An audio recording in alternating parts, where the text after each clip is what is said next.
Welcome aboard the lost train. Sube woke up in the carriage, and there were no other passengers except for him. Unlike a normal train, this carriage only had one seat, no windows, no luggage rack, and only one exit, which was at the front. In the center of the carriage was a huge table, drawing all the attention. In Sube's memory, he had worked overnight for 2 days to finish a public welfare project, and after completing it, he took the first subway home. When he woke up again, he found himself in this carriage. Did I get on the wrong train? This place didn't look like a subway, it was filled with an eerie vibe. Sube stood up and looked around. He avoided the table and walked straight towards the exit, but was stopped by an invisible barrier. Air wall? Sube raised an eyebrow, thinking that perhaps it was finally his turn for such a good fate, a corporate worker dying and traveling to another world? It seemed that helping others find images online had earned him some good karma. This must be what he deserved. A good person would live in peace. Looking back at his life as a corporate worker, Sube suddenly realized that there wasn't much to look back on. Over 20 years, and he couldn't even make a 5-minute highlight reel of his own funeral vlog. So, he calmly accepted the current situation. But what was this air wall? Just as Sube was puzzled, a soft voice sounded again in his ears. Name, Sube. Identity, temporary passenger. Location, lost train, carriage 1, floor 1. Points, 1000, initial. Subsequent information will be displayed as a visual panel. A faint blue glow appeared before Sube's eyes, and after flashing, it turned into a new message. Welcome to the Lost Train, the game of the divine carriage. Complete the carriage tasks to gain divine power. Maybe one day, even an ant can become a god. Please note, the closer you are to death, the closer you are to God. Let K cast more eyes, let K grant more joy, use all means to please K, or become K. Survival task, please reach carriage 3 within 7 days to obtain formal passenger status. Task failure, erasure. Countdown, 168:00:00. Step onto the lost path, and there's no return. Current points, 1000. Lost train? The game of the divine carriage? Becoming a god or something, Sube wasn't really interested, but reaching carriage 3 within 7 days was clear. Failure would lead to erasure, which made the task straightforward. Sube was confused. What's the use of these points? Points can be used for resurrection. The current resurrection points required for this carriage, 1. Other uses can be explored on your own. After this message popped up, no matter what Sube said, the panel no longer responded. Loading game for carriage 1. Game loaded. 2 cups of water appeared out of nowhere on the table. Sube was no longer surprised. First level. Drink the only cup of non-toxic water to pass the level. Level completion reward, 2 points. 2 cups of water, 1 poisonous, a 50% chance? Is this a luck game? Sube searched around the carriage again, confirming there was no other exit. The only way to leave was to participate in the game. Wasting time had no meaning, so Sube focused his attention back on the game. But, how toxic was the poisonous water? Sube carefully read the game rules 3 times. He just had to drink the non-toxic water to pass the level. The key was how to detect the poison. Both cups of water looked identical and had no smell. Sube pulled out 2 of his hairs and tried them separately. The hair showed no change. He tapped the damp hair on the back of his hand, and there was no burning sensation. The poison didn't penetrate through the skin. Interestingly, when Sube used his hair to soak up a drop of water and placed it on the back of his hand, that drop of water soon returned to the cup. Sube tried pouring a bit of water again. Just like before, the water would return to the cup on its own. After trying various methods, Sube was sure this was a purely luck-based game, with a 50% probability. If the points could indeed be used for resurrection, even if he died once, he could still earn an extra point after passing the level. But whether resurrection is real or not, Sube still does not know. Resurrection requires 1 point, and the starting points are 1000, which means passengers start with 1000 lives. In the infinite flow, this is considered a perfect start. How, is the God's Carriage game, also known as if you're a man, die 1000 times? Is it just a simple test of luck? Or is it, the closer you are to death, the closer you are to God? Sube stretched out his left hand, selected one of the cups, and prepared to drink a little to try it. Suddenly, Sube's soul seemed to leave his body, changing from a first-person perspective to a third-person perspective, his soul floating above the carriage, looking down on everything. He could clearly see every move of himself. Sube drank the water, and out of caution, only drank a little. After drinking the water, Sube's 7 orifices started spouting black blood, and he died on the spot. This water is poisoned, right? Sube quickly snapped back to reality, his soul returned to his body, and that cup of poisoned water was still in his hand. What happened? Did time go back? No. Sube quickly realized, beans must be cooked, time cannot go backward. What he saw seemed more like a prophecy. Can I foresee death? This feeling of waking up was like the protagonist in the movie Final Destination, who foresees death, avoids it through foresight, and then attracts the attention of death itself. His pupils focused, his gaze fell on the cup of water, and Sube hurriedly put it down. Should I trust the vision of death? This thought emerged, and Sube laughed at himself. It was already a 50% chance, and if he didn't trust his own golden finger, should he trust luck? He directly chose another cup of water and drank it all in one go. Nothing happened. The water was even a little sweet. Sube survived. A prompt appeared in front of him. First stage, cleared. Points +2. The cup of water in Sube's hand disappeared, and in its place, 4 new cups of water appeared. Second stage, drink the only cup of non-poisonous water to clear the stage. Clearing reward, 4 points. Sube. Sube looked at the 4 cups of water. A question rose in his heart: if he didn't have a cheat, how would normal players survive this game? Is there any way for regular players to live, or is it all purely based on luck, and even if you pick wrong, you still have 1,000 lives as a cushion?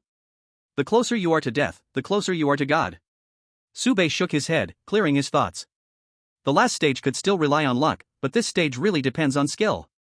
Fortunately, my cheat is strong. With my cheat, what is there to fear? Before activating the cheat, you had to gamble with luck, but after activating it, if you still gamble with luck, then what's the point of having a cheat? I, Sube, have made it to today, all thanks to my own hard work. Cheating, give me foresight. Death, always a step behind me. That strange out-of-body feeling returned again, and Sube quickly eliminated 3 wrong options, selecting the non-poisonous water. While barely surviving, Sube also clearly realized that his luck was truly bad, always eliminating the wrong options first. Second stage, cleared. Points +4. Just like last time, the table turned into 8 cups of water, the number of cups corresponding to the points reward. Sube had given up on thinking and repeatedly went out of body, repeatedly escaping death. Third stage, cleared. Points +8. Fourth stage, cleared. Points +16. Fifth stage, cleared. Points +32. Current points, 1062. Relying on his foresight of death, Sube cleared the stages one by one, unstoppable. Soon, Sube smoothly cleared the first carriage, the air wall disappeared, and he could move on to the next carriage at any time. Sube did not leave immediately, but instead looked at the new prompt in front of him. Clearing the first carriage game with 1 life unlocked the challenge task. Challenge stage, optional: drink the only non-poisonous water in 1,000 cups of water. Note, if you die once, the task fails. 1 in 1,000? A bit of a challenge, but not too much. If Sube did not have the ability to foresee death, he would say that a 1 in 1,000 chance is just ridiculous. This is not a game that can be cleared with 1 life. But with the ability to foresee death, it seems possible. Sube could only say, this challenge task still needs more practice. Challenge. The moment the challenge task was accepted, the space inside the carriage expanded, and 10 tables appeared out of nowhere. On each table, 100 water cups were arranged in a 10 by 10 grid, with corresponding numbers attached underneath each cup. Sube took a deep breath and started trying from cup A001. After more than 10 minutes, Sube rubbed his eyes and stomach as he walked out of the first carriage. Challenge task completed. Reward, 1,000 points. Current points, 2062. Your outstanding performance has caught the attention of an unknown god, K, who might give you a glance. Is this luck or misfortune for you? Only you know the answer. The closer you get to death, the closer you get to God. Oh. The god's carriage game continues. The moment Sube stepped into the second carriage, the door behind him suddenly slammed shut. Sube felt no panic at all. The death warning hadn't activated, so what was there to be afraid of? As long as it doesn't kill me, I'll keep taking risks. There was someone in the second carriage, and Sube let out a sigh of relief. At least it wasn't a single-player game. This eerie place was too strange, so having someone to talk to was much better than being alone in a single-player game. The person greeted Sube, looking a little dazed, and mumbled, the game in the first carriage was too difficult. Clearly, the difficulty of the game in the first carriage had left a deep impression on him, perhaps even some psychological trauma. It really is tough. Sube wholeheartedly agreed with him, nodding repeatedly and letting out a big burp. I kind of drank too much, almost choked myself to death. Yeah, I've died several times. The person suddenly switched from yeah to no, looking at Sube with astonishment and disbelief. Drank too much? Choked to death? Are we even playing the same game? Chapter 002, The Lost Train. Name, Sube. Identity, temporary passenger. Location, first floor, carriage 2. Current carriage resurrection points required, 2 points, 2062. You have gained slight attention from the unknown god. Oh, keep it up. Resurrection now requires more points? After calculations, Sube still had 1031 lives left. Sube closed the information panel and looked at the other person in the carriage, Wang Luo. He said he had died several times in the first carriage game, meaning the water really was toxic, and the golden finger really was. After greeting, Sube asked, I fell asleep on the subway and ended up here. How about you, bro? How did you get here? Wang Luo reminisced, I went to the gym after work. Hearing the bad news about the gym, Sube was shocked and said, I knew it, working out increases the risk of sudden death. This is the reason I refuse to exercise every single day. Wang Luo quickly shook his head, no. I got hit by a car on the way to the gym. It's hard to say if I died or not, but I woke up here, and I wasn't injured. I must have died. Sube understood. He was experiencing the traditional web novel-style transmigration, while Wang Luo was in a classic Japanese anime transmigration scenario. It was a match of equals. Sube humbly asked, Bro, how come I didn't see you in the first carriage earlier? Do you know how to leave this train? Now that he knew how dangerous the carriage games were, Sube's first instinct was, let me off the train. This isn't a kindergarten bus. Wang Luo shook his head, I don't know. It seems there's no exit here. We can only keep moving forward. I heard from a player I met earlier that if you can't reach the third carriage within 7 days, you'll really be erased. Wang Luo had arrived a step earlier than Sube. He had already gone through the second carriage game, so he knew a bit more. Sube curiously asked, Bro, you said you died a few times earlier. What happened? Can people really be resurrected after death? This place is too terrifying. Sube looked at Wang Luo like he was a monster. Wang Luo's expression was even more exaggerated, you've never died? You're the scary one. From a probability standpoint, passing 5 levels with a single life, do you know what that means? 0.5 asterisk 0.25 asterisk 0.125 asterisk 0.0625 asterisk 0.03125. This number represents the probability of Sube passing the levels with a single life. Of course, this doesn't include the challenge tasks. Wang Luo had no idea there was a challenge task. Sube didn't calculate the numbers. With the golden finger in hand, Sube could humbly say, probability theory no longer exists. Sube smiled, saying it was just good luck. Under Sube's curious gaze, Wang Luo spoke again. Sooner or later, you'll know. I'm telling you in advance to prepare you mentally. Wang Luo paused, overcame the inner shadow, and spoke the fear buried in his heart. After being revived with points, the previous corpse doesn't disappear. What truly left a psychological shadow on Wang Luo wasn't death, nor resurrection, but the piles of corpses everywhere. Upon hearing this, Sube's expression darkened, he fell silent for a moment, then patted the other's shoulder. Condolences. Oof. Condolences my foot. I'm still alive. Wang Luo added, anyway, the fewer deaths the better. Points are important, not just for resurrection coins, but you have to use them sparingly.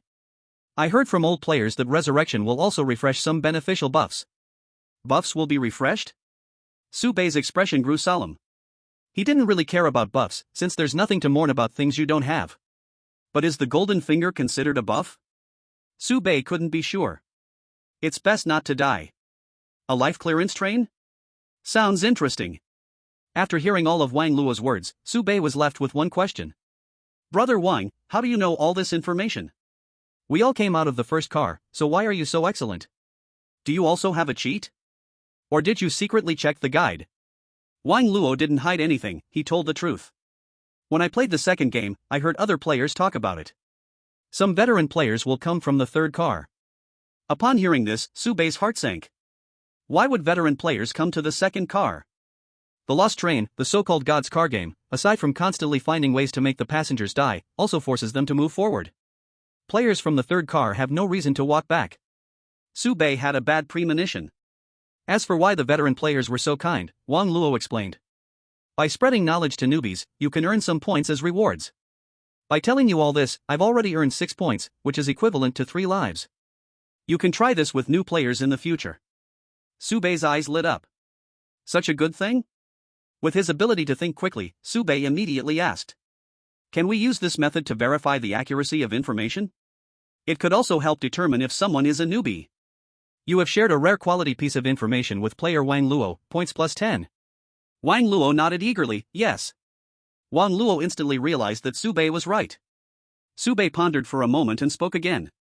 The underlying logic of these rules encourages players to share information, eliminating barriers. Sometimes, you can even actively provide useful information to the enemy to earn points, and it can also confuse the enemy with true and false information. There's so much potential. Once his thoughts opened up, Su Bei immediately felt there was much to be done. Wang Luo had to admit that Su Bei's quick thinking was much better than his own. As a return, Wang Luo introduced the second game. The game requires 4 players in total, and the rules are simple. It's a pair match, rock paper scissors. The key is the final ranking. The first card game is drawing lots, and the second card game is rock paper scissors. Wang Luo emphasized, only the top 2 players can move to the third car. The third ranked player must stay in the second car. That's how I stayed here. As for the last person, they will be eliminated and sent back to the first car to try again. Upon hearing this, Su Bei's eyes lit up. If you go back to the first car and play again, is there a points reward? No. This point is crucial. Once a game is cleared, playing it again will not yield any points. Wang Luo stammered, but who would want to go back to that ghost place? Su Bei nodded in agreement.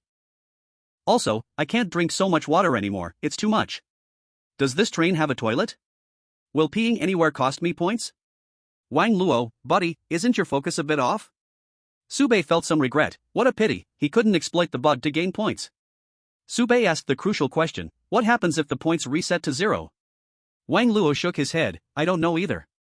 That old player called Fong Lin only said, on the lost train, points are everything. Once the points hit 0, if the player faces a life and death crisis again, it's highly likely they'll really die. The two fell silent for a moment. Wang Luo couldn't stand the oppressive atmosphere and spoke again. Players can move between carriages. The double-numbered carriage game, the winner moves forward, the loser moves back. Game 2 requires 4 people to play, which means the other 2. Before he finished speaking, the doors at the front and back of the carriage opened simultaneously. Both of them entered the second carriage with grim expressions, staring at each other as soon as they met. As soon as all 4 players arrived, prompts appeared in front of them at the same time. Game of Carriage 2 is loading. The closer to death, the closer to God. The game of God's carriage begins. Chapter 003, Road Robbers. Rules of game in Carriage 2. Match up in pairs and play rock paper scissors. The winner gets 1 point, the loser loses 1 point, and in case of a tie, both get 1.5 points. After 10 rounds, rankings will be made, and the last person will be eliminated. If everyone's points are the same, they can freely choose to advance or retreat. Once the rules were explained, Su Bei directly sent a match request to Wang Luo. Even if Su Bei hadn't done that, he and Wang Luo would have been in the same group, because the other 2 clearly had some grudges and immediately rushed toward each other. The atmosphere was thick with hostility. Wang Luo whispered, I've already played around with them. Didn't expect to meet them again so soon. A coincidence? Probably not. Su Bei thought for a moment, not fully believing it. In such a big lost train, what were the chances of meeting them again? Wang Luo introduced, the person from Carriage 3 is named Fong Lin, and the other one is Tang Ruyu. Fong Lin was the winner of the last round, while Tang Ruyu got eliminated. They have some history, and right now, it's like oil and fire, they're going at each other with fury. Tang Ruyu sneered, Fong Lin, here we are again. Didn't spend too many points in Carriage 3, huh? Fong Lin shot back, Tang, how's the taste of poisonous water? The two were at each other's throats, the air filled with tension.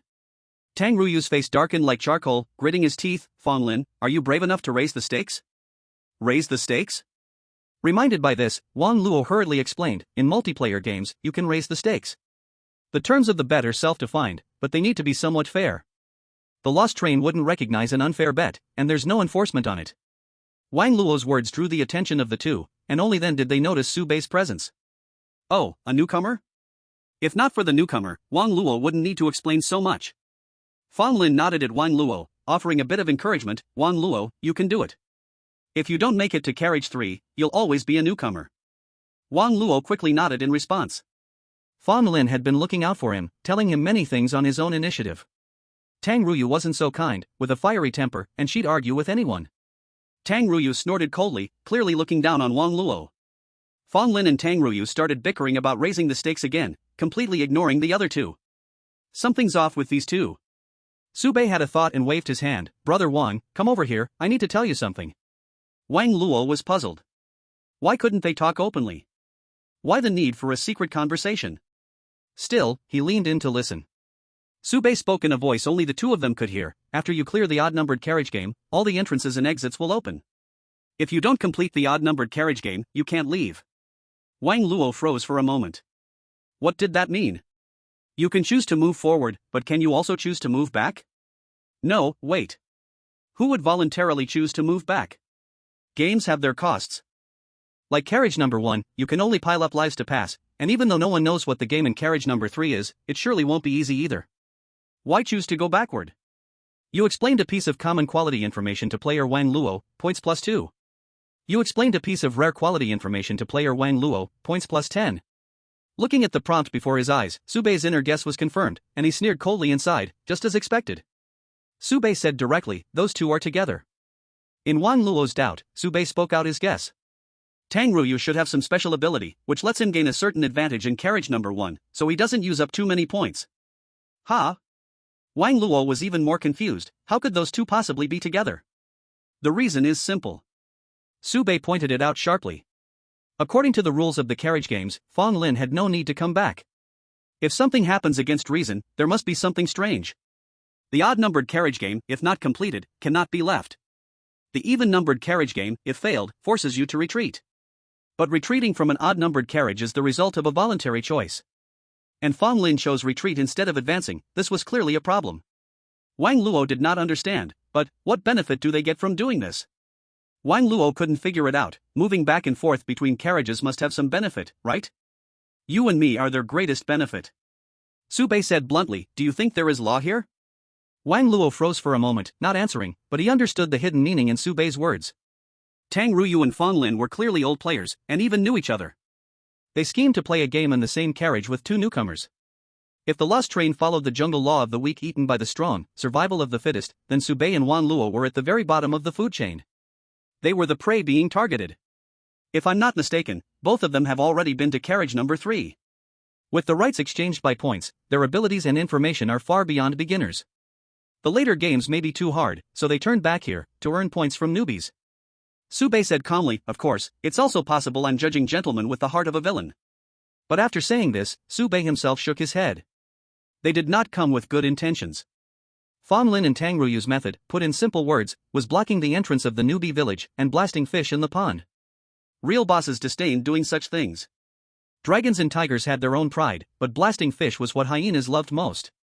Hearing Sube's analysis, Wang Luo found himself unable to refute it. He agreed from the bottom of his heart, and suddenly felt a chill run down his spine.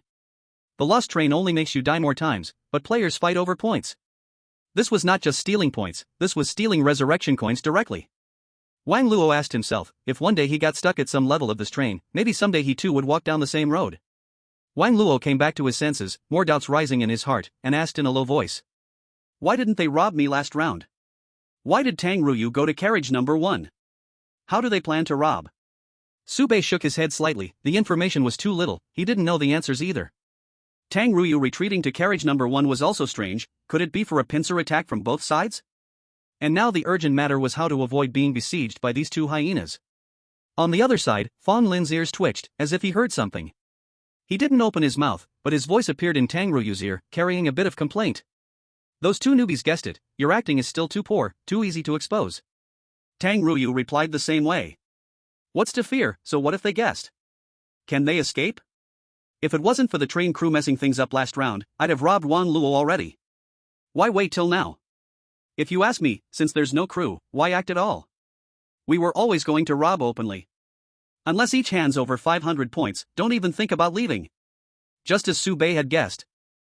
These two had both been to carriage 3, exchanged points for supplies and abilities, and undergone a big wave of enhancements, yet they chose to turn around and go back to rob fish. Fighting above their level is a specialty of the geniuses, while downward compatibility is the choice of the masses. This kind of enhancement allowed them to easily crush newcomers, like the private chat channel they were using right now, which could be exchanged for 100 points, a powerful tool in team games, and a must-have for newcomers on the Lost Train leaderboard. Tang Ruyu showed a fierce look on his face.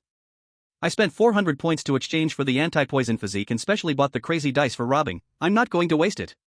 Each carriage on the Lost Train is an independent space. To match up, it's best to enter the same carriage at the same time. Fong Lin has special methods to precisely locate through the room number. With the anti-poison physique, Tang Ruyu could clear carriage 1 with minimal cost, and the game in carriage 3, having played so many times, Fong Lin could clear it even with his eyes closed. As for Tang Ruyu's words, Fong Lin didn't quite agree. If it could be tricked, it's best to trick it, as the future troubles would be smaller. But since he was already on guard, it's better to directly take action and rob, clean and simple, no hassle. Fong Lin sighed and said with some helplessness. In the end, living on the lost train, everywhere you need points, and newcomers start with 1,000 points, yet have no ability to protect themselves. Isn't that forcing us to rob them? A common man is innocent, but possessing a jade is a crime. This is a moment every newcomer must go through. Unless by a stroke of luck, for newcomers are grouped together in one carriage, they will avoid being robbed. If you want to blame someone, blame your bad luck. Fong Lin fell into a memory, muttering to himself. They were robbed of their points and are resentful because their vision is too short-sighted, unable to see the bigger picture. These points are completely wasted in the hands of newcomers. Only when they're in our hands can they achieve their maximum value. When we get stronger and make the lost train better, the environment improves, and they will benefit too. What's there to complain about? Such shameless words came out of his mouth without any sense of awkwardness, clearly deeply agreeing with his own twisted logic. Fong Lin shook his head while speaking, recalling the past. Besides, when I was a newcomer, I was also robbed of hundreds of points. I wasn't robbing points, I was just getting what I was owed back then. If you've been drenched in rain, you should let everyone taste the feeling of rain. Tang Ruyu said with amusement, only today did I realize, after robbing tens of thousands of points, Boss Fong, you're actually such a fair person? Fong Lin replied coldly, it's just collecting a little more interest. The two of them were silent. Tang Ruyu's gaze drifted towards Su Baiye, feeling inexplicably that this guy always gave him an odd feeling, something strange, but he couldn't tell what was strange. He hoped this time, the tricks wouldn't be too sharp. Tang Ruyu's eyes darkened slightly, thinking to himself. Once this score is settled, I'll stop if it's enough. Chapter 004, Toxic Water Game 2.0, I. On Su Baiye's side, they were also discussing quietly. Wang Luo, think carefully, why didn't they take action against you in the last game? If they could figure out the reason, making the other side hesitate, the two of them might escape this disaster. Su Baiye already knew the answer, the problem was with the fourth person. If there were two newcomers in the carriage, Fong Lin and Tang Ruyu would definitely make a move. Speaking of which, the guy ranked number 1 hasn't said much, but Fong Lin seems quite afraid of him. From what they said, he seems to be a member of the crew, patrolling. Wang Luo was still curious at the time, what was there to patrol? Now it seems, the crew patrols to prevent robberies, and Wang Luo ultimately couldn't escape this disaster. Su Baiye asked, what is the crew? Wang Luo thought for a moment, then helplessly shook his head, they didn't explain in detail. Su Baiye felt a bit disappointed, it seems the crew couldn't be relied upon. Wang Luo was still confused, if it's about snatching points, how do we snatch them? Points are like account balances, you can't just take them directly. Su Baiye shook his head, he hadn't figured this part out either, but it must be related to the bet. The information gap between the two sides was too large, if anyone were in their place, they wouldn't be able to guess the other side's methods. They could only stay on guard and counter each move. The two of them silently continued playing, each round was a tie. This way, both of them could reach 15 points, which was the theoretical maximum score in this carriage game. Fong Lin and Tang Ruyu simply stopped, with smiles that were not quite smiles, their eyes resting on the two newcomers. They enjoyed watching the prey walk into the trap, seeing the net gradually tighten, no matter how the prey struggled, it was futile. In fact, the more the prey struggled, the more excited the hunters became. From the hunter's perspective, Fong Lin actually enjoyed this feeling. Even if he couldn't earn any points, he would still do this job, just for the mental enjoyment. Since the other party had already realized the existence of the trap, Fong Lin no longer needed to pretend. His gaze was unrestrained, and he couldn't even be bothered to open a private chat. He directly said, 800, no, let's grab 900 points this time. Tang Ruyu understood, knowing that this was to create psychological pressure. It was best if one played the bad cop and the other the good cop. Since the trap had already been exposed, it was like the boat reached the middle of the river, the axe appeared, and asked the two guests, would you prefer noodles or wontons? If they could scare them into giving up with just a few words, it would save them the trouble of going through the effort of a fight. So, the two of them played along. 900 is too much, Fong Lin, you're too greedy, always leave a way out for people. Tang Ruyu shook his head firmly, saying decisively, 800 points is enough, if not, the extra 100 points, I'll top it up for you. Listen, how good does that sound? Even the robbers nowadays are so righteous. 800 is a line. According to the latest strategy, when newcomers reach Carriage 3, if they have less than 200 points, they are doomed to die, it's equivalent to a deadlock. So, to rob newcomers, you must leave them 200 points. So in the end, it's still fake righteousness. Fong Lin and Tang Ruyu couldn't cross the line, but they dared to say it because someone like Su Bei, a newcomer, didn't even know where the line was. While Tang Ruyu was convincing Fong Lin to lower the price, he called out to Su Bei and Wang Luo. "Hey, we heard your conversation just now, so let's stop beating around the bush." Newcomers didn't have a private chat channel, they could only communicate verbally. There was no escaping Fong Lin's ears from 1,000 miles away. This was a must-have tool for robbing newcomers. Anyone who used it would say it was worth the 300 points. "Su, you're much smarter than Wang Luo, that's good. Now that we've spoken clearly, we can save some trouble. The two of us have been a bit tight recently, so we're here to borrow some points from you." Tang Ruyu walked over to the two, forcing a friendly smile, using the usual excuse for extortion. "So, today, I'll be a good person for once and help you out. This 800 points won't just be for Wang Luo to pay. You're called Su Bei, right? You'll lose 600 points to Wang Luo first, then roll back to carriage 1. After arranging Su Bei, Tang Ruyu added. "Wang Luo, you're lucky. Lend me 200 points, and consider it tuition fees. I'll give you the first lesson of the lost train. Once I get the points, we'll go our separate ways. If we cross paths again, I'll pay you back with interest." After finishing, Tang Ruyu let out a loud laugh, amused by his own words. Tang Ruyu's ugly face, after tearing off the disguise, made Wang Luo feel disgusted. What was even scarier was that today, they seemed to be doomed. Although he was somewhat naive, he was certainly not a fool. After Su Bei left, the other party would definitely not keep their promise and would take away more than 200 points. Wang Luo knew clearly that this was just a tactic to deceive him into falling for it, one by one breaking them down. Once Su Bei left, Wang Luo would also suffer greatly, losing at least 600 points.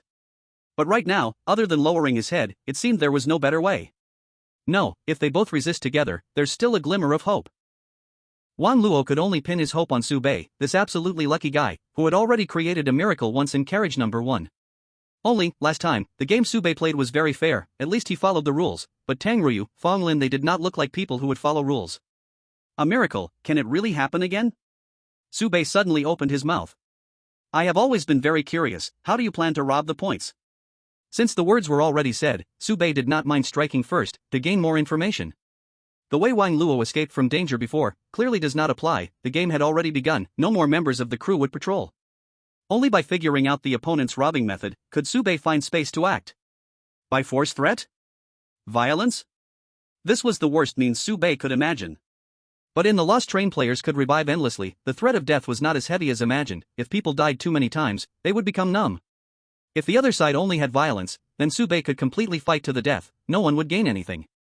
As long as it was not violence, then Su Bei still had a sliver of life. Not seeing the coffin you won't shed tears, right? Fong Lin and Tang Ruyu exchanged glances, proud smiles floated onto their faces. Since it's like this, then let us open your eyes, this item is really valuable. Speaking, Tang Ruyu pulled out a pitch-black dice from his pocket and threw it towards Su Bei. His hand was extremely fast, Su Bei wanted to dodge, but was still hit by the dice. After hitting Su Bei, the dice did not fall, but spun in the air, enlarged, and finally the side with 3 faced up. Out of the corner of his eye, Su Bei noticed, on the suspended huge dice a small crack appeared. Gambling Madness Dice Gamble has been forcibly opened, loading game. Player, Su Bei, Tang Ruyu. Rounds, 3 rounds. Player Tang Ruyu, please place bet. Black light surged out from the dice, forming a light shield, covering Su Bei and Tang Ruyu inside. This was their method, using items, they could forcefully drag newcomers into a gamble. Only Su Bei did not understand, why was the other side so confident? What, do you also have cheats? Do you also have a sure win way in the gamble? Originally I was planning to trick you, not planning to go this far, but blame yourself, too talkative, thinking yourself clever, suffering yourself. Tang Ruyu mocked Su Bei for a while, not forgetting to boast. Kid, be smart and surrender directly, this gamble you are destined to lose. Su Bei shook his head, not certain. Because, Su Bei had already seen a familiar item, if the game was really the one Su Bei was familiar with, then Su Bei seemed to have quite a big chance. More precisely this game, it was very hard for Su Bei to lose. Tang Ruyu disdained. Still speaking hard words. When the gamble game finished loading, then he would soften. Very quickly, the game customized by Gambling Madness Dice finished loading. Looking at the gamble in front, Su Bei's face showed difficulty, clearly remembering bad memories. Tang Ruyu was certain that kind of fear could not be faked. If Su Bei's pain and fear at this moment were acted, then his acting skill was too good. Kid, didn't expect this, right? This is the game of carriage number 1. Revealing the secret, Tang Ruyu laughed wildly, flaunting his trump card. I am not like you, I have poison resistance body, not to say 1 cup, even 3 or 5 cups, no problem at all. This was the source of his sure win confidence. With poison resistance body, he had already defeated 7 or 8 newcomers. In Tang Ruyu's laughter, full of confidence, he was not afraid at all of the full table of cups in front. In his heart only one thought existed. How could I possibly lose this? Chapter 005, Poison Water Game 2.02. The Poison Water Game of Carriage Number 1, like a nightmare returning. Su Baiye's face was full of despair, pain unbearable. Really not even 1 drop could he drink down anymore. He had thought he had already escaped that nightmare, who could have known. Round and round, he returned again to the very first starting point. The item Tang Ruyu used was called Gambling Madness Dice. It could force the opponent to gamble against himself. There cannot be too big of a gap in strength between both sides. The game simulated must be one that Tang Ruyu has already cleared. From Tang Ruyu's perspective, there is actually one hidden condition: he must win for sure. And the game in Car 1 perfectly matches all his needs. Tang Ruyu has an anti-poison body, so in this game, it's not about who drinks the poison water first and loses, but about who dies first and loses. Under these rules, how could Tang Ruyu lose? Both sides take turns drinking water. The first one to die from poisoning loses. Looking at the prompt in front of him, Su Baiye sighed. It's a life-risking game from the start. I'm so tired of you thieves, there's no worth in this. Do I have a cheat? Then it's fine. The gambler's dice, kid, you will often deal with this thing in the future. Since you paid the tuition fee, I'll have to teach you something. Things are going smoothly. Tang Ruyu is in a good mood, not minding talking a bit more. This dice has 2 modes. The first one, although people might die during the game, everyone survives at the end. The number rolled determines how many rounds the game will go on, just like right now. The second one is rare. If you crush the dice, it becomes no death, no rest. One side has to completely die, and the lost train will eliminate them before the game ends. Su Baiye had noticed earlier that after using the dice, there's an additional crack, which means that when the dice are used to the limit, it will enter deathmatch mode. After speaking, Tang Ruyu clapped his hands. Kid, time to place your bet. Tang Ruyu didn't start the game immediately but instead filled in the bet first. Let's play small for the first round. Honor me with 500 points. As he spoke, Tang Ruyu bet 1,000 points, while Su Baiye only needed to bet 500. The activation of the gambler's dice adjusts the betting leverage based on both sides' strength. Tang Ruyu's strength far surpasses Su Baiye's, so the ratio is 2 to 1. Different qualities of the gambler's dice also change the ratio. The higher the quality, the more advantageous it is for the user. The game goes for 3 rounds in total, with the 2 players taking turns to place bets. If one party's chips are too high, the other party can only go all in. Newcomers all have a guaranteed 1,000 points, and 200 points must be left. Su Baiye didn't hesitate, directly placing his 500 points on the line. In Car 2, resurrecting once costs 2 points, equivalent to betting 250 lives in one go. So it really is 250. Tang Ruyu didn't even glance, casually picking up a cup of water and drinking it in one gulp. Ah, refreshing.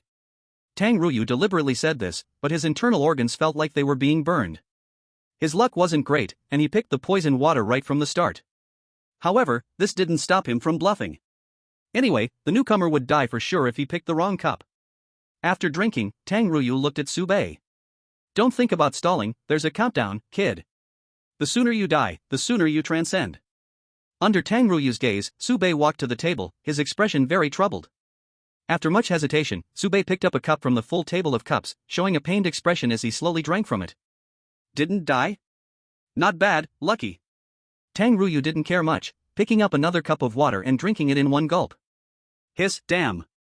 This time, Tang Ruyu cursed out loud. Even with his anti-poison body, drinking 2 cups of poison water in a row was quite a burden on his body.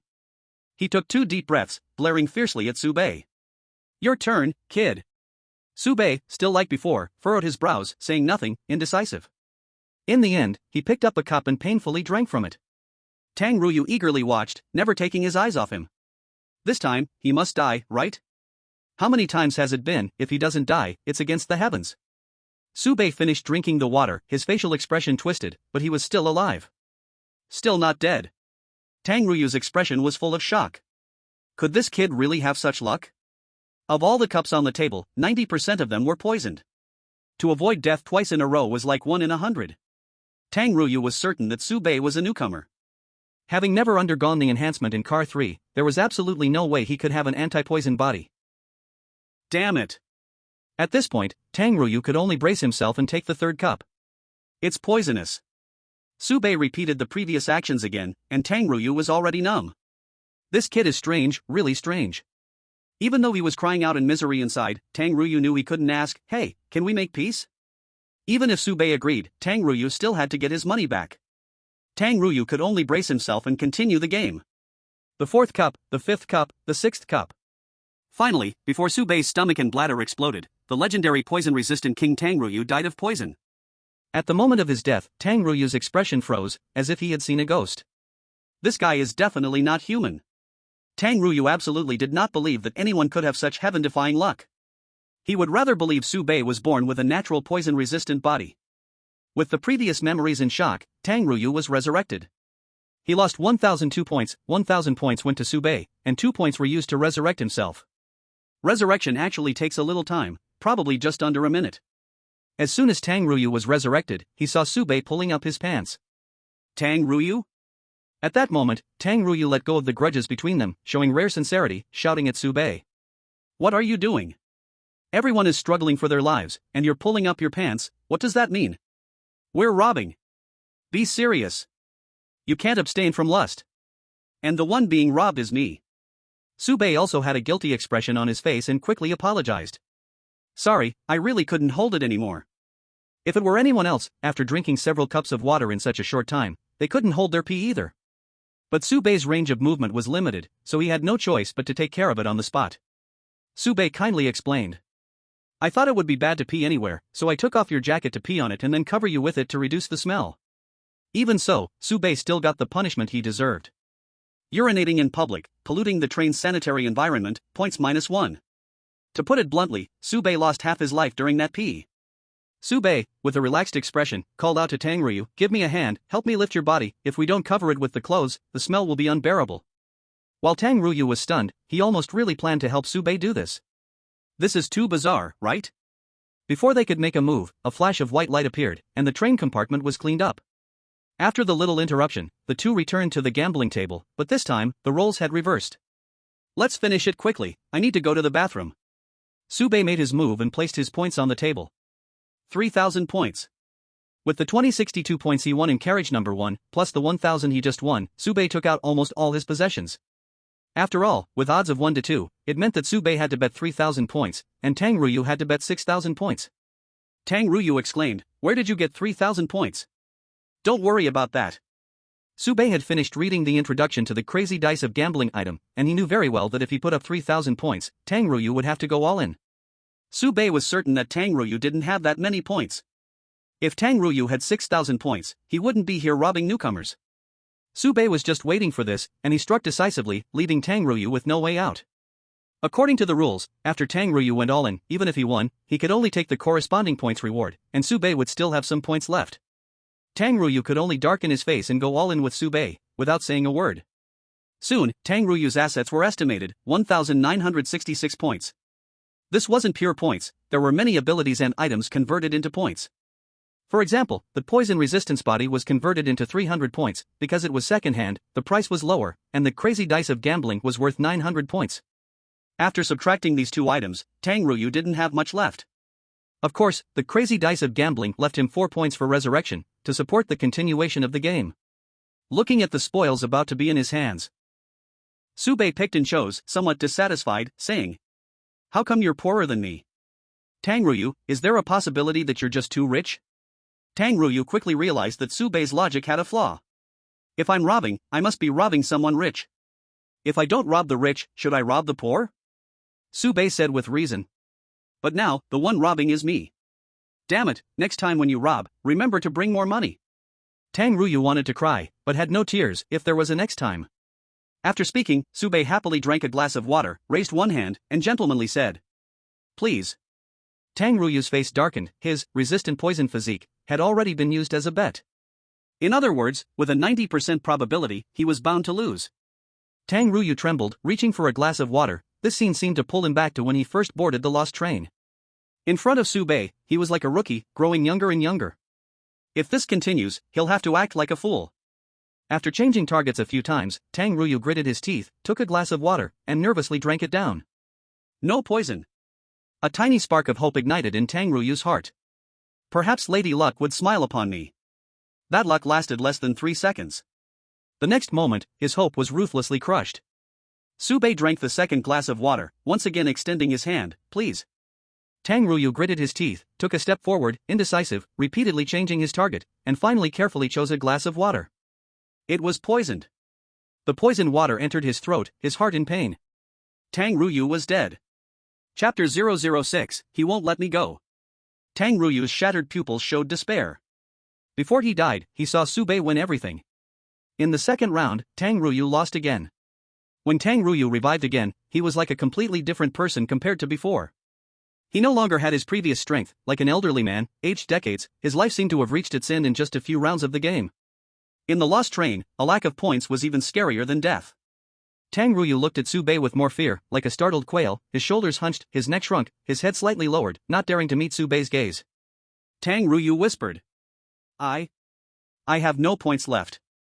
Tang Ruyu had only 2 points left, which were used for resurrection, not for betting. In the third round of the game, theoretically, Tang Ruyu couldn't put up any bets. No, you still have something. Sube, while counting Tang Ruyu's assets, casually said. You still have this, don't you? Sube nodded. The answer was obvious. Tang Ruyu could earn points by spreading knowledge. This was also part of Sube's plan.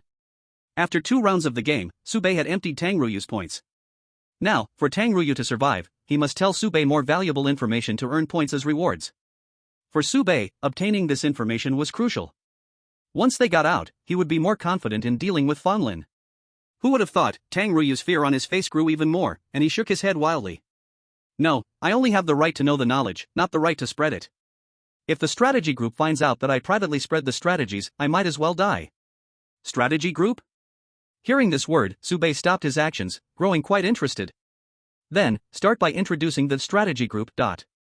For Sube, the lost train was completely new, and any information was valuable. And, Sube had previously wondered about one thing. Logically, spreading knowledge to newcomers could earn points as rewards. Tang Ruyu and Fanlin could clearly earn money just by standing there using this method. So why take the risk and rob? Clearly, the problem lay with the strategy group. All I know is that, in the free market, only the strategy group's strategies can be openly sold. They almost monopolize the spread of knowledge. A strategy is divided into right to know and right to spread, If you spread the guide privately, the strategy group will punish you severely. Sube didn't understand. You're almost dead, and you still care about this? You haven't dealt with the strategy group, so you have no idea how terrifying they are. Tang Ruyu laughed bitterly a couple of times. Once someone privately sold the guide for carriage number 4, and when the strategy group caught them, they turned him into a stone and just placed him in carriage number 4. Every person who passed by would see him. Private actions with the guide are spoilers, and it's the most dangerous act on the first floor, more terrifying than death. Sube's expression darkened. The strategy group had methods to detect the circulation of guides, and they had terrifying enforcement power. Tang Ruyu timidly said, there's a saying among players on the lost train, the greatest power is intellectual property. Sube laughed. So, this is the paradise for web novel authors. Sube pondered. He actually knew a web novel author who dreamed of traveling through time, hoping he would take a ride on the lost train in his next life. Tang Ruyu obviously couldn't follow Sube's train of thought. What? Never mind, continue. After complaining, Sube steered the topic back and continued questioning her. The strategy group's guide can't be spoiled, then introduced the players of the lost train. How many people are in the strategy group? Who is the boss? What other forces are similar to the strategy group? Tang Ruyu answered truthfully. In our layer, there are 16 administrators in the strategy group. These 16 people share the major profits from the guides, leaving some for the service team that runs errands for them. Only when one of these 16 people faces real death, guide failure, or going to the second layer will the strategy group recruit new members. The method of going to the second layer is to clear all the games on the first layer. The strategy group's assessment is naturally based on the ability to create guides. According to Tang Ruyu's introduction, except for the game and the newbie carriages, which does not change, the other carriages games change periodically. And the strategy group must quickly create guides and sell them in the free market. The first floor has a total of 18 carriages. After removing the first 3 newbie carriages, there are 15 carriages left, each with an administrator assigned to it. The remaining one is the group leader. This makes up the 16 administrators in the strategy group. On the first floor, the strategy group administrators are absolutely at the top of the food chain. The service team members, who run errands for the strategy group, have a slightly larger number, but no more than 160 people. In the lost train, numbers don't matter. Single-numbered carriages rely on individual strength, and even double-numbered carriages have a limit on the number of people. As long as the core members are elite enough, they can completely crush ordinary players. 15 carriages, 16 strategy group members, each with 10 service team underlings. Players who haven't joined the service or strategy groups and survive on the first floor for more than half a year are considered veteran players. The number of veteran players is unclear, but at least over 10,000, scattered across dozens of carriages. Fong Lin is one of the veteran players, while Tang Ruyu has only been here for a month, just a nobody. Tang Ruyu continued with the introduction. There are also some loose organizations, mainly in two directions, the props group and the boosting group. The props group makes use of some life skills to produce items, provide services, and sell them in the free market. The boosting group has exceptional individual strength. As long as you have enough points, they can help you clear the double-numbered carriages games. For single-numbered carriages, you'll have to rely on yourself. Baiye didn't expect that the Lost Train even spawned a boosting service. It's really hardcore. Tang Ruyu finished explaining most things. Overall, the player ecosystem is quite complete, and it follows one principled points rule. As long as you have enough points, the strategy group will customize a guide for you, the service group will run errands for you, the props group will serve you, and the boosting group will lead the way. Baiye sighed. Strategy group, service group, props group, boosting group, all I need is to be the next Wu Yanzu. After asking about the basic situation of the Lost Train, Baiye asked again. Tell me about your situation. Why are you stealing newcomers? What is your relationship with Fong Lin, and what hidden cards does he have? The game in car number 5 was too difficult to pass, so I had to come back and find a way to earn points. Tang Ruyu didn't expect that she wouldn't earn any points and ended up putting all her savings into it. As for Fong Lin had been doing this for a long time, and he had a big shot behind the train crew. More than that, Tang Ruyu didn't know. Baiye and Tang Ruyu quickly exchanged questions and answers. How many times have you done this? 8 times. How much did you earn each time? 800. 800 times 8 is 6,400. You earned 6,400 points? Baiye was furious. 6,400 points, and you only gave me less than 3,000? Where's my share? Tell me. Where did you hide my points? Fong Lin earned more than 6,000. I just earned some hard-earned money. Tang Ruyu wanted to cry but had no tears. I even had to take out a loan to buy the gambling dice and anti-toxicity body. She originally thought she could make a big profit this time, pay off the loan, and save some money to learn a skill, then work in the props team. But wait, you already had 1,000 points. Why take out a loan? Baiye noticed that Tang Ruyu was in a contradictory state of both poor and rich. Tang Ruyu answered honestly, the cruise commission hasn't been collected yet this week, so I had a bit more to spend. As a result, all the benefits went to Baiye. The more Tang Ruyu spoke, the quieter her voice became, afraid of angering Baiye. She still needed to rely on Baiye to earn some points to ensure she could survive and return to car number 3. Tell me about Fong Lin. Having asked all the questions, Baiye looked at the black barrier.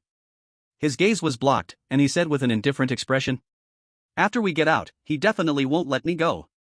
Although they hadn't spent much time together, Baiye knew very well that Fong Lin was far more dangerous than Tang Ruyu. A seasoned player, he was not someone a rookie like Tang Ruyu, who had been in the game for just a month, could compare with. If Baiye didn't solve this problem with Fong Lin, he wouldn't be able to get to car number 3, at least not with these points. Tang Ruyu nodded. Fong Lin really won't let newcomers off. Baiye silently muttered in his heart. I won't let him off either. Chapter 007, Rock Paper Scissors, 1. Being targeted is a terrible feeling, especially for the fish in a fish pond game. Baiye had always followed the rule of if others don't offend me, I won't offend others.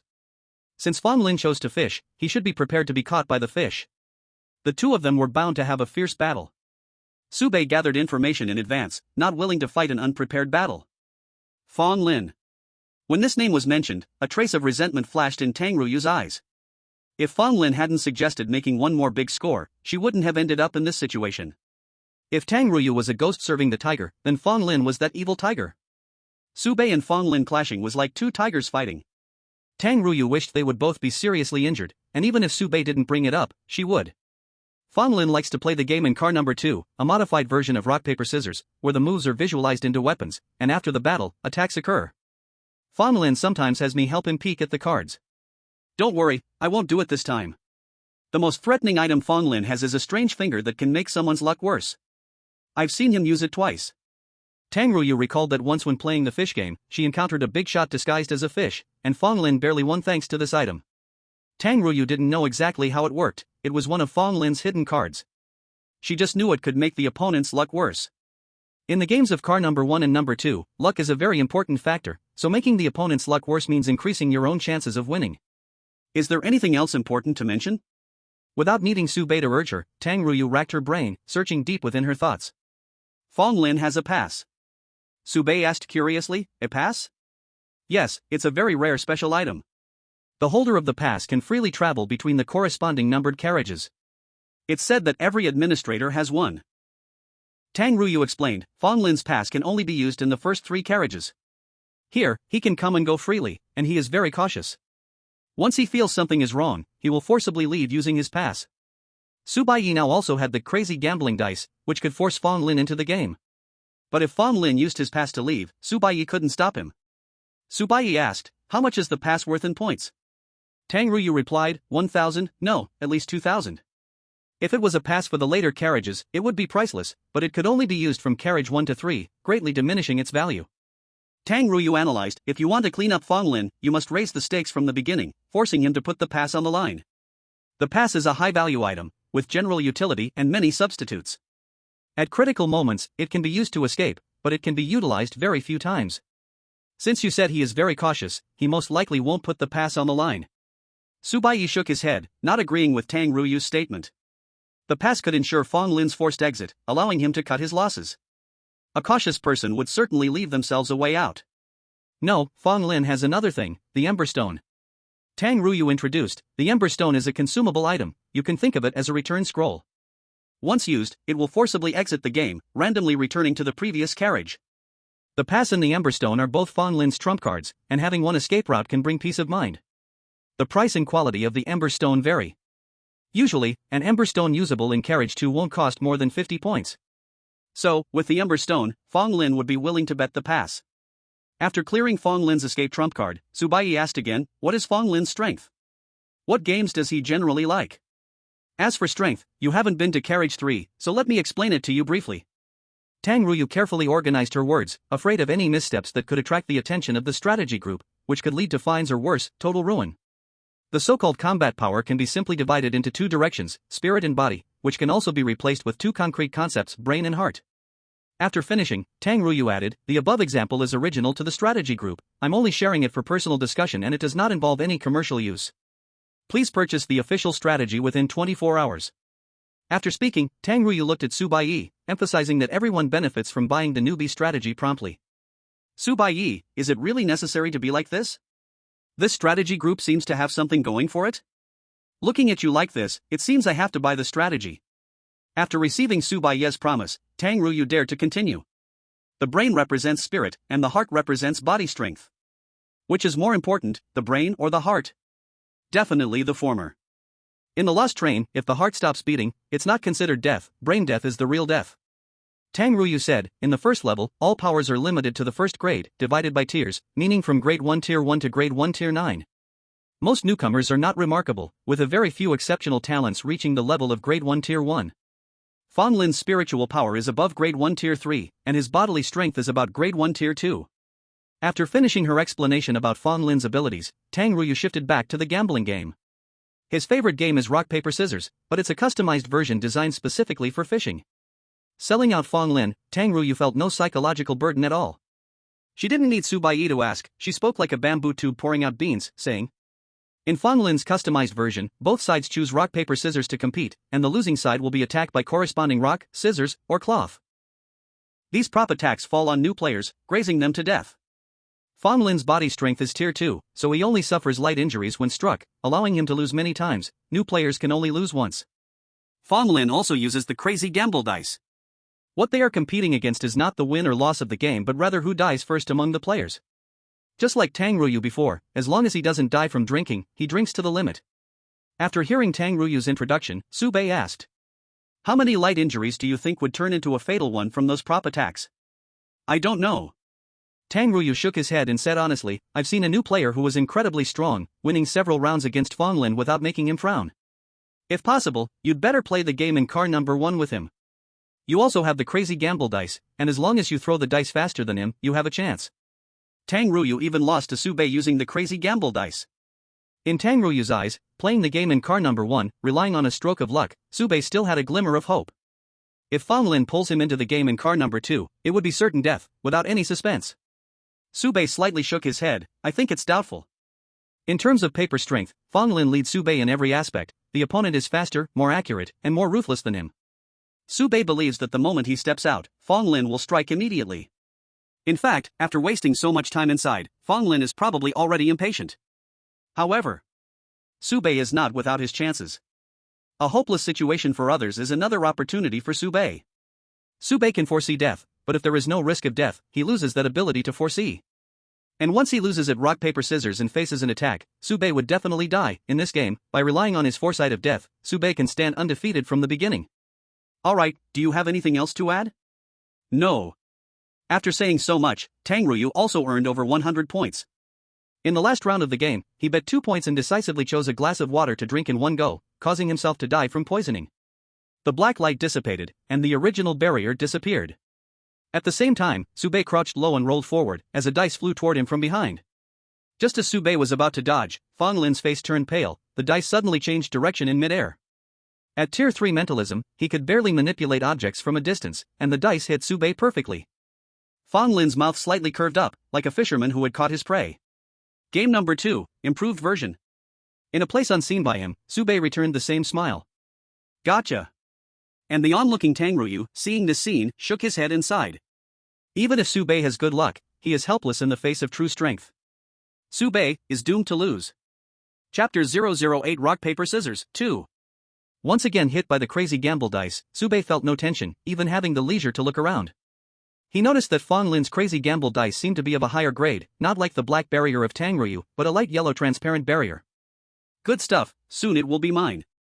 The dice finally showed 2 on top, and similarly, a crack appeared. Fang Lin shook his head. Average luck, only 2 rounds. Tang Ruyu had delayed so long inside that Fang Lin guessed something was wrong, so he acted quickly to take down Sube. On the other side, Wan Luo had already lost 800 points and stood dejectedly aside.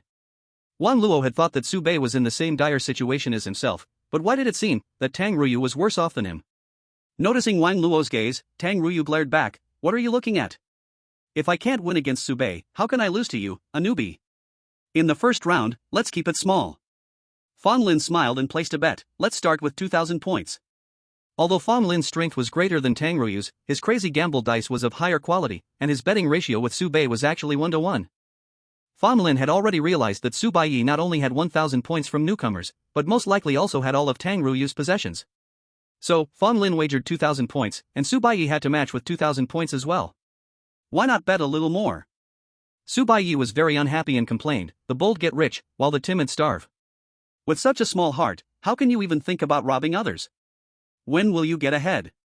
Fang Lin was stunned for a moment, clearly not expecting Baiye to be so arrogant. He soon smiled, revealing a hint of coldness. I hope your luck is better than your mouth. Fang Lin would never underestimate Baiye, who could defeat Tang Ruyu, but in this game, Fang Lin was the one who held the key to victory. While they were talking, the game finished loading.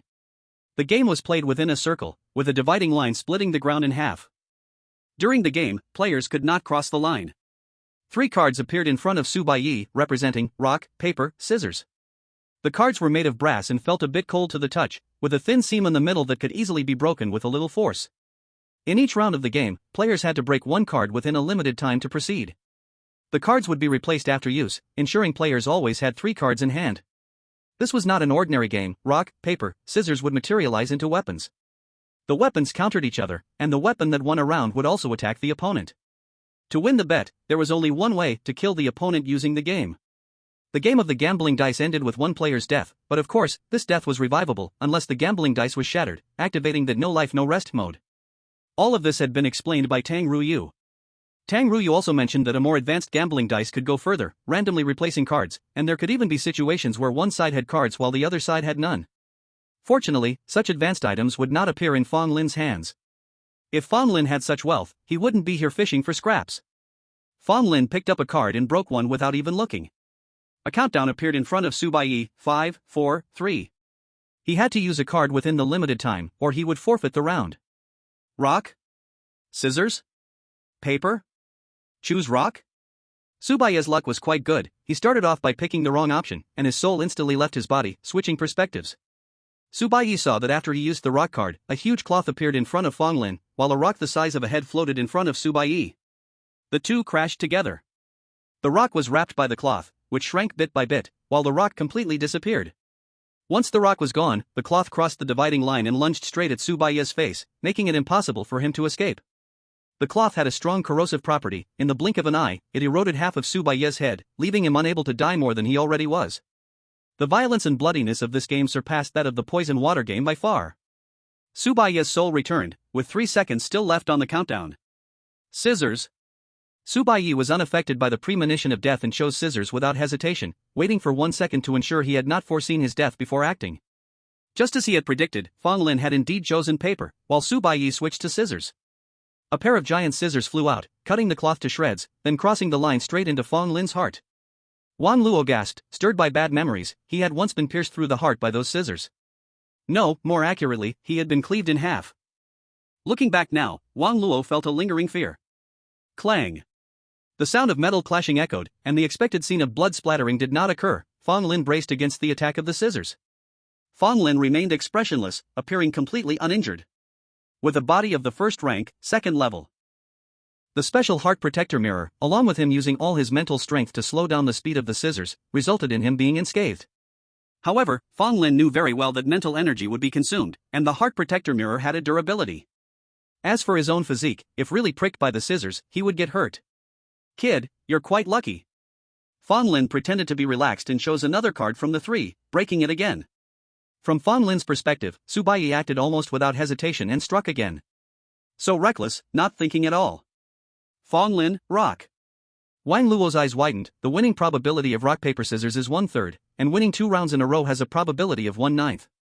If Su Baiye wins another round, it would mean Su Baiye isn't just lucky, but has grasped the pattern of Fong Lin's moves. Beside them, Tang Ruyu had a look of despair, even too lazy to analyze the situation. Analyze what? The poison water game already proved this point. Su Baiye chose with his eyes closed, and the water had no poison. Wang Luo was still learning frame by frame, while Tang Ruyu had already lay back. What can you learn from the chosen one? Just go to sleep, you won't learn anything. After being hit by the scissors for the second time, Fong Lin felt his blood surge, and a mouthful of blood surged up his throat. Even he had suffered some internal injury at that moment. This kid, how did he do it? Fong Lin stared at Su Baiye. Once could be a coincidence, but twice must be something strange. Before figuring out where the strangeness came from, Fong Lin did not act rashly. Your pattern is quite easy to study. Su Baiye spoke confidently on the side. You are a cautious person. Your seemingly casual actions from the beginning are a disguise that has actually exposed your true intentions. You simply do not dare to take risks. Not daring to take risks? Cautious? Just based on these 2 points, do you think I will definitely play rock? Fong Lin frowned slightly. Su Baiye's nonsense was a bit too much, but right now the advantage was in Su Baiye's hands, so Fong Lin directly rebutted. What you say is utterly illogical. Although Su Baiye's judgment was correct, it did not mean that his logical reasoning was sound. Then let me give you a complimentary lesson. Su Baiye seemed to have the habit of playing teacher, completely unconcerned about the villain dies from talking too much, debuff, and spoke endlessly, saying, This game seems totally random, any expected outcome is the same, but actually, it is not. Every weapon has different attack properties and causes different damage to you, leading to one conclusion. Su Baiye said firmly. You are afraid of rock. Fong Lin is afraid of rock? Wang Luo was confused. What does this mean? What's there to be afraid of rock? Besides, Fong Lin has been playing rock all along, hasn't he? Tang Ruyu looked surprised. Wait, dude, it's not just pure luck? You really have skills? What Su Baiye pointed out was Fong Lin's core secret, and Tang Ruyu had secretly hidden a card. After all, compared to Su Baiye, Fong Lin had a greater chance of winning, so Tang Ruyu naturally had to stand on the side of winning. Fong Lin, exposed, glared at Tang Ruyu with an angry face, gritting his teeth. Oh really? You dared to tell him that too? As soon as these words came out, the atmosphere suddenly became a bit ambiguous. Tang Ruyu suddenly found it hard to defend himself. I really didn't say that. Su Baiye figured it out himself. But the explanation couldn't make it out. Fong Lin had already solidified his judgment of Tang Ruyu's betrayal. Then, Su Baiye perfectly added, he didn't say anything, don't wrong him, whatever happens, come at me. Hearing this, Fong Lin became even angrier. Su Baiye continued to analyze, saying, The reason you keep playing rock is simple, rock only loses to scissors. Among the three props, rock should cause you the most damage, while scissors has the lowest damage. You are more inclined to be attacked by scissors. It's not hard to figure this out, because Baiye personally witnessed his 2 deaths caused by rock corruption. Baiye understands better than anyone the power of that rag. Baiye said slowly. You love to play cloth, and your second choice is scissors. You absolutely don't dare to play rock because if you meet cloth, you will truly die. Once you play rock, and I happen to play cloth, after you lose, you will be heavily injured or even killed by the cloth. This is a price you cannot afford. Rock, scissors, and cloth, the aggression levels of these 3 weapons are cloth, rock, and scissors. Baiye saw through this point, which allowed him to understand Fong Lin's pattern of play. But I am different. Whether it's cloth, scissors, or rock, any type of attack can easily take my life. It makes no difference to me, so I have no preference. I even managed to target your patterns, and winning 2 rounds is the best proof. Baiye slightly raised his head, delivering his victory speech. Fong Lin, you have already lost this game. Chapter 009, Rock, Scissors, Cloth, 3. In the same game, advantage and disadvantage sometimes hinge on a single thought. When the perspective changes, the observed results can be drastically different. Rock, scissors, cloth should be a 1-to-1-to-1 pure probability game, with a winning probability of 1/3, a losing probability of 1/3, and a tie of 1/3. However, Fong Lin actively changed the distribution of the 3 due to his own traits, playing cloth twice in a row, which revealed his subconscious. And Baiye, having foreseen the 2 scenes of being killed by cloth, knew the terrifying power of that rag, so he boldly guessed and carefully verified. Baiye seizes the moment, bluffing his opponent, directly revealing that the opponent is afraid of cloth. After hearing Baiye's guess, Fong Lin's first reaction was also illogical. Reasoning is invalid. Fong Lin continually plays cloth. It could mean he fears cloth, he fears rock, or he simply isn't afraid of scissors. 3 possibilities are laid out, so why does Baiye insist that Fong Lin fears cloth? Because Baiye truly fears cloth. Scissors are sharp weapons, rock is blunt, but cloth is simply a magic attack. Fong Lin has already demonstrated hard resistance against scissors. As for rock damage, as long as it doesn't hit a vital point, Fong Lin won't die. Only that rag can deal lethal damage, and it strikes the face. Baiye's bluff paired with Fong Lin and Tang Ruyu's reactions has only solidified this matter. Fong Lin's card-playing strategy priority, cloth, scissors, rock. This strategy itself is not problematic, but once the opponent sees through it, it becomes a fatal weakness. Baiye can use this point to gain the upper hand, anticipating Fong Lin's moves and greatly increasing his chances of victory. From another perspective, if Fong Lin goes all out, making plays with no discernible pattern, then Baiye will no longer hold a strategic advantage. However, this will lead to another issue. The losses for Fong Lin will be even greater. Even if scissors stab 10 times, Fong Lin can still survive. If rock hits 5 times, Fong Lin can still breathe. But that rag, just 2 hits can completely take Fong Lin's life. Originally, this weakness wasn't much. As long as he proceeded step by step, steadily, combining tactics, Fong Lin still had a great chance of winning. But Fong Lin is very clear about one thing: chance is just chance, not true victory. Fong Lin's continuous 2 actions of playing cloth were keenly caught by Baiye, and Baiye revealing his cards directly was to put pressure. Either Fong Lin continues with his previous strategy, allowing Baiye to hold the advantage, while Fong Lin occasionally takes a sneaky chance to win. If he fails, Fong Lin will be slowly worn down by Baiye. Or Fong Lin gives up his advantage and truly fights with Baiye.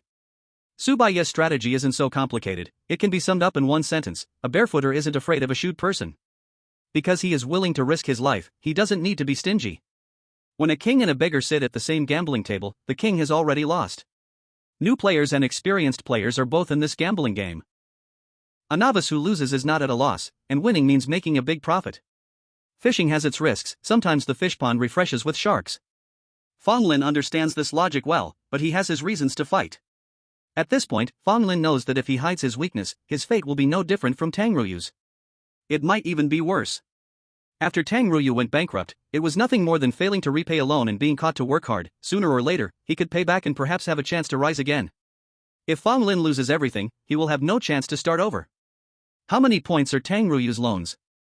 Fong Lin's debt has interest far higher than Tang Ruyu's principal.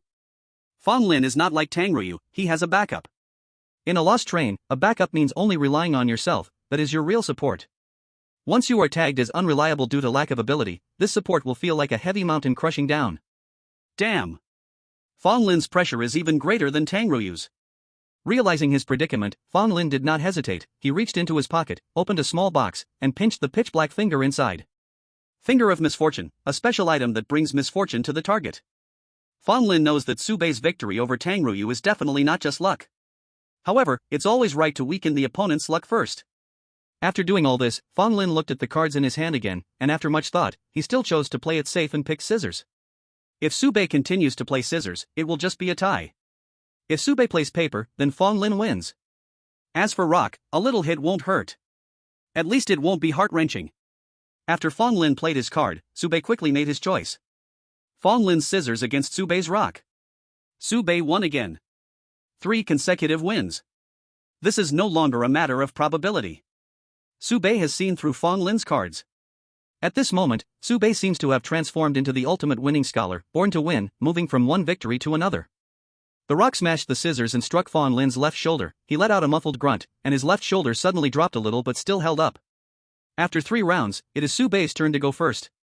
Fan Lin stared intensely at Subei, as if trying to see through Subei's card choice, while his other hand raised 3 cards in front of one eye.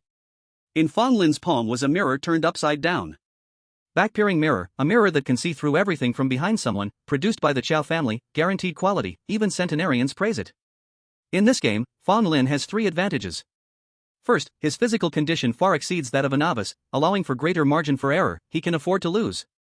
If Subei were in his place, he wouldn't be able to withstand a single loss. If we were to quantify this game, losing to scissors deducts 1 health point, losing to rock deducts 2 health points, and losing to paper deducts 5 health points. Fan Lin has 10 health points, while Subei only has 1. Fan Lin also has gear and consumables, holding a crushing numeric advantage. Second, the finger of misfortune, which can make the opponent's luck worse, has been used, but the effect is not obvious. The third advantage is that the mirror in Fan Lin's palm allows him to peek at Subei's move. In the past, Fan Lin would have Tang Ruyu cooperate and try to sneak a look at the cards. That's why Tang Ruyu's wild gambling die is opaque, while Fan Lin's wild gambling die is transparent. The opponent isn't a fool, so naturally they will guard against Tang Ruyu, but at this moment, the back-peering mirror plays its role. Tang Ruyu only peeks on the surface. The back-peering mirror is the killer move. The back-peering mirror's perspective sees from behind to the front. It claims to see through everything, which is obviously an exaggeration, but seeing through a person's body is not difficult. The hand cards, as special items, cannot be seen through. The finger of misfortune and the back-peering mirror combined, with a 2-pronged attack, Fan Lin does not believe Subei can survive. When it was Subei's turn to go first, he was clearly more cautious than before, pondering what to play. Should I play rock first to try? The moment this thought arose, Subei's soul left his body, and once again he saw the scene of his own death at the hands of Cloth. First out Cloth? This time, Baiye was killed by a rock. Baiye immediately realized that something was wrong. If I throw rock, he throws cloth. If I throw cloth, he throws rock. What does this mean? The answer is obvious. This guy has hacks? Is Little Tuan not considered a hack? With a mindset of just giving it a try, Baiye had a thought: throw cloth? In the vision of death, Fan Lin used scissors. Scissors split Baiye in half. Now this is good, unlocking 3 ways to die at once. Baiye truly experienced what it meant to be certain death. No matter what I throw, it's death. How do I play this? Can I report that guy for hacking? This guy definitely has hacks. You ask me how I'm sure that guy's hacking? Even with my hacks, I can't win. How could he not be hacking? These words, Baiye could only think in his heart. In a sense, it's not that Baiye's hack isn't effective, but that the opponent's strength in fishing is too high. Only someone of Tang Ruyu's level could be considered standard fishing level, and sometimes they could even fight the fish. Fan Lin is like an elite boss blocking the door, with stats and mechanisms to match. Baiye didn't give up, but rather changed his perspective. Fan Lin may not be using vision. What if he could read minds? Baiye planned to verify it. If I randomly draw a card, and I don't look, what will happen? After this thought rose, he once again foresaw his own death, which meant Fan Lin couldn't be reading minds. After all, Baiye didn't even know what card he drew, yet Fan Lin did. However, for Baiye, this turned out to be good news. Thank goodness it's not mind reading. If a seasoned player robbing the road could master mind reading like a bug, this lost train really couldn't be played. Baiye tried a few more times, and without exception, the result was always one word: death. Finally, with no way to retreat, Baiye had an absurd thought. What would happen if I shuffled the 3 cards together and broke them open at the same time? Due to the different forces on the 3 cards, there would always be a sequence when breaking them, and after Baiye put in strength, he didn't even know which card he actually broke. This uncertainty might affect the opponent's judgment. According to the game rules, if you break 2 or 3 cards at once, the first one to break counts. And when drawing cards, all broken cards will be replenished. After this thought arose, Baiye did not leave his body. There was hope. Heaven does not close off every path. What once seemed like certain death now has a glimmer of life.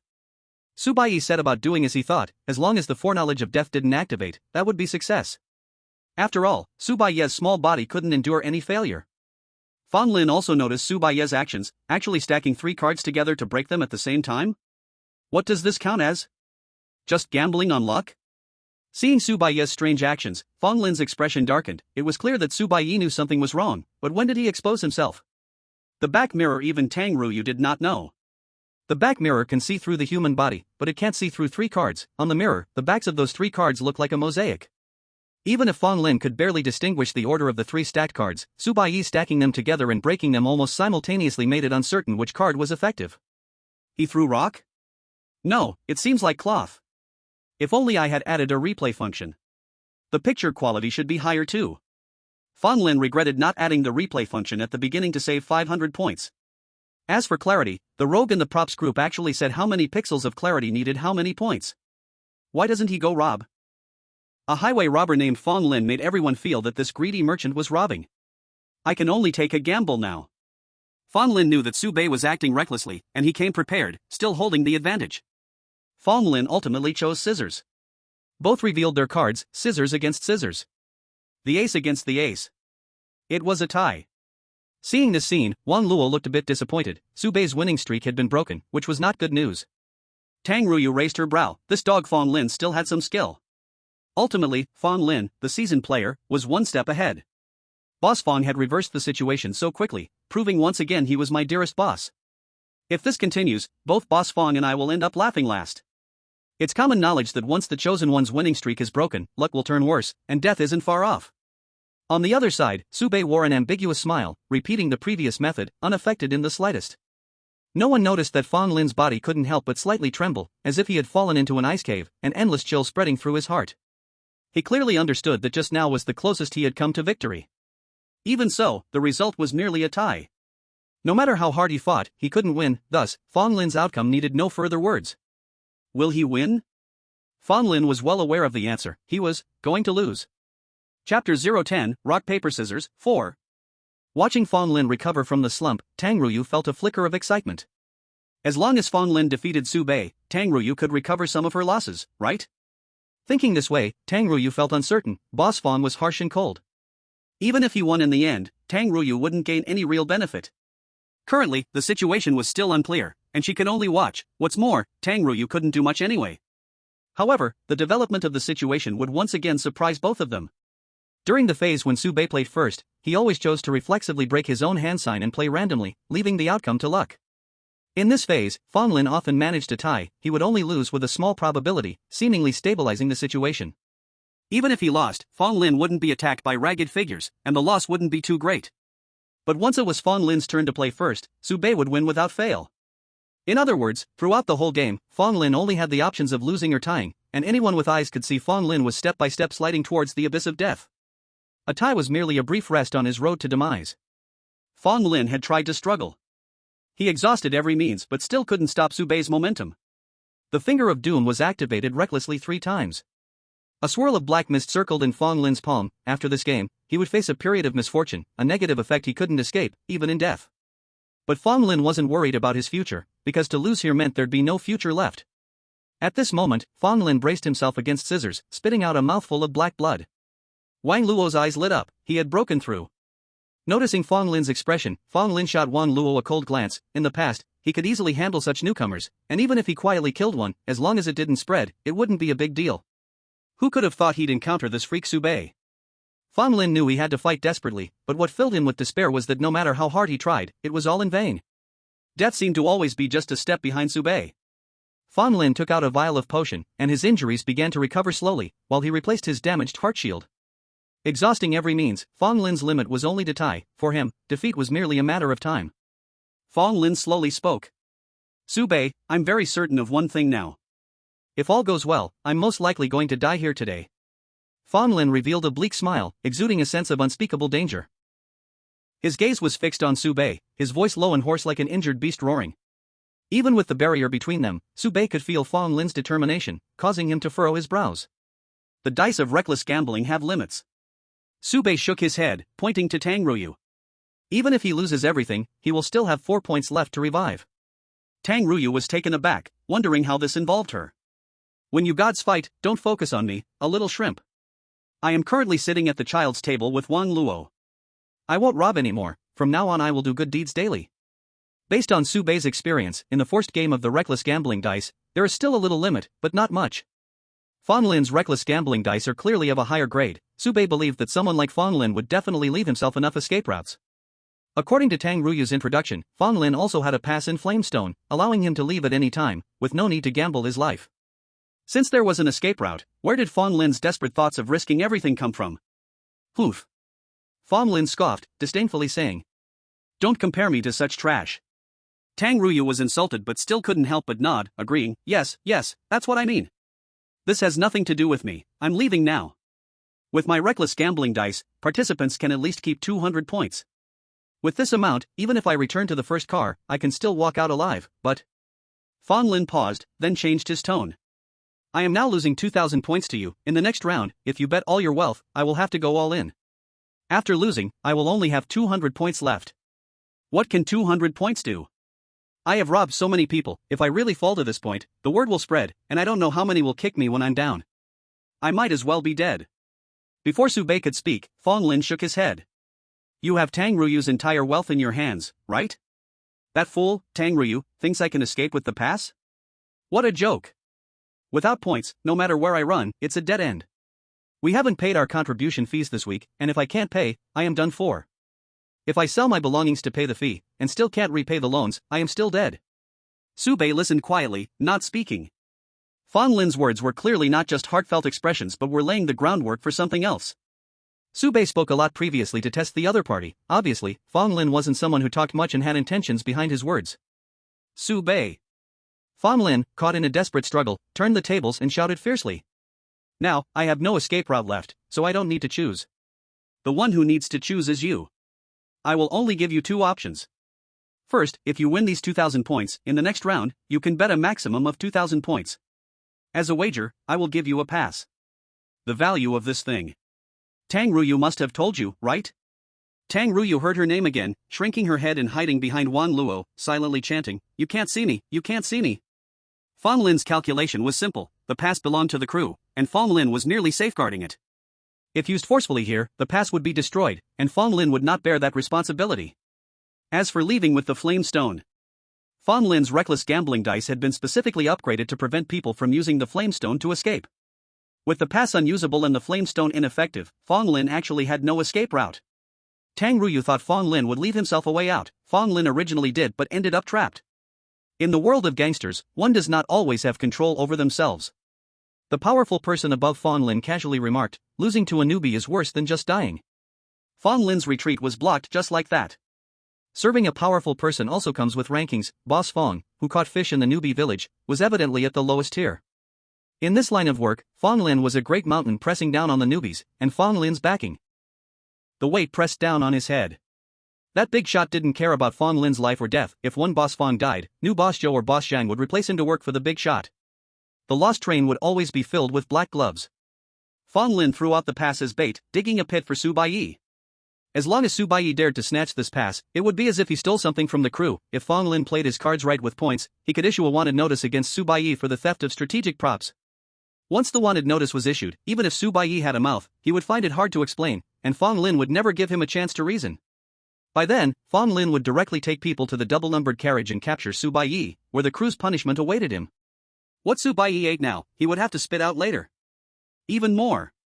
The premise was Fang Lin had to leave with the remaining points and belongings, only then could he have leverage. Money can push ghosts to grind, but without money, one can only be the grinding ghost. By protecting the points and belongings, Fang Lin still had a way out, even turning defeat into victory, otherwise, he would surely die. Fang Lin was very sure that his trap was well concealed. Tang Ruyu couldn't possibly know the secret of the pass, let alone Su Baiye, who was a pure rookie. Facing Fang Lin's proposal, Su Baiye remained calm, saying lightly, "You won't get this, and neither will I. If you have any methods to threaten me, stop beating around the bush and show your cards directly."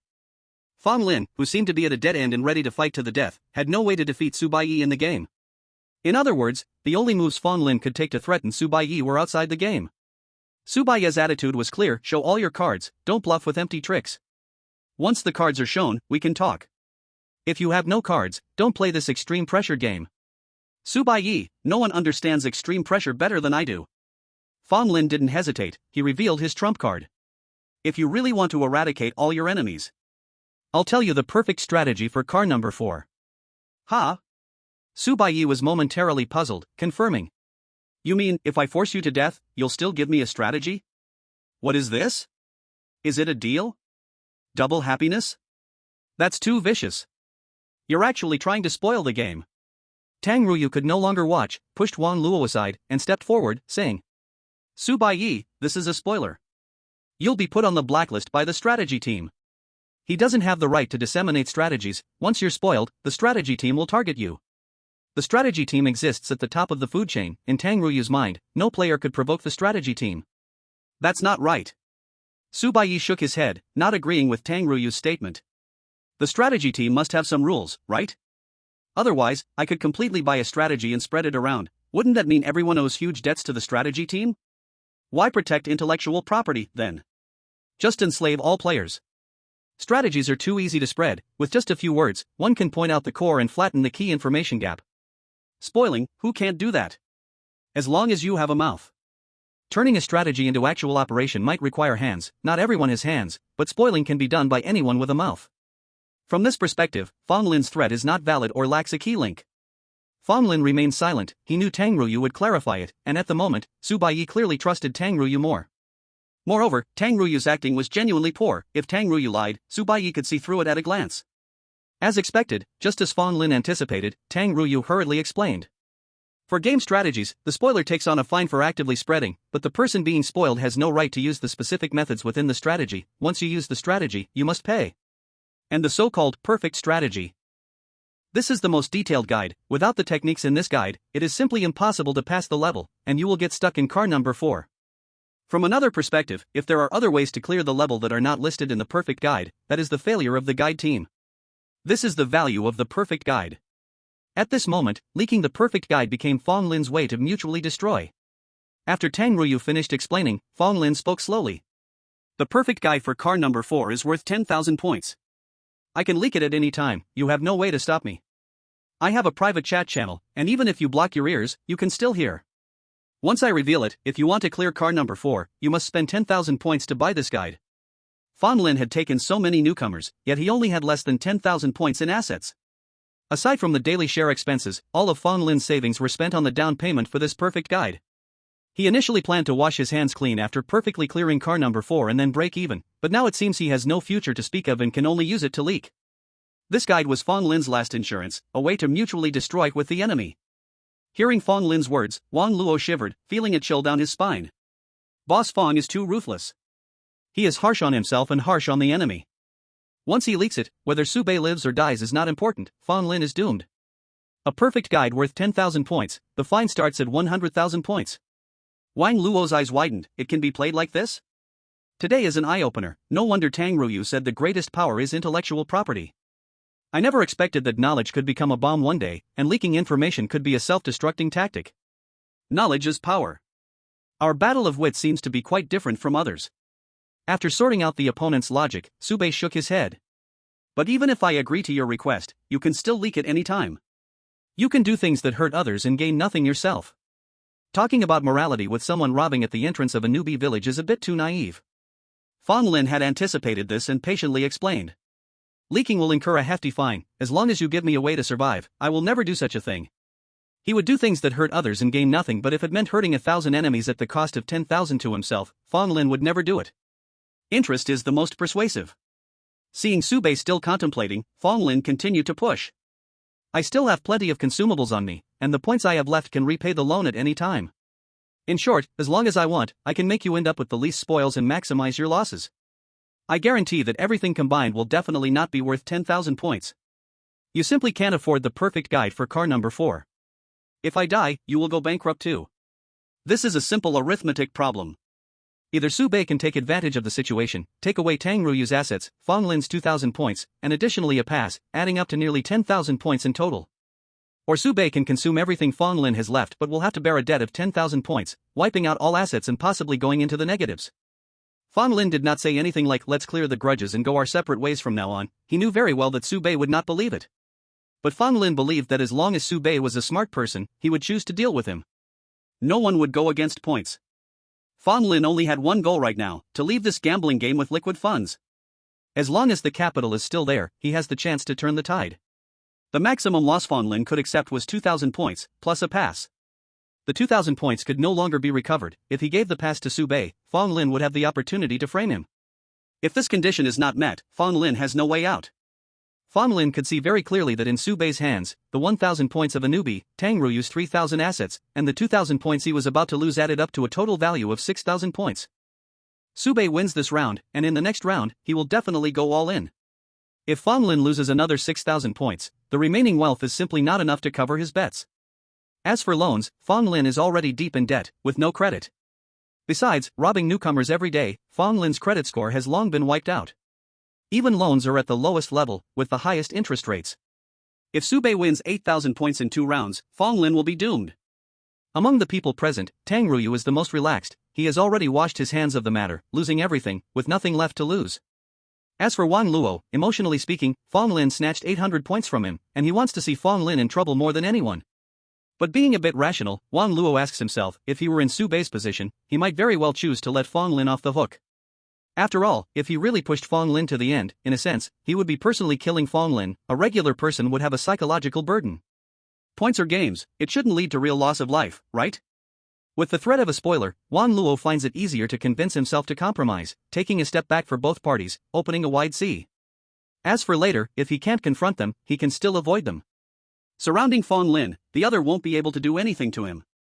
No matter what the others think, the final decision is still in Su Baiye's hands. Su Baiye thinks for a moment and speaks of a way to respond. I can win everything, leave, save up 10,000 points, even take out a loan to buy the rights to the strategy, then get back on track with the game in car number 4 and continue to progress. Fan Lin shakes his head. If you get spoiled, you will go on the blacklist of the strategy group, and there will be no way to take out loans. Even if you could, you couldn't afford the interest. Moreover, for the game in car number 4, even with a perfect strategy, the cost is not small, and the success rate doesn't exceed 50%. Strategies are strategies, actions are actions. If Su Baiye loses everything and pays the 10,000 fine, it's like starting from zero, with no benefits to speak of. After Fan Lin brings up the spoiler as a self-destructive measure, he has blocked all Su Baiye's paths. Fan Lin believes that Su Baiye has only one option, cooperation. Victory ultimately belongs to me, Fan Lin. Winning or losing is not just within the game. This train of confusion isn't just about fighting and killing. Su Baiye thinks for a moment, then slowly opens his mouth. Actually, there's a third choice. Fan Lin's heart sinks. What? He has a bad feeling. Su Baiye's calm tone carries a strange confidence that often comes from strength, cheating. After robbing you, I can still clear car number 4 without a strategy. Fan Lin's face changes upon hearing this, threatening, you will die. Maybe. Su Baiye says nonchalantly. It just depends on whether death can catch up to me. Chapter 11, Rock Paper Scissors, 5. Su Baiye is willing to play a chase game with death. You chase me, if you catch up, I will die for you to see. Hearing Su Baiye's reckless boasting, Fan Lin laughs in anger. You have no idea what a perfect strategy means.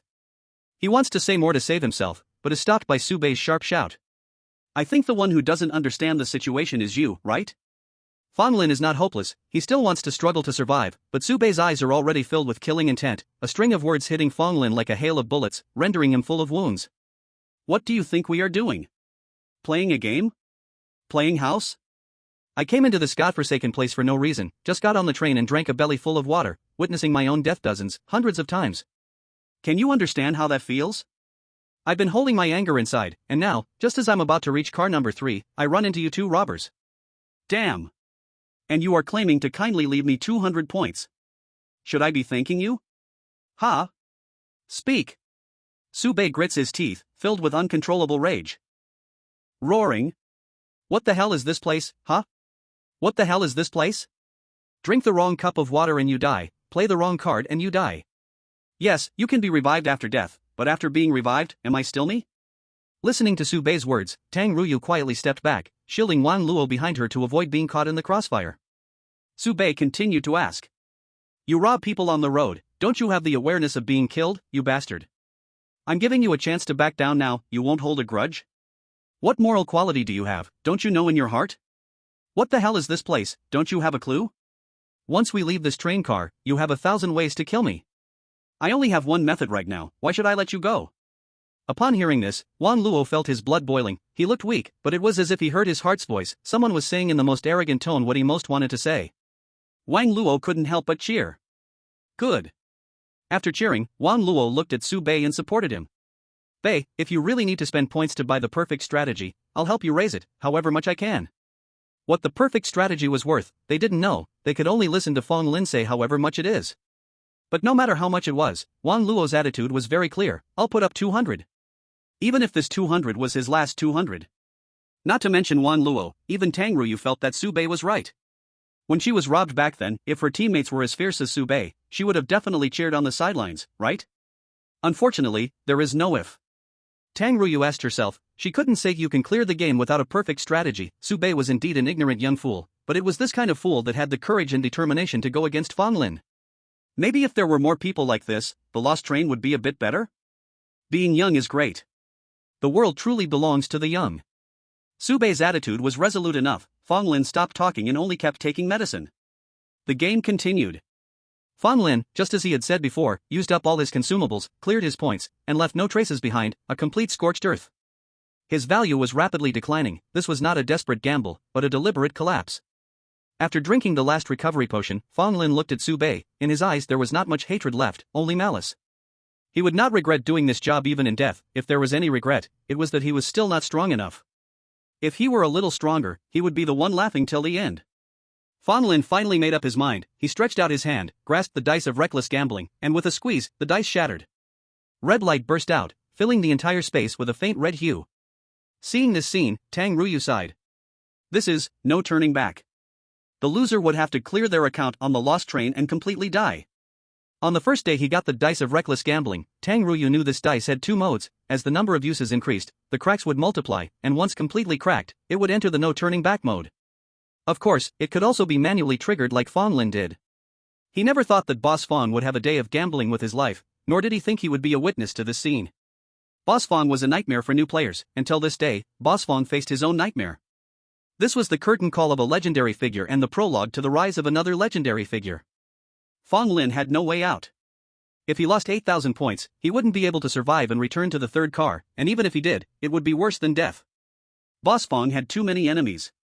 Fortunately, Su Baiye was likely the last one. Fong Lin made up his mind and started to tell the details. The perfect strategy for car 4 needs to block the crow's line of sight to avoid the body turning into straw. A total of 4 core items are needed. The item, Heart Shield Mirror, needs to be purchased in the free market. Get into carriage 4, avoid trunk strawification. The Scarecrow's hat is sealed in the deepest part of the Scarecrow maze.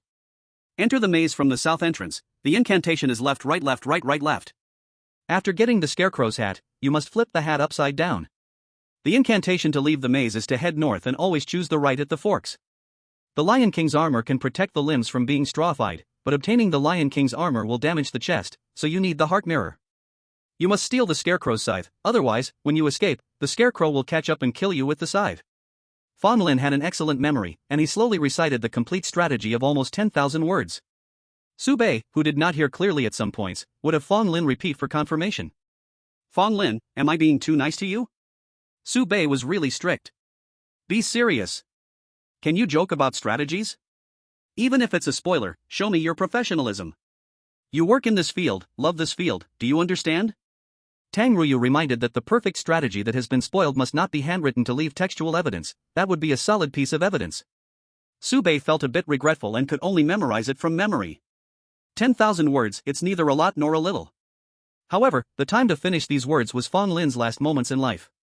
He could sense Su Baiye's expression growing graver, his speech becoming less, and even his posture becoming more upright. Fong Lin understood Su Baiye's feelings at this moment. He was a worthy opponent, and even in the last moments of life, respect for such an opponent was needed. Tang Ruyu also understood Su Baiye's feelings at this moment since he had experienced it once. Su Baiye felt that no one could understand his feelings at this moment. After drinking several cups of water, he couldn't find a toilet. Who could understand that feeling? Su Baiye was about to burst. In his heart, Su Baiye wailed. Is this strategy not finished yet? I need to go to the bathroom. Su Baiye's expression was a bit grim. Carriage 3 had a toilet. As long as he reached that place, everything would be better. As Su Bei's serious expression loomed, Fong Lin finished reciting the last word of the strategy, simultaneously welcoming the conclusion of this round of the game.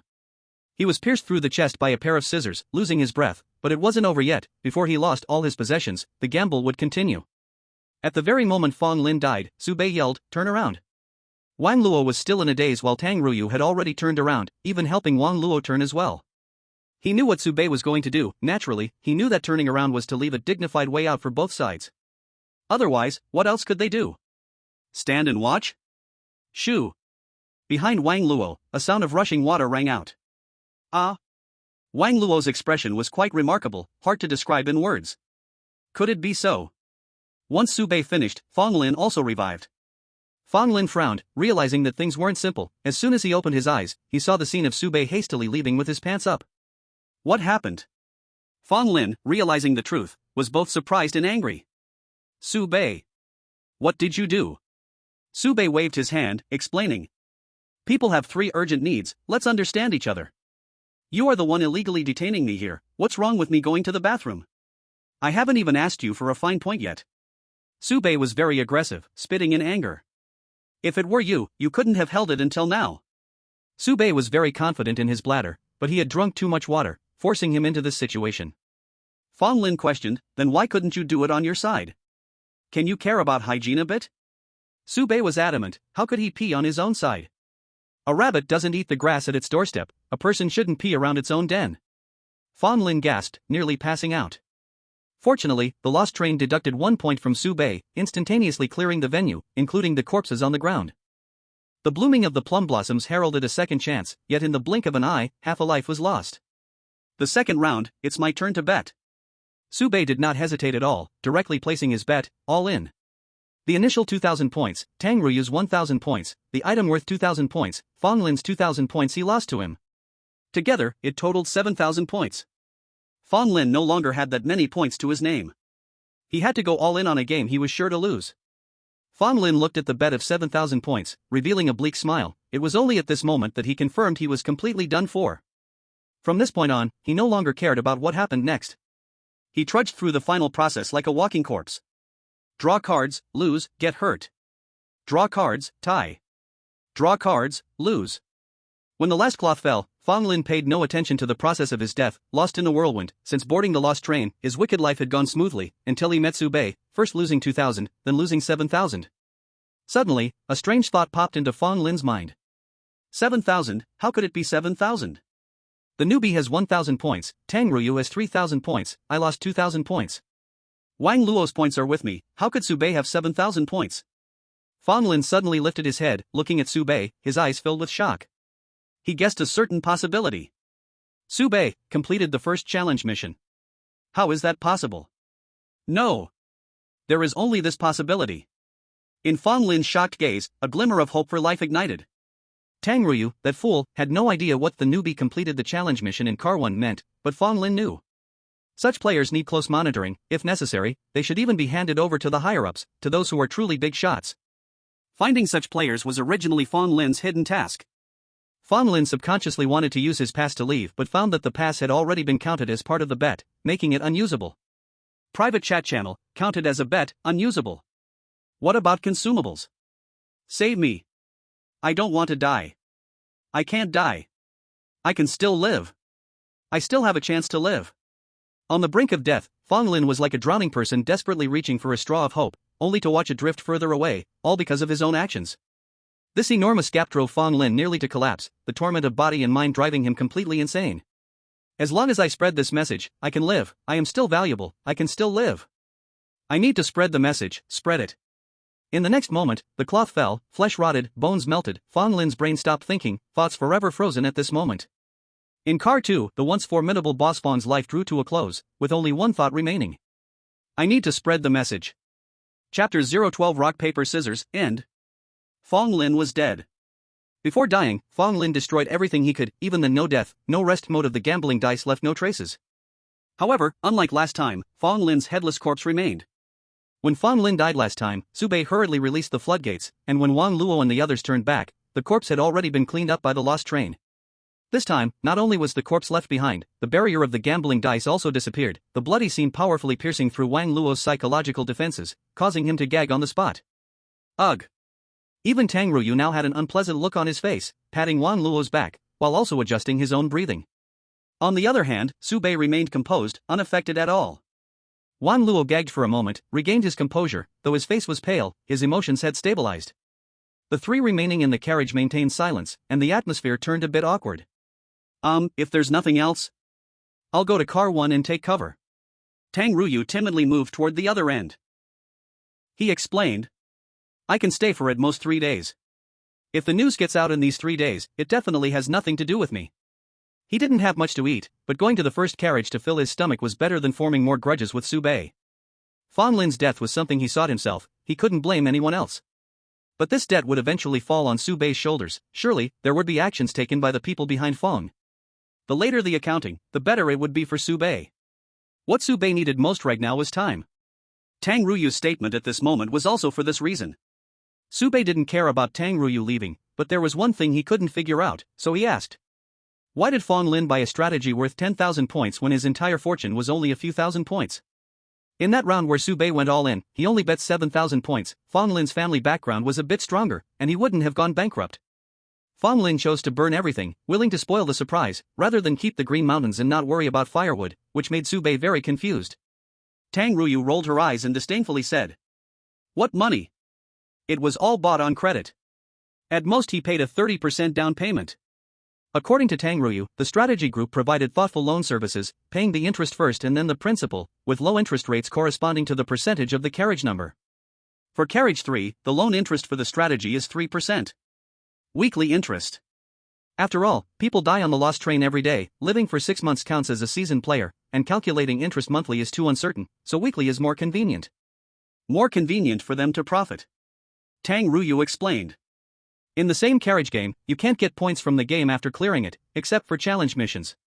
So, buying the perfect strategy with a loan, getting points from challenge missions, can pay off the loan and make a little profit. Many people operate like this on the lost train. Fan Lin didn't have much to his name. On one hand, he had to pay a considerable weekly fee, and on the other, Fan Lin himself was burdened with huge loans. The money he earned from hard work was all used to pay interest, only able to avoid worsening his financial situation, no way to accumulate wealth. Hearing this, Su Bei couldn't help but lament that financial exploitation was indeed faster. Regarding challenge missions, Tang Ruyu didn't know much, and Su Bei could only inquire at the free market. Boss Su. Tang Ruyu didn't know how to address Su Bei for a moment and could only call him boss like she did with Fan Lin. Boss Su, if you trust me, I have a few personal suggestions. After receiving Su Bei's nod, Tang Ruyu dared to continue. First, never let anyone know that Fan Lin died at your hands. Even if someone suspects, you absolutely cannot admit it.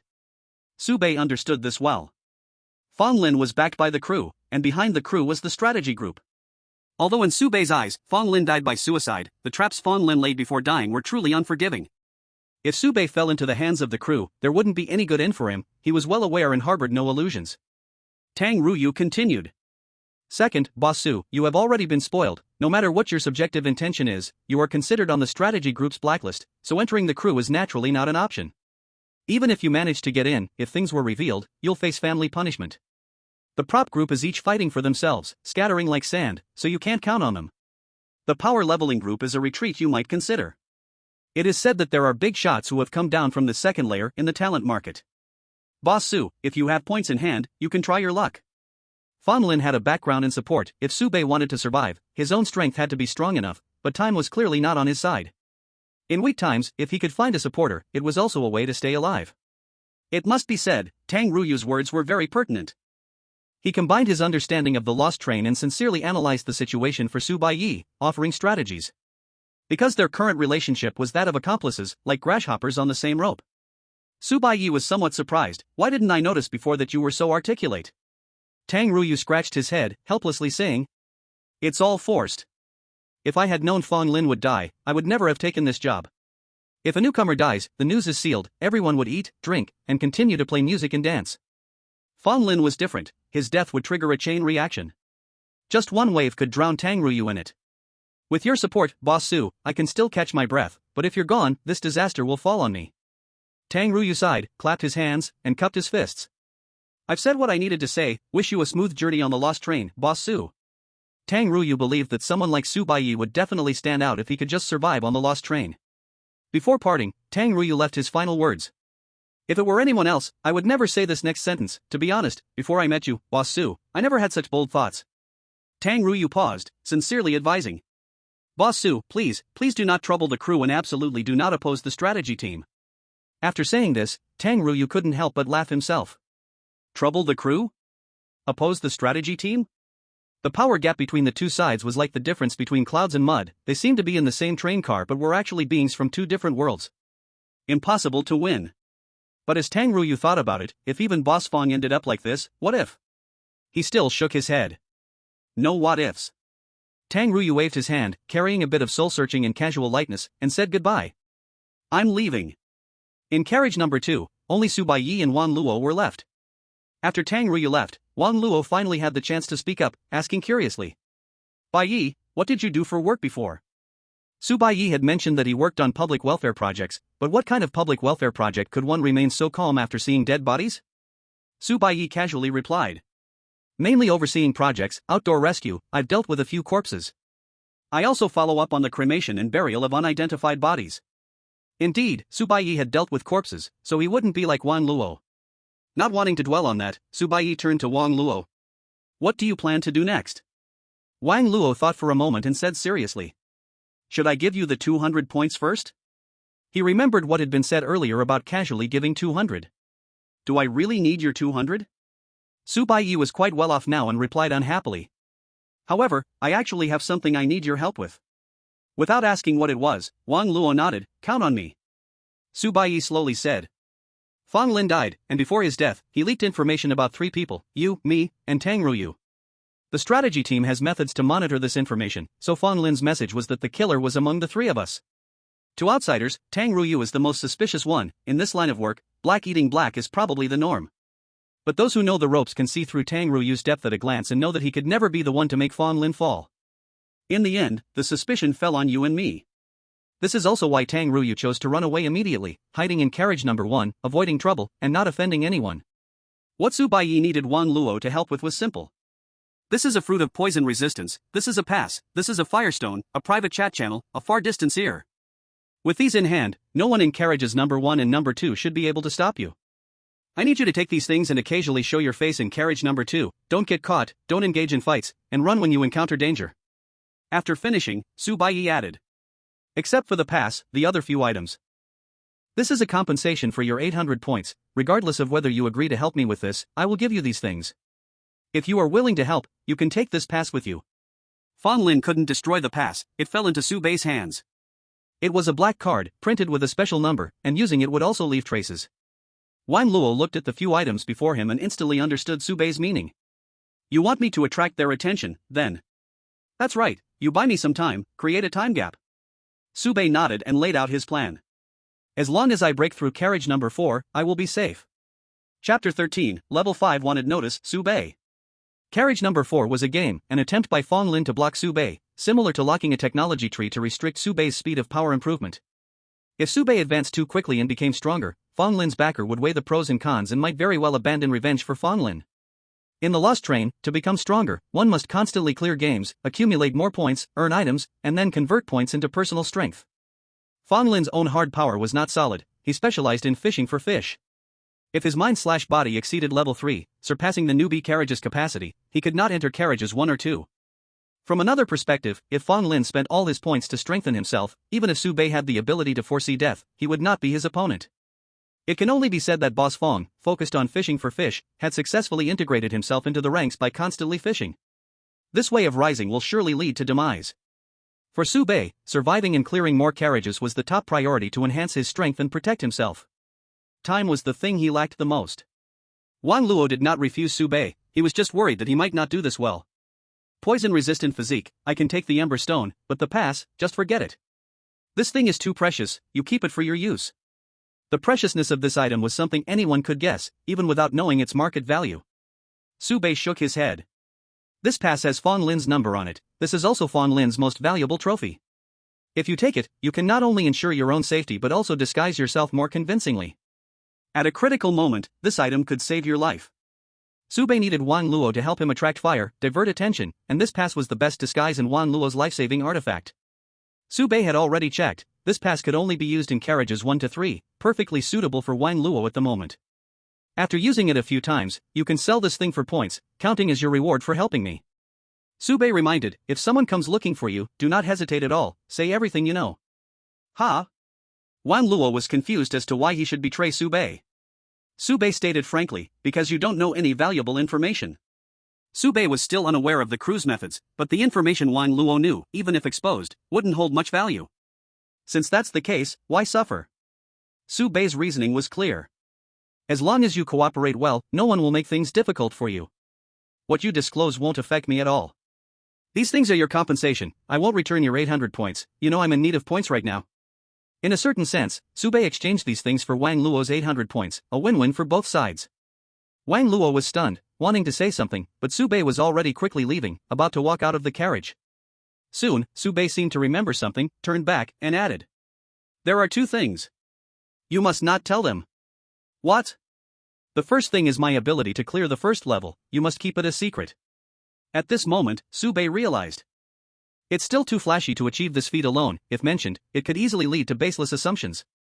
Wang Luo nodded repeatedly, signaling that he understood. What about the second matter? Ahem. Baiye felt a bit embarrassed and said with a serious face, there are 3 urgent matters for humans, let's not talk about this everywhere. Absolutely. Absolutely. This was indeed very important, if it got out, Baiye's good name would be completely ruined, it would hurt him more than being directly killed. After explaining these 2 matters, Baiye set out again. Forward, destination, Car 3. Car 5, Crew Work Hall. Deputy Team Leader, Office. At the moment Fong Lin leaked information, the deputy team leader at the desk looked up and received an urgent communication. The deputy team leader stood up, conversing across the air, nodding repeatedly, yes, understood. Okay, I got it. The communication quickly ended, and the deputy team leader slightly bowed, straightening up moments later. Returning to the desk, the deputy team leader set aside the previous work and began drafting a notice, Level 1 wanted notice, player Fong Lin, intentionally leaking the perfect strategy of the strategy group for number 4, fine of 100,000 points. Please contact the crew nearby and surrender for a lighter punishment. Providing clues about Fong Lin will reward 500 to 5,000 points. Level 5 wanted notice, players Tang Ruyu, Baiye, Wang Luo, suspected of pirating the perfect strategy of the strategy group for number 4. Please contact the crew nearby and cooperate with the investigation. If there is no contact with the crew for over 72 hours, the wanted notice will be upgraded to level 3, and the crew will initiate active capture. Before finishing the wanted notice, the deputy team leader received news of Fong Lin's death and account cancellation. Even so, he still sent out the wanted notice according to the process. If Fong Lin was not wanted, this notice would have procedural loopholes. After the wanted notice was issued, the deputy team leader sat back in his office chair and took out the communicator, contacting the crew of Car 3, this is deputy team leader of Car 3, yes, it's me, deputy team leader of Car 5. There are 3 individuals I need you to keep an eye on. We just issued a wanted notice, the administrator's intention is to not interact with them for now. Yes, even if they come to surrender, do not process it, let the wanted notice escalate to actively capture. 2 newcomers, 1 fool, none are experienced players. Okay, I'm waiting for your news. After ending the communication, the deputy team leader's gaze swept back and forth over the 3 names, Tang Ruyu, Baiye, Wang Luo. Who killed Fong Lin? Or did all 3 have a part in it? The deputy team leader didn't care about the truth, in his eyes, no matter who acted, the fate of these 3 would be the same. This boss Fong actually has the administrator backing him. What does the leader want to do? The deputy team leader shook his head, no longer pondering this question, to offend the strategy group, unless you run to the second level car, otherwise there is only one outcome. Death, or a fate worse than death. The deputy team leader crossed out the 3 names and casually set them aside. Just insignificant little people, such things happen every day on the lost train, and he had important matters to attend to. Arrived at Car 3, acquired passenger identity. Current identity validity period, 7 days. Please complete the car game within 7 days to extend the validity period accordingly. Upon arriving at Car 3, a new prompt popped up in front of Baiye. Welcome to Car 3. In front of Baiye, a small sprite floated. Hello, Master, I am your train smart assistant. During your journey on the lost train, I will travel with you and grow together. I sincerely wish you a smooth journey on the lost train. Baiye was a bit curious, why hadn't Tang Ruyu mentioned this before? After the sprite finished its auspicious words, Baiye asked, is this only for me, or does everyone have one? Everyone has one, but yours is definitely the most special. The sprite still wore a warm smile. Just pay 200 points weekly to enjoy VIP service, which can save you 6,888 points. There's a limited time offer now, buy 3, get 1 free. If you don't have enough points, the Lost Train also offers point loan services, with new user interest as low as 3%. This thing actually needs points? Subei's expression darkened, and he made a swift decision. Cancel. No money, and nor will I give my life. After speaking, Subei strode forward, ignoring the sprite assistant, treating it like a junk pop-up ad. No wonder Tang Ruyu didn't mention the smart assistant. This thing costs money. If Tang Ruyu had said it was a money trap, it would surely offend people, so she could only choose to remain silent. Anyway, with Subei's ability, he wouldn't be tricked. Watching Subei's ruthless back as he left, the sprite assistant's smiling face instantly turned grim. It fished out a cigarette from somewhere, stuck it in its mouth, blew a small smoke ring, and spat towards the direction Subei had left. Damn, another poor loser. The sprite assistant was very unhappy. Why was it always assigned to poor losers as a smart assistant? At this rate, when would it finish paying off its loan, get a promotion and a raise, and move to the second layer? Hey, something's happening? A wanted notice? Tang Ruyu, Wang Luo, Subei. Level 5 wanted notice? The sprite assistant remembered something, stubbed out the cigarette, and hurriedly chased after. Hey, poor, my dear master, are you surnamed Wang or surnamed Su? If you don't have either surname, have you considered changing your name? I have 2 ready-made good names. After changing, your name can even shine with red light. Who can refuse a name that glows? How about I take you to visit the service hall of the crew? I'll show you around for free. Master, this way please. Wrong direction. Hey. Are you deaf? Chapter 014, Boom Boom Boom. Having unsubscribed from the smart assistant, the other party chased after him again, so Subei directly chose to block it with one click. What trash ads, go play by yourself. And take me to the cruise service hall. After just killing Fonglin, how could Subei possibly go into a trap? Carriage number 3 was different from the previous ones. The space here was extremely spacious, and for the first time, there was the concept of a door. In the previous carriages, there were only entrances and exits, blocked by air walls, with no real doors. And at this moment, on the left side of the train's forward direction, there were 3 doors, corresponding respectively to 1. Free market. 2. Personal space. 3. Carriage games. From carriage number 3 onwards, all odd-numbered carriages would have this configuration. Odd-numbered carriages could not leave unless the carriage game was completed, so there were dedicated personal spaces for rest. Subei first entered the restroom. The initial restroom was only 5 square meters. Normal people would find such a small space unbearable, but Subei had been a worker in Magic City before traveling here and had long since gotten used to it. Every time he scrolled through videos like President, You're Back Home, Subei would laugh happily because he truly lived in such a bizarre layout. In Magic City, Subei's daily life could be called a laser tower attack guide, and it could also be on the must-try list of laser towers. The restroom could be improved using points. Subei bought a bathroom, a bed, and expanded the space by more than 10 square meters, spending less than 50 points in total. For furniture, Subei chose the official channel directly, without purchasing from the free market. According to Tang Ruyu's introduction, furniture in the free market is indeed cheap. The same bed might be sold for 5 points on the Lost Train, while the item group only charges 1 point, and they even include a mattress in 4-piece bedding.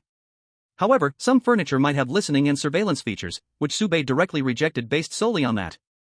First, organize the gains, and then go to the free market. Entering the restroom, Subei finally had the time and space to organize all his previous gains. In terms of carriage games, carriage number 1 contributed 1062 points, while the winner of carriage number 2 also had 100 points. Tang Ruyu forfeit, Fong Lin was dead, so Subei and Wan Luo naturally became the winners. The first round won 1000 points, and the second round gained supplies worth 1966 points, among which the antitoxin constitution was worth 300 points, the gambling dice was worth 900 points, and some miscellaneous consumables were worth just under 100, leaving 700 points. Fong Lin's gamble, he won 2000 points in the first round, and in the second round, he basically left nothing for Subei, not even a single point, only the pass was of some value. Among the spoils, the pass, Emberstone, and anti-poison constitution were all left to Wang Luo, who would help Subei by some time. Subei only kept the gambling dice and took away the points. Points, 5,765. Subei was probably the richest newcomer in history. In fact, if Subei had the pass and the anti-poison constitution in hand, he could piece together about 10,000 points. According to Tang Ruyu, the pass could be sold for 2,000 points. But the problem is, Subei would be bankrupt if he spent his points to buy a perfect strategy, as if he exchanged a sword for a watch, weakening his combat power and binding his own hands. Such a silly thing, Baiye would never do. With 10,000 points, if Baiye didn't hand it over, he still had a chance to survive. Once he gave it up, he would undoubtedly die. Lin also focused on this point, which is why he threatened Baiye. He thought Baiye was a smart person who could understand the pros and cons of this situation, but he didn't expect Baiye to choose to flip the table directly. Whether I live or die doesn't matter, you die first. 5,765 points must be used wisely. Baiye lay on the bed thinking, took a short rest, and then went to the bathroom before heading out. He didn't head for the card game first, instead, he went straight to the free market. The free market sells strategies and has the power leveling groups that Tang Ruyu mentioned. Baiye pushed the door open and, as a white light flashed before his eyes, he found himself in a bustling market, standing in front of a notice board. In front of Baiye, several directional signs were placed. Left, Crew Group Service Hall. Right, Item Group Trading Market. Straight, Power Leveling Group Talent Market. Here, combat is not allowed, and the gambling dice were also prohibited. Besides the three directional signs and a notice board, there was also a mailbox diagonally in front of Baiye. The mailbox was specifically for storing letters, and players from different compartments could send parcels and even points, but a service fee must be paid. Baiye's mailbox was half open, with a few letters inside. What is this? Baiye opened the mailbox and took out the letters to read. The first letter was a recruitment ad from the item group, requesting some raw materials, needing newcomers to help collect, in exchange for long-term purchases at a certain price, along with some contribution points. With a higher contribution, one could learn designated life skills and manufacture corresponding items to be auctioned off by the item group. Baiye glanced at it and set it aside. If he hadn't encountered Lin, Baiye might have been able to develop slowly, but right now, there was no time for that. The second letter was stimulating, it was a level 5 wanted notice directly issued by the crew group. Baiye sneered, it really was a case of thinking brings on the chance. Player, Baiye, level 5 wanted notice, cooperate with the investigation within 72 hours. Tang Ruyu was quite clever, he planned to hide in car number 1 for 3 days and then time it perfectly to rush to the crew group service hall and turn himself in. After all, he wasn't going to car number 4, and Lin wouldn't die by his hands, he just needed to resolve his own issues. Baiye glanced at it and tossed the wanted notice aside. Turning himself in was not something he planned to do for now, besides, didn't he still have 72 hours? If worst comes to worst, he could delay until the deadline and then turn himself in as an escape route. The third letter finally contains something useful. Baiye's expression changed. A free starter gift pack customized by the power leveling group? Only 1 point required, with the additional requirement being a trip to the talent market? Baiye slightly nodded, this beginner's gift pack is considered a type of traffic product. The crew governs the strategy, while the props group handles living supplies. In these two areas, newcomers will inevitably seek their own interests sooner or later, the earlier, the better. But the talent market is different. Not every player is willing to hire a professional gamer, and not every player knows the value of a professional gamer. If the professional gaming group wants to attract newcomers, it must have its own traffic channel. 1 point is not expensive, just the cost of a P, anyone can afford it. Baiye readily paid 1 point and opened the beginner's gift pack. To be precise, it contained a brief beginner's guide. First, newcomers should never offend the strategy group. Second, in the lost train, information is the most powerful weapon. Third, be sure to purchase a name change card, available only from the professional gaming group. Fourth, most of the information had already been mentioned by Tang Ruyu. However, the name change card was something Baiye was quite interested in. The beginner's gift pack also included a name change card. Name change card replaced the player's real name with a randomly generated game name for a period of time. This way, no matter what the player does in the carriage game, their real name won't be exposed immediately. It's an essential tool for multiplayer carriage games, and can also be used in solo carriage games. It's great for avoiding spoilers. The name change card has a time limit, and using it again can overwrite the previous name. If Baiye had this before, when dealing with Lin, he wouldn't have been so passive. Even if Lin brought out the strategy to self-destruct, it would only expose a fake name of Baiye, unlike now, where the arrest warrant was directly sent to Baiye's own email. Of course, the strategy group also has ways to locate the real name under the fake name through clues, commonly known as opening the box. The name change card, however, can only be sold in the talent market of the professional gaming group. To let new players feel the value of this item, the beginner's gift pack also included one that allows changing names for 24 hours after usage. It is fair to say that among the entire beginner's gift pack, the name change card is the most valuable item. Just this name change card is worth 1 point. Baiye looked at the name change card. It was a coded business card, and after scratching it, the name on it would replace your player ID. Baiye was currently wanting to conceal his identity, carrying a level 5 arrest warrant from the crew. His player ID was subtly turning red, making him very conspicuous in the free market. Fortunately, there weren't many people near the notice board, so no one noticed Baiye. Holding the name change card, Baiye scratched it on the spot. This is the lowest level name change card, the game ID is random, and the time can only last for 24 hours, but for Baiye right now, it was very precious. Honestly, there was a bit of excitement while scratching, just like scratching a lottery ticket. Baiye couldn't help but wonder what game ID he would randomly get. The first character, explode. So explosive? Baiye's spirit lifted, this is simply me. The second character, explode. Keep scratching. Don't stop.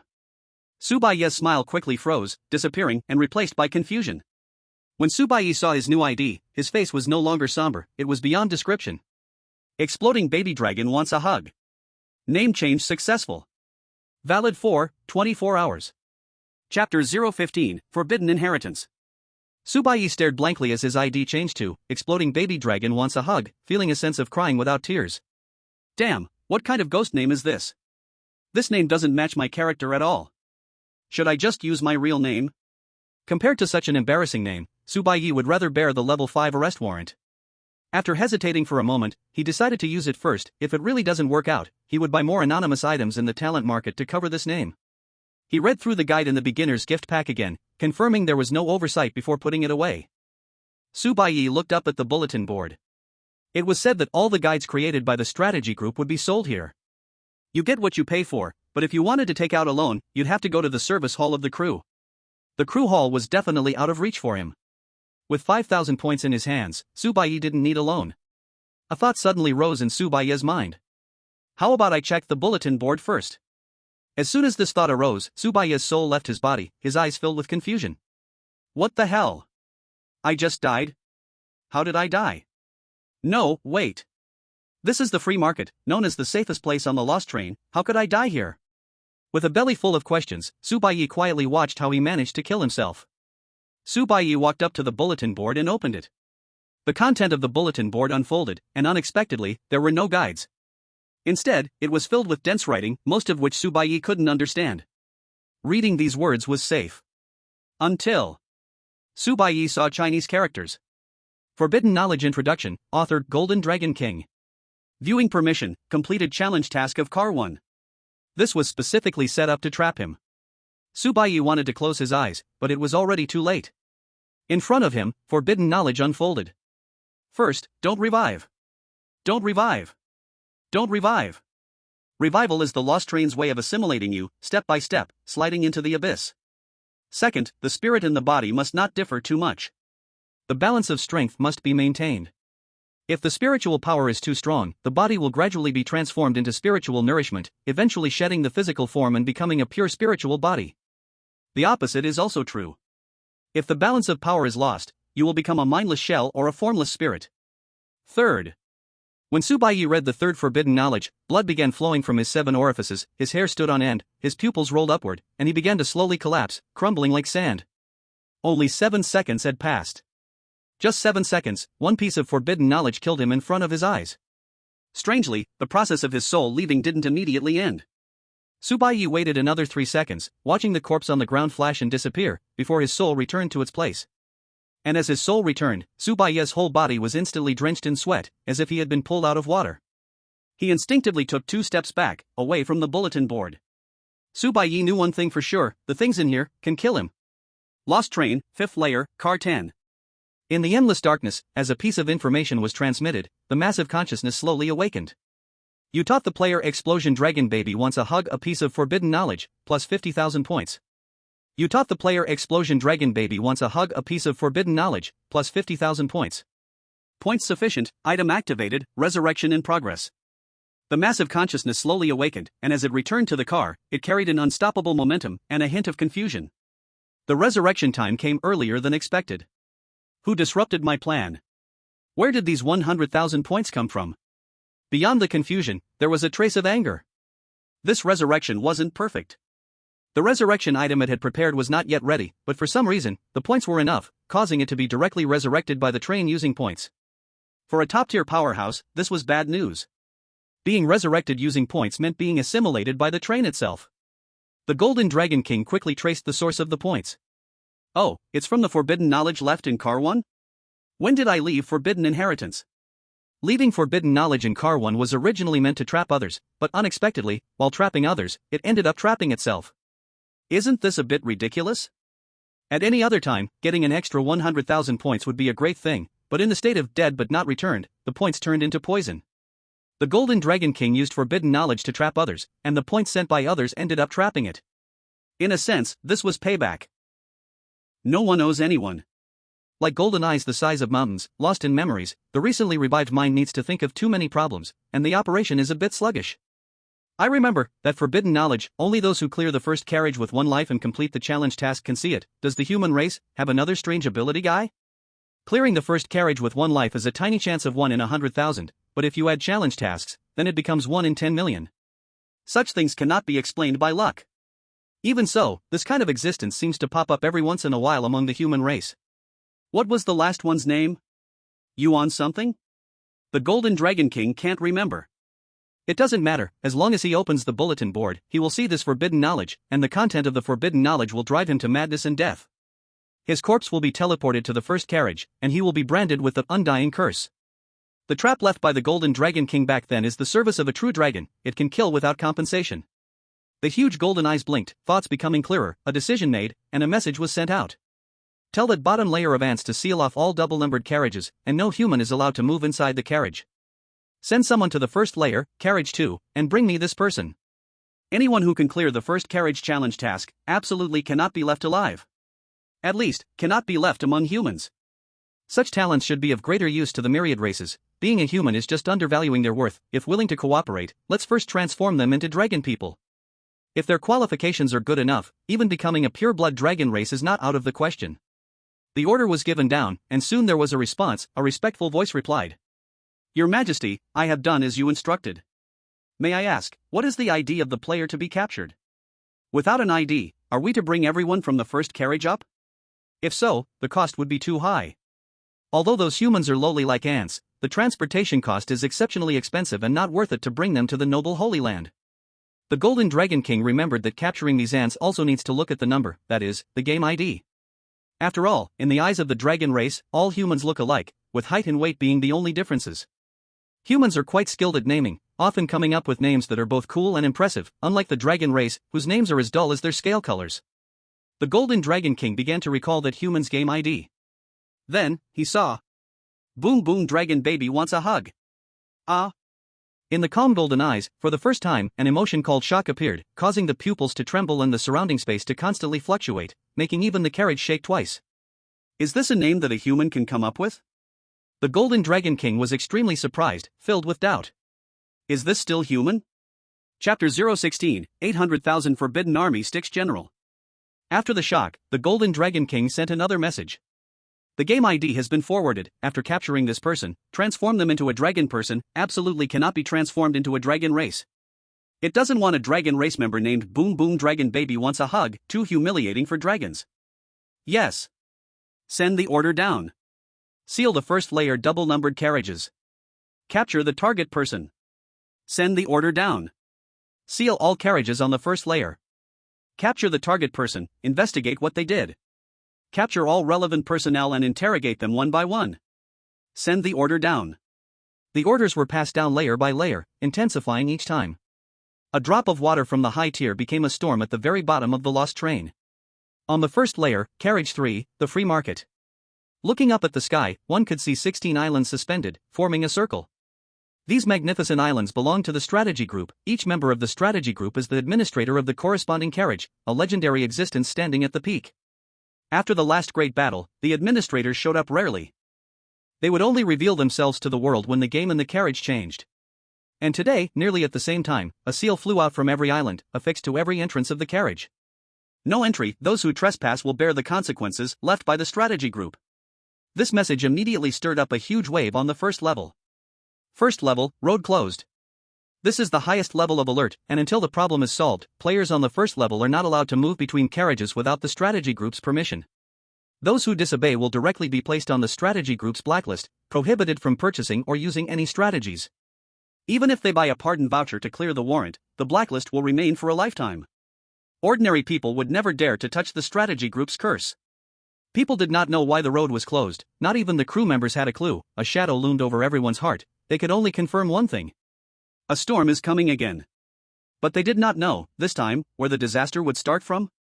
In carriage number 3, Sube snapped back from his daze, a wave of fear washing over him. What a vicious forbidden knowledge! Sube gained a deeper understanding of the saying intellectual property is the greatest power. At critical moments, forbidden knowledge can serve as a weapon, killing from a distance. Fortunately, I can foresee death. Without this ability, the moment Sube clicked on the bulletin board, he would have already died. That forbidden knowledge was not right, the Golden Dragon King who left the forbidden knowledge was there to kill. And standing in a third-person perspective watching all of this, Sube only saw a very small part of the forbidden knowledge, which is why he survived a calamity. If Sube had seen the third piece of forbidden knowledge, he would have also gone insane, it was just that the image was blurry, turning into a pile of mosaics. From another perspective, my ability to foresee death will help me avoid death itself, so I will absolutely not die because of foreseeing death. This logic is a bit convoluted, but facts prove that Sube was right. In the vision of foreseeing death, the forbidden knowledge he saw was precisely at the limit he could endure. A little more, and Sube would collapse due to insufficient mental strength, ultimately leading to his death. Sube turned misfortune into fortune, teetering on the edge of the limit, catching a glimpse of a corner of the forbidden knowledge. Sube began to recall the forbidden knowledge in his mind. First, directly using points to resurrect will be assimilated into the lost train until completely assimilated. Resurrection indeed has its problems. Although Sube had long suspected this, when the real forbidden knowledge lay before him, he still felt a bit disappointed inside. Every resurrection would lose a part of oneself, being completely assimilated by the lost train, which represented a complete loss of self. As for what the outcome would be, Sube was not sure. Of course, this problem was not without its solution. From the forbidden knowledge, it could be learned that special items could protect self-awareness, countering this part of assimilation. Thus, the resurrection of top powers is always through items, or items plus points. They would never use pure points for resurrection. Second, the gap between spirit and body cannot exceed 2 levels, otherwise one side will absorb the nutrients of the other side until utterly unbalanced. The balance between the heart and brain, spirit and body, is crucial. There are only 2 rules. If there were more, Sube would not be able to bear it. Wait. Sube jolted and came back to his senses. Transmitting knowledge to others to gain points will come with prompts. If this forbidden knowledge is a trap, then the puppeteer may have already known Sube's ID? Sube did not actually open the bulletin board, but through his ability to foresee death, he saw the forbidden knowledge. Knowledge has already undergone transfer and flow, knowledge cannot be generated from thin air. How would the lost carriages define this type of circulation?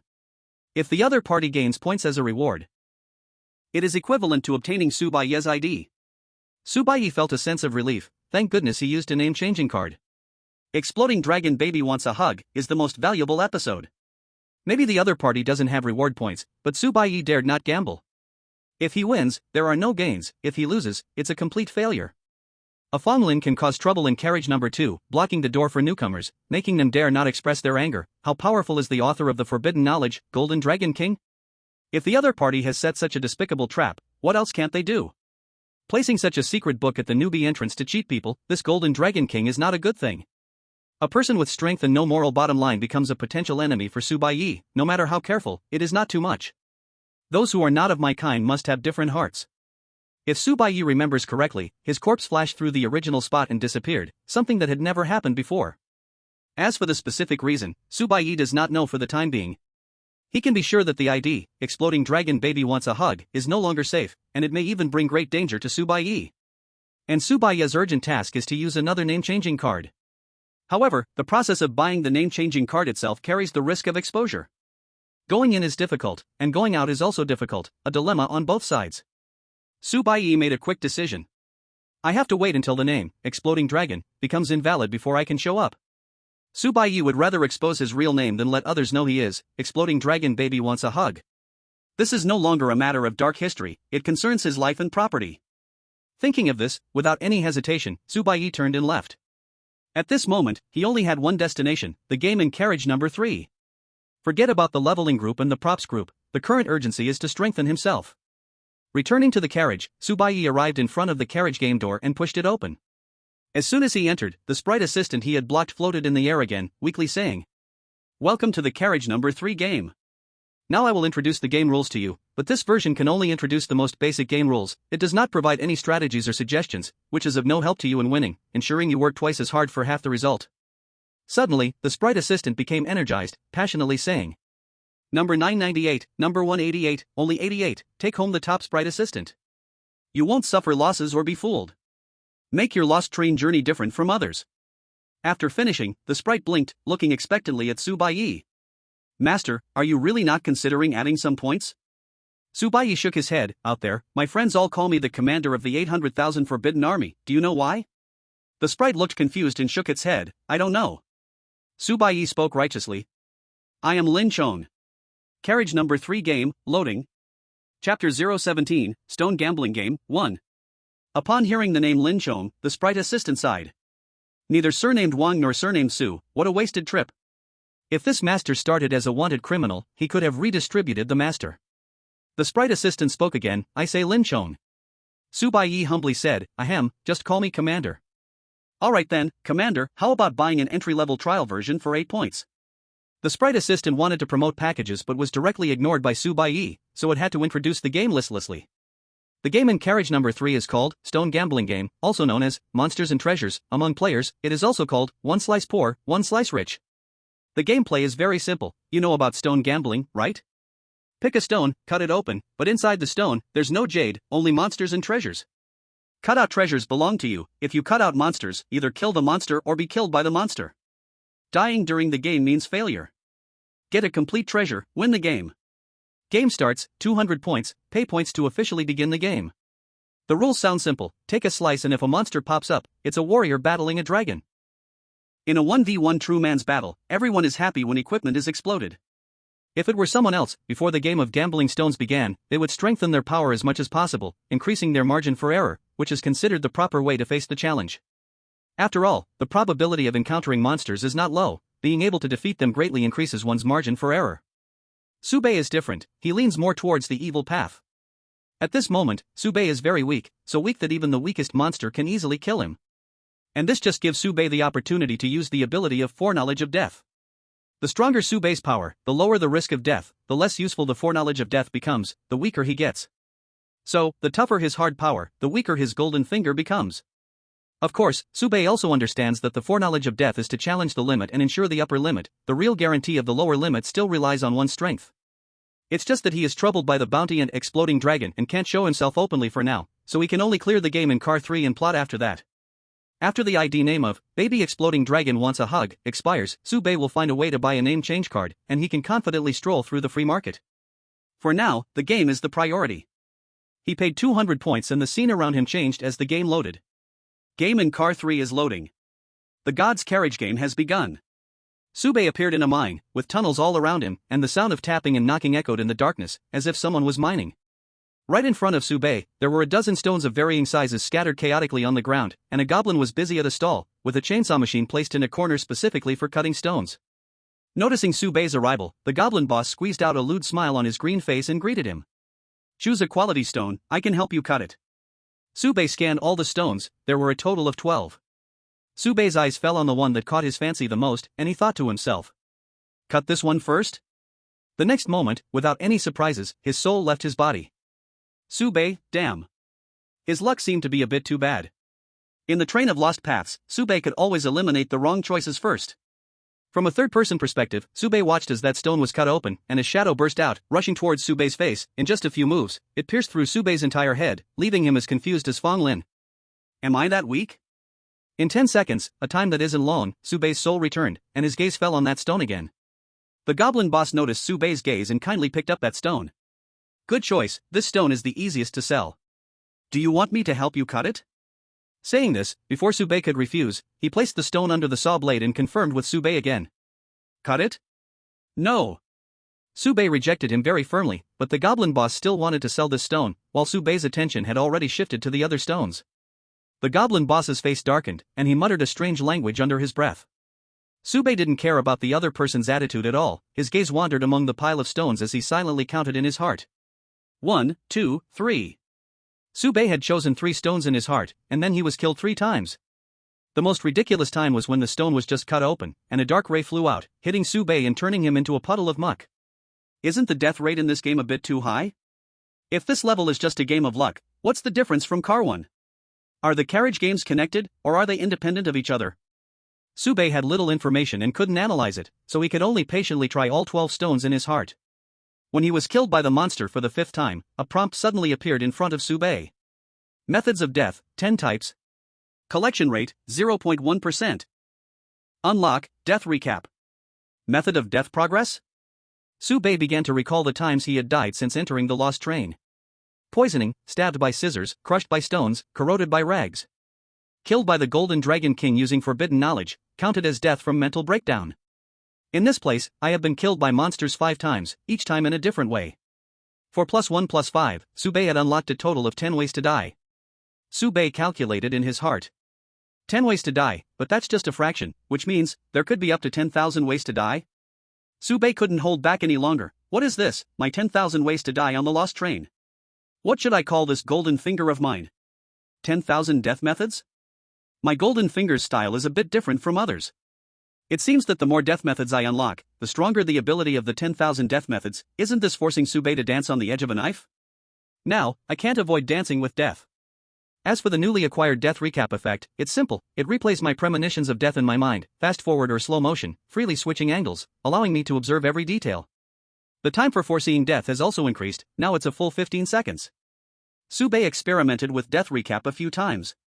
To the outside world, during the recap, time is almost frozen. Baiye knew this was important. It's a one-sided pause of consciousness, giving me more time to think. Unfortunately, during the death recap process, Baiye could only think and couldn't take any action.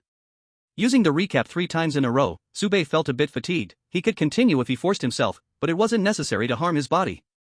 3 recaps, about 45 seconds of time. At the crucial moment of the cabin game, the extra thinking time could be quite useful. Sometimes, some questions could be solved with just a bit more time.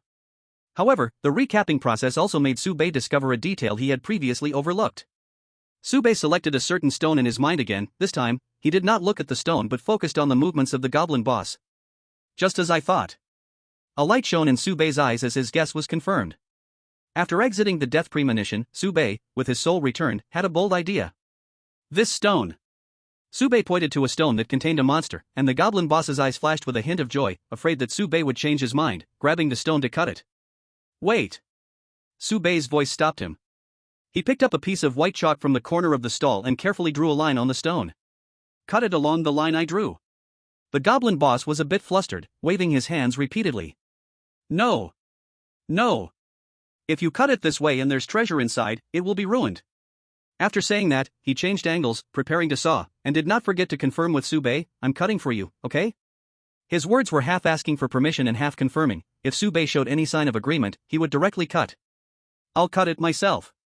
Baiye's expression darkened, coldly saying, if you insist on cutting, you'll pay for this stone. The goblin boss's face immediately dropped as he silently stepped back, distancing himself from the stone. Of course, when leaving the stone, he casually wiped off part of the white line. This detail certainly did not escape Baiye's keen observation. Just as I thought. Baiye had fully confirmed at this moment that the greatest danger in the entire stone gambling game did not come from the stone but from this goblin boss. This game was not a gamble between Baiye and the stone, but rather, a gamble between him and the goblin boss. Chapter 018 Stone Gambling Game, 2. The goblin boss is, in fact, the biggest source of danger in this game. If Baiye could buy a strategy, even the lowest level strategy, it would take just 1 sentence to avoid the largest pit in this level. But the notice board for buying strategies was filled with the forbidden knowledge left by the Golden Dragon King.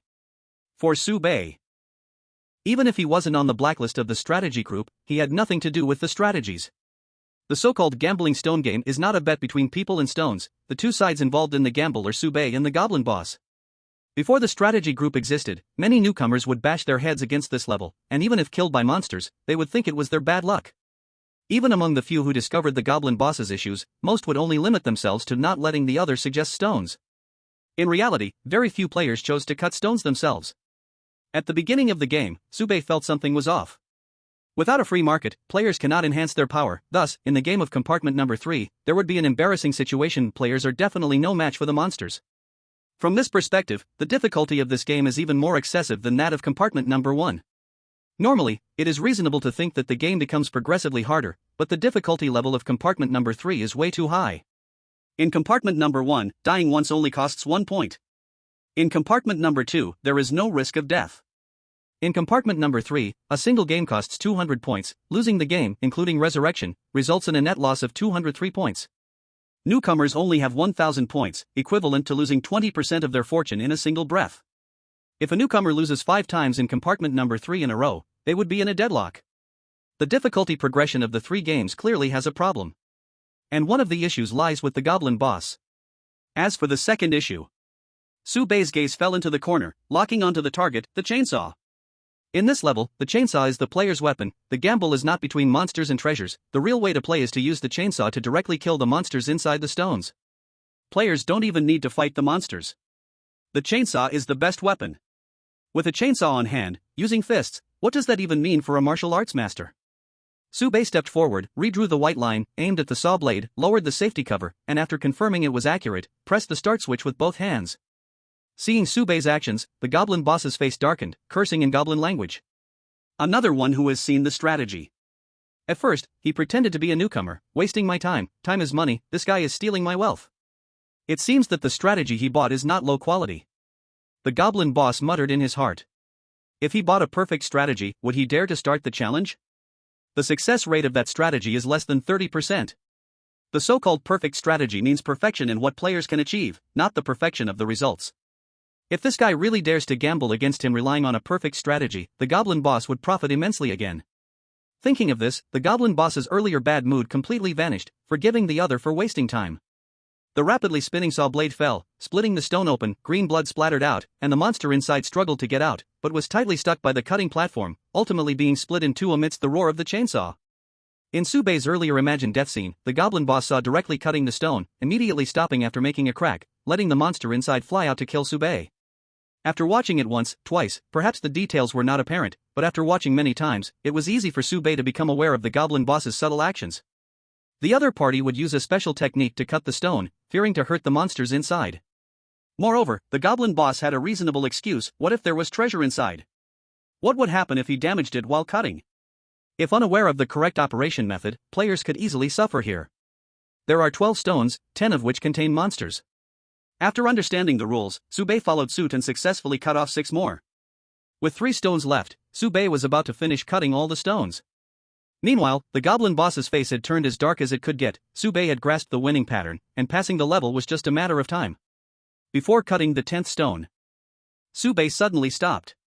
Just now, he had another out-of-body experience. The chainsaw was halfway through, the blade got stuck, and the monster inside the stone struggled continuously, eventually breaking through the window, taking half of the saw blade with it, and killed Su Baiye before its death. Damn it, a monster. Everything happened within 15 seconds. The once unstoppable chainsaw ended up failing mid-use? Is that how it is? 200 points is not the cost of buying stones, but the cost of the chainsaw blade? If that's the case, it makes much more sense. Su Baiye did not start the chainsaw but looked at the goblin boss and said, "Change to a new blade, sharper and durable." The goblin boss cursed silently in his heart. Perfect strategy. This guy definitely has a perfect strategy. The wear on the blade requires careful observation to make an accurate judgment. An ordinary person would never accomplish this without a strategy. Even with a strategy, careful observation is necessary. It's best to simulate a few times at home. Su Baiye looks like a seasoned pro. Furthermore, every time Su Baiye struck, it was dead on, truly perfect, ensuring the monster in the stone was doomed. Any slight deviation, and the monster might have charged out, killing Su Baiye. This player named Baby Dragon Explosion Wants a Hug can only be explained by having a perfect strategy for all their actions. Even the admin of the strategy group couldn't achieve this level in their first attempt. Although the name sounds a bit awkward, they sure are wealthy. The perfect strategy for carriage number 3 is publicly priced at 5,000 points. Even after completing the challenge, one can only barely break even. It seems this Baby Dragon Explosion is here for the challenge. After all, you must kill all 10 monsters to qualify for the challenge task. Otherwise, there's no need to waste any blades. One could simply break open the stone that has no monsters, even finishing this game at 0 cost. The goblin boss said impatiently. Blade is 200.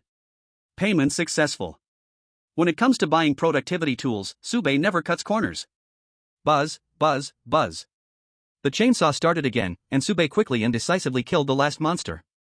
The remaining 2 pieces of stone were Su Baiye's spoils. The goblin boss reminded him painfully from the side. Be careful when cutting. If you break it, the treasures inside will be wasted. As a goblin, he couldn't stand any waste and would offer kind advice even when in opposition to Su Baiye's interests.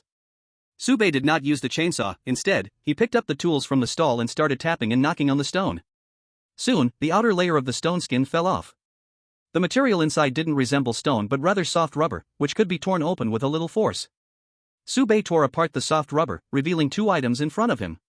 Silver hand, silver can change any item to silver quality, duration 30 minutes, cooldown 2 hours, effective only on the first layer. Stun baton, bronze upgradable, a versatile stick, especially suitable for stunning. Hitting the back of the head has a chance to cause daze, unconsciousness, and other effects. Upgrade condition, hit 10 times with the stun baton. On the first layer, item quality is simply classified as bronze, silver, gold, diamond, legend. Moreover, most low-quality items have floor restrictions. Silver hand is a single silver glove, as thin as a cicada's wings. Any hand can wear it, and it must be touched to be effective. Stun baton is a 30 cm long rod, of medium thickness, fitting perfectly in hand. Baiye held the stun baton, waited a few times, and swung it around, creating a fierce wind. With the stun baton in hand, he felt like striking anyone. The goblin boss suddenly felt a chill creeping from the back of his head.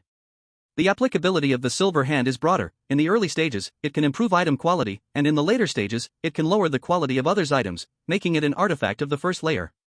As for the stun baton, although it starts low, it has growth attributes. After Baiye encounters people, there's no doubt he will have to fight. Naturally, there are plenty of chances to use the stun baton. With 2 props in hand, Baiye feels empowered. His strength has grown even stronger. I just don't know, after upgrading the silver hand to stun baton and completing the upgrade task, will the stun baton become gold or bronze grade after the silver hand effect disappears? As a seasoned veteran player, Baiye has already started thinking about exploiting bugs. While Baiye weighs the new items, the goblin boss isn't idle either. He somehow brought over a pile of jars. There were clay jars, porcelain jars, wooden jars. Each jar has a wide opening, big enough to fit an entire head inside. Once 9 jars are arranged, he looks at Baiye, his voice slightly trembling as he says, "Gambling stones are for kids. Do you dare to play something more exciting?" Baiye's eyes light up. "What, do you have sexy dealers too?" The goblin boss slaps the jars, shouting loudly, "Head jars. The losers' heads will be sealed inside the jars. You better think carefully, because these jars will eat the heads." Ha ha ha. The goblin boss's laughter is sinister and lewd. His gaze roams over Baiye's neck as if admiring his potential trophy. Just as the goblin boss finishes speaking, a prompt pops up in front of Baiye. Challenge level, optional, seal the head of the heartless boss in a jar. Chapter 019, Head Jar, 1. Baiye looks at the goblin in front of him and is certain of one thing: this guy is definitely heartless enough. Head jar? Baiye does not hesitate too much and chooses to accept the challenge task. I'm here on this lost train to do just that. If I don't have the courage to dance with death, I will sooner or later be dug into a pit, then it will be too late to regret. Blocking the road to rob me, added to the blacklist of the strategy team, being tricked by the Golden Dragon King. In this hellhole, if you're a bit weak, you will be devoured alive without leaving a crumb behind. Baiye knows very well that he must seize every opportunity to improve his strength. And the challenge task is the best opportunity for Baiye to take a shortcut. The challenge task in car number 1 rewards Baiye with 1,000 points, in car number 3, it's at least 3,000 points. Points are everything. Baiye wants to become stronger, so he needs to earn more points. The game rules are surprisingly simple. Choose any jar, put your head inside the jar for 3 seconds, then take it out. Some jar openings have deadly traps. Choosing wrong will cost your head. Those who survive continue the game until only one person is left, and that person is the winner. That's right, the jars will eat people's heads, as the name suggests, head jar. This is a contest of luck and courage, perhaps a bit of skill is needed. Clearly, there are strategies in a perfect guide that can increase the chances of success, but unfortunately, Baiye cannot buy any guides. He is still carrying a level 5 arrest warrant. If he doesn't go to the crew hall within 72 hours, it will upgrade to a level 3 arrest warrant. The goblin boss emphasizes. For each choice, you only have a maximum of 1.5 hours. If you exceed the time and don't put your head in the jar, you've lost. I don't have the time to waste a whole day with you here. Baiye curiously asks, if I choose one round first, can I wait 3 hours before choosing the second jar? The initial time is 1.5 hours. After choosing one, will it increase to 3 hours, or stay at 1.5 hours? Baiye needs to clarify whether this countdown is for a single choice or if it accumulates over time. This is very important. The head jar game obviously gets harder as it goes on, requiring more consideration, and takes more time. Baiye needs to confirm the details of the rules to formulate his strategy. You think you can survive after one round? You're underestimating this game a bit. The goblin boss mocks Baiye but still provides an answer. Yes, your time will accumulate. Every person has their own timer. It is equivalent to adding 1.5 hours of game time for each round, with an initial duration of 1.5 hours. After finishing, the goblin boss urged, "Who will go first?" Sube volunteered, I will go first. Goblin boss, huh? Actually, the perfect strategy spoken by the player, he knows it too. That was a player who lost in the head jar game, his head was sealed, but he did not die, and was forced to tell the goblin boss the strategy in exchange for a release. In the goblin boss's eyes, the most valuable point in that strategy was to let the goblin boss choose first. Because the head jar that the goblin boss chooses is safe, the player can make the same choice as the goblin boss, greatly increasing the survival rate. The game rules did not state that the same jar cannot be chosen repeatedly. But this one named Explosive Dragon Baby Wants a Hug is not following the usual path and wants to go first. What is this for? To tease and then capture? The goblin boss feared a pitfall, thought for a moment, and finally nodded in agreement. Okay, you go first. If the explosive dragon goes first, the goblin boss can use the perfect strategy to counter the opponent. The strategy team probably didn't expect that the perfect strategy they created would one day be used against players. The goblin boss felt like a genius. 9 jars scattered messily on the ground, Sube's eyes scanned through them, pausing slightly on each jar. A total of 5 hauntings had occurred, meaning 5 of these jars could kill Sube. Ways to die, 20. Collecting degree, 0.2%. Foreseeing time plus 5 seconds. The death methods became stronger. Sube used the death backtrack to confirm his own death process. After Sube put his head in, blades, steel bars, and even corrosive spider silk would appear at the jar's opening. With a snap of the neck, even a god couldn't save him, the head and body separated, dying instantly. This head jar, not to mention anything else, had an escalating level of bloodiness. Recalling various death methods, Sube looked at the jars, it indeed required some courage. The goblin boss pressed. Have you made your choice? Sube asked back, how do I know? If I shove my head in, will you take the chance to attack me? The goblin boss replied harshly. If I could attack you directly, do you think you could survive until now? From the start, I would have just smashed your head with a hammer. Sube shook his head and repeated the question, under what circumstances can you attack me? The goblin boss fell silent, not answering this question. No rules introduction, huh? Sube cleared his throat. Hello, little me. An impatient voice appeared in Sube's ear. What is it? Are you taking a dump? The elf with a cigarette in its mouth, sitting on a mini toilet, looked decidedly impatient. Is the emperor starving the soldiers? It's fine if we don't get food, but do we have to hold it in? Every time I take a dump, I'm told to work, they won't even book a VIP, living like this is unbearable. The game in car number 3 is so simple, what is there not to understand? Just as he was pulling up his trousers, the elf assistant suddenly noticed that the items on the ground seemed a bit off. This isn't a stone, it's a jar? Damn. A challenge task? With a flash, the elf assistant quickly changed into new clothes, snapped to attention in front of Sube, coach. Please give me orders. A challenge task, once completed, would benefit the elf assistant as well.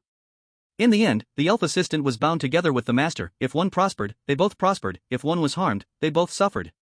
However, many permissions for the elf assistant required points to unlock, while the elf assistant had no way to earn points and could only rely on the master to pay. Most permissions were actually quite useless. So, the elf assistant wanted more permissions, but the master was reluctant to spend points, leading to a deadlock. However, when it comes to challenge tasks, they could still work together to overcome difficulties. If we achieve wealth, do not forget each other. Sube directly asked. How much do you know about the rules of the challenge mission? Rules? The elf assistant looked confused at first, then angrily glared at the goblin boss. Bastard! Are you going to betray the lost train? Such an important rule not introduced. I must report you to the authorities. I'm telling you, I'm very angry right now. If you remove 1 jar, I might forgive you. Baiye. He merely asked about the rules, and the elf assistant instantly switched to extortion mode, trying to make Baiye lower the game difficulty. The goblin boss shrugged. I told him the rules, he doesn't believe me, what can I do? That must mean you didn't explain clearly.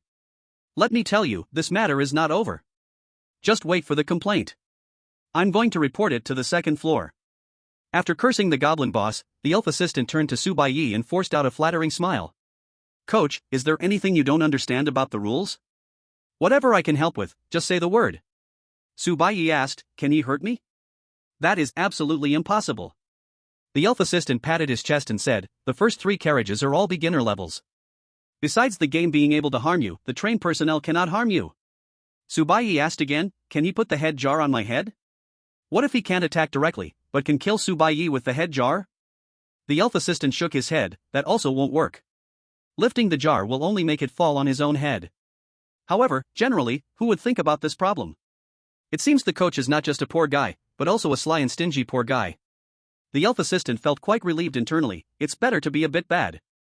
Who can survive on the lost train being a good person? This creepy place rewards the more rotten, living 100 years. Baiye pointed at the goblin boss and asked directly, "Can I attack him?"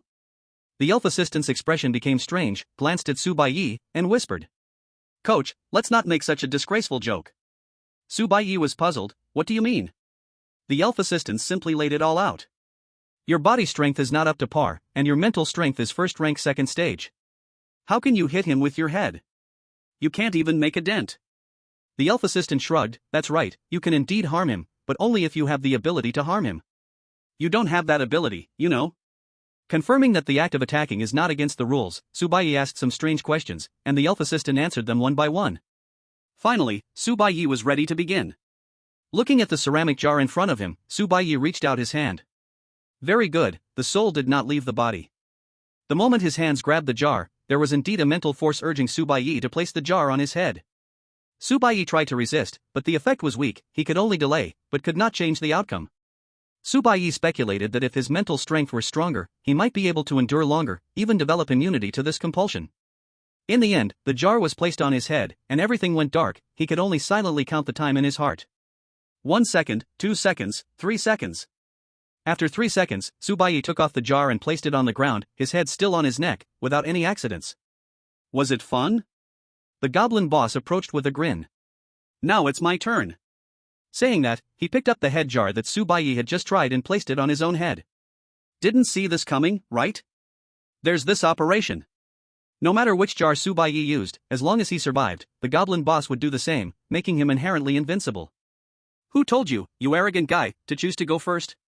Just as the goblin boss was thinking this, his head had barely entered the jar for less than a second. Bang, with a loud sound, accompanied by the shattering of the jar, the goblin boss's head was free in the light once more, with a hint of confusion in his expression.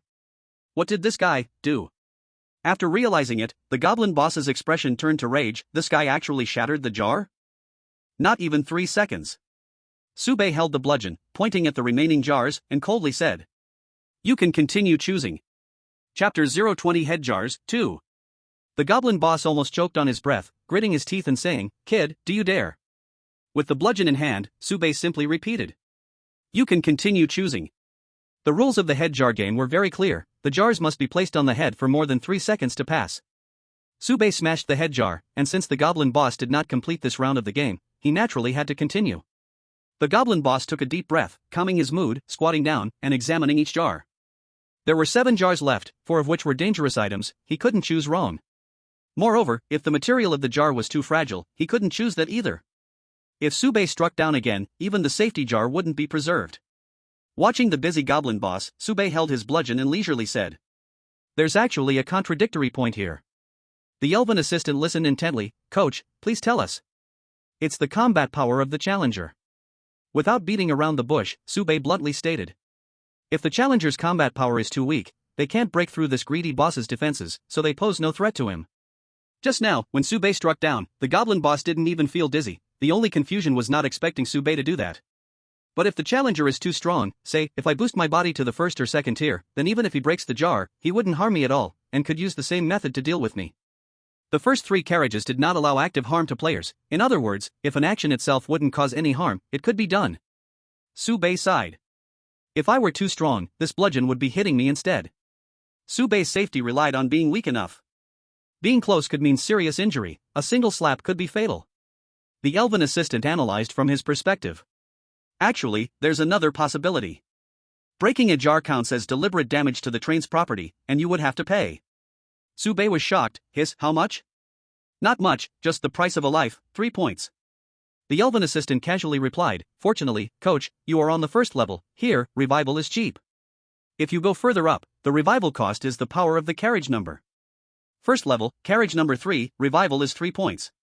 Second level, carriage number 3, is 3 squared, 9 points. It continues like this. So, if it's the 4th level, carriage number 10, does revival cost 10,000 points each time? With all his possessions, arriving at the 4th carriage would only afford half a life, gone with a single P. Moreover, revival without repercussions also requires special items to be combined. The further you go, the more precious the items get. Sube thought that if he were seriously injured in the subsequent carriages, he would probably hold on to the last breath and run madly forward, as far as possible. This way, the points spent for revival could be greatly reduced. True life and death speed, running a bit more earned more points. 3 points per jar. Sube wouldn't feel pain, but the goblin shouldn't feel pain, right? The elven assistant noticed Sube's confusion and explained. Goblins are stingy, and we as the train's companions need 100 times the points to revive compared to players. For Sube, breaking a jar only cost him 3 points, but the goblin would need a whopping 300 points. The goblin boss picked and chose, finally selecting a wooden jar to place on his head. Sube circled to the back, waited for the right moment, and struck decisively. At that moment, Sube wished he could swing the bludgeon 6 times in a second. His strikes created afterimages as he unleashed over 10 consecutive hits, and finally, the wooden jar couldn't sustain it, shattering into pieces. Points -3. The goblin boss was furious. Bastard. Penny pincher. Goblin's language. In goblin language, calling someone a penny pincher is the dirtiest word. The goblin boss had finally picked a safe jar but was smashed to smithereens by Sube. Sube then flexed his wrists. The clubs hit too hard, it's a bit hard to adapt. Club, silver, upgradable, upgrade condition, hit the club 20 times, current progress, 12/20ths. From the very beginning, Baiye used the silver hand to upgrade the club, bronze, to silver, while also beginning to accumulate upgrade progress. 2 jars, hit 12 times. Baiye felt a bit restless. Holding a hammer, everyone looked like nails. Holding a club, he wanted to hit everyone twice. The goblin boss took a few more minutes, hesitating to choose the next jar, sticking his head into the jar. This time, Baiye didn't hit his club.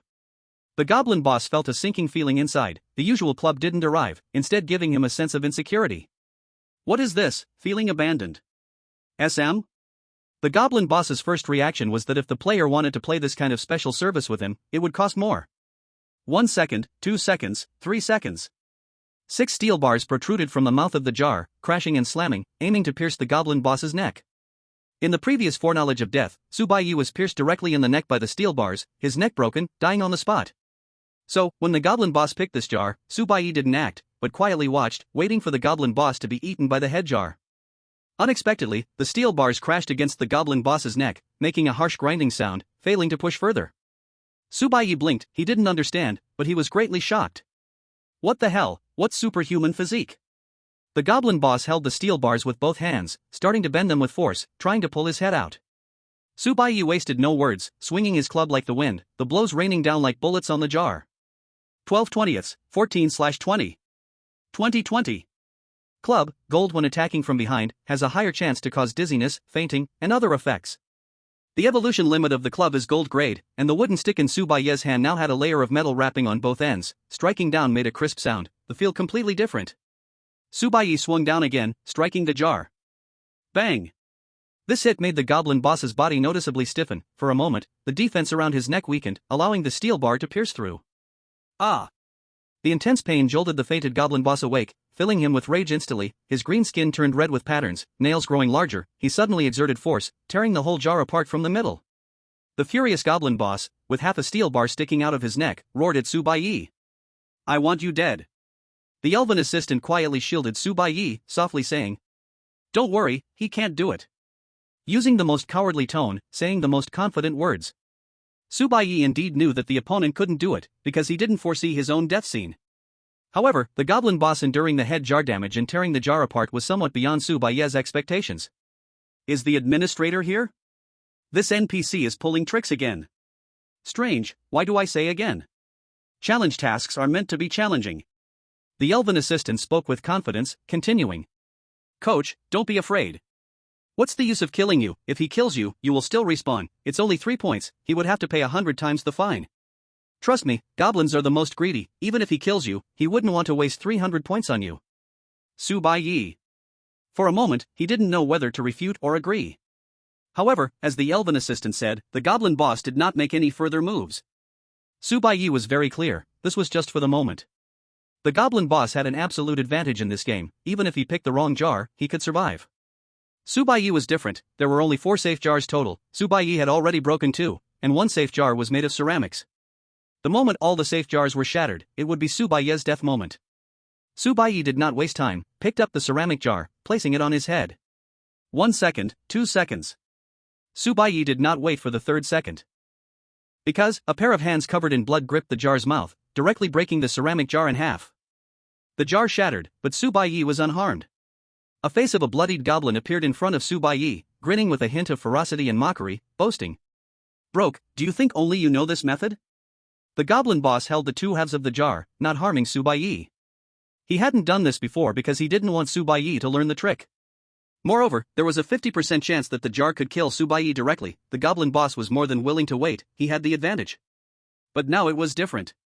The goblin boss was sure that Baiye had a special method to discern whether the jar was safe. This put the goblin boss at a disadvantage. As long as the safe jar remained, Baiye would never die. And destroying all the safe jars was the winning formula for the goblin boss. As the game stood, there were originally 9 jars, 5 were head jars, and 4 were safe jars. Baiye had destroyed 2 safe jars. The goblin boss destroyed 1 head jar and 1 safe jar. There were still 5 jars left, 4 head jars and 1 safe jar. If a head jar was chosen, Baiye would surely die. It's over. The elf assistant felt like he was falling into an abyss. He seemed to be seeing the scene of Baiye's defeat. This was the first time he had seen a goblin actively destroy public property. The player paid a penalty equal to a life, and they, the train staff, paid a price equal to a life too. But their life was worth 100 times more than a player's. In other words, to win this game, the goblin boss was willing to spend 300 points, even 600 points.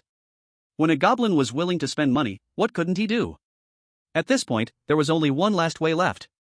The elf assistant made up his mind, carefully tugged at Baiye's sleeve, and said softly, "Boss, how about surrendering for half?" Chapter 021, Head Jar, 3. Surrendering for half? This option was not part of Baiye's plan. With the 10,000 deaths method in hand, Baiye's operational limit was very high. It all depended on how he used this ability. The 10,000 deaths method could only be triggered when he was close to death, which meant Baiye had to test the edge of danger, repeatedly jumping back and forth, playing a game of Guess Who I Am with the King of Hell. However, the elf assistant's suggestion did have its merits. The probability of choosing a safe jar was 20%, but the initiative was no longer in Baiye's hands. The goblin boss could choose to strike at any moment and destroy the jar Baiye selected. If the goblin boss destroyed the last safe jar, Baiye would undoubtedly lose this game. The 3 people present all understood Baiye's current situation. The goblin boss sneered and said, "Broke, you probably didn't buy the perfect strategy. Interesting, you've walked a different path, but it's useless. Let me spoil it for you. It takes 2 head jars to kill me, so the perfect strategy is very simple. Let me choose first. If I pick a safe jar and it's the player's turn to choose, if the player also chooses a safe jar, when I choose the same safe jar again, the player can smash the safe jar. If I choose a head jar, then it's the player's turn to gamble. If he wins, he smashes the safe jar, and I choose again until I select a second head jar. 2 head jars can take the goblin boss's head, and this process could continue, eventually exhausting the goblin boss." Baiye understood. The entire strategy was very clear. The player's true advantage lay in the cost of damaging public property being lower. Baiye only spent 3 points to break 1 jar, while the goblin boss had to spend 300 points. The goblin boss would never proactively smash jars. This was truly a plain and unadorned business battle. Baiye complained, "After hearing you talk so much, I can hardly even recognize the word jar anymore." The goblin boss ignored Baiye's complaints and continued speaking. "But if I encounter some annoying poor wretches who anger me, I will actively break the jar. Guess what will the perfect strategy do?" "Baiye, thanks for the invite, but I'm not guessing." Baiye shook his head. The situation he faced was actually quite similar to Compartment 2. It was just that, in Compartment 2, Fong Lin spoiled it for Baiye, and now it was the goblin boss doing the spoiling. Damn it, do you all just love spoiling things? Everyone is wielding the intellectual property big stick, hitting Baiye's wallet with it. Fortunately, Baiye had been spoiled once before. He couldn't afford the fines, but with enough lice, he wouldn't fear the bites. With enough debts, he wouldn't panic. Sometimes, being spoiled too much can make one fearless. Run. The goblin boss taunted with a cat and mouse kind of playfulness. Run wildly with the safety jar. In 3 seconds, as long as you run fast enough and I don't break the safety jar, you will be safe this round. So, for players who obtained the perfect strategy, the most important point was to stack movement speed. The upper body defense should be as weak as possible, making it harder for the goblin boss to strike without hesitation, while the lower body must be strong, with legs like the wind to run to victory. I have to say, if it were Baiye, he would likely make the same choice. Unfortunately, the goblin boss overlooked a detail. Other players obtained the perfect strategy and then specially enhanced themselves, making it possible to implement the strategy. Sube did not know the strategy beforehand, nor did he have any enhancements. This route was completely unfeasible. The goblin boss provocatively said, "You can give it a try. Are your legs as powerful as your mouth?" The elf assistant was a bit tempted. Even if the goblin boss came after them in 3 seconds, he might not be able to break the jar. There was indeed a chance for success. But soon, the elf assistant came to his senses and lowered his voice. "Coach, don't believe him." Sube, oh? Sube did not expect that even the elf assistant could see the trap inside. Sube laughed and said, "Why don't you tell me what the problem with this method is?" "How would I know?" The elf assistant scoffed. "I just simply don't trust goblins." Great, another guy with a stereotype against races. But, from another angle, the goblin boss also fit the stereotype well. Stereotypes can be considered early data models. What our ancestors left behind always has its reasons. Sube did not plan to run. Sube calmly said, "If I use the spoiled perfect strategy, I will be wanted." The goblin boss sneered. "Is there a possibility that I just want to block your escape route?" The goblin boss still wanted to say something, but Sube interrupted. "Don't play this kind of layered cake game. This game has actually become quite simple by now. The core point is only one: whether the participant can judge whether the jar is safe." As he spoke, Sube stepped forward, chose a jar, and placed it on his head. The goblin boss's expression darkened. If this jar was a head jar, he would win. But if this was the last safe jar, Sube would win. Statistically speaking, Sube only had a 20% chance of winning. But before that, Sube could accurately distinguish between the safe jar and the head jar. To gamble or not? Under the premise that the goblin boss will destroy the safe jar, would Sube continue to choose the safe jar, or deliberately choose the head jar, then wait for the goblin boss to act and break it? As Sube said, the layered cake problem is meaningless. Predicting your prediction is something only to be said afterward. In the end, the truth will still be revealed in action. Sube has already proven through his actions that he can perfectly judge the safety of the jar. Now, the pressure is on the goblin boss. 1 second. 2 seconds.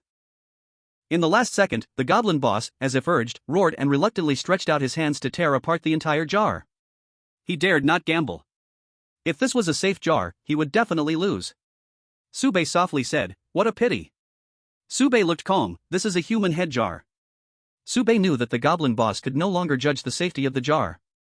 Thinking about it, during the first round of the game, Sube directly chose the safe jar, and after the goblin boss selected 2 safe jars, he chose the human head jar wrong in the 3rd round. In other words, the goblin boss no longer had the ability to make precise selections. In this duel, Sube once again had the upper hand. The goblin boss looked at the jar on the ground. The trap at its opening had been destroyed. Sube was right, this indeed was a human head jar. He lost 300 points and handed the victory he had in hand to the opponent. The goblin boss's heart was bleeding. At this rate, he was going to become a poor wretch. With 4 jars left, 3 human heads, and 1 safe. For others, this was a tough gamble, not only needing to figure out which one was the safe jar but also to think about, will the goblin boss tear the jar? For Sube, it was much simpler. With the 10,000 deaths law in hand, as long as Sube chose a human head jar in his heart, he could judge whether the goblin boss would take action. Once the soul left the body, it meant the goblin boss did not take action, then Sube would give up the risk and try other jars. Like to spoil it for me, huh? Then spoil a bit more. Get on the bus first and then buy a ticket. Sube was already on the express train to victory. In this gamble, the opponent's hidden card was seen through by Sube, and the victory was no longer in suspense. Sube walked to the next jar, looking at the goblin boss. "You lost this game for one reason. In judging jars, you are not as good as I am." As he spoke, Sube lifted the jar, and his voice echoed through the jar, resonating in the goblin boss's ear. "Let's play a game, I bet my life. Take a guess, is this jar a human head jar or a safe jar?" 1/4 probability. The goblin boss faced the same choice again, but this time, his chances of winning had actually decreased. With each jar he tore, his chances of winning became even lower. 1 second, 2 seconds. The same scene played out. In the 3rd second, the goblin boss couldn't hold back again, suddenly lashed out, and tore apart the jar. This was still the human head jar. Now, only 3 jars were left. The goblin boss stared at Sube, speechless. The elf assistant, on the other hand, was a bit confused and quietly asked, "Coach, what if he tears all the jars?" Sube said irritably, "Can't you buy a private chat channel?" The game had come this far, and Sube still had the mood to joke. As soon as buying things was mentioned, the elf assistant perked up. Opening a private chat channel now only costs 88 points. Coach, recharge some points. What a steal. Baiye replied perfunctorily, after I win this challenge, I'll give it to you. Baiye casually drew a big pie, and the elf assistant immediately changed into a cheerleader outfit, bouncing and jumping, making a lot of noise. However, the elf assistant's worries were also reasonable. If the goblin boss had enough points, he could completely destroy all the jars. Baiye pondered. In that case, there are only a few possibilities. Baiye calculated. Either the game restarts, and we go through what we did before again, but if that happens, his points will all be wasted, so no matter if this situation occurs, he won't let the game restart. Or, count it as my win, completing the challenge task, he also wouldn't want to accept. The goblin boss still stubbornly said, why can't it be that I win? Baiye's answer was simple. If destroying all the jars means you can win, you would have done that from the beginning. 9 jars. 2,700 points can exchange for a victory in a challenging task. What is the goblin boss hesitating for? If it were another goblin, he might still hesitate, but the goblin boss has already spent so many points, clearly he is a goblin who does not care about points. In the face of victory, there is no reason to hesitate. The goblin boss fell into silence. Baiye followed the same method, like it was a routine, putting the head jar on his head, and then the goblin boss tore the jar apart. Only 2 jars were left. 1 head, 1 safety. The next jar will reveal all. In fact, the game mentioned earlier was just a smokescreen, used to confuse the opponent. Baiye arriving at this point is not due to these psychological games, but relying on the 10,000 deaths law to predict the opponent's next move. Even Baiye himself was puzzled why the goblin boss kept choosing to destroy jars. When things are unusual, there must be something wrong. Where lies the problem? The goblin boss's actions were very unusual, constantly destroying jars was not right. Previously he even intentionally leaked spoilers to Baiye, every detail revealed something strange, but Baiye could not find a clue. In his thoughts, Baiye recalled a possibility, suddenly spoke, Little me, do you know? The lost train is a neat freak. The elf assistant blinked, what does that mean? Are the coach and I using codes? You informed the elf assistant of an ordinary quality information, points +1. You informed the goblin boss of an ordinary quality information, points +1. Sure enough. Seeing the prompt, Baiye's doubts were unraveled, thoughts clear, no longer distracted by the goblin boss's unusual actions, focusing on the game. Baiye looked at the last 2 jars, facing the final choice. If he chooses the head jar? Baiye's soul left his body, perspective switched. This time, the goblin boss did not make a move, instead, he watched Baiye being killed by the head jar. So, the goblin boss must have identified that this jar was definitely the head jar, and was just waiting for Baiye to be fooled? Although it could be explained, it still felt strange somewhere. Baiye's soul returned, he already knew how to choose in his heart. To be precise, Baiye had no choice, he could only take a gamble. Safety jar. Putting on the safety jar, Baiye silently counted in his heart. 1 second. 2 seconds. 3 seconds. The goblin boss made no movement. Baiye won the bet. Baiye took off the jar, without saying a word, smashed it directly on the ground. With a bang. The jar shattered. This was the last safety jar. What Baiye smashed was not just the safety jar, but the goblin boss's hope of victory. You. The goblin boss, in despair and anger, could not say a complete sentence, pointing at Baiye, his body trembling uncontrollably. The elf assistant put Baiye behind him, cheering him on, Coach, don't be afraid, he dares not. Baiye. I know very well if he dares or not, but what you fear I understand even more. Baiye stared at the goblin boss, unwavering, it's your turn to choose. These 4 words calmly announced the opponent's death sentence. The goblin boss was angry, desperate, struggling, helpless. Perhaps having accepted his fate of defeat, the goblin boss did not delay time, slowly walked toward the last head jar.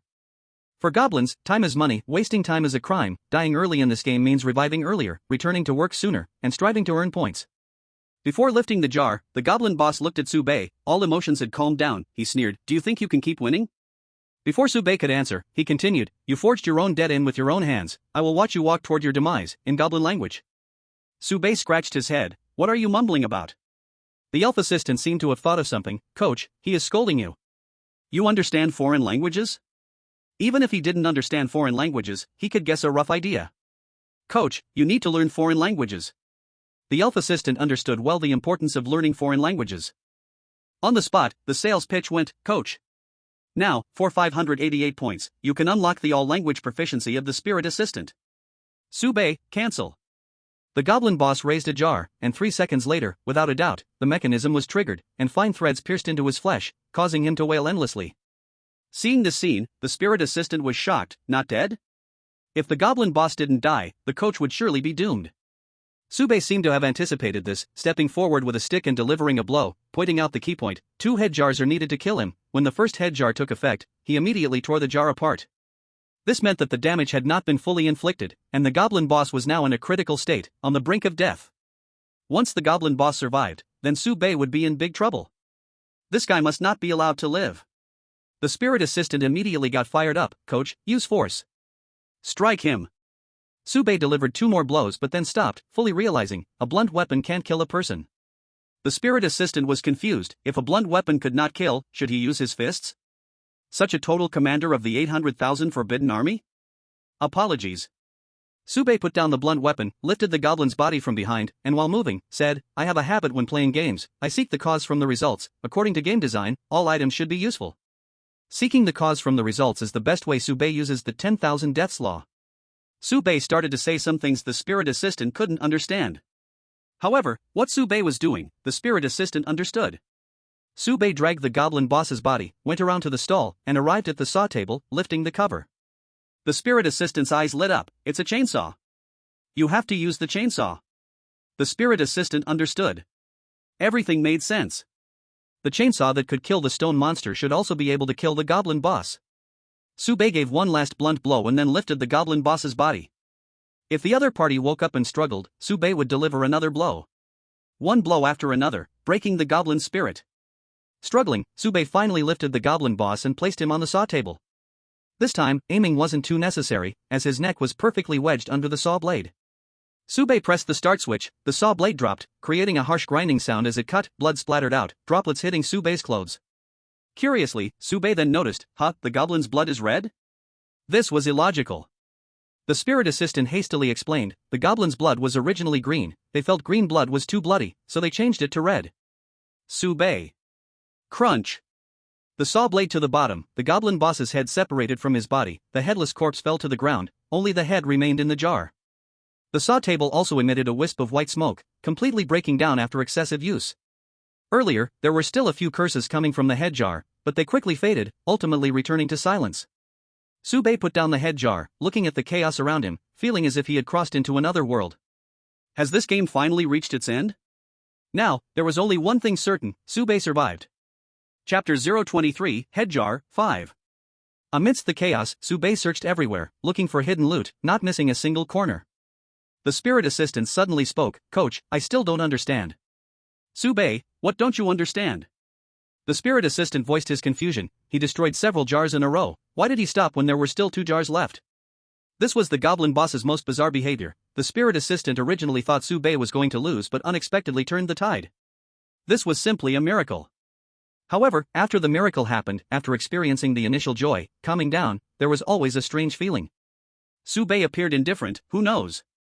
Maybe he thought that was a head jar, or maybe he didn't have enough points. Anything is possible. The spirit assistant nodded, makes sense. The spirit assistant quickly accepted this explanation. Baiye actually found this puzzling, but he trusted the 10,000 deaths method even more. Without the help of the 10,000 deaths method, Baiye would have died countless times. In the 10,000 deaths method, Baiye's ways of dying had already been collected over 20 times, proving that the method was trustworthy. However, when the game ended and he reflected on it, Baiye couldn't help but wonder what the goblin boss was really after. The goblin boss destroyed so many jars, wasted so many points, and even spoiled strategies for Baiye. What was the real intention behind it? If from the very beginning the points weren't enough to destroy all the jars, why was he unwilling to just surrender? This wasn't just about surrendering and losing half. The goblin boss had destroyed so many jars that he could have revived several times. Baiye thought for a moment and asked, Xiaomi, can NPCs like the goblin boss revive with just 300 points? The elf assistant nodded, that's right, he destroyed so many jars, he probably didn't dare to keep going because he might not have enough points left for revival. How strange, this was the first time I had seen a goblin so willing to spend points. In Legends, just how stingy are goblins? They are even unwilling to pay the points for revival. Baiye fell into silence. Something wasn't right, it felt extremely wrong. The stingy goblin, the unusual behavior, and most importantly, Baiye looked at the panel before him. The challenge task had not been completed. Everything hinted at weirdness and unreasonableness. Baiye glanced at the chainsaw, where the goblin boss's corpse lay. After killing the goblin boss, the chainsaw's lifespan had also come to an end, completely broken. At least, in this game, it could not be used anymore. If this was the reason, then everything could be explained. Is that really the case? Baiye felt a sense of certainty and stopped wasting time, walking toward the exit. After taking a couple of steps, Baiye suddenly stopped. Xiaomi, do you know about the perfect strategy? The elf assistant smiled. If I had that many points, I wouldn't need to take this job. Seeming to understand Baiye's worries, the elf assistant shook his head. Don't worry, coach, we can completely rely on ourselves to get through it. Even if we were spoiled, it doesn't matter. To be blunt, that perfect strategy is full of pitfalls. Baiye was lucky not to use a strategy, otherwise, he wouldn't even know how he died.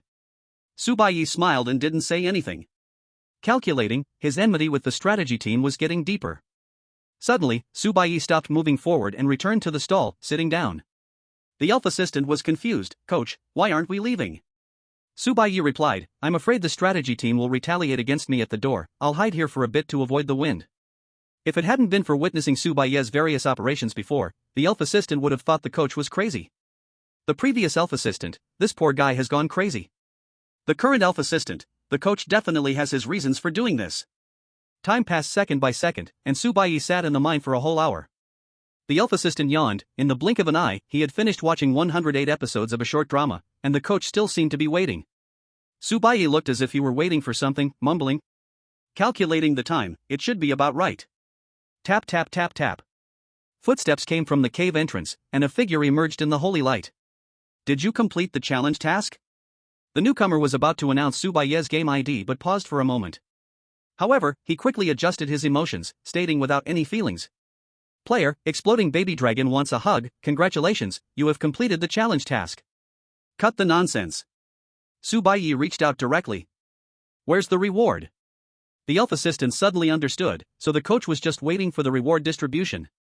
Wait a minute, when did the Lost Train allow family members to distribute rewards? The elf assistant wanted to remind Baiye but found he couldn't say anything at all. Unable to move at all. Unaware of this, Baiye reached out for a reward, while complaining to his elf assistant.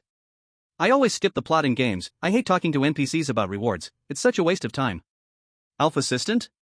Coach. This plot is crucial, you can't skip it.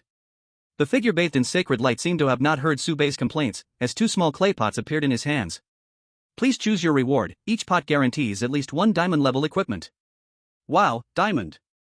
The elf assistant's eyes lit up. It's time to get rich. Diamond-level equipment, even a single piece, could sell for tens of thousands of points. Excited, the elf assistant spoke up. Choose whatever, coach, we want it all. Choose a reward? After being in the misguided train for so long, I know all the tricks. You just want to greedily take our rewards. He didn't even notice that he had broken through the previous unable to speak restriction. Baiye nodded. Indeed, I don't like making choices. As he spoke, Baiye looked at the two clay pots, his greed showing without disguise. The figure bathed in holy light glanced at the elf assistant, who was silenced once more. This guy, how does he have management authority over Car 3? Although it was only a part, the elf assistant was sure that he couldn't speak because of that management authority. He definitely wasn't the administrator, but why would the administrator give him part of the authority? The elf assistant was anxiously trying to remind Baiye, feeling regretful for eyeing profit while delaying serious matters. Is that so? Listening to both of them, the figure hesitated for a moment. The dazed look on his face surprisingly showed a hint of difficulty. After a moment, he sighed. Since you passed the challenge task, you are also qualified to become the administrator of this carriage. At least you have a chance to compete. I can make an exception for you this once. From his tone, he seemed to acknowledge Baiye and was willing to be an angel investor. He proposed a plan. How about this? I will place these two clay pots on the ground. After I leave, you can take them away. It won't break the rules. Consider it a good deed from me. Bathed in divine light, his voice was gentle and his words considerate. Understanding the bigger picture, he kindly asked. Does this sound good? Baiye repeatedly nodded, answering. Not good. The figure smiled satisfyingly, nodding. Good, huh? He realized that Baiye did not agree to his terms. For that instant, his expression froze. He knew he had revealed himself. The holy light receded. The tall figure, with a sinister gaze, looked down like a wolf surveying a sheep, repeating. Take these 2 diamond-level equipment and get lost. He pressed his lips together, his tone chilling. Otherwise, you will become the new goblin. Do you want to become that filthy creature, spending eternity in a cave, waiting for players to arrive, having your head chopped off again and again? Ignoring the threat, Baiye began to talk to himself. I previously thought the goblin boss acted unusually. Their logic didn't match up, but I kept winning, so logic didn't matter. The results were all that counted. But there's one thing I've always cared about. The challenge task asked me to seal the black-hearted boss in a head jar. That goblin, everything was fine, except, he didn't resemble a boss, more like a laborer doing dirty work. Baiye laughed as he unveiled the other's identity. You are the black-hearted boss, right? Elf assistant? There's more than one master? The man coldly looked at Baiye, his identity exposed. He showed no surprise but instead asked back. So what if I am? Very simple. Baiye snapped his fingers, pointing at the remaining head jar. If you are the black-hearted boss, then our game continues. Baiye shifted half a position. With a touch of gentlemanly demeanor, polite and elegant, he offered a word. Please. Chapter 024, The Head Jar, 6. The game continued. Please start your performance. Elf assistant? What happened? His reaction can be summarized in 3 questions. Who am I? Where am I? What am I doing? How did a person suddenly appear, and Baiye identified him as the heartless boss? The twist came too fast, leaving the elf assistant a bit out of pace. Baiye said seriously. Cold knowledge, the lost train has a cleanliness obsession. The heartless boss sneered. This was not a big secret. The goblins might not know, but the heartless boss was very clear. Baiye added, if you urinate anywhere, it will trigger a refresh in the nearby area, and the corpse will also disappear. You shared an important but rarely followed knowledge with heartless boss, points +1. You shared an important but rarely followed knowledge with elf assistant, points +1. Seeing the prompt, Baiye's eyes glimmered with a smile, feeling a bit more confident. Since the identity of the heartless boss was exposed, there was no need to hide anymore. He retorted. How did you see through it? What does this have to do with cleanliness? Before Baiye could answer, the heartless boss continued. If you cooperate and tell me, I can make your death less painful. If you are smart and leave on your own, you can take the diamond gear at the door. Baiye did not understand, if I win against you, the stuff is still mine. However, Baiye did not intend to keep it a secret. The most direct reason is that your disguise as an NPC to hand out rewards is too clumsy. Why did I see through you? No official message ever said the task was completed. Now suddenly a person pops out, saying congratulations, you won, take this little bit of stuff and go. No matter how you look at it, this guy must be up to no good, right? Baiye's attitude was simple, everything is based on official information, no believing rumors or spreading rumors. Heartless boss. Your flaws are more than you think. Baiye casually said, when the goblin boss died, I don't know if he was scared or what happened, but he lost control of his bowels. Baiye pointed to the corner.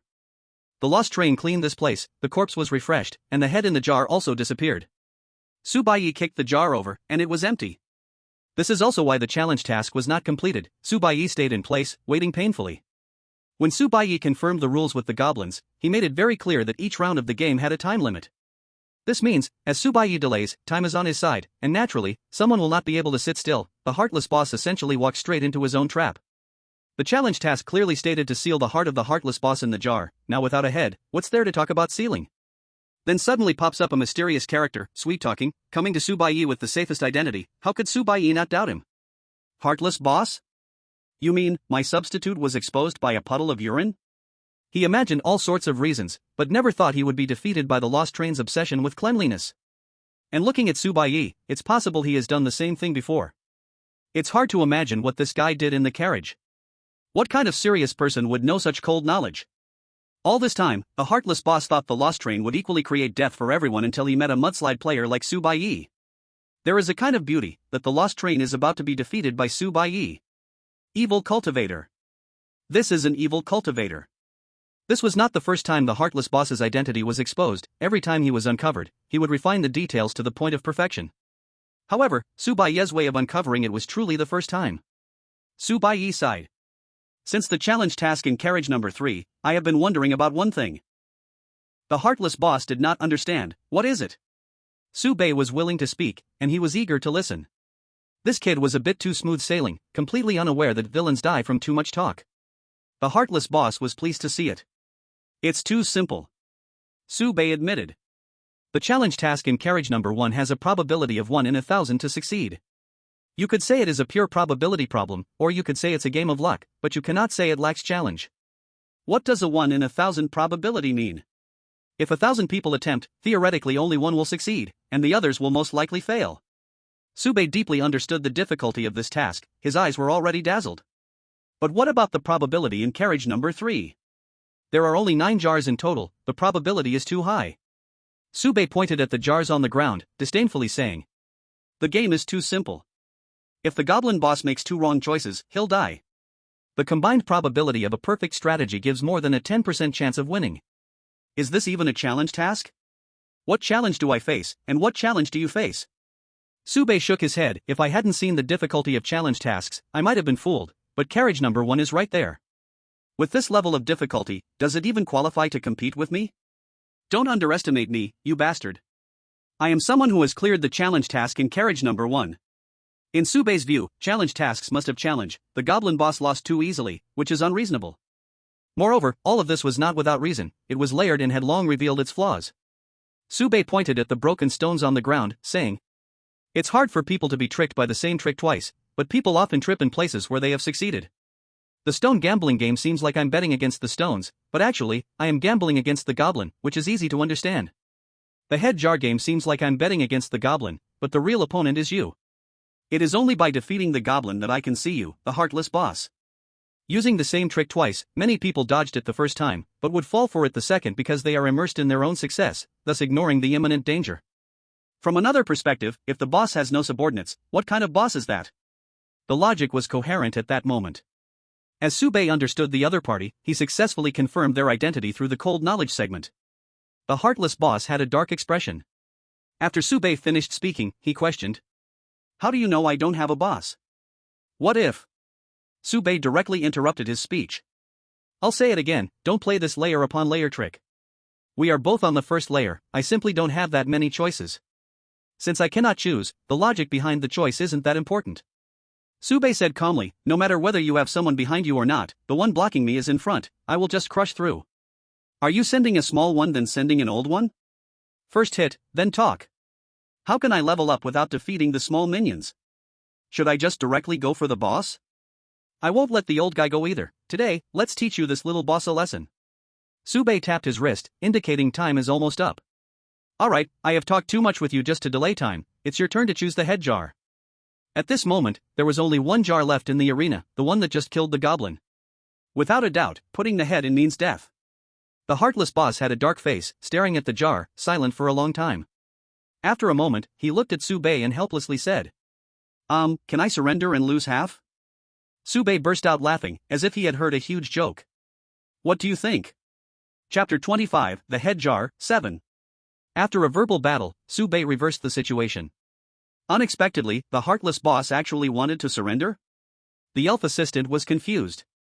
If the goblin dared to play so many rounds of head jar with Sube, why didn't the heartless boss dare?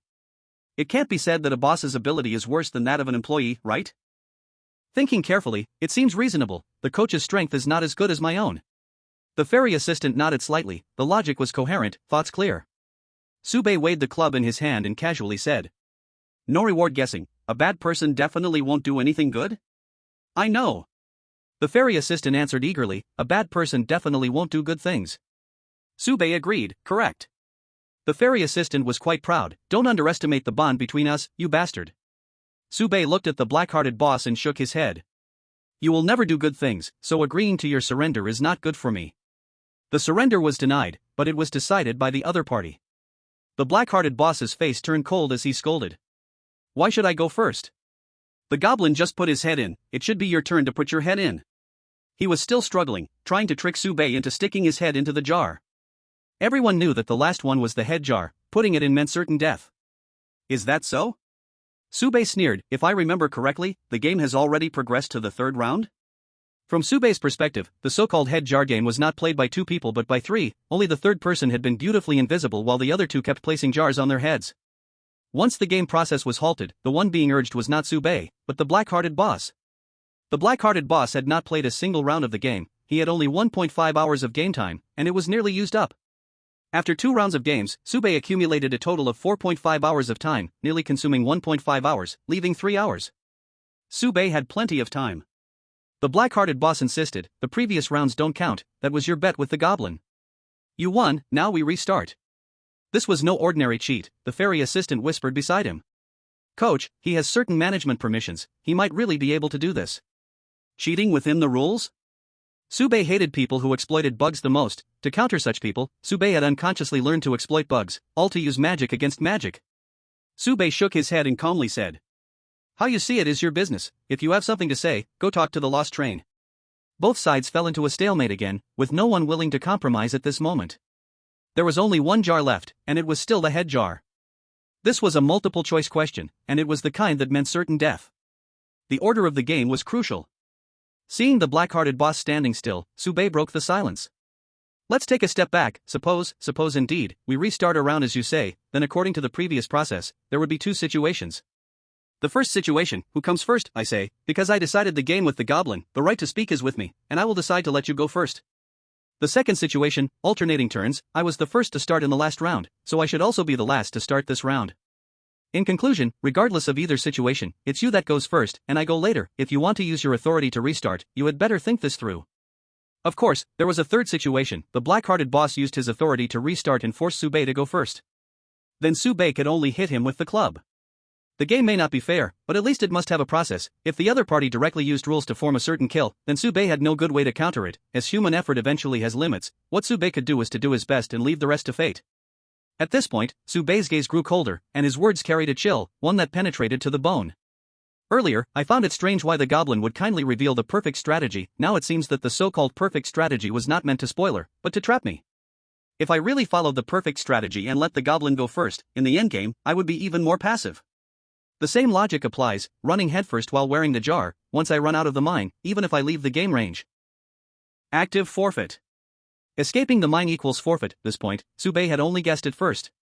But combining with the subsequent actions of the black-hearted boss placing jars, it's not hard to see that the game has a range. Or rather, in this area, Subei is safe.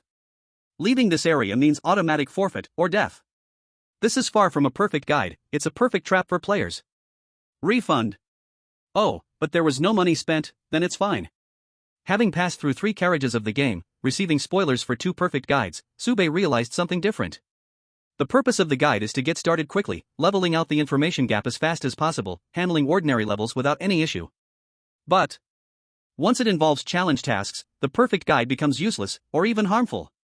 Subei asserts, I see this perfect guide never intended for anyone to complete the challenge tasks from the start. Intellectual property is the greatest power. The experience of the carriage game constantly refreshed Subei's understanding. Taboo knowledge can kill from a distance, guides can be steady yet full of pitfalls. If you know the guide in advance, you won't even know how you died. The advantage of old players is too significant. If not for Subei having the 10,000 deaths technique, he wouldn't know how many times he would have died by now. Time passes by second by second. From the beginning, this competition is unfair, time is on Subei's side. Just like Subei said, even if I lose, at worst, I die. So what if he dies? He has plenty of points. Finally, the black-hearted boss couldn't hold back anymore and walked up to the jar. Subei earnestly advised, I suggest you hurry up, don't waste time.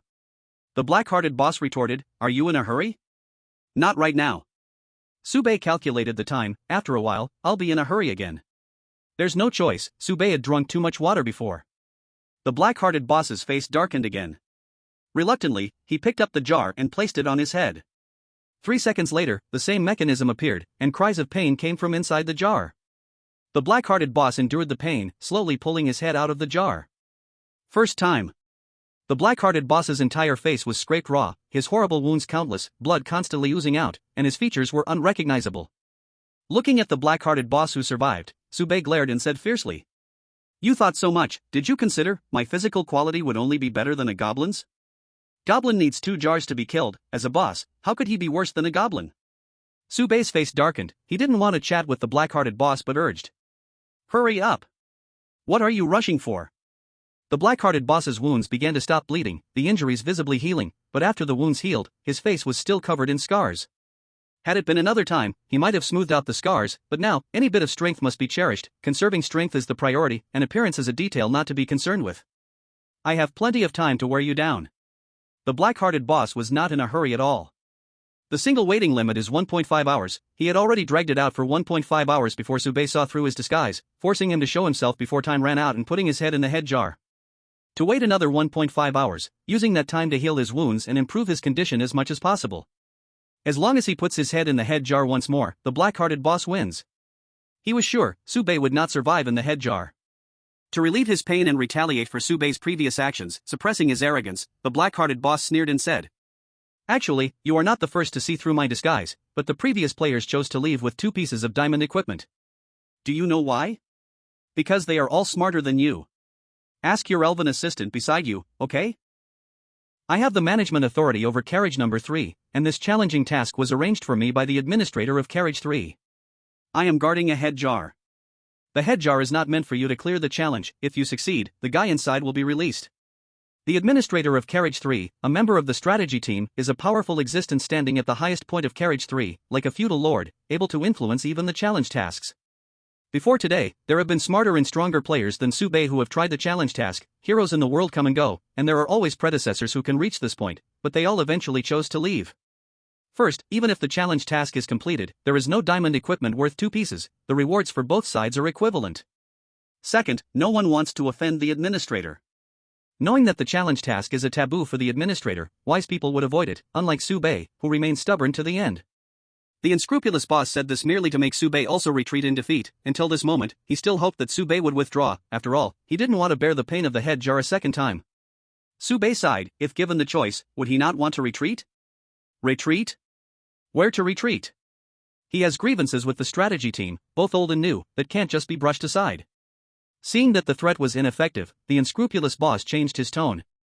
Even if the game continues, I will not lose. Do you know why? This time, Baiye surprisingly nodded. I know. Ha? What do you know? Baiye revealed the secret. The duration of each game in the head jar is 1.5 hours. Regardless of your physical condition, your recovery ability is indeed good. If I'm not wrong, this time is completely enough for you to restore yourself to a safe level. In other words, you can keep playing this game, you will never be killed by the head jar. Upon hearing this, the elf assistant jumped up in frustration. This is cheating. This game can't be completed. Coach, let's complain. Don't forget to take the gear at the door. From what the elf assistant said, the challenge task on the lost train has hidden rules, one of which is, there must be a possibility of clearing the challenge. The challenge task in carriage number 3 clearly violates this, which is why the elf assistant is shouting to complain. Before the unscrupulous boss could say anything, Baiye spoke first. No, there is a way to complete this game. Baiye pointed to the already scrapped saw table. The true winning method is to knock him out with a club when he sticks his head into the jar, and then place him on the saw table to chop off his head. This is what is known as the theoretical clearance possibility. Thus, the appearance of the goblin has always had a single goal: destroy the saw table.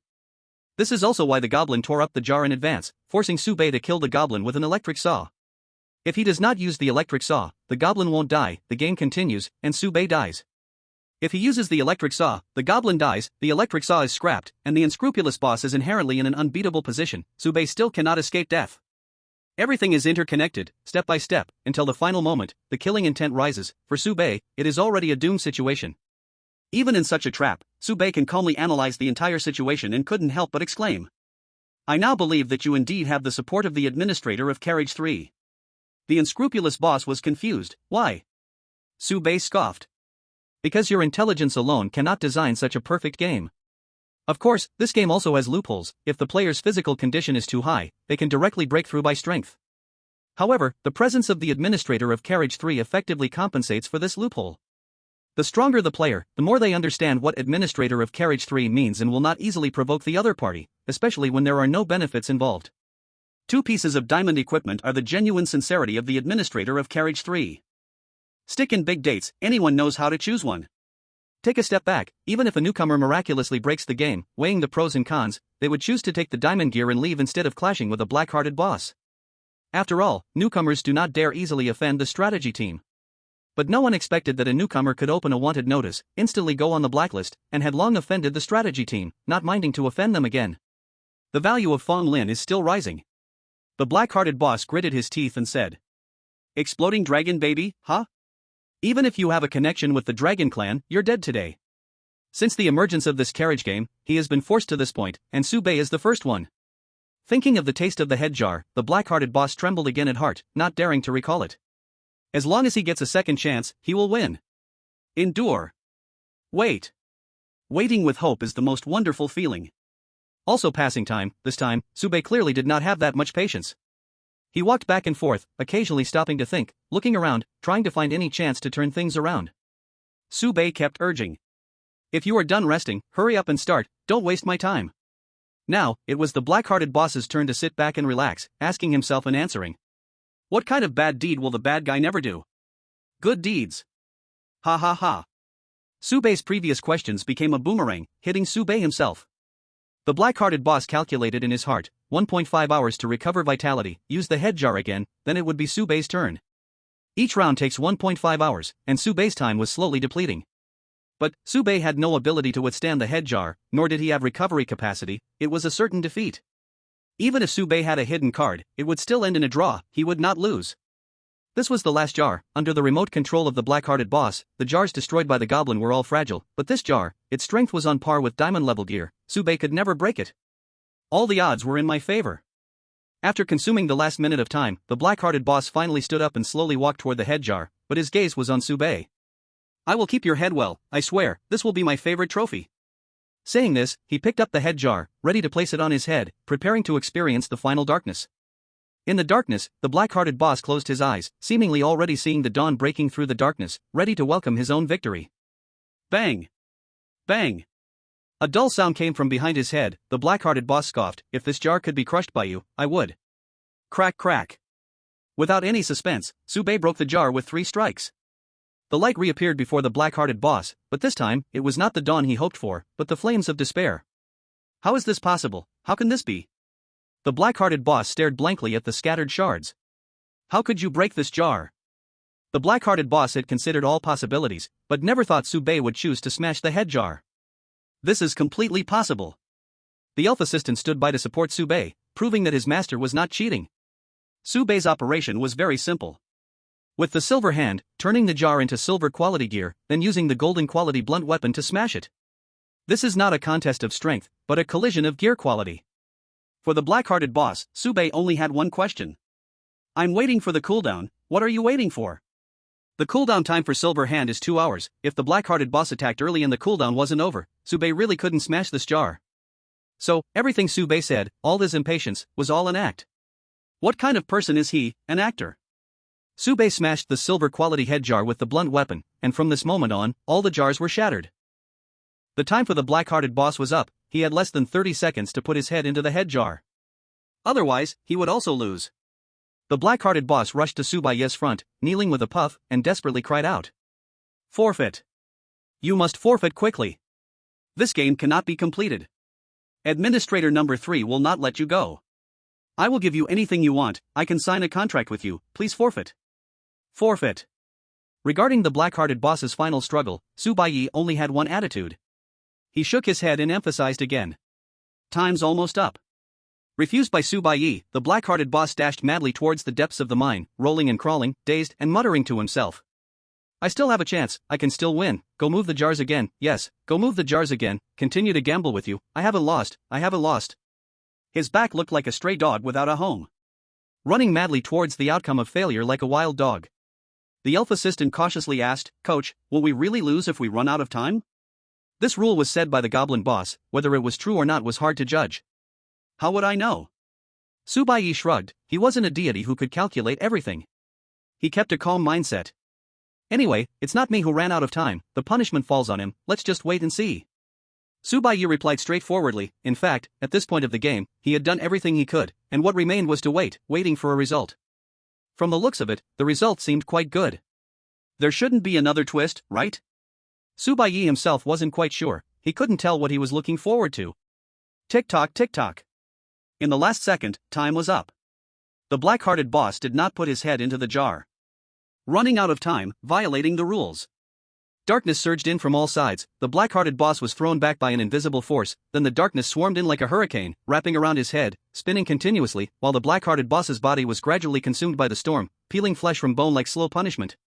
In the end, only a pitch-black jar remained, spinning in place.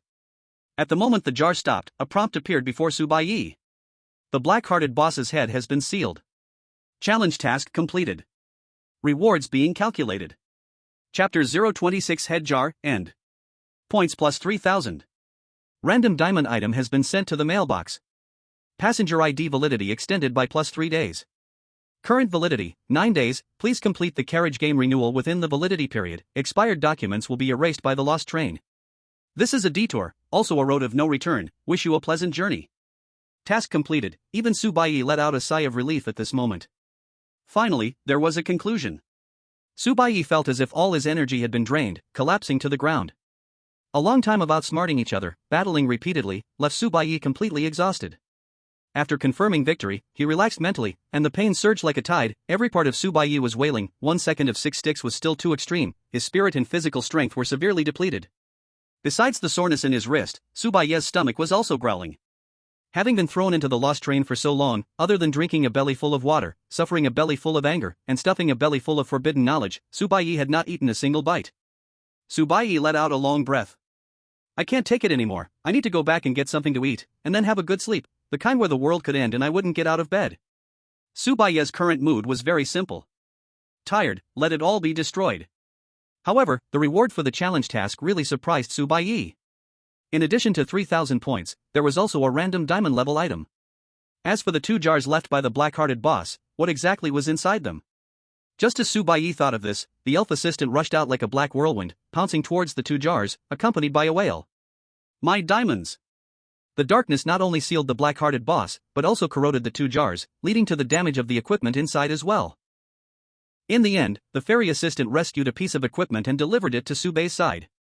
Dragon Scale Helmet, diamond damaged. Once a fine dragon scale helmet, now corroded by dark forces, it holds no practical value, even a chance for scrap use is lost. The fairy assistant wanted to cry. Their 2 pieces of diamond equipment had turned into 1 piece of junk. Baiye joked, why are you crying? This equipment is mine. If anyone should cry, it should be me. The fairy assistant examined the equipment repeatedly and finally shook their head in despair. It's completely hopeless, it can't even be sold as scrap. Baiye did not comment but instead held it in his hands. Let's take it with us, it might come in handy. After moving his wrist a bit, Baiye stood up and walked up to the human skull jar to examine it closely. If all the ruthless bosses in the world were locked up like this, that would be wonderful. Hearing Baiye's sigh, the fairy assistant nodded repeatedly and quickly realized, adding, Coach, you can't go inside. Baiye. At other times, Baiye would surely tease the fairy assistant a bit. Right now, Baiye was in a good mood, his thoughts mostly on the human skull jar, muttering to himself.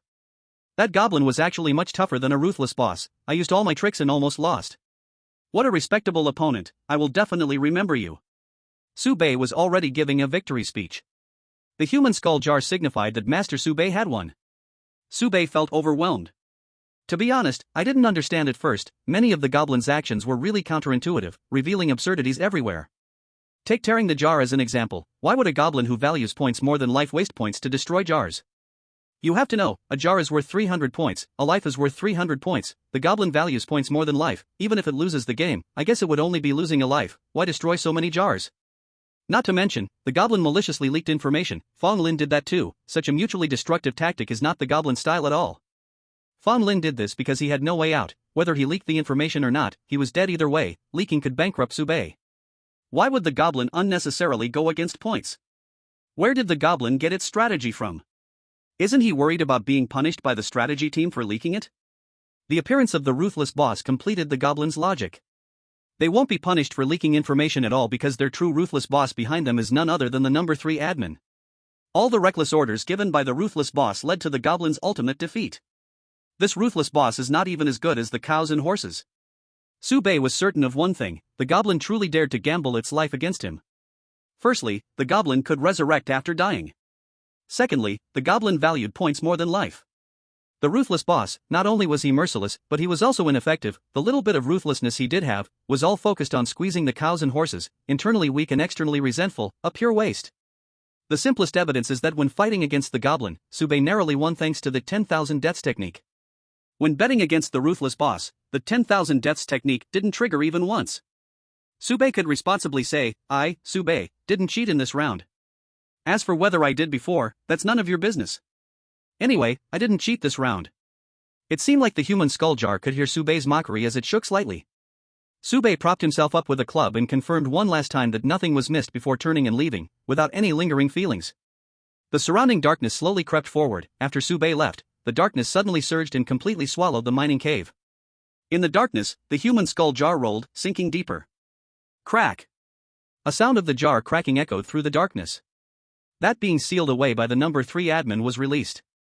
Number 3, Lost Island, admin's residence. The entire island was enveloped in fog, and sight could not penetrate this mysterious veil. not many had seen the true face of the admin. The team leader and the deputy leader visited at the same time, standing at the edge of the island with respectful expressions, reporting their work. As per your instructions, Car 4 has been sealed off, and a few players who tried to break through have been brought back. Behind Fong Lin is the team in Car 5. The one who killed Fong Lin is either Wang Luo or Su Baiye. It is most likely Su Baiye. A crew member saw Wang Luo while patrolling and concluded that Wang Luo lacks the skill, but we cannot rule out any hidden tricks he might have. Tang Ru, you might be an accomplice. The fifth team wants us to send whoever we catch over, but for now, the road is sealed. The team leader from Group 3 swiftly analyzed the situation and locked the suspect as Su Baiye. In the mist, there was no response. These small matters didn't require any response. People like Su Baiye and Wang Luo, who have some skills, occasionally pop up in the lost train, not worthy of any attention. The team leader continued to report. The ID, Baby Bomb Dragon Wants a Hug, has not appeared in the free market, all rename items have been taken down, and we have our eyes on the black market.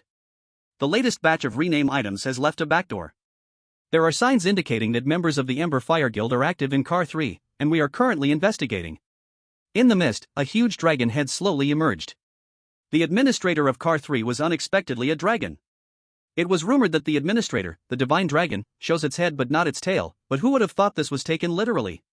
The burning golden eyes pierced through the mist, the dragon head spoke human words, and commanded. The matter of, Baby Bomb Dragon Wants a Hug, is of the highest priority. Assign all personnel to Car 2, once the target appears, bring them to see me immediately. Don't worry about Car 4, leave that to the team in Car 4 and the strategy team. The leader bowed respectfully, replying, yes. Don't mind the Ember Fire Guild, they're just a bunch of nobody. Just as the dragon head was about to say something else, a clear sound of a jar breaking echoed, and the mist on the lost island suddenly began to boil. The dragon head changed color, quickly retreating into the mist as if struggling, and the sound of iron chains clashing came from deep within. No. Who dares let you out? Who is so bold? The angry roar of the administrator echoed through the mist, filled with pain and unwillingness, successive cries that sent chills down the spine. Another voice emerged from the mist, laughing wildly, bright and arrogant. Tell those filthy crawlers, I, Yuan Tangjiao, have returned. The island shook violently, the leader standing on the edge fell to the ground. The deputy leader managed to stand firm and try to move forward, but the leader grabbed his ankle. When the deputy looked down, the leader shook his head slightly. This is the administrator's affair, the team has no right to interfere. The commotion gradually subsided, the laughter disappeared, and the giant dragon no longer roared. Moments later, the dragon head re-emerged, but this time, it bore several horrific wounds and was missing some scales. The dragon head whispered with hatred. Someone has completed the challenge task of Car 3. My appointed guardian has been sealed, and the one who was originally sealed has escaped. The leader was shocked, scrambling to his feet, and said urgently. Who is so bold? I will now check the purchase records for perfect strategies. No need to check. The dragon head replied coldly, you already know that person's ID. ID already known? With so many IDs in mind, why did the administrator believe he knew the other party's ID? The leader blurted out, Baby Bomb Dragon Wants a Hug? This was the only ID that had been constantly mentioned recently. The dragon head nodded. Exactly. The challenge task for Car 3 has a goblin as the first line of defense, and before dying, the goblin must provide a spoiler, using this method to give the challenger's ID to the administrator. Using knowledge as a payment method to pass on information, the strategy team was clearly experts. But, the administrator couldn't understand how this player completed the challenge task without purchasing the strategy? Of course, if he really bought the strategy, then it would be even more impossible to complete the challenge task. The team leader suddenly reacted, speaking with great humility. Shouldn't he be in car number 2? How did he break through the blockade? Realizing this, he bowed again. It's our fault, please punish us, administrator. The team leader's attitude was extremely respectful, leaving no room for criticism. The dragon head pondered for a moment and slowly spoke. This has nothing to do with you. Bring the person back from car number 2, send a notice to cars number 4 and 5, summoning all crew members and all veteran players from 3 cars to conduct a blockade in car number 4.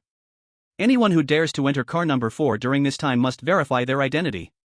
Send notices to cars number 6 to 12, assemble crew members and veteran players to set up a second line of defense in car number 6. All veteran players in cars number 13 and beyond, stand by and be ready for summons at any time. Those who respond to the summons will immediately gain a right to buy a perfect strategy for free. Participating in the blockers will reward them 3 times. Successful blockers will have all strategies opened for free on the first layer. This was undoubtedly a big action, but considering the identity and background of Administrator Number 3, his orders would be carried out 200% on the first layer. The dragon head slowly said. He has the immortal curse, you cannot kill him, but you can use this method to verify the authenticity of his identity. After issuing several orders, a look of fatigue appeared in his eternal golden eyes, the dragon head slowly vanished into the mist, and finally reminded. The bouncing dragon baby wants a hug is very likely the one who killed Fong Lin, split a team to find out. Strange occurrences must have their cause, and with these incidents colliding together, it was easy to wonder if there was some connection. The dragon remained silent, calculating in his heart. 2 lines of defense, as long as we delay for 7 days, once the dragon person comes down from the second layer, he won't be able to escape the first layer. The mist surged again, denser than before, with a hint of pink and a bit of a bloody smell in the air. Understood. The team leader wrote down every word, bowed again to the mist, and slowly retreated. Once he was far enough away, the deputy leader opened a private chat channel. Team leader, who is Yuan Tingjiu? I've never heard of this name. If the deputy leader understood correctly, Yuan Tingjiu was originally sealed in car number 3, and after someone completed the challenge task, the seal malfunctioned, allowing Yuan Tingjiu to escape. This Yuan Tingjiu is quite a figure. The fact that he was not killed and sealed in such a way indicates that he is not an ordinary person. The deputy leader grew more and more curious about the other person's identity. The team leader was silent for a moment, then gave a brief answer, revealing Yuan Tingjiu's identity. The previous generation's administrator of car number 3. Chapter 027, Task Rewards, Diamond Level Items. In car number 3, Personal Space. Su Baiye was unaware of what was happening outside, currently focused on browsing the menu. Now that it had come to this, let's order first. Office worker bento, 3 points, eating it fills you with energy, you won't feel any fatigue while working overtime, it's the best choice for office workers. Damn it, I've crossed over, why should I work overtime? Late night snack, 2 points, the most suitable late night snack, eating it can give you a wonderful sleep and won't affect your weight at all. This late night snack is great because it never forgets the path to weight loss. Among the delicious food, Su Baiye had a keen eye and precisely picked the cheapest set. Life support meal, 3-day meal coupon, 1 point, self-service unlimited, eat until full, rich in various nutrients needed by the body, with no other effects. Why bother with fancy stuff? Just filling my stomach is enough. Besides, converting 1 point for 3 days of meals, what more do you want? After all, Su Baiye searched for a full 5 minutes and still couldn't find a cheaper set, it's definitely a fantastic value. After paying points, the food quickly appeared in front of Su Baiye. The scent wafted through the air, rich in color, aroma, and flavor. Its name was Life Feature Maintenance Meal, but in reality, it was 4 dishes in 1 soup, 2 meat and 2 vegetable dishes, with an excellent taste and flavor, something Su Baiye had never experienced before. Su Baiye ate 2 plates in a row and stopped only after feeling about 70% full. At such times, overeating made it unsuitable to rest, and since everything was buffet style for 3 days, Su Baiye didn't feel the need to rush. After eating and drinking his fill, Su Baiye collapsed into bed and slept deeply, completely unaware of the world around him. When Su Baiye finally woke up, it was already well past noon. The anonymity has finally worn off. Su Baiye was relieved he didn't have to go out with the name Explosive Dragon Baby Wants a Hug anymore. After completing the challenge task, his points were credited directly, but the items had to be collected from the mailbox. The mailbox was in the free market, and Su Baiye didn't dare go there again with his previous ID, as the incident with the Golden Dragon King still haunted him. Coach, you're awake? The spirit assistant floated in midair, working at a tiny computer with the demeanor of a top scholar. However, while he was busily engaged, the computer screen showed that he was playing solitaire. What a thrilling contest of wits. After washing up briefly, Su Baiye looked at the spirit assistant. Your name is Xiaomi? Don't you have any other titles? At our level, we generally don't get names. The spirit assistant shrugged helplessly and said, I do have a string of numbers, but you wouldn't remember it. Su Baiye curiously asked, don't you want to give yourself a name? The spirit assistant quickly waved his hands, I can't just pick one. Names are very important on the lost train, he might have had a name once, but if forgotten, it's best to leave it that way. Since the other party didn't want to bring it up, Su Baiye switched to another question. Goblins, heartless bosses, and what about the dragon race? What's the situation there? Ultimately, Su Baiye's understanding of the lost train was still too limited, with most of what he knew coming from the highway robber, Tang Ruyu. Tang Ruyu wasn't even a seasoned player, and the information was extremely limited, possibly even incorrect. Originally, the spirit assistant was supposed to help Su Baiye answer his questions, but the first thing out of his mouth was VIP points package, scaring Su Baiye into immediately unsubscribing. The spirit assistant pleaded, Coach, you're asking about paid content. How about charging a few points, just a little? Such matters, spending a few points. Following the spirit's principle of avoiding fees wherever possible, Sube said, let's inspect the goods first, focus on the free, cheap, and important stuff. The spirit assistant thought for a moment and spoke again. Strictly speaking, goblins and heartless bosses, we are all affinities of the lost train. The method of becoming an affinity will lead to complete forgetfulness the moment you become one. Sube knew of one way to become an affinity by continually dying and being reborn until fully assimilated. He just didn't know each person's progress, how many times one had to die and be reborn to become an affinity. Perhaps one moment they were a player, and the next they became an affinity, even forgetting why they transformed, subconsciously believing they had always been a part of the lost train. At this moment, Sube clearly realized why the secret of resurrection was considered forbidden knowledge. The spirit assistant continued to explain. Different races can be born one way or transformed another way. Humans can change into many races, werewolves, vampires, dragon people, etc., and it is said that pure-blood dragons can also transform, but at a tremendous cost. Transform between races? Sube frowned at this, it didn't feel like a good thing. Where there are races, there are factions, not to mention the predatory nature of the lost train. Humans are actually quite special. The spirit assistant hit the nail on the head, highlighting the special nature of humans. Especially weak. Sube? Are you insulting me again? Do you know this is racial discrimination?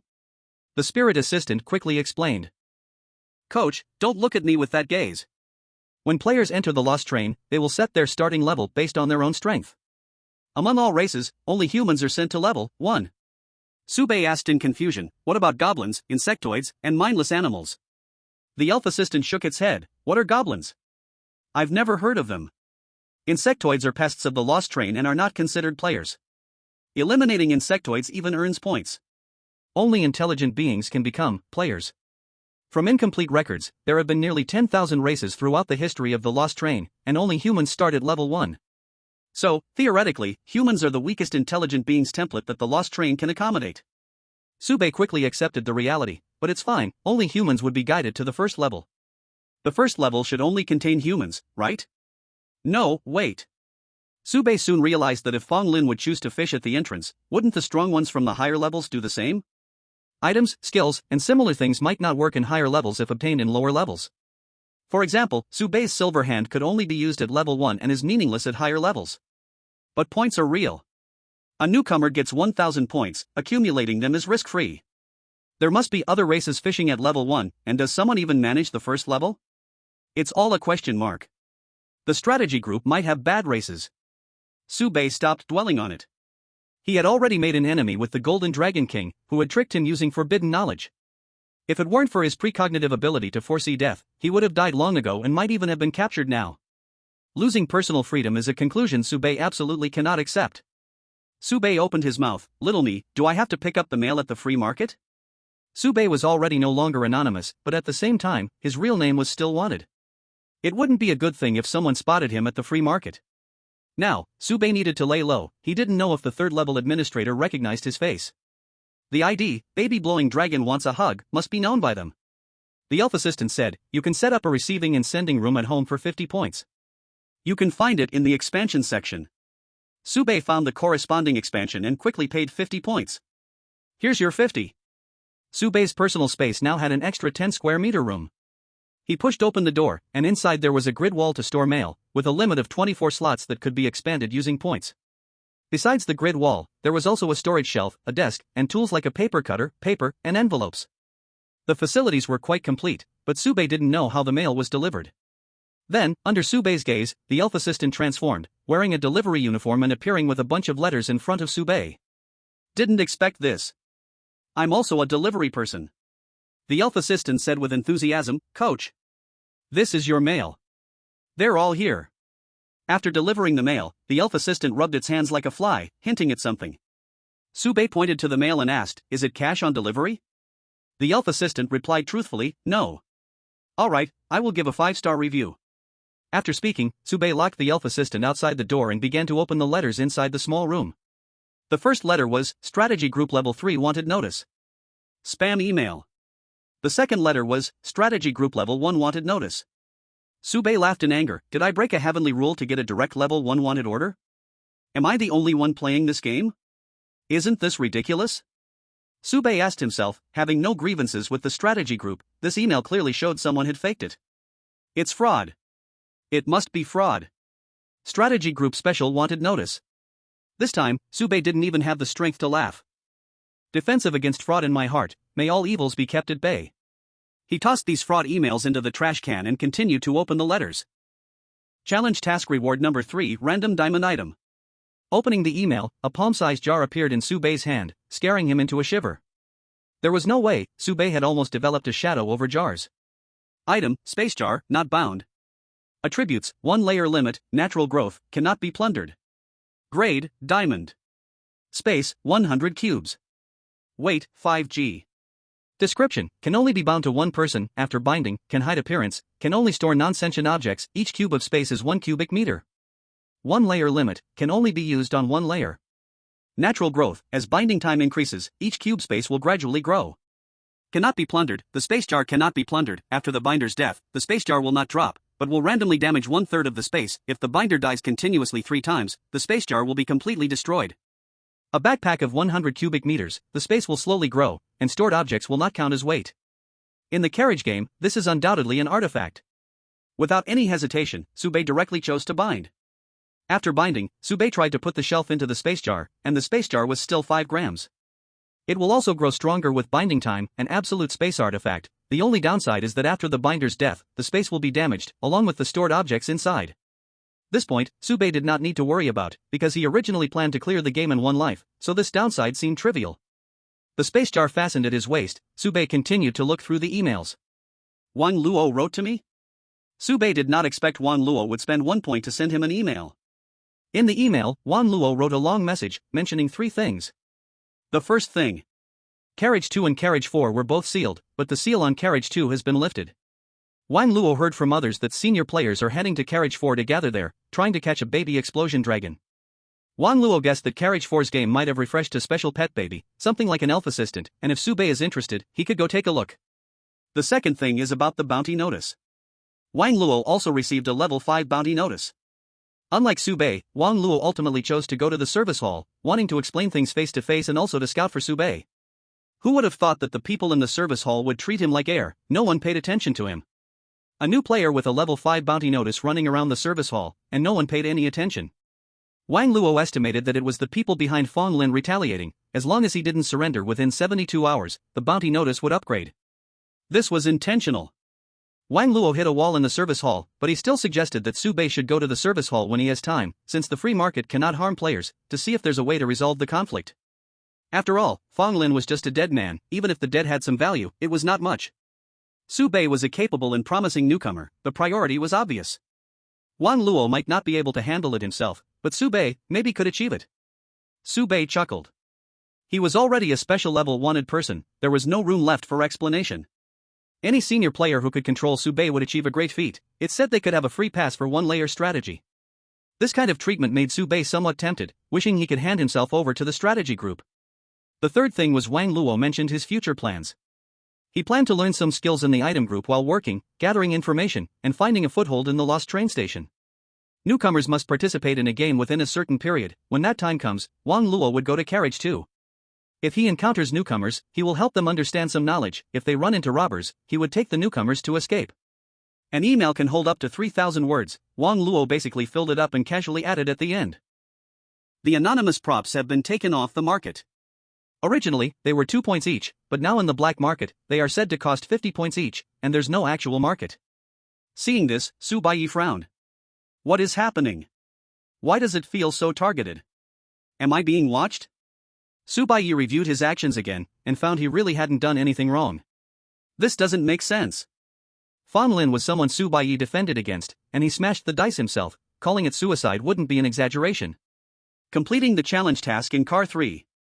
Isn't this task meant to be completed? Is there something wrong with you guys, huh? This cursed place raises the difficulty too easily. The veteran players are just too strong, and they enjoy attacking from different angles. Everyone has their own schemes, and only Baiye, the newcomer, retains a hint of innocence. Just as Baiye was about to reply to Wang Luo, an attachment fell out of the envelope. A business card appeared before Baiye. Sending a letter alone costs 1 point, adding attachments requires more money. This day was enough for Wang Luo to realize how precious these points really are. What Wang Luo sent using precious points was the anonymous prop, the rename card. Chapter 028, this intellectual property is amazing. Looking at the rename card, Baiye seemed to hear a song ringing in his ears, after enduring countless hardships yesterday. Now all that's missing is a bottle cap popping over. However, before getting too emotional, Baiye first checked the time the letter was sent. Being emotional is one thing, but caution is still necessary. It's not that Baiye doesn't trust Wan Luo, but there are too many sneaky people on the lost train. What if someone manipulated Wan Luo, setting Baiye up? The time is the best answer. Baiye picked up a scam email from the trash can. My level 5 wanted notice was sent 25 hours ago. Thinking back, Fong Lin just leaked information to me, and the wanted notice came down so quickly. What efficiency! Wang Luo's letter was sent 24.5 hours ago. At that time, I hadn't even cleared the challenge task in Car 3, even the goblin hadn't leaked information to me yet. The upgrade from level 5 wanted notice to special wanted notice was 22 hours ago. As soon as I completed the challenge task, the admin reacted, and he identified me as, the baby dragon needs a hug. The timeline is clear at a glance. 24 hours ago, Baiye was just an unnamed small fry who took down Boss Fong. The level 5 wanted notice said it all. Sitting in front of the desk, Baiye looked at the envelope, feeling a bit troubled. It seems my situation is really not good. Although Wan Luo is a bit slow, it doesn't mean he's not smart. Just this letter has already subtly conveyed a lot of information to Baiye. Wan Luo wasn't sure if the letter would be seen by others. After all, the members of the strategy group call themselves admins, holding management authority. They could monitor the flow of strategies, so one must guard against them. Therefore, Wan Luo placed the real clues within the details. Summon nearby seasoned players to seal off Car 4. Baiye had actually experienced something similar once, when Fong Lin and Tang Ruyu stopped him to rob him, old players blocking the door to fish in troubled waters. But this time, without the protection of a novice carriage, the opponents aren't elite monsters like Boss Fong. They all start from small bosses. Both carriages are two-player games. They only need to ensure that their players are in every game, joining forces, they can seal it off. As for what happens after catching someone, Baiye didn't know. The only thing he could be sure of was that the outcome wouldn't be good. The law of 10,000 deaths is Baiye's secret. The ability to foresee death is so precious, just look at how far Baiye has come to know this. If this secret is exposed, if this ability is targeted, Baiye would be worse off than dead. For example, turning Baiye into a living magical treasure. Once danger arises, the treasure would automatically predict the future? Just thinking about it makes Baiye shudder. He made up his mind, even if it meant death, he couldn't be captured. The removal of anonymous items was clearly aimed at newcomers, and during this time, there were two newcomers who stood out the most. One was Baiye, who caused Boss Fong to fall into despair and was leaked the perfect strategy for the fourth carriage game. The other was Bouncy Dragon Baby Wants a Hug, who was stuffed full of forbidden knowledge by the Golden Dragon King, then completed the challenge in the third carriage. The administrator is clever enough, he has already realized that these two people are me. And the arrest warrant is the best evidence. Otherwise, Baiye wouldn't have shot up like a rocket, from a level 5 arrest warrant to a special one, his name shining out like a rising sun. Beast. Baiye knew clearly that he couldn't underestimate his opponents, this was a matter of life and death, and there was no room for carelessness. And where was the way to break the game? Baiye's gaze landed on the business card. This anonymous item sent by Wang Luo, it really helps a lot. From the letter, Baiye learned that the item group had taken down the name change card, and even if the black market had some for sale, he felt it was unsafe. Wang Luo was just a newcomer, and for a newcomer to get in touch with the black market so early, even knowing the corresponding prices, wasn't that strange? This was clearly a bait. Even further, the newcomer gift bag released by the leveling group was now also unsafe. Since the other side wanted to target Baiye, they would consider every aspect, controlling the circulation of anonymous items was extremely crucial, and they wouldn't miss this detail. Either the newcomer gift bag during this time no longer included anonymous items, or they tampered with the anonymous items. Even if Baiye wanted to find a newcomer to purchase a name change card, it would be too late. But there was a time gap. Wang Luo entered the third carriage just after Baiye, which meant their newcomer gift bag was actually fine. Baiye wasn't guessing randomly. One day ago, when Baiye obtained the forbidden knowledge, the second and fourth carriages were immediately sealed off, and seasoned players went to catch the bouncy dragon baby, yet Baiye's real name arrest warrant showed no changes. This meant that, at that time, even the Golden Dragon King only knew Baiye's anonymous ID, not his real name. The name change card in Wang Luo's hands was from the same batch as Baiye's. In summary, Baiye dared to affirm that this was a name change card without hidden dangers. This was Baiye's hope to break the deadlock. Of course, there was also the worst scenario, where all the newcomer gift bags were problematic, and the old players were fishing in troubled waters, where the big fish eat the small fish, the weak were at the mercy of the strong, and this was the brutal survival rule here. But in such a situation, newcomers would have no strength to resist, and thinking too much was pointless for Baiye. Using this business card, gain anonymity, then find a way to break through the fourth carriage game's blockade within 24 hours. Baiye didn't act immediately. Being familiar with the perfect strategy for the fourth carriage, he understood the game's difficulty. I must enhance my combat power, at least my physical quality needs to improve a bit. The gaming field of the fourth carriage was vast, and with Baiye's speed, there was no possibility of clearing it. It was impossible to achieve that in terms of hardware conditions. Moreover, Baiye also had another hidden danger. My mental strength is at the first rank, second level, but my physical strength is below par. If my mental strength progresses further, my mind and body will become unbalanced. From the forbidden knowledge, Baiye learned the dangers of imbalance and needed to find a way to enhance his physical strength to better accommodate his mind. As for the strengthening of mental power, Baiye believed it should be related to the 10,000 deaths method. As he advanced in the carriage, the 10,000 deaths method would be strengthened, collecting more death methods, strengthening the 10,000 deaths method as well. The strengthened 10,000 deaths method would elevate Baiye's mental strength, so he must quickly catch up with his physical strength to maintain balance. However, let's put aside the body enhancement for now. Baiye cleared the table, took out a piece of letter paper, and picked up the pen to write a letter. Wang Luo, I have received your letter, hope you are well, reading your words feels like seeing you in person. After a simple exchange of greetings, Baiye got straight to the point and outlined a few things for Wang Luo. First, try to die as little as possible.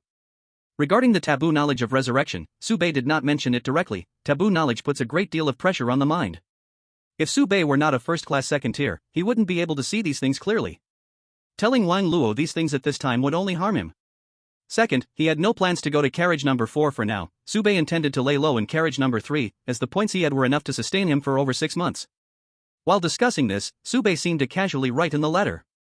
I recently discovered that the lost train has a cleanliness obsession. If any waste appears near a corpse, both the corpse and the waste will be refreshed away together. Since Baiye had already shared some discoveries before, this piece of information appeared ordinary here and would be hard for someone to notice as unusual. However, this point was crucial for Baiye to check if the letter had been stolen and read. Wang Luo had gone through carriage number 2 with Baiye and had seen Fong Lin's corpse disappear, so this information was not new knowledge for him. But if anyone had stolen the letter, it would trigger the circulation of knowledge, and Baiye would earn points as a result. Baiye believed that this obscure knowledge was something the average person wouldn't know. This was my exclusive cold knowledge, Baiye's. After all, Baiye had paid the price of a life in carriage number 2 to learn it. Intellectual property is indeed quite useful. After finishing these trivial matters, Baiye began to write something else, which was exactly what Wang Luo needed right now: strategy for carriage number 3. Baiye had already completed the game in carriage number 3, wrote down his experiences, summarized his insights, and shared them with Wang Luo, which surely couldn't be considered infringement, right? Besides, Baiye was on the run with a top-level wanted notice. What couldn't he do? I don't care about your this and that. Using Death Rewind, Baiye relived his previous experiences during the stone betting game, drawing all 12 stones. Baiye marked out the possible locations of monsters in each stone, how to draw the white lines, how to use the chainsaw, and what things to pay attention to, all neatly labeled. After writing this, Baiye didn't forget to add his tips for beating the game. The saw blade will wear out after 9 uses. Of the 12 stones, only 2 contain equipment. Equipment stones cannot be cut with the chainsaw, or else the equipment inside will be destroyed. Do not throw away unused saw blades, they should be taken after the game ends. A chainsaw costs 200 points, and cutting through 9 stones means the cost of cutting each stone is over 20 points. Baiye advised Wang Luo, after obtaining equipment, to consult the market price in the free market. If the equipment was above 400 points, he could consider coming to carriage number 3 often. As the last word was written, a notification popped up in front of Baiye. You have created a strategy for carriage number 3, gold tier, author, Baiye. Strategy completeness, 66.7%. Strategy distribution points, 66. You have obtained 10 distribution rights for this strategy. Note, unauthorized use of the strategy does not consume distribution rights. Penalty for unauthorized strategy use, 666 points. Note, merely being shared will not trigger penalties. When shared afterward, if the corresponding player does not pay points when using this strategy, penalties will be triggered. If this strategy is shared more than 10 times, it may involve illegal distribution of unlicensed strategies. Please contact the corresponding carriage administrator in time to purchase distribution rights. Protecting intellectual property is everyone's responsibility. The lost train wishes you a pleasant journey. Baiye? Creating the strategy did not surprise Baiye. As long as he followed the content he wrote and operated step by step, clearing the game was highly probable. What shocked Baiye was that even though he held the complete copyright of the strategy, is the number of times it can be spread actually limited? To spread it widely, do I need to recharge with the administrator? Sube was so angry that he almost laughed. Why not just go rob it then? Oh, is this faster than robbing? Then it's nothing. Sube noticed that the completion rate was only 66.7%, the price was 66 points, and the theft penalty was 10 times, 666 points. In other words, the higher the completion rate, the more expensive the strategy becomes, and the higher the penalty for theft too. Sube immediately went back to the front, added some details, included the goblin boss, and named the key points of the game. Strategy completion rate, 75%. Strategy price, 75. Viewing penalty, 100. Theft penalty, 750. Good. I give full marks. Seeing the theft penalty of 750 points, Sube was as happy as if he scored full marks on the college entrance exam. If someone spies on this letter, it means they will be directly spoiled by Sube. Just thinking about this made Sube laugh so hard he couldn't close his mouth. 750 points, come to me. No, Sube felt that he wasn't this happy even if he scored full marks on the college entrance exam. Forget it, Sube couldn't even imagine the joy of scoring full marks on the entrance exam. 75 points is the price of the strategy, spying only costs 100 points, but stealing turns into 750 points. In the letter, Sube directly authorized Wang Luo to use the strategy for free, and the number of spread rights became -1. After storing the letter properly, Sube clapped his hands. Hello, little me. The highly praised elven assistant appeared out of thin air. I'm here. Sube handed him the letter. Send this letter to Wang Luo, the one who sent me a letter before. Player IDs may be repeated, so each person has a number later, this way there won't be any mix-up. The elven assistant didn't leave immediately with the letter but instead promoted. Coach, regular mail has the risk of being spied on, now spend 8.8 points to get top-notch encryption. The elven assistant wasn't just pushing products randomly, he was sure Sube needed such a service. After the challenge task in the third carriage, the elven assistant was certain about Sube, and even though he was a bit greedy, it was a win-win for everyone. No. Sube said seriously, use the cheapest one with the lowest confidentiality level, I'll give you an extra 1 point. The elven assistant's eyes lit up, instantly understanding Sube's meaning. The coach wrote something that shouldn't be seen, hee. Taking the 1-point tip, the elven assistant spun his legs in place like wheels for dozens of circles, and with a flash, he disappeared, leaving behind a sentence. Guaranteed to complete the task. In the free market, in front of the mailbox. Wang Luo, who had been wandering around for a day, was now feeling hungry. He didn't spend points to buy a meal, 1 point was still too expensive. He planned to wait until he couldn't stand the hunger to eat. Points had to be saved. In the lost train, points were everything. Using points to buy food was too extravagant. The item group actually sold food, 10 points for 3 months' worth of meals, which was much cheaper than the lost train. But the problem was Wang Luo didn't even know if he could survive 3 months. Spending 10 points here felt a bit painful. As Wang Luo was idly wandering, he suddenly saw the mailbox light up. He hurried over to the mailbox, and sure enough, it was a letter from Sube. Wang Luo stored the letter carefully and quickly left the free market, ready to go back to his personal space to read the letter. In the corner, 2 figures were coldly watching Wang Luo until he left. One of them finally spoke. He's quite the cautious guy. The other person sneered, useless caution. Newcomers always think they understand the cruelty of the lost train. This kind of naivety is particularly laughable. Weak caution can't change anything. 2 members of the attendant team, stalking a newcomer, what else could go wrong? Members of the attendant team, apart from the leader and the deputy leader, were ranked according to strength using the 10 heavenly stems, which means Jia, Yi, Ding, Ding, Wu, Ji, Dung, Xan, Run, Gue. And the carriage number would be added in front to distinguish the attendant team of each carriage. The 2 people responsible for watching Wang Luo were Sanding and Sangung. Sanding had once met Wang Luo in the second carriage. So he was arranged to come here. Sanding opened his mouth, he hacked into his mailbox, retrieved the emails, checked the content, no knowledge under mental pressure, no genuine strategy spoilers. Sangung shook his head, he's just a newcomer, being so cautious is just a waste of time. Content checking costs points. The principle of content checking is like plagiarism detection for papers, and each time, you have to pay a considerable fee. What Sanding did would definitely cost Sim Gung, which is why he complained. Sanding calmly said, it's always better to be cautious. The content of the letter unfolded before the 2 of them, and due to their rapid reading speed, they realized what they were seeing too late. Damn, spoilers! Sangung exclaimed, confused as to why they still fell for it despite being so careful. Could there be genuine strategies not included by the strategy group? Sanding's expression darkened, remaining silent and saying nothing. Sangung continued, how could he create an original strategy? Why did a fine come? Didn't we know the strategy for cabin number 3? He actually received a fine for infringing intellectual property, demanding a compensation of 100 points. Otherwise, if he used this strategy to clear the game in cabin number 3, he would face a sky-high fine of 750 points. The fine for using a strategy illegally is directly deducted by the lost train. Sanding also received the same notification, his expression dark as water. There's only one possibility: the completeness of this strategy is higher than what the strategy group provided. The two fell silent again. For the ordinary game in cabin number 3, the strategy from the strategy group only sells for 50 points, and the fine for using it illegally is only 500 points, but this strategy costs 75 points to buy, 100 points fine for reading, and 750 points for using it. Is the completeness so different? There have long been rumors that the manager of game number 3 actually dislikes players clearing the cabin games, and even the strategies are just for show. But where did Baiye get the permission to create original strategies? The two had many questions, but only one was the most urgent: should we pay the 100 points? Sanding quickly reacted and raised a new question: even if we want to pay the points, where do we pay it? Can you find Baiye?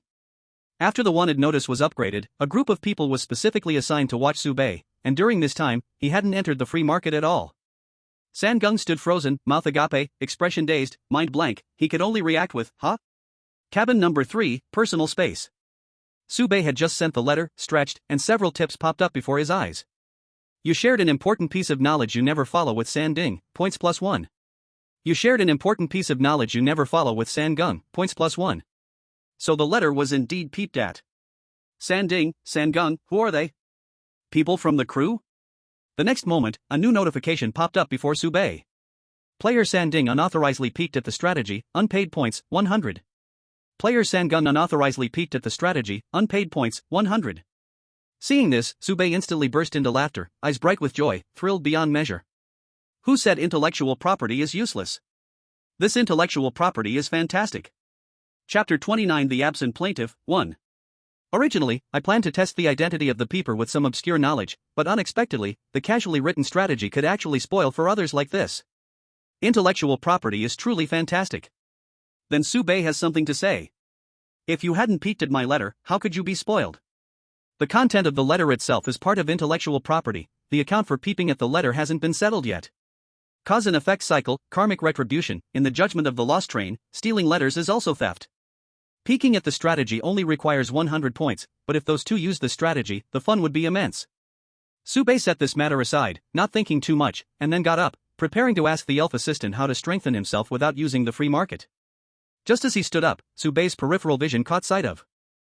On the empty table, there was an unopened letter. Was this letter here just now?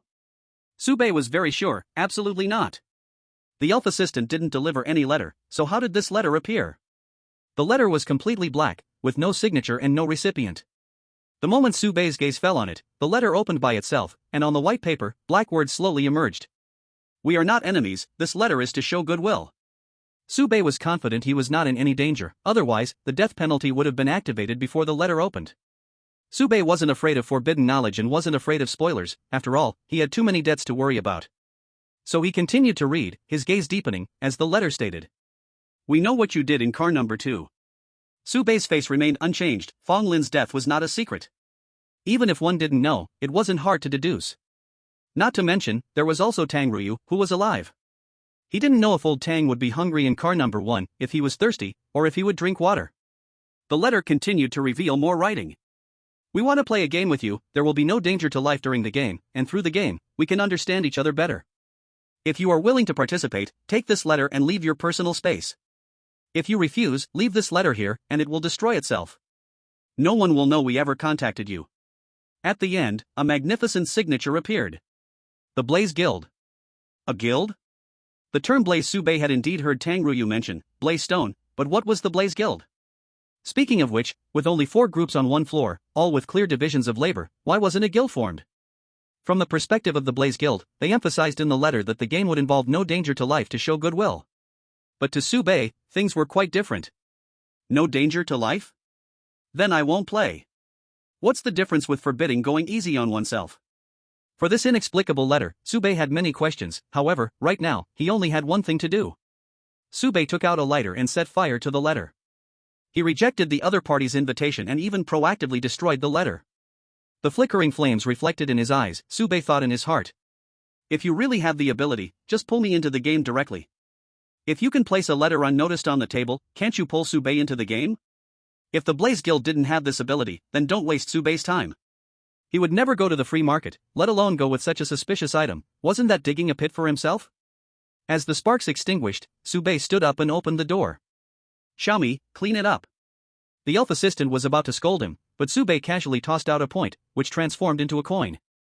The elf assistant instantly changed her expression, put on a cleaning uniform, and dashed into the distribution room. Train cleaning at your service. In car number 3, the free market, the black market. In a tea house, a man and a woman sat in a corner, chatting privately. The middle-aged man had a calm expression as he picked up his teacup and casually asked, "Has the letter to Subei been delivered?"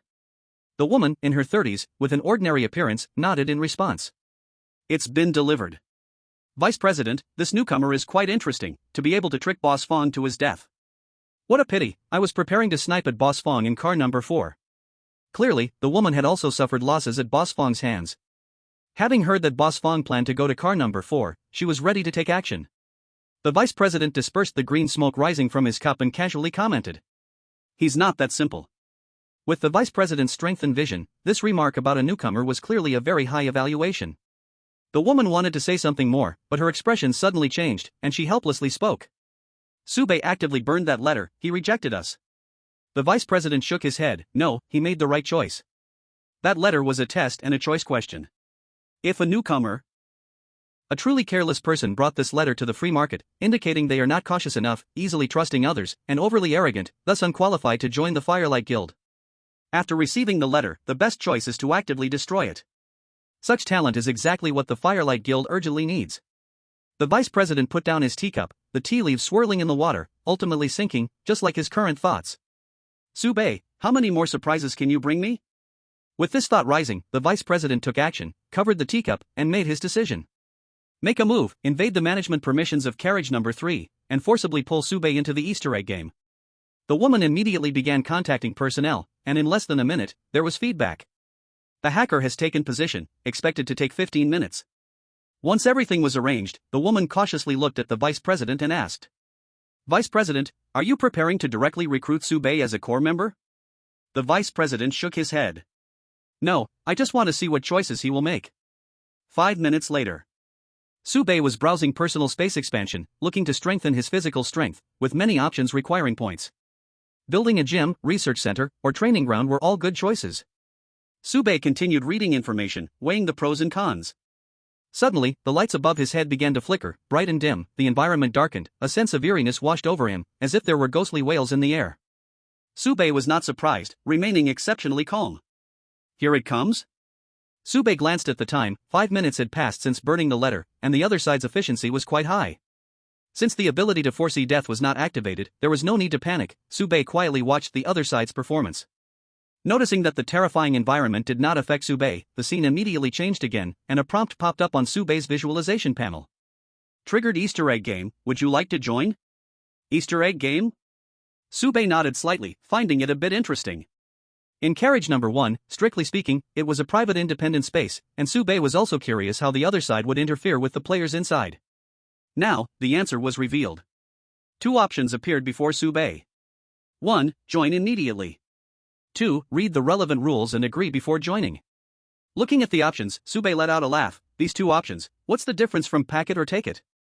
Subei decisively chose 2, as this was the first time encountering an Easter egg game, and the opportunity to understand the rules was rare. It was a chance not to be missed.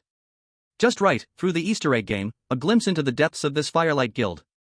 If possible, Subei wouldn't mind collaborating with the other side, joining forces against the strategy group, sharing each other's burdens. According to the content of the letter previously sent, if Subei's understanding ability was alright, the Firelight Guild and the strategy group were actually hostile relationships. Compared to the giant strategy group in the open, the Firelight Guild was more like dark rats in the sewer, not meant to see the light. Tang Ruyu didn't even know about the Firelight Guild's existence. The enemy's enemy may not be a friend, but it's best not to make enemies. Thinking from a darker angle, the Firelight Guild and the strategy group might be performing a 2-man show, one acting as the good cop, the other as the bad cop. No matter the situation, for Subei, he only had one choice. When the soldiers come, block with soldiers, when the water comes, cover with earth. After making a choice, the rules of the Easter egg game quickly appeared before Subei. 1. There is no life danger in the Easter egg game. For most players, this is good news. But Subei's 10,000 deaths technique needed to face death directly to activate the foresight, meaning Subei had no golden finger enhancement in the Easter egg game. This time, there was no way to dance with death. Did he have to dance alone? Subei did not back down and instead became even more interested. It's nothing, just a bit of wind and frost. 2. The egg hunt game can be anonymous, changing character appearance. This rule is quite good. Baiye currently has only one name change card, and he needs to save it for the game in Carriage 4, so he can't use it in the egg hunt game. Being anonymous seems a bit pointless, because Baiye was forcibly pulled into the Firelight Guild. His identity has no secrets. However, for the sake of caution, Baiye still chose to be anonymous. Please enter game ID. Hot Pot. Egg hunt game ID created successfully. Baiye uses this name for most games. A friend once asked him why, and Baiye smiled and casually replied, "Hot pot is best with thin slices, Baiye." What a terrible pun. As for his appearance, Baiye didn't make too many adjustments. He only added heavy shadows to his face, ensuring that from any angle, no one could see what he looked like. Baiye looked like a walking mosaic. The rest of the rules weren't very helpful to Baiye. 3. The time flow in the egg hunt game is different from the train. 1 year in the game equals 2 hours on the train. For all characters in the egg hunt game can be played by players or automatically generated. If an NPC played by the player dies in the egg hunt game, they automatically exit the game. 5. Just as Baiye was reading the egg hunt game rules, the space for the egg hunt game was slowly generating. In the corner of the space, 2 figures stood, overlooking the entire area. These 2 were from the Firelight Guild. Their profession was hacker, following the vice president's order to pull Baiye into the egg hunt game. One spoke. Infiltrating management authority went smoother than expected. The number 3 administrator got injured? The other chuckled. That stupid dragon isn't human. Even if it takes over the administrator's position, it can't use too many powers. If Yuan Tangjiao were still around, we wouldn't have succeeded in the invasion. Yuan Tangjiao, haven't heard that name in years. Why bring him up suddenly? Is he really still alive? Who knows? One shrugs and reminisces. Back then, the vice president favored Yuan Tangjiao. The guild invested a lot of resources, even finding ways to help him obtain the number 3 carriage administrator position. What happened? Yuan Tangjiao backstabbed the president and directly joined the strategy team. If it weren't for the infighting in the strategy team, he wouldn't have gone missing. The lesson from back then is still fresh. Now, the vice president has his eye on a new recruit named Baiye. Bringing up the old story of Yuan Tangjiao means one thing: the Firelight Guild cannot repeat the same mistakes. No matter how talented a person is, if they are not loyal enough to the Firelight Guild, the more resources spent on them, the greater the harm to the guild. The other person clearly didn't want to continue this topic and asked, "By the way, what is this egg hunt game?" Came in a rush, just picked one randomly, huh? That person exclaimed in surprise, saying the name of the egg hunt game. The absent plaintiff. What's wrong with this game? If I remember correctly, this was the egg hunt game when Yuan Tangjiao took the guild assessment. The 2 exchanged glances, both understanding each other's meaning. Coincidence, or accident? What you fear most may come. Should we change it? There's not enough time. One tried to change the egg hunt game but failed and then said, "We'll join the egg hunt game and observe how Baiye makes choices. This way, the credibility of the report will be higher." All right. The 2 did not hesitate and directly joined the egg hunt game. Player random person A has joined the egg hunt game. Player random person B has joined the egg hunt game. In front of Baiye, the game's introduction was appearing. This is a trial where the plaintiff is absent. The defendant cruelly killed someone. As a lawyer, you can choose to seek justice for the plaintiff, or choose to help the defendant escape legal punishment, or you can coldly watch. Your every choice will completely change the course of the entire egg game. When the egg game ends, special rewards will be tailored based on your influence on the game. No matter what, this is a trial where the plaintiff is destined to be absent. The game Absent Plaintiff is loading. Chapter 030, Absent Plaintiff, 2. Outside the court, 2 reporters are chatting idly. Passerby A asks, "Why did you also choose to be a reporter?" Passerby B helplessly replies, "In the egg game, most abilities are restricted, and profession is crucial.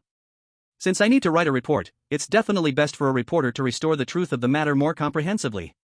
These 2 are the hacker duo from the Fire and Flame Guild, and they initiated this egg game. To observe Subei's performance up close and complete an assessment report, both of them entered the egg game. Once in the game, they both chose the reporter profession without discussion. The profession in the egg game is vital, as it not only provides initial game items but also special skills. The reason for their identical choice is simple: in this egg game, the advantages of being a reporter are evident. Reporters have supervisory power, allowing them to check records and restore the case to the greatest extent. A reporter has a press card, serving as a de facto pass to move around most areas of the court. They can even use the excuse of interviewing to get exclusive news from judges, lawyers, defendants, and guards, truly restoring every action of Baiye. Reporters also possess exclusive observation enhancement, enabling them to notice various details. Most importantly, Baiye excitedly says, after becoming a reporter, writing work reports is super fast. As Baiye types away, he exclaims with delight, "I can write 8,000 words in just 1 hour now. I need to find a quiet place to finish this quarter's report all at once." That's right. This is how you play the egg game. Players can solve some life and work problems through the profession boosts in the egg game, allowing for more feedback in their real-life selves.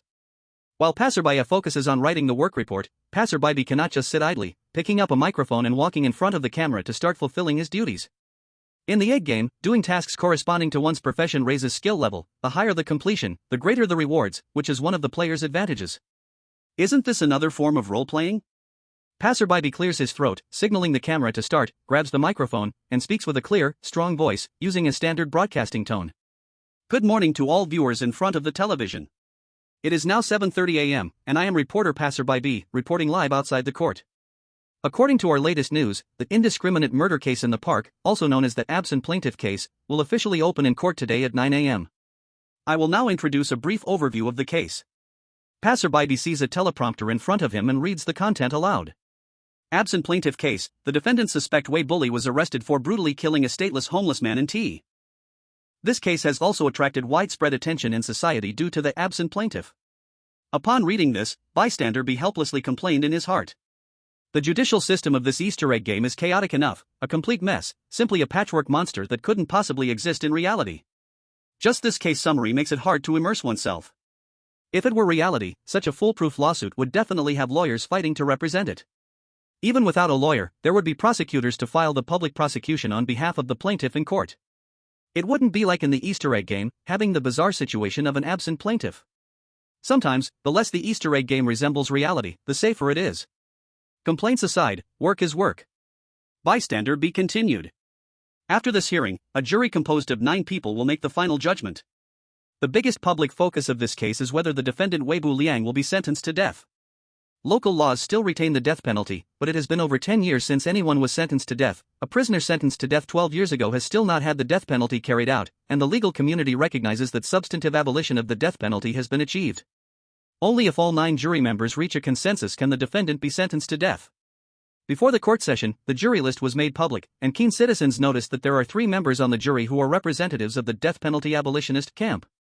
One of them can be called a die-hard abolitionist. In his past 56 jury experiences, he has voted against the death penalty.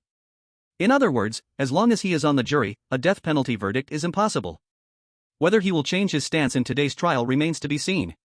This has been live coverage from our reporter Bystander B. Thank you for watching. I will be on site to track this case's ongoing developments. After saying that, Bystander B tossed the microphone aside and quickly ran to the corner, finding Bystander A. Have you finished the work report? Almost there. Bystander A wrote while asking, what's the situation with the jury? It wasn't their first time playing this Easter egg game. They knew very well the key of this game. The final judgment is truly made by the jury. The composition of the jury members is especially crucial. 1 die-hard abolitionist, 2 abolitionists, and 6 fence-sitters. Bystander B shook his head. The difficulty is moderate. If I were to come, I estimate the vote could turn out 2-7, 2 against, 7 in favor. If Baiye can change the vote to 1-8, it should be considered a pass. Bystander A pulled out the file and compared. Yuan Teng Jiaoback then had 1 firm abolitionist, 3 abolitionists. It could be called a disastrous start, but in the end, the voting result was 9-0, agreeing to carry out the death penalty. Bystander B was shocked. How is that possible? But the documents were right in front of them, black and white. Yuan Teng Jiao really did it. It was a miracle. Bystander B was confused. A die-hard abolitionist would never vote to agree to the death penalty. A die-hard abolitionist would definitely never vote in favor of the death penalty. This is the fundamental operational logic of the Easter egg game. No matter how eloquent you are in court, you cannot sway them even a bit. You can never persuade someone who has a preset position.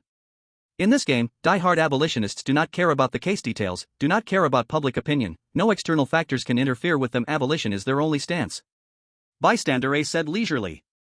Yuan Tangjiao's method was very simple. He first acted as the plaintiff's lawyer, presenting enough evidence in court to prove that this was an extremely severe premeditated murder, trying to persuade the jury as much as possible. The public opinion outside was overwhelmingly in favor of the death penalty, with support exceeding 95%, to the extent that not executing it would fail to quell public anger. At the same time, Yuan Tangjiao angered the defendant, forcing the defendant to admit his malicious intent, and the defendant even stated, "Anyway, there won't be a death penalty, so I did it boldly," such words further increased public support for the death penalty. The public opinion unanimously wants to sentence this person to death. Except for the staunch abolitionist faction, all NPCs in the Easter egg game agree to sentence the defendant to death. Even the defendant himself feels he cannot escape this fate. To be honest, to reach this level, Yuan Tangjiao's means and talent are evident. However, bystander B still couldn't understand how Yuan Tangjiao achieved a 9-0 vote to sentence the defendant to death. As long as the staunch abolitionist faction is alive, the vote will always be 8-1.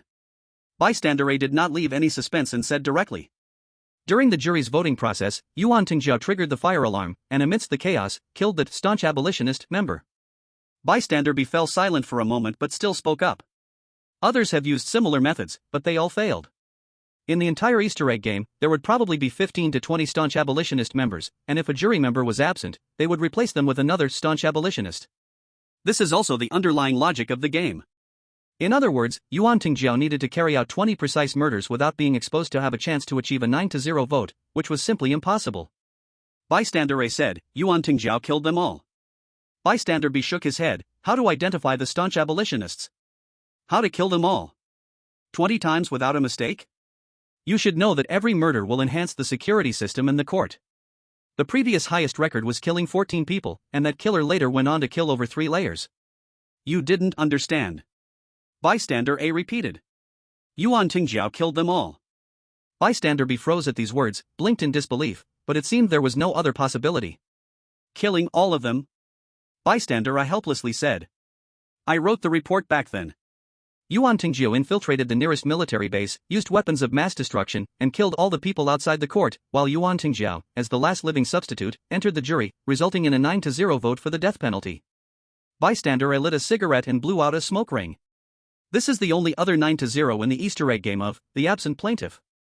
Bystander B was left with one question. Who is the other 9-0? Bystander A flicked the ash from his cigarette, calmly saying, "The President. The President of the Foresee Association, a being who once reached the 5th layer and returned alive." Chapter 031, The Absent Plaintiff, 3.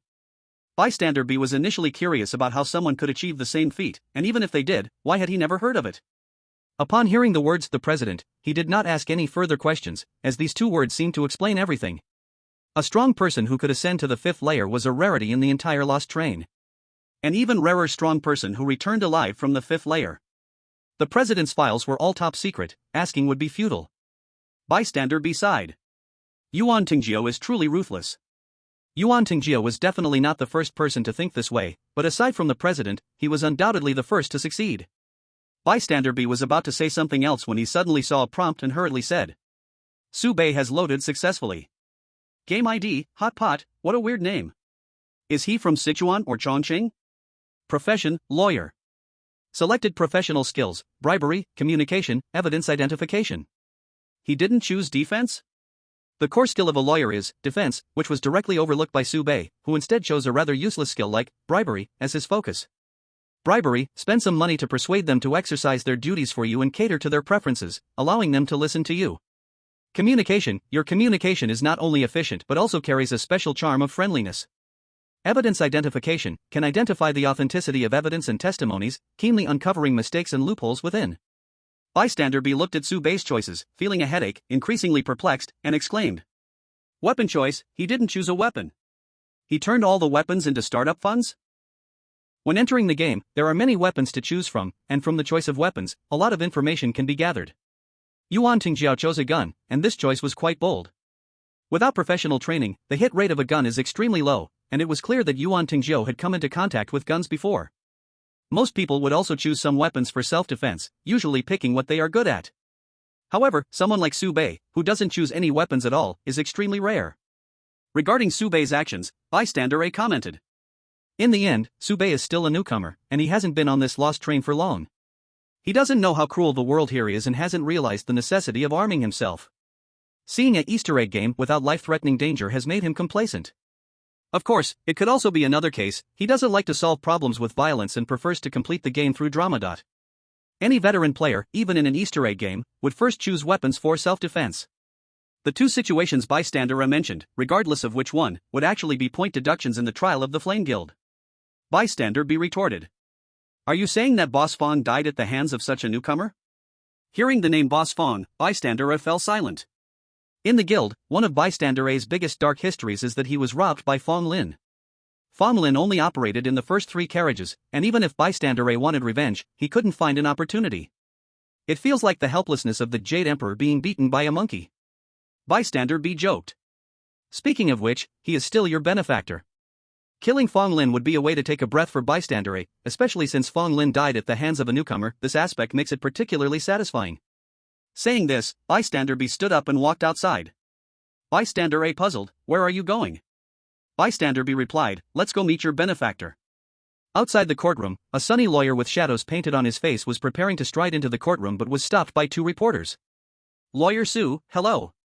Is it convenient for you to accept an interview? As soon as bystander B spoke, he was shot a glare by bystander A. Bystander A, private chat, his name is Hot Pot. You should call him Lawyer Hot. Bystander B, private chat, it's all the same, it's all the same. Sube did indeed stop, responding patiently. If it's unrelated to the Easter egg game, we can talk later. It was clear that calling him Lawyer Sue not only revealed Sube's identity but also exposed bystander B's background. They came from the Flame Guild.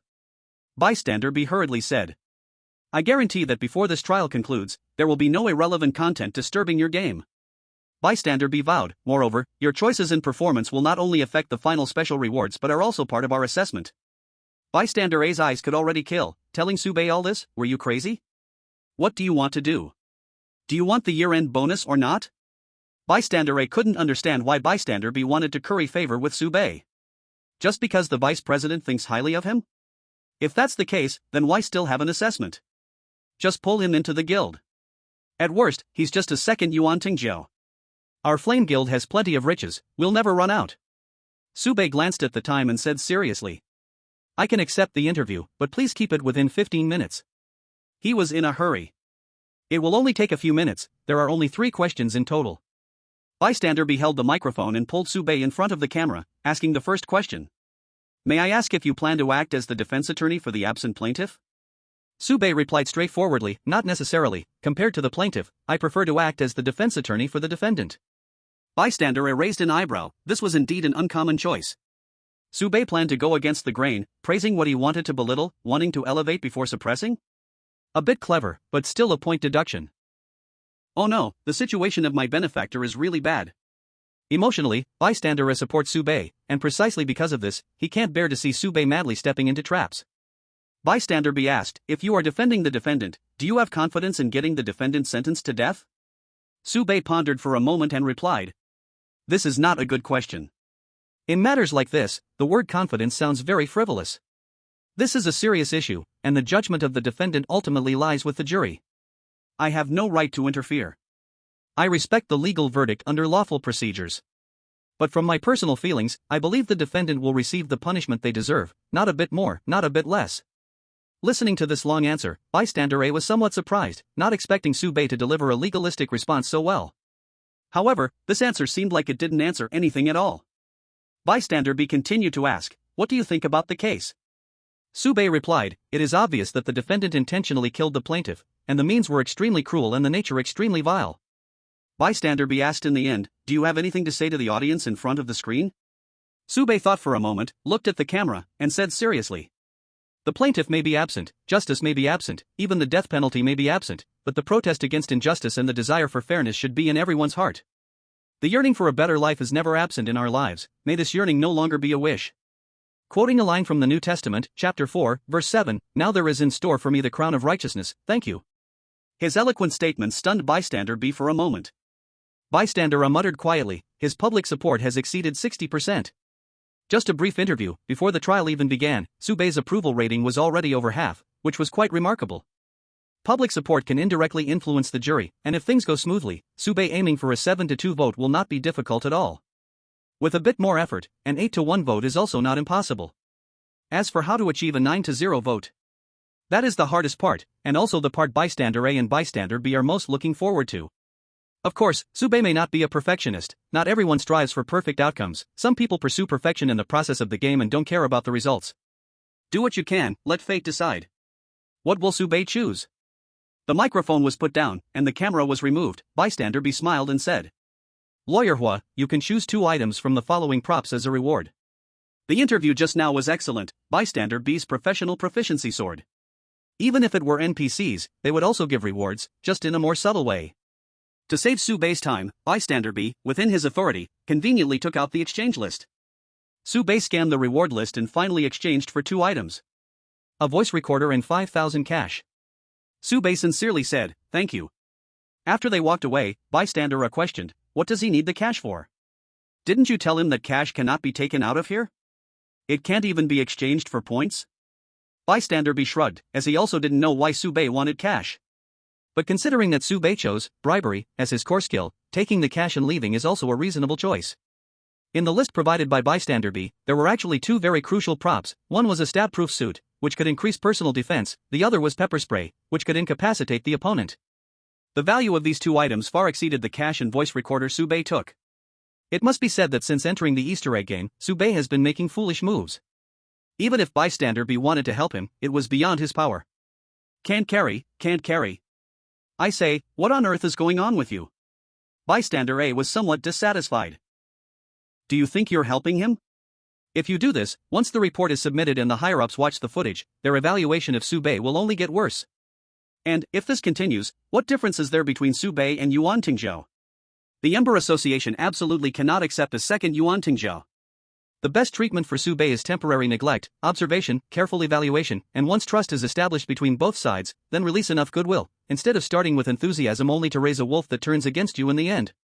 Bystander B scoffed. You are the one overthinking. Whether Sube is willing to join us is a different matter. Bystander B didn't continue this topic but used a miniature drone to follow Sube, observing his every move. He accepted another interview?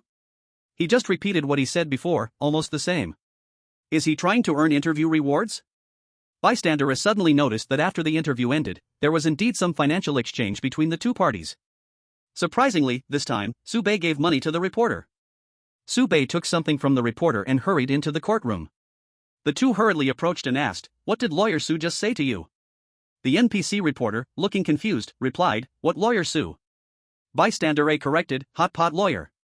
The NPC reporter's face displayed a look of evasion as he stammered, I didn't say anything.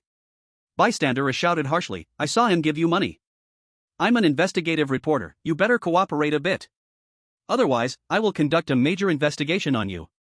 The NPC reporter was startled and hurriedly said, don't shout so loudly. The NPC reporter timidly said, he gave me 2,000 yuan and asked to borrow my press card for a moment. Press card? Bystander A and Bystander B exchanged bewildered glances, both were baffled as to what Sube needed a press card for. Chapter 32, Absent Plaintiff, 4. In the courtroom, temporary jail cell. A sunshine reporter with a face full of shadows stepped out of the gloom and gently asked, is this Mr. Wei Bulang? In the jail cell, Wei Bulang was playing a game, and after being disturbed, he looked visibly impatient. What? Is the trial starting? Did the plaintiff come this time? After finishing his last sentence, Wei Bulang chuckled loudly, amused by himself. Before taking action, Wei Bulang had already investigated clearly, no one would represent the plaintiff. The previous hearings had confirmed his thoughts, and he found that his case was called the absent plaintiff case online, with that dead man completely stealing his spotlight. Wei Bulang was very unhappy about this. Saying this was just to mock the deceased and amuse himself. The plaintiff didn't come. The sunshine reporter in the shadow shook his head, introducing himself. I'm a reporter and would like to interview you, would this be convenient? Even in a temporary jail cell, the treatment was very good, with internet access, big screen TVs, and games to play. Local jails were like this, the welfare was quite good, and the reason was legitimate, to protect the human rights of the inmates. Wei Bulang snorted coldly, can't you see I'm busy? Get lost. Before he was imprisoned, Wei Bulang would have been polite to others, now deeply trapped, there was no need to pretend, letting his true nature show, speaking whatever he wanted, doing whatever he felt like. The reporter showed no emotional reaction and continued persuading. Everyone outside is discussing your case. If your story is written into an interview and published as a book, it will surely be very popular. The reporter's voice seemed to have a special magic, and his suggestion indeed made Wei Bulang a bit tempted. Wei Bulang became distracted, not even noticing that his character in the game had died. Yes, why not publish a book? Wei Bulang knew very well he would never be sentenced to death. With good luck, he would be out in less than 10 years. Once out, there would be dedicated personnel monitoring him, wanting to commit another crime. It is no different from a fairy tale. If Wei Bulang commits a crime again, he is very likely to be killed by the guards on the spot. There is no death penalty here, but if there are casualties during the capture, the guards won't face heavy punishment. After all, everyone has human rights. Thinking of this, Wei Bulang felt very unhappy. Why can't he be taken care of a little more? These bastards. If he still wants to savor the unique tension and excitement of committing a crime, relive that wonderful taste, write this experience into a book, and boldly expose it to the world, even with a hint of provocation, it seems like a pretty good choice. Moreover, Wei Bulang also had to worry about life after prison. In jail, he had everything at his fingertips. He didn't even have to buy the games he wanted to play himself. Any behavior that did not meet his demands was an infringement of his human rights. But after getting out of jail, all these things would require money. Outside the prison, he would have to ensure his own human rights. The manuscript fee was also very tempting. Wei Bulang paused the game, put down the game controller, and for the first time looked at the reporter, glancing sideways at the other person. "You want to help me publish a book?" Wei Bulang scrutinized the reporter, unable to discern anything, but the photo on the press card looked, huh? Why does he look so shadowed? Wei Bulang asked in confusion, "Is this photo of you?" The reporter nodded, "Yes, that was me, I was very sunny back then." Wei Bulang joked, "Then did you turn dark later?" After saying this, he laughed exaggeratedly. Compared to him, who else in this world could be considered dark? The reporter wore a half smile, quietly watching. Wei Bulang gradually gathered his laughter and said boldly, "After the book is published, I want 90% of the manuscript fee." The reporter shook his head, refusing this suggestion. "Let's make it 100%, all the money goes to you." Wei Bulang looked puzzled. "Aren't you doing this for money?" The reporter said seriously, "As a journalist, restoring the truth is my job. The manuscript fee is what you deserve. If you don't mind, we can start right now." The reporter pointed at his watch. "We don't have much time, your trial is soon." "Okay." The interview took less than 15 minutes and was divided into 3 parts. The first part, the reporter repeatedly confirmed Wei Bulang's identity. In ancient terms, this is called proving one's identity. As for why this was necessary, the reporter's explanation was simple: we must make the readers firmly believe that you are the murderer, otherwise, various conspiracy theories would emerge, and someone would steal the honor that belongs to you. This is something Wei Bulang absolutely cannot allow to happen, so he cooperated fully, providing various strong evidence, thoroughly proving that he did all of this and that it was carefully planned. The recording pen recorded all of this. The second part, Wei Bulang restored various real details of his crime. Some details that were not noted in the files were also brought up, along with his psychological activities during the crime. There were a total of 30 stabs. Because I am 30 years old this year, I thought about stabbing 30 times to celebrate, just like 30 candles on a cake. At this point, the reporter kindly added, "Happy birthday." "Thank you." After receiving the blessing, Wei Bulang happily immersed himself in memories. Actually, it got quite boring towards the end. He didn't react at all, which made me a bit annoyed. Sometimes I would stab a few more times. I can't remember if I actually stabbed 30 times. To this, the reporter clearly had his own unique insight. You stab the first time into the artery, a person can lose consciousness due to blood loss, and their perception of pain will also diminish. Even if they perceive it, they won't be able to respond. Wei Bulang nodded repeatedly. "Is that so? You really know a lot, I should read more books." There was a hint of regret in his words. The reporter nodded modestly. "Well, I just learned a bit of first aid knowledge, please continue." Wei Bulang shared some more details, ensuring nothing was left out. The last part was about the motive for the crime. Planning, a discussion of the mental journey afterward. "I did it on purpose." Wei Bulang revealed everything without any cover, speaking frankly. The target was carefully selected, I consulted a lawyer, and no one would represent him. I also asked the court, and we haven't sentenced anyone to death in a long time. Even if I killed the mayor, I wouldn't get the death penalty. Hearing this, the reporter curiously asked, "Then why not aim for the mayor?" Wei Bulang replied confidently, "The mayor has bodyguards." Wei Bulang knew he didn't have the ability to assassinate the mayor, but he definitely had the ability to bully a homeless person. Not only had it, but had it in abundance. With a hint of regret in his tone, Wei Bulang sighed. "If I had known you earlier, I wouldn't have needed to stab the carotid artery on the first strike." The knowledge provided by the reporter was truly important to him. The reporter also offered suggestions: if the target is a homeless person, you can prepare some food, wait for him to lose his ability to resist, then strike. That way, you can stab him 30 times. Wei Buliang shook his head. I have considered this situation, but I worry that using too little medicine won't work, and too much, like a dead pig, wouldn't be fun to kill. The reporter took out an evidence bag, introducing, this is evidence from a drugging case. Similar drugs can make a person lose control of their limbs while keeping their consciousness awake, and even the sensation of pain can be heightened. Wei Buliang was surprised. There's such a thing. I should have met you sooner. Listening to the lawyer's various suggestions, Wei Buliang nodded repeatedly, expressing agreement, and with a touch of regret said, what a pity, no chance to experience it again. As the interview approached its end, in the reporter's words, there were still a few details to discuss. This was a very professional reporter, considering all aspects. The reporter said, regarding the issue of ownership of the manuscript fee, your immediate relatives will receive a portion of the profit. No way. Wei Buliang reacted strongly, gripping the railing and roaring. Absolutely not. If those two old bastards hadn't wanted to kick me out of the house, how could I have fallen to today's state? They are responsible for raising me like this, right? Why not arrest them? They are my guardians, right? Not arresting them and putting them in jail is already a legal injustice. They can't suck my blood like vampires. Parasites. These scum. Hearing Wei Buliang's roar, the reporter showed a troubled expression but soon had an idea. I know a lawyer who can help you issue a notice to sever family ties. This way, your manuscript fee will belong entirely to you. Wei Buliang clapped his hands in delight. Good. Good. That's how to get revenge on them. But they still have a house. The reporter kindly said, severing family ties is a unilateral declaration. When you need to inherit the estate, you can revoke the previous severance. Great. Let's do that. Wei Buliang agreed without thinking twice. The reporter continued, as for the issue of royalties. Still have to pay taxes? Wei Buliang became more anxious, moving like an ant on a hot pan in the cell, muttering. Look how they waste taxpayers' money. Look at the prison environment, it's better than where I live outside. With them spending money this way, why should I pay taxes? Am I paying taxes to support this group of lazy prisoners? Others can be this stupid, but I absolutely can't, absolutely not. It was clear that Wei Buliang had his own independent thoughts, mature ideas, and critical thinking. The reporter showed a troubled expression again but soon refreshed another good idea. Hey! You can renounce your nationality. Wei Buliang repeated, renounce nationality? The reporter nodded, explaining. Yes, once you renounce your nationality, you become a stateless person. They have no right to collect your taxes. This time, Wei Buliang hesitated a bit, but my lawsuit. Don't worry. The reporter skillfully took out a lawyer's certificate. I am a public interest lawyer, specializing in defending defendants.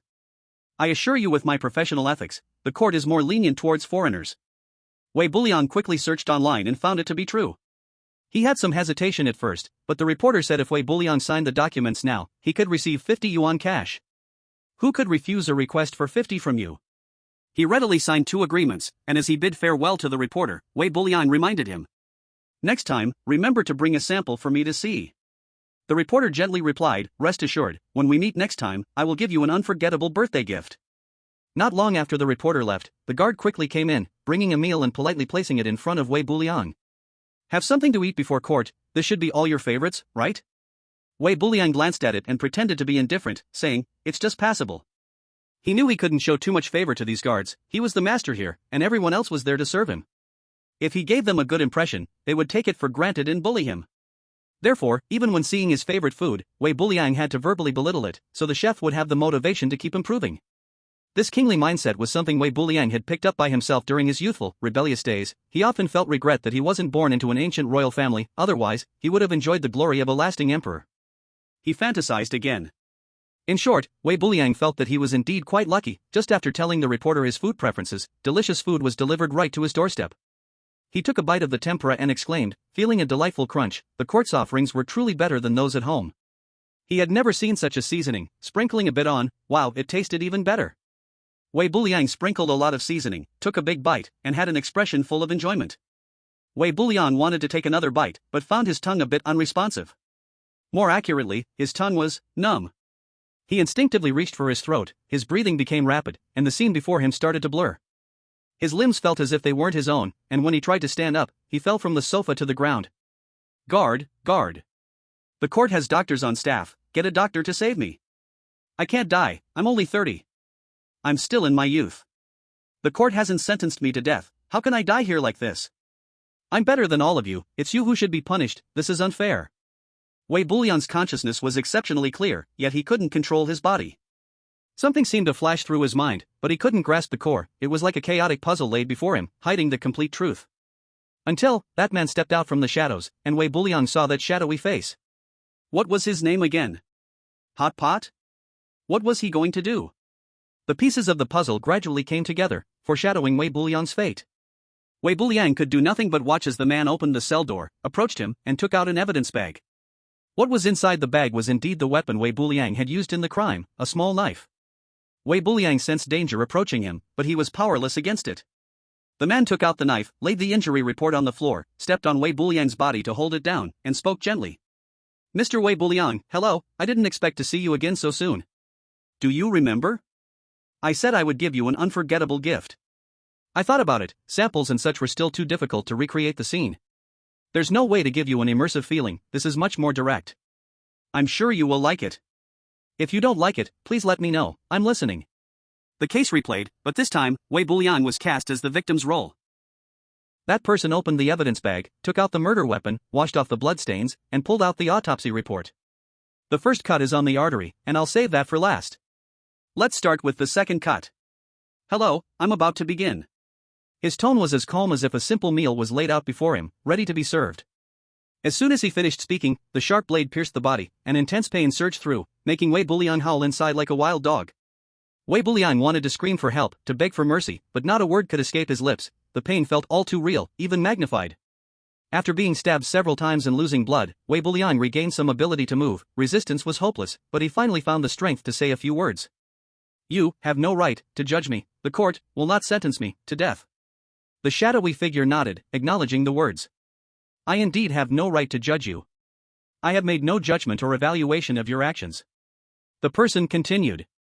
I am merely repeating what you have done. He did not forget to add, and according to your wishes, I have done it even better. Despair surged in Wei Buliang's eyes. He knew very well that he was now a lamb waiting to be slaughtered. Summoning all his strength, he mocked. You, what do you think you are, public interest lawyer? The figure raised a finger to his lips. Shoo, I am eliminating harm, just a small contribution. The man's hand was steady, each knife was inserted at the right angle and depth, flawlessly restoring everything 1-to-1, without any mistakes. By the way. The busy figure in the shadows seemed to remember something, paused, and revealed a smile, sincerely saying to Wei Buliang. Happy early birthday for your 31st. Oh, no wait. The person changed his words. Happy Death Day. Chapter 033, Absent Plaintiff, 5. In the end, that heavily sinful sharp blade cut through the throat, the artery was severed, and Wei Buliang's gaze gradually drifted away. The scattered pupils marked an end to his life. Right and wrong, let others judge. Wei Buliang's emotions were stable, unmoved by anyone's evaluations. After doing all this, the shadowed person did not leave. Instead, he closed the jail door and sat in the cell, casually playing a game. Inside the courtroom, passerby A and passerby B met again. Did you find it? No, I didn't find it. After entering the courtroom, the drone lost track of Su Baiye, and the two played the roles of reporters, without the privileges of the Easter egg game, forced to follow the game's rules. Passerby B asked, did you check the surveillance? As soon as this matter was mentioned, passerby A was left fuming. That guy bribed the security, making the guard catch anyone who tried to tamper with the surveillance footage. Hearing passerby A's complaints, passerby B's expression darkened. No, something has been off since we entered the courtroom. Did you undergo security checks before? In this courtroom, security checks were usually a mere formality. Yuan Tingjiao could even swagger in with a handgun. But when passerby A and passerby B entered, the security check alone took 10 minutes. Now it seemed that Su Baiye had bribed the guards. Caught off guard, passerby A was caught red-handed by the snare of the bribed security, ultimately paying to settle the matter and successfully escape. He clearly doesn't want us to know what he's up to. Passerby B analyzed, this means what he wants to do is time-sensitive, the trial is about to begin. The two exchanged glances and stated in unison. The jury. Passerby A insisted, he's going to take action against the jury. In this Easter egg game, the jury is the most crucial entity. Not every player realizes this. Even Yuan Tingjiao only realized, after trying various methods, that there were staunch abolitionists in the jury. Such people would never agree to the death penalty, prompting him to create chaos and take extreme measures. How did Su Baiye know there was a problem with the jury? Was Su Baiye really going to move against the jury so soon?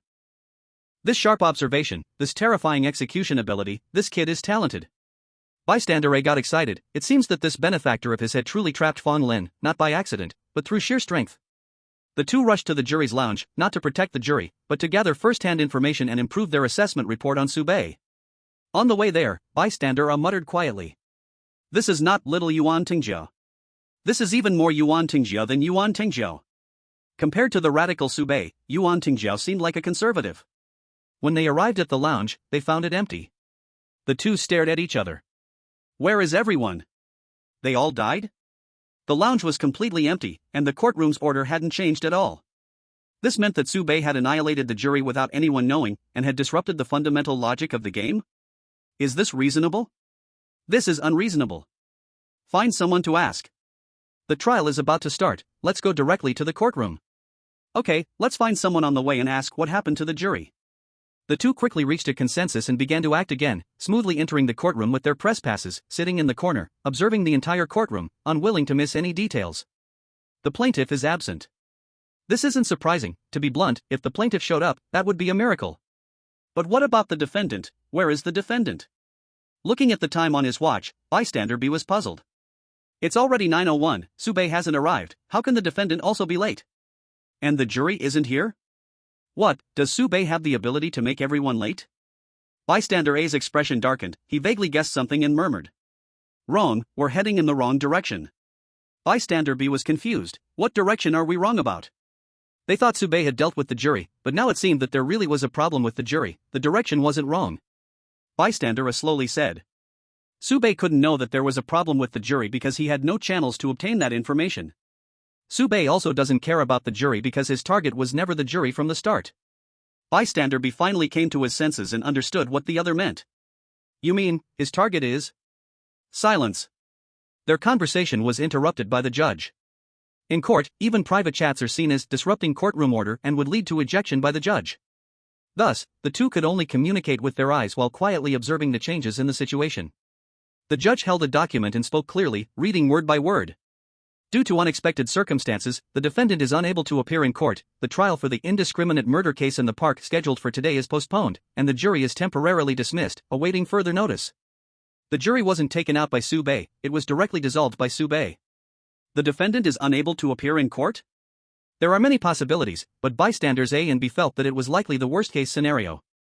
Baiye had brought matters to this point, and there was no reason for the defendant to be alive. In this egg game, everyone else's approach to solving the puzzle revolved around a single point: how to make sure the defendant couldn't leave the courtroom alive. The player, Baiye, took a different route and transformed the solving approach into how to ensure the defendant couldn't even enter the courtroom alive. It was evident that Baiye succeeded. How did he do it? What are the details? The two playing NPCs had countless questions in their minds, anxiously waiting but only able to revisit this part of the plot after the entire game ended through replay. Strangely, the judge hadn't dismissed everyone but instead brought out a new case. We now begin the trial of a sudden case. Here is a brief on the case. This morning at 8:34, the defendant suspect, Hot Pot, used someone else's identification, unlawfully entered the courtroom, stole multiple pieces of evidence from the evidence area, and infiltrated the jail intending to kill one person. The means are extremely cruel, the nature is extremely evil, the defendant admits to his crime without hesitation, the facts of the crime are clear, and the evidence is solid. The latest jury list has been announced. Please have the jury take their seats. At the request of the presiding judge, the 9-person jury entered the courtroom one by one. The list is exactly the same as before, although they were dismissed in the previous case, they are needed for this one. The jury took their seats. The presiding judge continued. Defendant, criminal suspect Hot Pot. Defendant's lawyer, lawyer Hot Pot. Hearing the presiding judge's words, bystander A and bystander B twitched their lips. They never imagined this fun game would turn into a trial against Hot Pot. What is this, a battle of Yin Yang Pot versus 9-Grid Pot? At this moment, recalling what Baiye said in an interview before. I tend to defend the defendant, respect the lawful judgment, the defendant will receive due punishment. All clues connected, and a chill rose in the back of bystander B's mind. Before entering the courtroom, Baiye was prepared to do this. He wants to defend the defendant, of course, the defendant is himself, how could he not defend? This chill kept flooding in, making bystander B tremble slightly. No matter how he calmed his emotions, he could not change this terrifying chill. Bystander A noticed his companion's abnormality and nudged his shoulder. Move over, you're blocking the air conditioner vent. Bystander B quickly shifted to the side. Silence. After warning the two reporters whispering to each other, the presiding judge continued. Regarding the plaintiff, there are some situations that need to be clarified. The following are legal documents provided by the defendant's lawyer, verified by this court to be true and valid, and accepted. In Attachment 1, the plaintiff has severed all ties with their direct relatives and has no direct relatives. Attachment 2 states that the plaintiff voluntarily renounces their nationality and becomes a stateless person, effective upon signing. This court adopts regulations for managing stateless persons and accepts any qualified person to represent the plaintiff. These two application documents can be withdrawn by the plaintiff at any time. Up until the court session, this court has not received any request from the plaintiff to withdraw the application, therefore the documents are in effect. At the same time, according to this court's legal provisions, the person considered stateless has no social relations or inheritance rights. To respect individual wishes and reflect respect for human rights, the local prosecutor brings the public prosecution but does not serve as the plaintiff's representative. Thus, anyone can represent the plaintiff in this case. Up until this court session, no applications have been received for representing the plaintiff. In summary, I announce. The presiding judge's gavel came down heavily, producing a loud bang that echoed in everyone's ears, bringing an indescribable shock. Plaintiff, absent. Chapter 034 Absent Plaintiff, 6. Court is in session. With the gavel drop, the curtain was lifted, and all parties took the stage. The courtroom resembled a child playing house, and the trial felt like a fleeting glance. Without any suspense, the voting result was 9-0. 9 votes against the death penalty, 0 votes in favor. This was the first time such a vote appeared in this court. Hot Pot was sentenced to life imprisonment. From past experience, it would likely be around 10 years before release. Bystander A and Bystander B sat in a corner, quietly watching it all unfold, cold wind blowing, unsure how many gasps of cold air they had taken. The two had complex feelings. Even though the trial was over and everyone else had left the courtroom, they still didn't get up, lingering in the earlier shock. At this moment, Bystander B completely changed his view of Baiye. He really had an eye for talent as the vice president. Someone like him should be brought into the Fire and Flame Club. What Yuan Tingjiu is second to, can he achieve 9-0? He doesn't have that ability, right? Baiye is the true treasure. With him, the future of the Fire and Flame Club is bright. Bystander B swallowed and carefully asked. In the past, has anyone ever done this? There have been quite a few people who have tried to do this. The pedestrian A was clearly more familiar with the case files and went straight to the point about killing the defendant. In fact, many could think of this idea, but to implement it is not an easy task. In a game, as long as there are enough players, any kind of ending can be triggered. Only the old Deng, who does not play games, would fantasize that an escape route ending could trap players worldwide. Pedestrian A explained. Wei Bulang's combat power is actually very terrifying. The egg game limits players' combat power, making it very hard to kill him without NPC help. This is an easily overlooked detail. Wei Bulang is an absolutely dangerous person. He specifically targets homeless people because of his cowardly nature, but on paper, his combat power is at the peak in this game. Once cornered, in a small cell, Wei Bulang can unleash astonishing destructive power. In the past, many players tried to find excuses to get close to Wei Bulang, only to attack and end up being killed instead, often without even reaching the voting stage, leaving the game empty-handed, ironically becoming a joke. Pedestrian A continued, very few have succeeded in killing Wei Bulang. After they succeeded, they usually choose to flee. Killing someone and escaping the court, then once the trial time passes, both the plaintiff and the defendant absent, automatically exiting the egg game, this is a normal person's reaction. It's just a game, why take it so seriously? Is it really worth going to jail just to kill an NPC? Instead, it is people like Baiye who remain in court, waiting for trial, that are the rare exceptions. Hearing this, Pedestrian B suddenly asked. Do you think this guy has killed anyone outside? Pedestrian A was momentarily confused, replying, wasn't Boss Fong killed by him? Pedestrian B explained, I mean outside the train carriage, before he boarded the lost train. Pedestrian A hesitated a bit, saying, he must have killed someone before. No, actually, maybe he hasn't. They needed to write an analysis report on Baiye's behavior, so they had to discuss this issue clearly, not only to make a judgment but also to provide a reasonable explanation. Pedestrian B wrote furiously, reason? Pedestrian A analyzed. After killing Wei Bulang, Baiye stayed in court awaiting trial. Of course, you can say he stayed because he knew the egg game trial wasn't a real trial, which gave him the courage to do so. But from this choice, it is not hard to see that he is actually a law-abiding person. The term law-abiding gives an absurd feeling when applied to Baiye. However, Baiye's way of being law-abiding is quite different from normal people's logic. Baiye behaves more like, I know the price of something, and when I am willing to pay that price, I will do it. After doing it, I will step up and take on the cost and responsibility. If I am not willing to pay the price, then I won't do it. Of course, this is just Baiye's personal value orientation, not something to be advocated or learned. Do not take it seriously. Pedestrian A continued analyzing. Su Baiye's problem is not in how to choose, but in his terrifying execution ability to put his choices into action. During the court trial, they did not remain idle either, obtaining the autopsy report of Wei Bulang to determine the cause of death. They also retrieved the video, restoring the truth of the events almost completely. Su Baiye replicated what Wei Bulang had done to others, nearly 1-to-1, on Wei Bulang himself. In the end, Su Baiye even stabbed him one more time, while saying things like happy birthday and happy death day, which sent chills down people's spines. Pedestrian B only cared about one question. Has anyone unlocked the same ending? Since the egg game began, there have been at least 8,000 players, if not 10,000. The creativity and thought processes of the players. It is truly magical that someone can unintentionally create a big event. Whatever Easter egg is hidden in the game will eventually be discovered. Su Baiye's smooth operations have many players thinking along the same lines, and among these players, there are always those with strong execution who ultimately achieve the same effect. There is only one. Writer clearly pointed out that person's identity after answering. The vice president also did something similar. After killing Wei Bulang, he turned himself in, chose to defend himself, and in court, he was passionate, condemning Wei Bulang's madness, accusing the system's unfairness, incredibly eloquent. Writer B asked, what was the voting result? Writer A replied, 8-to-1, 8 votes against the death penalty, and the vice president received a second-tier reward. In this Easter egg game, the first-tier reward can only be unlocked with a 9-to-0 score. However, this 9-to-0 can occur in two situations. 1. Trial against Wei Bulang, 9-to-0 in favor of the death penalty. This outcome was only achieved by the president and Yuan Tingjia. 2. Killing Wei Bulang, accepting trial, 0-9 against the death penalty. Before Su Baiye appeared, no one had accomplished this. Even with a guide, no one would think of doing it that way. Because it was too difficult.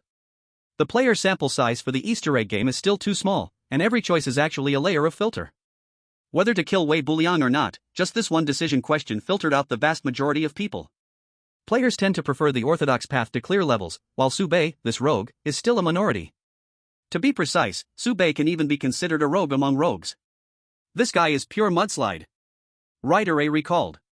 The vice president realized during the review that as long as anyone acted as a proxy for Wei Bulang and appeared in court as the plaintiff's representative, a 9-to-0 voting pattern could not be achieved.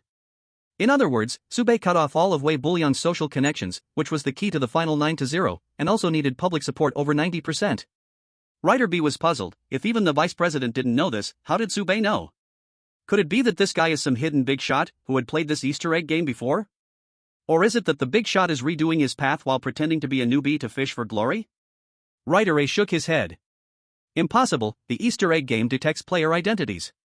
Su Baiye is playing the Easter egg game for the first time, and he has been in the Lost Train for less than 3 days, truly a newbie among newbies. 3 days, is it really only 3 days?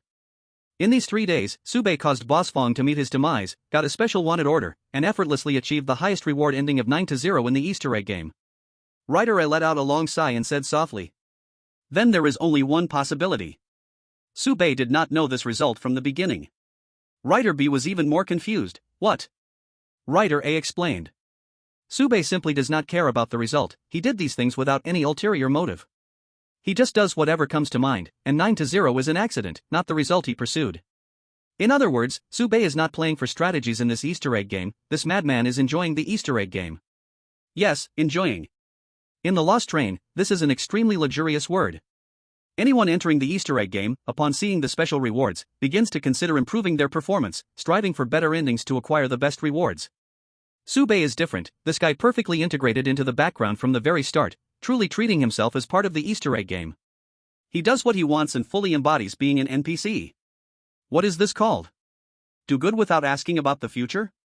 Nonsense, what you did isn't any good deed. Su Baiye, this rogue, has somehow created an illusion of evil doing right. Writer B seemed to remember something and hurriedly got up. There is still a bit of time. This time, it was Writer A who was puzzled. What time is left? Where are you going? Did you finish your report? Writer B had already run out of the court. The voice came from outside the house. Su Baiye can only be sent to prison for the egg game to end. We still have time to interview him. The analysis report on Su Baiye is certainly important, but reports can be written anytime. The chance to interview Su Baiye might not come again. Bystander A reacted quickly and hurried to catch up. The prison transport was stopped. 2 reporters wanted to interview the hotpot lawyer, but the guards in charge refused to agree to anything. In the end, it was Su Baiye himself who offered 200 yuan to bribe the guard, successfully securing this interview. The guard emphasized, you can only ask one question. Okay, quick. Bystander B looked at Sube with a complex expression, not expecting to meet again under such circumstances. Hot lawyer, if possible, I hope to see you in the guild, but recruitment is not part of our job. Bystander B made a simple opening statement, then asked the last question. Do you have anything you want to say to the audience in front of the screen? Sube thought for a moment, then flashed a bright smile at the screen and sincerely said, Thank you. After Sube finished answering, the guard pulled him back into the vehicle, and Bystander B raised the microphone, chasing the car, shouting, Why are you thanking? A thank you without context would leave people confused. Could it be that Sube still has teammates in this game? Sube cleared up Bystander B's doubts and answered truthfully. They didn't sentence me to death. I am very grateful for that. The feeling of surviving is really nice.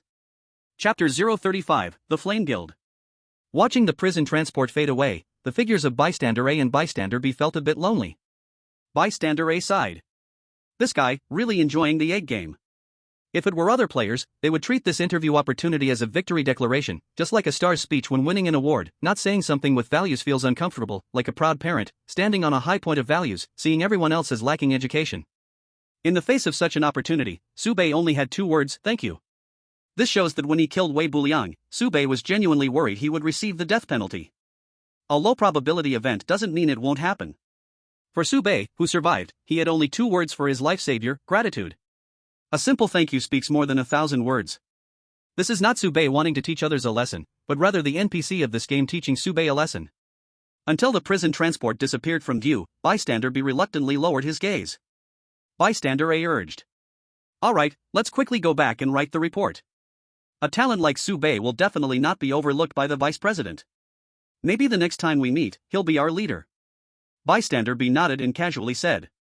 Speaking of which, how did the vice president happen to be in car number 3? Shouldn't he be at the headquarters? A big shot like the vice president draws attention with every move. Suddenly appearing in car number 3 surely means something important. At the very least, he wouldn't make a special trip just for Sube. Bystander A revealed. I heard he was originally coming to handle something, but before he got to it, someone else took care of it, so he took the opportunity to recruit Sube. The two found a cafe, drank coffee, quickly finished the report, and left the egg game one after another. After that, what happened was no longer related to them. Prison. After getting off the car, Sube followed the guard and completed the process, finally being assigned to a cell of only 100 square meters. Lying on the 3-meter-wide big bed, Sube couldn't help but marvel. Damn, being in jail is even more comfortable than being outside. He had already entered the stage of everyone inside is talented, and I really enjoy being here. After marveling, Sube began to think about how this egg game could end. If he were to waste 10 years here, it didn't seem too bad either. After all, being on the lost train is like being in prison, and being here is also like being in prison. What's the difference? Before entering the game, Sube had seen an introduction that said 1 year in the Easter egg game equals 2 hours on the train, serving 10 years in prison means only 20 hours pass outside. Sube suddenly became a bit worried about the urgent situation. Urgent. Knock, knock. The knocking interrupted Sube's daydreaming. An uninvited guest had arrived. And NPCs here hardly do such things, so the identity of the visitor was clear: the Flame Association. Sube sat up. Come in. As the visitor entered the cell, Sube was also sizing them up. An ordinary middle-aged man, with no memorable features. However, the appearance in the Easter egg game can be crafted, so remembering looks isn't really useful. The middle-aged man found a chair and sat down, facing Sube for a conversation, and asked, "Would you prefer to be called Sube, or Hot Pot?" Sube replied, "Either is fine. What do you want to call me?" The middle-aged man said, "I can't tell you my real name. I am the vice president of the Flame Association. At work, you can call me by my title, just call me vice president." Sube nodded. "Vice president of the Flame Association, what do you want to talk to me about?" Since the visitor came to him, Sube, even though he had questions, decided to hold back for now and see what the visitor was after. The vice president honestly said, "Originally, I came to invite you to join the Flame Association, but after meeting you, I realized you wouldn't join us now." Sube smiled lightly and asked, "Why?" He hadn't refused yet, but the other party retracted the invitation? What is this? A tactic of feigned indifference? Should Sube play hard to get? It's getting complicated. The vice president sincerely said, "You underestimate us." Surface-level contempt is always obvious, but deep-rooted disdain is hard to detect. Sube's attitude towards the Flame Association belonged to the latter. Burning the letter from the Flame Association can also be seen as a test of their abilities. Any cautious person would act similarly. However, during the Easter egg game, Sube's actions towards NPCs A and B had already been very clear. Sube had no plans to collaborate with NPCs A and B. In fact, he had to put extra effort into guarding against their interference. From these actions, it was not difficult to notice Su Baiye's latent hostility towards the Flame Association. To put it bluntly, the two sides were not on the same wavelength. The vice president pondered for a moment, understanding the crux of the matter, and spoke again. If I'm not mistaken, it's related to Fan Lin. Su Baiye acknowledged this without hesitation, revealing no mystery. That's right. Since you know what I did in Car 2, it shows you have more influence there than the strategy team, yet you allowed someone like Fan Lin to exist, brazenly robbing newcomers. It's hard to have a good impression of you. Just based on this point, Su Baiye and the Flame Association were not meant to be. Su Baiye was not demanding the Flame Association intervene to protect the newcomers. Instead, he was saying that if the Flame Association wanted to oppose the strategy team, at the very least, protecting the newcomers shouldn't be a tough job. This isn't moral coercion but a simple cost-benefit calculation. Extending a helping hand to newcomers doesn't cost much but can earn goodwill and attract real talent. If the Flame Association is unwilling to do something that can easily win hearts with no downside, it's clearly short-sighted, and in Su Baiye's eyes, has no future. The Flame Association did not provide any significant assistance to Su Baiye. It felt more like just adding a decorative touch. The vice president sighed, feeling a headache. When trying to persuade Yuan Tingjiao back then, it wasn't this troublesome. Yuan Tingjiao didn't care about the Flame Association's attitude towards other players, he only cared about what he could gain from the Flame Association, so. After the vice president made some promises, both sides hit it off. Su Baiye was different. From the performance of the absent plaintiff, it was not difficult to see that, compared to Yuan Tingjiao, Su Baiye was more orderly. Even after killing someone, he would stay behind to face legal judgment. Yuan Tingjiao killed everyone in the egg hunt game, and in the end, joined the jury himself. Yuan Tingjiao would never step onto the defendant's bench, nor would he hand over the power to judge himself to others.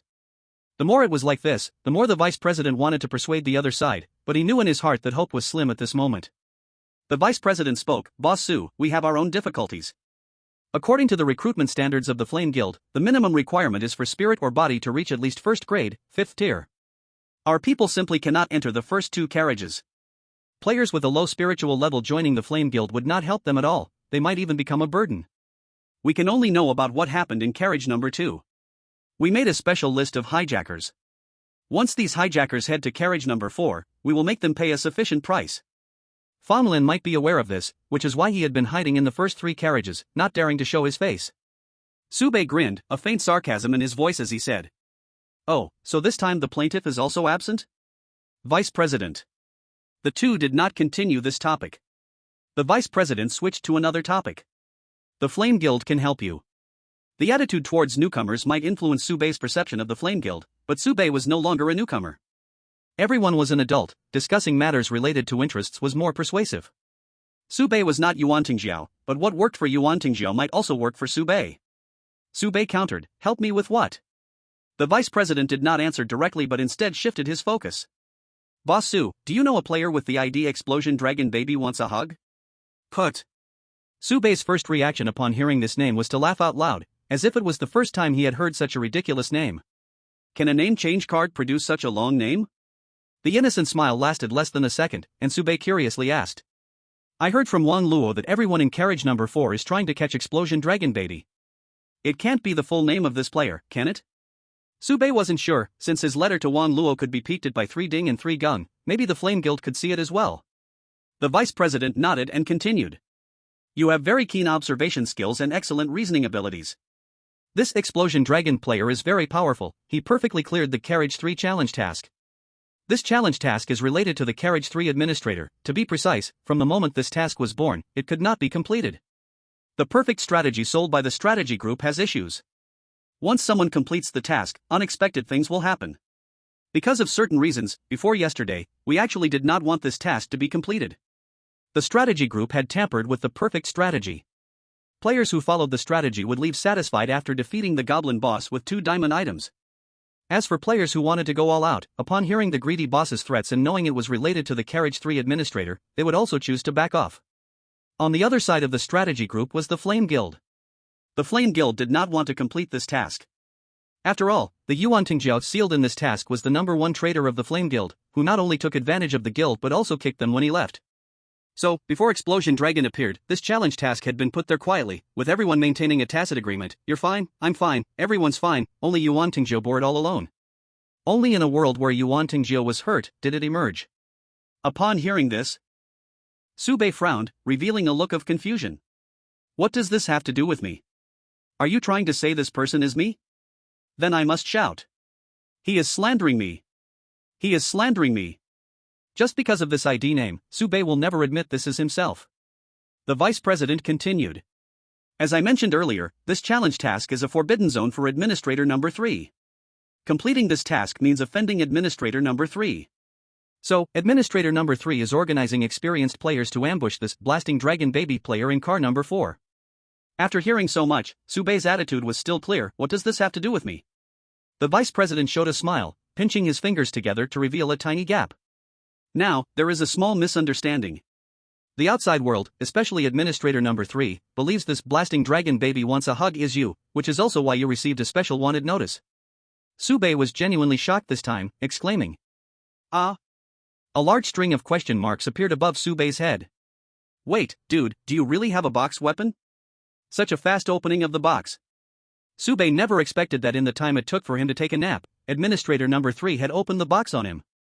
And administrator number 3 was not only a box weapon expert but also very much had an open source spirit, directly making Baiye's identity public. Even the rival Fire and Flame Guild knew about it.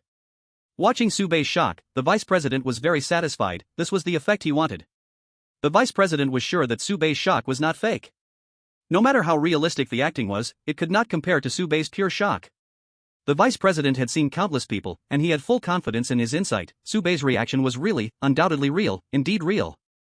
The vice president dropped a heavy bombshell, believing this was the most tempting condition for Baiye.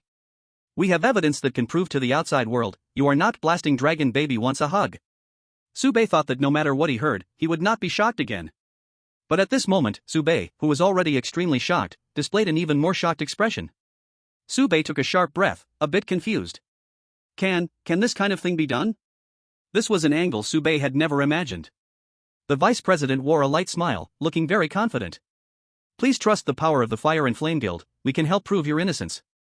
You don't need to take the blame for blasting dragon baby wants a hug. Baiye, but the problem is, I'm not innocent. Chapter 036, Master, what is your job? As the saying goes, those who wrong you know better than you how wronged you are. Now, the vice president falsely accused Baiye of not being blasting dragon baby wants a hug. For this absurd matter, Baiye only had one attitude. Yes. You are absolutely right, bro. You must help me prove my innocence. Baiye was almost in tears. This sudden surprise and twist made him lose control of his emotions for a moment. The vice president expressed deep understanding. Any newcomer, no matter how strong their pressure tolerance, would find it unbearable to be targeted by such a high-level existence as an administrator. Baiye's reaction was extraordinarily genuine, with no flaws to pick at. But that said, Baiye still didn't understand, throwing out several questions in a row. Why would he wrongfully accuse me of being this person? How can you prove my innocence? After proving my innocence, can the wanted notice be cancelled? These questions were all anticipated by the vice president. He had prepared answers and replied one by one. As for why administrator number 3 believes you are blasting dragon, I cannot disclose more. Clearly, the Fire and Flame Guild must have an undercover agent in the crew, even being able to approach administrator number 3 closely to know such secrets. As for how to prove Baiye's innocence, the vice president gave a reasonable explanation. We have permissions for carriages 1 and 2, allowing us to access your travel records and points consumption. Baiye was puzzled. Is this enough? How can these few things prove my innocence? Yes, this is enough. The vice president nodded, not minding to reveal more to Baiye, and explained the whole sequence of events. After all, it's not really a secret at higher levels. A big shot from the Dragon Clan left behind a forbidden knowledge inheritance on the signboard of Carriage 3. Baiye listened carefully, not forgetting to ask questions from time to time. What is forbidden knowledge? Asking this question was a bit risky for Baiye. Baiye actually knew what forbidden knowledge was. If the vice president explained it, there wouldn't be any educational points reward, which would reveal Baiye's understanding of forbidden knowledge. However, not asking this question posed an even greater risk. As a meticulous newcomer, how could he not inquire about such confidentiality? Baiye was taking a gamble, hoping that the other party wouldn't answer. The vice president replied, knowledge that cannot be mentioned. Asking was pointless, and answering was as good as not answering at all. Baiye looked seemingly helpless, waving his hand. Please continue. It's all about details in this back and forth, just learn it. The vice president introduced, this forbidden knowledge only corrupts a designated target. Once contaminated, the target will also carry a death curse and be transported to Carriage 1. Baiye blinked again, curiously asking, death curse? A new knowledge point. Baiye listened quietly, showing curiosity for any fresh knowledge. The death curse was something Baiye truly did not know. The vice president added, the owner of the death curse will not die and cannot be revived with points. It is a curse but also has special uses. You have educated player hot pot on a piece of golden level knowledge, points plus 500. The vice president nodded inwardly. Baiye indeed did not know about the death curse, which meant he absolutely could not be cuddly baby dragon. Currently, this cuddly baby dragon player needs to meet the following characteristics. 1. Clear the first 2 carriages in one life and complete challenge tasks in carriage 1. 2. Be contaminated by the forbidden knowledge of the Golden Dragon King, carrying the death curse. The so-called death curse reveals all related information to the owner at the moment of the curse. Baiye knew nothing of this, which exactly proved he could not be the player the administrator of carriage 3 was looking for. The vice president pointed out, cuddly baby dragon was contaminated by this forbidden knowledge. He believed Baiye was a smart person. Once he spoke to this extent, Baiye would guess the method himself. Sure enough, Baiye's eyes lit up, connecting all the clues, excitedly saying, cuddly baby dragon was contaminated by forbidden knowledge and then transported to carriage 1, so he has to return from carriage 1 to carriage 2. You have permission to access the carriages and can check the player's travel records, while I have no corresponding travel record, so I cannot be cuddly baby dragon. Brilliant! As it concerned his own innocence, Baiye paid extra attention. At this moment, the truth was revealed, and he couldn't help but clap in delight. The vice president nodded in agreement. That's right. This record can only be issued by us. Of course, there are other ways to prove your innocence. The Flame Fire Guild's professional judgment is certainly not unfounded but based on comprehensive and thorough evidence proving Baiye is not cuddly baby dragon. Baiye followed up, for example? The vice president presented more evidence. It shows you once lost 2 points in carriage 2, meaning you died once in carriage 2, so you are naturally not the person they are looking for. As he spoke, the vice president pulled out a record clearly stating that Baiye lost 2 points. Baiye? Fortunately, the Firelight Guild's authority could only access the total score deduction, but they didn't know why Baiye was deducted points, or how the deductions occurred. They couldn't even find out that Baiye was -1 to 1 in deductions. They could only see a total of -2 points, and it is well known that the game in car number 2 poses no life danger. And in the game of car number 2, reviving once just happens to require 2 points. By a twist of fate, they mistakenly thought that Baiye's deduction was because of reviving. Besides death, what other reasons could lead to point deduction? Baiye's brain crashed for a moment. In some sense, social death could count as death, right? The truth behind these 2 points was more important than anything else. Baiye stood up suddenly, grasped the other person's hands, and sincerely said, "Please, I beg you to prove my innocence. This is very important to me. Suffering such an unjust accusation, I will have no place to stand on the misdirected train in the future." Baiye would rather admit to having died once than admit to having peed in car number 2, and even worse, doing it twice. Not to mention, this would help erase that embarrassing history of the bomb dragon baby wanting a hug. Killing 2 birds with 1 stone, the plan is successful. Square root. Sure. The vice president patted Baiye's hand, signaling everyone to sit down and talk. I have come with my sincerity. No matter the result of today's discussion, the Firelight Guild will step in to help you clarify this matter. Baiye's expression became serious, realizing at this moment. There is no free lunch in this world. It's true that the other party wants to win him over, but if this is indeed a meeting gift, then the gift should have already been given when they met. Otherwise, if Baiye were to be firm and indifferent to this gift, it would instead make the Firelight Guild seem like a warm face sticking to a cold backside. That means, Baiye boldly speculated, you are actually selling this information. Helping Baiye was just a convenient thing. What was truly valuable was selling this information to the number 3 administrator. Exactly. The vice president readily admitted, having no intention of hiding it from the beginning. We are preparing to exchange information with the Dragon Clan, and will clarify your identity issue. From the Dragon Clan, we can obtain equivalent value in return, and this deal at least ensures you will not be captured by the Dragon people. Baiye muttered. Captured? Baiye repeated this word, which was also his biggest concern, fearing the dimensional blow from the high level of the misdirected train. Once he lost personal freedom, it would truly be my life depends on heaven, not on me. The vice president nodded and revealed another piece of information to Baiye. Yes, 2 dragon people are on their way to the first level, preparing to capture this bomb dragon baby player. The situation is very urgent. Clarifying your identity is better done as soon as possible. Baiye sighed. That is to say, helping me clarify is equivalent to reducing the range of bomb dragon. Saving me is like harming him. On the misdirected train, it's hard to move an inch. The vice president said so much. How much is worth believing to Baiye? Hard to say. But in this game, knowing how to speak to people and how to speak to ghosts is a necessary skill. Baiye still has this insight. They both tacitly understood and did not break this point. Baiye's thoughts at this moment also fit his previous persona. If Su Baiye didn't care at all about the real bomb dragon baby player, that would be a flaw. Setting the identity issue aside, the vice president suggested. How about this? I introduce the Firelight Guild, and you tell me about yourself, how about that? Not good. Su Baiye wanted to change the way. How about we ask each other one question for one question? That sounds good. The vice president extended his hand, indicating Su Baiye to go first. Su Baiye thought for a moment and directly asked, how strong is the strongest member of the Firelight Guild? The vice president answered, as strong as a 5-layer train. Su Baiye questioned, is there a maximum of 5 layers in the train? The vice president shook his head. This should count as the second question, but it's okay, I can give it to you for free. The train theoretically has a 6th level, but no one has visited the 6th level for many years. As for the scenery above, no one knows. Su Baiye noted in his heart to share this information with Wang Luo when he had the chance, to see if he could earn points and thus judge the accuracy of the information. It was the vice president's turn to ask, what were you doing before you boarded the lost train? There was no helping it, as a pure newcomer, Su Baiye had left a deep impression in that absent plaintive Easter egg game, and anyone would be curious about his past. Su Baiye answered honestly, I was doing charity work. After saying this, Su Baiye felt it was a bit too simple and proactively added. There are no hidden meanings or implications, it's literally what it means, charity work. From rescuing in the wild to searching for lost cats and dogs, as long as the project came to me, I would do it. The vice president looked at Su Baiye, unwilling to let go of any of his expressions, and slowly said. I also killed Wei Buleng, I used only one knife when I killed him. After boarding the train, when I killed for the first time, I threw up 3 times and had nightmares for a week.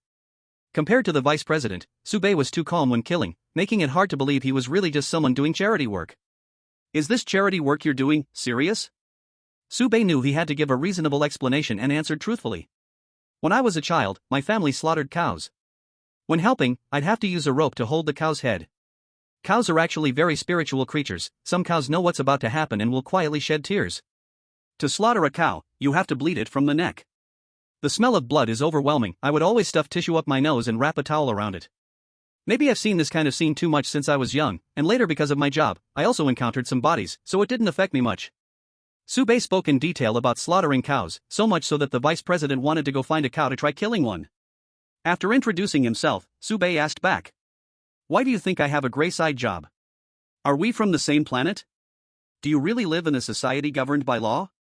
Is the legal system that bad over there? Won't killing someone get you jailed? It's absurd. The vice president was left speechless by the question. Clearly, it is you who is the absurd one. Look at what you've done. The vice president, still not giving up, pressed on. Before boarding the lost train, did you ever kill any larger animals? Killing a chicken doesn't count. In fact, for the Fire and Flame Guild, even if Su Baiye had killed a terrifying upright ape before, it wouldn't be a big deal. The moment each person stepped onto the lost train, they began a journey of no return, the past no longer mattered, and the future was shrouded in fog, with only the present being real. Listening to the vice president's question, Su Baiye recalled. If killing chickens and cows doesn't count. I once killed a dog that had rabies, I was even bullied online for it, there are more crazy dogs online than in real life. Vice President. Oh, by the way. Su Baiye said very seriously. I have killed a wild boar. Vice President. Chapter 037, The Pig Crashed into the Tree. The vice president didn't know how to express his feelings at this moment. Su Baiye actually killed a wild boar? To make sure he heard correctly, the vice president confirmed, with your bare hands? To kill a wild boar with bare hands is truly a superhuman quality. Su Baiye was extremely shocked. Have you watched too many short dramas? What kind of person can kill a wild boar with bare hands? Even Wu Song brought a club when he killed a tiger. Even with a weapon, in a law-abiding society, killing a wild boar is considered wilder than the wild boar itself, truly deserving the title of First Bachelor, Brave Hero. The vice president continued to ask, what weapon did you use? Su Baiye recalled that period of glorious years. A weapon, is it barely one? A tree. The vice president had question marks popping above his head. What exactly are you singing? Is it Lu Zhishan pulls out the drooping willow, or Wu Song fights the tiger at Jingyang Ridge? It's simply the combination of Wu Song and Lu Zhishan, both wise and brave. Su Baiye knew the other party misunderstood, and quickly explained. A pig ran into a tree. The vice president blinked, and you? Is there something tricky in this? Su Baiye slapped his thigh, I'm in the tree. After hearing Su Baiye's explanation, the vice president began to piece together the truth of the matter. In a certain mountain, wild boars invaded a village, and the elderly people left behind in the village, facing a wild boar, had no way out and could only post online for help. When Baiye learned of this, he called a few retired colleagues and rushed over to see what was happening. They completed the paperwork, hired a local hunter, and set traps in the area where the wild boars had appeared. Who could have imagined, the wild boar was bigger than expected, and even after it fell into the trap, in a fit of rage, it charged out and even ran straight towards the village to take revenge. At this point, Baiye had to step up to draw the wild boar's hatred. In a state of extreme anger, the wild boar slid and charged at Baiye. If it hit him, he would be crushed into pieces. Baiye killed the wild boar mainly by climbing trees. Facing the wild boar's surprise attack, Baiye climbed a big tree without saying a word. He originally thought he was safe, but did not expect the enraged wild boar to keep attacking. Since ancient times, pigs have been using the tactic of repeatedly charging. In a state of extreme anger, the wild boar kept crashing into the tree, and eventually knocked itself unconscious, becoming a trophy for Baiye. After telling this twisted story, Baiye sighed. That day, I hung on the tree, constantly shaking, and through the back and forth, I understood one thing: pigs really do crash into trees. Vice President. Baiye's story was so bizarre that the vice president almost believed it was true. After all, with Baiye's ability, it wouldn't be hard for him to come up with a seamless story. Even writing a novel can't produce such a melodramatic tale. Of course, this kind of thing, once heard, is past. No one can investigate deeply into the events before the train of confusion. After the vice president asked, it was Baiye's turn to question. What is the relationship between the Fire and Ember Guild and the strategy team? On this question, the vice president was well prepared and introduced. The story goes back a long time. To put it simply, in the first layer, the previous carriage era belonged to the guild, and the biggest guild back then was called the Lost Path Guild. Because the Lost Path Guild exploited the players too harshly, the players united, collectively resisted, and overthrew the rule of the Lost Path Guild. In order to prevent a repeat of that, those players reached an agreement of 4 groups jointly governing the first layer. The 4 groups: strategy team, crew team, item team, and boosting team. Strictly speaking, the leaders of the crew team, item team, and boosting team all have a seat in the strategy team, representing their own interests. However, players like Tang Ruyu and Fong Lin cannot access such secrets. In their view, the strategy team is high and mighty, and the other 3 groups serve the strategy team. In fact, the 4 groups are one body, just with different responsibilities, another form of guild. After introducing the past, the vice president continued. Our Fire and Ember Guild's members partly come from the Lost Path Guild of that year, and another part are the players who originally resisted. Actually, this logic is very simple: dragon slayers can become evil dragons, and the 4 groups also transformed into the former Lost Path Guild. In this process, both sides exchanged identities. The resisting players merged with the Lost Path Guild, forming the new Fire and Ember Guild. After hearing the grievances and conflicts between the two sides, Baiye couldn't help but feel speechless. Such a tiny place, and you still play palace intrigue. In 18 carriages, it's remarkable enough that you can stage short dramas. You even made it into an epic 180-episode series. According to Baiye's understanding during this time, as long as there are enough points, one can completely survive on the Lost Train by relying on oneself. Whether it's the guild or the strategy group, they are not necessities. Therefore, Baiye felt speechless and uninterested in this kind of palace intrigue. The vice president sighed. You will understand later why we have walked this path. Stop. Baiye raised his hand, halting the other person's riddle-like behavior. Either explain clearly now, or don't say anything. On the Lost Train, intellectual property is the greatest power, so Baiye naturally wanted to seize this opportunity to ask as much as he could. Moreover, while being a riddle maker might be enjoyable, being in the dark like a riddle maker feels terrible. The vice president thought for a moment and provided an answer. The train's advance in operation required the administrator to regularly pay points. All players on the Lost Train are part of the train. Once the train halts, players will face a catastrophe. Administrators must pay sufficient points. The Lost Guild and Strategy Group are merely tools to achieve this goal. Otherwise, all players on the first level will die, or worse, wish they were dead. The vice president clearly did not intend to discuss this topic in depth. From his perspective, the more Baiye knew, the worse it might be. After answering the question, the vice president ended this exchange of information and said, I already know enough about you. As for your knowledge of us, maintaining the current state might not be a bad thing. Regardless, we are not enemies and may have the chance to become friends. Our standard for recruiting newcomers starts at Grade 1, Level 5, recruiting takes place in Compartment 5, and today's meeting is a preliminary arrangement. Before that, we can carry out some cooperation. Here is a shopping list. You can send an email to select the items you want. The prices will be a bit higher than the market but cheaper than the black market. Through their conversation, Baiye gained new insights into the strategy group, the Ember Guild, and even the Lost Train. As for clarifying Baiye's identity, the vice president was merely here to inform him. They could gain additional benefits from this matter by discussing it in advance, and besides selling Sube a favor, they could also avoid any misunderstandings. Sube nodded slightly, accepting the list. He still had a few questions to consult and expressed his willingness to pay for knowledge. The vice president shook his head slightly. What I can tell you is at most some common sense. The lost train will give me points, just ask directly. Sube's first question was about compartment 4. How can I complete the level with the least loss after being spoiled? The vice president was already prepared for this question. The best option is to pay the fine directly. I can help you contact the administrator of compartment 4, and it will only cost 10,000 points. The vice president of Ember could communicate directly with the administrator. Sube wasn't surprised at all. Of course, there is another possibility.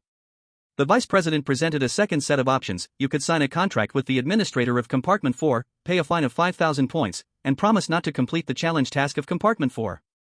A promise in exchange for 5,000 points. Sube clearly understood the temptation of this deal. After being spoiled by Fong Lin, Sube earned more than 5,000 points from Fong Lin and Tang Ryu. If he agreed to this plan, Sube still stood to gain. But as for the challenge task, Sube still wanted to give it a try. What if? People should have dreams. Seeing Sube's inclination, the vice president explained. After being spoiled, when you enter the game in compartment 4, there will be a plagiarized strategy progress bar, indicating the percentage of specific information you used from the strategy. The progress bar will correspondingly increase. When you exit the game in compartment 4, the lost train will automatically charge the fine. The perfect strategy for the game in compartment 4 is priced at 10,000 points. 10 times the fine for theft. If Sube used the perfect strategy 100%, it means he must pay a fine of 100,000 points. Sube asked, what if I don't have enough points? The vice president gave a simple answer, pay with your life. A life is worth only 5 points. Even if he reaches car number 5, 100,000 points, he would have to die 20,000 times. I'm afraid that after paying off, Sube would be completely assimilated. Looking at it this way, the plan of 5,000 points is even more tempting. But if he pays these 5,000 points and still cannot complete the challenge task, Sube's future development potential will take a big hit. Sube changed the topic and asked, what essential knowledge is there for newcomers, besides the bulletin board? According to common sense, newcomers should learn strategies on the bulletin board. But Sube was tricked by the Golden Dragon King and couldn't open the bulletin board. Opening it would mean death. The vice president thought for a moment and actually had one. In the double number car game, you can match with the operator role. Sube repeated, operator? The vice president introduced. Yes, it's a player outside the game who interacts with you in real time through a specific private chat channel. In some car games, the operator can make the game much easier. In the Lost Train, information can become an attack method, crafted by players in marvelous ways. The operator is not just about simple conversation. When necessary, the operator can take over all external information input for the player, seeing and hearing everything first, essentially acting as a human firewall. The benefits of this are obvious. First, forbidden knowledge cannot form an attack method. You don't know if your opponent has an operator. Even if you say something, it might hit the firewall and be in vain. Secondly, the destructive power of spoilers is greatly reduced. Operators are generally arranged in safe cars. They do not need to roam in the game and are taken care of by a few nearby administrators. Even if the operator gets spoiled, they will not suffer any losses. Operators can also help verify the accuracy of information in a two-way manner. Finally, operators can help the players collecting external intelligence, providing information analysis and some guidance. The vice president summarized. There must be absolute trust between the player and the operator to move forward together. At levels above 3, having an operator is essential, otherwise, a player will struggle to advance. Because the difficulty is not great at level 1, there is no similar service. After saying that, the vice president left Sube with a channel. This is the newcomer operator of the Ember Guild. You might not get along well, but if you need to contact us at any time, you can do so through this channel. Sube looked at the channel in front of him, pondering. The elf assistant could only help in single number cars. In double number cars, the operator replaced the ecological position of the elf assistant. He had asked everything he needed to, and said what needed to be said, and it was time for them to part ways. At parting, the vice president said one last thing. You can exit the egg game at any time, or you can sit here until the end. The enhancements gained in the egg game will be rewarded back to the Lost Train. However, the energy that supports the operation of the egg game is constant. The more benefits you gain inside, the less rewards you will receive during settlement. How to find the balance is up to you. We pulled you into the egg game without seeking your consent. These things are, in fact, compensation for you. After saying that, the vice president left and conveniently transferred the end permission of the egg game to Sube. Stepping out of the cell, he took a step forward, and the scene next to the vice president changed. He returned to the black market, still sitting in the tea house drinking tea, as if he had never left. The woman sitting across from him spoke up. Vice President, you revealed too much information, you shouldn't have disclosed so much to him. This will harm us. The Vice President remained silent. The woman continued to speak. This is a violation. I will record this truthfully and report it. The President is on the first floor, she won't allow you to do this. The Vice President suddenly spoke up. You can leave now.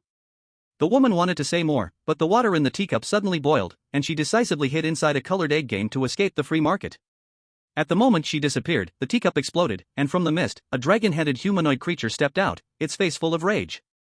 The dragon-headed creature spoke, Yuan Tingjiao has been released. Is this your good deed? Facing the third administrator, the Vice President calmly said. I intended to do this, someone got ahead of me. Long Xiao, don't you know the other party's ID? The administrator of the third car is Long Xiao from the Dragon Clan. He was often elusive, even when he appeared, he only used a dragon head to show himself, often mistaken for a pure-blood dragon. In reality, he was just a member of the Dragon Clan, with a slightly higher bloodline purity. After the return of the Golden Dragon King, the Fire and Flame Guild received the news immediately, they knew exactly what was about to happen. Thus, the Vice President returned to the first floor of the third car, just to release Yuan Tingjiao. Long Xiao held back his anger and growled. This bastard should have been killed back then. The Vice President countered, to kill Yuan Tingjiao, you must break the immortality curse on him. Breaking the curse means you were looking for the wrong person back then. Can you bear the consequences if this comes out? Back then, when Yuan Tingjiao came to the third car, he was polluted by the forbidden legacy left by the Golden Dragon King and bore the immortality curse. Just like what is happening now, the Golden Dragon King sent someone down to find the target. The current administrator of the third car is the Dragon King who was sent down back then to guide Yuan Tingjiao, named Long Xiao.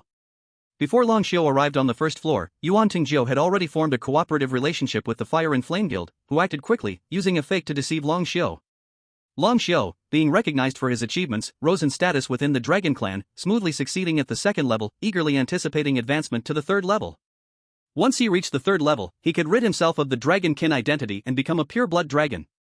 Until one day, a letter arrived that shattered Long Xiao's peaceful life. After reading the letter, Long Xiao realized he had guided a fake all along.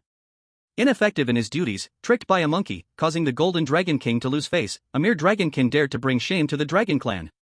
Long Xiao thought about it, if this matter came to light, he would lose everything he had and be doomed forever. And the Fire and Flame Guild wrote this letter for a simple reason. Yuan Tingjiao had betrayed them. After receiving the letter, Long Xiao was furious but had to hold his anger and cooperate with the Fire and Flame Guild as mentioned in the letter. Not only would he have to give up his promotion opportunity, but he also voluntarily applied to move from the second level to the first level within the Dragonkin to join forces to capture Yuan Tingjiao, sealing him in the challenge mission of the third car. Afterward, he would find a way to eliminate the Fire and Flame Guild, and no one would ever know Long Xiao's secret. Everything was supposed to go according to plan, Long Xiao was very close to victory. Until a player appeared. Boom boom dragon baby wants a hug. Damn you. That guy not only triggered the forbidden legacy but also mysteriously broke through the blockade. While Long Xiao focused all his attention on the second car, he took advantage of the timing and completed the challenge of the third car. Is this for real? Yuan Tingjiao was released again, Long Xiao's happy life was shattered once more. And that bunch of rats from the Fire and Flame Guild dared to cause trouble on his own turf? In Long Xiao's eyes, rage burned fiercely, wanting to consume everything in front of him. Long Xiao said fiercely. You better have a reason for me not to kill you. Very simple, I'm here to help you. The Vice President took out a document, our President has already spoken with the Dragon Clan, and Baiye is not a bomb dragon baby wanting to explode, the proof is here, given to you for free, anyway, in a few days, you will also receive the news. Long Xiao snatched the document and glanced at it. Is everything on here true? The Vice President nodded, you can verify it yourself. Long Xiao would definitely verify it, but he already believed 8 parts of it.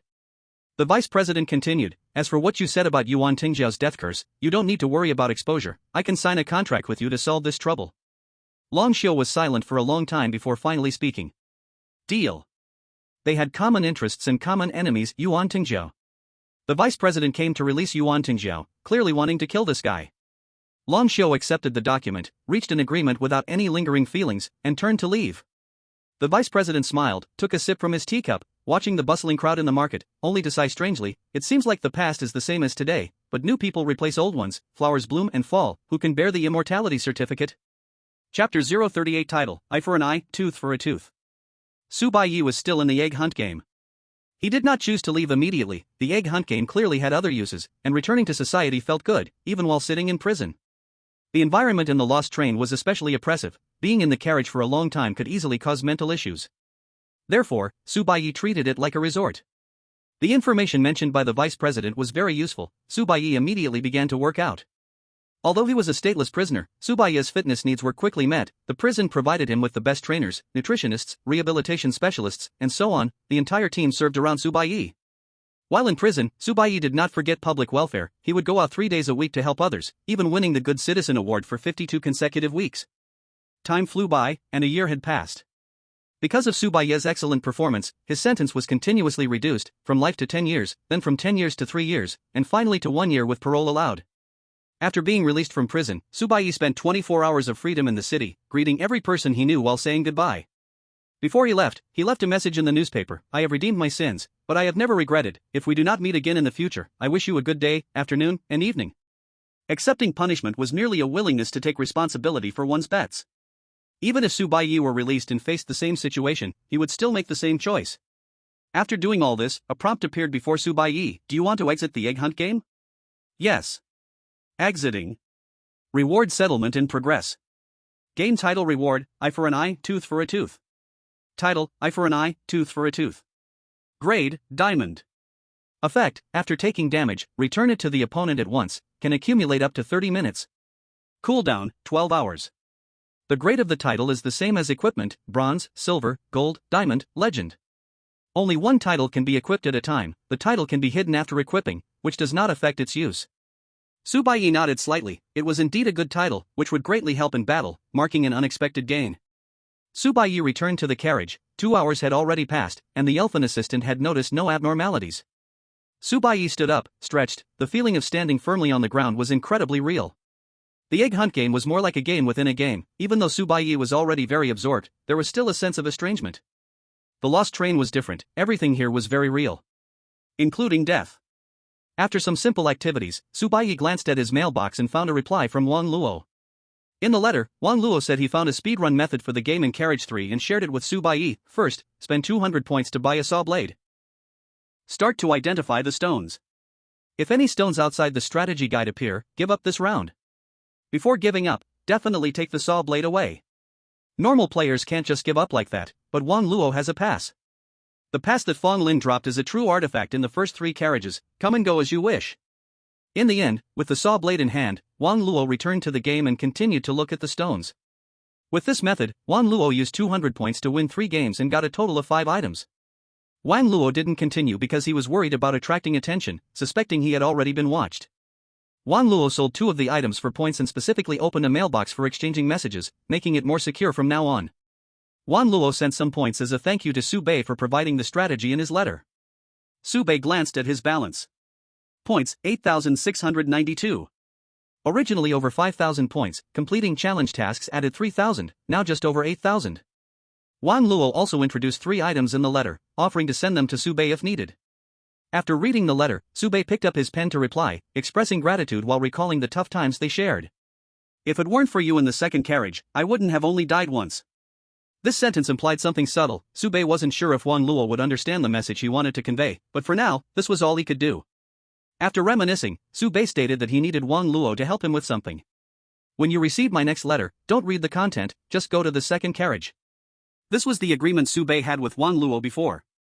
He needed Wang Luo to go to the second carriage to buy him some time and create a little space. Although the Fire of Renewal Guild could handle the third administrator, it didn't mean everything was settled. The debt owed to Fong Lin hasn't been settled yet. Moreover, the more desperate Baiye's situation became, the easier it was for the Fire of Renewal Guild to manipulate him. The 2 parties hadn't established a real cooperative relationship yet. A bit of tug-of-war was still needed. Whoever held the advantage had more power in the conversation. After replying to the letter, Baiye took out another item, the supplies list given by the vice president. Baiye was prepared to study it carefully, using points wisely to become stronger. Baiye was already standing on the opposing side of the strategy group, desperately needing a helper to get through this newbie period. Otherwise, he would be cutting off his own escape route and sealing his fate. He could only hide the matter about Little Bang Dragon Baby wants a hug for a while, not forever. Wang Luo knew he had cleared the first carriage by luck, and Tang Ryu, as a witness to the events, knew Baiye didn't actually die in the second carriage. Once this matter was exposed, Baiye would face danger again. The guillotine hanging over his head could take his life at any moment. After finishing the list, Baiye had a rough idea and spoke. "Hello, little me." As soon as Baiye spoke, the spirit assistant appeared out of nowhere, standing at attention with great energy. "Here," Baiye said. "Conduct a physical test." After the spirit assistant scanned, it reported. Mentality is rank 1, second level, body, significantly strengthened compared to last time, but still not at rank 1, first level. Baiye nodded slightly. Indeed, the enhancements in the egg game could reflect back to reality. However, humans have limits. In the judgment of the misguided train, only reaching a standard like the world champion was barely classified as rank 1, first level. In the year during the egg game, Baiye didn't waste any time and also studied the reinforcement of personal space in his leisure. Later, Baiye found this approach very inefficient. A person's wisdom was limited. So he simply announced the needs and directions for enhancing personal space to the public. Let the whole society help him come up with ideas. I have to say, the NPCs in the Easter egg game may be rigid, but in certain specific directions, due to their professional skills, they can show exceptional expertise, often leading to unexpected results. Thus, Baiye has a complete perfect enhancement plan, which is truly the result of massive expert precision calculations. Such a thing, if customized, would start at 1,000 points even in the strategy team. Moreover, this kind of customization is the most useless one. The strong look down on it, and the weak cannot afford it. Yet in the Easter egg game, Baiye directly crowdfunded and got a set for free. Thinking of this, Baiye couldn't help but marvel at how friendly the world of the Easter egg game is towards prisoners. It truly respects human rights. Following the plan, Baiye proceeded in an orderly manner. Purchase a private research and development center, with the research direction being body enhancement. Hire a golden rank research supervisor. Unless one possesses research and development skills, otherwise, the research center must be equipped with a research supervisor. The rank of the research supervisor is similar to that of equipment: bronze, silver, gold, diamond, legend. The research supervisor belongs to the train's dependents. They typically do not participate directly in battles, and their combat power is hard to assess. Hearing Baiye's request, the elf assistant's eyes brightened, and he volunteered. "Coach, I know a research supervisor who was just retired at 350 years old, was re-employed, and got laid off again, divorced and lost his pension, now struggling to make ends meet, with zero skill proficiency, urgently in need of work." "Baiye? Do you want to think about what you just said? Is this guy's buff stacked to the max?" Baiye directly asked. "Rank, cost?" The elf assistant patted his chest and guaranteed. "A little higher than golden rank, but you can hire him at the golden rank price." Baiye frowned. He actually preferred a deal of getting what he paid for. If he saved on the salary, he would be at a loss somewhere else. Baiye was very cautious. "Are there any additional requirements?" The elf assistant hesitated, finally squeezing out a sentence. "How about, you two meet and talk it over?" When it comes to headhunting, he wasn't very familiar either. Baiye agreed but added a condition. "Okay, but after this matter is settled, you cover your own language learning points." Baiye was certain that this guy could find ways to profit elsewhere, otherwise, he wouldn't be so eager. The elf assistant whistled excitedly and said, "No problem." Establishing the Research and Development Center cost Baiye a total of 3,000 points, and he upgraded the R&D Center to level 3 in one go. Points minus 3,000. Points, 5,692. In fact, very few players choose to build their own Research and Development Center now. The potions provided by the item group only added less than 10% to the cost, making them very cost-effective. Baiye didn't trust the strategy team. After hearing the news from the vice president that Group 4 jointly administers a layer, Baiye was even more aware that he was directly standing opposite Group 4. Items could still be bought. If items went wrong, they went wrong, toss them away. As for medicines, better to do it myself. 3,000 points flowed away like water, and in the blink of an eye, an extra door appeared in Baiye's compartment. The Research and Development Center was completed.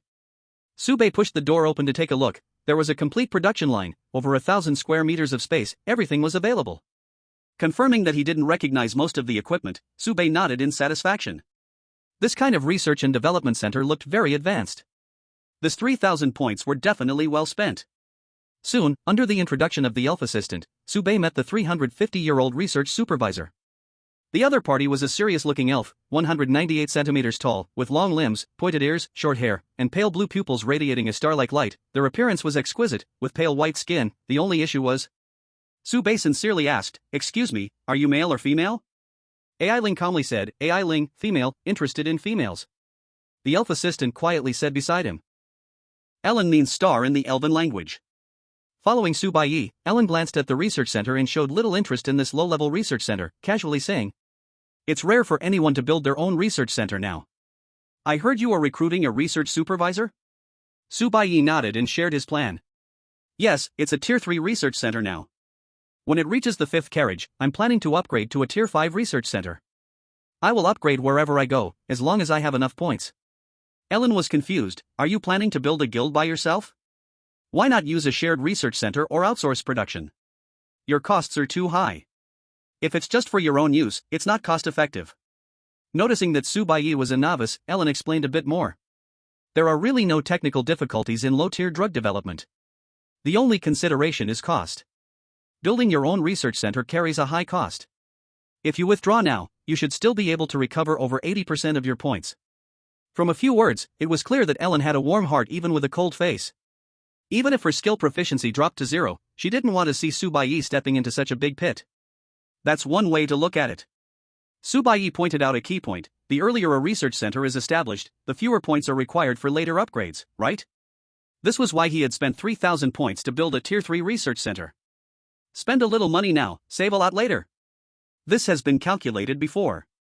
Building before Tier 3 is a loss, and only after reaching Tier 3 can you barely break even. Saying this, Ellen stopped and re-evaluated Su Baiye. After a long time, she slowly spoke. "I won't interfere with your matters. As long as the points are there, I will do my job well." It was clear that Ellen realized Su Baiye was not a simple newcomer. She had said what needed to be said, and Su Baiye still insisted. Further words were useless. Ellen quickly entered the role of a worker and acted very professionally. Su Baiye was also straightforward. "Do you have a resume? What are your salary requirements?" A resume appeared in front of Su Baiye. Strangely, the resume only contained Ellen's abilities and nothing about her past. Name: Ellen. Occupation: drug research supervisor. Tier: Diamond. Abilities: perfectionism, pursuit of excellence, cost control, ephemeral. Perfectionism: there's a certain chance to produce a corresponding tier perfect potion with no side effects. Pursuit of excellence: full-time resident, research center tier +1. Cost control: reduces the production cost of drugs by 35% to 99%. Ephemeral: the produced drugs have a very short shelf life and must be used quickly. Salary requirements: full-time 30,000 points/week, part-time charged at twice the production drug cost. Diamond tier? 30,000 points per week? Even if he sold the current Su Baiye, he couldn't afford her. It was like a paid hero. Su Baiye could not buy her outright and could only use a trial card to experience it. Ellen came with the trait cost control, which would significantly reduce costs. Based on this, charging twice the cost is indeed reasonable. As for why high-tier Ellen didn't have a job, Su Baiye could understand well. The term ephemeral might be alright in other industries, but in drug research, it was a serious drawback, almost a fatal weakness. Drugs must be produced in bulk to lower costs, and large-scale production requires channels for sales, a lengthy process, and players need to accumulate points to buy drugs. The longer the shelf life, the better. With the negative effects of ephemeral, even if Ellen was strong, she couldn't find a full-time job. Right now, she needed a part-time job to maintain her professional proficiency, to avoid dropping from diamond tier to gold tier, or even lower. Su Baiye was very satisfied with this suggestion, nodding and saying, "Do you have any other requirements?" Ellen's attitude remained cold. "The only premise for hiring me is that I won't interfere with whatever you do. You can't control what I do. Don't disturb each other?" Su Baiye was very satisfied with this premise and eagerly agreed. Good. After happily signing the part-time contract, Su Baiye presented his request. "I want to increase my body strength to the 3rd tier." AI Ling glanced at Su Baiye's physical test data and nodded. "It's possible, but if you raise it to the 2nd tier and reach the state of unity of heaven and man, your combat power will be even stronger. Unity of heaven and man: when the spirit and body are at the same tier, they fit perfectly together, achieving a significant enhancement of both spirit and body." Su Baiye's body was mediocre, while his spiritual strength was at the 1st grade, 2nd tier. From a professional perspective, AI Ling believed that matching both sides to enter the unity of heaven and man state was the most reasonable choice, rather than allowing the body to advance first to the 3rd tier. It is important to know that enhancing spiritual power is considered the most difficult part of the train of lost souls. So far, Su Baiye had gone through 3 carriages in the game, which seemed to involve wits. But AI Ling came from a higher level of the train and saw the problem from a different angle. She was very clear about one thing: violence is the fundamental logic that drives everything in the world. Even the protection of intellectual property is built on a foundation of violence.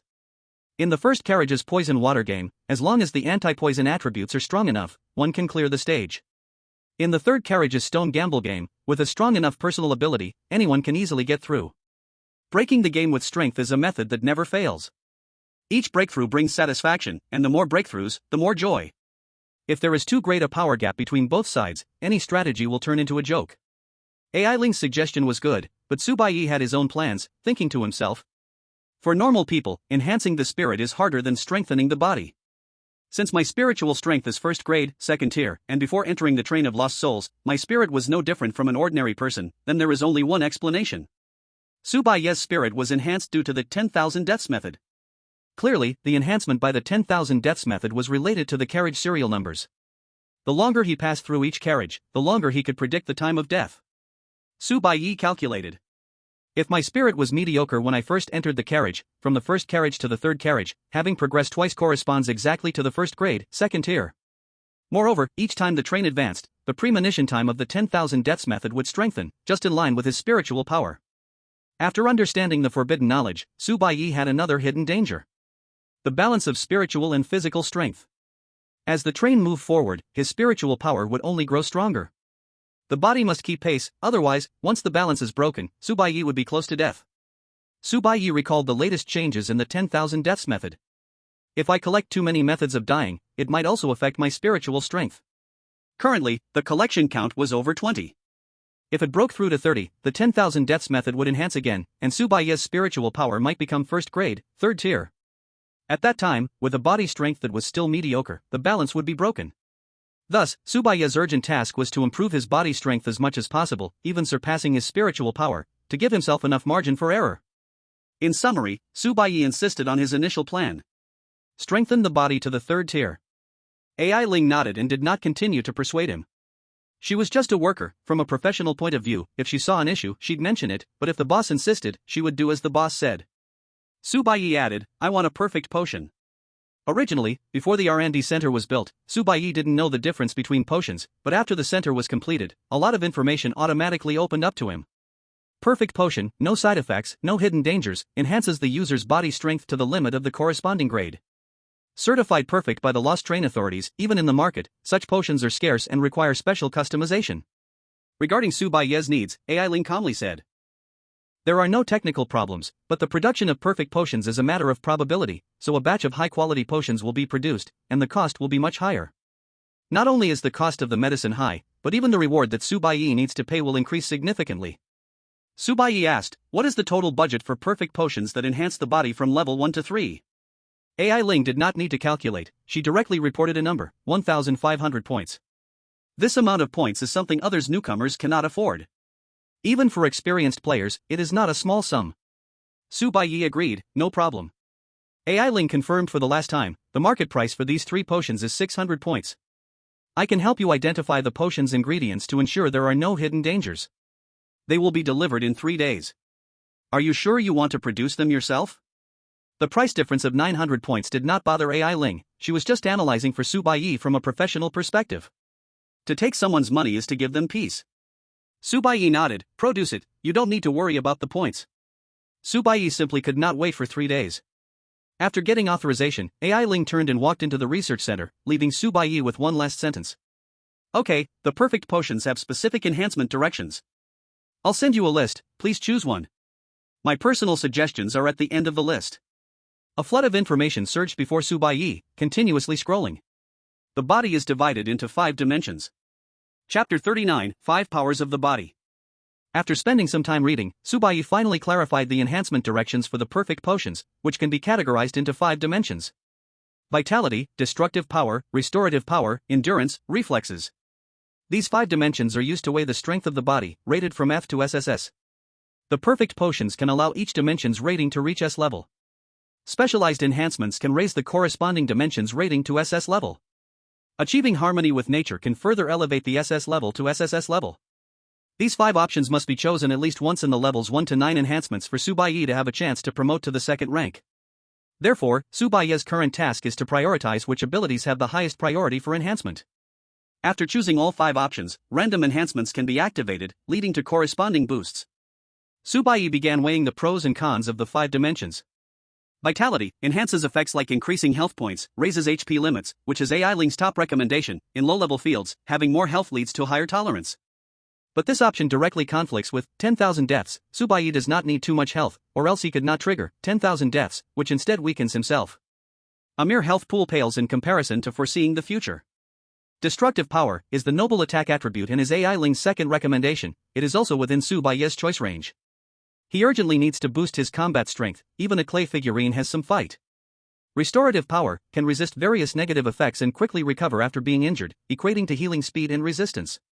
When facing the ruthless boss, Baiye witnessed the other party's recovery ability, which was astonishing. For Baiye, a critical wound allowed the ruthless boss to recover significantly in just an hour and a half. Although a health bar is a weakness for me, restorative ability is essential. Baiye could maintain a fragile state, making it easier to use 10,000 deaths, but Baiye needed to stay fragile and full health to continue dancing with death. Dancing with low health without recovery is still too extreme. Among the 5 dimensions, restorative power involves resilience and life recovery speed, surely occupying a seat. Endurance and reflexes, actually one of these 2 enhancements is enough, either frequency is high or duration is enough. High frequency and lasting, a runaway train goes sideways. Baiye quickly made a decision. The enhancement directions are as follows: destructive power, resilience, and reaction speed. Compared to endurance, reaction speed allows Baiye to respond faster in critical moments. Baiye's enhancements revolve around the 10,000 death method. If having a golden finger is not developed properly, what difference is there from not having one at all? It's not Baiye's fault for having an advantage, mainly, it's the old players who did the same. Destructive power ensures Baiye's attacking capability. Offense is the best defense. If he could directly kill the evil boss, Baiye wouldn't need to say so much. Resilience ensures Baiye's condition stays good, avoiding the low health wave situation. A certain famous artistic swordsman taught Baiye a lesson through his own experience: you can show off, but you must be at full health. Reaction speed enhances nerve reflexes. Speed, considered an agility attribute, and is the most crucial ability. Baiye places it in the 3rd tier enhancements. Imagine if Baiye sees himself getting shot by a bullet in the 10,000 death method, but the bullet is already flying through the air. In such a case, if Baiye's speed is not fast enough, he is doomed to die no matter what. The 10,000 death method fears this kind of inevitable death the most, so improving speed is very necessary. The 10,000 death method can glimpse death within 20 seconds, and what Baiye has to do is avoid danger urgently after seeing it. If his health bar is too thick, he won't see danger, and can only take damage. Waiting until low health to activate the 10,000 death method is the same as waiting to die. So Baiye chose the latter between life force and resilience. Similarly, Baiye's life and death are only within 20 seconds. Between endurance and reaction speed is definitely more important. After making the choice, Baiye sent it to Ilong, and Ilong walked out of the research center right after. The entire process took no more than 5 seconds. The production line is fully automated. Even if there are places that require operation, Ilong can use magic to transform into a sprite to operate. One person is a whole team. Baiye was a bit shocked. Is it done? What else? It's only low-tier potions. Ilong took out a box. There are 15 subproducts in here, all 1 to 3 tier reinforcement potions. If you don't need them, you can let your sprite assistant sell them. He's very good at this. Baiye opened the box and took out 2 vials of potion, summoning the sprite assistant. Send the 1st and 2nd tier potions to Wang Luo. Estimate a price for the remaining 13 potions. How much can they sell for? The sprite assistant glanced at them, showing no interest. There aren't even perfect potions, they are all cheap stuff, at most 300 points, can't go higher. Baiye stuffed the entire box towards him. Sell the points to help you unlock permissions, prioritize useful ones.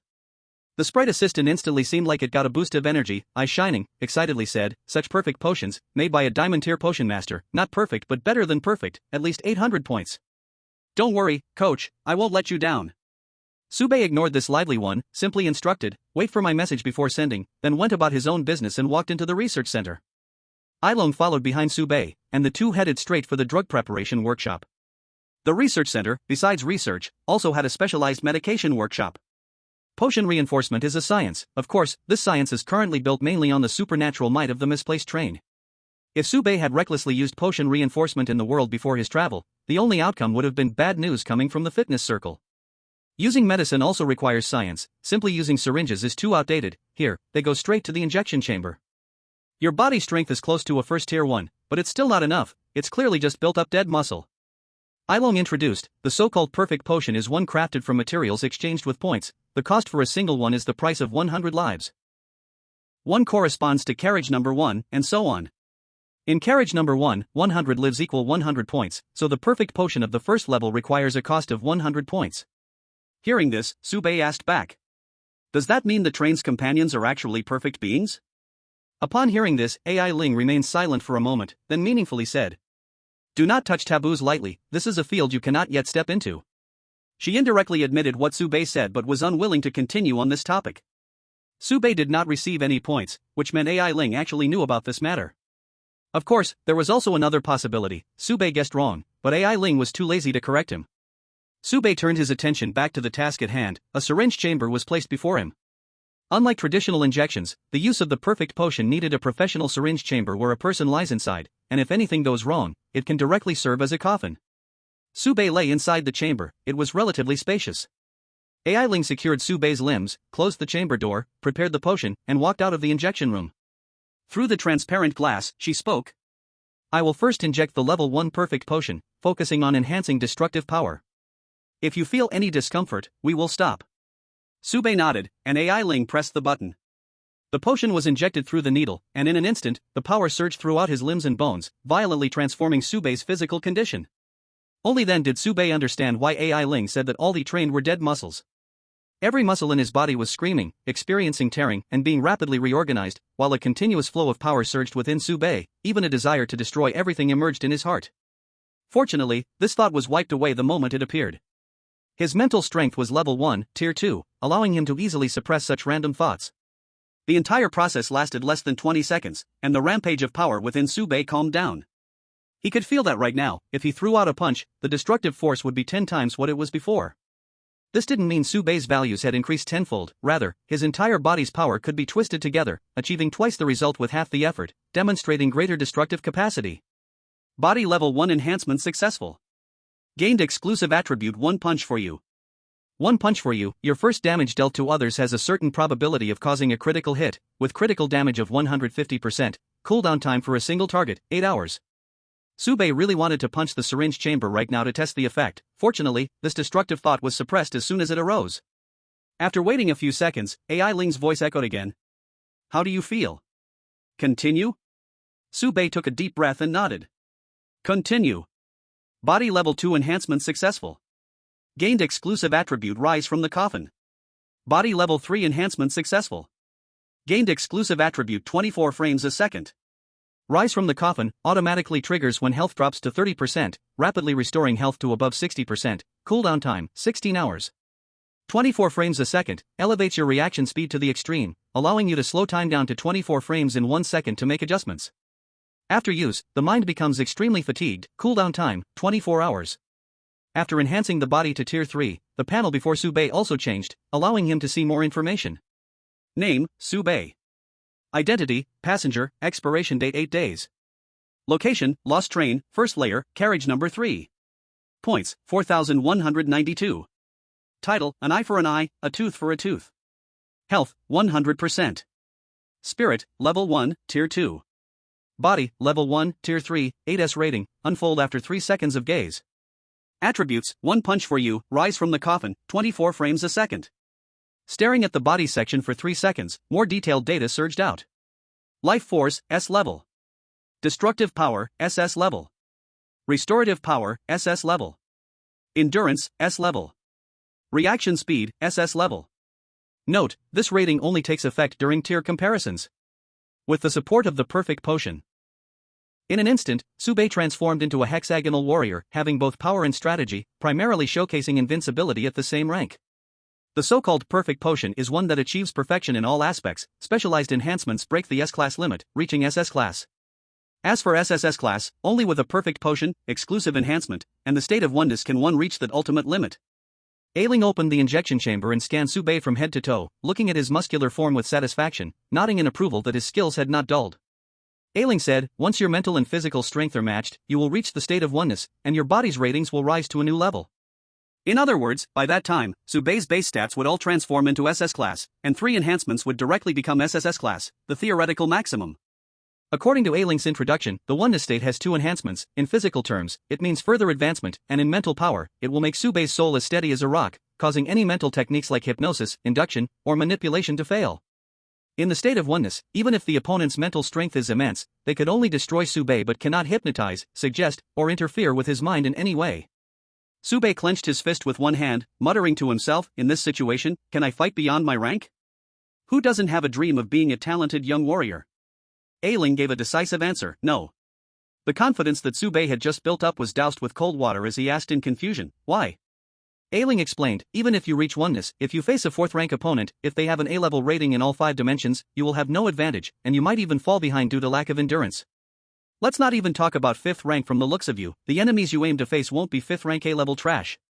Sube is considered a 3rd rank 8S class strongman. After achieving oneness, his stats could swell to 3rd rank 13S class. In battles of the same rank, comparing strength is purely a numbers game, it's all about who has more S's. This numerical value is really something. Of course, once you reach the 5th rank, a full value would mean a rating of 15S. Thus, beyond the 5th rank, a fully rated existence is known as a flawless body, a form that is invincible within the same rank. There's no room for numerical improvement.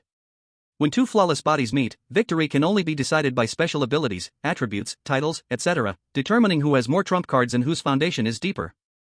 Ailing's message was straightforward, Sube is aiming for a high-level game, and he has pushed all stats to their maximum. The opponent is not a fool, why wouldn't they take advantage of their points to achieve the same? A 3rd rank 13S class can only match up against 4th rank F5 class, any higher in Sube would be utterly defeated in terms of stats. Sube couldn't help but find it strange, I met someone before, I felt their physical strength was quite average. Fong Lin is the 2nd rank strength of a 1st class, thinking back, Sube could knock the boss Fong down with a single punch without even taking a breath. To this, Ailing calmly replied, acquiring a perfect potion requires special channels, the upper class compartment controls the drug formulas. Without an established R&D center, you won't find a suitable chief researcher. Even if you want to obtain such a potion, it would cost an arm and a leg. It's better to buy higher tier ordinary potions to raise your rank. The ratings within the same rank are actually not that important. Ratings are only within the same rank, the level of one's tier is what truly matters. A 1st rank 10S class fighter, no matter how strong, is still just a 1st rank. A 3rd rank 5F class fighter can easily suppress them, nearly like a dimensional descent. As for how Sube could acquire the perfect potion, first, Sube spent a fortune to establish an R&D center. 3,000 points, just this step has stopped countless newcomers. Second, Ailing was eliminated and oppressed by the upper-level R&D center, and to others, Ailing seemed unable to find work, his proficiency constantly diminishing or even reaching 0. He would eventually fall to the bottom with no chance of redemption. Even if someone built their own research center, would they dare risk offending the high-level and low-level strategy teams by secretly hiring AI Ling? Intellectual property is the greatest power. The high-level holds the top drug formulas in low-cost medicines, while the low-level strategy teams monopolize strategies. Both sides are mighty players that cannot be easily offended. Just by spreading a word, they could easily ruin AI Ling. With one word from the emperor, the Wang family should go bankrupt. Now that the weather has turned cold, the Wang family would indeed go bankrupt. One word from the train's high level, AI Ling has worked hard, she should rest more, and AI Ling would end up resting for 3 years without employment. It's not an exaggeration to say that AI Ling has been living off her savings for 3 years, and no one has been willing to hire her. Until, the bizarre figure of Su Baiye appeared, who offended everyone from the beginning. This is also why, after being hired, AI Ling was willing to help Su Baiye buy perfect potions of levels 1 to 3 at cost price through special channels. In AI Ling's eyes, even if she was practicing, she should aim for higher level potions. By saving a little on points for Su Baiye in the early stages, as Su Baiye's strength increases faster, AI Ling's career could return to the right track sooner, a win-win situation. Since Su Baiye insisted, AI Ling would not say much, just follow along. But for other players, getting perfect potions was not so easy, they could only buy second-rate goods at high prices in the item group. A 5A rating already counted as a skilled player, and any one item rated S meant they were a regional overlord. While players without any faction support find it very challenging to reach this level, they are truly rare. For a perfect potion of level 3, Su Baiye had already paid nearly 5,000 points. AI Ling casually stated, only the leader and deputy leader of the service team are qualified to purchase perfect potions, other members need to achieve special merits to have the corresponding rights. Even if Su Baiye didn't say it, she could see that Su Baiye's relationship with the strategy team was not good. After all, with such a big bounty notice hanging over their heads, it was hard not to notice. But since both sides agreed not to interfere with personal matters, AI Ling would only do what she was supposed to do. She would answer if Su Baiye asked her anything, she'd be willing to answer. AI Ling kept the matter of the perfect potion in mind, putting it aside for now, planning to deal with those bad merchants later. Su Shang also planned to open up the source to lower the price of perfect potions for his family. I'll set a price, cost price plus 1.100 orders, free shipping, get it listed. Ahem. Su Baiye quickly reined in his inner sales pitch. Before heading to carriage number 4, Baiye had one last bit of preparation to do. Baiye recalled the perfect strategy Fong Lin had leaked. After noting it down, it felt as if it was embedded in his mind, impossible to forget. Baiye asked AI Ling, and she said this was normal. Peeking at strategies was like this to prevent someone from using "I forgot" as an excuse to avoid penalties. The invisible hand of intellectual property exerted its power again. Baiye mentally went over the perfect strategy and gained a basic understanding of the game in carriage number 4. In carriage number 4, the number of players participating is from 6 to 30. The more people there are, the harder the game becomes. The game's name is 123, Scarecrow. Unlike the orthodox 123 statues, the dangerous creatures in this game are crows. When the prompt sounds 1, 2, 3, the crows will act collectively. Once in the crow's line of sight, players must remain motionless. Any actions by players that attract the crow's attention will cause their active bodies to turn into scarecrows. If a player becomes a complete scarecrow and is devoured by other scarecrow monsters, it counts as game failure, and they must return to carriage number 3. A complete scarecrow has no ability to act and cannot resist attacks. As per convention, it will be eliminated if it exists for more than 10 seconds.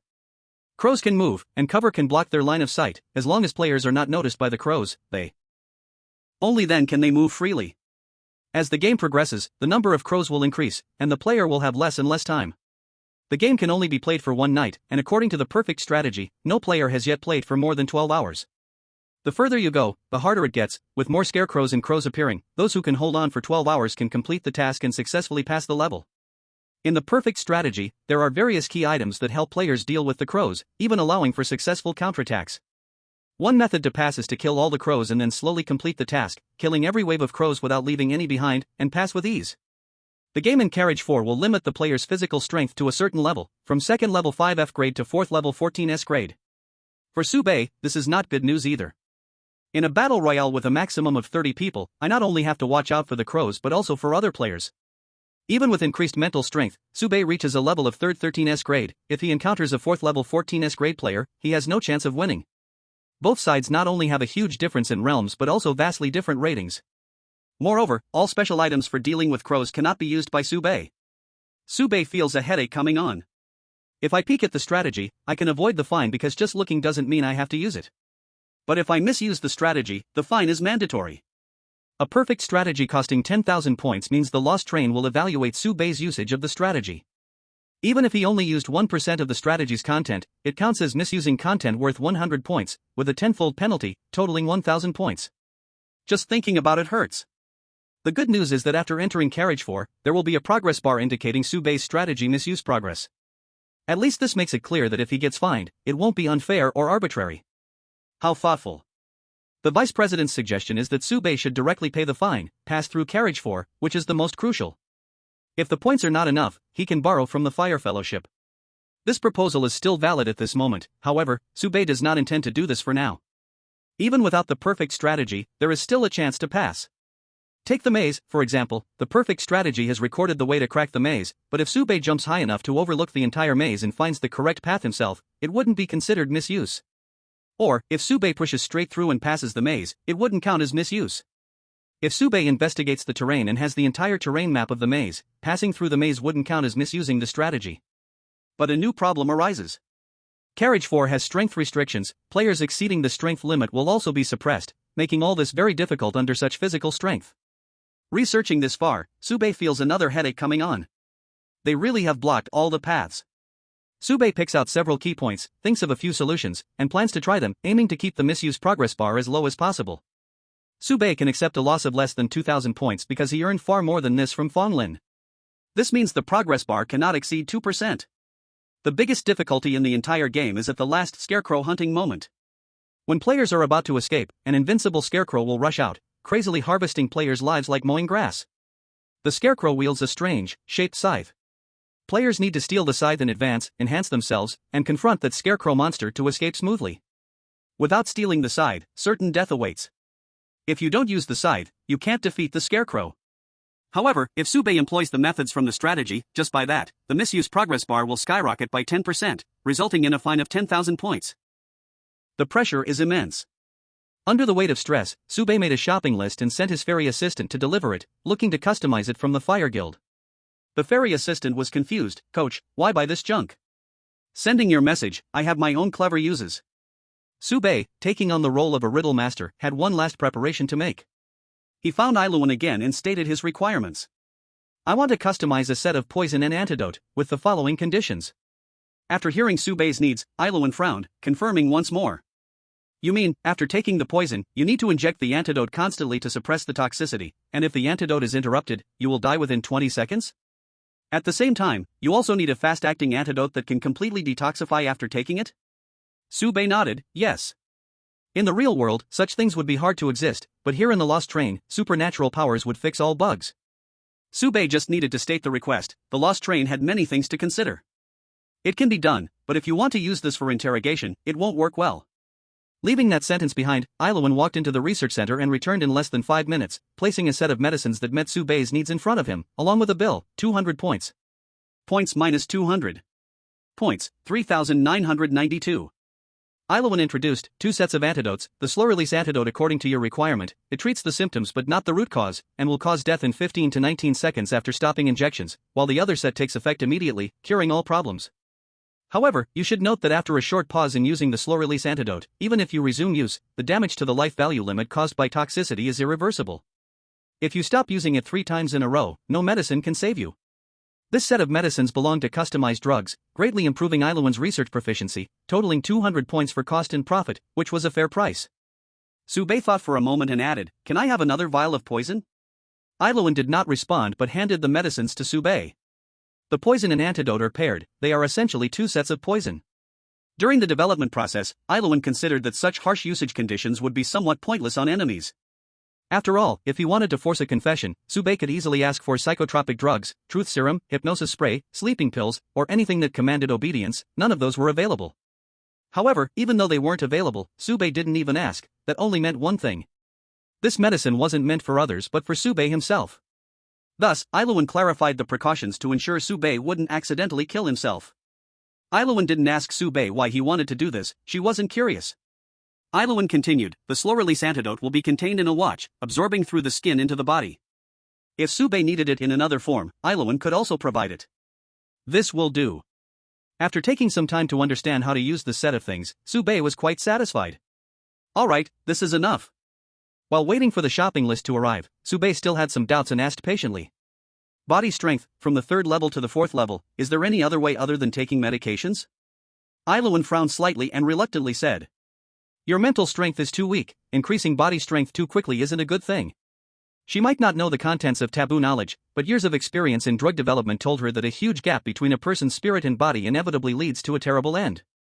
Baiye admitted that he felt he would soon reach mental level 3, and only then did Ailuan respond. The perfect potion has already paved the way, you are only 1 step away from leveling up, just lacking an opportunity. This opportunity requires you to push your body's capabilities to the limit. Breakthrough will become natural in extreme situations. There are other methods to level up, for example, raising your spirit to the 4th level. Under intense emotional fluctuations, one can also break through limits. As for the level after the breakthrough, Baiye is now at the 3rd tier, 8S level. If it is harmony with nature, it's the 3rd tier, 13S level. If he breaks through on his own, the probability is that he will reach an overall level of 4th tier, 5S, which is much stronger than 4th tier, 5A. Of course, if Baiye's spirit also breaks through to the 1st grade of the 4th tier, with the addition of harmony with nature, he can reach a level of 4th tier, 10S. To go further, a perfect potion is needed. AI Ling emphasized, even if you break through on your own, you will still need to take the 4th tier perfect transformation potion to make up for the shortcomings. In AI Ling's eyes, relying on one's own dead muscle training and breakthrough, all of these are flawed. What era is it, playing the ancient way of forging the body? Only the supreme power of the Lost Train can create true perfection. Praise the Lost Train. Baiye nodded, indicating that he understood, clearly aware of his own limits. If he truly had a strong talent in body training, just a year's time in the egg game should be enough to increase to the 1st grade, 1st tier. Anyway, the Lost Train will not bring bad news. Even if the injection has a risk of sudden death, Baiye can use the 10,000 deaths method to foresee it in advance. Soon, the ferry assistant returned with a big bag of items, containing the props that Baiye had purchased. Everything is ready, only missing the east wind. Baiye took out the last name change card and began to scratch. Success or failure, it all depends on this. The first character, Knight. Good. Baiye cheered in his heart, this character matches my birth chart. The second character, Master. Knight Master. Good. Very good. Baiye was already preparing to pop champagne half the time. At this moment, Sube wanted to say, Night Master is the real master. Then, when the full name came out, Sube broke down. Night Master also Yi. Yi? Sube? What kind of name is this? This name is even more ridiculous than, Bouncing Dragon Baby Wants a Hug. Sube wanted to cry but had no tears, chanting inside. Come back, Bouncing Dragon Baby, my proud vest. Without delay, Sube, bearing the name Night Master also Yi, rushed toward Carrefour without looking back. This lost train, staying one more second would be an explosion. Carrefour game is loading. Player Night Master also Yi enters the game, already in place. The God's Carriage game has begun. Chapter 041, Scarecrow, 2. Player Night Master also Yi is joining the game. Current number of players preparing, September 15th. At the moment Sube joined the game, in the number 3 carriage, the duty hall immediately received the news. Group Leader. Action. The deputy leader reported quickly. Just now, a name change card belonging to a newcomer was used. The user went to Carrefour. I'm sure it's one of Sube or Wang Luo. Every carriage entrance and exit has been sealed with the strategy group seal, and newcomers dare not offend the strategy group, unless they have already offended. The deputy leader's gaze was very sharp, he was sure the target had already moved. The group leader did not make a decision immediately but instead asked. What about the pass held by Fong Lin? The deputy leader quickly checked and reported. That pass is heading to Car 2. Recently, this pass has frequently traveled between Car 2 and Car 3. Group leader, this is a diversion. Their targets are 2 people, Sube and Wang Luo. Although the number 3 administrator identified Sube as, Bouncing Dragon Baby Wants a Hug, what happened in Car 2 has yet to be concluded. Both have suspicions, we can't let either go. The deputy leader was baffled by the group leader's hesitation and replied. Group leader, the strategy Wang Luo received was all written by Sube. It can't be wrong. At such a critical moment, the only newcomer heading to Carrefour, besides Sube, can't be anyone else. Only by completing the challenge can one create a strategy. Sube is, Bouncing Dragon Baby Wants a Hug. Hard to say. The group leader's brows locked in thought, slowly speaking. To be precise, there is an email in Wang Luo's inbox. The email has a strategy written in it. This email might have been sent to Wang Luo. It might also be that Wang Luo put it in himself. We must consider every possibility. The deputy team leader stressed, the target author is Sube. The team leader remained serious and analyzed. As long as someone completes the challenge task, they can obtain the strategy copyright. Wang Luo could completely clear it himself first, then using the mailroom, teach Sube how to clear it, and afterward let Sube send out a letter, which would then fall into our hands. After hearing this analysis, the deputy team leader actually laughed out loud. He realized that when a person is extremely speechless, they really do laugh. Can you really believe I am Qin Shi Huang when you can imagine such a grand play? You really are impossible. Ask yourself, what is the probability of such a situation happening? Higher authorities can crush the lesser. The deputy team leader, no matter how many thoughts he had, could only hold them back, suppressing his laughter, and looked at the team leader, waiting for orders. After careful consideration, the team leader decided. Deputy team leader, take A, B, C, and D to carriage 4 to intercept that new individual. The administrator has arranged for a special Q&A during the clearance, which can filter out who our true target is. The carriage 4 service team will fully cooperate with you. After giving instructions to the deputy team leader, the team leader turned to the other 4. E, F, G, and H, you 4 take on your patrol armbands and go to carriage 2 to bring back the owner of Fong Lin's pass. Do not use force, there are some questions we need to ask him. When the team leader spoke, everyone naturally complied. The deputy team leader left filled with frustration. He couldn't understand why the usually cautious team leader sounded like a whimsical fool. The team leader sat in his chair, his brows tightly knitted, and he had his own difficulties. Longsho suddenly changed his mind, saying, Sube absolutely cannot be, Bobo Dragon Baby Wants a Hug. What on earth is this about? The deputy team leader's previous reasoning, in the eyes of the team leader, was actually all correct. Sube was the biggest suspect, the pass was in Wang Luo's hands, and both Wang Luo and Sube acted simultaneously, clearly a smokescreen, forcing the service team to divide their forces. At this moment, everyone should have been dispatched to carriage 4 to capture Sube instead. But the problem is, Longxiu personally stepped in and overturned this possibility, clearing Sube's suspicion. This indicates that Longxiu saw solid evidence that could prove Sube was not the Bobo Dragon. Of course, Longxiu also had new orders, to quickly capture Wang Luo and clarify what happened in carriage 2. Capturing Sube was not very useful, Wang Luo would be easier to catch instead. In other circumstances, the team leader wouldn't have cared. But right now was a time of turmoil. Through his network, the leader of Team 3 learned that the real target for capturing Bobo Dragon Baby Wants a Hug was the Golden Dragon King of the Dragon Clan. This has been a terrifying existence that has been hidden for many years. With rumors of its fall, the first thing it did after resurfacing was specifically demand the capture of this person to transform him into a dragon human. The last time it was this big was when they captured Yuan. The events of that year were fresh in the mind of the leader of Team 3. After living in the Lost Train for so long, he had some irreplaceable advantages in intelligence. He got to know Long Xiu because of that capture operation, and they developed some friendship. Afterward, Long Xiu became the administrator, and he smoothly became the team leader. The administrator of Team 3 was from the Dragon Clan, and the major figure wanting to capture Bobo Dragon was also from the Dragon Clan. The Dragon Clan is an existence that the human clan absolutely cannot resist. In this situation, continuing to intensively capture Su Baiye would waste manpower and would rather be seen as not understanding the gravity of the situation. The leader of Team 3 had his own difficulties, yet he could not tell his subordinates that Su Baiye has cleared his suspicion. This matter was a top secret, and he could only privately hint at it to the deputy team leader. In the eyes of the administrator of Team 3, Su Baiye was on the surface a smokescreen. A false target, meant to dull the alertness of the true exploding dragon, allowing the opponent to relax, thinking they are safe, and only then can we catch the exploding dragon off guard. But this way, the leader of Team 3 suffers. Not only does he have to make absurd statements with a serious face, but he also has to pretend to be mysterious, while in others' eyes, he is simply a fool. Therefore, the capture of Su Baiye cannot stop, but it also cannot be fully successful. After all, if Su Baiye is really caught, he is not the person wanted by the higher-ups. Should they send up a fake and endure a scolding for no reason? It's hard, very hard. They can only manage as best as they can. But once the leader of Team 3 finally calms down, he can't help but ponder a question. Is Su Baiye really not the person we are looking for? Why is Long Xiu so certain? The leader leans back, looking at the ceiling, his mind filled with a single thought. When Wang Luo is caught, the truth will be revealed. Carriage 4 game, loading number 14 of 15. On Misty Island 4, an uninvited guest has arrived. On the empty island, a being with a dragon's head and a human body is leisurely walking. From the mist, a cold female voice sounds. Long Xiu, you are not welcome here. Long Xiu sneers. Same old story. What difference is there between the Dragon Clan and the Human Clan?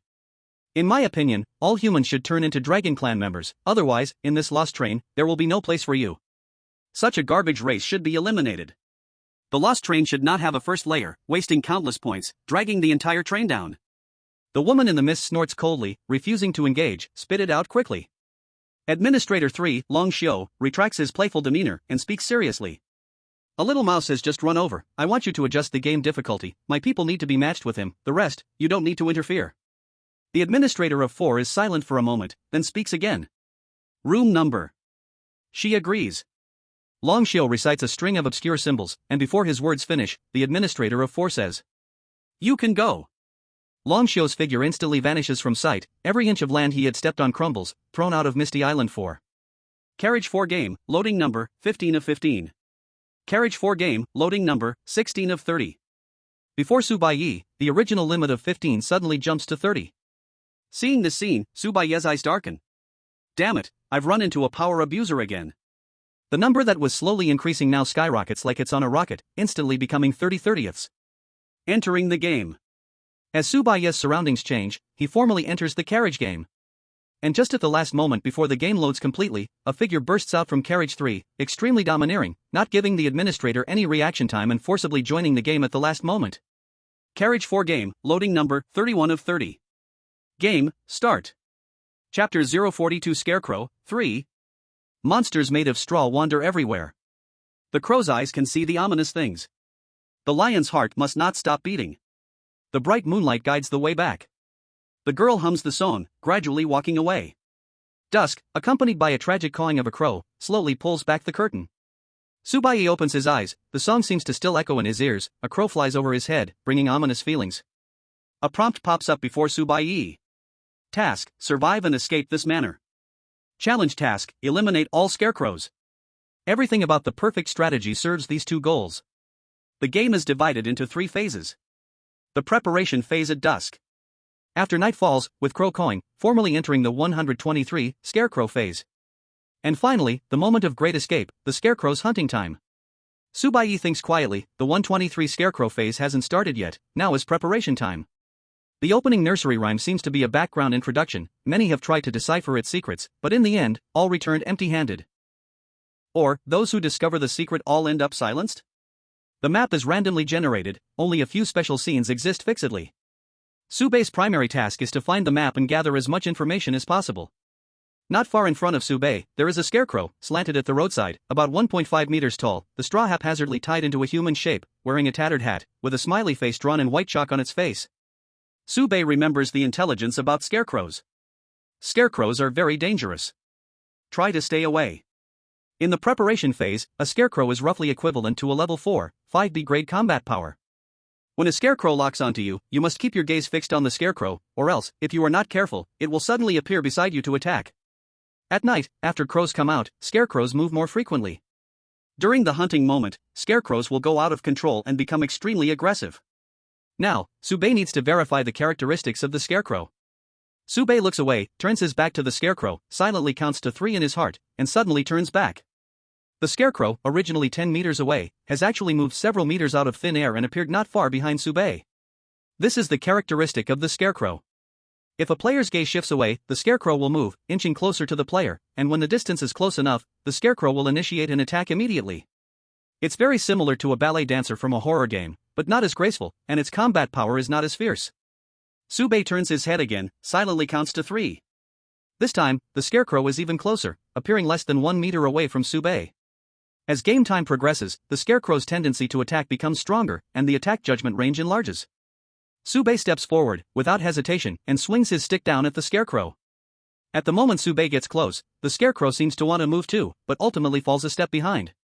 The stick hits the target, and Subei's full force strike triggers a damage bonus, landing a critical hit. Here's a punch for you.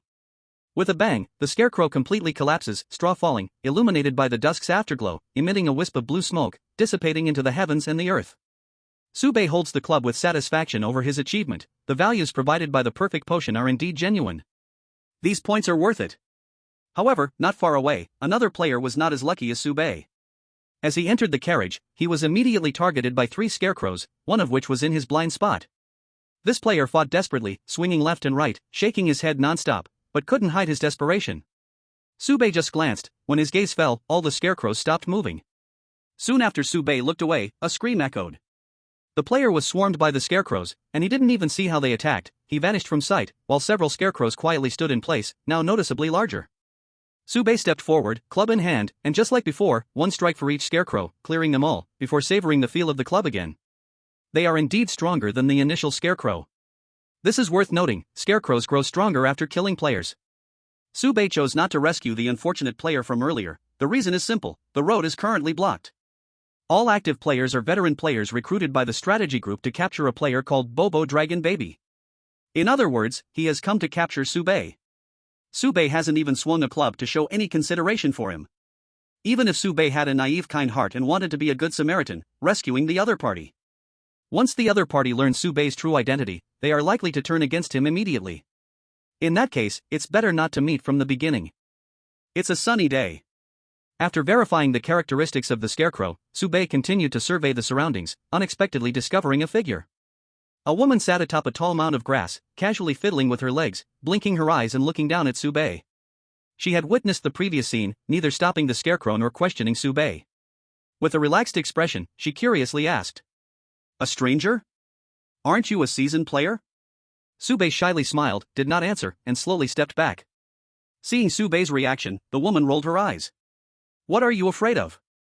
This young lady is part of the crew, can't I just eat you?" As she spoke, she revealed her badge, which said, "For Gue." After encountering Sanding and Sangung, Subei specially asked about this. It's a specific naming method of the crew. The number represents the sequence, and the heavenly stems represent the power ranking. 4 stands for the 4th crew. In the 10 heavenly stems, Jia Bing Ding, Wu Ji Gung Xian, Ren Gue. Gue ranks 10th. This means the elegant lady sitting on the grass mound is the youngest of the 4th crew. Although she is the weakest, she should not be underestimated. It is well known that in an organization, there are several existences that cannot be messed with: the master, the boss, the second in command, and the youngest. To put it another way, even if she is the weakest, she is still backed by the crew. Who knows, she might have all the affection in the world and call a crowd of elders to deal with anyone who trifles with her. Subei changed to a random name, but the item that concealed his appearance was indeed rare. The list given by the Fire and Flame Association required a full 3,000 points and was also a consumable. As for those cheap things, what difference does it make if used or not? He would rather bet that the crew does not know his face. Besides, becoming as handsome as Wu Yanzu and still spending money to cover his face, isn't that a waste? Only the legend, Jackie Chan, could make Lost Train Wu Yanzu willingly wear a mask. Facing the question from Foresee, Sube honestly replied. I came to test my luck. Foresee chuckled, then your luck isn't too good, oh. This game is a super large dungeon, all sorts of monsters have come out. A 30-person super large dungeon is rarely seen, even during patrols by the crew. After saying this, Foresee seemed to hear something, muttering a few curses, impatiently standing up, ready to leave. Before leaving, Foresee looked at Sube, casually saying, here's a piece of advice, it's still not too late to withdraw now. Though your 20 points won't be refunded, it's better than dying once more. This game is deep water, those who understand will understand, and those who don't will find it hard to listen. Foresee switched to Riddler mode, and Sube instinctively wanted to reply, thanks for the invite, I'm on a lost train, just completed a challenge task. Fortunately, before Sube could complain, Foresee jumped up, soaring high in the air like a crow, quickly disappearing from Sube's sight, while there was no unusual movement in the grass pile beneath her. Sube? What the hell? What an astonishing jumping ability. What tier of physical quality is this? Just entered the fourth carriage, and I meet a superhero? What am I then? A clown? Isn't the clown's opponent Batman? But I'm fighting Superman? Is this real? Now I've truly become a clown. Sube's mood was particularly complicated, and a new prompt popped up before his eyes. Death law time extended. Current predicted time of death, 30 seconds. As expected, after entering the fourth carriage, Sube's mental state also rose to the first level, third tier. His spirit matched his body, smoothly achieving a state of unity. Now, Sube possessed a body strength of 13s at the third tier, which is the highest value of the third tier theory.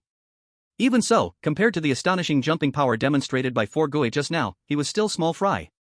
Sube tried to jump, but could only reach a maximum of 5 meters and twisted his ankle upon landing. Fortunately, Sube had special enhancements for recovery, which didn't affect his ability to move. Comparing his performance, Sube shook his head and sighed. This should be the strength of a tier 4, level 14, right? If a tier 4 is this strong, how powerful must the others in the crew be? There is a possibility that the strength of others far exceeds tier 4, and instead, they are being suppressed in car 4, unable to enter a state of unity between man and nature, resulting in a lower limit. And as the weakest among the group, tier 4, both spirit and body are at tier 4. With the unity between man and nature, combined with special tools and abilities, this kind of exaggerated performance is achieved. Baiye did not continue to dwell on this issue. The other party's previous attitude was friendly enough, at least the 10,000 death law had not been triggered, which meant there was no intent to kill. As for what the other party said, Baiye quickly recalled every single word and found something discordant. Die once more? Why more? Is the wording not precise? Baiye had no clues for now, but the mention of 20 points reminded him. In the game of Car 4, each time it starts, players need to pay 20 points. These 20 points are like a deposit. After the game ends, they will be refunded based on players' performance at settlement. However, most players can only get back 4 points at the end, while a small number of lucky players might receive 8 points, and the pattern is hard to summarize, the guides do not explain it clearly. Starting from Car 3, this kind of point consumption, similar to an entrance fee, represents the administrator's point recovery work in a sense. Baiye needed to figure out where these 20 points were spent and how they were refunded. Just like the 200 points in Car 3, starting the game doesn't require any points. If points are spent, one must figure out where they went. With more experiences in the path of the train, Baiye gained a new understanding of intellectual property. Guides like these must be sold, but not entirely. It's best to gather scraps into a bundle, selling it at a price that makes players feel pain but not heartbreak, allowing them to barely pass while leaving some regrets. In this way, players would keep trying to clear the games of the cars, and administrators would continually receive points. Moreover, after a while, enriching the guide's content and raising the price in the process. In summary, control the dynamic balance of players' gains, ensuring they don't starve but also don't feel full, maximizing the extraction of points from players. After silently complaining about the administrators, Baiye jumped a few more times, looked around, found a wooden hut, confirmed the direction, and started on his way. Lionheart Lake, 2 player figures emerged. They were the hacker duo from the Firelight Guild Passenger A and Passenger B. Building a private channel. Channel construction completed. Helping Baiye join this game's whitelist. What is Baiye's ID this time? Night Lord Ye? Is he using a pirated name change card? Alright, added to the whitelist. There should be a bit of a delay in updating the list, but it's not a big issue. Passenger A snapped his fingers. Done, let's exit the game. They are hackers, just here to help Baiye and conveniently head back to their base. After all, to coordinate with the vice president, they specifically rushed from the base to car 3. If they return late, the wasted time would offset their vacation. Passing by car 4, they would feel pained even by a little wasted time. Passenger B was about to exit when the console in front of him twisted suddenly. Not good. Passenger B realized something was wrong, but it was too late. He quickly transmitted a message. Detected abnormal fluctuations. Suspected player has been assimilated into the train's followers. Repeat. Suspected player has been assimilated into the train's followers. The phenomenon of player assimilation is rare. The stronger the player, the more terrifying the result once assimilated into the train's followers. Before the channel was cut off, Passenger B sent out this message. After that, they were completely disconnected from the outside world and could not leave this carriage. The two looked at each other. A player has been assimilated? What a coincidence. Passenger B gulped, softly saying, "Do you think it has something to do with Baiye?" Passenger A first agreed, then hesitated a bit. No way, right? At the same time, in the very core of the instance, 5 figures appeared simultaneously, among which 4 wore armbands. 3A, 3B, 3C, 3D. And the 5th person, they also recognized, was the vice team leader of Group 4. After entering the game, 3A looked around and slightly nodded. Players should be randomly distributed. Since we ended up together, it seems the 4 admin is still taking care of us. 3D, you're the weakest. Go out and scout the way, gather some information about the players. Before 3A finished speaking, 3D was about to move, but a figure blocked his way, a shadow looming over him. The vice team leader of Group 4 was a middle-aged man with a rugged beard, messy hair, heavy dark circles, and a tall frame. At this moment, he said in a low voice, "Don't rush to leave. Look around, don't you find it strange?" Hearing this, everyone started to observe their surroundings, but the next moment, the 4 of them surged in 4 different directions as if they had made a pact. Run! In the private chat channel, 3A roared. He did this on purpose to group us together. Get out! This is a trap. As the elite of the crew, 3A had an extremely keen sense of danger. The initial suggestion to send 3D to scout was just a test. Since the other side stopped 3D, that meant they had torn their face off. They had to act immediately and find a way to escape. 3A's thoughts were clear. This was supposed to be a capture operation coordinated by Group 4. The leader of Group 3 was the vice team leader, and A, B, C, D were only there to cooperate. The territory belonged to Group 4, and they had greater authority. When the instance started, how the personnel were assigned was up to them. Group 4, within their range of authority, dismissed the vice team leader of Group 3 but gathered the other 4 together, so it was clear they had bad intentions. Firstly, it was a simple test, then they directly tore off their face. 3A was extremely decisive. Even if he guessed wrong, he would only be a startled bird and end up as a joke, not losing his life. The train of lost souls is cruel. The stronger the player, the clearer this understanding becomes. 3A would rather be wrong than do nothing at all. The vice team leader of Group 4 revealed a helpless smile. Run? We're all on this train. Can anyone escape? The windows of the small room began to squeeze, countless straws surged, and the entire room was actually inside the scarecrow. And the root of all these strange changes did not come from anyone else but the vice team leader of Group 4. His feet had turned into straw, sinking deep into the ground, merging with the small room, and his arms had also transformed into straw, rising to block the path ahead while slowly merging with the ceiling. The 4 from Group 3 fought back desperately, forming a circle, trying hard to resist the onslaught of the straws. The straw was as sharp as a sickle. Each attack added significant injuries to the 4 of them. But no matter what means they used, chopping or burning, they couldn't stop the advancing straw, only gradually being consumed of their safety space, ultimately swallowed by the straw. They were slipping into the abyss bit by bit, yet had no way to respond to it. 3A questioned, Vice Team Leader of Group 4, what exactly do you want to do? If you kill us, we will respawn and come back, and you won't have a good outcome either. He could only identify danger but couldn't understand the source of it. Even if the admin of Group 3 came from the Dragon Tribe and the relationship with other admins was not harmonious, there shouldn't be any deep grudges between the crews, right? Seeing the stance of the Vice Team Leader of Group 4, it wasn't as simple as killing the 4 of them. Killing them once would only allow them to respawn with points. At worst, they would exit the game and return to the third carriage, which wasn't a loss for the 4 of them. A dangerous thought emerged in 3A's mind. The 4th Vice Team Leader wants to keep them here. For what reason? Hearing this question, the Vice Team Leader of the 4th group slightly lowered his head, and everyone looked at that face, which was no longer a human face, but a scarecrow's face, full of straw, with blurred features showing no expression, numbly repeating. For what reason? Seeing this scene, Sanjia cursed loudly. Damn! He has been assimilated by the train. He has already become a part of the game.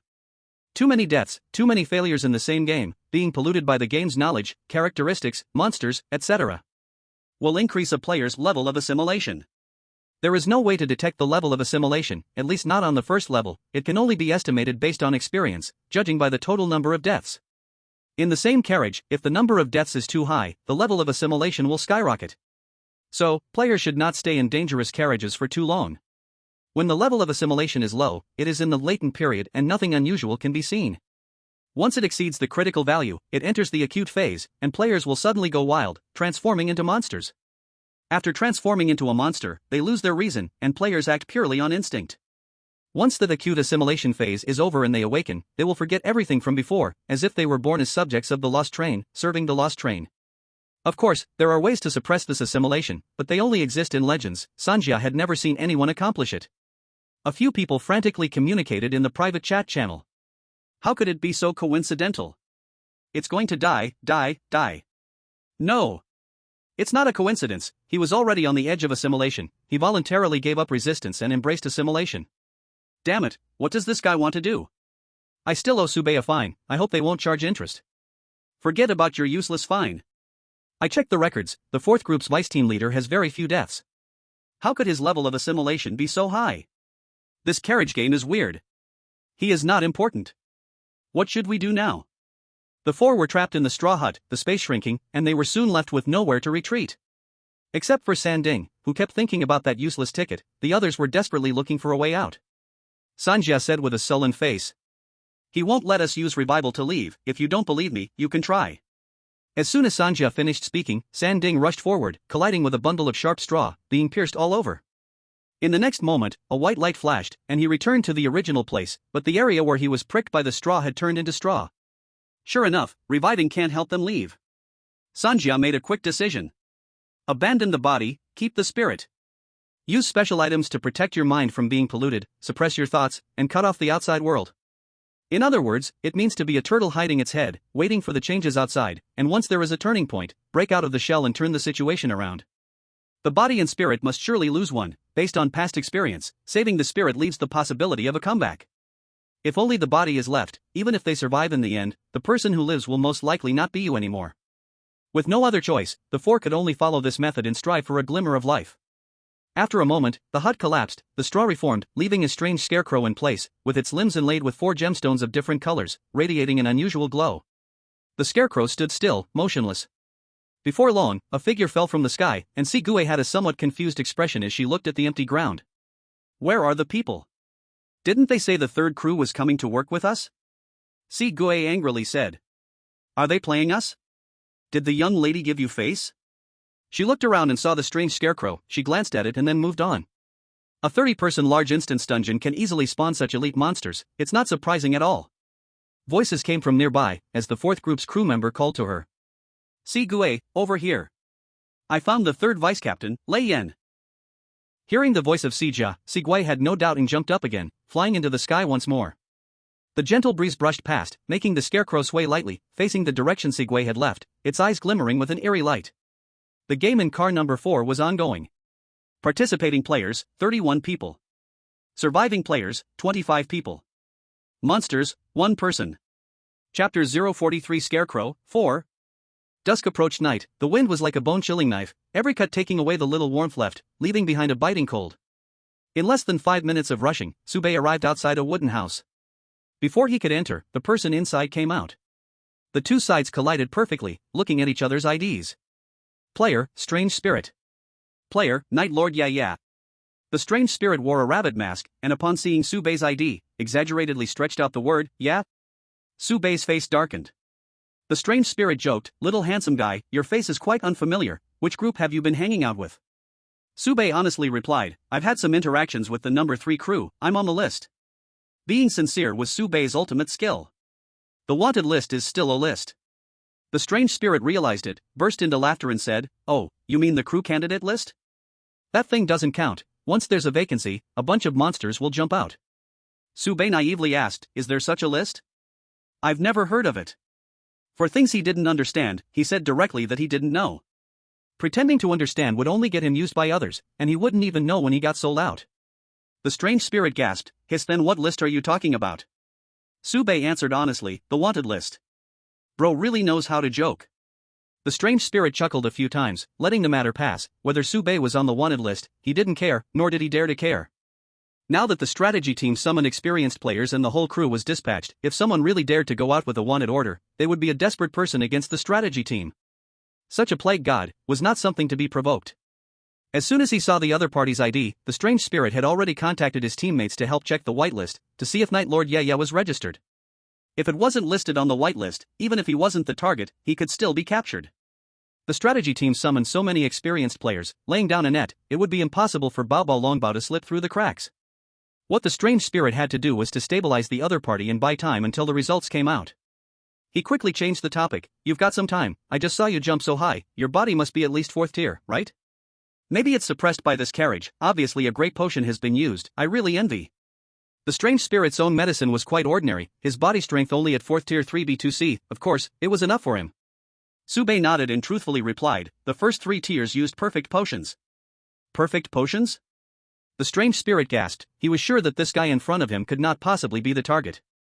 It is well known that perfect potions are completely controlled by the strategy team. Without connections to the strategy team, it is impossible to obtain such high-quality goods.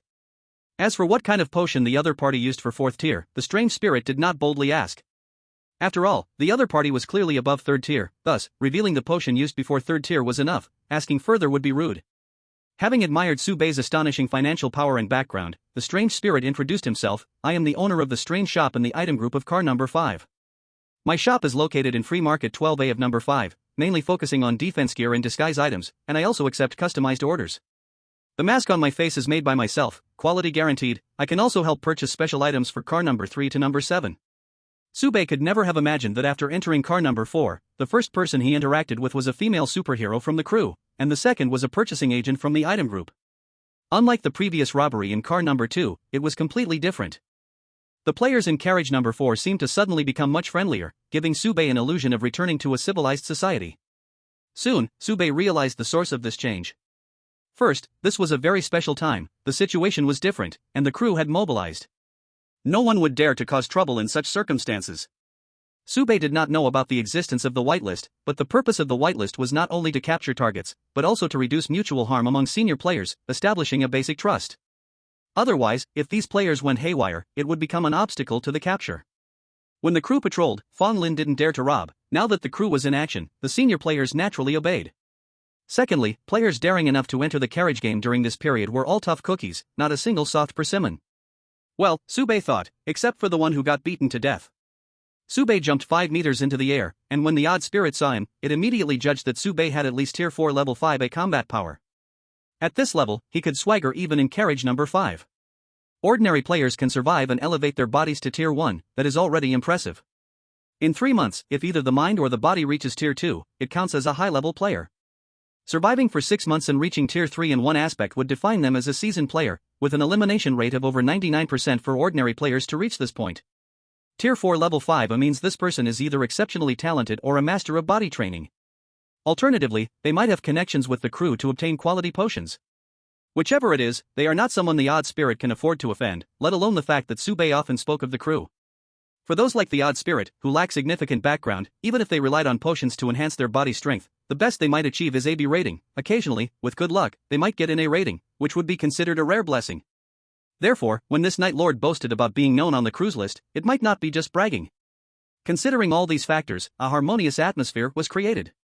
In the end, it's still because Sube's fists are strong enough, injecting civilized elements into the souls of others. Sube sincerely hoped to inject more civilization into more people in the future, purifying the environment of the lost train. Promoting civilization is everyone's responsibility. Civilized sanitation model of the lost train, Sube reminds you, please do not urinate or defecate everywhere, train civilization relies on everyone. The whitelist had not yet responded, and the odd spirit continued to speak warmly. Do you want a disguise mask? I have name change cards too. I heard these things are being sold for 100 points each in carriage number 3. I stocked up on a batch earlier, now only 20 points each, and if you buy more, there's a discount. To tell the truth, faced with this temptation, Sube felt not even a slight temptation, that was impossible. However, Sube was well aware that the current carriage game had been adjusted by the administrator using permissions, originally showing a player limit of 15, it suddenly jumped to 30. And these senior players who had been summoned must have a corresponding communication network to identify if someone is one of their own. The Fire and Flame Guild has operators. Senior players may not have such advanced tools, but in the instance, everyone could build a public channel to chat and exchange information. Especially since this was a special capture operation organized by the crew. Sube approached because he discovered the other party, and the other party also noticed him. If the odd spirit acted suspiciously, even if the odd spirit attacked first, Sube was confident he could land a surprise blow. As soon as Sube met, he brought up the crew to clear his own suspicions, indicating he had someone watching over him, someone from the third crew. As for whether or not that was true, well, you can ask. After all, I didn't lie. What else could be done? And when faced with the odd spirit sales pitch, Sube felt no interest and even disdainfully said, "I'm so handsome, why would I need a mask? When I wear the mask, it's all about brother Jackie Chan outside, you know." The odd merchant paused for a moment, then realized and laughed heartily. "Master Yi, you really have a sense of humor. But what about the name change cards? Want some? After the game ends, I'll head back to car number 5. You can take these to car number 3 and sell them for a huge profit. Here they sell for 20 points each, and you can sell them for 100 points, that's a 5-fold profit." As the odd merchant spoke, his eyes squinted slightly, watching Sube's expression, trying to find any clue. Sube, however, remained unfazed, sneering. "Do I need your measly name change cards? I'm not bragging, but I toss one out for every one I use. If I come across a name I dislike, I just switch it out. Do you see the name above my head? Tell me, how many name change cards would it take to get such a perfect name?" The odd merchant was taken aback, nodding repeatedly. Master Yi's words made sense. This name, Master Yi, also yeah, if used for choosing a license plate number, it would be like a premium number. Master Yi is indeed unique, a person of his own kind, with quite a heavy taste. Just imagine, if it weren't a deliberate choice, could someone really get such an amazing name with just one name change card? The odd merchant preferred to believe the other had a unique aesthetic rather than luck. Sube couldn't help but poke fun. Before the name change cards were taken down, my brother Sanding stocked up on a batch, and he still hasn't sold them all. Besides, at 100 points each, no one would buy this stuff. Whoever buys it is just silly. Isn't that saying they have a problem? Sanding still owes me 100 points. I'll pull a bit of his tiger skin to save on the interest. After the sarcasm, Sube turned the tables. Are you buying the name change cards or not? If you are, I'll sell them to you for 10 points each, no, even 5 points each. You tell me how many you want, and I'll sell that many. After 3 years of selling goods on the confused train, the odd merchant had seen many things, but there weren't many like Master Yi. Initially, it was the odd merchant promoting, but now the situation had reversed, with Master Yi taking the lead. Truly a clever person. There was a certain beauty in the mudslide. The odd merchant did hold some doubts about Sube. He was well informed among seasoned players and had never seen someone like Master Yi, naturally raising some suspicion. Even the earlier crew candidates list was something the odd merchant made up on the spot, only to have Master Yi dismiss it with "I'd never heard of it." If Sube ever showed any intention of buying masks or name change cards, the odd merchant would think he was a suspicious character. Even if not a target, he was likely related to those from the Fire Club. However, with Sube's mudslide-like operation, he successfully dispelled the odd merchant's doubts. Meanwhile, news came from his companion. The whitelist doesn't have Master Yi, also yeah. Wait, this name, why is the delay so high? It just refreshed. Don't waste time, hurry up and come find us, the carriage doesn't seem right. The odd merchant's mood felt like a roller coaster. After getting accurate news, he immediately begged for mercy. All right, Master Yi, I'm scared of you now. Let's not waste time, let's hurry up and complete the task. I've gathered all the clues here, I'll leave first. After speaking, he no longer wasted time with Sube and was about to leave. As they brushed past each other, the odd merchant had a gun in his pocket while Sube held a baton.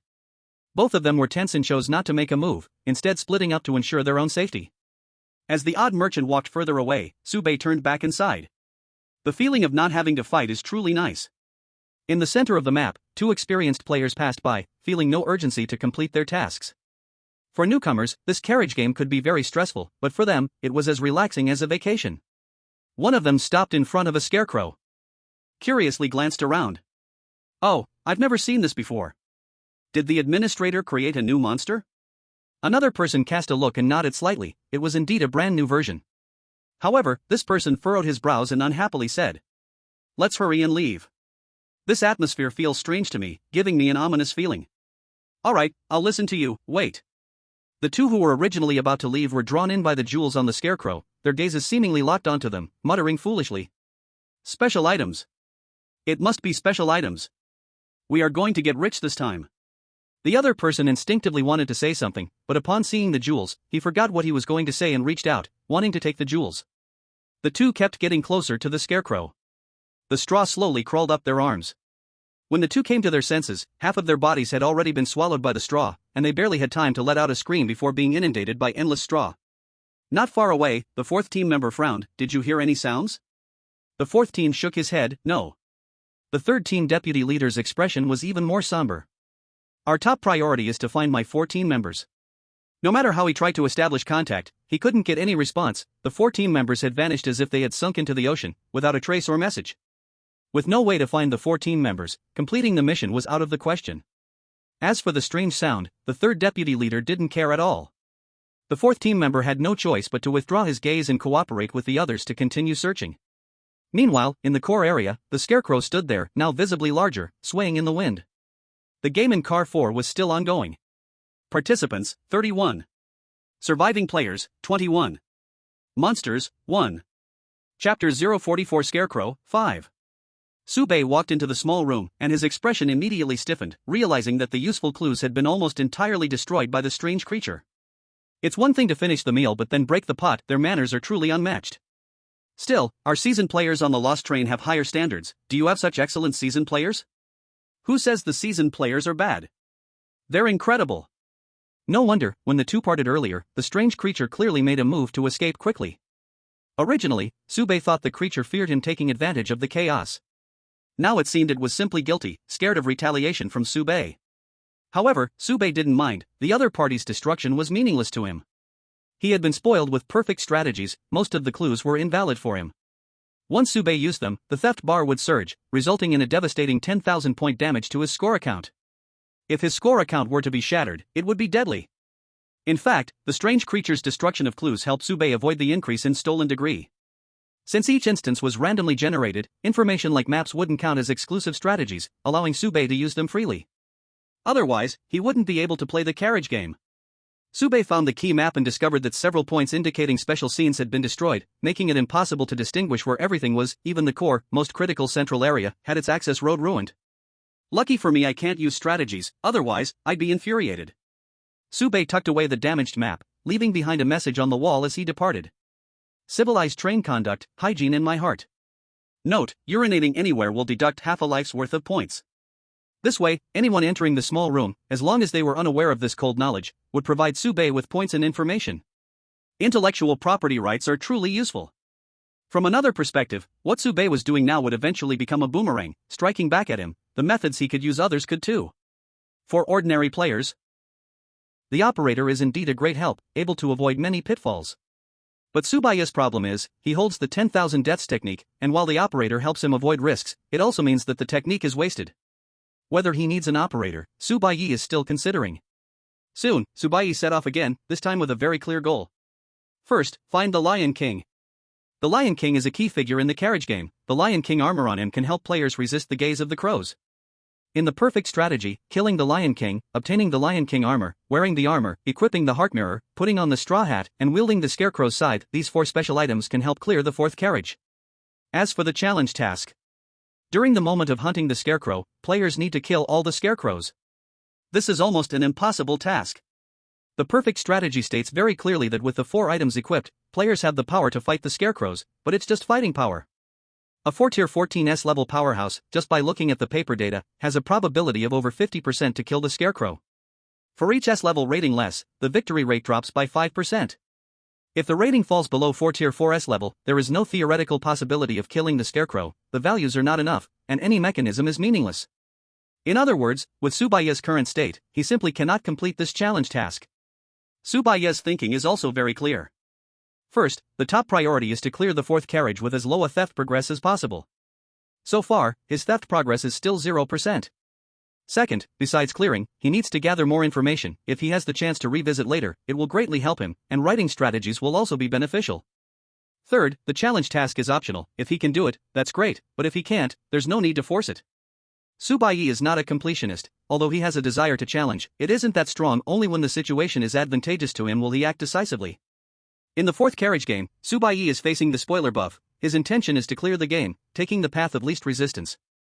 He cannot use any of the 4 core items, so how can he fight the scarecrows under these circumstances? Of course, if there is a glimmer of hope for victory, Baiye might consider dancing with death. He would never do something as foolish as taking risks for no gain. But inviting death to dance for his own benefit, what's so difficult about that? Moreover, Baiye suspects that the reason he could create the Carriage 3 strategy was that he completed the corresponding challenge task. During the game of head jars, the ruthless boss had also mentioned that completing challenge tasks qualifies one to compete for the administrator. This couldn't have been said for no reason. Administrators can issue strategies and have unlimited rights to spread them. Baiye has only completed one challenge task. He can create a strategy and spread it 10 times. If he wants to spread more, he must find the administrator to buy additional chances. For the level 3 administrator, Baiye has no chance now. For the 4th carriage, if there is a chance, it can be tried. On his way to Lionheart Lake, Baiye experienced several battles. The strength of the scarecrows increased significantly, going from 1-hit kill at the beginning to now needing 6 hits to kill. This enhancement speed is remarkable. Fortunately, while the scarecrows had good stats, their fighting style was very rigid, and Baiye easily solved them without any risk of death. Baiye also witnessed a player encirclement of a scarecrow, where several players surrounded one scarecrow, and after half a minute, they completely tore it apart. The two sides glanced at each other from afar, tacitly choosing to part ways, showing no intention of getting closer. As the scarecrows grew stronger and dusk approached, Baiye finally arrived at Lionheart Lake. In this carriage game, there are some special protective items that every player has custom-made, the 3 core items. This is such an existence. When the scarecrow moves, it strikes each person with a different sickle. If you steal the one that corresponds to you, the scarecrow will hit you barehanded. The straw hats are the same. Once you enter the maze, there will be a straw hat waiting for you in the very center, one for each person. It's very fair, and you cannot snatch someone else's or pick it up for someone else. Armor, straw hats, sickles. Thus, the game in Carriage 123, Scarecrow, is jokingly called by core players as Wait for my 3-piece set. Wait for my 3-piece set, the hunting moment arrives. Once the red eyes open, there's no love left for anyone. As for the Lion King's armor, it lies in Lion's Heart Lake right before Baiye. Baiye recalled the contents of the Perfect Strategy Guide. After the first ray of moonlight falls, players enter Lion's Heart Lake. Then, the Lion King will walk out from the center of the lake, waiting for the Lion King to take off its chest armor, soaking in the moonlight, then attack to kill the Lion King and snatch its armor. The Lion King's combat power depends on the strength of the players. Different players correspond to different Lion Kings. Baiye looked at the sun that had not yet set. Without any hesitation, he walked into Lion's Heart Lake. The Perfect Strategy had never mentioned that entering the lake's heart at dusk would summon a Lion King of some level. Those who tried this might not have a good outcome. But for Baiye, the Perfect Strategy was simply a lightning rod manual. When Fong Lin revealed spoilers, Baiye might have passively avoided pitfalls for the sake of points. But after clearing the challenge tasks of the carriage 3 times, Baiye clearly realized that the Perfect Strategy was also written by humans, and since humans have selfish motives, their abilities also have shortcomings. The selfishness of the 3rd administrator is that he didn't want players to clear the game, so the strategy is used to deceive people. With past lessons learned, Baiye couldn't afford to be careless. The lake water was over his ankles as Baiye walked towards the lake's heart. This feeling was subtle. The water seemed to have a powerful buoyancy, supporting him, preventing him from sinking. Baiye could swim and was even very good in water, but he had never experienced such buoyancy before. Baiye felt a bit curious. Is it the water's problem, or the impact from body enhancement? Baiye stretched out his hand, gliding across the surface of the lake. The water briefly stayed in his palm, then fell down in a splash, countless droplets falling back into the lake's surface, and ultimately, the ripples calmed as if they had never left. Baiye looked at his palm. Both the palm and the back of his hand were wet. He wiped it on his clothes. The surface water was rubbed off, but he still felt his hands were damp. Baiye lifted his hand, and under the remaining light of dusk, that damp feeling quickly disappeared, replaced by a sense of reassurance. Until this moment, Baiye could be sure that the lake water was indeed a bit special. Floating and moving forward in the lake, not long after, the lake's heart began to boil. The commotion here attracted the attention of other players. But they only threw a glance. Once they saw what was happening, they immediately showed disdain and turned to leave, getting as far away as possible. Moonlight weakens the Lion King, and to soak in the moonlight, the Lion King would remove its chest armor, which gave players a chance. In other words, summoning the Lion King before the moon comes out means facing a fully powered, fully armored, nearly invincible monster. Someone once commented that such a Lion King is harder to kill than the Scarecrow during the hunting moment. Of course, the Lion King also has certain limitations. The Lion King will not kill players. But if players cannot obtain the Lion King's armor, without the armor's protection, under the watch of crows, their bodies will slowly turn into scarecrows, ultimately leading to dead ends. In the eyes of nearby players, Baiye, who walked into Lion's Heart Lake at this moment, was already a dead man. The Lion King might even attack other players, and such a plague god should be avoided as far away as possible. as the bystanders A and B were leaving. I noticed the movement over here. Hey, isn't that Lord Su? Yi. They also saw Su Bei's ID and managed to hold back their laughter, which was quite respectful. Do you want to contact Lord Yi? No, let's leave him a way to reach us. We need to find Yuan. After noticing something unusual, the two obviously had other tasks and could only greet Su Bei from afar, leaving behind their contact information. Splash. Ripples rippled across the lake, and a lion's head floated to the surface. At the moment he saw the dusk, the Lion King's gaze was filled with surprise and confusion. The Lion King, with a lion's head and a human body, slowly walked out from the center of the lake. 3 meters tall, the Lion King stood there, his armor shining like an impregnable fortress, making people hesitate. The Lion King did not look at Su Bei, but instead gazed toward the setting sun, sighing. The sun feels so good after a long absence. I was almost starting to mold. Su Bei examined him curiously and asked, "Are you also a train's follower?" The Lion King casually replied, "I guess so." Su Bei asked again, "If you are killed, do you need 400 points to revive?" The Lion King shook his head without answering, staring blankly at the sunset as it sunk lower. Su Bei stayed by his side, basking in the sunlight together. Bystanders A and B sent a message through a channel, informing Su Bei that there was a change in the carriage game, and some players had been assimilated into strawmen. To leave the carriage game, either let the strawman monster kill all the players, or kill the strawman monster, which is harder than completing the challenge. Su Bei couldn't choose death, so he had to select the latter, dancing once more with death. Why does it always feel like someone is pushing me? When the last bit of light was chased away by the earth, the night descended, and crows took flight. An omen had long shrouded this land, but only at this moment did people notice it. Under the night, the Lion King reluctantly withdrew his gaze, looking at Su Bei and nodding. "Thank you for letting me see the sunlight again and for not disturbing the previous piece." This was not the Lion King's first appearance. Players have limited time in the game, and most choose to end things quickly. Wasting time equals cutting off their hope of clearing the game. From Su Bei's standpoint, he was spoiled with a perfect strategy, and most actions were prohibited, so doing nothing was indeed doing nothing. Moreover, now that he knew about the existence of the strawman monster, how dangerous it was outside, staying next to the Lion King felt much safer. Sunbathing by the lake, enjoying the sun that was missing on the lost train, turned out to be a rare moment of leisure for Su Bei. Feeling bored, Su Bei even tossed mud into the lake. Facing the Lion King's gratitude, Su Bei replied, "You're welcome. Can you answer the previous questions now? Is the Lion King really a train's follower? Does revival require 400 points?" The Lion King stood up, his armor bathed in the first moonlight, looking at Su Bei. "Leave with the heart of a lion, and you will get the answers you want." The Lion King's attitude was simple. "First, let's fight." After relying on the newly added power detection module, enemy power detection results popped up in front of Su Bei. Name, Dusk Lion King. Race, Lion Man. Spirit, level 4. Body, level 414S. 5-dimensional data, Endurance SS level, all others SSS level. Note, the 5-dimensional rating is only valid when compared within the same level. Dusk Lion King, full health, fully armored, Unity of Heaven and Man, level 414S combat power. Battle. Su Bei, Unity of Heaven and Man, level 313S combat power. Dusk Lion King, Heart of the Lion, never stops beating. Su Bei, sliding tackle charging. The battle is about to begin. The summoned exclusive Dusk Lion King elevated its strength to a whole new level, reaching the theoretical limit of this carriage. In front of the Lion King in this state, Su Bei had no chance of winning.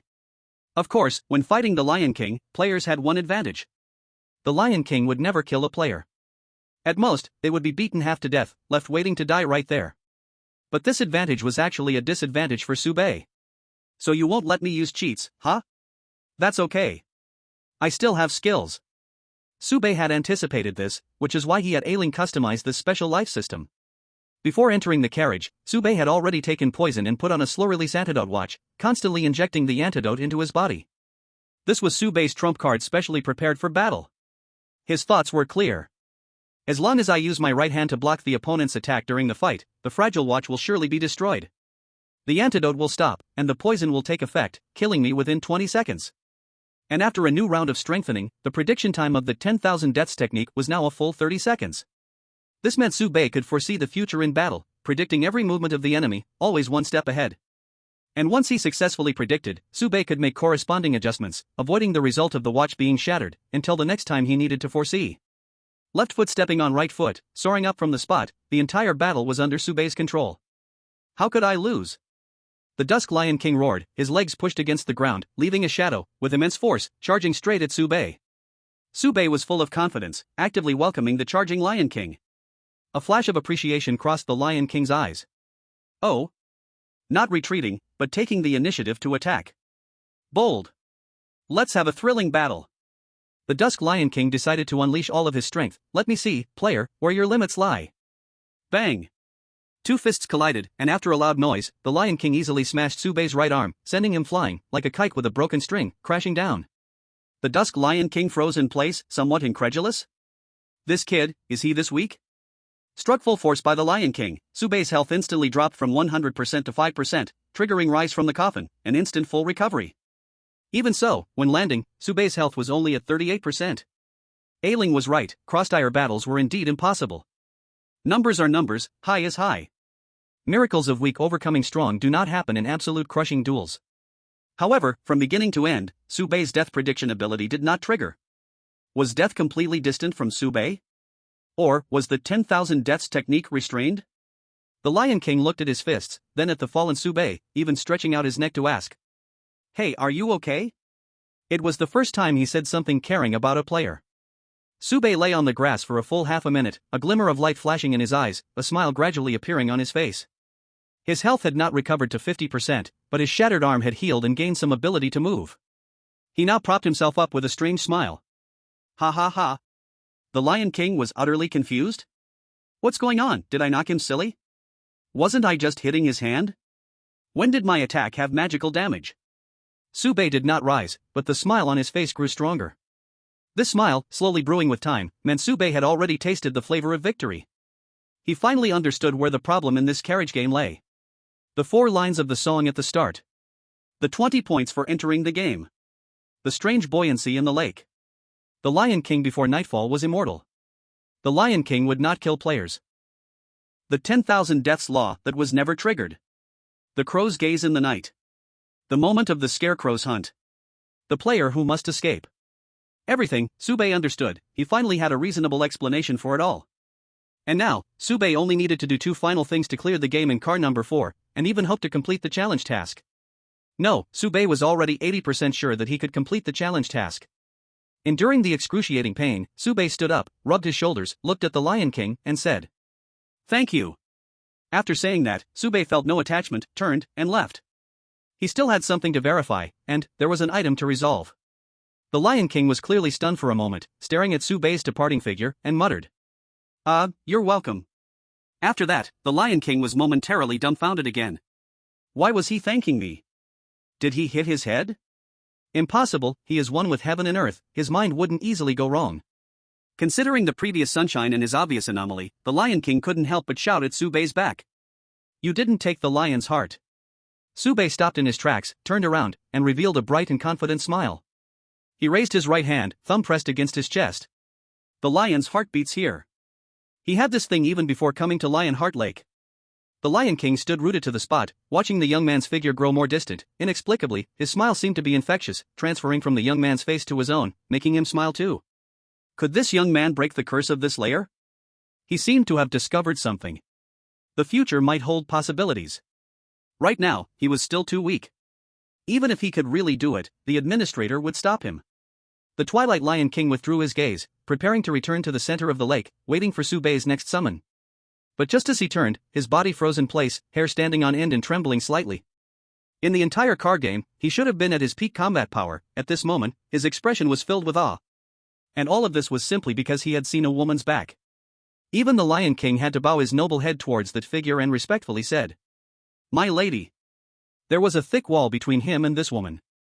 The number 4 administrator suddenly appeared, and except for the Lion King, no one realized her presence. The woman was veiled in mist, but her emotion could be sensed as cold. She calmly said, "I did not enter the card game, so you need not be too nervous." The Lion King remained silent, still keeping his head down. The number 4 administrator continued, "You can break this curse and leave at any time, staying is your own choice." The Lion King still held his silence. The number 4 administrator suddenly revealed a cold and beautiful smile, laced with a hint of killing intent. "There are 2 ways to become an administrator, do you know?" The Lion King finally spoke. He knew he could no longer remain silent. Thus, his proud head lowered again to the ground, with supreme humility in his tone, he sincerely answered. I know. The number 4 administrator smiled with a hint of amusement. Tell me. The Lion King did not dare to defy. The first way is to complete the challenge task, create a strategy with a completion rate exceeding 80%, and sell it 100 times. After that, create a new card game and challenge the administrator within it. If successful, you can take their place. This method is not a secret among the high-level carriages, but for the first level, it is entirely locked down by all parties. Administrator positions in the strategy team rarely change, maintaining the current members benefits everyone.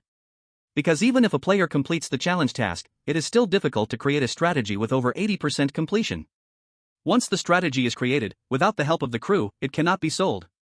Even if the first few steps are completed, the administrator can choose to avoid battle. In this method, the administrator has an inherent advantage that is hard to challenge successfully. Maintaining a stable situation on one layer and regularly submitting sufficient points is the consensus among all parties.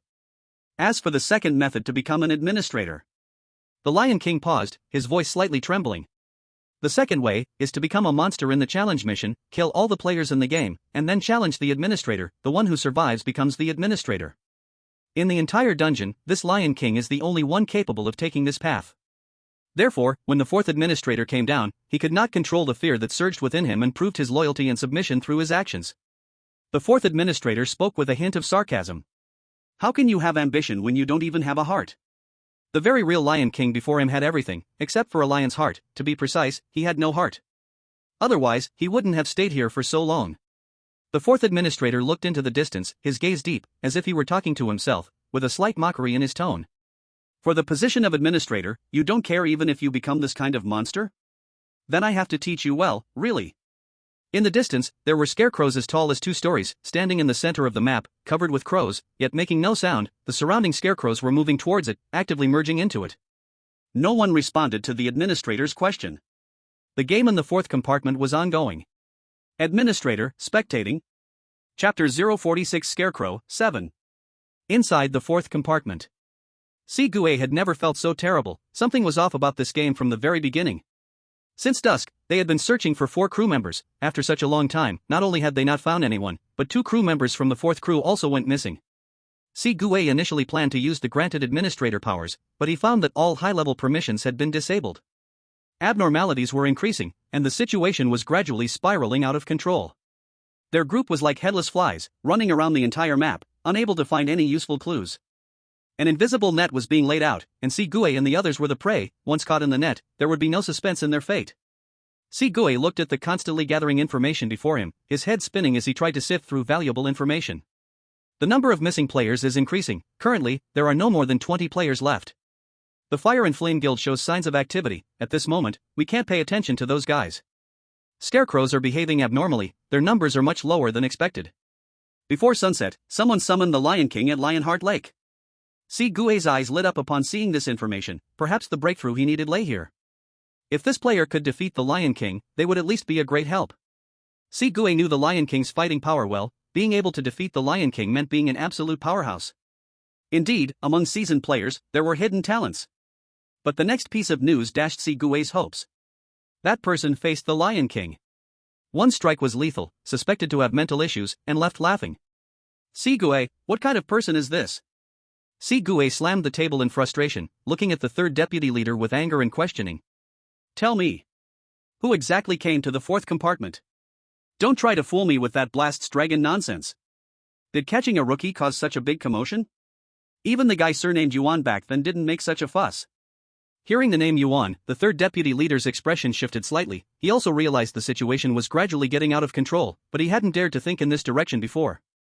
The third deputy leader wanted to say something but hesitated. Baiye was about to press on when a cold voice interrupted. So, he really escaped? Everyone turned to look. The fourth administrator had appeared in the room at some point, surrounded by mist, separated from the crowd by an invisible barrier. The number 4 administrator asked more directly.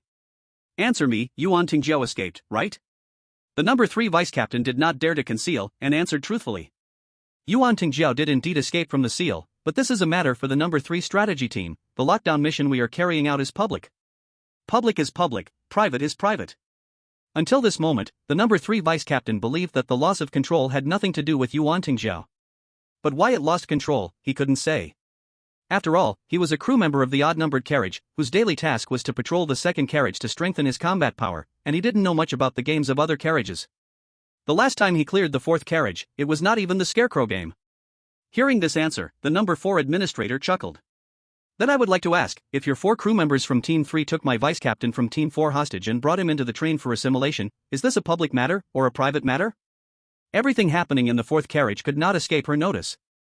She was not a foolish dragon that occupied another's nest, she was a genuine pure-blood human, possessing all the authority as an administrator, and the moment the vice captain of Team 4 acted, she noticed it. However, it was actually the vice captain from Team 4 who made the first move, but in her mouth, it turned into the good deeds of Team 3.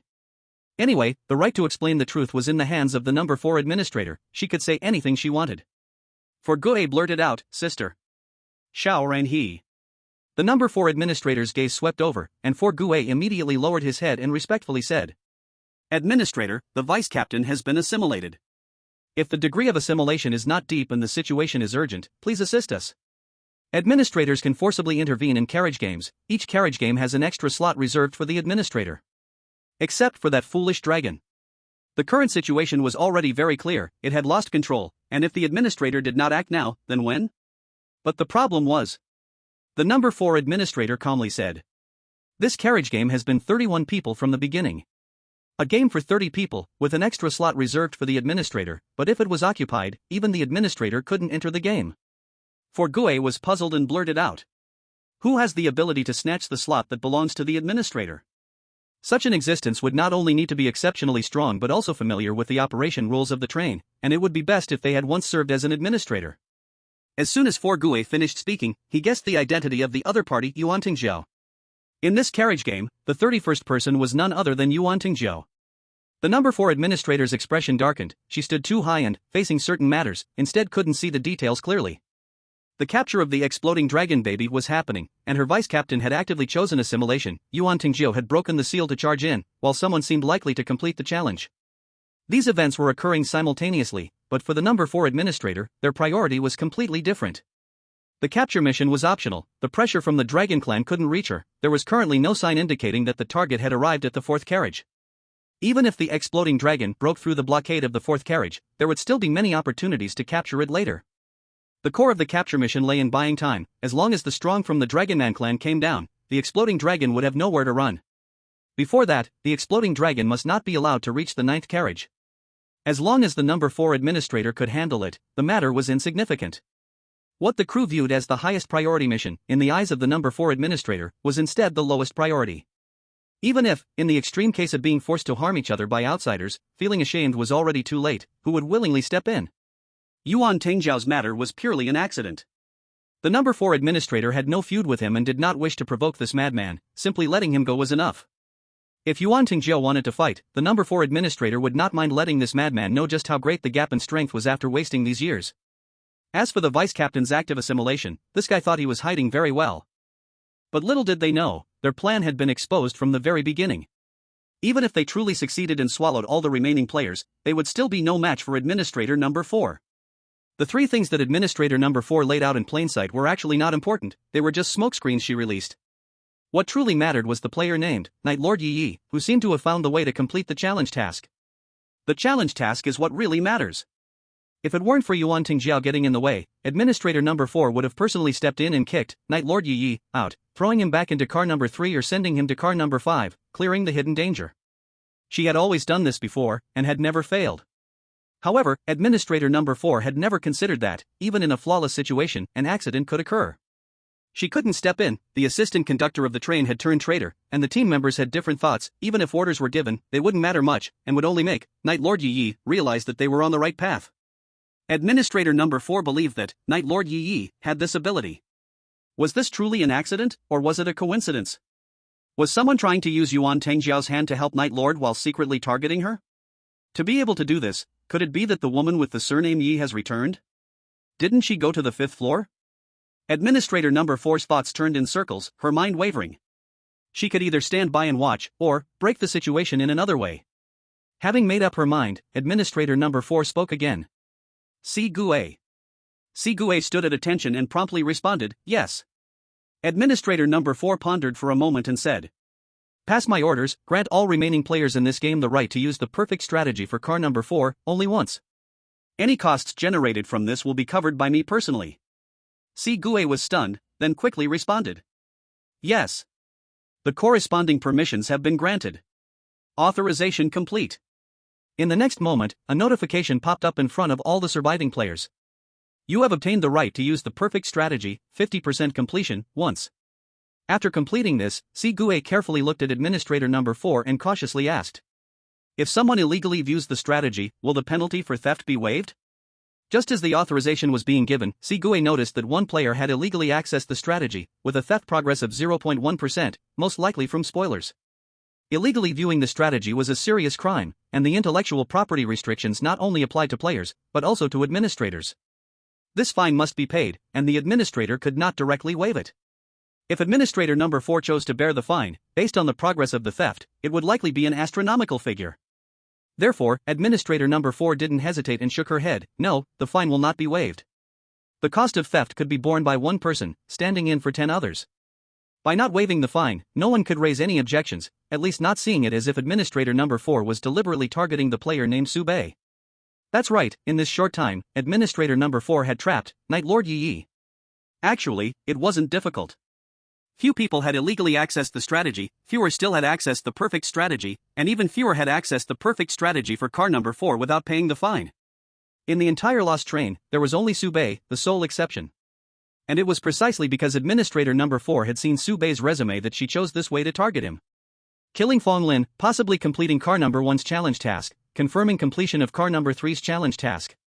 A person this powerful was not allowed to exist in car number 4. The administrator's reaction was perfectly calm, and Baiye didn't think much of it, bringing the topic back. Sis, are you trying to let the players strengthen themselves as much as possible to fight against the monsters after they've been assimilated? The perfect strategy, worth 10,000 points, was being opened for free in car number 4 for the first time. Administrator number 4 didn't directly answer this question. Fight against monsters? No. If monsters really needed to be fought, she could simply team up with Yuan Tingjia. Yuan Tingjia was the biggest monster in this instance. What administrator number 4 was truly targeting was, it is the player who might complete the challenge task. Yi also yeah. Yuan Tingjia is not incapable of completing the challenge task, it's just that doing so conflicts with his interests. Completing the corresponding carriage's challenge task actually means entering the administrator's inheritance sequence, gaining certain administrative permissions. The total amount of permissions each person can possess is fixed. Yuan Tingjia is the former third-level administrator and still holds quite a bit of authority in the third carriage. This is crucial for him. Interfering in the fourth carriage will dilute his authority ratio in the third carriage, which is detrimental to Yuan Tingjia's plans. Even, teaming up with Yuan Tingjia is not out of the question. As long as he is given enough power and authority, this monster will do as he pleases. It wouldn't be surprising if he killed everyone. Killing Yi also yeah would actually help the administrators. The fourth-level administrator made a decision and spoke again. Baiye, go find Yuan Tingjia, give him temporary authorization, and team up with him to solve the problems here. Whatever conditions Yuan Tingjia proposes, refuse them. If he needs anything, let him come and talk to me himself. Baiye has no qualification to negotiate with Yuan Tingjia. The third-level vice-captain couldn't help but speak. Yuan Tingjia is also a wanted criminal in our group. In response, the fourth-level administrator only had one sentence. That is your family matter. What does it have to do with me? She looked down at the entire carriage and coldly said, let's begin. Under the massive will of the administrator, the gears of the carriage game slowly began to accelerate. Everything is about to speed up. The fourth carriage game is in progress. Participating players, 31 people. Surviving players, 18 people. Monsters, 1 person. Yuan Tingjia, 1 head. Chapter 047 Scarecrow, 8. In the fourth carriage, a daily check-in spot, a flock of crows flew by, showing no signs of stopping. The reason this place became a check-in point has a backstory. It is rumored that someone illegally sold strategies from the strategy team, not only failing to earn points but also managing to escape the punishment of the lost train. Thus, the strategy team collectively moved out, captured this person, and integrated him into the fourth carriage, becoming the check-in point for every player, using this scene to warn all newcomers about what the strategy team really means. Offending the strategy team and still wanting to run away? No chance. Under the stone statue, Passerby A and Passerby B were scratching their heads, feeling that the recent task had an air of not going well. Ever since encountering the landslide player Baiye, the atmosphere of the lost train had become quite different. According to the location, Yuan Tingjia should be right here. The vice president is also, why do we have to find Yuan Tingzhou? We are internal staff, going out for external duty requires earning points. After searching around and returning empty-handed, the two quickly received new instructions. What? Yi Yi has turned into a scarecrow. Passerby A and Passerby B exchanged glances. What happened to Su Bei? Is he starting to make foolish moves again? For some reason, Passerby B had an expectant thought of Su Bei giving a victory speech. According to the vice president's instructions, the two abandoned the task of searching for Yuan Tingzhou and turned to observe Su Bei. Passerby B casually asked. By the way, didn't communication get cut off? How did the vice president contact us? Passerby A chuckled and didn't answer. What else could it be? The vice president is also here. It seems this game is far more lively than everyone imagined. Time ticked away, and the crows on the giant scarecrow started to become restless. A vague voice echoed in the air. 1, 2, 3. After the three calls, accompanied by eerie laughter and cawing, a chilling voice resounded in everyone's ears. Scarecrow. The flock of crows swept across the night sky, bringing ominous tidings to all. The statue that had been turned into a daily check-in point by the strategy team remained completely motionless. Beneath the statue, the originally flat ground suddenly cracked, and a figure emerged. After a good nap, it feels great. This person was completely wrapped up tightly. Constantly twisting his neck, he still felt uncomfortable, so he simply tore off his scarf and pressed his hands against his neck. On his neck, there was a terrifying scar wrapped around like his head had once been severed by someone. This man, who had years of experience in separating heads from bodies, was Yuan Tingzhou. Yuan Tingzhou sighed in front of the statue. That smelly bug, not much ability, but plenty of tricks.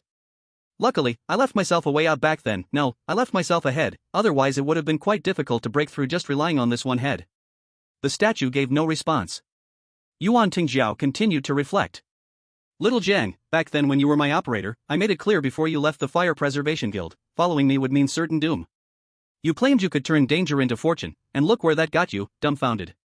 The person sealed in the statue was actually Yuan Tingzhou's operator from back in the day. According to the vice president's introduction, the so-called operator is, in a sense, the person most trusted by the player.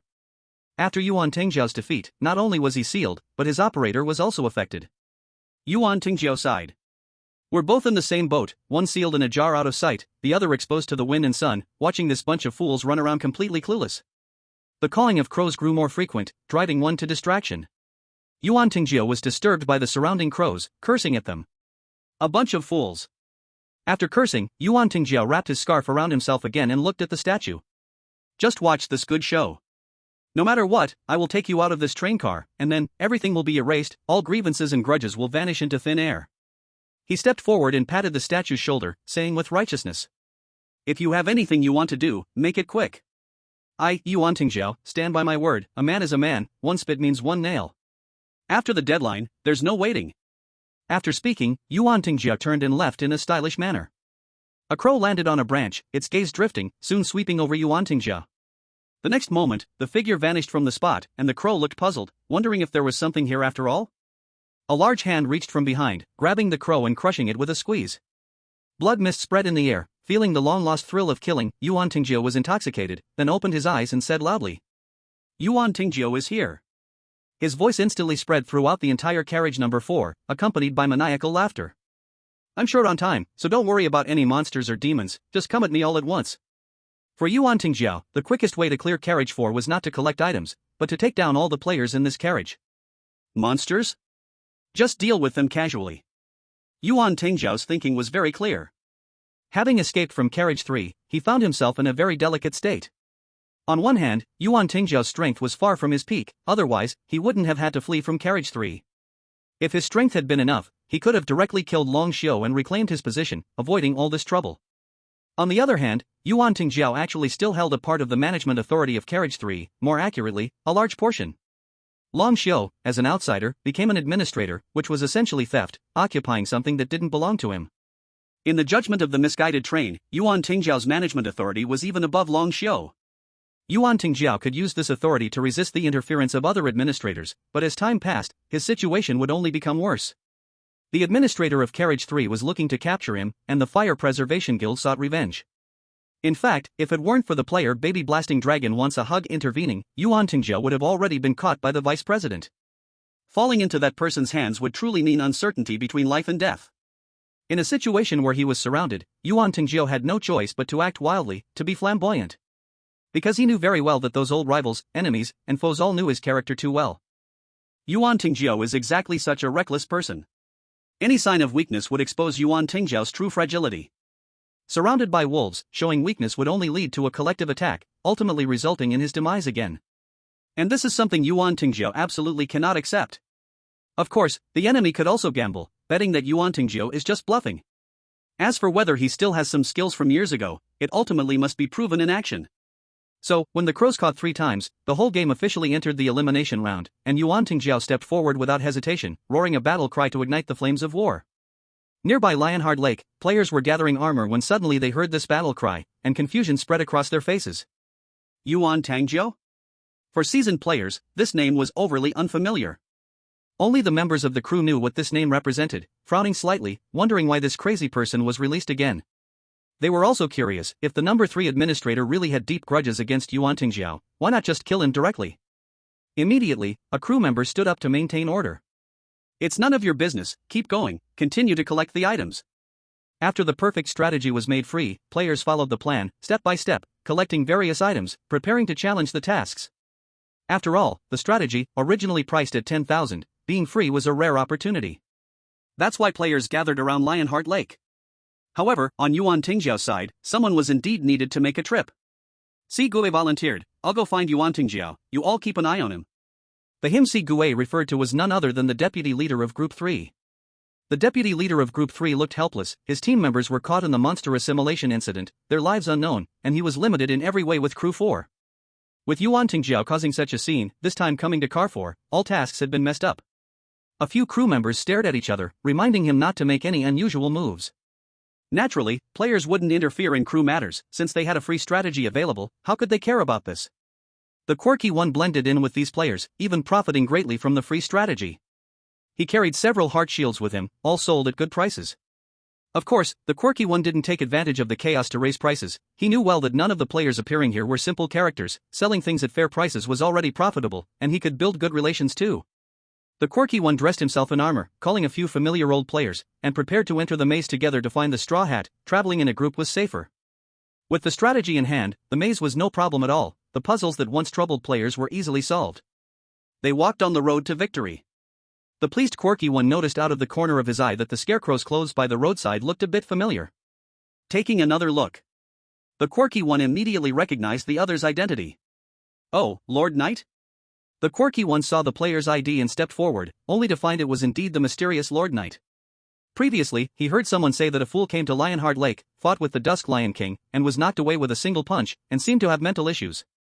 Now it seemed that it should also be Lord Knight. The quirky one sighed, approaching. Lord Knight, I don't know if you were lucky or unlucky to turn into a scarecrow so early, yet still be alive. The quirky one didn't mean to mock the other, just felt a bit emotional. If Lord Knight had been a little more low-key, a bit more careful in developing, once the strategy was announced, the situation would have been completely different. Speaking of which, even without the strategy, he shouldn't have turned into a scarecrow so early, right? Normally, when a player turns into a scarecrow, in less than 10 seconds, he would be devoured by other scarecrow monsters, but today the instance clearly had a problem, which allowed Knight to survive. The odd spirit felt something was strange, but couldn't quite put his finger on it. The odd spirit was still watching the scarecrow, while other players were already urging him. Odd spirit, are you coming or not? If you keep stalling, we won't wait for you. Coming. Coming. The odd spirit took out a slightly worn rabbit mask from his pocket. The bottom left corner had a chipped edge, and cracks spread across it, clearly a defective product. He introduced. Knight, this mask is a failed product I practiced on. It has no value to me, but it can help block the crow's sight for a while. How long it will last, I can't say. We met by chance, let's make a good connection. Let's wipe the incident in the small house off the record. If you mind, just blink and consider it as if I never said anything. The odd spirit waited a few seconds. Seeing that Knight didn't blink, he put the mask on him and clasped his hands together in prayer. Knight, I'll get busy now. If we have the chance, let's meet in car 5, and we can catch up. After saying that, he happily ran off, catching up with his previous companions. I'm coming. I'm coming. On the side of Lionheart Lake, the number of players was dwindling. Even the members of the 4th team had moved near the maze. By the lake, only one player from the 3rd subteam remained.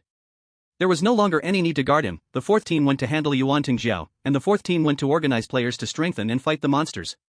What the third sub-team leader did could not change the situation anymore.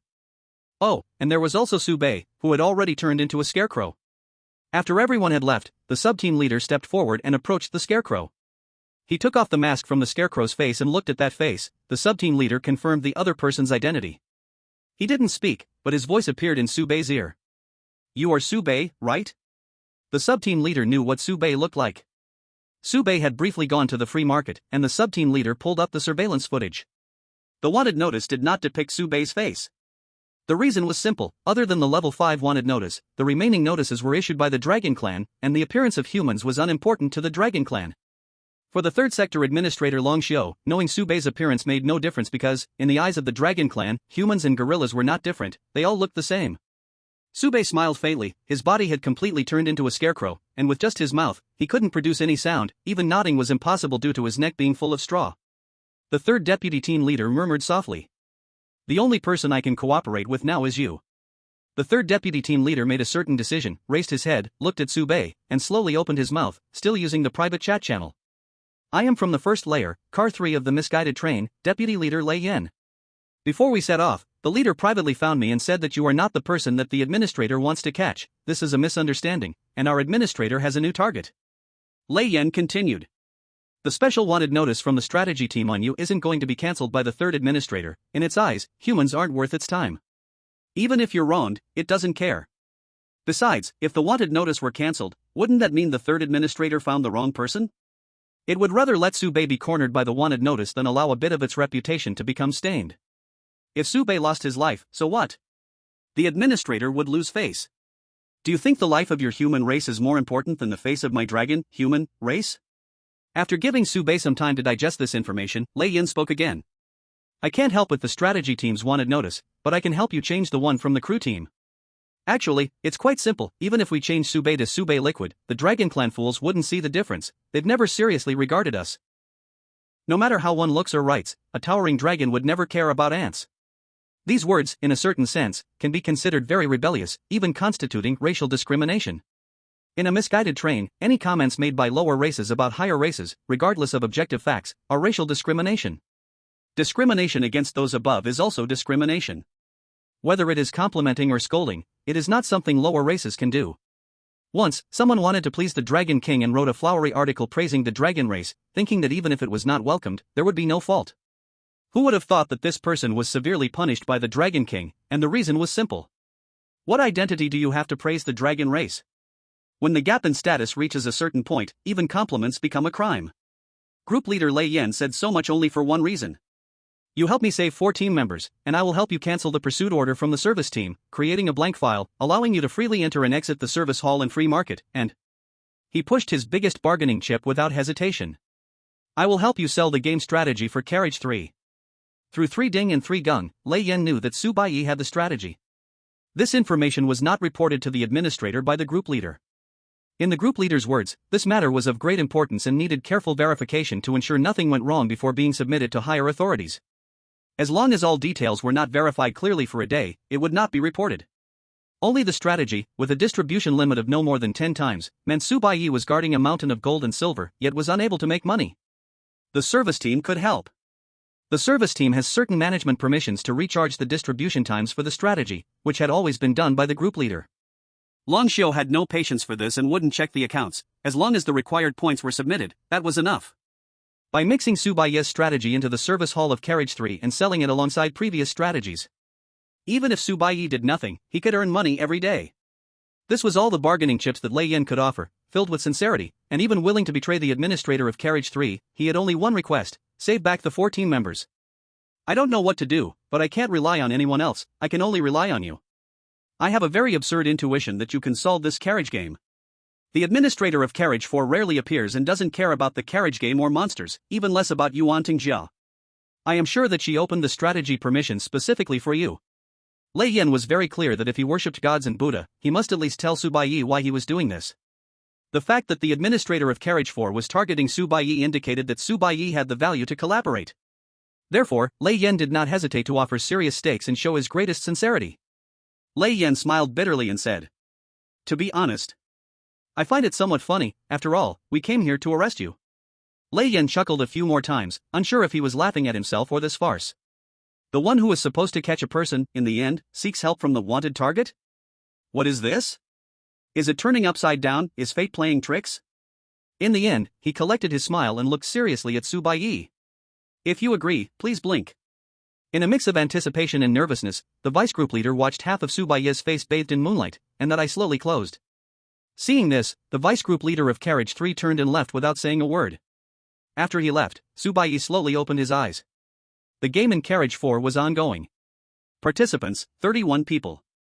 Surviving players, 15 people. Scarecrow, 1. Chapter 48 Scarecrow, 9. Lei Yan also left Lionheart Lake. In secret, 2 pairs of eyes fell on Baiye, chatting excitedly in the private message channel. Passerby A, how did Baiye become a scarecrow? Passerby B, we are adjusting the surveillance. Soon, the surveillance was adjusted, and the two immediately saw what Baiye had done. The passerby B said, Baiye went to the warehouse. Huh, he didn't bring a sickle out? The passerby A replied, of course, Baiye was tipped off by Boss Fong, why would he take a sickle out? Does he want too much money? Passerby B said, on the way to the warehouse, Baiye was watched by a crow, one of his hands turned to straw, the left hand or the right hand. I can't see clearly, he blocked it with gloves. Passerby B continued, then he returned to Lionheart Lake, and on the road, he turned into a scarecrow. The process of Baiye turning into a scarecrow was too smooth, leaving the two a bit uncertain. Passerby B was about to analyze further when suddenly he received an order, the vice president wants us to go to the center. It's getting intense over there.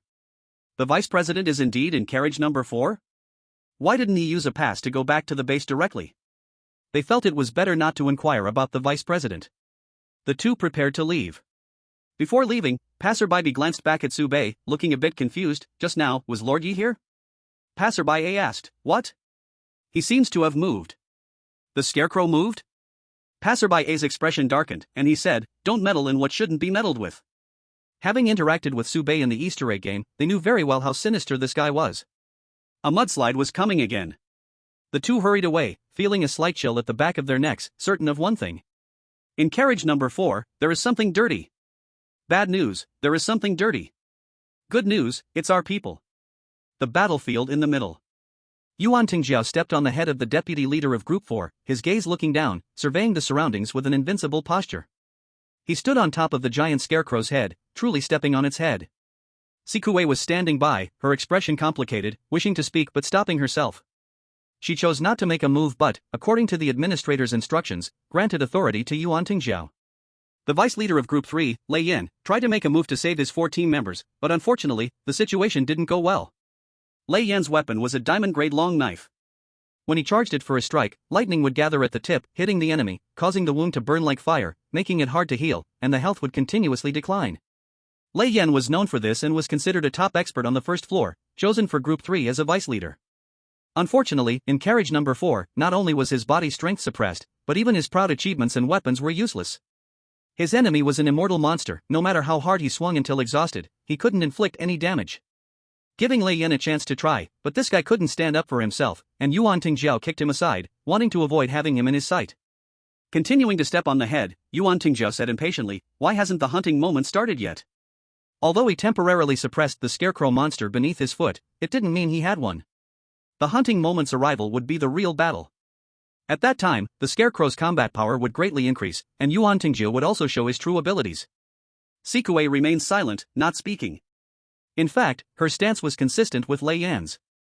Lei Yan wanted to save the 4 members, and Sikue also wanted to rescue the vice leader, but the problem was, they had no ability to do so. To achieve this, 2 elements were needed, 1, astonishing strength, 2. Astonishing wisdom. Astonishing strength was in Yuan Tingjiao's hands, so where was the astonishing wisdom? It's coming. Passerby A, who had been observing from the edge, suddenly spoke. Passerby B's eyes brightened, the vice president is coming? Passerby A replied, no, the mudslide is coming. In everyone's blind spot, a scarecrow suddenly appeared there, bathed in moonlight, swaying in the wind. Yuan Tingjiao's gaze swept over, and he exclaimed, ready to strike and destroy this scarecrow.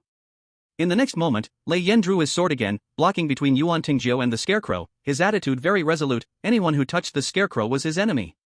Though Sikue didn't know what was happening, she clearly understood one thing. What Lei Yan does, following him is always right. The interests of both sides are the same. Oh? Yuan Tingjiao saw this scene and smiled with interest. This scarecrow is quite special. He stretched out his arms, making a gesture as if to embrace the knight, then lazily said, "I'll give you 1 minute. 1 minute, give me a reason not to destroy him. Otherwise." Yuan Tingjiao's gaze turned cold, sweeping across the room with the look of seeing dead people, and said in the calmest tone, "I will kill all of you." The anger of this incredible force is not so good. If he is not given an explanation, he will show everyone what incredible power truly means. Everyone's gaze fell on the scarecrow. Then, Baiye spoke. "There is only one truth. Lei Yan? He can talk now? How on earth did this guy do it?" Under the moonlight, the straw disappeared, and Baiye's upper body returned to normal. He clenched his fists as if holding the key to victory. "The wind of victory is blowing from behind me, Baiye. The monster made of straw is wandering around. The raven's eyes can see the ominous things. The lion's heart must never stop beating. The bright moonlight guides the way back." At the start of the game, those 4 prompts pieced together the complete truth in Baiye's eyes. The raven's gaze does not bring omens, the raven merely sees. The true omen is within the players themselves. Baiye revealed the secret of the number 4 carriage game. The moment the carriage game was loaded, the players had already become scarecrows. Just having these words means grasping the most crucial password. Those 4 opening lines had already exposed the truth. Players are scarecrows are players. So, when it says, "the monster made of straw is wandering around," it does not refer to the scarecrows fluttering about in the map, but the players. Baiye continued. "Only through the raven's gaze can the mist be cleared. The raven gazes at the ominous, but does not bring it. The true omen has already quietly descended. The act of observing does not change the objective state of the observed object. That Lion King has no lion heart, he is just a straw lion wanting to bask in the sun. The true lion heart must be brought by the players. As long as the players' hearts are still beating, this game has not ended. Only through moonlight can the curse be lifted." Basking in moonlight to lift the curse is actually not difficult to guess. The real mystery lies in Lionheart Lake, where the strategy to kill the Lion King inspired and enlightened Baiye. The strategy emphasized waiting for the Lion King to shed his armor, bask in moonlight, and then take action. Players instinctively think that it is mainly due to the armor's high defense, but they have never considered why the Lion King needs to shed the armor and why, after basking in moonlight, he transforms from an undead monster into a being that can be killed. The secret is not in the armor, but in the action of basking in the moonlight. The raven sees through the curse, the moonlight breaks the curse. Only when the Lion King's chest transforms back into flesh and blood can he be killed by the players. These conditions are indispensable. If the Lion King is summoned before nightfall, without the raven seeing through the curse, the Lion King will also be in straw form, an undead monster. If the Lion King has not shed his armor and basked in the moonlight, he cannot be killed. Baiye pieced together all the clues to form his own clearing strategy. Only the players with a true lion heart can confront the scarecrow monster after breaking the curse and kill it when the hunting moment arrives. When Baiye's words rang out in the room, most people remained calm. The number of players who could persist to this point was very few, and in any past carriage game, they were the absolute best among the best, only in this peak match. The deputy leader of group number 4. He has already merged into the scarecrow monster and naturally knows this secret. Yuan Tingjiao sees through it but doesn't say anything. It is impossible to fool him with these tricks. Of course, Yuan Tingjiao relies not on his mind, but on his strength and vision. With a glance, he knows what the other side is playing at, which is why he keeps calling the players useless. Having turned into a scarecrow and still unaware, running around thinking they can pass, what else could this be but useless? In terms of handling details, Yuan Tingjiao indeed did not know, but it was unnecessary to know. He already possesses astonishing power. What more astonishing wisdom does he need? The third deputy leader, Lei Yan, was unaware, but he was not surprised. Such things have become commonplace to him. He belongs to the peak competition by mistake and is in a pure observation position. Passerby A and Passerby B were not too surprised. The situation in car number 4 was recorded in the archives of the Xinhua Guild. As for Baiye piecing together the truth in such a short time, there was nothing shocking to them. What, is it not normal for my Lord Yi to have a bit of skill? As for Baiye really knows nothing at all. Baiye's expression could not be described as shocked. Could it be like this? No wonder the assimilation risk of the 4th crew was much higher than that of other groups. No wonder the deputy leader was assimilated so easily. Sister, have you always known this? Why has my sister never told me? All the questions, in front of Baiye, leave only the last one. Why, could this player piece together this truth? Chapter 049, Scarecrow, 10. Baiye's confusion is also the deputy leader's confusion, or rather, everyone's confusion. If it were someone else solving this problem, they wouldn't be too surprised. But Sube entered car number 4 for the first time, and even without finishing the game, he could deduce all this during the game. It's simply ridiculous. He does not have Yuan Tingjiao's vision, nor the information of the number 4 administrator, or the connections of the deputy leader of the 4th group. How did he do it? Sube's upper body has already returned to normal, but his legs are still like wooden sticks. Fortunately, he secretly checked when no one was paying attention, and the stick was still there, so he could temporarily relax. Sube hopped over to Sigue and casually pointed out her identity. Your name is Sigue, right? Or should I call you the leader of Group 4? The 10 heavenly stems, Jia, Yi, Bing, Ding, Wu, Ji, Gung, Xan, Ran, Gui. Each crew has no more than 10 people. Logically, the 10 heavenly stems perfectly cover the 10 crew members. However, there is a detail that is easy to overlook. The crew has a leader and a deputy leader. The normal logic is to use Jia and Yi to refer to the leader. However, Sube had previously left various cultural slogans on the map, reminding everyone not to litter, providing exclusive trivia for players.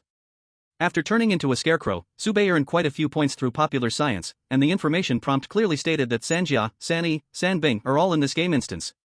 And the deputy leader of Group 3, Lei Yin, is still lively outside. Therefore, Sube concluded. Rin and Gue correspond to the leader and deputy leader. When Sube transformed into a scarecrow to observe, Sigue had called that monster the deputy leader, so she could only be the leader. Sigue's identity was exposed. Although somewhat surprised, she was even more shocked by what Sube had said before about the secrets of the game. About the scarecrow, is all this really true? How do you know? In fact, the moment the question came out, Sigue had already known that what Sube said was mostly true. Sister told her to patrol less, not to run around the carriages, to honestly cultivate mental strength, get enough spirit to get injections, and after reaching the first rank 9th stage, she could rise. In the schedule arranged by the deputy team leader, Sigue always has the least. After a while, the deputy team leader would kick some team members out in the name of elimination, sending them to other carriages. All sorts of past details surfaced in front of her. Sigue knew, Yi also Yi was correct. But she still didn't understand how he thought of these things? He was clearly coming to Carriage 4 for the first time, playing the Carriage 4 game for the first time, yet he understood it better than she did, who had patrolled dozens of times, even hitting the nail on the head. Sigue wanted an answer. Yuan Tingjiao crossed his arms and looked at Su Baiye. He didn't mind waiting a bit longer. This kid is still in a scarecrow state, that is, an undead monster, simply can't be killed. The vice team leader from Group 4, who was stepped on by Yuan Tingjiao, did not struggle. He knew that the real hunting moment had not arrived yet, he still needed to wait. Thus, a bizarre situation formed. In this peak match, the remaining people once again all looked at Su Baiye, waiting for this kid to give an explanation. Yuan Tingjiao laughed loudly. You better give a convincing explanation, or else. Yuan Tingjiao traced a line across his neck. I'll kill you too. Yuan Tingjiao was eager to speedrun a level this time, no one was more anxious than him. Therefore, Yuan Tingjiao's speedrun method was also one of the evil cultivators among evil cultivators. It was very simple, just kill everyone. If it weren't for the appearance of the monster from Group 4's vice leader disrupting Yuan Tingjiao's plan, this farce would have ended a long time ago. Of course, if Su Baiye was smart enough, Yuan Tingjiao wouldn't mind letting him have his life. Yuan Tingjiao's evil speedrun was because he was too lazy to think. These games didn't deserve his brain power. But if there was indeed an external brain to use, it would still need to be used. Who would oppose their own astonishing wisdom? The premise was that this wisdom had to be truly astonishing. Su Baiye, who was bouncing around in the arena, opening the repeated lateral jump mode, spoke up. To enter the game, you need to pay 20 points. From here, I felt something was off. What does 20 points buy? Enough to go to the bathroom 20 times in Carriage 2. In the props group, it could buy 6 months of rations. 20 points could buy 5 lives in Carriage 4. After the players clear the level, a certain amount of points will be refunded. Some get back 4 points, some get back 8 points, all points are multiples of 4. In other words, the moment you enter this Carriages game, the lost train defaults to we will die 5 times. Su Baiye said firmly. And during this process, the more lives the player saves, the more points they will get back. Discovering the clues was just because of the points. Sigue lowered her head, lost in thought. She had never noticed this detail, only considering the 20 points as an entrance ticket. Su Baiye noticed Sigue's expression. A hint of confusion flickered in his eyes.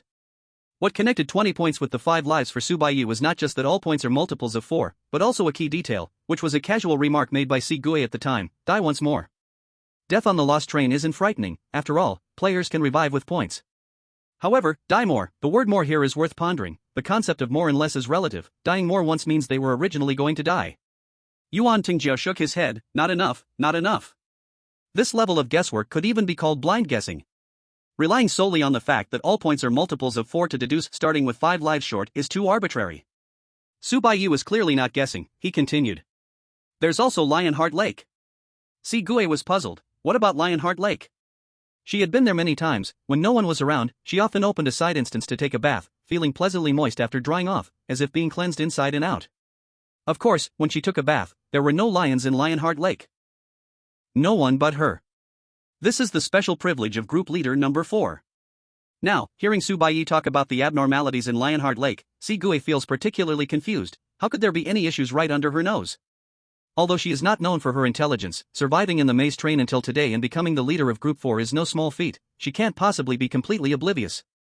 Baiye explained. As I approached Lionheart Lake, I felt an unusual buoyancy. At first, I thought it was my own physical condition, so I threw mud into the lake.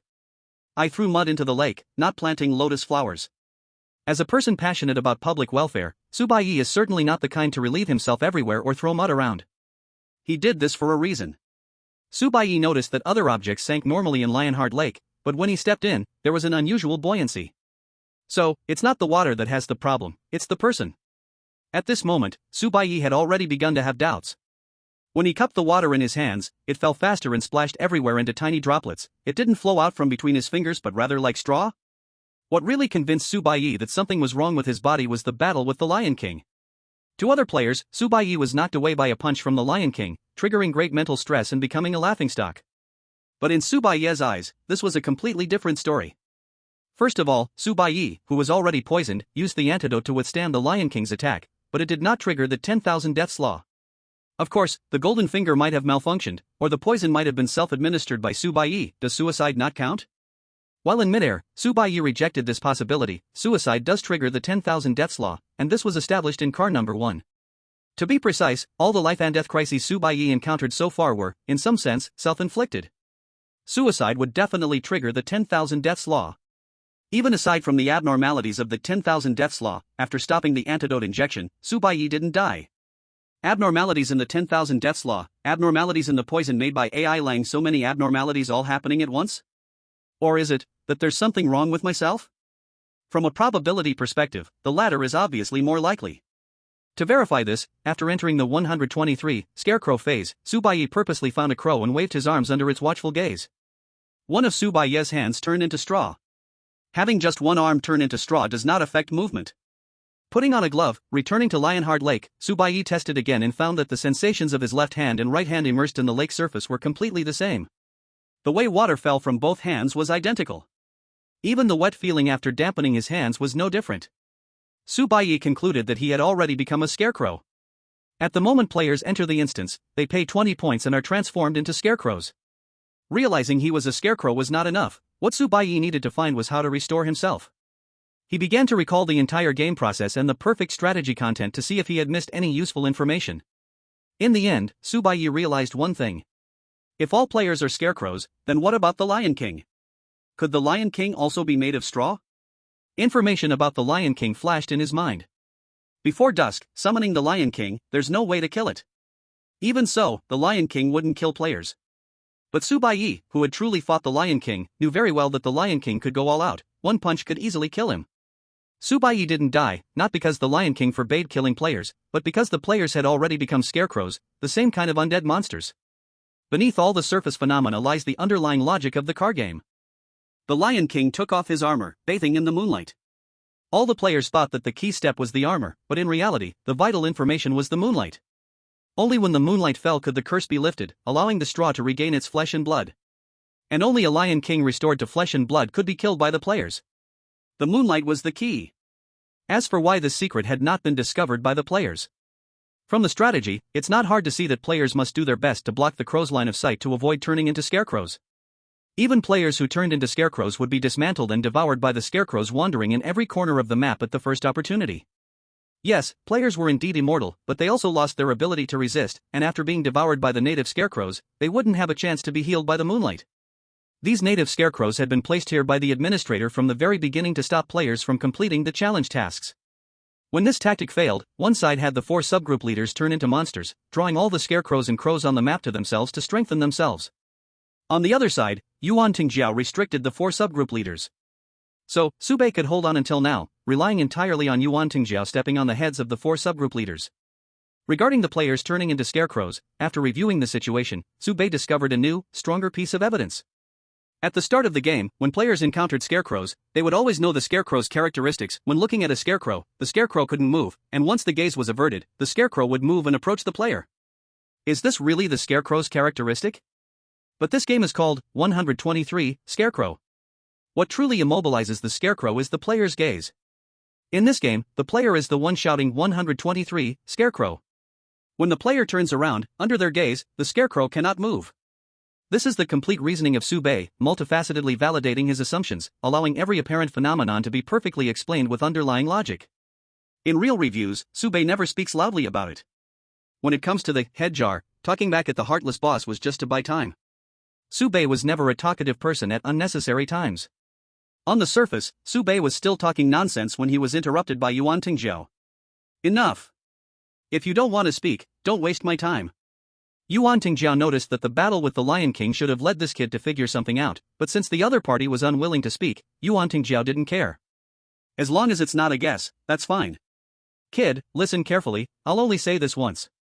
Yuan Tingjiao proclaimed confidently, the number 4 administrator can't come down, so among everyone here, I am the strongest. The highest authority is with this little girl. This thing under my feet, in a while, even I may not say that I can win. There was no helping it, Yuan Tingjiao's mental strength was too strong, and under the pressure of carriage number 4, he couldn't reach the unity of man and nature's state. Otherwise, he could have broken the situation directly rather than wasting so many words. From another perspective, even without being in the unity of man and nature state, Yuan Tingjiao was able to suppress the opponent, which was enough to show how terrifying his combat power was. What we need now is a usable brain, and your brain doesn't look that useless. Yuan Tingjiao pointed directly at Su Baiye, bluntly asking, what do you think is the fastest way to clear the challenge?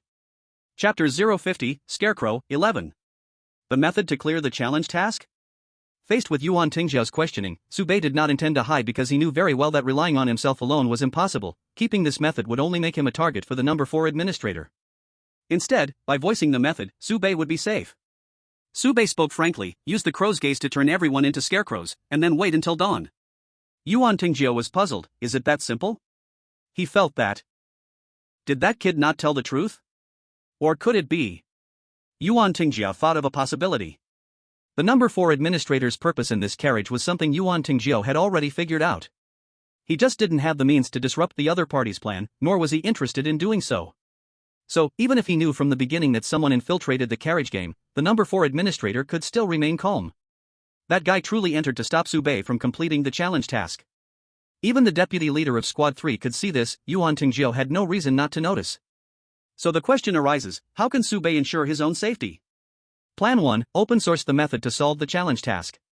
As long as it is made public, Su Baiye would no longer be special to the number 4 administrator, and anyone who knows the method would become a potential threat to her. Plan 2, disclose a seemingly reasonable yet utterly unattainable method. This way, the number 4 administrator would realize that Su Baiye posed no threat to her. Whichever plan it was, Su Baiye's threat level would sharply decline, at least he would not become the number 4 administrator's top target, and Yuan Tingjiao would bear the brunt of it. Of course, the number 4 administrator was also quite vindictive. She definitely wouldn't let Su Baiye off easily. So, facing Yuan Tingjiao's questioning, Su Baiye nodded. It's that simple. Yuan Tingjiao asked questions and never spoke in riddles, nor did he guess riddles. He pressed on, why can it be solved by waiting until dawn? Su Baiye took off his gloves, revealing his straw-like left hand. Basking in moonlight can only break a temporary curse. Once the moonlight is blocked, after a while, the hand will still turn to straw, indicating the curse still exists. Moonlight cannot completely eradicate the curse. Yuan Tingjiao instantly realized, moonlight is the reflection of sunlight. Moonlight guides us on the right path. It doesn't mean moonlight can lead us away, moonlight guides the way back. Clever, very clever. A very simple word game. Players all chose to leave the carriage game through moonlight to complete the task, but by doing so, no one would last until dawn, nor could they complete the challenge task. Whether game prompts or perfect guides, every method that helps players solve problems essentially leads players away from the goal of completing the challenge task. Yuan Tingjiao laughed heartily, looking up at the moon in the sky, and asked, Old 4. Who designed this copy? This isn't a plot you could come up with. From the cold moon, a disdainful grunt echoed back. The Old 4 in Yuan Tingjiao's mouth was none other than the number 4 administrator, who responded. It was clear that Su Baiye did not speak incorrectly. Players who withdrew early, although they completed the task, could never finish the challenge task. Because the challenge task required them to kill all scarecrows, and even if the entire map was cleared, no one would go to kill themselves. Even if they found a way to kill themselves, it would still be in vain. Death meant game failure. Only by breaking the curse on oneself could they complete this challenge task. And the way to break the curse only existed as a theoretical possibility. From the challenge task in Carriage 3, Baiye realized one thing. The administrator's attitude towards challenge tasks was very ambiguous. From their perspective, the fewer players completed the challenge task, the better. Baiye experienced many benefits from completing challenge tasks. The rich rewards of the tasks, the copyright of the guide. Players could benefit, but administrators had to suffer silently, just like a gardener watching birds steal fruit from their orchard. Therefore, administrators would design challenge tasks to be very difficult. This difficulty would not be immediately apparent but would be that kind of theoretically possible to complete but practically impossible kind of difficulty. In the third carriage game, the goblins, the greedy boss, and the design of the head jars had almost no loopholes. Even if challengers wanted to break through by force. Administrator Long Shou of Car 3 will take direct action. Without considering Yuan Tingjiao, he is an invincible presence in Car 3. Long Shou has not acted because he needs to focus on Explosive Dragon to complete the tasks assigned by the Dragon Clan's leaders. On the other hand, the appearance of the vice president of the Flame Fire Guild has also diverted his attention, creating space for Baiye to operate. After all, if Long Shou chooses to stop Baiye, the vice president of Flame Fire will succeed. Compared to both sides, it is clear that the vice president of Flame Fire deserves more attention. Unbeknownst to him, Baiye has gathered the right timing, location, and people to complete this challenging task. The challenge task in Car 4 is not to be underestimated. First, as soon as players enter, they unknowingly become scarecrows. Baiye believes someone must have discovered this secret. There is only one possibility, seeing the truth but not revealing it. Everyone has their own stance, unrelated to right or wrong, only to profit and loss. The vice captain of Group 4 obviously knows everything and has made many plans for it. Some may not want to offend Administrator 4, after all, this is only the front carriage. Even if they complete the challenge and become an administrator, staying in Car 4 feels like being imprisoned for top players. If they truly have that strength, they would either consider venturing into the second level or become administrators of higher numbered cars. Car 4 is like the silver rank in League of Legends, unable to go up or down. New players lack the ability to complete challenges here, while top players have no need to clash with Administrator 4. Strictly speaking, regarding the challenge task, Car 4's difficulty is even higher than Car 3. Because the administrator's powers are different. If it weren't for Yuan Tingjiao occupying the spot of Administrator 4, this farce would have ended long ago. It's not too late now. Administrator 4 knows what kind of person Yuan Tingjiao is. As long as the benefits are sufficient, he could even betray the Flame Fire Guild. Baiye met Yuan Tingjiao's gaze without flinching. Now that we have the method, it's time to see your ability. The astonishing wisdom tells everyone it's time to use the astonishing power. If we can suppress it like this all night, can everything end by morning? Even the assimilated monsters can be restored. Thunderflame and Foresee seemed to see hope. The cooperation between Yuan Tingjiao and Baiye was a combination of astonishing wisdom and power, creating unexpected chemical reactions. Foresee looked at the scarecrow monster and softly said, "As long as we hold on until dawn, everything will get better." Thunderflame didn't say anything, silently wiping his blade. The onlookers, Person A and Person B, felt complicated at this moment. Master Yi is truly a master. Baiye's analysis, no matter how the process went, the result was crystal clear. Curses, how to see through them, how to suppress them, how to eliminate them. This is the true perfect strategy. Even the internal files of the Flame Fire Guild are not as complete as what Baiye has said. To the Flame Fire Guild, Car 4 is a sinister place. It's better not to come if possible, and internally, female members are strictly required to avoid Car 4. Person B felt a strong impulse and couldn't help but say, "We must recruit Master Yi into the guild." Person A was confused. Why? Person B gave an irresistible reason. With Master Yi around, I can't even imagine how high the year-end bonus would be. Hiss. Person A grumpily agreed, that makes sense. While they were talking, Baiye's legs had returned to normal. He ran to Thunderflame's side and whispered a few words. Clearly, Baiye, the idea king, has come up with another brilliant idea. Thunderflame countered, "Are you sure you want to do this?" To this, Baiye only had one question, can it be done? Thunderflame thought for a moment and nodded. "It's possible, but I need a little time." After speaking, he did not greet anyone and went to do this thing. As for how to fight for time, that was no longer his concern. Baiye did not know what they wanted to do, but Baiye was sure that with Yuan Tingjiao around, suppressing the monster formed by the deputy team leader's assimilation, this game could not possibly be lost. Just wait a little longer, just a little more. The passers-by A and B actually had similar thoughts, but they thought a step further than Baiye. If the vice president steps in, the situation could still change unexpectedly.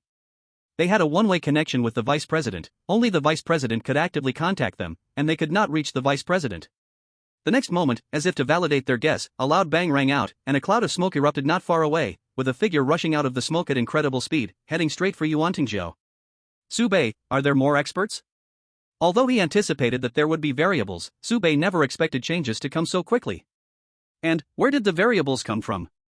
That figure lunged at Yuantingzhou, directly knocking him over, and the straw monster that had been suppressed by Yuantingzhou struggled free at that moment, regaining its freedom. Sigüe exclaimed, impossible.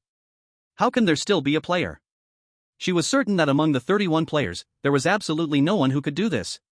No, there's one more person. In a flash, Su Baiye guessed the identity of the other party and muttered to himself. One, who has always been in Carrefour, has never left. And this person is likely the fuse that the administrator of Carrefour used to prevent players from completing the game, one of the last trump cards, or perhaps, the last trump card. As long as he is still there, the challenge task of the Carrefour game cannot be completed. Su Baiye did not keep it a secret, revealing the identity of the other party.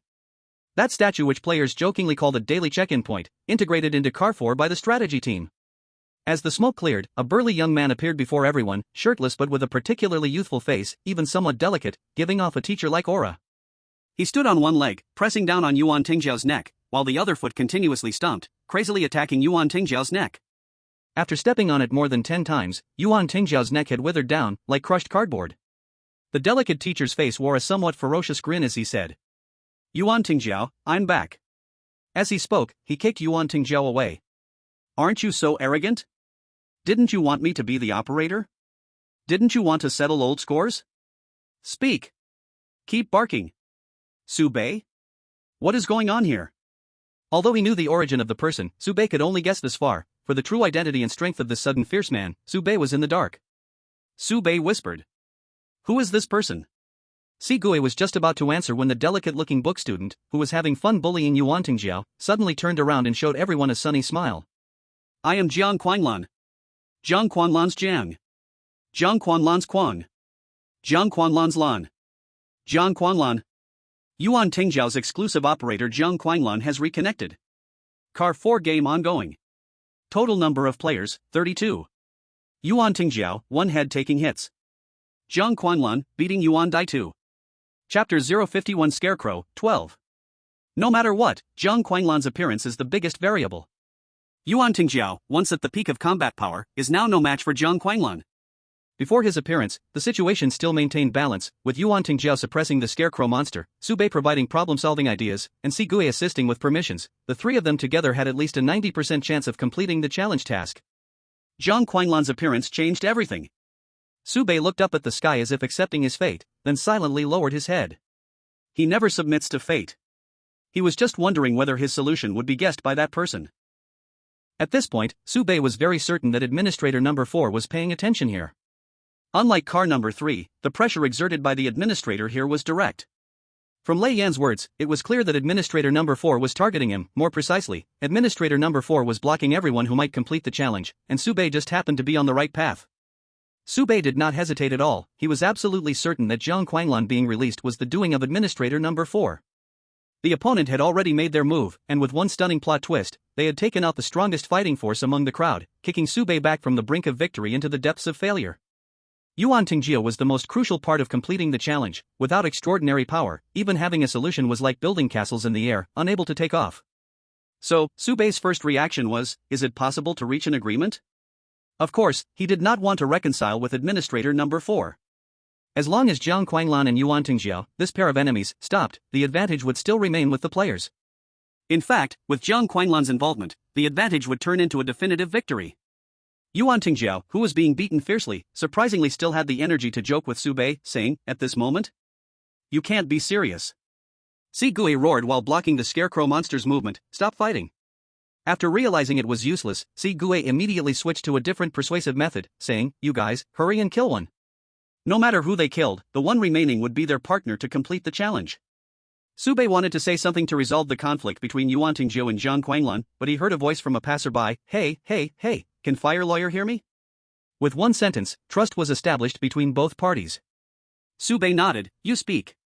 The passerby provided a key piece of information. Jiang Quanlan is the operator for Yuan Tingzhou. The fight between Yuan Tingzhou and Jiang Quanlan must happen. Not only must they fight, but there must also be a victor and a loser. Unfortunately, it's just that the outcome cannot be decided at this moment. Through the introduction of the passerby, Sube learned the ins and outs of the matter. Both of them had the same entry: king does not see king. When this entry is active, both parties will gain significant power boosts without meeting each other, and if one party completely dies, the entry becomes permanently ineffective. Jiang Quanlan was originally a member of the Flame Club, and Yuan Tingzhou had once joined the Flame Club as well. Their partnership was also arranged by the Flame Club. Even the king does not see king entry was obtained by both of them through the arrangements of the Flame Club. The original intention was to have both of them form mutual trust, completely binding their interests together for greater cooperation. After all, the operator and the challenger are in different compartments. If the operator has ulterior motives, they can easily manipulate the challenger to their death. Even if nothing is affected, sending over a forbidden piece of knowledge from afar is enough to spell trouble for the challenger. Such things have happened more than once on the misguided train. Therefore, between the operator and the challenger, they either need to sign an unequal contract where one party fully becomes the other party's vassal, and their life and death, honor and disgrace, all depend on the other party's will to achieve trust and cooperation. Or, they can pair entry abilities, using the great power of the misguided train to solve this problem. Praise the misguided train. And king does not see king is a standout among such entries. Because once the two partners of king does not see king meet, they must determine life or death, which counts as an end. This means both parties will avoid meeting each other and will enhance their own powers to ensure the other party survives. They have fought like this more than once or twice, but of course, Yuan Tingzhou has always been the one to win in the end. Listening to the passerby's introduction, Sube immediately realized, Yuan Tingzhou has an undying curse. From the vice president, Sube learned about the existence of the undying curse. The Golden Dragon King with dragon whiskers set a trap specifically for the human genius. Every person caught in it had once completed the challenge of the first carriage, losing their life to the third carriage. Based on the information in Sube's grasp, there is only this one reasonable explanation. Otherwise, it would be impossible to explain everything that has happened so far. The administrator of the third carriage has a deep grudge against Yuan Tingzhou, but can only seal Yuan Tingzhou with a head jar, unable to kill him. Now, Sube is very certain that this guy is someone he released. And Jiang Quanlan is sealed in the fourth carriage, with the purpose of targeting Yuan Tingzhou. Once Yuan Tingzhou escapes the seal, the fourth carriage is his only path. Jiang Quanlan will emerge, joining the game. The clause of king not seeing king will become ineffective. Yuan Tingzhou will not only be greatly weakened but also have a deadly opponent. Every link is interconnected, every step is carefully planned. Sube couldn't help but sigh. How many evil things did Yuan Tingzhou do to make the strategy team target him so vehemently? A bystander sent a video, showing Yuan Tingzhou talking to the statue of Jiang Quanlan. Sube watched it at 3 times speed, his face darkening. Yuan Tingzhou said something like, all grudges will be wiped clean. This bastard knew from the very beginning that this battle was unavoidable. Are you playing with me? Then let's stop playing altogether. Yuan Tingzhou was suppressed, the 4 avatars were at wit's end. Sube turned and left. The fragile alliance of the 3 collapsed instantly. The victory that was so close seemed to become far away with everyone parting ways. Bystander B saw Sube giving up and quickly relayed a message. Lawyer Hua, there's still a chance. As for what the chance was, he didn't say. In response, Sube had only one sentence. Let your vice president take a good rest, this good show has just begun. Hearing this vague remark, Bystander A and Bystander B looked at each other in confusion. Bystander A, you even told him about the vice president? Wow, didn't expect you, with your thick eyebrows and big eyes, to betray us too. At this moment, Bystander B understood what it felt like to receive the same treatment as Tangryu. Bystander B felt like crying without tears. I'm not even sure if the vice president is here. Moreover, even if I tell him, would he necessarily believe me? The vice president had a pass, a very high-level pass. If he wanted to leave, it would just take a single thought. Of course, given the current situation, once the vice president leaves, the 4th administrator would immediately take his place, joining the game, ending this farce. In the bewildered train, the determining factor in winning and losing is always that external elements outweigh the internal ones. A strong dragon cannot suppress a local snake. No matter how many methods you have, you cannot resist the authority dogs. Bystander A and Bystander B fell into silence at the same time, their expressions equally desolate, but their thoughts were different. Bystander B, Sube, can he create a miracle this time? Bystander A, why hasn't my overtime request been approved yet? Don't waste my vacation. Boom. A loud crash interrupted the two's thoughts. A scarecrow monster formed from the original deputy group leader slapped away the 4 avatars while howling at the sky, seemingly wanting to vent all the pent-up emotions. And above everyone's heads, that round full moon, who knows when it had a missing piece? Lunar eclipse? The fourth carriage actually has a lunar eclipse? If moonlight is the key to relieving the curse, then a lunar eclipse will sever the player's retreat. Once the moonlight stops shining, the Sube who has already become a scarecrow will lose the ability to act, becoming a lamb to be slaughtered. Fourth administrator, was this also part of your plan? The two could be sure that before Sube appeared, no one had ever forced the fourth administrator to this point. A sliver of despair rose in their hearts, their faith wavering. Can this carriage game really be completed? They had no time to think more, as a massive swarm of crows flew out, intimidating and blocking out the sky. And every surviving player heard the sound of. The hoarse whispers of the scarecrow echoed, as if it had returned from hell. The hunting moment has come. Chapter 052, Scarecrow, 13. In the moment the hunting began, Sigue could no longer stop the powerless scarecrow, who was slapped away, letting out a curse of unwillingness, only able to watch as it left. Sigue struggled to get up. She knew very well what the scarecrow would do. The sickle, the sickle. This was also the most crucial point in all the strategies, and it was the greatest weakness of Baiye now. After being spoiled, any action taken according to the strategy would be counted as using the strategy. Taking the sickle, progress penalty plus 10%, fine of 10,000. Destroying the sickle, progress penalty plus 5%, fine of 5,000. No matter what, Baiye couldn't escape this score. Sigue understood this, which was why she rushed to the warehouse to try to help Baiye. In this situation, helping Baiye was equivalent to helping herself. She had the authority, and even if she set off later, she could still arrive before the scarecrow. Just in time, she bumped into Baiye coming out of the warehouse. Sigue hurriedly spoke. Baiye, I can help you. Baiye looked speechless. Did you guys just love to trap me? Fearing Baiye would misunderstand, Sigue explained, only you were spoiled and haven't paid the fine, so your identity isn't hard to guess. How does one just casually meet someone with a weapon? Does this game even allow for proper enjoyment? What's the point of a name change card, just to add to my dark history? Can you return the points for the name change card to me? I don't want this name, after all, this game is in my real name. Baiye rolled his eyes.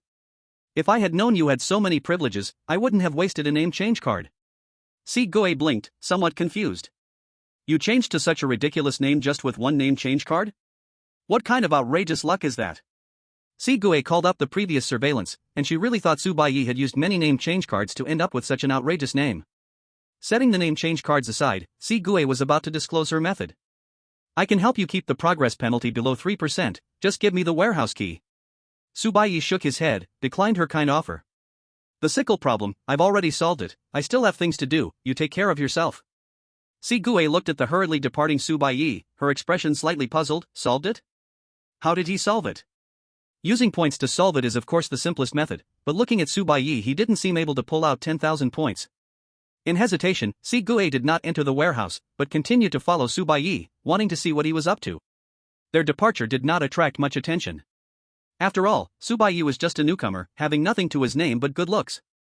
As for Sigue, before becoming the leader of Team 4, she may have had some fame among players, but since taking up the role, she had always kept a low profile, showing her strength even less, making the vice-captain seem more like a leader.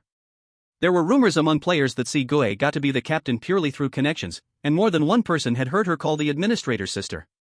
The previous giant scarecrow did not actually cause panic among the players. Firstly, the scarecrow, after being assimilated by the vice-captain, was too strong. Any player who saw him would be defeated in an instant. Except for a few in the central area, the surviving players had never seen him make a move. This led to a disconnection in the understanding of strength. Players thought the scarecrow was still within the previous limits, and its battle power wouldn't be too exaggerated. Secondly, after Yuan Tingjia took action, easily suppressing the scarecrow monster gave people the illusion that the scarecrow was just SOSO. No matter how strong Yuan Tingjia was, he was just a tier 4, 14s level warrior, yet the scarecrow had no power to retaliate. From this perspective, the combat power can only reach a maximum of 4-5s, no more than that. In conclusion, players treated this as if they had encountered an elite monster, experiencing a brand new version they had never played before. Some were even eager to try out the new boss's strength. The warehouse was there, and a 4-person squad had this very intention, with the quirky spirit among them. However, he wasn't a fighter, he was mainly responsible for logistics, or to be more precise, he held the camera. One person waved a sickle, grinning menacingly. Make sure to capture my good side, we rarely see such grand scenes. His confidence was not blind, it came from real achievements and strength. He was nicknamed Grass on the Fly, a gold medal player from the practice team, with a spirit and body at the 4th level, achieving oneness, specializing in Compartment 4. In the practice team, Grass on the Fly had the highest price for Compartment 4 and was the most popular player. As long as newcomers met the minimum requirements to enter the compartment, Grass on the Fly could guide them through. With the help of his teammates and potions, Grass on the Fly could temporarily boost his combat power to 412s, coupled with at least 10 successful experiences of hunting scarecrows. The outcome of this battle was undoubtedly predictable. The quirky spirit chuckled awkwardly a few times, praised everyone, but his eyes were filled with worry. His previous squad had nearly wiped out, and he had only escaped by relying on his armor and escape items, narrowly avoiding disaster. Thinking of this, the quirky spirit felt a pang of regret. The points he earned this time were not enough to cover his losses. Had he known it would be this way, he might as well have died. Wishing for death, the quirky spirit met the practice team members, and relying on past connections, gained a position to run errands in this team. To be able to serve the great Grass on the Fly in Compartment 4 was a rare blessing. How many people wished to latch onto this big leg but had never got the chance? Grass on the Fly swung his sickle a few times, sighing. If I can accumulate points for a while longer, I will have enough for a down payment and be able to take out a loan for a perfect 4th level enhancement potion. By then, why would he still be a part of the practice team? He could directly join the crew, eat the real royal grain, and experience the taste of being above others. A gold medal player in Compartment 4 was indeed good, but being in the crew offered even broader horizons. Perhaps this time, the first kill of the new boss could be the opportunity for him, Grass on the Fly, to change his fate. In Grass on the Fly's eyes, he and the crew members only lacked an opportunity, and right now this might just be his chance. When an opportunity comes, it must be seized. Grass on the Fly had to ask himself if this was the only chance of his life. While everyone was still exchanging compliments, Grass on the Fly suddenly stiffened, being the first to react. It's coming. On the horizon, the outline of the monster was vaguely visible. From the moment it appeared to getting closer, it was just a very short time. The enormous scarecrow monster moved without much noise, and this eerie scene made everyone present turn pale. Yet Grass on the Fly remained calm, his heart very peaceful. This compartment had a combat power limit, and a large body only looked intimidating, giving enemies more room to maneuver. Grass on the Fly had previously defeated a 3-meter giant scarecrow. The process was exceedingly easy. Even if he maximized his combat power at 4, it was still just that, assigning more to vitality and size naturally weakened other aspects, making him like a sandbag. One cannot surpass the limits when all values are maximized, right? Even the lost train needs to follow fundamental logic. Grass on the Fly calmly spoke. None of you should interfere, this is my prey. Within his words lay tremendous confidence. The quirky spirit hurriedly aimed the camera at Grass on the Fly, fearing he'd miss any thrilling moments and upset him.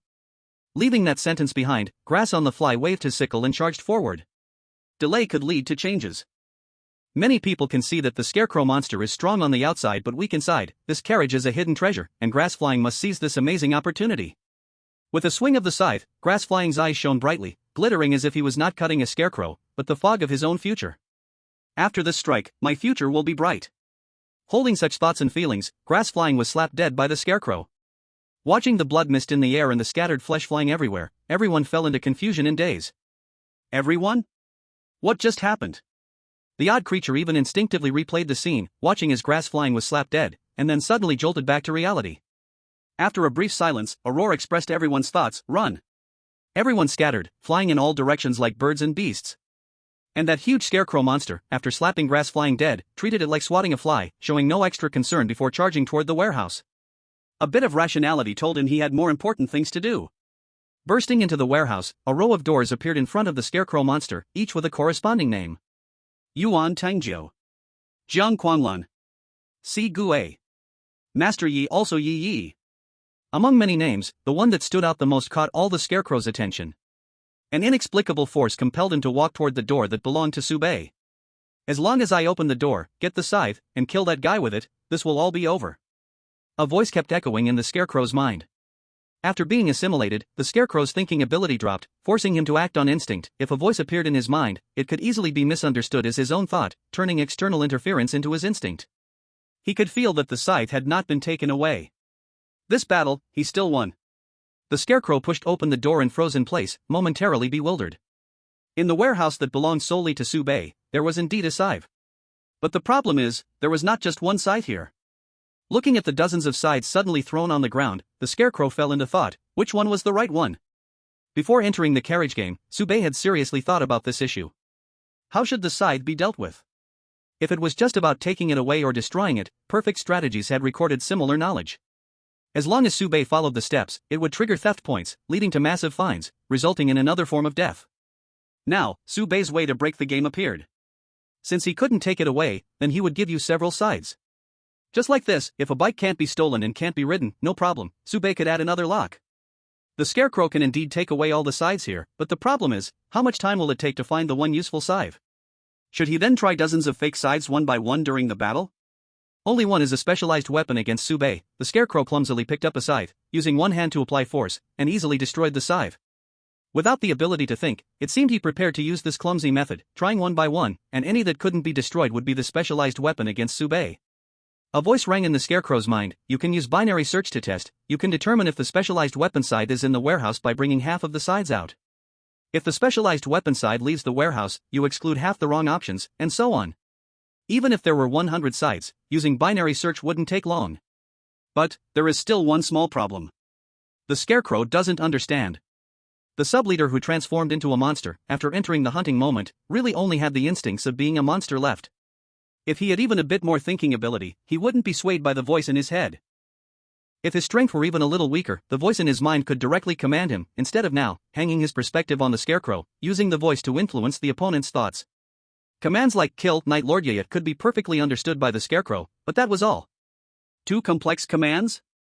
This shocking power of the villain could not comprehend it, simply could not understand.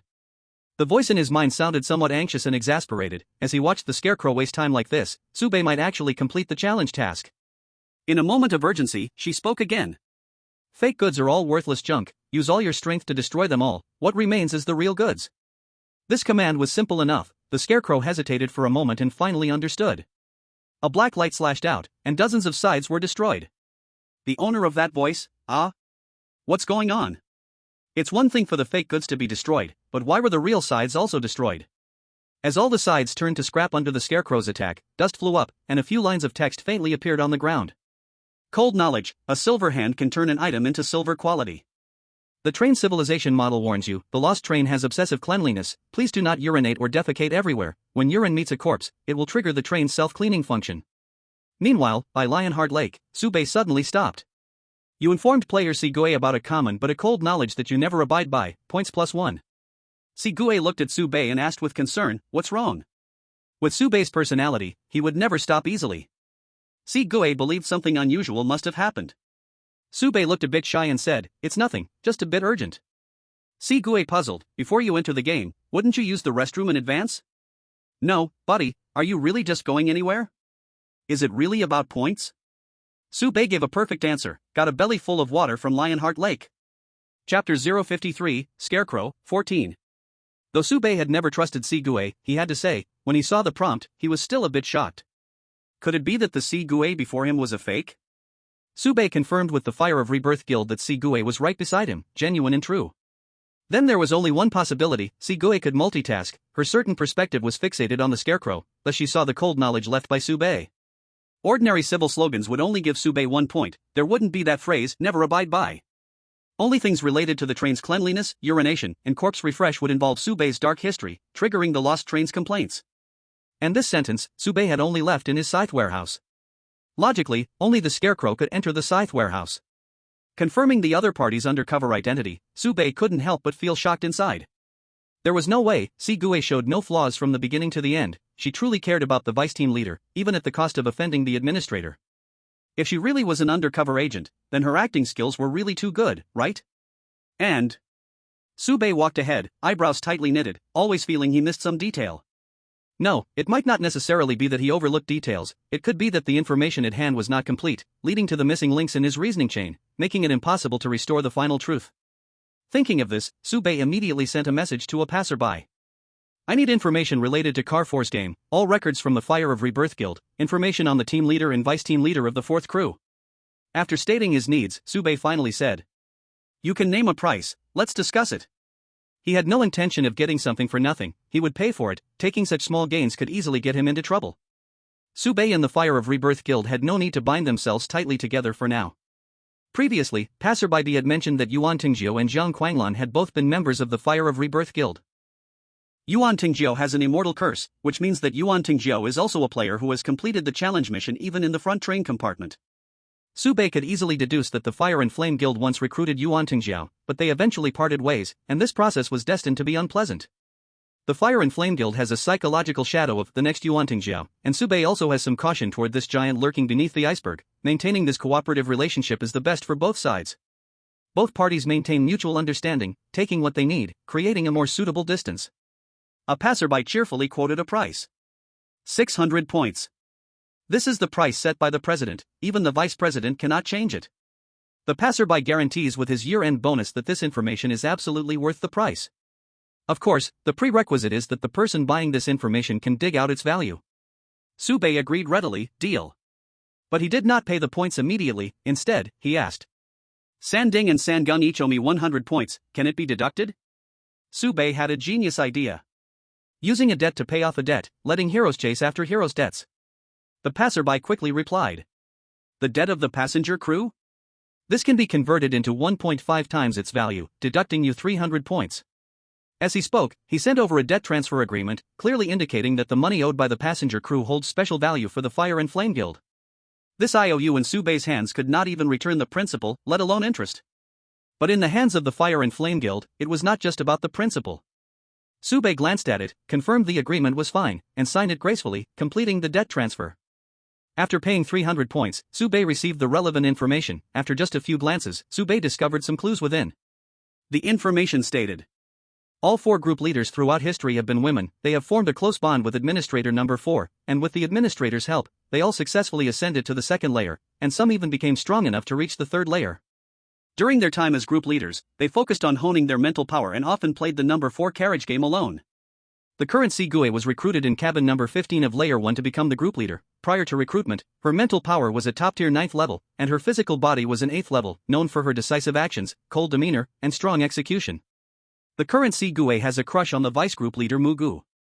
The former Sigue was the lover of the current vice group leader Mugu. The two had promised to ascend to the 2nd layer together, but the former Sigue left first. After the former Sigue ascended to the 2nd layer, Mugu became the vice group leader of the 4th group. What a complicated love triangle. In the information, Sube unraveled some confusion. For Gue called the administrator sister, but it seemed that relatives seldom appeared in the Lost Train. Everyone acted like orphans starting out as protagonists in an online novel, living a miserable life in such a dreadful place. The probability of encountering relatives on the train was low, and even lower was the probability of relatives surviving. The relationship between Administrator Number 4 and Sigue was one of sworn sisters. Mugu, the current vice group leader, was the former Sigue's partner and the current Sigue's secret crush. It can be said that before Sube officially stepped onto the stage, Mugu was the focus of attention tonight. Merging into a compartment monster was definitely not a whim. Mugu knew Sube would come and also knew Yuan Tingjia would come. He specifically chose this opportunity to strike. What did he want to do? Usurp power? Doesn't seem like it. After merging into a monster, he lost himself. Even if successful, what would be the meaning of holding a high position? Revenge? But what grudge did he have to take revenge for? The one who abandoned him was the former Sigue. Shouldn't the target of his revenge be Administrator Number 4? The more information Sube understood, the more doubts seemed to arise before him. The love triangle was also strange. How could someone known for being cold and ruthless suddenly become lovelorn? When he first saw Sigue, Sube found it a bit odd. How has this guy lived until today? Is the intensity of the Lost Train really this low? We aren't playing the same version, are we? Does a single administrator's sister really have the power to do as she pleases? Now, Sube seems to understand a bit. Carriage 4 is very special. What the administrator in Car 4 does will affect the female players, and only the female players. For this reason, the Fire and Flame Guild even issued a warning. Could Sigue be the operator for the administrator of Carriage 4?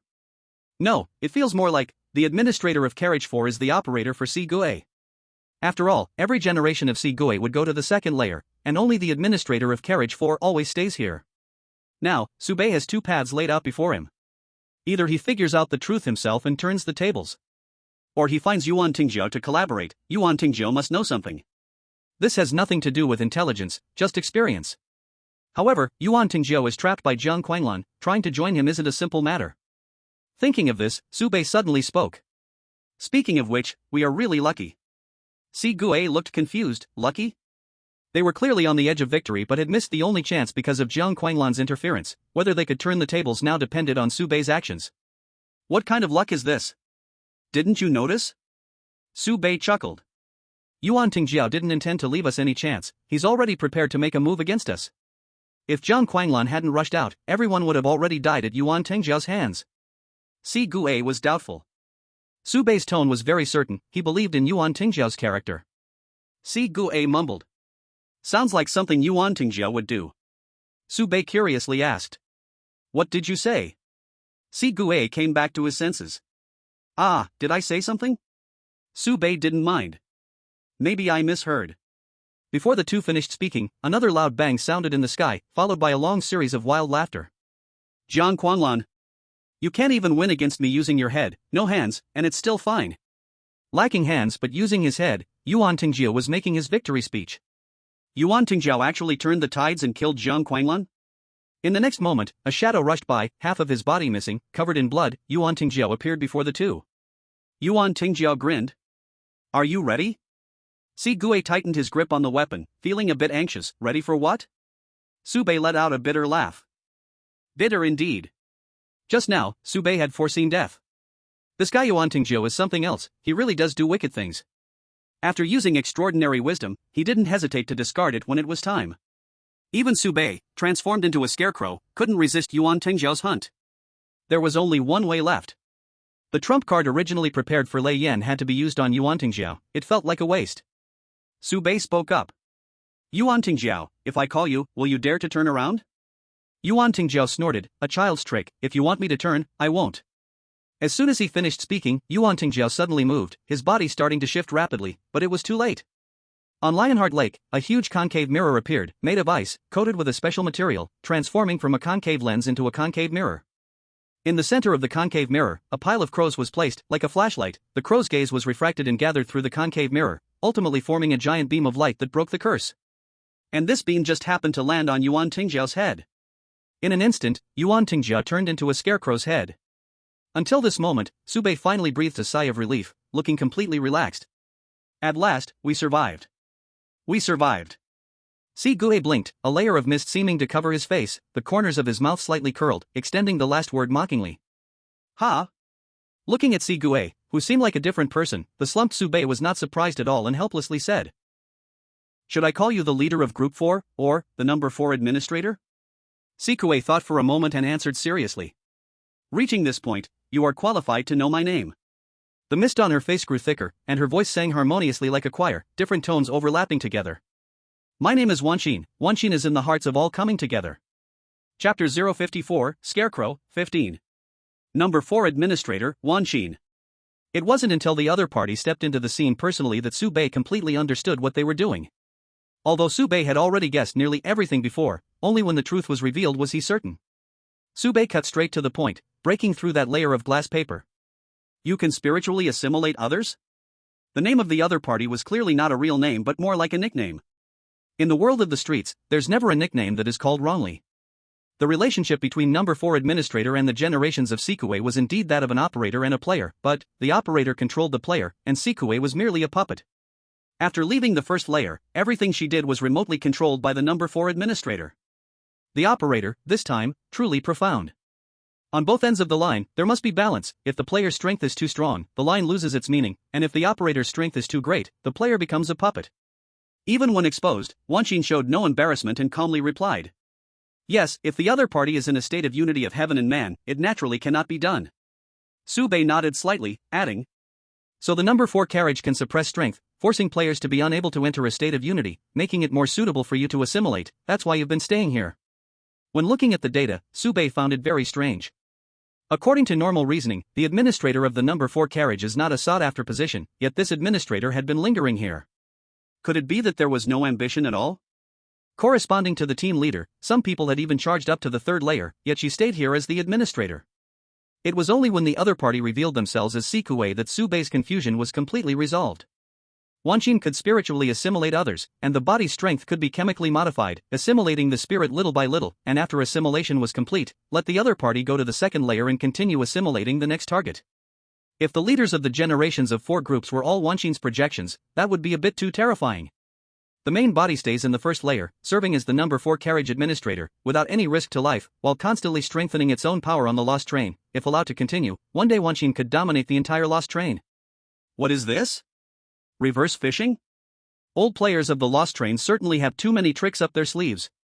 First, Boss Fong takes good care of newbies, then number 4 administrator stands guard to assimilate newcomers. Do you all just love fishing in troubled waters? Wanxin spoke again. How did you guess?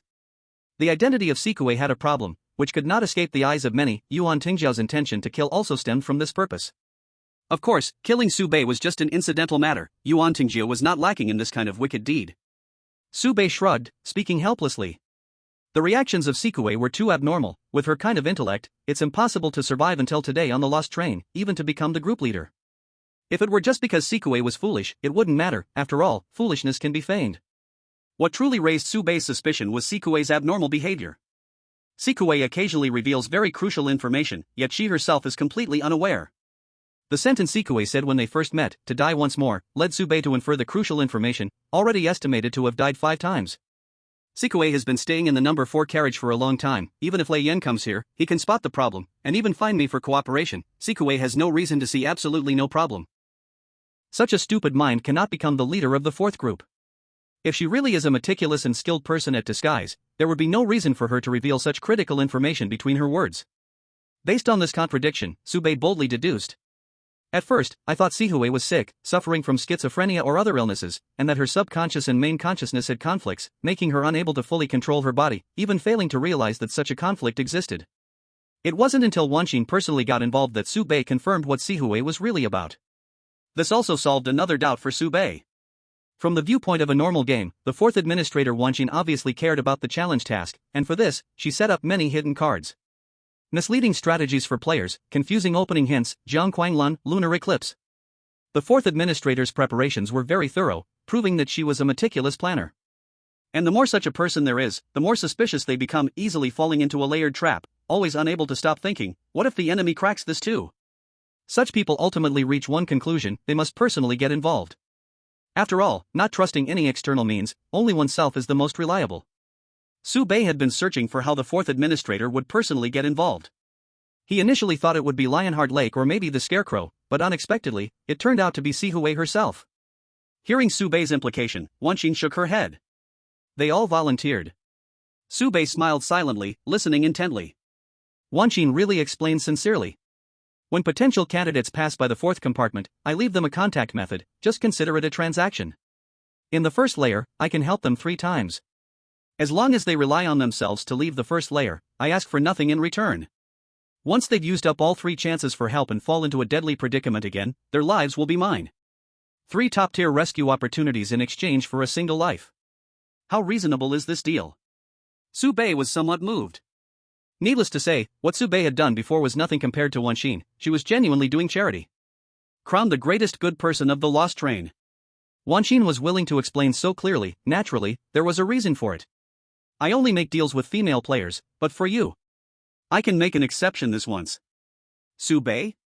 What kind of development is this? The atmosphere suddenly became ambiguous. Wanxin pointed outside, calmly saying, that stupid dragon was deceived. I can bet that you are exactly the person he is looking for. As for Yuan Tingjiao, even if we don't talk about it, you can guess that if he was fooled by the Fire Academy once, he can be fooled a second time. Your identity will be exposed sooner or later. The Fire Academy is not your backing. If they were really reliable, Yuan Tingjiao wouldn't have betrayed you. The opportunity I'm giving you now is your best chance. I will save you 3 times. If you can survive and leave the first layer, this debt will be cleared. Once the transaction is established, even if you want to complete the challenge task, I'll let you off, but you'll have to use up 1 chance. Wanxin came prepared, believing no one could resist this temptation. 3 rescue chances in exchange for a life. Su Bei never expected that his previous intrigue would now turn into action. Su Bei pondered for a few seconds and asked a critical question. Are we doing brother-sister, or sister-sister? His focus was always different from others. Wanxin could only respond with a smile. The answer was self-evident. Of course, we would be plastic sisters for a lifetime. Su Bei felt a chill. He never thought that entering the witch's taste stage would happen so quickly, going from brotherhood yesterday to sisterhood today. The version update of the Lost Train is way too fast. Su Bei couldn't keep up with the pace. Su Bei slowly opened his mouth. You waited until Yuan Tingjiao became a scarecrow to dare to personally get involved. You fear Yuan Tingjiao. Su Bei, since he had a way to trap Yuan Tingjiao, naturally also had a way to save him. That huge concave mirror could not only gather light with the crow's gaze, but also collect moonlight together. With the crow's eyes open, it is a deadly weapon that turns people into straw. With the crow's eyes closed, it becomes the light that brings straw men back to life. Su Baiye had been talking for so long just to buy time, allowing Lei Yan to continue operating. Lei Yan was still in C. Wanqin chuckled lightly. Before you die, my proposal is still valid. After saying this, she snapped her fingers, as if telling Su Baiye to give up. With a bang, the concave mirror made of ice shattered, countless ice crystals scattering into the air. Su Baiye's miraculous tool, which had also trapped Yuan Tingjiao, was in this moment reduced to nothing. Lei Yan could only watch helplessly as it all unfolded, with no way to stop it. Su Baiye was not done. Why don't you look back? Wanqin scoffed. You know nothing about true power. As she said this, Wanqin tried to take a step forward, but found her body shockingly stiff. No matter how her mind urged it, her body showed no response. What is happening? Even her thoughts seemed to be slowing down. Sitting on the ground, Su Baiye looked up at the sky full of ice crystals and spoke. You must be very curious. Why is this happening? Amidst the sky full of ice crystals, Su Baiye revealed a smile. Laughing along were Lei Yan and Yuan Tingjiao. All four, you finally got yours. Transformed into a straw man, Yuan Tingjiao could still speak and mock. You really should see the expression you have now. Wanqin's heart sank. Where did it all go wrong? The crow's gaze could break the curse's disguise and turn players into their straw man forms. Moonlight could suppress the curse, but the lunar eclipse had already begun, and the dim moonlight was simply not enough. The concave mirror that could gather moonlight had already been destroyed by her own actions. So, the question is, where exactly is the problem? It's the gaze. Su Baiye spoke plainly and directly. The player's gaze. In Lionheart Lake, scattered all around were 7 or 8 straw men, all gazing up at the sky. At this moment, the sky was filled with ice crystals. After the concave mirror shattered, the ice crystals floated everywhere, and each piece resembled a mirror, reflecting the same person's image at that moment, Wanqin. And light can be reflected. This meant that all the players transformed into straw men were, at this moment, staring at Wanqin. And the fundamental logic of this game is 1, 2, 3. Straw men. Su Baiye raised a finger and placed it on his lips, whispering softly. Don't move. Chapter 055 Strawman, 16. 1, 2, 3, Wooden People. 1, 2, 3, Straw Men. No matter how much number 4 Administrator Wanqin fiddled with the carriage game, the rules of the straw man remain unchanged. This is the underlying logic of the carriage game, in other words, the invisible hand of the lost train. Wanqin personally stepped onto the field, but her puppet, Sigue, was restricted by the gaze of the strawman players and could not move. It seemed that victory was within reach. Su Baiye stood up, not looking at Sigue, but gazing into the distance. There's just one last trouble. Seemingly responding to Su Baiye's words, a roar came from the darkness. The monstrous figure of the strongest strawman in history, assimilated by the sub-leader Mugu, had arrived. Su Baiye took 2 steps to reach Yuan Tingjiao's side and said seriously. There are no personal grudges. After speaking, he kicked, sending Yuan Tingjiao's head flying. That straw-headed body bathed in the little moonlight, regaining flesh and blood. Yuan Tingjiao laughed wantonnly. Kid, time is running out. The total lunar eclipse continued. Su Baiye had trapped Sigue, but that was all. Once the moonlight completely vanished, both Su Baiye and Yuan Tingjiao would lose their ability to move. If they hadn't dealt with the monster transformed from Mugu by then, Su Baiye could only wait for death. The thunder flame cannot move. The flying ice crystals, suspended in the air, is not an easy task. In this moment, the thunder flame displayed extraordinary control. Every slash unleashed a hurricane, making the ice crystals rise and fall in the air, never falling down, always locking onto the 4 spirits. Seeing this scene, Su Baiye was also somewhat surprised. Even if he accidentally stumbled into the peak competition's viewing area, his battle power was not something Su Baiye could touch. The depths of the lost train's waters are still far too deep. Su Baiye looked up at the dwindling moon and asked, how long can the moonlight last? 3 minutes. 5 minutes. The 2 answers came from Yuan Tingjiao and a passerby. The passerby A and passerby B had turned into scarecrows. Otherwise, there might not be enough players to lock down the 4 spirits, and the 2 could still communicate with Su Baiye through private chat. Pushing the number 4 administrator to this point, regardless of the final outcome, Su Baiye could be proud. Su Baiye did not need pride, he only needed to survive. Su Baiye immediately spoke. Jiang Quanlan. I know you are not dead. After a light laugh, a figure appeared at the top of the tree. Jiang Quanlan crouched down. Su Baiye, right? Any guidance? Su Baiye had long seen that the 2 were faking the battle, with no intention of separating life from death. With Yuan Tingjiao's character, if he could truly suppress Jiang Quanlan, he wouldn't just let himself be hit. In terms of urgency, the 2 could distinguish clearly. Jiang Quanlan had been attacking Yuan Tingjiao's neck, yet in such anger, he wouldn't even slap him in the face. This was too fake. If it were Su Baiye, he would at least kick him in the face. Not hitting him at all counted as Su Baiye having good taste. Su Baiye had something very important to discuss with Zhang Quanlan. It's like this. After speaking, Su Baiye earnestly said, I beg you, this matter can only be done by you. The two's private chat channel was set up by passerby. Even Wan Xian could not hear clearly what they were discussing.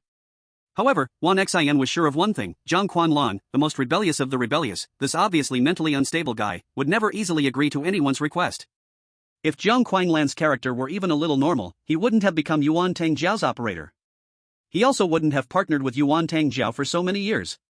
Who would have thought that in response to Su Baiye's request, Zhang Quanlan directly agreed? Okay. Wan Xin? What is wrong with this kid?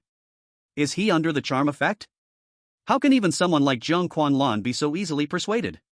It must be said that Su Baiye currently ranks first on the number 4 administrators must-eat list.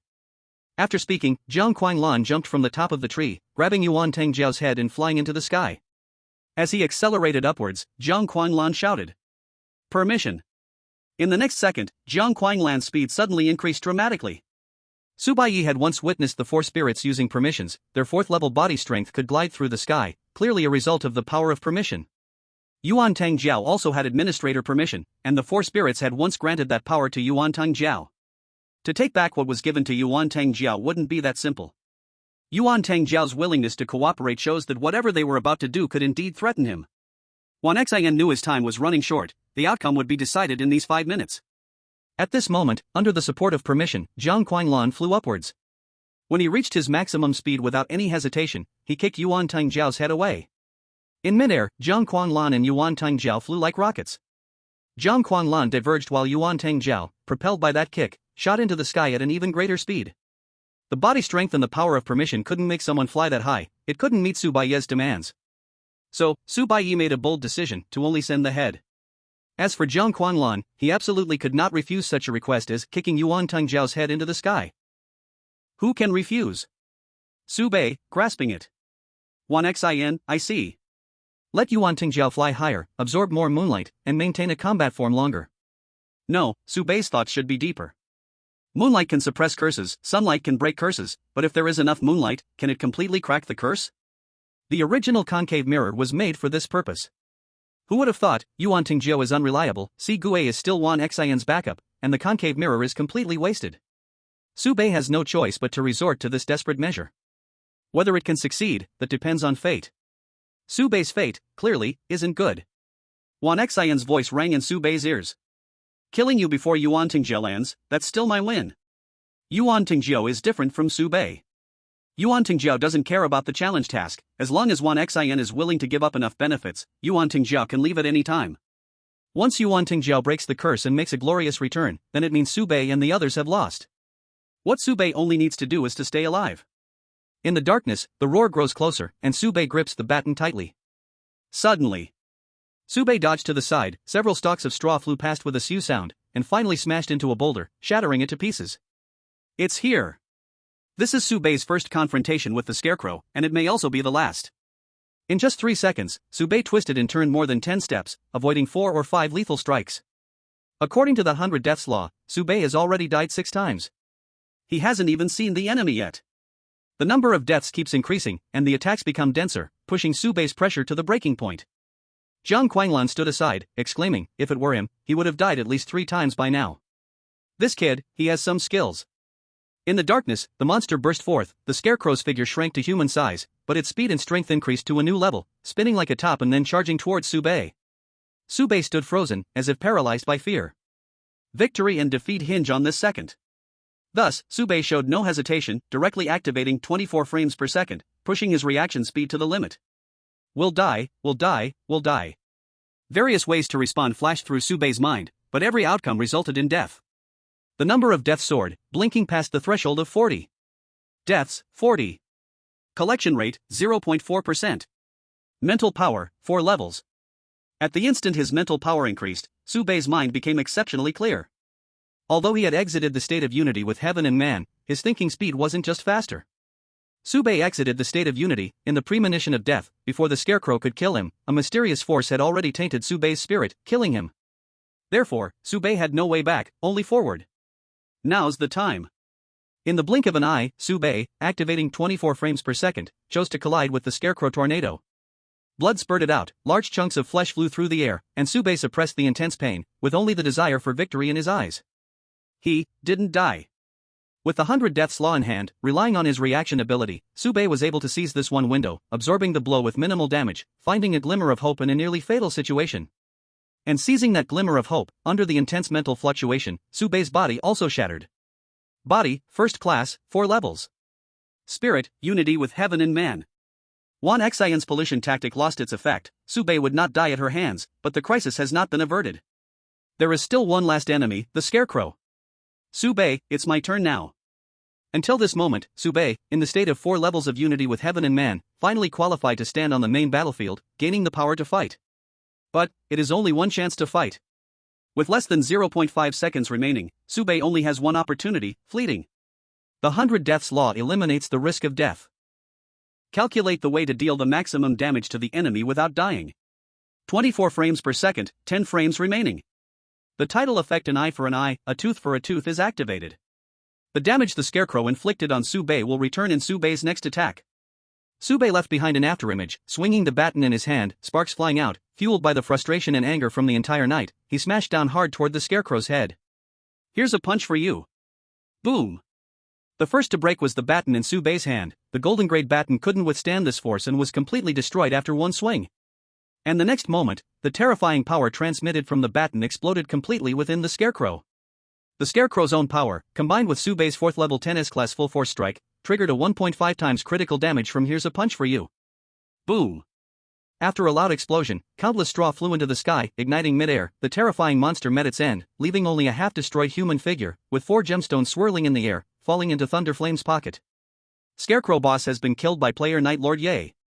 Baiye lay on the ground, arms outstretched, letting out a breath. We won. Chapter 056 Scarecrow, 17. Baiye hadn't had the chance to savor the taste of victory when an endless fatigue washed over him. The side effects of 24 frames per second made him feel sleepy. Even keeping his mind clear became difficult. Zhang Quanglan's face appeared in Baiye's line of sight, playfully saying, "If you fall asleep now, you won't wake up as a boy anymore." A chill rose from the bottom up, piercing his head, making Baiye completely awake. Zhang Quanglan nodded in satisfaction and asked in confusion, "Since you could deal with the Scarecrow monster, why did you still want me to kick Yuan Tingjiao away?" Everyone thought that only by relying on Yuan Tingjiao could one seize a glimmer of hope in a desperate situation. Even Wan Qin's focus was on Yuan Tingjiao. Who would have thought that under desperate circumstances, Baiye's mental power broke through first, leading to a breakthrough in his physical body, significantly increasing his combat power. Ultimately, at the cost of his own serious injury and the baton's destruction, he defeated the Scarecrow head-on. Violence is the greatest power. Any astonishing wisdom should understand that astonishing power is the greatest wisdom. Wan Qin didn't have the habit of placing hope in others, so she would definitely personally join the fight. Coincidentally, so would Baiye. He would never place his hope on Yuan Tingjiao. Zhang Quanglan did not approach Baiye any further but took a step back instead. "If I wanted to attack you, the player's attention would converge. I would drop down with that foolish woman Wan Qin, right?" In such intense battle, Baiye even had the intention to adjust his position. At this moment, he was also under the player's gaze, entering the 123 Scarecrow Don't Move stage. Anyone attempting to approach to harm Baiye would instead take on the player's focus, thus unable to move, allowing Baiye to be replaced. Of course, ranged attacks were possible, but projectiles in midair would also slow down. With Baiye's current 4th level 10s class body strength, it would be hard to kill him. Zhang Quanglan was wild but not a killer like Yuan Tingjiao. Zhang Quanglan pursed his lips. "I really like you, kid. If Yuan Tingjiao dies, you come and be my operator."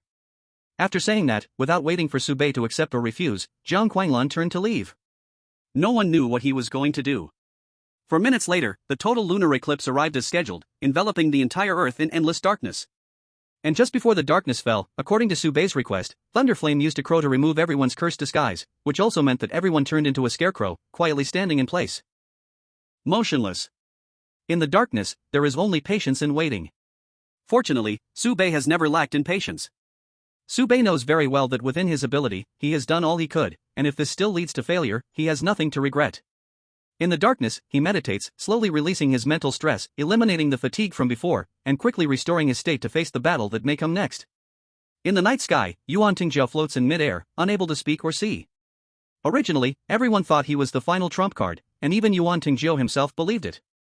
So, he tries to fly higher, absorb more moonlight. Even if it doesn't help, it can provide greater momentum when he falls. Wan Xian's response to this was simple. She granted Yuan Tingjiao the greatest authority and the fastest speed, then reached escape velocity. Yes, the prominent Yuan Tingjiao has become a satellite. That counts as making a name for himself. Yuan Tingjiao cannot descend, nor ascend, just floating here, enjoying the treatment that an invincible being should have. During a lunar eclipse, the moon is still overhead. So, Yuan Tingjiao can feel that someone in the moon palace is about to make a move. A thin mist covers the sky. Even the administrator, wanting to forcibly join this game, faces the entire lost train. Wan Xian plans to give it a try. Is she about to flip the table? A strange voice emerges. I advise you not to do that. In the mist, a wooden chair appeared, where a plain middle-aged man sat, holding a cup of coffee, looking as if he just watched an excellent performance. Vice President of the Fire and Flame Guild. The Vice President puts down his coffee cup and calmly says, letting Su Baiye complete this challenge task will only bring you benefits, not harm. From deep within the mist, Wan Xian's voice comes. Why? On the first level, they are among the top players, and they know that only benefits can touch the human soul. The Vice President explains calmly. Completing the challenge task means losing the current Foresee clone. I know each clone is crucial, but you can use this opportunity. There was no response in the mist. Wan Xian seemed to be pondering this proposal. Being a smart person, she naturally knew what the Vice President was hinting at. The Vice President spoke frankly, without any evasion. Wan Xian, you are not one heart for all. The title you possess is treat others as you would like to be treated. Because of this, you need to save them 3 times to gain the chance to taint them. Even so, tainting is mutual. You seize the control of their bodies, and they can leave traces of their existence on your mind. The mental imprint left behind is very troublesome, which is why Wan Xian needs the game in car number 4 to achieve a reduction in intelligence for the Foresee. The assimilation process is very slow, just to minimize her losses. The previous Foresee was Mu Gu's lover, and they had a connection as operator and player. Before the past Foresee was assimilated, she left behind feelings for Mu Gu in Wan Xian's mind. Therefore, this generation of Foresee, while being affected, will also fall in love with Vice Captain Mu Gu. And the benefits the Vice President mentioned are simple. Once the challenge task is completed, this generation of Foresee will regain freedom, and you can leave all the mental imprints you don't need onto her, then cut them away. It's like having toxins inside. You concentrate all the toxins in a tumor, then take action to cut off the tumor. It's as if there is rotten flesh on your body, and you dig it out, achieving a mental detoxification effect. In fact, even without the Vice President mentioning it, Wan Xian also had this plan, but for her, this choice of pros and cons was half and half, lacking great temptation, merely an alternative. The Vice President's appearance changed everything. No matter what Wan Xian wants to do to Su Baiye, the Vice President would block him, and the priority of the alternative plan instead increased, becoming the first choice. Wan Xian was silent for a moment and stated his own condition. Yuan Tingjiao is not allowed to return to Carriage 4. No matter how much is said, the biggest variable in the whole carriage game is not Su Baiye, but that madman Yuan Tingjiao. Without Yuan Tingjiao's interference, Su Baiye would have died countless times already. The Vice President shook his head. He is not a member of the Flames Association. Wan Xian ignored him and continued. I want to leave the mark of putting oneself in another's shoes on Su Baiye. The Vice President still shook his head. He is also not a member of the Flames Association. Since he is not a member of the Flames Association, the Vice President has no authority to make decisions for him, nor any obligation to protect him. What Wan Xian wanted to do could only rely on his own ability. Wan Xian stated the last condition. I want to know the whereabouts of your president. This is definitely someone from the Flames Association, right? For top players, intelligence is always the most important. Knowing where the other party appears makes it easy to guess what they want to do. The Vice President was silent for a moment, and after receiving permission, he gave an answer. President Yi is in Carriage 1. Wan Xian was not surprised by this result, scoffing. It seems you really intend to promote her to the conductor of the first layer? After getting the answer he wanted, the fog lifted, and she ultimately chose to compromise. Let Su Baiye complete the challenge task, abandon the current 4 cubics, leave all negative spiritual imprints on the other party, and then break the link. The Vice President glanced at Yuan Tingjiao, said nothing, and got up to leave. The next moment, he appeared beside Su Baiye. Su Baiye asked curiously. All set? Since the other party chose to appear, the administrator of Carriage 4 would most likely not show up. All set. The Vice President explained. She could have forcibly descended with the lion. That lion could hold the heart. What a pity. Su Baiye was literally speechless. The administrator of Carriage 4 still had trump cards. How many cards does this guy have? I'm most annoyed by you guys who play layers of cards. Can't you be like me, thinking less and doing more? After being speechless, Su Baiye asked curiously. What a pity. The vice president answered calmly, if she chose the next round, she could have killed her here, such a good opportunity is gone, don't you think that's a pity? Baiye. He couldn't tell whether the other party was just bluffing or was truly confident. Baiye didn't need to distinguish clearly, at least at this moment, he and the vice president were on the same side. After the lunar eclipse, the sun will rise. At that time, using sunlight to break the curse will count as you completing the challenge task. After the vice president briefly explained, he took out a card, surrounded by flame patterns, with flames engraved in the middle, breathing as if it were alive. The vice president introduced, this is a temporary pass. Once the challenge task is completed, you can return to carriage 3 to avoid the spotlight, and this pass will allow you to directly clear carriage 4. Regarding the vice president's kindness, Baiye had only one attitude. Thank you, but no. Polite, but declined. Baiye couldn't stop, the Golden Dragon King was still thinking about him. There are a total of 18 carriages in the first layer, and Baiye needed to rush to the back quickly, reach the first grade 9th rank, and enter the unity of heaven and man to have even a bit of participation feeling in this layer. Rather than being in a situation where, when something happens, he can only hope for the protection of others, early entering the settlement stage of doing what one can and leaving it to fate. The vice president was not surprised, instead, he smiled, said goodbye, and left. See you in carriage 6. Not long after the vice president left, the first ray of sunlight fell on the horizon, and Baiye, transformed into a scarecrow, felt warmth wrapping around him, breathed the air of freedom once again, and also felt the surging urge to urinate. After the scarecrow entered the lake, the water was absorbed by its body, equivalent to drinking it. The next moment, Baiye's soul left his body, triggering the premonition of death again. Baiye was horrified. What is happening? A living person died from holding in their urine? Seeing himself dying from poisoning in the image, he finally realized that he was still in a poisoned state. This night was too long, even Baiye was close to forgetting this detail. He quickly took the antidote, saving his own life. In a state of urgency, Baiye didn't plan to continue the usual act, he hurriedly found Lei Yan. In the scenario where players turned into scarecrows, Baiye was the first to see the sunrise. Is this also part of your plan, Baiye? Before Baiye could speak, Lei Yan said first, I will never go back on my promise. The 4 teammates had already been rescued, Lei Yan would fulfill his promise. Baiye squeezed out a smile, let's settle part of the payment first. Lei Yan accepted calmly, do you want points? I can pay back the points that Sanding and Sangang owe you? Baiye quickly said, no points, I've already transferred their debts. You help me with one thing. Baiye wouldn't easily trust a promise, only interests could tie the two completely together. After hearing Baiye's request, Lei Yan agreed without hesitation. Baiye ran towards the horizon, ready to distance himself. Lei Yan then approached Gue, cleared his throat. No matter if you are Gue or 1xin, what happens next is what you deserve. After saying that, he opened the private chat channel and forcibly injected knowledge into the other person's mind, filling it completely. The perfect strategy for carriage number 3, 60% completion as follows. During this time, Baiye had created the perfect strategy for the game in carriage number 3 in real time. Completion, 60%. Price, 300 points. Penalty for unauthorized dissemination, 3,000 points. Penalty for viewing, spoiling 400 points. Author, Baiye. On the horizon, Baiye saw the alerts in front of him, his mouth slightly curling up.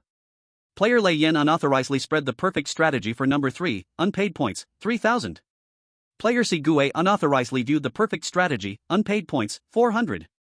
This was some interest collected, spoiling is really effective. Boss Fon's happiness, Baiye also enjoyed. Praise the lost train. Suddenly, Baiye's smile froze on his face, and his expression became rich. Player 1xin, 1, unauthorizedly viewed the perfect strategy, unpaid points, 400. Player 1xin, 2, unauthorizedly viewed the perfect strategy, unpaid points, 400. Player 1xin, 13, unauthorizedly viewed the perfect strategy, unpaid points, 400. Chapter 057, Scarecrow, 18. 1xin actually has 13 avatars? Does this woman have so many disguises? Before Baiye, the perfect strategy for number 3 had a very low completion rate. Even if 1xin bought the perfect strategy, she couldn't compare to Baiye's 60% completion strategy. However, there was still a big price difference between strategies. Carriage number 3 was still in the novice protection period. A perfect strategy with 60% completion was only worth 300 points, and even at full completion, it was 500 points. In carriage number 4, a 50% completion perfect strategy could sell for 10,000 points. Baiye also asked a passerby, the explanation was, strategies for double-numbered carriages are much more valuable than for single-numbered carriages. Single-numbered carriages are single-player games. As long as there is a strategy, following the steps, even if one cannot complete the challenge task, it is not difficult to clear the game. Double-numbered carriages are multiplayer games that not only involve the game itself but also the interplay between players, making them more expensive. Once he completed the challenge in carriage number 4, Baiye would also have the opportunity to create a perfect strategy for it. At that time, a 60% completion could sell for 12,000 points. Even if he could sell it only 10 times, that would be 120,000 points. Mountains of gold and silver, a lifetime of spending cannot be exhausted. Baiye's beautiful fantasy. But it was strange, Xin was also an old player and had chosen carriage number 4 to block the door. She couldn't think of using operator as a firewall to block spoilers? Baiye quickly realized that Xin didn't think of it, nor could she do it, but she was unwilling and couldn't do it. Only Xin in the 4th compartment was the main body. To maintain her main body status, she had to dominate all her avatars. If the main body is spoiled, then all avatars are spoiled. If the main body gets hurt, all avatars will suffer the same harm. Only in this way can the avatars be loyal enough to the main body. The main body must hold the power of life and death over the avatars. At the very least, she must be able to self-destruct with the avatars at any time, otherwise. Baiye shook his head and thought, if the main body has no such uniqueness, then she's just a random individual on the street, and the avatars have no need to care about the main body, they could wander the lost train alone. Xin had to do this to control the other avatars to work for her. Baiye rolled his eyes. What a united heart. Everyone is human, and you think you're the only one above others? Our lost train also has its own heavenly dragon people. The 13 fines for spoilers were just an unexpected gain. For Baiye, the 3,000 points from Lei Yan would definitely be credited. As for Xin, as long as she doesn't go to the 3rd compartment and doesn't use this guide, Baiye cannot gain any benefits from it. The Fire and Flame Guild only accepts debt transfers from the service team, not from the administrators. The reasoning is also easy to understand. Baiye thought, collecting debts from the service team allows for some action against them, some infiltration, subversion. But an administrator is already a local emperor. How can an emperor rebel against themselves? The debts of the administrator cannot be collected by ordinary people. Even if they are collected, there are no extra benefits, so the Fire and Flame Guild has no need to take this hot potato. In any case, the debt is on the books, and Xin owes money. Baiye felt much better about it. Boss Fong spilling the beans about Baiye also helped Baiye regain some face. Baiye walked down the sunlit avenue, feeling cheerful as he moved forward. He passed by the remains of the scarecrow, with half a human figure lying on the ground, revealing Mugu's despondent face, unshaven, with vacant eyes. Compared to the photo in the data, Mugu was a completely different person. Baiye crouched down, looking at him. Mugu did all this for revenge on his former lover. He was very clear that killing one of Xin's avatars was meaningless, only harming Xin's main body held value. Therefore, he chose to stay behind, lurking beside Xin, even though Xin, due to that spiritual brand, felt love, turned a blind eye to his small actions and chose to indulge him. In Xin's eyes, everything Mugu did was a self-destructive path. As long as Mugu died, this love would fall on a dead person. Loving a dead person posed no threat to Xin. But, even Mugu himself didn't expect that he would really succeed. Of course, the way he succeeded was different from what he thought. Instead, this newcomer named Baiye created too many miracles. Seeing Baiye crouch down, Mugu's lips moved, wanting to say something. Baiye spoke with a hint of apology. Sorry, I'm in a hurry, I may not have the chance to hear your story in full. As the sunlight fell, everyone would regain their ability to act. Baiye was waiting for all the scarecrows to be eliminated, so the challenge mission would be deemed completed. At the same time, Baiye had to leave in the first moment after completing the task. Otherwise, once the 4 Gue regain their ability to act, they will let Baiye know what true cruelty is. In short, Baiye was definitely not in a hurry because he needed to pee. Mugu's lips moved a few times. Finally revealing a relieved smile, he spoke hoarsely. Actually, I don't love her that much. After nearly exhausting everything of himself, Mugu actually said he didn't love her that much? Baiye showed no surprise at all, but instead calmly replied. Maybe, hatred expresses itself more strongly than love. In Mugu's eyes, he didn't have enough love to sacrifice himself for his lover, but he had enough hatred to take revenge on Xin and take away his lover, Xin. It is hard to express love for someone, but it is easy to act on hatred for someone. Mugu was momentarily stunned, not knowing how to respond. His eyes were a bit wet, perhaps it was the sun burning the straw, creating smoke. Under Mugu's gaze, the intelligent young man, carrying a broken wooden stick, walked towards the light. Challenge task completed. Contribution completed, 42%. Player Yi has won MVP. Reward settlement in progress. Before Baiye received the reward settlement, he prepared to leave the 4th carriage first. After all, this was Xin's territory. Once the carriage game ended, if Baiye continued to stay here, he would not only face life-threatening danger but also end up losing everything. In order to be able to stand and relieve himself anywhere in the future, Baiye charged forward bravely. However, before leaving the fourth carriage, a barrier appeared before Baiye.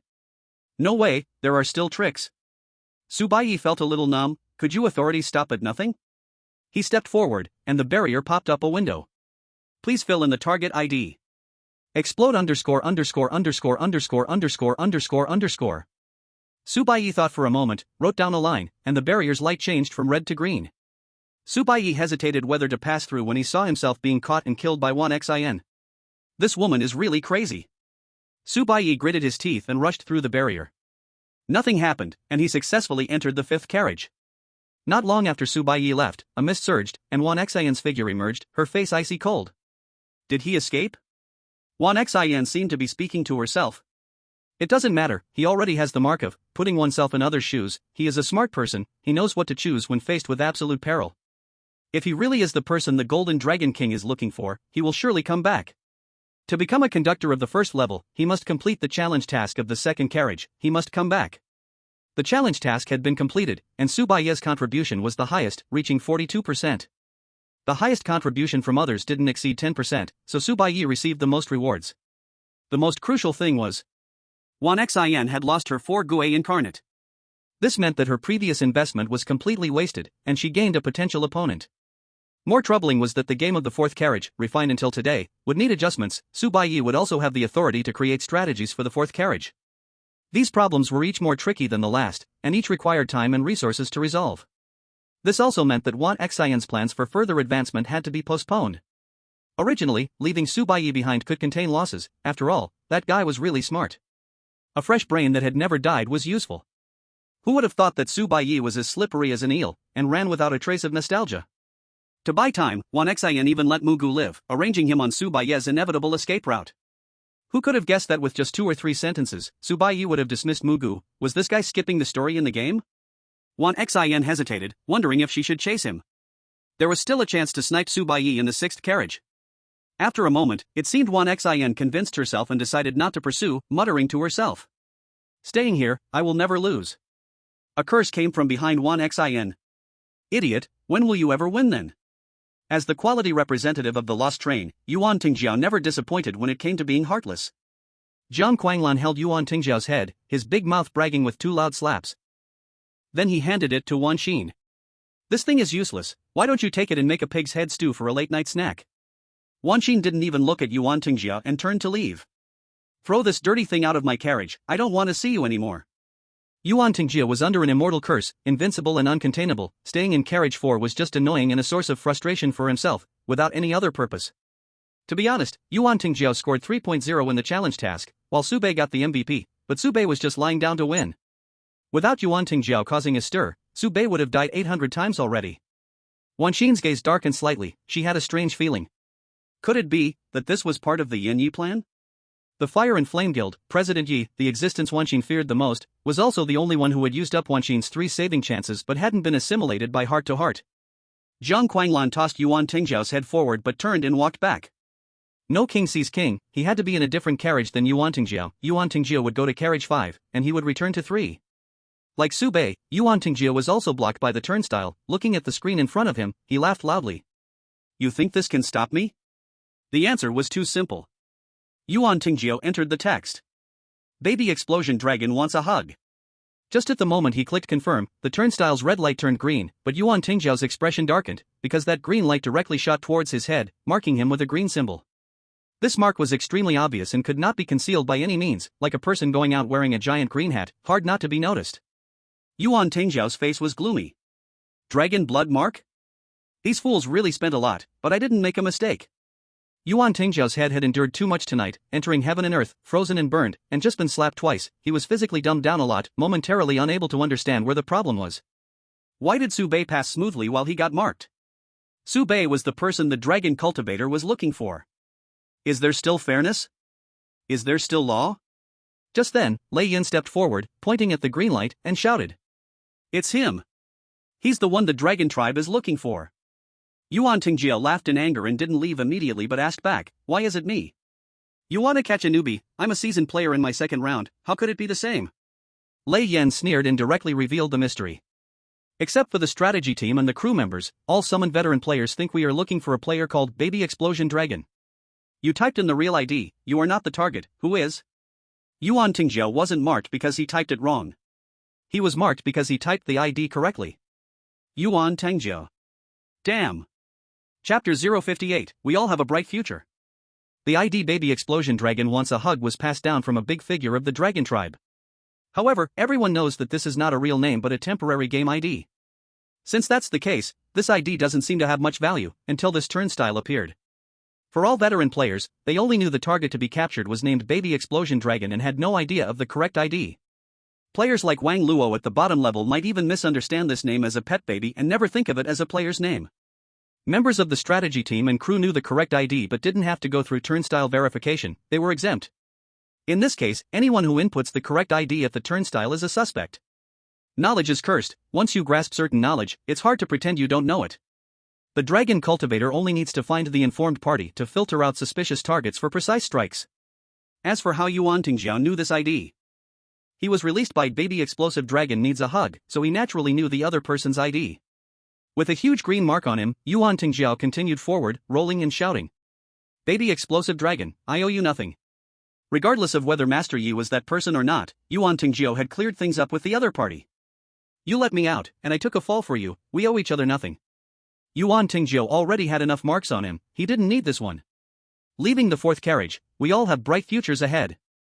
However, for Lei Yan to step up at such a critical moment and shout like this, it was quite inconsiderate. Even Wan Xian turned her head, her eyes playful, sizing up Lei Yan. It seemed she had a habit of speaking her mind, muttering to herself. Who knows why Long Xiu is such a fool to grab a newcomer, and now you say Yuan Tingjiao is this newcomer. Interesting, are you planning to use a knife to kill someone? Between Yuan Tingjiao and Long Xiu, it could be said to be a fight to the death. But if Yuan Tingjiao does not die, then Long Xiu can only keep up the fight. If this matter were to be put on the table, everyone would know, after so many years in the game, Yuan Tingjiao could never be the newcomer that the Dragon Clan wanted to capture. But, behind the scenes, there was still room for maneuver. It could be possible to frame that newcomer as Yuan Tingjiao. In this way, Long Xiu could openly target Yuan Tingjiao. If during the capture, Yuan Tingjiao refuses to yield, and Long Xiu accidentally breaks the other party's curse and kills him, then so be it. So, the situation was very clear now. Yuan Tingjiao needed to pretend to be a fake Yuan Tingjiao, a real Baby Explosive Dragon. Wan Xin sneered coldly. Go ahead, stir up trouble. When that Yi family member becomes the train conductor, no one will have good fruit to eat. Clearly, Wan Xian did not have high hopes for Yuan Tingjiao, nor for Long Xiu, and even less for Su Baiye. To her, the greatest threat always came from that one woman. Lei Yan paid no attention to this, stepping forward to look down at the barely conscious Mu Gu. Vice Captain of the 4th Team, Mu Gu, I am Lei Yan, Vice Captain of the 3rd Team. I now suspect you are related to the incident of assimilation with a train monster. According to the 4th Carriage Administrator's statement, you were coerced by 4 crew members of the 3rd Team to assimilate into a train monster. Now, please come with me to the 5th carriage for an investigation. During this period, any action or words you take may be used as evidence in the court, ultimately facing the crew's punishment. Do you understand this situation? Do you have anything to say? Lei Yan adopted an unusually tough official demeanor. As for the truth of the whole matter, any seasoned player observing the scene could clearly see that it was Mu Gu who had coerced the others to assimilate. Fortunately, the 3rd Team acted decisively, allowing the 4 to escape a catastrophe. Otherwise, Mu Gu's strength would have only risen higher, and who would end up as prey was still uncertain. However, Lei Yan waved his hands waving the flag of crew investigation of the train monster assimilation incident, while in the other hand held on to the words of the 4th Carriage Administrator, mixing public and private matters, fully defending himself. Before the investigation result came out, Mu Gu was not even a perpetrator, but still a victim. In the eyes of ordinary players, the ecology of the 4th Team is the 3rd Team serves the strategy team, but only the core members of the 4th Team understand that the 4th Team is equal. However, this equality can vary due to the personality of the corresponding carriage administrator. Lei Yan was so tough, firstly because the carriage game was over. As the vice captain of the 3rd Team, if Wan Xian dared to act against him directly, the big shots of the crew would not just stand by and watch. Some things could be done in private, but they could never be brought to the table. Once the agreement of mutual governance of the 4th Team is broken, the Fire and Fire Guild will truly rise up. Secondly, Lei Yan needed to go to the subsequent carriages, set up defenses, and capture the Baby Explosive Dragon disguised as Yuan Tingjiao. Every move he made represented the will of the 3rd Carriage Administrator, Long Xiu. Lei Yan was handling official business. This still involves a matter of survival for 4 groups in a single layer. If this matter fails, the Dragon Clan will lay the blame, and no one will have a good end. With Wan Xin's character, being confronted like this would definitely not let Lei Yan take Mugu away. But just when she was about to do something, she would always soften her heart, as if she remembered her love with Mugu. A hint of disdain flashed across Wan Xin's face. The vice president of Xinhui was right, these garbage-like mental imprints should be cut off from herself. Wan Xin was even considering whether to periodically create a container that didn't need to be refined into a clone, it just needed to hold these mental imprints and then actively cut them off. In the next moment, not only did Wan Xin disappear from her spot, but even the expression of Si Gui became rich. Originally, she had a wise gaze, pure like a college student. The next moment, she suddenly became indifferent, adding a touch of keep your distance and a quality that pushed people away.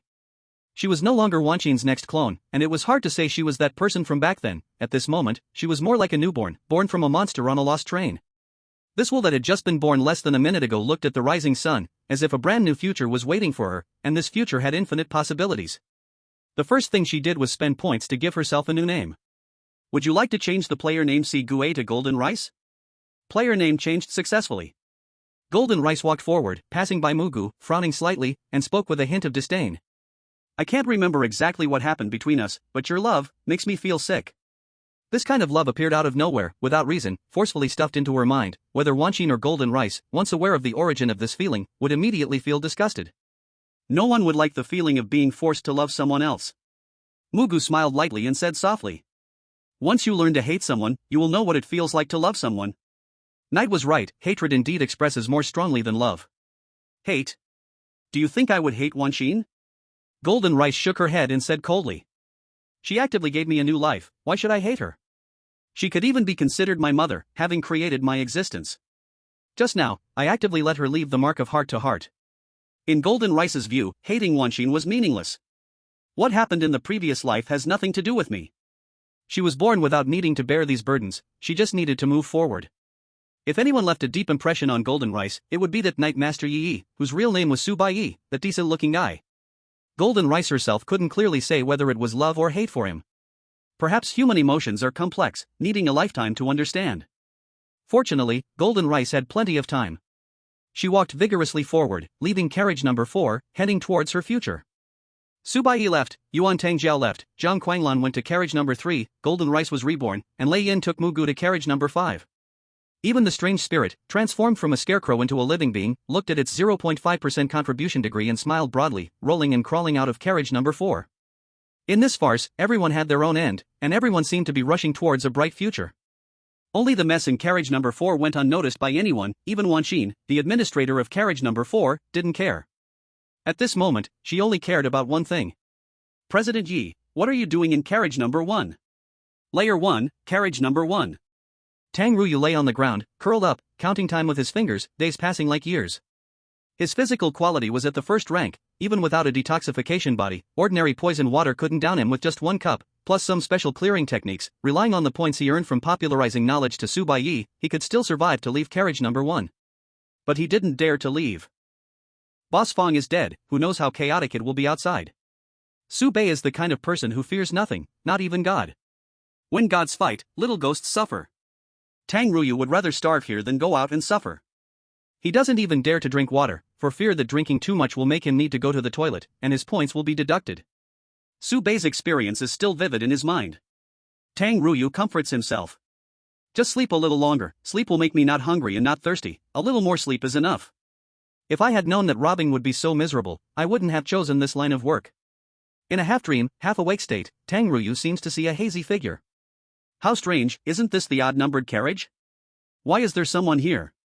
I heard that the administrator of the odd-numbered carriage can intervene in the carriage games. Is there an administrator in the odd-numbered carriage? In a daze, Tang Ruyu's thinking ability fell to freezing point. A voice sounded in his ear. Tell me, what happened between you and Fong Lin in carriage number 2? Hearing this question, Tang Ruyu cried out like a startled baby. Fong Lin robbed me. He robbed me of 800 points. Yi Wo Shuang. Is this the memory you have of the events in carriage number 2? You truly are a ghost who followed Fong Lin to rob after being robbed by him. To be an accomplice feels too direct. Yi Wuxuan quickly adjusted her state and asked again, but this time the question was more precise. You, Fong Lin, Wang Luo, and Baiye, what happened among the 4 of you in carriage number 2? Start with the memory that is the deepest for you. Under the guidance of the voice, Tang Ruyu blankly recalled. As soon as I revived, I saw Sube lifting his pants. Yi Wushuang. Chapter 059, Offer him something in plain sight. Yi Wushuang took some time to restore what exactly happened in carriage number 2. So that's how 2 points were deducted? Yi Wushuang blinked. Was this an accident or deliberate? Not important. What's important is, to seal this information, letting Long Xiao and the Long clan think that Sube is not that person. As for how much time can be bought for Sube, Yi Wushuang shook her head. She didn't believe Sube could keep a low profile. Some people's brilliance cannot be concealed. At the very least, Sube had already completed the challenge tasks in carriage number 4, and with the strategy of carriage number 3, it means he has completed at least 2 out of 18 challenges. Completing all challenges on one level gives the chance to participate in the conductor game, where the winner will become the conductor of that level. The previous conductor of level 1 was the leader of the Lost Path Guild. After the downfall of the Lost Path Guild, this position has been vacant for a long time, long enough for even Long Xiao, an outsider, to dare to meddle with the position of the carriage administrator. The Fire and Ash Guild wants to successfully control level 1, 1 or 2 carriages are not important. The most crucial position is the conductor. Yi Wushuang returned to level 1 this time for the conductor. What everyone can see through is laid bare for all to see. True strong persons cannot have a trump card. Currently, there are not many people who have a chance to compete for this position. Yi Wushuang counts as 1, Yuan Tingjiao, barely counts as half. There may be 1 or 2 other people in the strategy group who qualify. The 4 groups that were able to overthrow the Lost Path Guild still have some old monstrous figures left alive. The Long clan once sent a dragon specifically to level 1 to brush through all the challenge tasks. They might also get involved. Once the conductor game starts, there are too many variables. Even Yi Wushuang cannot control the whole situation. She can only enter the game and then move accordingly. Helping Sube conceal his identity is just a matter of convenience for Yi Wushuang.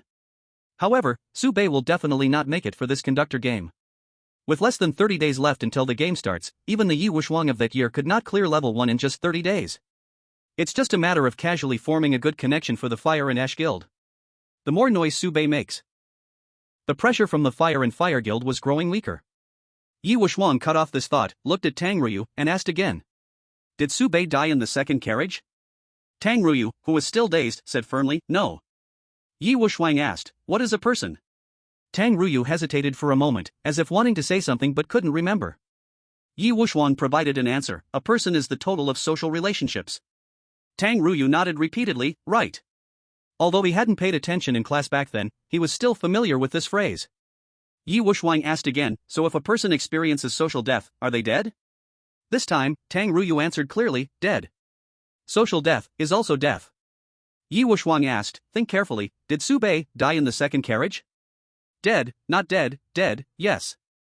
Dead. Tang Ruyu suddenly jolted awake from his dream. Dead. All dead. Sube perished together with Fang Lin. It felt like he had a nightmare, and seeing the time was almost up, he quickly turned and drank some water, eager to leave the first carriage and end this nightmare journey. As he was leaving, Tang Ruyu couldn't help but marvel inside. Sube was truly a ruthless character, able to go down with Fang Lin. It was just a pity that Boss Fang didn't have points to resurrect. In the end, Sube survived. In the second carriage, Wang Luo felt strange. He had been in the second carriage for almost a day and hadn't started the game. He felt a strong sense of unease, vaguely related to Sube, yet he didn't know what to do. A female voice sounded, you are Wang Luo, right? Wang Luo turned around, but suddenly felt dizzy and fainted. Yi Wushuang asked, did Sube die in the first carriage? Wang Luo replied, no. I don't know. Yi Wushuang said, you know, didn't he tell you? Wang Luo showed a struggling expression, he might be lying. Yi Wushuang nodded slightly. It was intriguing. Under the heavy pressure, Wang Luo seemed to be on the verge of a breakthrough to the first level of consciousness, leading him to resist hypnosis somewhat. Of course, this was because Yi Wushuang had held back, not intending to harm his mental state. Otherwise, for a low-level player who hadn't reached the unity of heaven and man, directly searching the soul would have sufficed. Yi Wushuang asked a few irrelevant questions before suddenly changing the subject.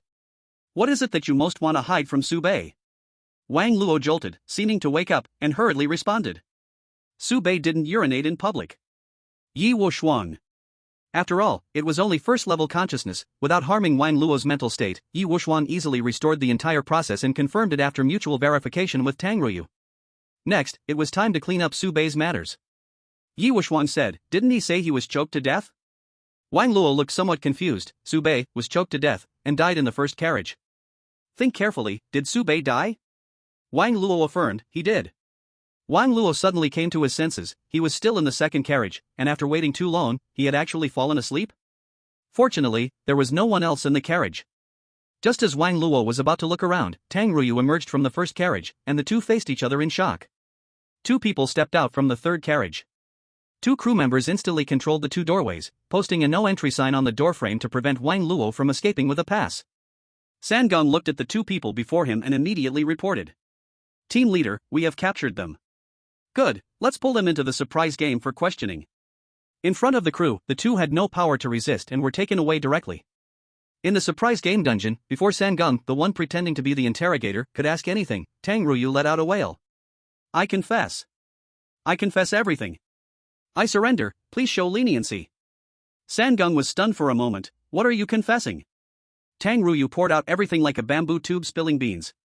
I robbed with Fong Lin 8 times, a total of 6,400 points, I took 2,200, and privately embezzled 800. Sangong's face turned ashen. Who asked you that? Be honest, stop dodging the issue. Tang Ruyu was surprised. Huh? Not asking about this? He immediately reacted and added, I didn't kill Fong Lin. Sangong's expression darkened further. That's not what I'm asking about. Tang Ruyu was even more confused, on the verge of tears. I really don't know anything else. You're pretty stubborn, huh? Alright, let's start with you.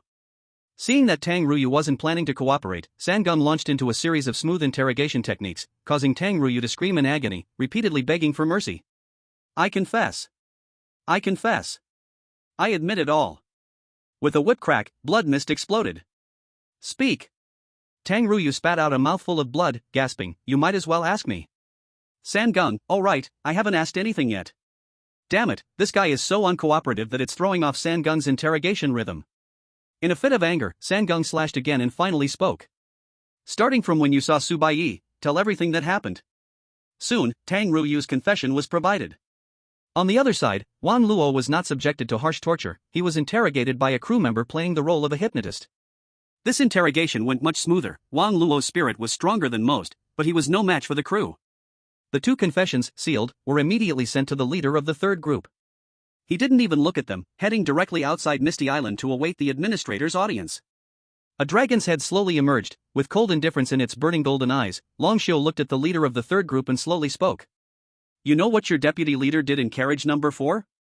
The leader of the third group bowed his head and respectfully said. I have failed to manage my subordinate, please punish me, administrator. No, he did very well. Long Xiu showed a look of appreciation. 1xin, that madwoman, has no respect for our dragon clan, slapping her face is to give me face. What's his name? The leader answered quickly, Lei Yan. Long Xiu nodded. Not bad, good character, good name. If I return to the second layer, he can come with me, even the qualification for the dragon blood pool can be fought for him.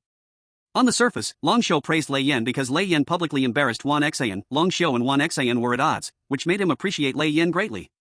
In reality, what Long Xiu truly admired about Lei Yan was that he managed to accomplish one thing, framing Yuan Tengjiao.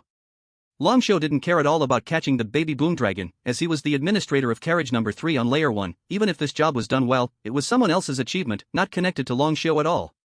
Long Xiu would never leave layer 1 because of this matter, nor would he have the chance to become a pure-blood dragon clan member. But, killing Yuan Tengjiao was entirely different. Yuan Tengjiao was Long Xiu's biggest dark secret. Only by completely killing this guy could Long Xiu free himself from constraints, depart at ease, and no longer be manipulated by anyone. At this time, Lei Yan framing Yuan Tengjiao as baby boom dragon gave Long Xiu the perfect opportunity to take action. Long Xiu shifted his tone, a killing intent appearing in his eyes. However, he is quite protective of that Su. The leader of the third group kindly added, Su Baiye. Dragons always have a hard time remembering human names. In fact, Long Xiu had a great memory, he could clearly remember everything, and human names posed no difficulty for him, he was just mimicking the arrogance of pure-blood dragons. Yes, Su Baiye. Long Xiu scoffed, let's talk about Su Baiye first, open the 2 interrogation reports in front of you. The leader of the third group complied, bringing up the 2 reports along with the interrogation process. The leader explained, Wang Luo said, Su Baiye stated he died in carriage number 1, but Wang Luo isn't sure if Su Baiye was telling the truth. Wang Luo even wanted to cover up for Su Baiye. Su Baiye wet his pants during the fight with Fong Lin. From the standpoint of what truly happened, Su Baiye indeed wet his pants. It's just Fong Lin's pants. Hearing this, Long Xiu couldn't help but laugh out loud. If I remember correctly, peeing everywhere will deduct points, right? The group leader of Team 3 replied. Regarding the lost train, your memory and understanding are always spot on, but please allow me to make a small and useless addition. If one is scared to the point of wetting themselves, without any malicious intent, points will not be deducted. Because this obscure knowledge is too useless, it's reasonable that Lord Longshou doesn't know it. Longshou sneered a few times, obviously mocking the human race, and also mocking Su Baiye. The group leader of Team 3 remained unfazed and continued to introduce. The interrogation results of Tang Ruyu differ quite a bit from Wan Luo, many details do not match. Admin, do you think we should send it back for re-investigation? It's normal for the details not to match. Longshou said coldly, the memory of the human race is not that reliable, your brains are easily deceived. If both interrogation results are consistent, then that's when there is a real problem. The group leader of Team 3 was convinced, what the admin said is very true. Actually, it could have been determined long ago that Su Baiye is not the person we are looking for. Longshou was very sure, Su Baiye was just a fake pushed out, and those guys from the Fire and Flame Guild really thought he would fall for it again. It was too underestimating of a dragon. The key point is that the order from the important figure of the Dragon Clan completely ruled out Su Baiye's suspicion. Out of caution, Longshou checked again, which was really a waste of time. Putting aside the interrogation results, Longshou spoke again. Back to Lei. The group leader of Team 3 supplemented, Lei Yan. Longshou nodded. Right, Lei Yan did well, publicly reward him with something, but I really dislike the fact that he helped Su Baiye cover this up. Longshou didn't lack understanding of human sentiments, he just despised understanding such insignificant creatures. When everything that happened in Car 4 was laid out before Longshou, he clearly realized that the reason Lei Yan came out to frame Yuan Tingjiu and lied with his eyes wide open was to protect Su Baiye. In Lei Yan's eyes, Su Baiye, this fake, is the real deal. More crucially, Lei Yan exposed the reason Yuan Tingjiu was marked. This is a huge dereliction of duty. With Lei Yan's disruption, this method is completely off the table. Longshou slowly spoke. Merit is merit, fault is fault, I don't have the habit of punishing my own people for others' mistakes. This time, Lei Yan's merits outweigh his faults, I can overlook it. You should give him a heads up, this matter can be considered resolved. As for that Su. The group leader of Team 3 interjected, Su Baiye. A cold glimmer flashed in Longshou's eyes as he spoke. Su Baiye, this troublesome fellow, no matter who he truly is, let him die in Car 5. His tone was very calm, calmly pronouncing a death sentence for a person. The group leader of Team 3 bowed and saluted. Within the maze, everything will surely be as you wish. Chapter 060, Car 4 Challenge Reward. Car 5. Su Baiye crashed into the carriage, fell to the ground, limbs outstretched, looking exhausted. Even the ferry assistant buzzing around him like a fly, he didn't have the energy to respond. Su Baiye stared blankly at the ceiling, with information flashing before his eyes. Name, Su Baiye. Identity, passenger, validity, 10 days, already resided, 4 days. Position, first floor, Car 5. Points, 10,335. Title, an eye for an eye, a tooth for a tooth. Health, 50% per 50%, poisoned. Body, rank 1, level 4, tier 10S. Spirit, rank 1, level 4. Entries, give you a punch, rise from the coffin, 24 frames in a second, little chicken run, put yourself in another's shoes, 0 to 0. The poisoning state of life is not important, once he finds ailing for a quick fix, he can recover perfectly. The validity period of a passenger was initially 7 days, completing the task in Car 3 added 3 days, and Car 4 added 4 days, totaling 14 days. Su Baiye didn't expect that he had only spent a night in Car 4, and in terms of time calculation, he lost almost 2 days. With 10 days of validity left, for an ordinary player, it might be a bit tight, but as a fast-paced mudslide player, death couldn't catch up with him. Not to mention the expiration date. In terms of entries, there was an extra one, chick run fast, empathy. The former was a stamina enhancement that Su Baiye obtained when his body reached the 4th stage of the broken mirror, allowing him to keep going for a while if his physical strength was completely exhausted while escaping. The effect was average, but after using the perfect transformation potion, the entry could evolve further. As for empathy, Su Baiye was sure that he had indeed made it onto Wanshin's must-eat list. 0 to 0? Interesting, does this mean that Wanshin can corrupt me, and I can also corrupt Wanshin? The moment this thought appeared, Su Baiye quickly shook his head, he didn't want to become siblings with Wanshin. Compared to before, Su Baiye's points surged from 3962 to 10335. In the process of the 4th carriages game, for expenses, he spent 300 points to buy intelligence, misused the perfect strategy with a progress of 0.6%, deducted 600 points, and the total expenditure was 900 points. For income, Lei Yan paid a fine of 3,000 points, which was Su Baiye's reward. He received 200 points for completing the 4th carriage task and 4,000 points for completing the challenge task, bringing in a total of 7,200 points. There were also scattered earnings from civil slogans, and ultimately, Subei's points settled at 10335. Regarding points, Subei calculated very carefully, afraid that the lost train would embezzle his points. Breaking the 10,000 point barrier should have been a reason to celebrate, but a physically and mentally exhausted Subei just wanted to lie down. He forced himself to stay alert and first checked the rewards for the challenge task. Points plus 4,000. This point had already been credited, counted within the 10,000 points. Each carriage corresponds to points at a rate of 1,000 times, which didn't surprise Subei. Speaking of, what was the challenge task for the second carriage? Subei was a bit distracted. He was so focused on robbing that he forgot there was still a challenge task. Now that he had offended the administrators of the third and fourth carriages, wanting to return to the second carriage was like dreaming. He could only push forward down the dark path. Forget it, the heavenly cycle of 50, the great way is 49, some things are better left missed, no need to force it. Subei continued to look down. Fourth carriage challenge task reward, random special building construction order *1. Construction order? So far, in his personal space, besides his private space, Subei had only built a mailroom and a research center. What was a special building? Subei said, there's a challenge task reward for the mailroom, bring it over. Got it. Once the elf assistant heard challenge task, it ran faster than anyone else. A few seconds later, a token with the word seal written on it was delivered to Subei. Subei couldn't figure it out and had to look toward the elf assistant. As usual, the assistant spoke in a familiar tone. Head, now you only need 188 points to unlock the special building information guide. Subei didn't spend money immediately and instead said, if I understand correctly, this thing is random, whatever I draw is what I get. The elf assistant nodded, what the head said is absolutely right. Subei asked, then after I draw, how many points does it cost to unlock the corresponding information? The elf assistant shyly rubbed its hands and replied bashfully, 0 points. Subei. You seem a bit too greedy. After unlocking the building, the corresponding information would naturally be available to Subei. What more was there to say? Subei reached out directly, tore off the seal, and the construction order revealed its true form. Tea room construction order, Diamond tier, can construct a tea room and personal space that supplies unlimited hot and cold water. It would take some time to produce special drinks. The tier of the special drink relates to how long the tea room operates. After reading the introduction of the tea room, Subei chose to build it directly. A simple water dispenser appeared out of nowhere, with 2 countdowns floating above it. Water dispenser, bronze tier. Upgrade countdown, 72 hours. Special drink countdown, midnight. Special drink storage, 1/2. Looking at this simple water dispenser, Subei felt a strange sense of humor. This carriage was indeed too much like a carriage. Now, there was even a supply of hot and cold water.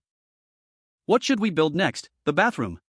Speaking of the bathroom, Subei felt a bit of urgency. He first used one hand to support himself, grabbing onto the water dispenser to stand up. Leaning against the wall, he slowly made his way to the bathroom, stopping every few steps to take a deep breath, looking particularly serious. When Subei came out of the bathroom, his expression was much more relaxed, and he finally took an interest in the water dispenser. The water dispenser needed 3 days to upgrade. Currently, it could produce 1 cup of special drink each day, with a total storage capacity of 2 cups. Subei looked at the storage area for the special drink, which was a simple little fridge under the water dispenser, at 0 to 4 degrees, with a very small space that could only hold 2 cups. He squatted down, opened the small door, and a cup of special drink appeared before Subei. Good night, Makabaka. After drinking it, one can have sleep like a baby. Who says this water dispenser is simple? This water dispenser is amazing. After confirming that this thing wouldn't kill him, Subei took it back to the bedroom without a second thought and drank it all in one go. Instant sleep. Lying on the bed, enjoying the sleep of a baby, Subei felt an unprecedented comfort and delight. Praise the lost train. 5 minutes later, Subei woke up from his beautiful dream, and even at that moment, he felt an impulse to cry, along with a bit of urgency again. Subei? What happened? He immediately lost all sleepiness, rolled over, and first went to the bathroom before quickly finding Alan to describe his symptoms. Quick to fall asleep, deep sleep yet woke up, frequent urination, and wanting to cry when awake. After describing his symptoms, Subei seriously asked, is this drink poisonous? Alan pondered for a moment before responding. Aren't babies of your human race like this? Subei. That makes sense. Translate, what the hell does it mean to have sleep like a baby? What a scam. Emotions soaring and crashing, Subei sat in the chair, leaning back. He fell asleep again. Chapter 061, Ember Guild Recruitment Office. In the past 4 hours, Subei had woken up 12 times, made 6 trips to the bathroom, and felt hungry 3 times, truly experiencing what sleep like a baby meant. Fully awake, Subei fell into a contradictory state.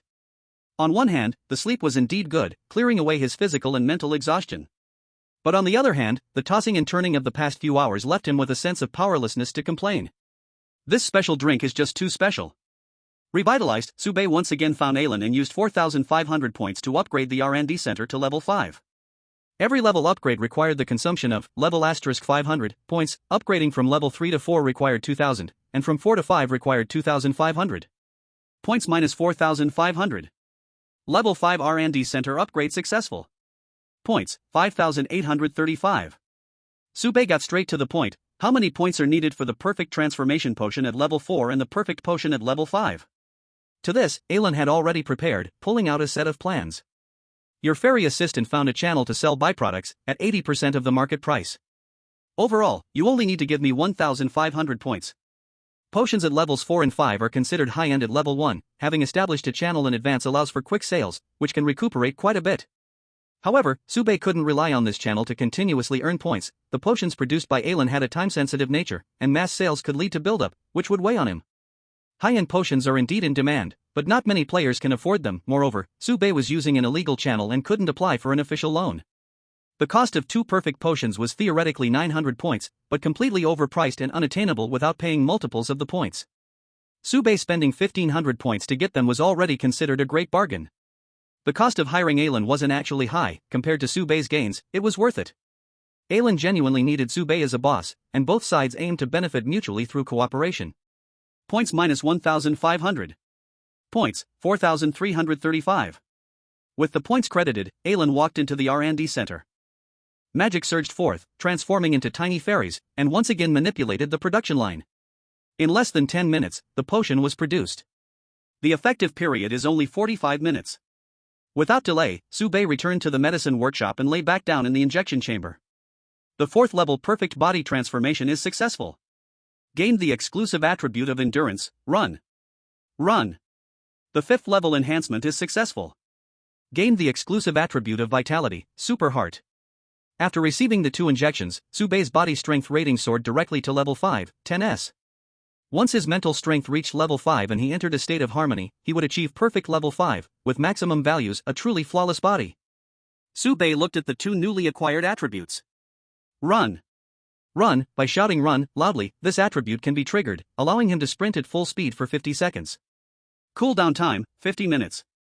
Super heart, the heart has the function of strengthening blood, with each heartbeat sending blood throughout the body, it will slowly enhance itself, causing the resting heart rate to decrease. Run. Run is the evolved attribute of Chick Run Fast. Sprinting at full speed for 50 seconds, while it provides a boost in endurance, is somewhat lacking. The only highlight is its quick cooldown, usable once every 50 minutes. For others, run. Run is not considered a high-quality attribute, and they may even seek a more durable one. But for Baiye, the 10,000 deaths method can predict death time at 30 seconds. Any enhancement would be within 50 seconds, triggering run. Run means Baiye can move at full speed within the predicted time, making it a perfect match. As for super heart, this attribute is a passive enhancement of vitality. At first glance, its potential seems high. However, when evaluated closely, the hazards are significant. Baiye used the perfect potion for transformation, meaning his body strength is already maxed out, and he is just a step away, or even half a step away, from breaking through. In Carriage 4, Baiye relied on breaking through during combat and successfully counterattacked the Scarecrow boss. The slow enhancement of Super Heart essentially places Baiye on a countdown, he would soon reach the 6th level of body enhancement. A balance must be maintained between mental and physical strength within 2 levels. Exceeding 2 levels poses a risk to life. Currently, Baiye's mental strength is at level 4. Once his body reaches the 6th level, the balance between them will be on the edge of collapse. Fortunately, Baiye has the 10,000 deaths method, which can help enhance mental strength to keep up with physical strength and maintain balance. Baiye put away the panel and briefly communicated his situation with Ilong. You are worried that Super Heart will push you to break through. Ilong glanced at Baiye and concluded. At the latest, in 3 days, you will automatically enter the 6th level. If you encounter intense battles or have a sudden fit of energy, you might break through early. Before that, Baiye must quickly start the carriage game to boost his mental strength and allow himself enough room for error. Baiye then asked, where can I learn usable combat skills? The experience in Carriage 4 still lingered in his mind. The battle with the Scarecrow boss had some element of luck. If the opponent were Yuan Tingjiao, or even Foreguai, or Thunderflame in a head-on confrontation, Su Baiye would have no chance of winning at all. Against opponents of this level, Su Baiye's only hope of victory was his method of hunting wild boars using the tactic of a boar crashing into a tree. The opponent would have to be foolish enough to die, otherwise, it would be Su Baiye's end. Ailong gave an unexpected answer. You don't need to. Su Baiye blinked. What? You don't need to. Ailong repeated, explaining. Strength, speed, and life, these three basics are enough for you to handle all battles. How to combine attributes and utilize their power depends on your own discovery. No one can teach you, nor is it necessary to learn. Seeing that Su Baiye looked a bit confused, Ailong played a video. This is the battle footage of a heavyweight champion of your human race after entering a train of mistakes. The heavyweight boxing champion had just stepped onto the train of confusion, with a body that was like a top-notch level, enough to crush ordinary players. However, when the champion faced an opponent at level 3, it was like a child being toyed with. No amount of footwork, awareness, routines, or fakes mattered, it all fell short against sheer numbers. When your opponent can lift 300 kilograms with one arm, a bare choke becomes meaningless. Su Baiye finally realized he had fallen into a trap of habitual thinking, instinctively believing that skills, operations, and routines could enhance his fighting power. On the train of confusion, the true combat power only had two directions: numbers and mechanisms. Physical strength is the number, while equipment, items, and personal attributes are the mechanisms. Once the numbers are maxed out, just pile on the mechanisms. What era is this, still playing by traditional operations? The battles between the strong are either you crushing me, or me crushing you. True equal strength is rare, even lost in the grand path. To put it more plainly, Su Baiye had entered a world of supernatural powers, yet still thought to adapt by using martial arts methods. After clearing his doubts, Su Baiye asked about the issue of poison, but this time, Ailing's answer left him somewhat disappointed. It can be done, 3,000 points. Ailing knew this price was high and explained a bit more. If you only want the poison, it wouldn't be so expensive. The poison works immediately, but the antidote has a shelf life. Of the 3,000 points, 2,000 are for extending the antidote's shelf life. Su Baiye looked at his less than 4,000 points and tearfully refused. Su Baiye's physical strength was increasing, and to ensure effectiveness after reaching level 6, the prices for poison and antidote were also rising. If he sought customization from someone other than Ailing, the price was hard to say, and Su Baiye did not fully trust anyone else. This matter had to be put on hold temporarily, and once again, Su Baiye's attempt to exploit a bud to predict infinitely fell flat. Fortunately, in the fourth carriage, the poison system still proved useful, awakening Su Baiye to his own oddities.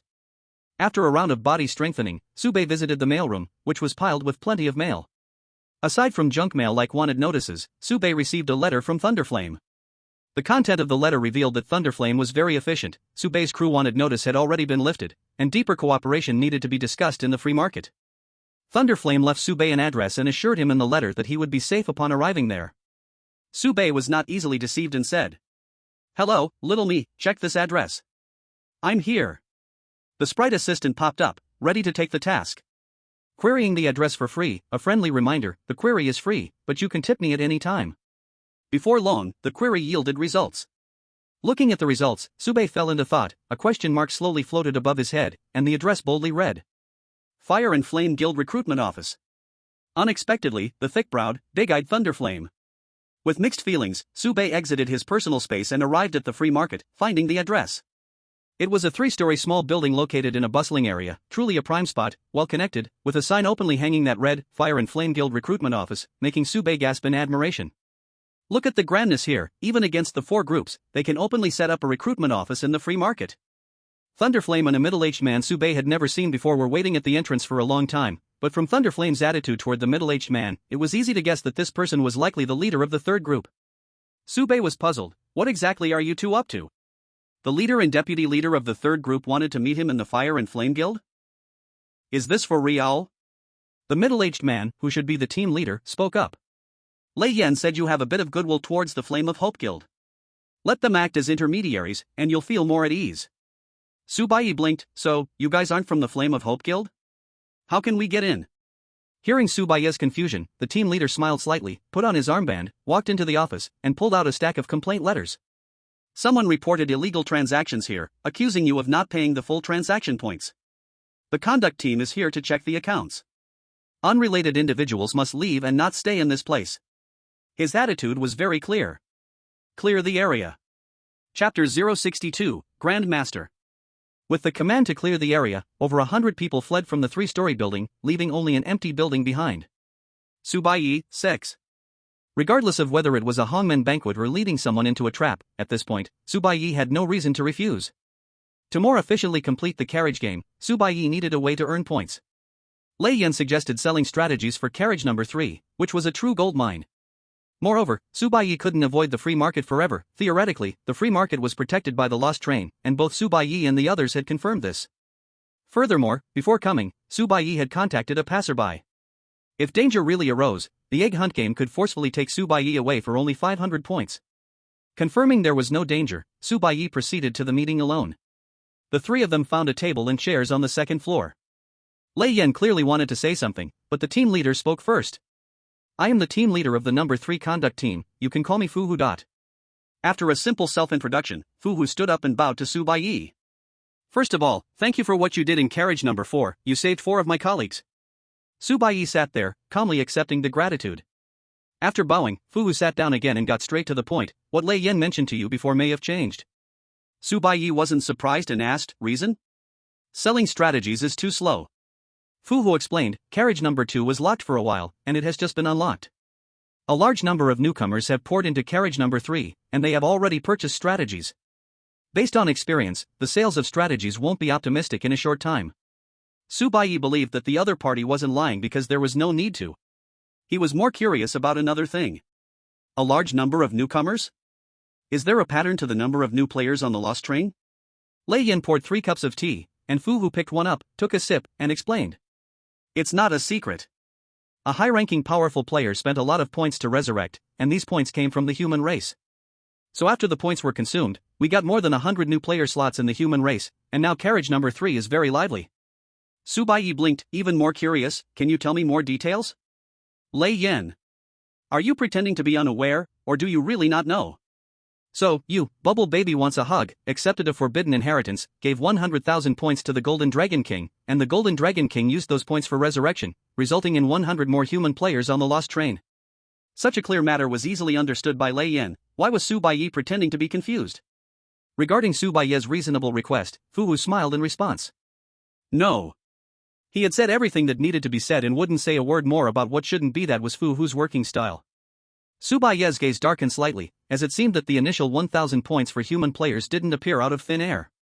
The lost train rewards points, resurrection recovers points, and the recovered points are then given to more new players. It had a feel of older players pulling new players into the game.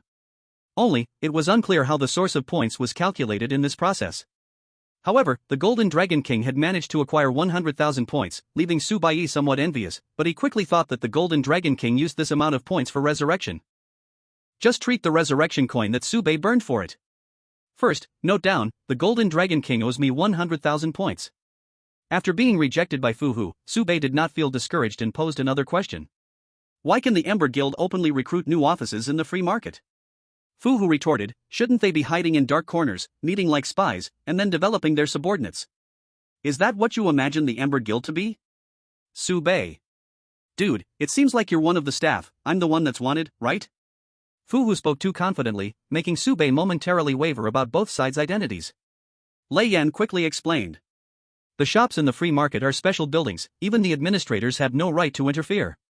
We can at most check the transaction fees. And, actually, many players are carrying the bounty from the staff. The further back in the carriage you go, the more players like this there are. These desperate players often choose to go to the Ember Guild for a chance. Survival on the lost train is not easy, one careless mistake could lead to enormous debts and a life worse than death. Once the points are spent, that's real death. Being captured by the staff to do hard labor is an outcome that most players cannot accept. The Ember Guild is the top choice for bankrupt players. Baiye felt somewhat helpless. Why did this place sound like a gathering of deadbeats? Could it be the laid-back brothers' paradise? The Ember Guild exists so flamboyantly mainly due to the great power of the lost train protecting it. Realizing this, Baiye reluctantly accepted the reason. After all, based on his past experiences, the presence of the lost train is very low, more like a toy for the administrators. Fu Hu noticed this and randomly said, the lost train is like WoW, once you reach the maximum level on this layer, the real game in the carriage just begins. On one layer, there are a total of 18 cars. In the 9th car, players have a chance to upgrade to a flawless body of 1 rank and 9 levels. Starting from the 10th car, it's the Real Lost Train. Of course, all this is too far from Baiye, he was more focused on the present. Even if players all buy guides, I sell guides with guaranteed earnings, just slower. The profits are still stable. Su Baiye didn't understand why Fu Hu said too slow. Is there something else pushing him to move forward? Isn't his pressure already enough? Fu Hu didn't hold back at all and stated directly. Administrator number 3 is preparing to kill you in the game of car number 5, completely. Su Baiye? No, brother. Su Baiye looked at Fu Hu and asked seriously, did we know each other before? I mean, before entering the lost train, did we know each other? Fu Hu shook his head, no. Su Baiye was confused, then why would you take the risk of offending Administrator number 3 to inform me? This was undoubtedly an extremely important piece of information, related to Su Baiye's life and safety, and Fu Hu gave it freely? Su Baiye began to wonder if his charitable acts had helped Fu Hu. Fu Hu replied seriously. What I'm doing won't offend the administrator, in fact, coming to notify you is done with the tacit approval of Administrator number 3. Upon hearing this, Su Baiye's expression became serious, he understood. Long Xiu simply didn't care about Su Baiye. This kind of disdain is somewhat deliberate, and it's precisely because it's deliberate that he would approve, even suggest Fu Hu, to inform Su Baiye. He did this to enjoy the feeling of superiority and to have the power over life and death.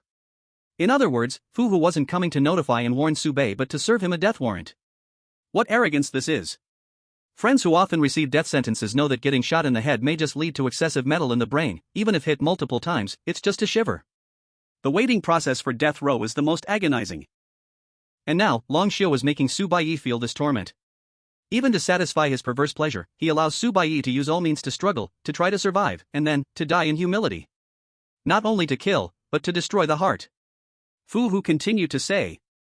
Because you are very likely to die in carriage number 5. After you die, the designated heir can enjoy 20 days of copyright profit protection, afterward, the guide will become public copyright. This is why Fu Hu said it was too late. This meeting is permitted by Long Xiu, even Long Xiu does not care about the deal between Lei Yan and Su Baiye. He allows Su Baiye to struggle, especially this futile struggle. Anyway, Yuan Tang Jiao has already been released. Staying at carriage number 3 is meaningless. The few points earned from the guide are not worth Long Xiu's attention. To put it bluntly, if Su Baiye really sold the guide, he would have the right to challenge the position of the administrator of carriage number 3. It is not Long Xiu who should be anxious, but rather Yuan Tang Jiao. Fu Hu brought 2 plans for Su Baiye to choose from. Plan 1, 7,000 points as the final payment, directly buy out your transaction. Adding the 3,000 points previously given to you, that makes 10,000 points. Thank you for rescuing my 4 colleagues, this transaction is very fair. For the crew members, 1 life is worth 2,500 points, which is full of sincerity. Fu Hu introduced the second plan. Plan 2, I will give you a background introduction of carriage number 5, a 3,000 point budget for item procurement, and a 2,000 point budget for information purchase. If you survive and complete the game in carriage number 5, your guide will be sold publicly in carriage number 3 with 100 recharges for the distribution, and for each sale, it will be divided at a ratio of 30 to 70. Su Baiye chose plan 2 without hesitation, I want 70%. 70% is ours.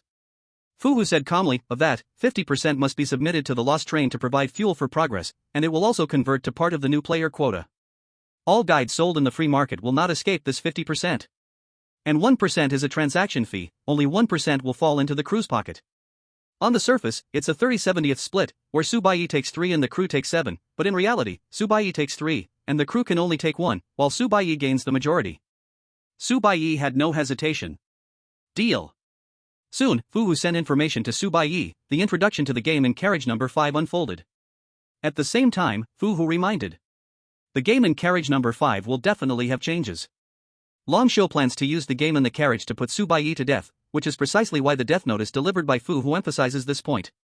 Su Baiye cannot return to carriage number 4, there is no place for him there, and Wan Xin will never let him go. As for carriage number 6, that's a multiplayer game, making it easier to kill Su Baiye in carriage number 6 than in carriage number 5. In Long Xiu's eyes, Su Baiye is already a dead man. As for Fu Hu's reminder, Su Baiye turned a deaf ear and focused on the information before him. At the same time, on the misty island of number 5, the exclusive floating island of the number 5 administrator, beneath the mist, is an academy. The academy's walls are not high, and the door is simple, hanging a plaque. Zhu Shou Academy. The inscription has been there for some time, unveiling the veil of time, one can faintly see 5 characters, given by Emperor De Ju. Beside the door hangs 2 lines of poetry. The path is lost, but not far, realize today is different from yesterday. Tao Yuan Ming, returning to seclusion. In a first-floor carriage, there once was a human empire that took one character Ju from this poem as its national title, but for many, that has already become a distant history. Long Xiu stood at the bottom of the steps, still in the form of a dragon man, but changed into a scholar's outfit, lightly knocking on the door 3 times, waiting patiently.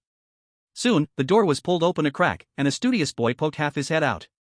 The master said, "During these special times, no guests are to be entertained. Please go back." Long Xiu's face showed no change, and he gently said, "Please report to him that Long Xiu from the dragon tribe is here to visit." The studious boy said impatiently, "The master knows who you are, he won't see you." "Not here." With that, he was about to shut the door, his attitude quite hostile. Long Xiu blocked the bamboo door with one hand, calm and unhurried, continuing to speak.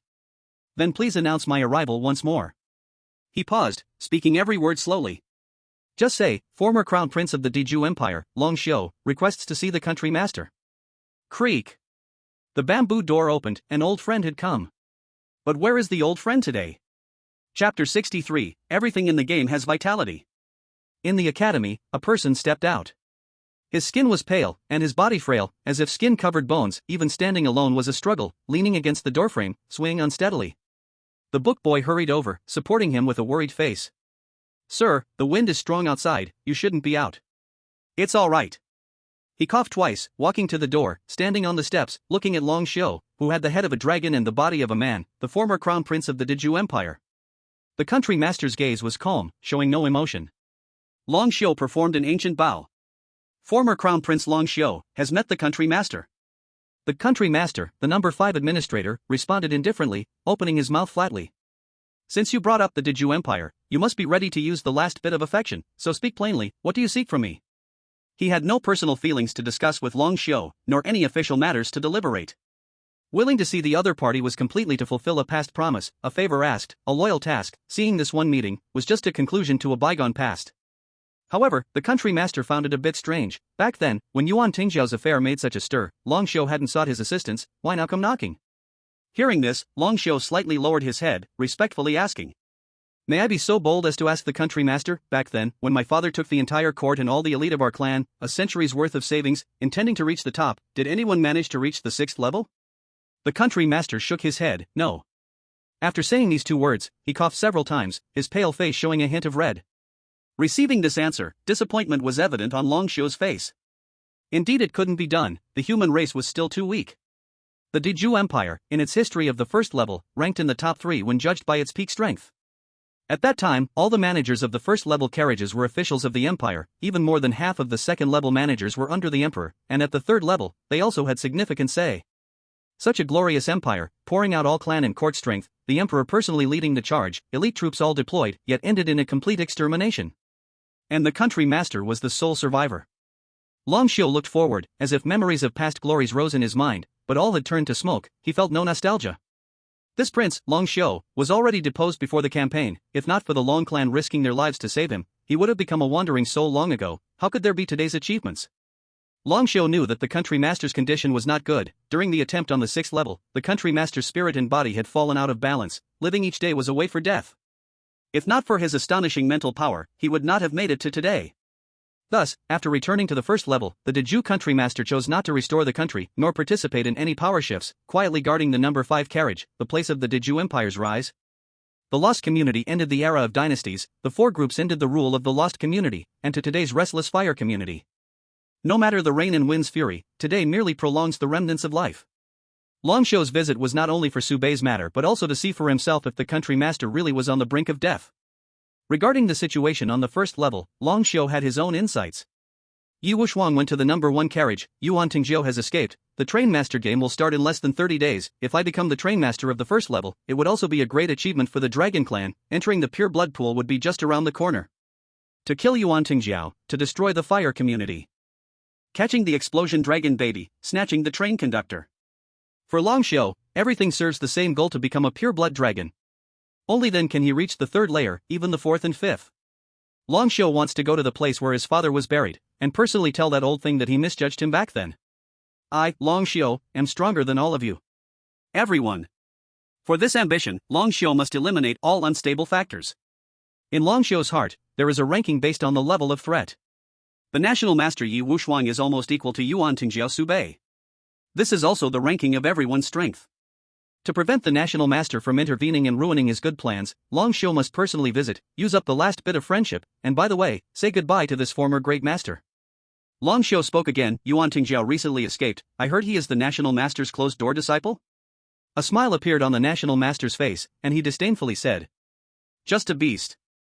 In the national master's eyes, Yuan Tingjiao resembles a beast more than Long Xiu does. Shameless, ignorant of etiquette, not abiding by morals. If this is not a beast, then who is? As an ancient man, the national master advocates education without discrimination, but for a beast like Yuan Tingjiao, he still prefers the method of humane extermination. It takes less effort to teach one Yuan Tingjiao than to teach 10 Jiang Quanglan. Why bother with this? With this comment, Long Xiu gained confidence. At least the national master would not team up with Yuan Tingjiao. Long Xiu said, today I came, not just to visit the national master, but for one thing. The national master, half smiling, half not, asked, disappointed to find out I can live a few more days? The national master is joking. In front of true strong ones, Long Xiu has the demeanor of being unaffected, and continued to say. With the remaining friendship from back then, I ask the national master to take action and alter the game in carriage number 5, to kill one person. The national master asked back, to kill Yuan Tingjiao? Long Xiu replied, Yuan Tingjiao has an immortal curse, killing him is not to be done here and now, I have my own arrangements. Instead, I ask the national master to kill a player named Su Baiye. The national master shook his head. It's not that I don't allow you, I have no grudge or enmity with Su Baiye, why kill him? Besides, even if I had the intention to kill, have you forgotten the train's rules? Every game has a chance to survive. Carriage games must allow for the possibility of survival, otherwise, they do not qualify as carriage games. This means that relying on carriage games to kill is theoretically possible but certainly not guaranteed. Even Su Baiye's sprite assistant understands this logic. Long Xiu certainly will not forget, he has his own methods. The rules are dead, people are alive. When the carriage game starts, the train evaluates the player's quality and the carriage game. Once the evaluation passes until the game loading is complete, there is a brief window of time. During this window, if the game content is modified, the game will still load successfully, but the evaluation items and the upcoming carriage game will be completely unrelated. This way, a situation will arise for an individual, this carriage game will never be completed. Long Xiu's plan is simple. Su Baiye initially prepares to enter Game A, and with Su Baiye's indicators, there theoretically exists the possibility to complete Game A, passing the evaluation. From passing the evaluation to the loading start, the national master strikes, changing Game A into Game B. And when Su Baiye enters Game B, he lacks the theoretical possibility of completing the game, thus. General, a deadlock. The fifth administrator, the former great national master, nodded slightly upon hearing this. Your father's evaluation of you is indeed not bad, agile enough, but lacking in kindness. Long Xiu's ability to come up with this method is no small feat. First, he needs to be extremely familiar with the operation of the lost train to detect the loopholes within. Second, he needs a superior ability administrator to cooperate. It is no exaggeration to say that throughout the whole first layer of carriages, among all the administrators, only administrator number 5 can accomplish this task, and only he might help Long Xiu do it. In the end, Long Xiu laid everything out on the table. The whole plan was practical and feasible. Even the national master was somewhat tempted. The national master reined in the smile on his face and asked coldly, Mu Long Xiu, have you really thought this through? What does it mean if I help you complete this task? Long Xiu replied with a hint of nonchalance. In your life, apart from reaching the 6th level, you have only 2 unfinished tasks left. One is to slay a dragon, and the other is to kill me, this remnant who betrayed my master and destroyed my ancestors. Coincidentally, Long Xiu was of the dragon people and aspired to become a pure-blooded dragon. Killing Long Xiu would be killing 2 birds with 1 stone. The national master did not strike, bound by the oath made years ago. After completing this task, the shackles would be gone, and the killing ban would be lifted. The national master retorted, to exchange 1 life for your life, would you really agree? Long Xiu smiled even more. I mastered the art of escaping many years ago, it's just doing it once more. Yuan Tingjiao wanted to speed through a level, coincidentally, so did Long Xiu. Long Xiu knew very well that the national master wouldn't help him with anything substantial, so he had never called in this favor over the years. For example, if Long Xiu were on the brink of life and death and begged the national master to save him, the national master would certainly be generous enough to lend a helping hand, but after saving Long Xiu, he would immediately kill him. If he asked the national master to kill a powerful enemy, even if the national master did not refuse, how would he bring the enemy to the 1st level? The national master couldn't leave the 1st level in his current state, even leaving car number 5 was risky. For some reasons, Su Baiye must die. The national master's favor was useless anyway. Using it on Su Baiye was like using a sledgehammer to crack a nut, just right. Moreover, once this task was completed, at the moment of Baiye's death, the lost train would scrutinize the entire game, naturally realizing the clues within, and the National Master would have to bear the pressure from the lost train directly. In the National Master's current state, being directly erased by the lost train was very possible. Just like in a game of beast chess, an elephant can eat everything, but a mouse can eat an elephant. Long Xiu wanted to use Baiye, the mouse, to cripple the National Master, the elephant, causing chaos in the first level so he could fish in troubled waters. Right now was the best opportunity. Before visiting, Long Xiu had already thought everything through. He wanted to use a knife to kill someone, using a double-edged sword. Apart from the hidden dangers of Baiye and the National Master, Yuan Tingjie was not a concern, and he just needed to deal with Yi Wushuang, and the first level would be Long Xiu's world. And all of this, Long Xiu had no concealment. What he could think clearly, the National Master could also understand. After a moment of silence, the National Master spoke. "See him out." The book boy stepped forward, glaring fiercely at Long Xiu. Long Xiu stretched out his neck and asked, "National Master, does this mean you agree?" The National Master drifted back to the study, the bamboo door closed, and his faint voice came through. "A man must have feelings, a woman must have intentions, falling petals still look at the flowing water." Long Xiu was taken aback for a moment. What did that mean? If he understood correctly, whether the National Master would kill Baiye actually depended on Baiye himself? Long Xiu found it a bit funny for a moment. Only a madman like Baiye would make the National Master kill him. Before he could leave, the National Master's voice came out again. He agreed. Long Xiu was stunned again, finding it hard to believe his ears. What did it mean that he agreed? What did Baiye agree to? How did the National Master get in touch with Baiye? Baiye actually agreed so readily? What was he pondering in the Easter egg game? A flood of thoughts flashed through Long Xiu's mind, but he was interrupted by the National Master's voice. He also entrusted someone to deliver you a message. Even if he could only hear the voice, he could sense the National Master's smile and the actual killing intent within. Imitating the youth's recklessness and spiritedness, he repeated Baiye's words. "Wash your neck clean and wait for death." A little earlier, just when Long Xiu proposed the must-kill game to kill Baiye's timeline. In car number 5, Free Market, the new recruitment office of the Flame Association, on the second floor. "I'm very sorry to disturb you 3. The vice president appeared without warning, sitting beside them with a glass of orange juice in hand. "Baiye, I have an urgent matter for you." As he spoke, the other two were isolated, leaving only the vice president and Baiye, entering a temporary Easter egg game. The vice president began to present the whole story of Long Xiu's visit to the great enlightened master in detail but concisely. After listening, Baiye summarized, "So, the master is asking me whether I want to accept this deadly challenge?" Once Baiye accepts the challenge, the great enlightened master fulfills his promise and can hunt down Long Xiu. The vice president nodded. Yes, he is still negotiating with Long Xiu. You can think about it slowly. The time flow in the Easter egg game is different from the outside world. Baiye could think for 3 days and 3 nights without wasting too much time. 1 year in the Easter egg game equals 2 hours in the real world. 1 day is about 20 seconds. Of course, Baiye did not decide immediately. He asked, "I need to confirm again, what is the principle of Long Xiu's so-called inevitable deadlock? Why is it feasible? Are there so many bugs in the lost train? Or is it that one bug is a bug, but a bunch of bugs can work?" Baiye always felt something was wrong. The vice president resolved Baiye's confusion. Because this matter was never established from the very beginning, the deadlock game that Long Xiu spoke of does not exist. Every game has a life.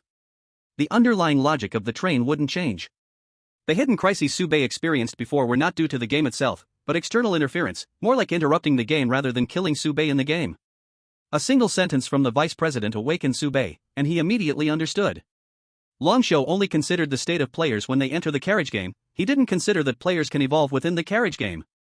To put it simply, Long Xiu's plan was this.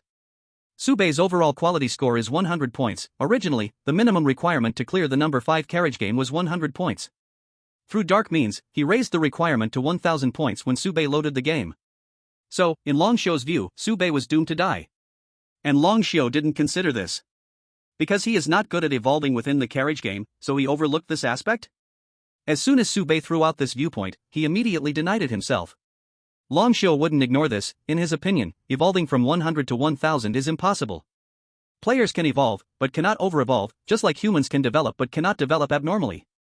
In the judgment of the lost train, although the conditions have changed, players possess plasticity, so the game continues, and the administrator will be punished later for abusing their powers.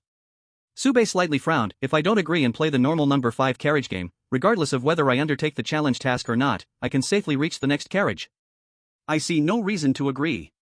Su Baiye admitted that the master's willingness to ask him about this matter shows great demeanor. A strong person respects the wishes of the weak, a luxury in the lost train. Su Baiye is not a petty person, but when it comes to his own life and death safety, even with 1,000 ways to die, he cannot afford to take such risks. Pure risk, no return. Su Baiye will not take that risk.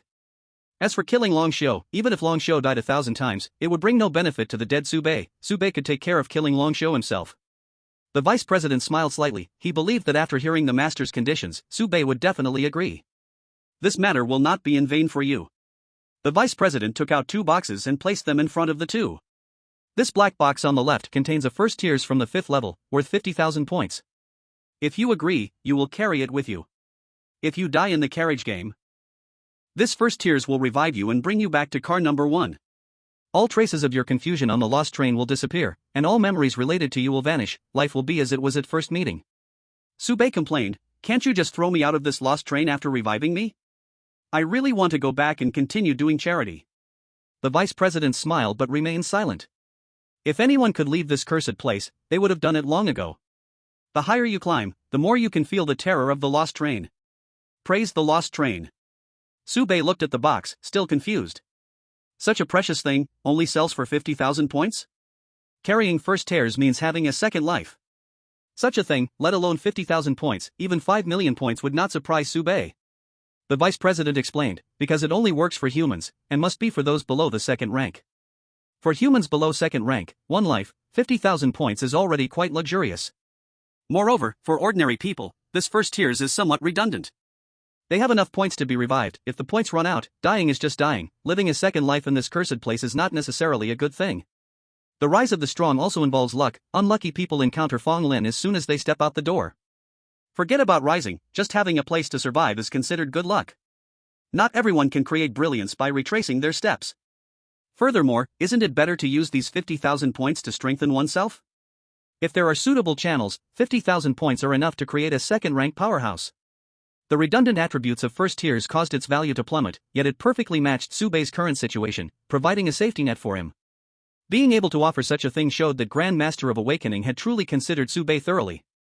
If it were someone else, seeing this, they might agree right away, but Su Baiye had more to think about. If I use first tiers to come back to life, will I still be me? Will the 10,000 death law still be in place? This question, Su Baiye found difficult to discuss. It was hard to find the answer alone. From a risk perspective, it's best not to take chances. Without a golden finger, in this cursed place, it's really hard to move forward. Sometimes Su Baiye wondered how others survived.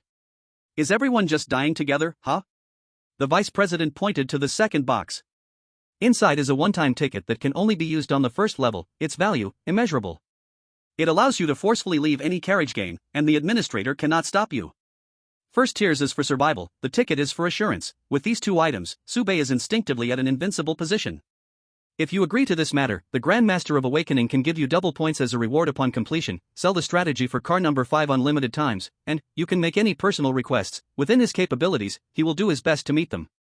Based on experience, the challenge task for car number 5 should be worth 5,000 points, and double would be 10,000 points. Selling strategies is a steady income, better than having none at all. As for personal requests, Su Baiye had no immediate needs. Overall, the Grand Master of Awakening's sincerity was strong. Now, the question facing Su Baiye is, does he have the confidence? Su Baiye pondered for a moment. So, what is your suggestion? The vice president smiled. Are you planning to use me as a process of elimination?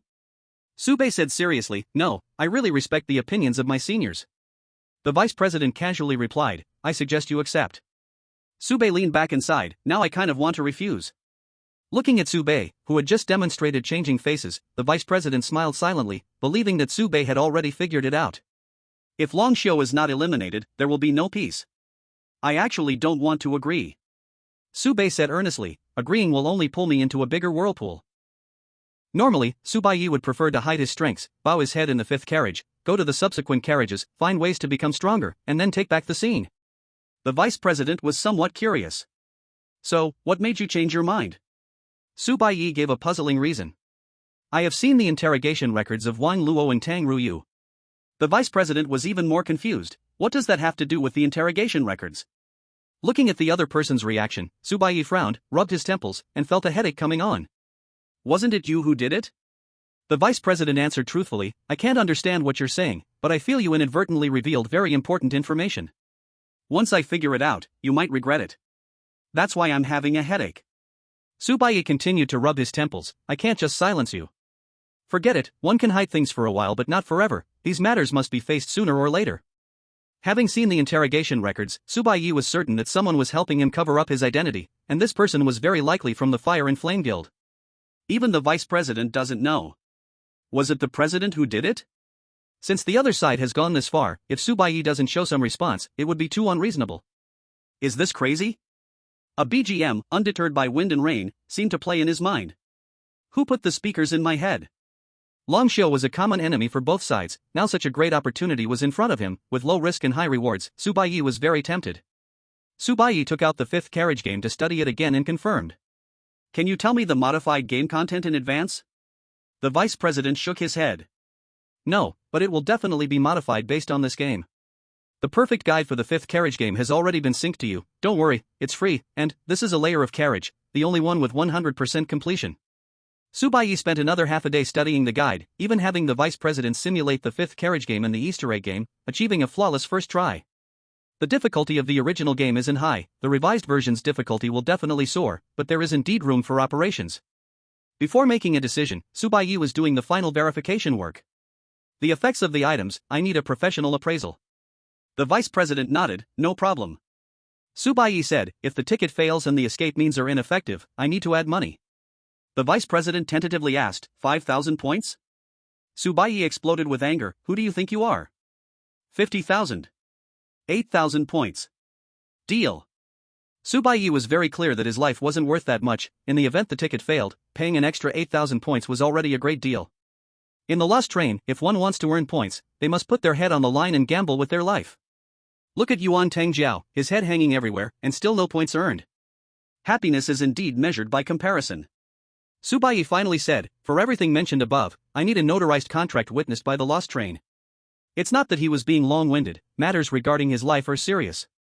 If he actively steps into the game and takes risks, he should be more cautious, otherwise, he would end up like Yuan Daitu. Baiye was even worse than Yuan Daitu. Yuan Daitu still had the immortality curse as a backup, but Baiye had nothing. It can be done, but it won't be very useful. The vice president explained, the spiritual power of the national master is terrifying. If he is determined to break the contract, before the Lost Train's punishment arrives, he can handle the matter. What restrains the national master has never been power, but morality. Although they were only negotiating from a distance, Baiye could still feel that this national master was indeed well-read, not like Yuan Tangjiao, who was just a street hustler. I have one last request, please convey a message to Long Xiu. One should not impose without reciprocity. Baiye did not want to impose on Long Xiu. Since Long Xiu had Fu who come to deliver a death notice to Baiye, it would be too rude if Baiye didn't return the favor. Not to mention that Baiye had decided to actively join the scene, since he wanted to seek thrills, he should go all the way. Determined, Baiye. With one hand rubbing his neck, he sneered. Clean your neck, just wait to die. The vice president transmitted the message, not forgetting to remind Baiye, even if the national master intervenes, it doesn't mean he can kill Long Xiu. What does the national master have to do with it? Baiye, confused, corrected him seriously. It's me who wants to kill him. Long Xiu wanted to use others to do his dirty work, but Baiye, without such tricks and schemes, simply wanted to kill Long Xiu himself without borrowing anyone's hand. The vice president looked at the young man in front of him, feeling a bit dazed. This figure seemed somewhat unfamiliar to him, and a line from Corpse Child inexplicably floated in his mind. The young tiger or leopard, without gaining wisdom, already possesses the aura to hunt cattle. Chapter 065, You Owe Me an Explanation. Since Baiye had made up his mind, he would carry it out to the end. Tears are something that, if avoidable, are best not used. In Baiye's view, it was not a way to escape. As for the train ticket, I can run from car 5, but how can I run from car 6? This was also the main reason Baiye accepted the challenge, he had no way to escape. Both carriages were multiplayer games, and it was much easier for Long Xiu to interfere, he could even join the game himself. If he got blocked in car 6, each encounter would mean death, and Baiye would be left with no chance of survival. It was better to fight in car 5, at least in this space, the other players couldn't interfere with the game process, and the administrator still had some ethics. If he won, besides the benefits at hand, Baiye would also have someone to help chase Long Xiu, sharing the pressure. As for losing, no one can keep winning. Losing isn't scary, Baiye had already done all that he could, and if he lost here, there was no regret, no way. Not losing would be best. Therefore, Baiye prepared to the utmost. The game in Car 5 was originally called Speedy Escape, where players need to survive a series of chases. Surviving over 30 minutes counts as passing, surviving over 2 hours counts as completing the challenge. If a player dies in the game, it doesn't end, instead, they will be revived in the game progress reset. It was essentially a no-save point escape game, where players must clear it all in one go but have multiple lives. Entering the game, players must at least have 1 life and can set a maximum of 10 lives. From the perspective of game content, it was somewhat like a tamer version of the movie Leadership level, and also like the endless loop of a single day in Groundhog Day.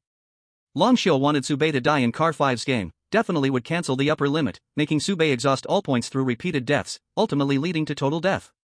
The revamped game in Car 5 will have some connections to the previous one, it might be more difficult. Baiye had memorized the strategy and had tested it twice in simulated exams, achieving perfect scores and clearing in 1 life. Only then did he shift his focus to purchasing equipment and items. I need a batch of supplies and consumables that can be used by both level 5 and level 6, you can send me the list, and I'll take a look myself. A gambling die that is enough to trap a level 6 player and the means to defend against the gambling die. Also, I need a kind of strong poison, after I take it, I'll definitely die. I don't want to be caught by Long Shio. Oh, wait, add an antidote, one that acts quickly, just in case I change my mind. Furthermore, the weapons need to be enhanced. Baiye listed a bunch of demands, both the vice president and the Tiger subordinates did their best to fulfill these conditions. 2 major forces were catering to just 1 person, how can this be a small blessing? After all, Long Shio, the top boss of Tiger, most wanted Baiye to enter this game, then die immediately, preferably pulling the national master down with him, a double joy. Before entering the game, meeting all of Baiye's needs was like burning a death talisman for him. And on the vice president's side, acting as a bridge for the national master, once this matter was settled. There are also many benefits. At the very least, after the Great Master died, the position of Administrator Number 5 would give the Fire Society a chance to contest. This is why 2 forces that should have been enemies are now simultaneously serving Baiye in this strange situation. Soon, a few plans were laid out in front of Baiye, and he picked one out. Recovery Life Consumables, Group 3, 300 points each, buy a little from both sides, let AI Ling also go and purchase a batch, a total of 900 points spent. The Crazy Gamble die has an 8 tier 1, needing 5,000 points. The Fire Society is willing to lend it to me, if I don't use it, I don't spend points, and using it once costs 500 points. Who guarantees for me? Antidote, priced at 4,000 points? Why don't you go and grab it? Among all of Baiye's requests, the part about poison and antidote could not be satisfied. The items on the market that met Baiye's requirements did not exist, they needed to be custom-made. Even if the other party offered a cost price, Baiye couldn't afford it. With those 4,000 points, he might as well find AI Ling for customization. Poison was off the table, but Baiye did get another option. Mini nuclear bomb, 200 points, can only kill the closest 2 people. Baiye didn't expect that the Lost Train could provide something like this, and the price was so low. 200 points, what's the difference from being given away for free? With the vice president's explanation, Baiye finally understood the reason. This item is basically provided to everyone in the rear car, when danger strikes, just take it out and threaten to self-destruct. After all, the points consumed for resurrection were not much, most resources could be retained, and having a mini nuclear bomb was like a 1-for-1 trade, no matter what, it was not a loss. Due to extremely high demand, as the production scale of the item increased, the price actually fell drastically. Baiye, using the internal passage, got a price of 200 points. As a must-have for home and travel, Baiye naturally took it all at once. Who introduced, as for weapons, the item group has repaired the truncheon according to your requirements, and fitted it with a switchable weapon module. The item group gives you 2 modules for free, you can choose your favorite. The repair and upgrade of the truncheon cost 600 points, while for the weapon modules, Baiye took a glance and selected 2. 1. Axeblade module, adding an axeblade to the front end of the truncheon would turn it into a small hand axe with greatly increased lethality. After equipping it, Baiye swung it a few times at random, he felt that with just one swing of the axe, he could now chop the previous scarecrow boss to pieces. As for Boss Fawn, he would be chopped into little fragments. 2. Torch module, once activated, the head of the truncheon would turn into a torch, providing light and fire while allowing him to swing it like a weapon, grilling and hitting at the same time, authentic barbecue and bashing. More modules couldn't be loaded onto the truncheon, they needed to be stored separately, replaced, which would greatly reduce efficiency and be very inconvenient in battle. Furthermore, the item group did not recommend frequent disassembly as it would lower the equipment's durability. Watching Baiye experiment with the newly acquired truncheon, the vice president took a sip of coffee and asked in confusion. I can understand the torch, but why did you choose the axe blade? He had expected Baiye would pick a hammer, nunchaku, or whip as weapon modules, but was surprised that he selected a more violent axe instead. If someone has never used an axe, few would choose such a weapon, right? In response, Baiye had a reasonable explanation. I used a firefighting axe once while putting out a fire, it felt good, and later I helped the elderly in the village chop firewood. The axe was quite handy. Oh, another act of charity. The vice president was already accustomed to this. Baiye's charitable actions seemed to showcase the might of the lost train, amounting to the miraculous. Charity is a basket that holds everything. As for other equipment, Baiye also scattered purchase of 2 full sets, one set focused on rapid response, increasing movement speed, while the other set focused on defense, suitable for frontal combat. For Baiye, he certainly only needed reaction speed, combined with the 10,000 death method, to execute the strongest operation. However, he did not want others to see his preferences from his procurement list, and thus analyze Baiye's secrets. Therefore, even if many items weren't very useful to Baiye, he would still buy some, on one hand, to increase his margin for error, and on the other hand, to create information noise, obscuring his characteristics as much as possible. As the preparations came to an end, Baiye began to check the bills. Fu calculated and gave the conclusion. After comprehensive calculation, you've used up your item quota, you still need to pay 800 points, you used 1500 of the information quota, leaving 500. Points 800. Points, 3555. Points flowed out like a waterfall, but Baiye did not feel too heartbroken. What he feared most was that people died before they could spend their points. He did not want to use points to revive like other players. Of course, he would keep a little for emergencies. After paying, Baiye asked, "Can the information quota be transferred to Wang Luo?" Fu hesitated for a moment but nodded, yes. Seeing momentum, Baiye seized the opportunity. Speaking of which, about Wang Luo being leaked by Fong Lin. Fu replied, "We've already investigated Wang Luo's situation, he is not responsible, the wanted order has been cancelled. As for the leak about the game in Carrefour, you don't need to worry too much. Currently, the game in Carrefour has been rolled back a version, and once the rollback is over, it will change to a new carriage game. The leak will not have any subsequent impact on him." After hearing Fu's response, Baiye couldn't help but marvel, this is called professionalism. With Fu's matters concluded, as agreed, all the resources and help he provided to Baiye would be shared with Long Xiu. This meant that Long Xiu knew some of Baiye's trump cards, at least part of them. This was one of the conditions for Baiye accepting the other's assistance, and he naturally had no objections. With matters settled on this side, it was also reaching a close on the other side. Just before Baiye was about to enter the carriage game, the vice president presented him with the one-time ticket. After receiving the ticket and reading the item description, confirming he could leave car 5 at any time, Baiye clenched the ticket in his hand and spoke. "Before we start, I have one last question. If this question is not answered, I will leave with my initial feelings, and the transaction will be void. I will enter the game, but without any trades." The vice president felt a bit of a headache, he knew this matter was not that simple, and Baiye's previous agreement was a bit too straightforward. But he also believed that Baiye was not the kind of person who would go back on his word, at least not like Yuan Tingjia. From the perspective of benefits and losses, if Baiye were to back out now, it would be equivalent to offending the manager of Car 5, the Excalibur Guild, and Long Xiu at the same time. Unless he intended to spend the rest of his life alone in Car 5, there would be no future for him. From a character standpoint, the vice president did not believe Baiye would do such a thing. He had seen Baiye's record in the Easter egg game. Only those who are both foolish and wicked would think they could break a deal without facing any consequences. Baiye should not be such a person, at least, the vice president hoped Baiye was not. Now, with the offense and defense reversed, the initiative was in Baiye's hands, so the vice president could only listen first. "What do you want to ask?" Baiye had very legitimate reasons for taking action at this moment, he articulated word by word. "My wanted order, Lei Yin previously told me, was requested by the deputy group leader of the Car 5 crew. For this, I need an explanation." Indeed, the manager of Car 5 was very moral, very strong, with every move being upright, a true gentleman. However, Baiye had always judged actions over intentions, he did not listen to what a person said but looked at what a person did. Fong Lin had a pass, had the support of the crew, after Fong Lin leaked information to Baiye. It is indeed the fare from the 5th crew. If Fong Lin has the backing of the 5th crew, then what else is there to say?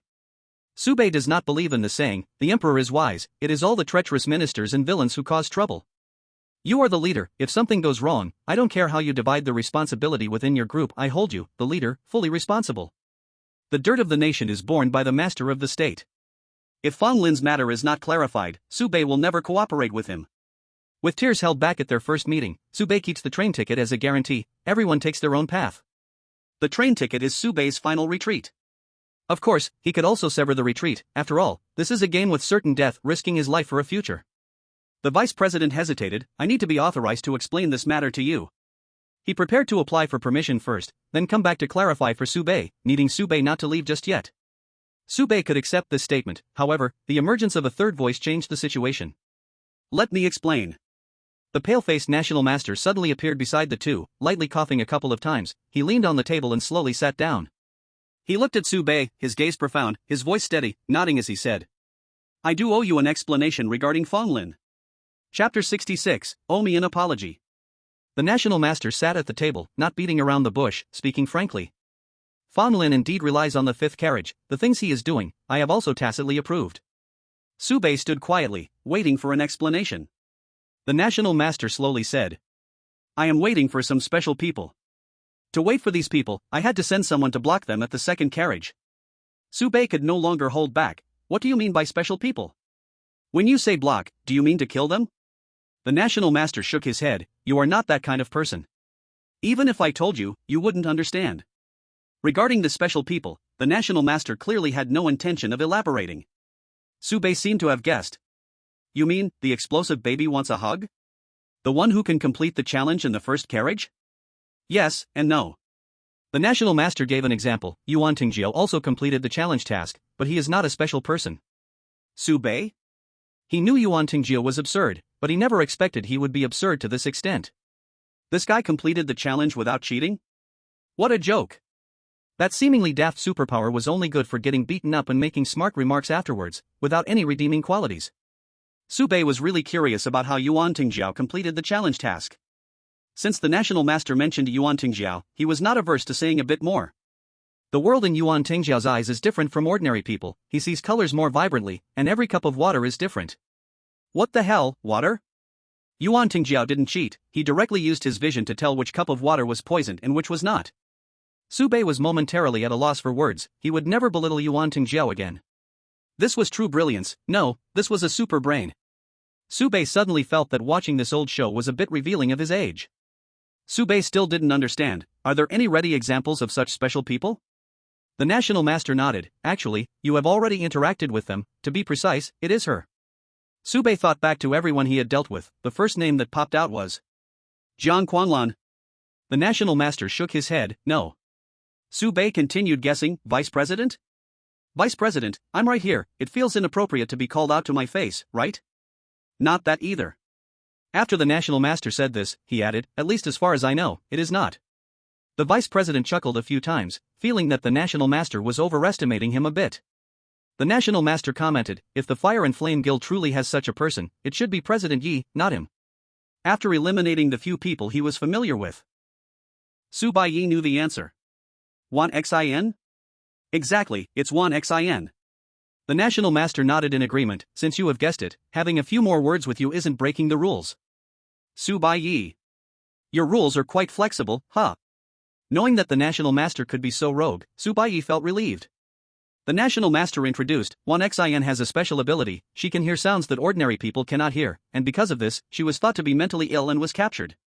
Baiye keenly caught a detail. Wan Xin's special ability existed before entering the Lost Train? The national master nodded, yes. Baiye fell silent. He thought of a possibility.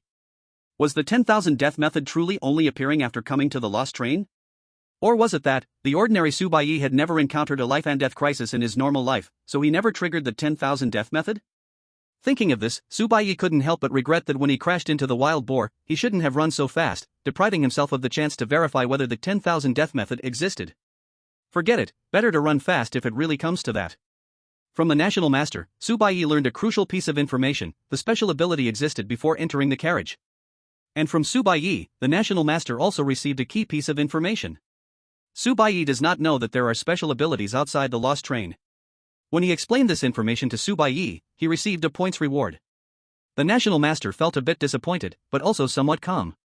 Although he claimed that Baiye was not the special person, when this point was actually verified, he still felt a little regretful. With such a sharp mind, if paired with a special ability, the human race could have another hope. But it's okay, Baiye is already excellent enough.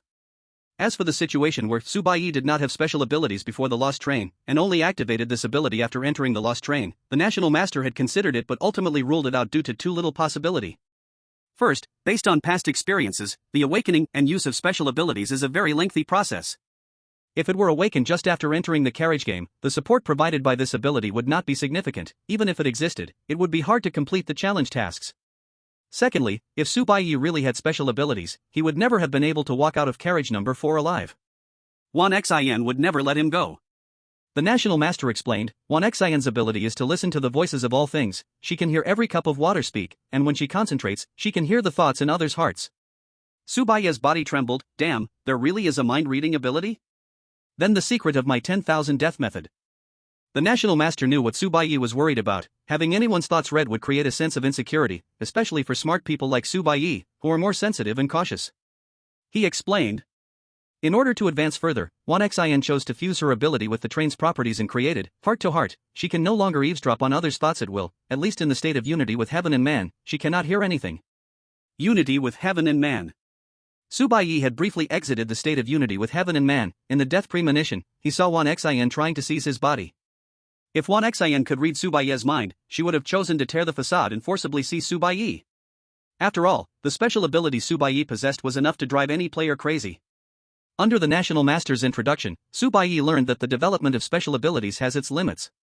Once Xin developed her listening to voices ability to its limit, she could not advance further, so she chose to combine her ability with the great power of the lost train to create the incredible term, heart to heart, waiting in carriage number 4. Xin has once reached the top of the 4th layer. Only half a step away from the 5th level, after failing, she retreated, waiting for the next opportunity to challenge the 5th level. About Xin, the national teacher was only willing to introduce this much, saying this only to give Baiye a recognition of special abilities. You don't need to understand too much about special abilities, it will only increase your troubles. There is no regular pattern for acquiring such abilities, and if you have the chance to acquire them in the future, do not tell anyone. With that said, the national teacher continued. All races have beings with special abilities. Even if they look down on humanity, they will still hold special ability users from humanity in higher regard. That is why there are the traps set by the Golden Dragon King. The taboo knowledge on the bulletin board, the setting to transport back to compartment number 1, the undying curse. Was the Golden Dragon King hunting people with this special ability? The national teacher said, if these people are willing to submit, they can transform their race and be patiently cultivated. If they are unwilling, they can be killed to refine items. Even if not, it can be seen as prevention. Baiye was still confused. What does this have to do with Fonglin robbing? The existence of people like Fonglin is to protect these special individuals. The national teacher explained, if special individuals are allowed to head directly to compartment number 3, they would be caught in the traps of the Golden Dragon King. But if they die once in the first 2 compartments, the traps would become ineffective. Baiye was puzzled. To protect a small group, everyone has to be killed once? Isn't that a bit extreme? Moreover, I don't feel protected at all. The national teacher was patient and answered every question. First, the previous train conductor modified the novice compartments. Deaths there are fake, and the points consumption is merely to generate a corpse to scare you, allowing novices to adapt quickly to the lost train without increasing the assimilation rate. But the records of death are real. As long as there is a death record, the Golden Dragon King's traps will not be triggered. It was clear that humanity did not have good ways to deal with the forbidden inheritances left by the Golden Dragon King and could only find ways to exploit the bugs. The national teacher continued, second, the points taken by Fonglin and others are handed over to the service team. The 4 groups will return them to newcomers in various forms. The newbie gift package you received before is such a welfare subsidy. We even provide a double point subsidy to newcomers, with newcomers receiving a 1,200 point interest-free loan, and the repayment period is 1 year. Most newcomers can't last until that time. Baiye was even more confused. Then they could totally not rob and achieve the same effect, right? The national teacher said helplessly, putting wolves and sheep together without letting the wolves eat the sheep, do you think that's possible? No matter who the national teacher sent to the novice compartment for this task, they would face one issue: what to do when old players bully new players. There must be means to restrain old players. Old players robbing too much or too little, hiding after robbing, or even killing people and destroying the bodies? The national teacher's response was also simple: I'll let you rob directly, you can rob by 800 points, and then I'll subsidize each newcomer who lost 800 points. Direct robbery fundamentally eliminates the possibility of private robbery. Getting robbed equally is like not being robbed at all. Kill every player equally. Baiye frowned. Where do the points you mentioned for subsidizing newcomers come from? Points couldn't just be created out of thin air, right? If the wool comes from the sheep's back, that's still the same logic. The national teacher casually replied, the national treasury of the Great Awareness Dynasty. Baiye, oh no, they really have mountains of gold and silver that will never run out. After figuring out the ins and outs, Baiye shook his head. I can't really evaluate whether your actions are good or bad. I can only say that the fatherly vibe is a bit too strong. It's a bit too feudal. The national teacher pointed at the vice president, asking Baiye. How do they call me? Baiye knew the answer, national master. The national master replied calmly, yes, I am the national master of a feudal dynasty. What's wrong with being a little feudal? It's quite normal for a father figure, isn't it? Baiye. He makes a good point. I find myself unable to refute it. The national master asked with concern, do you need any further explanation about Fonglin? I do. Baiye nodded and extended his hand. What about my compensation? The national master countered, what kind of compensation do you want? Baiye had not been robbed, he even made a hefty profit through Fonglin and Tangruyu. Nevertheless, he still asked for compensation. The vice president wanted to scoff, what kind of compensation do you want, mental damage fees? Or is it for Fonglin's cremation costs? Baiye confidently stated his demands, if I win, this ugly tradition should never exist again. Before the national master could speak, the vice president interjected, once the Golden Dragon King's trap takes effect, these people with special abilities will be captured by the Dragon Clan, making our situation even more difficult. To this, Baiye simply replied, Wan Xian also has special abilities, yet I haven't seen Wan Xian make the entire Lost Train any better. The vice president wanted to say more, but the national master raised his hand to interrupt him. The national master looked at Baiye, his gaze filled with meaning, and seriously asked, do you really think you can win? Baiye nodded, if I get rid of that trouble with the Dragon Clan, you change this ugly tradition, apologize sincerely, and admit you were wrong. The national master hesitated for a moment, then said, if you really do it, something we couldn't achieve back then. If I live to see that day, fine. Baiye emphasized, as the national master in Deju, apologize to all those who have been robbed, a heartfelt apology. The national master affirmed, no problem. A gentleman's word. Even 4 horses cannot chase it back. After saying this, Baiye vanished before the two. The vice president was somewhat out of sync, if you kill Longxiu, you're willing to apologize? The national master glanced at the vice president, leaving behind a meaningful smile.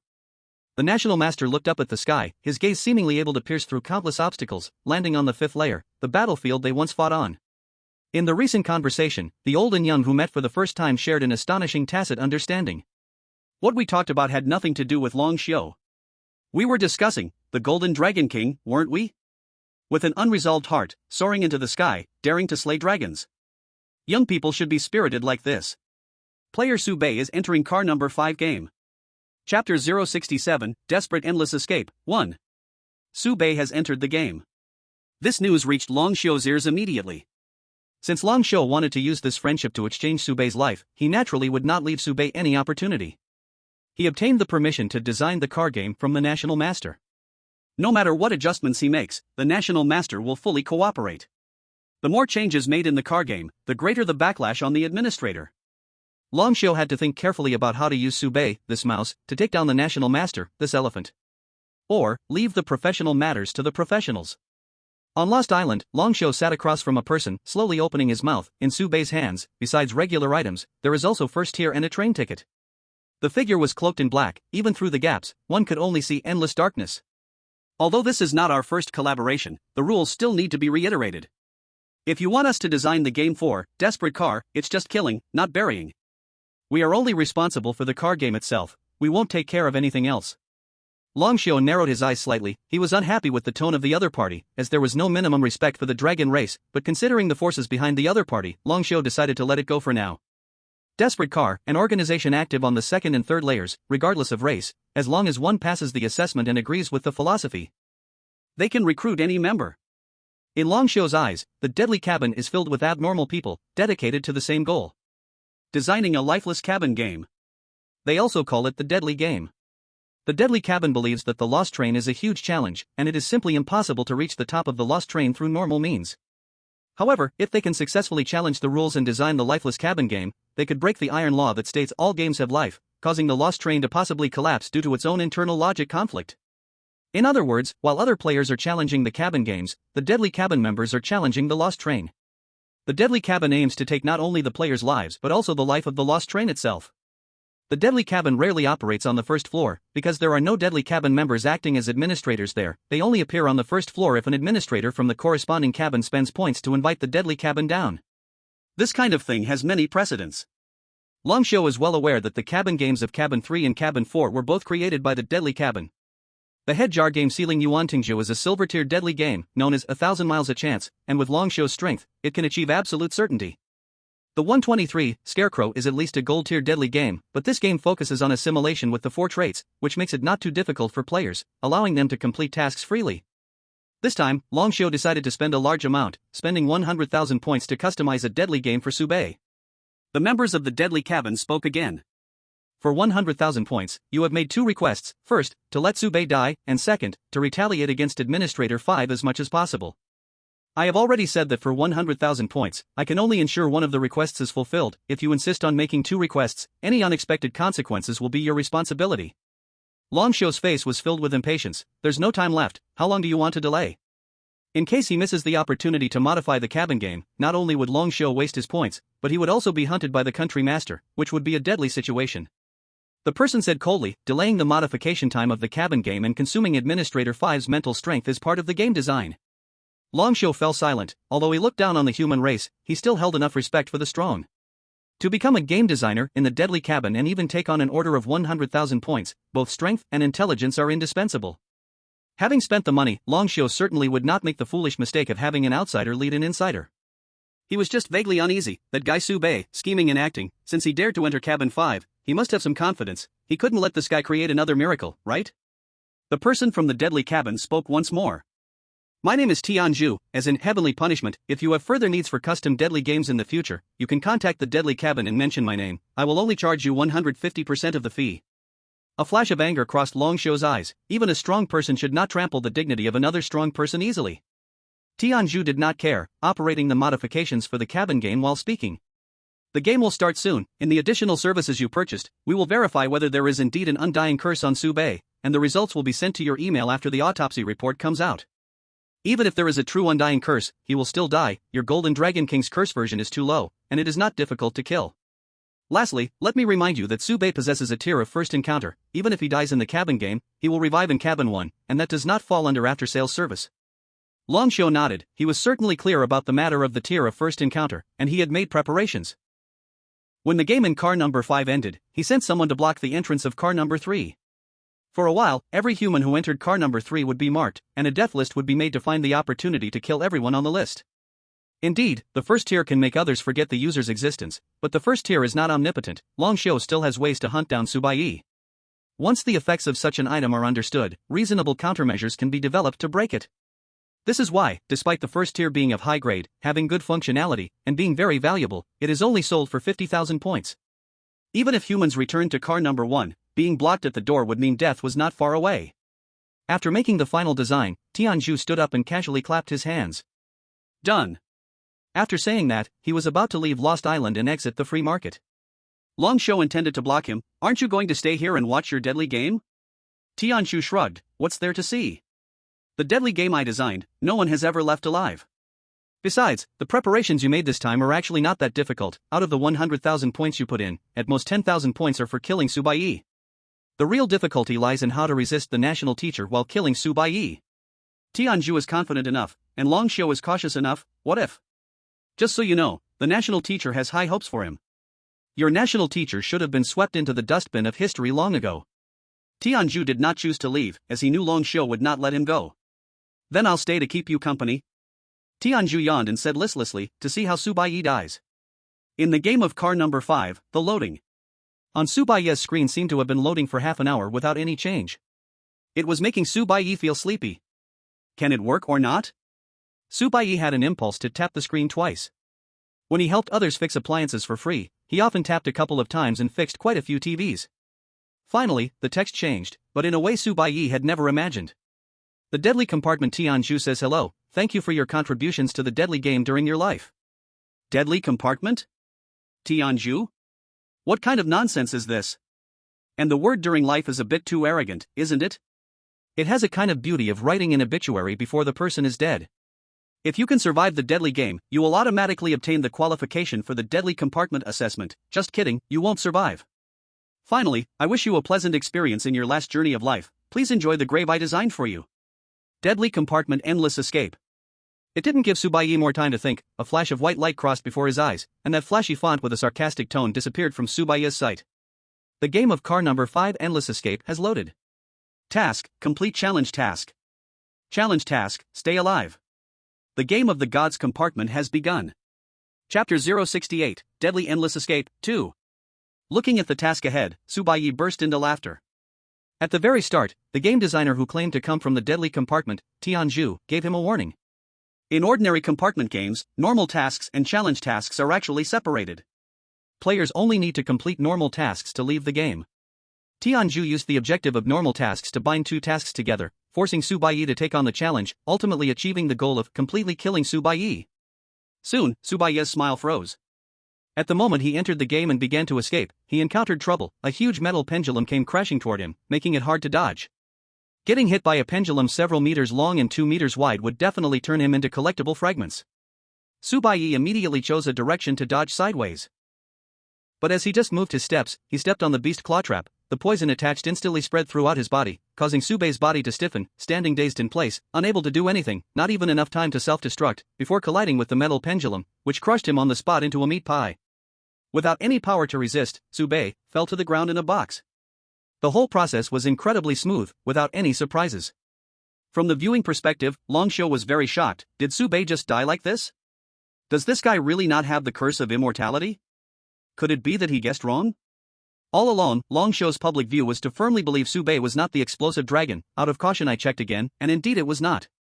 But in reality, Longsho was internally convinced that Baiye was just the little explosive dragon baby wanting a hug. But now the result made Longsho a bit shaken.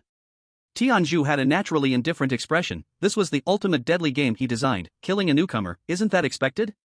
The two people watching the battle did not affect Baiye's progress. After being killed, Baiye resurrected right where he had died, with the pendulum coming at him again, the same plot. The moment Baiye resurrected, he activated Death Rewind, entering a brain time stop phase, trying to analyze the current situation, figuring out what exactly happened. First of all, the 10,000 death law did not trigger. I didn't foresee any deaths at all. Baiye encountered the exact same problem as in the fourth carriage. Death foresight no longer existed. But these two carriage games were a bit different. In the fourth carriage, the problem was with Baiye himself. In the fifth carriage, it was more like the environment had changed. After all, even death resurrection had been simulated out. Baiye analyzed.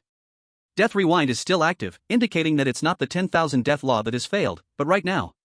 I haven't truly died. This is not reality, this is a dream? Subconscious? Baiye's body and spirit did not match perfectly, meaning that when he entered the carriage game, he was not in a state of unity. Thus, there existed the possibility of being pulled into a dream. Baiye's entire reasoning logic started from a simple point. Whether facing real death, using the 10,000 death law as a standard. If the 10,000 death law doesn't warn, then it must be a scam. If I have a cheat and don't use it, then isn't that cheat wasted? To take a step back, Baiye being able to use the Death Rewind ability to think in a time stop shows that the 10,000 death law itself has no problems. The problem is the surrounding environment. Is this an endless escape in a dream? Baiye tried to analyze. Although I'm not in reality, death here will still deduct points. Just now, one death cost me 5 points, and the prompt might also be fake. I can't determine what this kind of death will bring as punishment. If in a dream, the points are deducted completely, then pulling Baiye back to reality would be a definite kill. Thus, what Baiye needed to do was very simple. Collect more information while dying as little as possible, and use Death Rewind cautiously for time stop thinking. The usage of Death Rewind is limited. Without obtaining enough clues, frequently using Death Rewind equals wasting Baiye's strategic resources, which could ultimately lead to losing this war. 30 seconds passed in the blink of an eye, and the Death Rewind ended. Time resumed flowing. Baiye once again sidestepped, avoiding the trap, successfully dodging. Last time, Baiye fell flat on the ground. This time, he held on for an extra 10 seconds and died under a volley of arrows. Points -5, resurrected. Points, 3,545. In the viewing perspective, Longsho watched Baiye resurrect again and again. The game progress reset, and his expression turned ashen. Watching Baiye die more than 10 times, Longsho finally couldn't help but speak. Why is he dying so easily? Does he really not have the curse of immortality? If Baiye truly had no immortality curse, Longsho going to such lengths and even needing to find an excuse to kill Baiye, or even spending 100,000 points to buy a death trap. What does Longsho really want? Does he want Baiye because he's handsome? Does he want Baiye because he might wet his pants? For a moment, Longsho felt, for the first time, that the fool is actually me. Tianzhu sneered coldly, if you love making judgments so much, you can make your own autopsy report. I don't mind you doing my work. Longsho's gaze turned slightly cold as he took out his rights as the A-side party. I want your analysis process right now. He kept Tianzhu behind, not to listen to this guy's sarcastic remarks. I want something useful. Tianzhu rolled his eyes. Have you even read a book? Who was the grand tutor back then? The words autopsy report are too advanced for you, right? This thing only comes out when there's a corpse, and Baiye is still alive and kicking. You want me to produce an autopsy report, you little dragon, you really make me laugh. Tianzhu mercilessly mocked him, and under Long Shou's nearly murderous glare, he stretched lazily and said languidly. If you want to hear some analysis, that's fine. Anyway, I have nothing to do. Tianzhu pointed at Baiye, who was dying repeatedly below. In this level of game design, I added two important settings: 1. Dream escape start, 2. Each escape can last longer than the previous one, as long as the player is willing. Long Shou had no interest in game design, he just wanted to know what was going on with Baiye. Before Long Shou's patience ran out, Tianzhu finally got to the point. You see Baiye dying many times in the dream escape, so you think he doesn't have an immortality curse and is not the person you're looking for. But have you considered the opposite possibility? It's precisely because Baiye has an immortality curse that when he faced death for the first time, he immediately realized this is a dream and not reality, leading to more relaxed actions afterward, not wanting to expose his secret? Not everyone has this kind of reverse thinking. If Long Shou calmed down, he could have figured this out. But right now, after spending 100,000 points, Baiye's performance was so poor that Long Shou felt a bit broken. Tianzhu's analysis was actually pretty close, but what Tianzhu couldn't foresee was that Baiye indeed hid something, but it wasn't an immortality curse, it was 10,000 death laws. With just a few words, Tianzhu dismissed Long Shou, slightly straightening up but still wearing that irreverent expression. His gaze, however, never left Baiye. This kid discovered the dream escape setting right from the start. How did he find out? As for the second setting, he seems to have discovered that too. Tianzhu suddenly found more interest in this newcomer player named Baiye, and then felt a bit regretful. What a pity, such a great talent, he will still die here today. After all, this is a deadly game designed by Tianzhu.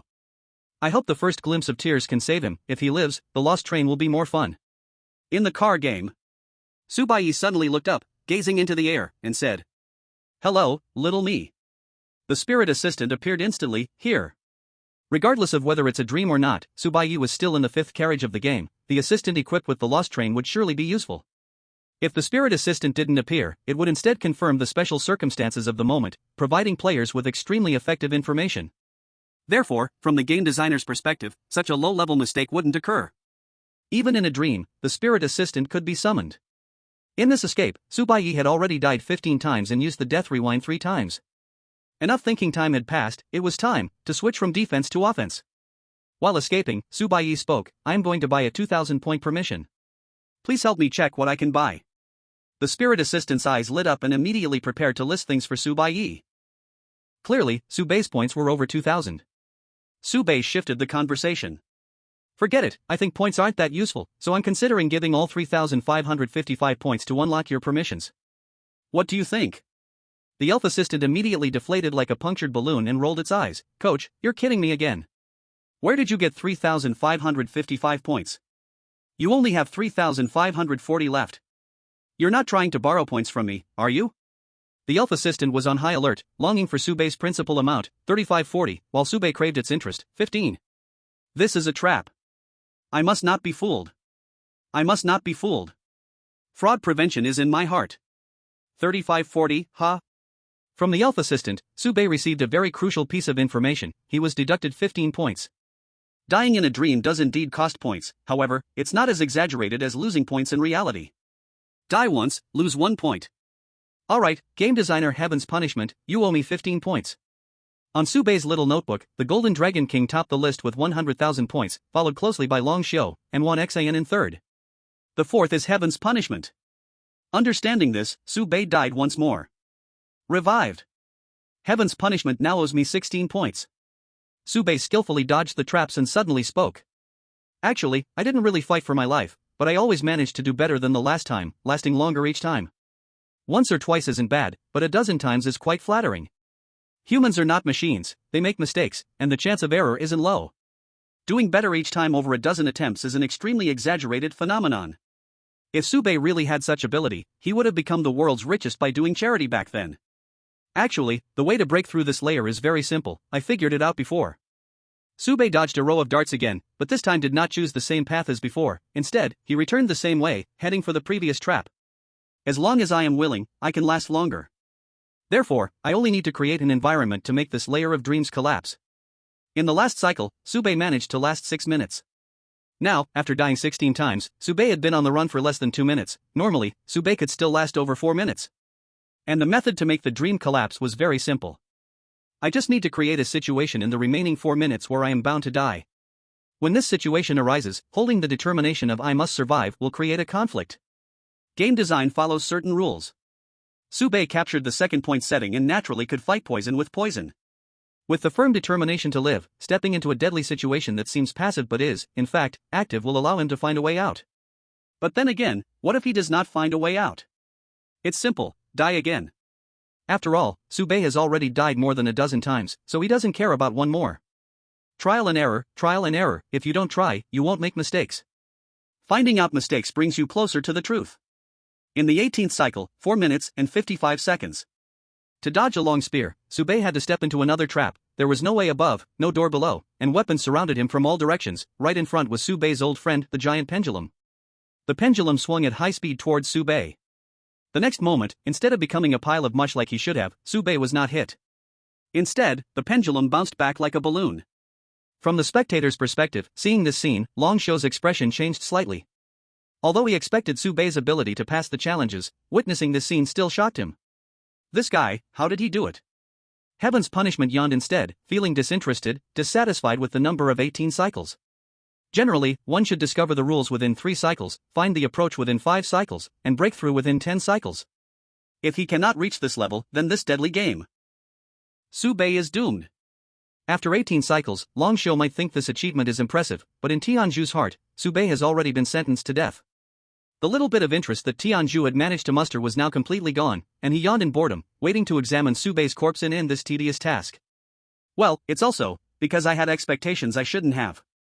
After all, this is just a layer, and Subei is just a newcomer. With such performance, it deserves encouragement. Better try harder in the next life. There's not much hope to be seen in this life anymore. And in the game inside carriage number 5. Successfully creating a bug by colliding 2 rules, Subei, from that moment, seemed to unlock an invincible body. Any traps or attacks on him were ineffective, allowing him to freely explore the entire map. Fleeing had never been so easy. Soon, Subei made a new discovery. 3 doors appeared before him, each door labeled with words. Deepen, pause, leave. This layer of dreams posed no danger to Subei anymore. These 3 doors were his only choices. A thought emerged in Subei's mind. How about choosing to deepen? In the next moment, the long-lost soul exit. Subei, my 10,000 deaths technique has activated. Chapter 069, Desperate Escape, Endless Flight, 3. Ding. Your golden finger has been renewed. From a bird's eye view, Subei observed the impending death. In the scene, he chose, deepen, stepping into a realm of darkness, and was subsequently swallowed by the dark. The following scene was total blackness. This is how death occurs? Method of death, 42. The method of death for the 10,000 deaths technique has increased by 1, meaning Subei had never experienced this kind of death before, and the only useful clue was an expanse of black. In the deathly silence of the darkness, Subei speculated. If my escape at this moment is a dream, then choosing deepen would lead me into a deeper layer of dreams, resulting in immediate brain death? Or, could this choice simply be a certain death option? The former scenario aligns with logical reasoning, while the latter stems from consideration of game design. In the choice of 3 doors, there exists a certain death option. It could be even more extreme. All 3 options could be certain death, which is reasonable from a game design perspective. Because, in the determination of a lost train, although the doors exist, they are not required to be entered. If you don't choose, then there's no danger, right? Subei began to organize the clues he had at hand. It is known that this time, the designer of the Carriage 5 game claimed to be Desperate Carriage Tianju. The name might not be real. If it were Subei, and he went out to do bad things, either he would leave no name or leave a name full of countless hearts. Anyway, 1xin had left Subei with the imprint of putting oneself in others' shoes. Everyone will eventually be one family. What's wrong with Subei leaving 1xin's name early? That makes perfect sense. Regardless of whether Tianju is real or not, the name is just a code. The carriage game was designed. Then, during the design process, adding meaningless traps would lower the overall difficulty of the game. The 3 doors might hide traps. Entering could mean certain death, but Subei is a player who can be revived using points. Isn't it a bit naive to think that merely this method would kill Subei? The best way to understand the other party is to switch perspectives, to immerse oneself in it. If it were Subei himself, how would he design the game? 3 doors, players can eliminate options using points for revival. If I were to design, I would at least leave one escape route here to entice players to move forward. If all three were dead ends, players would refuse to enter the doors, choosing instead to stay here safely alive. The game time is limited. Players staying alive too long might complete the challenge tasks directly. Of course, additional time limits could be imposed to urge players to make decisions. If I were to add a twist, it would be to turn the escape route into a dead end, and the dead end into an escape route. There would be a momentary window where life and death could switch, turning the path of survival into a situation of certain death, while the originally doomed situation unexpectedly finds a way to survive. 30 seconds quickly passed, and Subei's consciousness began to return to his body. He did not make an immediate decision, but looked at the other two doors: stay, leave. What will happen if I choose leave? As soon as this thought occurred to Subei, nothing happened for several seconds. Stay also resulted in no response. The method of death retribution only eliminated one wrong option for Subei. Whether to leave or stay was a judgment he had to make himself. Subei's decision was to temporarily do nothing. In this dream escape, Subei had time to gather more information and did not need to rush. Hasty judgments were called reckless. 10 minutes. 12 minutes. Subei awakened the elf assistant twice, casually chatting for a few sentences each time before letting the other go offline. 14 minutes and 30 seconds. Just as Subei was about to awaken the elf assistant again, the sensation of his soul leaving his body struck again. This time, the scene Subei saw became richer. Staying in place, he began to converse with the elf assistant as he had intended. Subei asked, "How long has it been since I last awakened you?" The elf assistant quickly replied, 3 seconds. But from Subei's perspective, 2 minutes and a half had already passed, a full 150 seconds. 3 seconds and 150 seconds, the time flow was a difference of 50 times. Was there a connection between the two? Subei did not get too distracted by the numbers, he was more focused on what exactly triggered the method of death retribution. 30 seconds, he had only 30 seconds to find the answer. The death recall had limited uses, using it too much would double his exhaustion, and at that point, his thinking efficiency would drastically decrease, and that would truly be dangerous for Subei. Subei watched the scene, refusing to overlook any detail. With 20 seconds left, Subei noticed that the traps in the distance had already begun to stop, and the boundaries of the dream seemed to be collapsing.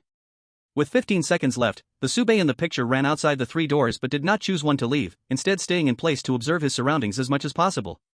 With 10 seconds left, most of the traps had been shattered, the space of the world rapidly collapsing, and any gaze cast into the distance would become distorted, the space violently shaking. 5, 4, 3, 2, 1. In the final second, the dream world completely collapsed, a flash of white light flickered, obscuring everything, and swallowed Subei whole. The Subei in the picture, dead. Death method, 43. After his consciousness returned to his body, Subei immediately had a clear line of thought. There are 2 possible causes for the deadly crisis. The first possibility is a time lock. The time this layer of dream can exist is limited.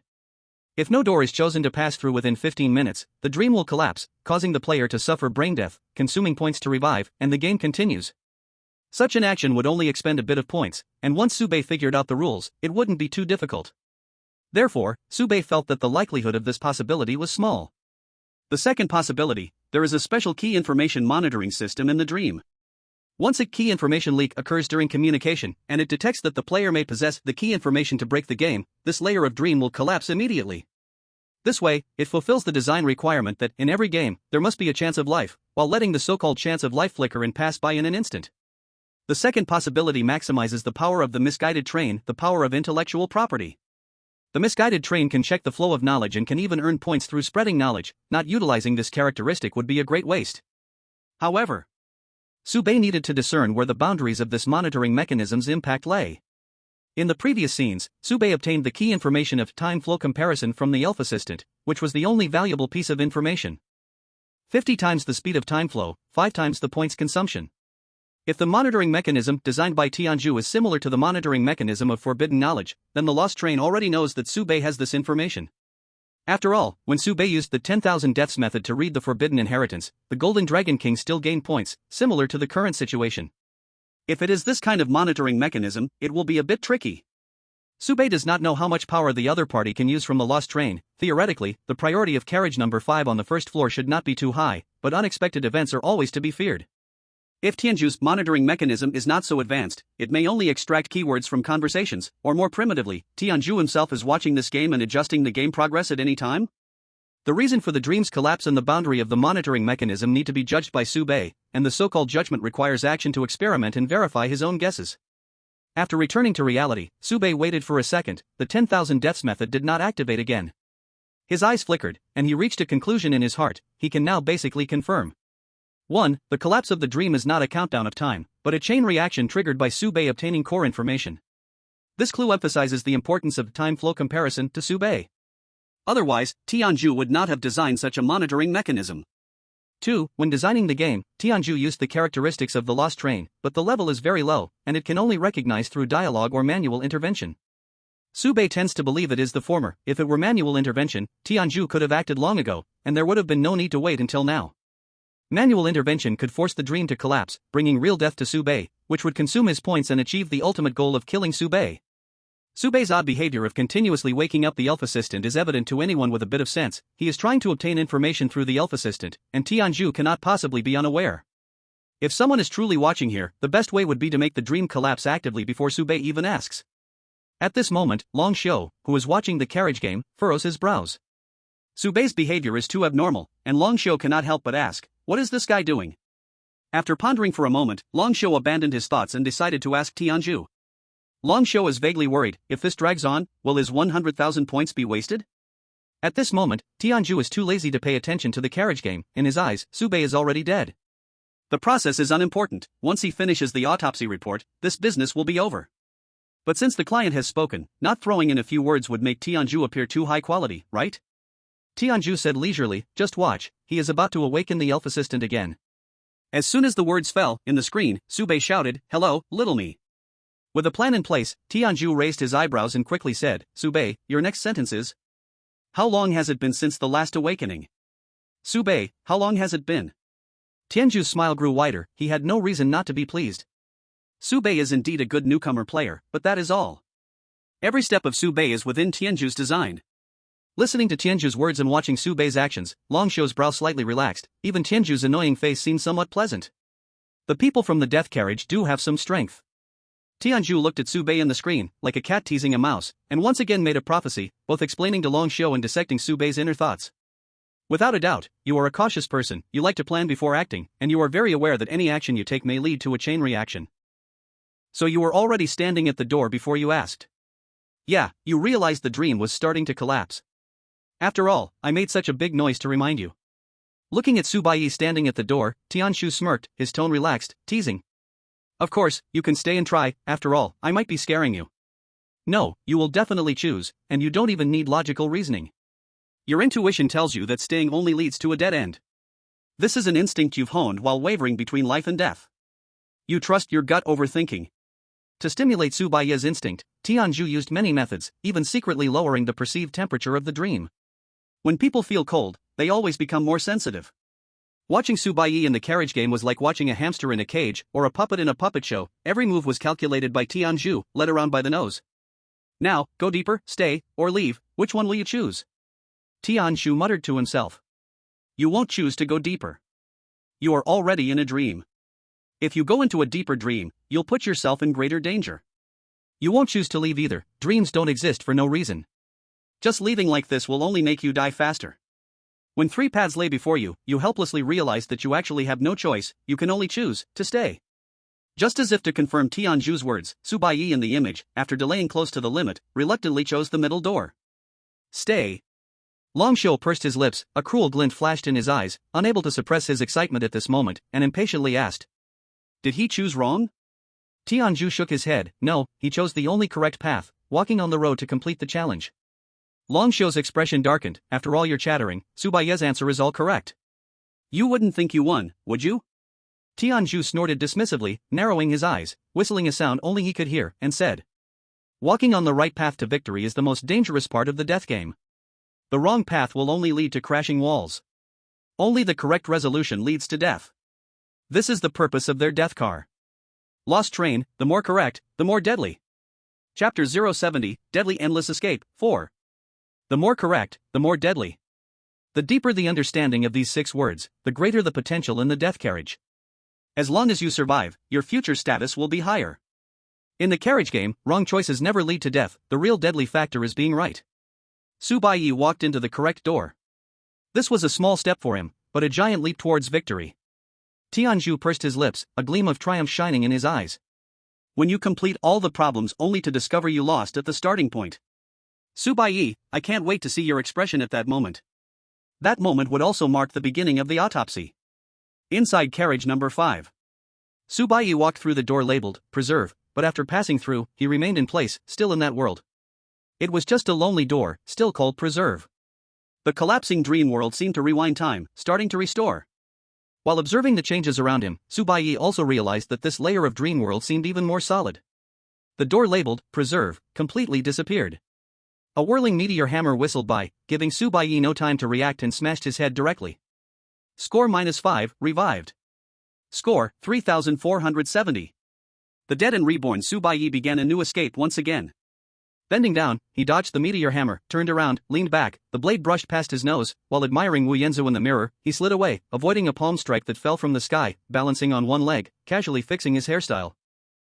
In the 4th cycle, Baiye relied on a silky little combo to once again complete the situation of believing that he can survive but will surely die, successfully resolving all traps. Score, 3,460. Once again standing before the door, Baiye faced 2 doors. Go deeper, leave. What would happen if I choose, go deeper? Like last time, his soul left his body, and Baiye watched himself being swallowed by darkness, the total number of deaths unchanged. What would happen if I choose, leave? Nothing happened. From a safety perspective, it seemed Baiye could only choose to leave. He certainly couldn't choose to die on purpose, right? Baiye waited some more. This time, the dream cycle lasted over 15 minutes before he decided to take the next step. Hello, little fairy. The fairy assistant appeared with a flash, kindly saying, It has been 2 seconds since the last awakening. Your current score balance is 3,536 inch. Hey, this little guy isn't stupid. Clearly, he knew that Baiye cared about the flow of time and score, and after mentioning time last time, the world began to crumble, so this time. The fairy assistant glanced into the distance and exaggeratedly exclaimed, Coming again? Baiye didn't pay attention to the distant collapse but instead looked at the door in front of him, if he guessed correctly. Try going deeper? The death of 1,000 deaths, nothing happened. This door can be entered. Even the previous vague sense of warning disappeared at this moment, going deeper or leaving, the choice was in Baiye's hands. Baiye stood in place, not moving his feet immediately. There was one detail he cared about. Last time, when Baiye talked with the fairy assistant, they indirectly mentioned the flow of time, which caused the dream world to collapse. And that time, the collapse of the dream world directly led to Baiye's death. A real death. But this time, death did not arrive as promised. The death of 1,000 deaths did not trigger. Does this mean the collapse of the dream world is not real? What is the difference? Compared to last time, the difference is, he had passed through the preserve door. In other words, this dream world has been fixed? After all, it only takes 30 seconds to destroy a world, and the death of 1,000 deaths can predict death within 30 seconds. Before the death of 1,000 deaths is triggered, Baiye has no need to hurry, so he simply stood still, quietly watching the world collapse. The fairy assistant floated in midair, making no comments on Baiye's actions. After following the mentor through thick and thin, meaning they cleared the headcan, the fairy assistant trusted the mentor 100%. Mentor, start your performance. A familiar white light shone, and Baiye quickly took out his sunglasses while simultaneously taking medicine to resist the possible various negative effects. Even if facing nuclear contamination, with Baiye's current physique, he could survive. The white light was somewhat cold, sweeping over him, causing Baiye to shiver, while the 2 doors behind him were frozen in place after being swept by the white light. After the explosion, the entire dream world turned into a pure white space, with only 2 doors standing alone inside the space. One door was labeled, Go Deeper, shining with a faint red light. The other door was labeled, Leave, emitting a soft green glow. Baiye waited a bit longer before finally choosing, Go Deeper, between the 2 doors. Opening his eyes, danger struck, death, and resurrection. Cycle, find the pattern, break the game, gather the 3 doors. Baiye was skillful to the point of being heart-wrenching. He named his starting point the nth layer of the dream world, where going deeper was an addition and leaving reduced the number. At this moment, his coordinate was n+1. As with the processing method of the nth layer dream, Baiye first cracked the traps, then walked through the preserve door, stabilizing the n+1 layer dream world, starting another round of cycle. Score, 3,415. After stabilizing the n+1 layer, Baiye summoned the fairy assistant again to confirm the score consumption ratio. The exchange ratio of points at layer n+1 is 10:1, consuming 10 points in the dream, while only consuming 1 point in reality. As for the time flow, it is 100:1. Baiye stayed for 10 minutes, or 600 seconds, but to the elf assistant, it was only 6 seconds. As before, a white light swept across the world, and the stabilized dream world remained. At this moment, Sube felt like he was playing a game with a guide, making every step without error, and the elf assistant couldn't help but cheer and applaud. In the stabilized world, there were still only 2 portals: deepen, leave. This time, Sube chose not to deepen but to choose leave. He returned to the N-layer dream world. At this point, everything formed a closed loop, and Sube's thoughts were clearer than ever. First, use the setting conflict to invalidate the trap, end the escape, then find out the time-flow ratio, triggering the crisis of dream collapse, and choose to preserve the dream world before the crisis breaks out. After this, repeat this set of actions to completely purify this layer of the dream world. The dream world is a nesting doll structure and can move forward or backward through the doors. With a clear problem-solving idea, Sube, who had come from a small town, rolled up his sleeves and surged like a strong wind. Time and points were also quickly consumed. Points, 3,155. This should be the last dream world. Sube experienced a total of 9 dream worlds. The deepest one had only leave as a door, while the shallowest one also had only deepen as a door. If we named the deepest dream world as dream world number 1, then Sube's birth point, the N-layer dream world, would be dream world number 5. Traveling back and forth among 9 dream worlds, confirming that each world was conquered, Sube wandered through his own kingdom, surveying everything. The elf assistant complained a bit unhappily, "Coach, did we offend someone again? Are they just letting us drift here? This is a waste of time. Time is points, wasting time is wasting points. Let's go complain and ask them to refund our points." Hearing the familiar complaint, Sube smiled slightly. Actually, the way to break the game is pretty simple. The elf assistant's eyes brightened. "Coach, do you have another idea?" "As expected of you, coach." Sube's smile grew wider, and he squinted his eyes as he said, "Before breaking the situation, there are 2 things that need to be handled." When he spoke, he slightly tilted his head and looked at the sky. The elf assistant was confused. "Coach, who are you talking to?" Sube did not answer but instead said, "Xiaomi, do you know? The elf assistant is actually a very special being." The elf assistant felt a bit awkward and scratched his head. Coach, if we are going to discuss life, we can pick another time. Of course, if you pay with points, that's another story." As long as the points are enough, he would consider discussing life, even talking about the living. "What I really want to say is a very simple thing: how much of life is real, and how much is fake? What is the difference between dreams and reality? Who defines this dividing line? Can matter and spirit be unified? Is spirit also a kind of matter? How do we distinguish between true and false?" Sube lowered his gaze to the elf assistant, calmly saying, "In short, 1 sentence, you are fake." The elf assistant chuckled awkwardly. "Coach, are you joking again? If you want to change the elf assistant, just say it now. It costs 5,888 points." It sounded like even if Sube wanted to change him, he still wanted to take away some points. "I am not joking, Xiaomi, you are fake, and proving it is very simple." Without giving the elf assistant a chance to argue further, Sube, without hesitation, pointed out, "If this is the dream world, the time flow and point ratio are different from reality. The words I say in the dream world can't even be considered as dreaming out loud. Besides, I don't have the habit of speaking in my sleep. So, when I shouted hello in the dream world, it didn't. Little dream can only be considered a thought that comes in a dream, a thought that can summon the spirit assistant. Do you think that's possible?" The lost train does not constantly check the player's status, and Sube cannot summon the energy assistant with just a thought. The spirit assistant's expression darkened, still looking the same as before, but his aura was entirely different. He asked coldly, "Is it for this reason that you discovered I am a fake?" He thought he performed well. After all, he was a 1-to-1 copy of that fool's template, but being seen through for such a detail left him quite unwilling. Since he had been uncovered, there was no need to pretend. Being tough in front of Sube would only make him look like a clown. "Oh, there's another reason. Actually, when I used the term little dream in our conversation, you probably didn't notice, but I have never referred to him like that, and he also doesn't like being called that." Sube recalled something happy and said appreciatively, "My spirit assistant is not called Little Dream. He has no name." This was the reason Sube saw through the spirit assistant's oddity. A perfect kill, unsolvable. Chapter 71, Deadly Escape, Endless Flight, Part 5. Listening to Sube's analysis, the fake spirit assistant shook his head. "Your argument is too far-fetched." He could barely accept the reasoning that unable to speak in a dream naturally means he cannot summon the spirit assistant. The point of having no name, in the fake spirit assistant's eyes, was completely a figment of Sube's imagination. "Of course, there are other doubts," Sube casually pointed out. "Do you remember the question I asked you just before the first dream collapsed?" The fake spirit assistant certainly remembered, but he did not understand. "What's wrong with that question?" Sube was very rigorous. "I asked how long has it been, yet your answer was how long has it been since the last time I summoned you. The question of how long it has been is very vague. However, the fake spirit assistant gave a very clear answer, and coincidentally, that answer could trigger the collapse of the dream. Could it be a little too coincidental? No, it was not a coincidence. Sube was certain that the other party intentionally told him the time-flow ratio. The fake spirit assistant knew very well that Sube was continuously summoning him for a reason, and he was even more aware that the time-flow ratio would trigger the collapse of the dream. Only by knowing the key information in advance would he react this way. It was this clarity that made the fake assistant give a precise answer when faced with a vague question. Another curse of knowledge. If the fake assistant knew nothing, he would not have been suspected by Sube. Given Sube's level of rigor, under normal circumstances, he wouldn't ask a vague question, but try to be as precise as possible. However, in the foresight of the 10,000 deaths law, Sube had already learned the correct answer, making the question less important. Thus, when Sube asked the question, he deliberately left a flaw to test the already suspecting spirit assistant. Little did he know that it worked right away. It turns out to be fake.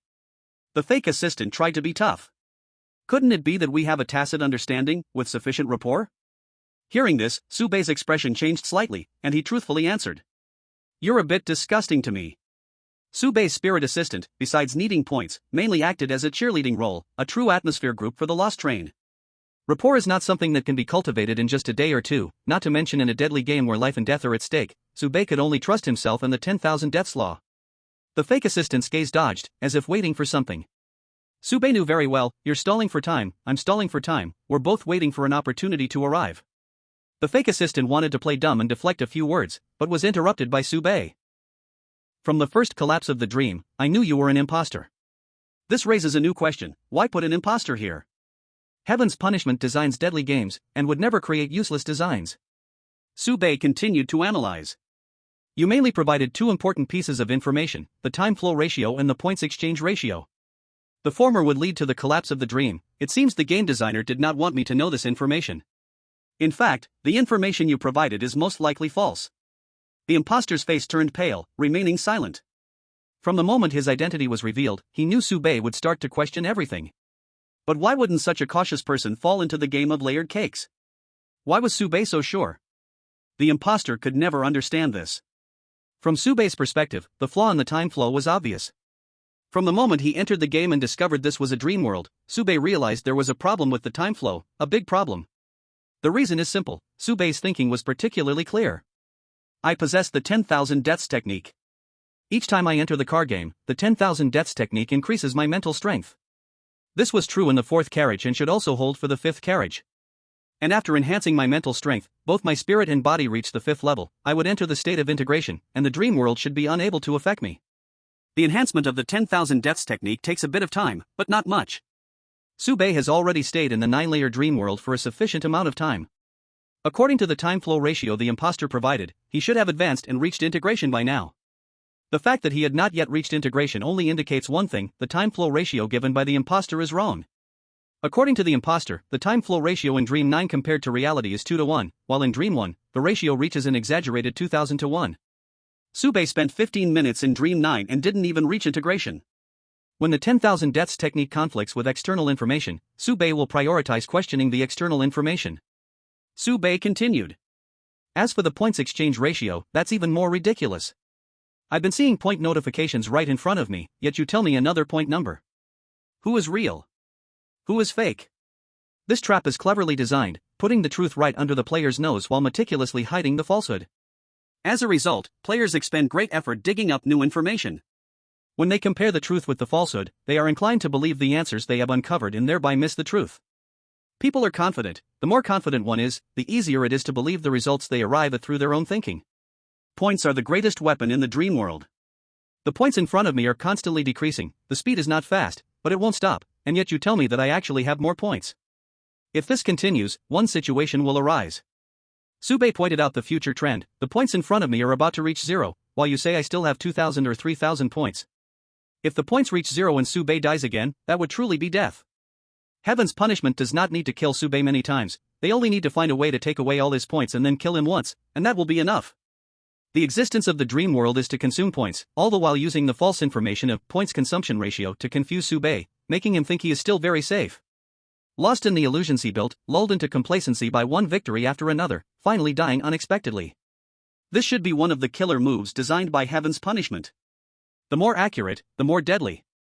Subei's actions in the dream world are basically correct, but the false information of points ratio will mislead him into the abyss. The imposter gritted his teeth and said, "How could so many points be deducted for no reason?" "Who says it's for no reason?" Subei retorted, "The stone gambling game charges a 200-point handling fee, and the scarecrow game deducts 20 points at the start. As long as there's a legitimate reason, the lost train does not prohibit the act of deducting points." Subei didn't know if losing all points during the game would lead to an instant death. Of course, he also had his own trump card. If points really ran out, Subei, pushed to the edge, would choose to unleash forbidden knowledge without hesitation. The Golden Dragon King raked in 100,000 points from Subei using 2 pieces of forbidden knowledge. Subei didn't believe everyone here knew about forbidden knowledge. Damn it, let's just blow the whistle. Anyway, Subei has been boxed in for not just a day or two. Right now, with plenty of points, Subei wasn't at the point of flipping the table, and he didn't have to worry about the other side directly deducting 3,000 points from him. To put it harshly, if they could do that, they might as well just stab me directly and forget about the game, right? This is a life and death game, a trap that kills without compensation, not a direct death sentence game. The point deduction rate is fake, the points deducted in front of Subei equate to real loss. In fact, the lost train provides voice broadcasting, which Subei learned when he first boarded the train. So in the dream world, Subei had tried closing his eyes and thinking voice broadcast, receiving the answer he wanted from the sound. Current points, 3,155. Fortunately, he had only lost 400 points. Heaven's punishment, huh? You owe me those 400 points, you better think carefully about how to repay me. Subei's accounting record +1. The flow of time is also fake. Dream world number 1 is the closest to reality. In dream world number 1, there is only the door of leave. In dream world number 9, there is only the door of delve deep. The imposter suddenly remembered something. Didn't you say there were 2 things before? Yes. Without any warning, Subei suddenly shouted. Quick! Run! He instantly accelerated to his peak speed, leaving an afterimage in place, rushing toward the door ahead, and burst through. Starting from dream world number 9, Subei dashed through one door after another, leaving one dream world behind after another. Even the imposter couldn't keep up with his speed. 10 seconds later, Subei appeared in dream world number 1. He didn't look back at the path he had traveled. The door of leave in dream world number 1 was no longer a gentle green light but had transformed into a golden yellow.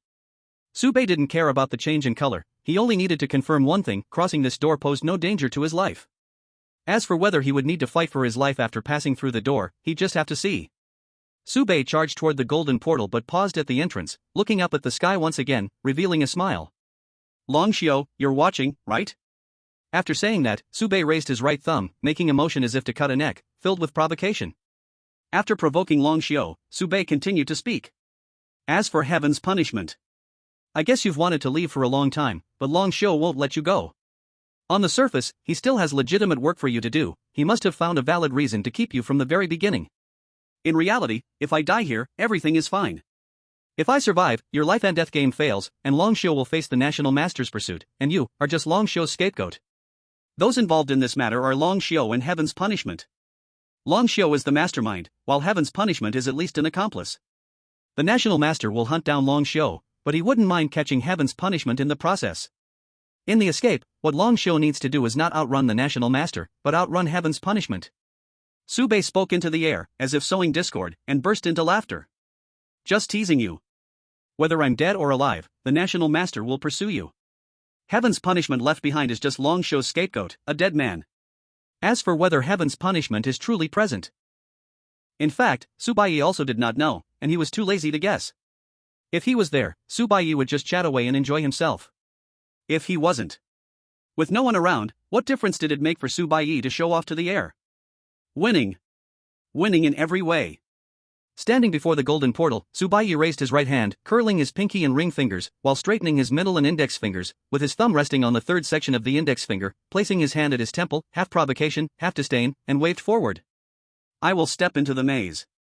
And crush your so-called deadly fate. Chapter 072 Deadly Fate Endless Escape, 6. I will step into the maze, and crush your deadly fate. Having said that, Baiye resolutely walked through the golden portal. Reality, return. Spirit, level 5. Unity of man and heaven. At this moment, on Maze Island, looking at Baiye's provocation, Longxiao's face was as dark as the stormy sky. This guy is about to die, and yet he is still so arrogant? Rather, Tianzhu yawned, not caring at all about what Baiye said. He didn't even mind being used as a scapegoat by Longxiao. Long Xiu coldly asked, "Aren't you afraid that Su Baiye really wins?" Tianzhu raised a finger and shook his head. "This is not my gamble with Su Baiye, this is my gamble with the maze train. If you don't even have this awareness, you cannot join the deadly cabin. The deadly cabin has never been against any passengers, in their eyes, the only opponent from beginning to end has been the maze train. The game they designed is to challenge the maze train. Passengers are merely pawns of the maze train. The deadly cabin prides itself on being the player, clashing with the maze train is a collision between deadly fate and the maze. What does it matter to the pawns? If Su Baiye truly completes this deadly game, it can only mean Tianzhu lost to the maze train." Tianzhu changed his tone. "If the person you are looking for is someone with special abilities, cursed by the Golden Dragon King with an undying curse, I have a 99.99% certainty that this person is Su Baiye." Long Xiu countered, "What about the 0.01%? Tianzhu sneered. "Do you want to tell me that Su Baiye, without any outside help and without any hints, made the correct choice at every step, breaking through 9 layers of dreams and returning to reality? What a joke. Even Tianzhu himself, if he started the game under the same conditions, wouldn't survive." Tianzhu, who had entered the maze train for less than 7 days, absolutely could not walk out alive from the 9 layers of dreams. Long Xiu nodded slightly. Tianzhu's words seemed to make some sense. By belittling himself, he raised Su Baiye's status. That makes sense. Tianzhu continued to analyze. "Listen closely to what I'm about to say, I will only say it once. This is a guess and deduction about Su Baiye's special ability. This part should have been written in the autopsy report, but now that I said it, there will be no report. If I'm not mistaken, you wouldn't want these things on paper, leaving others with a handle, right?" Long Xiu did not respond. Silence was indeed a form of attitude. Receiving tacit approval, Tianzhu nodded and continued. "Firstly, the most special thing about Su Baiye is his mental strength. He has been in the maze train for less than 7 days, and his spirit has already reached level 1, tier 5. You may have been a dragon man for too long and forgotten how to be human, don't get me wrong, I just want to scold you a bit. The weakness of the human race in spirit has placed them at an absolute disadvantage in the competition among the myriad races," Tianzhu said. "It's not hard to notice that Su Baiye, knowing fully well the immense benefits of unity of man and heaven, after establishing a research center, every time he enters the card game, his body strength exceeds his spirit strength, yet he doesn't choose unity of man and heaven, but not long after entering the card game, Su Baiye can quickly achieve unity of man and heaven again. This means that Su Baiye is very confident in the improvement of his mental strength. In the battle video from carriage number 4, Su Baiye also showed a moment of breakthrough, which ordinary people might interpret as a case of accumulation leading to a sudden burst, but the problem is, Su Baiye has only been on the train for less than 5 days and is already at the 5th level of mental strength. He has accumulated nothing, he has always been on the rise, without pause. Even a newly born little dragon, after just 5 days, cannot reach this level. Wouldn't you agree, Long Xiu?" Regarding the mockery in Tianzhu's words, Long Xiu remained unfazed, even nodding slightly in agreement with what was said. The minds of the human race are indeed sharp, but their vision is too limited. They like to win arguments but cannot see what the true big picture is, what really matters. Honor and disgrace are merely excuses that the weak use to bind themselves, the strong never care about such things. "I have several irresponsible guesses about his bizarre condition of mental strength enhancement," Tianzhu analyzed. 1. Su Baiye is an avatar of a big shot, a newly trained account meant to isolate causality and avoid others spying, a pawn in the game. The main reference for this notion is web literature. Hearing the last 2 words, Long Xiu almost spat out blood. Although he was born on the lost train, during the dynasty era when even the internet hadn't been invented yet, Long Xiu still knew what web literature was. Thus, Tianzhu using web literature as a reference truly shocked Long Xiu. Tianzhu paid no heed to Long Xiu's reaction, presenting more possibilities. 2. Su Baiye has been shaped into a vessel, perhaps by Xan or someone else, and this vessel's role is to carry mental strength. This also explains how quickly he is improving. I don't think we need references, Xan is a living example. The third possibility is that Su Baiye has consumed a special item or had another fortuitous encounter. He has within him a vast, pure, unclaimed mental power, and he is frantically drawing from this power, showing no sign of stopping until he bursts. Long Xiu felt displeased. Su Baiye was at a critical moment in his challenges. Why talk about this now? In response, Tianzhu had a reasonable explanation. If you want to kill Su Baiye, I can only help you kill him once. He has initial tier on him, and those you sent are absolutely no match for Su Baiye. So understanding this will give you a chance to truly kill him the second time. Tianzhu waved his finger. Besides, I have arranged the environment as an external egg game since just now. We can talk here all day. On Su Baiye's side, everything is still in slow motion.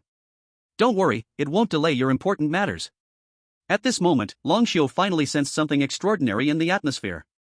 Without a doubt, Tianju is a bitter person and does not hold Long Xiu in high regard. Yet what Tianju is saying and doing right now, in a certain sense, is actually helping Long Xiu. The reason is simple. Long Xiu looked at Tianju and suddenly revealed a smile. You are afraid. Tianju echoed, yes, seeing a newcomer able to walk out of the 9 layers of dream, I really am quite scared. As for how much of this was true and how much was false, only Tianju himself knew. Tianju continued. The mental strength is the biggest anomaly on Baiye. Now or in the future, if you want to kill Baiye, you can completely guide his body and mental strength to become unbalanced, allowing him to slip into the abyss of death himself. One must admit, Tianju has a keen insight into people. But upon hearing this method, Long Xiu's first reaction was resistance. He did not want to do this. In his resistance, there was even a profound dread. The last time someone was targeted like this was the Great Awakening Guru. The Great Awakening Guru's spirit and body were completely unbalanced.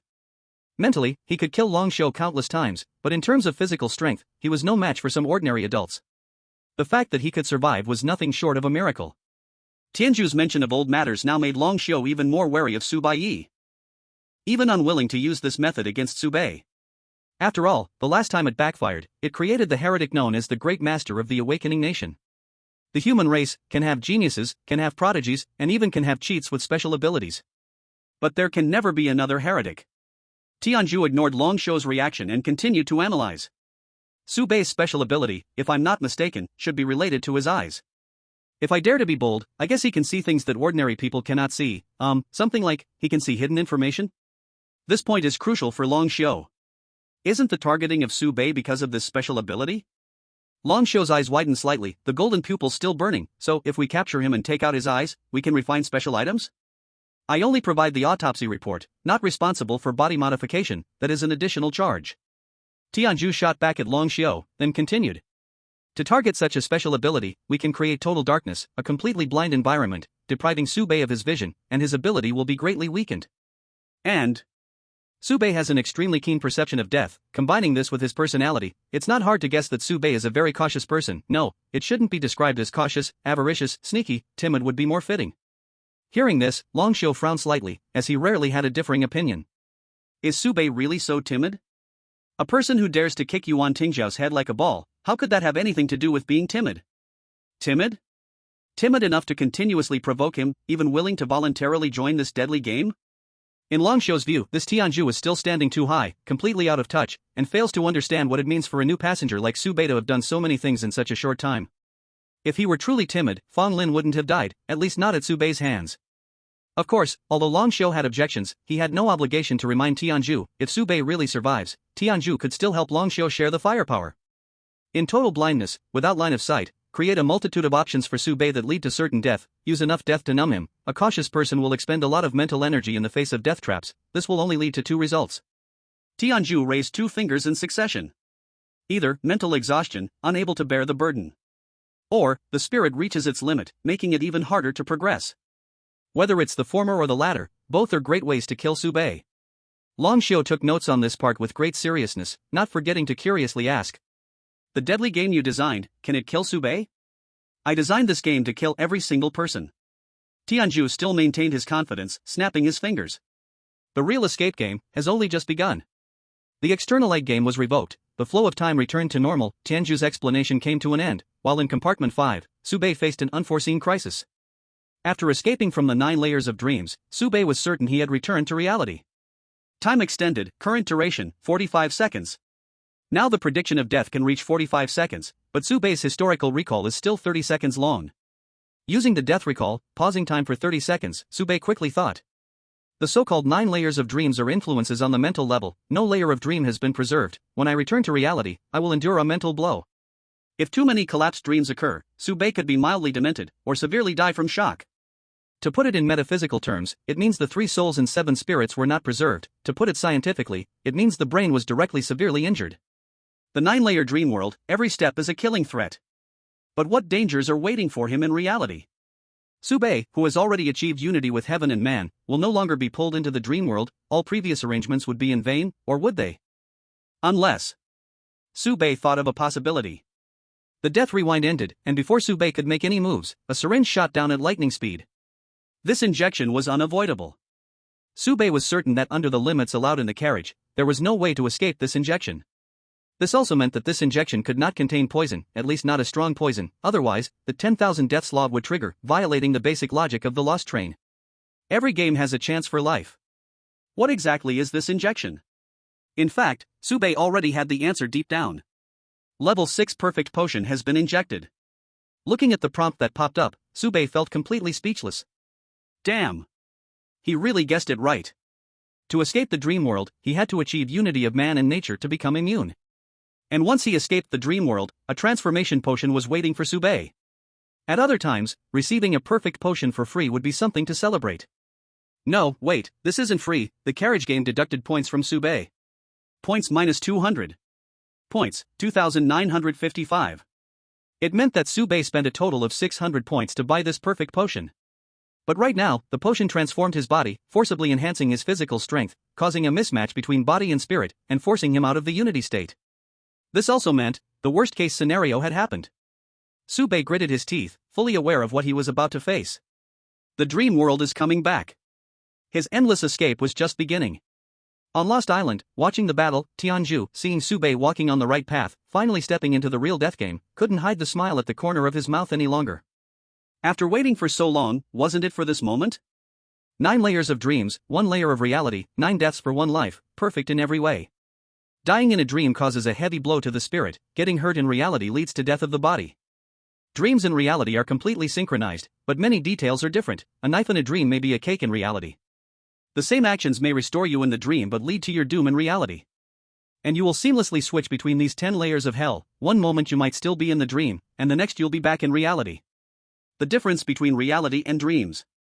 Tianju whispered to himself. Sube. Can you really tell them apart? Chapter 073 Death Game Endless Escape, 7. The 9 layers of dreams and reality wove a huge net, and in that net was Sube, the prey.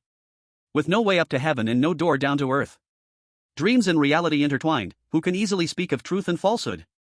Sube, 10,000 deaths law can. There was no life danger in dreams, so the 10,000 deaths law wouldn't trigger. After switching to reality, the 10,000 deaths law would frequently activate. Of course, Sube had a simpler way: blow it up. He constantly maintained a thought in his mind: detonate the mini-nuclear bomb on his body in 5 seconds. Even if the body was at level 6, a mini-nuclear bomb could easily blow Sube to pieces. The nuclear bomb in the dream is fake, so it can't kill me. Once the 10,000 deaths law triggers, it's back to reality. The death prediction was 45 seconds, and Sube planned to detonate the bomb in 5 seconds. He could predict everything that would happen in the next 45 seconds. The fiery combination technique was finally coming into play. Appearing out of thin air on top of a skyscraper, Sube whistled loudly, took big strides forward, and leaped into the air. This grand escape, from the very beginning, he had chosen the most ostentatious method. Bang! A mountain appeared out of thin air in front of Sube, and he fell from the clouds. If he didn't do something, he would be smashed into a pulp. Sube remained indifferent. The winds and clouds surged, the mountain vanished, and a single log bridge appeared in front of him. Without hesitation, Sube reached out both hands, grasped the log bridge, flipped over, scrambled up, and sprinted forward, while dodging the obvious and hidden attacks around him. On the Lost Island, watching Sube repeatedly turn danger into safety, Longshow's face became even more grim. Why does it feel like every time I just catch a breeze, this kid reverses the situation and it's back to headwinds? Tianju, hurry up and exert some force. Tianju seemed a bit dazed, and after Longshow urged him a couple of times, he finally snapped back to reality with an "Oh. This has just begun, it's all just warm up." Tianju introduced. So-called fleeing definitely requires someone to chase, otherwise, it's not a real escape. Just flitting through traps would be too monotonous, making the overall game design feel flimsy and the aftertaste very bland. Longshio didn't have the patience to listen to this nonsense. After rambling for quite a while, Tianju finally got to the point. "I arranged for a group of people to hunt down Sube." Longshio asked, "Passengers?" "Yes, and no." Tianju explained, "They are passengers who had perfectly cleared carriage number 5 in history, a total of 50. I used admin privileges to access their clearance footage and simulated their situation back then so they could hunt down Sube." Longshio's eyes lit up. Could it be that a national master would also be here? As long as the national master takes action, everything will be fine. Tianju's design was indeed clever. On one hand, it raised the difficulty of the escape to the highest level, while on the other hand, the greater the privileges used, the more backlash the national master would face when it came time for settlement. No wonder it's a deadly carriage. This 100,000 points were not spent in vain. Meanwhile, in the carriage game, Sube was also facing his own troubles. Using a nuclear bomb to self-destruct can predict the future, but the death method is always the same. It's a temporary fix that doesn't address the root problem. To solve Subei's current dilemma, directly entering a state of unity between man and nature was the fastest and most effective method. To increase spiritual intensity, he must start with the method of 10,000 deaths, increasing the number of death methods to trade for the continuation of the 10,000 deaths method strengthening. Subei hesitated, wondering if he should take the risk. In the next moment, in the real-life chase scene, dozens of figures suddenly appeared. As those figures appeared, some were dumbfounded, but more rushed toward Subei. Among them, Longshou's figure was unmistakably present. The figures that remained in place numbered less than 10, and unlike those chasing Subei, they all had subtle expressions, their eyes deep in thought. A few figures slightly frowned, realizing their situation, and cursed, "Damn it, deadly carriage." Only that group of madmen would dare act so recklessly. They were unwilling to become pawns and didn't want to be involved with the deadly carriage. Their figures dissipated from where they stood, as if they had never been there at all. Hunters, 42 people. Being hunted, Subei. Excluding those who voluntarily disappeared, there were still a few who neither chased after Subei nor left but spread out as if they had all found their own tasks. The national master Subei had seen before only found a milk tea shop and ordered a menu of very sweet milk teas. Yes, he ordered every milk tea on the menu, all wanting them to be very sweet. For the national master, controlling this figure from a distance felt more like a vacation. His own body had become weak, and not to mention very sweet milk tea, even drinking water could choke him to death. Since I'm here. The national master was just an exception. Next to the fleeing Subei stood an old acquaintance, the woman with a face shrouded in mist. Xin said calmly, "You've gotten involved with the deadly carriage, so escaping isn't so simple. Subei, do you need me to help you?" Subei was still marked with the imprint of empathy. If Xin intervened to help Subei, it would mean that Subei would use up one opportunity. Subei ignored Xin, focusing on his escape, occasionally turning back to counterattack. If he found he couldn't win, he would just keep fleeing. Xin smiled lightly, raised her hand to tuck a few stray strands of hair behind her ear, and said, "Then I must kill you, if I can kill you, but don't, then. Show mercy, it's also an opportunity." Subei rolled his eyes dramatically. "So you are the one who saves others like this, huh?" Historical records state, Xin saved Subei from fire and water. How did the fire and water come? You don't need to care, just say if you saved him or not. For Xin, a living Subei holds value, while a dead Subei is worthless. But then Xin thought, if he died at the hands of the death box, does that mean Subei isn't that important after all? It was as if someone was whispering in his ear. Think about it, the death box is stronger than Subei, you should assimilate the members of the death box. Xin's face changed suddenly, angrily shouting, "Yi, you seek death.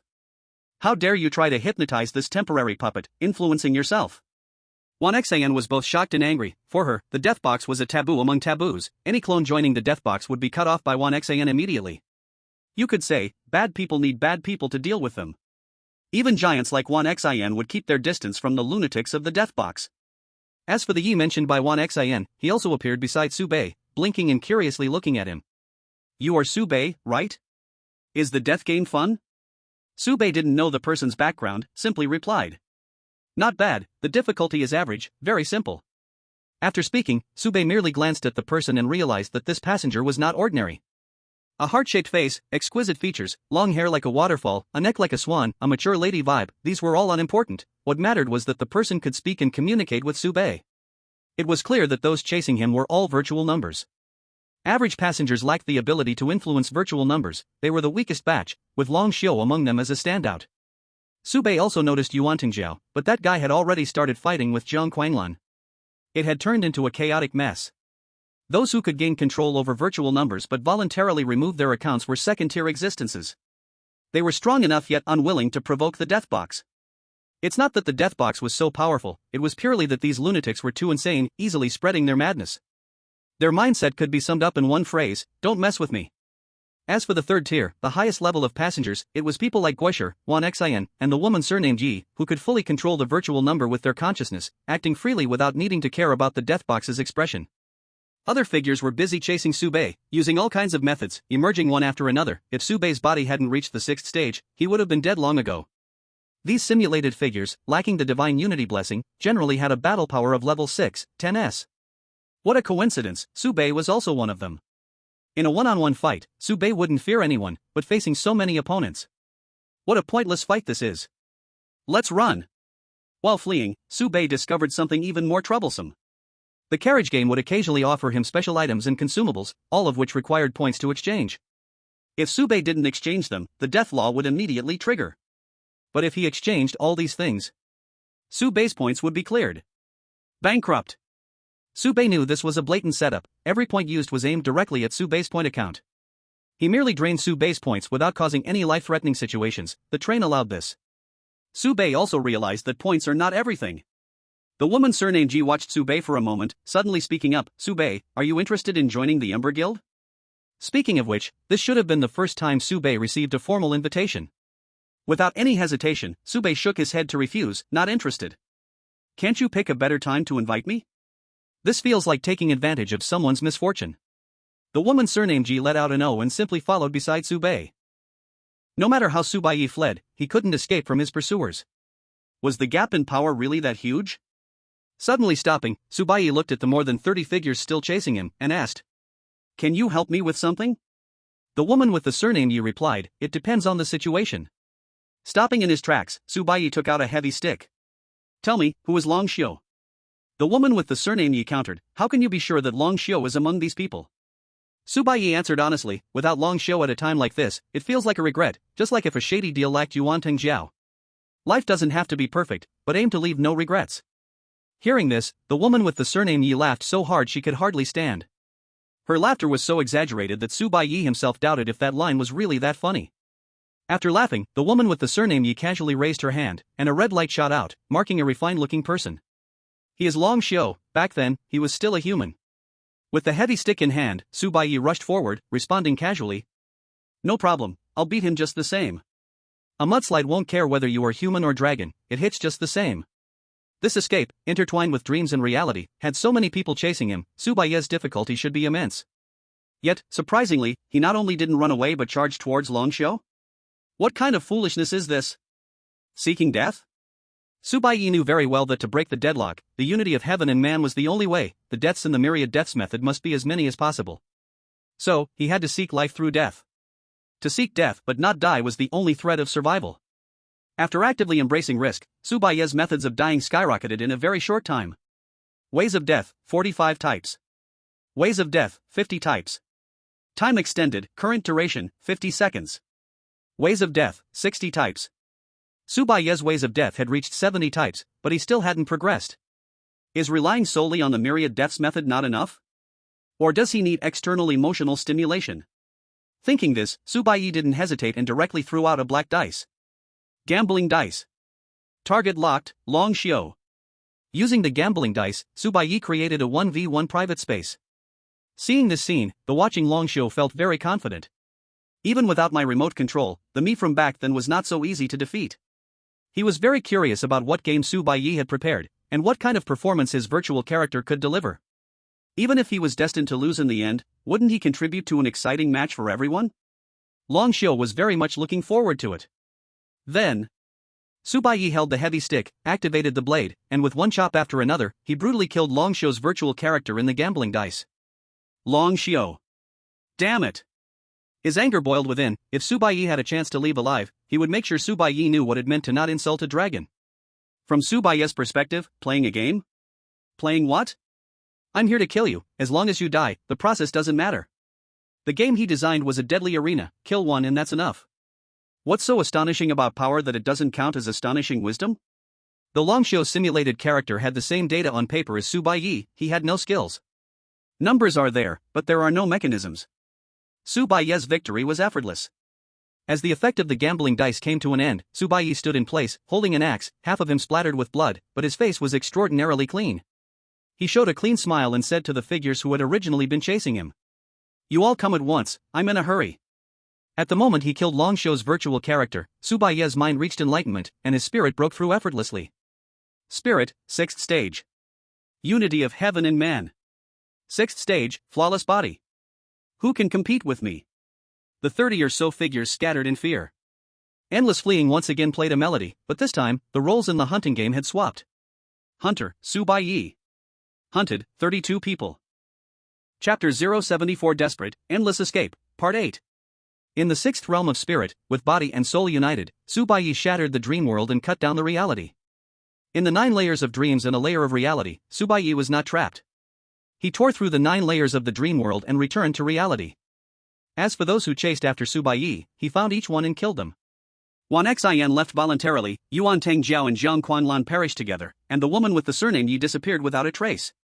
As for the master of the nation, he was already enjoying afternoon tea. After killing everyone, holding his axe, Su Baiye breathlessly arrived next to the master. The master took a big bite of strawberry jam, his face filled with satisfaction. He cleared everything in front of him before finally looking at Su Baiye. Su Baiye spoke only one sentence. You need to pay more. He wasn't asking for money without reason, nor was he greedy for wealth. Who would have thought, a game where Su Baiye completed all 3,555 points. There was no way to continue without additional payment. The master nodded, see you again. His exit was unlike anyone else. When the master left, a ray of white light shone, sweeping away everything in the real world, and Su Baiye remained unscathed. Standing in the pure white space, Su Baiye was the only existence in the entire game cabinet, also the invincible presence. Now, as long as he wanted to live, he could live as long as he wished. He looked up to the sky, without saying a word, but it felt like he said everything. Su Baiye had won. Long Xiu's gaze fell down, coincidentally colliding with Su Baiye's eyes. Of course, Su Baiye couldn't see him, yet Long Xiu refused to look away. Long Xiu gritted his teeth, his body slightly trembling. Is he really going to win? This trembling was not out of anger, but out of excitement. 100,000 points. The fierce masters summoned by 100,000 points, designed to trap in a desperate game, couldn't kill Su Baiye? What does this mean? Su Baiye was more valuable than 100,000 points. Long Xiu felt no pain for his loss. What he saw was not a loss, but a tremendous opportunity. As long as he could deliver Su Baiye to the Dragon Clan, no, to that esteemed gentleman. Long Xiu could be a Dragon King instead of a Dragon Man, a pure-blood Dragon Clan member. Long Xiu didn't care about the humiliation he received before or the pursuit he was about to face, he now desperately needed to know one thing, did Su Baiye really win? He actually won? Tianzhu had been somewhat dazed, as if shocked by Su Baiye's actions. Long Xiu turned his head and finally noticed Tianzhu's unusual behavior. Tianzhu awkwardly said. Sorry, the signal isn't good. Tianzhu's expression remained stiff, but there was no longer any pretense. Long Xiu clearly realized that what remained here was just a puppet. When did Tianzhu flee? That's right, when Su Baiye broke through the 9 layers of the dream world, Tianzhu released an external egg game to analyze. Long Xiu immediately realized that was when Tianzhu escaped, leaving a puppet here. Long Xiu was focused primarily on Su Baiye and had received the analysis report he wanted. He let his guard down on Tianzhu, not expecting this guy to slip away. Slippery as an eel. But is it useful? Long Xiu sneered. If your desperate game was broken by Su Baiye, you know very well what would happen. This endless escape was not like the previous cabinet games. Whether it was the head jar or the scarecrow, these games, although created by the desperate cabinet, seemed more like custom mini-games designed to attain special goals, not too extreme in means and not too expensive.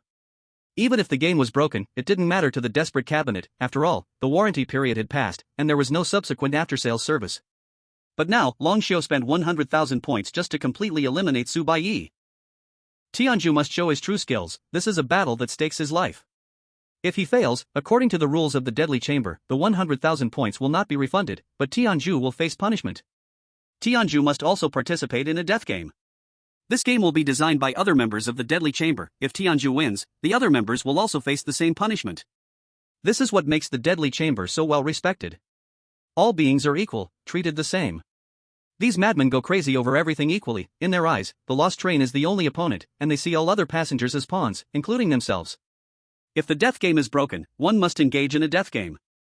Breaking someone else's death game means they must also join the fray. The Deadly Chamber is also known as the most vicious force. They spend most of their time studying their peers, turning their blades inward, stabbing their own. According to records of the Lost Train, over 85% of the death games were consumed internally by the Deadly Chamber itself.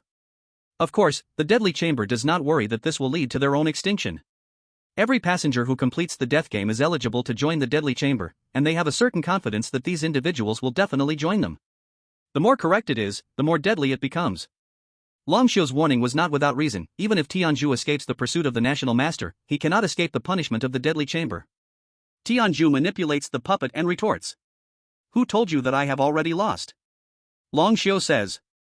Su Baiye has already achieved the 6th tier, where man and heaven are one. What more tricks can you play? Don't forget, the goal of the challenge task is to survive. Su Baiye has survived long enough. After reaching the peak battle power in the carriage game, it's hard to imagine what could harm him. Where does Tianzhu's confidence come from? What other hidden tricks does he have left? Long Xiu, for a moment, didn't know whether to hope for Sube to win or Tianju to win. It doesn't matter, whoever wins, Long Xiu is the real winner. If Sube wins, he will find a way to reveal Sube's message to that master, in exchange for a chance to get close. If Tianju wins, and Sube dies, Long Xiu's original plan can continue, he just needs to convince Yuan Tingjia to cooperate. At this point, the fleeing Tianju has no need for any secrecy. Man in heaven being one truly is unsolvable, the dream world no longer works on Sube, and there is no existence in the real world that can kill him. Tianju's puppet shows a pure smile. However, unsolvable does not mean invincible, being unable to enter the dream world does not mean that mental attacks cannot kill him. Long Xiu remains frowning. If they directly use mental attacks to obliterate Sube, it would be considered cheating. The death game doesn't play like that. The key point is, their mental power is far inferior to the national master, and once they harbor such an idea, they will be noticed by the national master and quickly subdued. This is all you can come up with. Clearly guessing what Long Xiu was thinking, Tianju scoffs. To directly launch a mental attack from a stronger dimension to kill Sube is not viable. Even if the lost train allowed it, one cannot guarantee that Sube's spirit wouldn't break through under extreme pressure. To overpower others, easily shifting dimensions to attack. I'm so annoyed by those without any technical skill like you dragon folk. After mocking Long Xiu, Tianju doesn't beat around the bush and reveals his final trump card. The only one who can truly kill Sube right now is Sube himself, or rather, the past Sube. Before the task is calculated, every way Sube has died in the dream world will compress into a point and be stuffed into Sube's brain, like a bomb bursting, boom, everything shattered to pieces. Long Xiu is still a bit confused. Is this all? You went through such a long detour. Just to show me this? Tianju knows, Long Xiu did not understand, but fortunately Tianju has run far away and has enough patience to explain. The human brain can deceive itself. Let me give you an example. Watching food videos for a long time, even just watching them, will stimulate the secretion of various hormones in your body. This example hit Long Xiu's knowledge point, aiming for plums to quench thirst. Yeah, it's pretty much the same meaning. Tianju continued to explain. If the brain keeps telling you you are already dead and produces hundreds or thousands of ways to die in your mind, your body will endure tremendous pain. If it exceeds the limit, you will suffer brain death. How many times has Baiye died in the dream? 50 times? 100 times? Baiye's points have now been reset to 0. Dying just once would mean real death. Long Xiu seemed to see a glimmer of hope for victory and quickly asked. Every time you die in the dream, does it have the same effect as real death? How could that be? Tianju shook his head. From my own experimental results, about 10 deaths in the dream will make my brain collapse, believing that I am dead, but the body will still struggle a bit. If it exceeds 20 deaths in the dream, no one can survive, no one. This is no longer a test of mental strength, it is a test of another thing, the toughness of will, or perhaps, the soul. Tianju was confident that no one could remain unscathed after witnessing hundreds or thousands of ways to die. With lighter effects leading to mental chaos and heavier ones to instant death. In this chaotic situation, Baiye's own mental power would end up attacking himself, like immune cells having a rejection reaction. As long as the input of death is sufficient, Baiye will die under the backlash of his own mental power. And Baiye had died many times in the dream world. At this point, the entire pattern of desperate endless escape has been completely laid out. It is known that when Baiye entered the carriage, he was not in harmony with the heaven and man.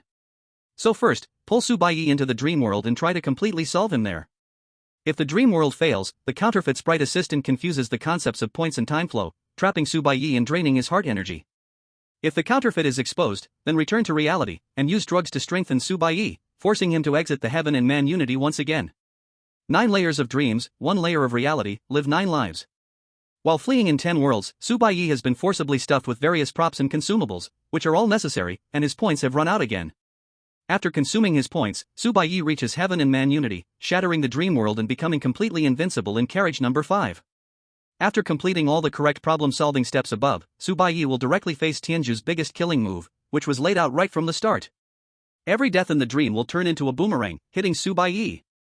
This is also why Tianju sentenced Baiye to death from the very beginning. In this game, Baiye has lost from the start, lost at the starting line. He should not have wasted so many lives trying to make mistakes, it is already too late. Tianju squinted slightly, enjoying the joy of victory. In the end, I still won. The more correct, the more desperate. Tianju slightly raised his head. Baiye is a respected opponent. Before the start of this desperate game, Tianju never expected that Baiye could bring the game to this level. Tianju's gaze fell on Baiye with respect, like attending a low-key funeral. To personally bury this respected opponent is a joyful thing in life. Tianzhu thought in his heart, even if I cannot remember any information about you when I first experienced tears, I will still be momentarily lost in thought, reminiscing about you, the enemy who nearly pushed me to the brink. Su Baiye, perhaps you don't even know how terrifying you are. But, all of this no longer has meaning. If you must ask why, there is only one answer. Su Baiye, you are already dead. Correct, but deadly. Chapter 075, Deadly Escape, Endless Flight, finished. Standing in the pure white space, Su Baiye knew clearly that he was at a critical moment of life and death. So far, this deadly game had approached its end. The moment closest to victory, the most dangerous. Su Baiye activated a death recall, not looking at the content inside, but instead taking 45 seconds to review. The entire game could be divided into 3 phases. Phase 1, 9 layers of dream world. Phase 2, intertwining dreams and reality. Phase 3, the Battle Royale phase. If counted carefully, the 9 layers of dream world actually put the most pressure on Su Baiye. Because the 10,000 deaths technique could not be used. Dream and reality indistinguishable? The 10,000 deaths technique makes a grand appearance. The difficulty of the Battle Royale too high? The 10,000 deaths technique bursts into force. The closer to reality, the more chances Su Baiye face life and death crises, and the more places the 10,000 deaths technique could be utilized. Su Baiye couldn't help but sigh in his heart, this broken game can't be played without hacks. All 3 phases had been cleared by Su Baiye. He wondered what surprises the final strike had left for him. When the 45 seconds were up, the time for death recall ended. In the next moment, Su Baiye felt countless images of his deaths flash before his eyes. What's going on? Has the 10,000 deaths technique gone berserk? No. Su Baiye immediately recognized that these images were extremely familiar, all were pictures of his deaths in the dream world. The images flashed by rapidly, each frame represented a method of death. When 20 times of death images flashed before Su Baiye's eyes, the first drop of blood flowed from his nostrils. The feeling of his soul leaving his body struck, Su Baiye saw himself in the images, bleeding from all 7 orifices, dying suddenly. How did I die? The deaths in the dream packed into his mind, the spirit could not withstand it? Death method +1. But, that's all there is to it. Because, these death images crammed in together could indeed kill Su Baiye once, but only the Su Baiye in front of him. Their contribution to Su Baiye was just unlocking another method of death. In fact, perhaps this death wouldn't even be displayed if it weren't for the 10,000 deaths technique. Then, Su Baiye's mental power, with no obstacles, naturally advanced to the 7th level. Upon returning to reality, there was no joy in Su Baiye's heart, but rather a sense of urgency, wielding a club, constantly swinging, as if fighting the air. The situation had become very clear.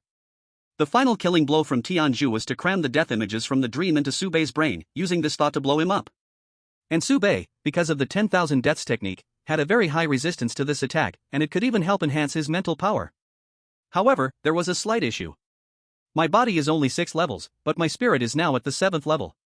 If the spirit keeps growing, the balance will be broken. The difference between spirit and body can be at most 2 levels, otherwise, the balance would cease to exist. Master Deju is a living example. Even though there was still a buffer of 1 level, preparing ahead was vital. Su Baiye had to seize the moment, while his spirit was soaring, to find a way to break through his body as well. If the body reached the first grade of level 7, even if the spirit reached the first grade of level 9, Su Baiye would be safe.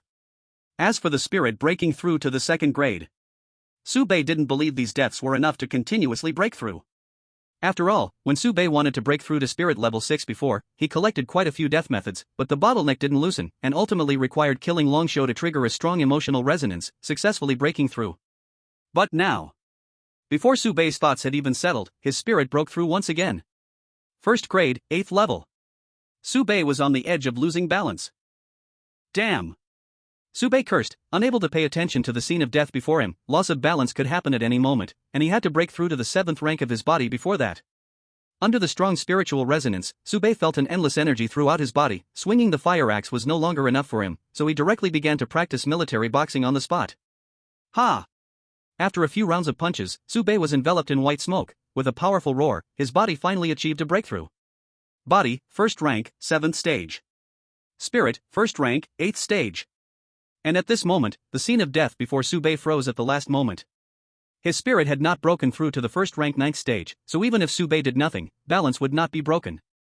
However, Su Baiye was not accustomed to leaving his life and death in the hands of luck. He preferred to feel the control of his own destiny. He was alive again, so wonderful. Sweating all over, Su Baiye picked up the stick on the ground, wiped the sweat from his forehead, and revealed a smile of someone who had survived a disaster. He looked up and spoke to the air. I am still trudging on my path, your death threat is utterly unthreatening. Game difficulty, very easy. Challenge task completed. Reward settlement in progress. Lost train. On a beach, Tianju lounged on a beach chair, enjoying the sun, the blue sea rolling gently, seagulls circling overhead, the whole scene was one of leisure. I actually lost? The lost train really brought an incredible newcomer. Tianju looked at the screen on the tablet, sighed helplessly. It's over, I have to play the death game again, where can I find an arrogant newbie? Sigh, I should have recruited more rookie fools. Creating a failed death game, Tianju was not too disheartened. Strictly speaking, all death games up to now have been failures. If the death car had succeeded, the lost train would have stopped running long ago. The death car never lacks failed death games, they simply seek success in failure. Though Subei's success left Tianju feeling cold, fortunately, he had escaped the pursuit of the great guru and gained a small profit. 1 life earned back. Tianju picked up the tablet again, quickly typing. Personal analysis report on death player Subei. Those who break through the death game are also known as death players. Once someone gets involved in the death game, they will inevitably walk the path of the death car sooner or later. As long as Tianju submits the report to headquarters, it counts as an achievement, and he can exchange it for a good amount of points. The key point is, this intelligence will be used to analyze and target Subei. If there's a death game that Subei participates in, professional adjustments will be made. Personal quality analysis. Subei's IQ is not top-notch. Overly clever people can easily fall into the trap of their own cleverness. The most terrifying part of Subei is his ability to seize opportunities. He has a clear train of thought, imaginative ideas, and frightening execution abilities. These things combined give him an instinct for breaking the deadlock. In terms of combat, he is very inexperienced. One could say he has no fighting ability, as evidenced by the fact that he used 6 chops to kill Long Xiao. Ability analysis. Subei's soul resilience is terrifying. I suspect it is related to his special ability. The closer he gets to death, the more incredible resilience and ability to turn the situation around he displays. Death even becomes his mental nourishment. At the end of his challenge, he had clearly escaped the crisis of death yet crazily pursued the breakthrough of his body. I suspect he is worried about the imbalance between spirit and bodily strength. Of course, there is another possibility that he wants to maintain a state of unity. I lean towards the former. After finishing the analysis report, Tianju picked up a cocktail, took a sip, and happily hit send. Email sent successfully. Looking at the prompt on the tablet, Tianju raised an eyebrow.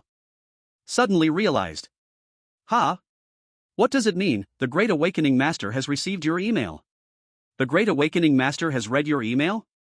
Tianju blinked in disbelief. Was he seeing things?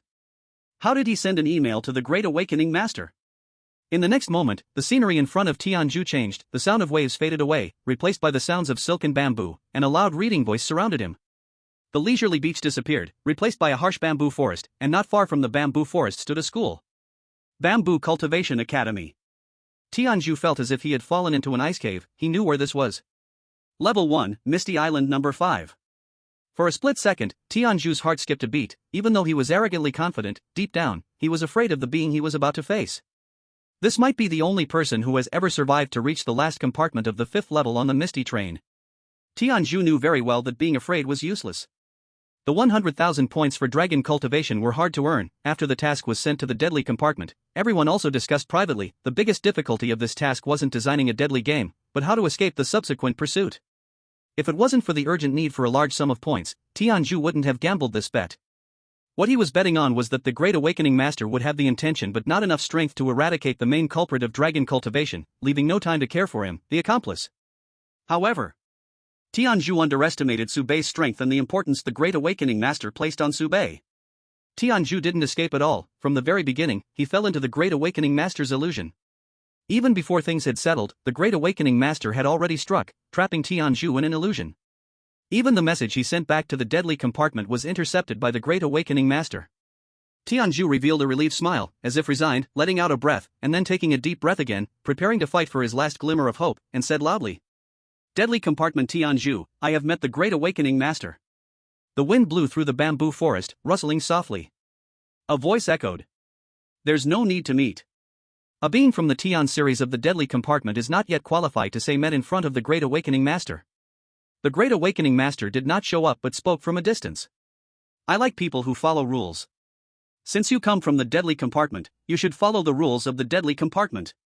Tianju's eyes lit up. He knew very well what the rules of the deadly compartment were. Isn't it just a deadly game? He had played it before and had even won. As long as the Great Awakening Master didn't descend personally, everything could be discussed. Tianju wanted to say something but was stopped by the figure that appeared ahead, the words stuck in his throat. A middle-aged man wearing black-framed glasses walked out of the Bamboo Cultivation Academy, holding a graduation certificate in his hand, mumbling. How did the deadly compartment get to this point? You new generation, doing things more and more carelessly, daring to act recklessly even in the first level, really spoiled by the compartment master, not afraid of heaven or earth. Right, without you causing a scene, this old antique wouldn't have released me. The person who walked out of the academy kept talking as he walked, his mouth especially chatty. When he stood in front of Tianju suddenly snapped back to reality. Why was he not resisting at all? Why was he standing still and listening to the other person chatter? Was the Great Awakening Master still controlling me? No. Tianju clearly sensed that the Great Awakening Master was no longer paying attention here. The one truly influencing him was the man in front of him. Sorry, I've been locked up for too long, and seeing a living person couldn't help but talk a bit more. The man closed his eyes, taking a deep breath of the freedom air, savoring the wonder of freedom, then opened his eyes, looked at Tianju, and introduced himself. Deadly compartment, 4 lives, ghost hatred. The moment he heard the words 4 lives, a true sense of despair surged within Tianju. Lives is a special form of address within the deadly compartment, representing. After joining the deadly compartment. In official records, this person has cleared several deadly games. 4 lives mean that this person has at least completed 4 deadly games. 4 members of the deadly cabin have died at this person's hands.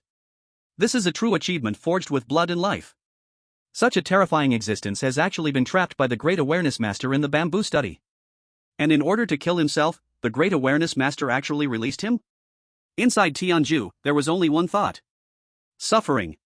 My life is at an end. Guo Yan ignored Tianju's feelings and continued speaking.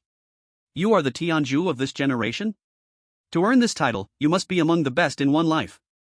Even so, you should not break the rules to come to the first level. This is not a place for the weak. When will you understand that not allowing you to come to the first level is not to restrict you, but to protect you? Forget it, the deadly cabin is never short of newcomers. Guo Yan pushed up his glasses, the cold light reflecting off them struck Tianju's face, momentarily distracting him. Sometimes, a moment's distraction can be a lifetime separated by life and death. Before his consciousness completely sank into darkness, he heard Guo Yan kindly say. Deadly cabin Tianju, I am your deadly person. Chapter 76, The Deadly Person. After completing the task, Su Bei did not immediately exit the carriage game. The rewards were still being calculated, and Su Bei had already started reviewing. Long Xiu actually found the deadly cabin to make a game. This game designer owes me 3,555 points. Wait, who is he again? Su Bei felt a sinking feeling. He had actually forgotten the name of the game designer. Was he being mentally manipulated? In the absence of a state of unity, Su Bei's first suspicion was this possibility. Su Bei quickly calmed down. If the other party could manipulate him mentally, they would know Su Bei's greatest secret, the existence of the 10,000 deaths law. In that case, they would either kill Su Bei or completely dominate him, with no third possibility. In the absence of mental manipulation, however, the traces of the game designer's existence were erased. This effect, why does it sound so familiar? Su Bei immediately thought of first tier. To verify his thoughts, he began searching for death rewinds. As the collection of death methods approached 100, the 10,000 deaths law had new changes. Death rewinds could now search for keywords and be sorted as requested. Su Bei tried searching for the 3 characters deadly cabin. He randomly picked one from several death rewinds and found himself cursing someone named Tianju. Deadly cabin, Tianju. Did he design this deadly game? But why would he use first tear? Is karma coming so quickly? Su Bei would not believe in phrases like the cycle of cause and effect, at least, retribution would not come so quickly. Using first tier would erase all traces of oneself, being reborn as a newcomer from carriage number 1, even he would not remember what he had done. If it weren't for the 10,000 deaths law, Su Bei would never have known the name Tianju. The effect of using first tier is for those below the second rank, and Tianju's strength clearly exceeds this limit, meaning that before being killed, Tianju deliberately reduced his strength permanently to below the second rank. If it were just an ordinary life and death crisis, Tianju could completely revive using points, with no need to permanently lower his strength, wasting a first tier. Unless. Su Bei laughed out loud, that guy was pulled into the deadly game. There is only this one possibility. And there are really not many who would be willing to do this for Su Bei. The most likely is the Great Awareness Master. Next is the Vice President of the Firelight Guild. Finally, Wan Xin also has a little possibility. After all, Wan Xin could say, I killed Tianju for you, you owe me a life or something like that. Su Bei believed that with Wan Xin's moral standing, there would be no psychological burden in saying such words. It must be the Grand Master of Great Awakening. His work efficiency is truly high. While Su Baiye was waiting for the reward settlement, the Grandmaster threw Tianzhu into the deadly game, forcing the opponent to use the initial tier to restart, avenging Su Baiye once. Su Baiye nodded slightly. If he encountered Tianzhu again in the future, he would still want to settle the score of these 3,555 points. Life is life, and points are points, they cannot be mixed together. One cannot say that for the sake of life, they would disregard points, right?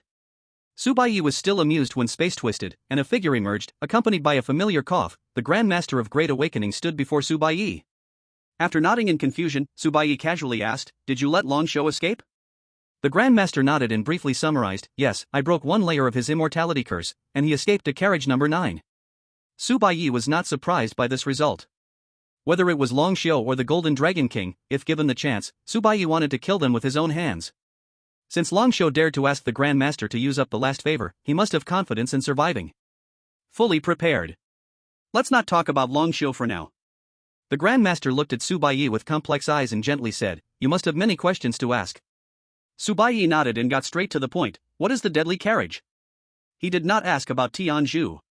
The name Tianzhu was something Su Baiye obtained through the law of 10,000 deaths. Others should have forgotten about it, and if he brought it up recklessly, he would be revealing his trump card. Regarding the deadly carriage, the Grandmaster explained, the deadly carriage is a group of madmen who firmly believe that the more correct, the more deadly. To outsiders, they seem to want to use the logic of the lost train to resist the lost train, but in my view, they are more like a group of pacifists trying to communicate with the lost train, using a method of non-violent non-cooperation. Currently, the communication effect seems very poor. They generally do not operate on the first level. What you encountered was just an exception, but considering your situation, you will probably encounter many more exceptions later. After introducing the situation of the deadly carriage, the Grandmaster said, the designer of this deadly game is already dead. I let a member of the deadly carriage play a game with him.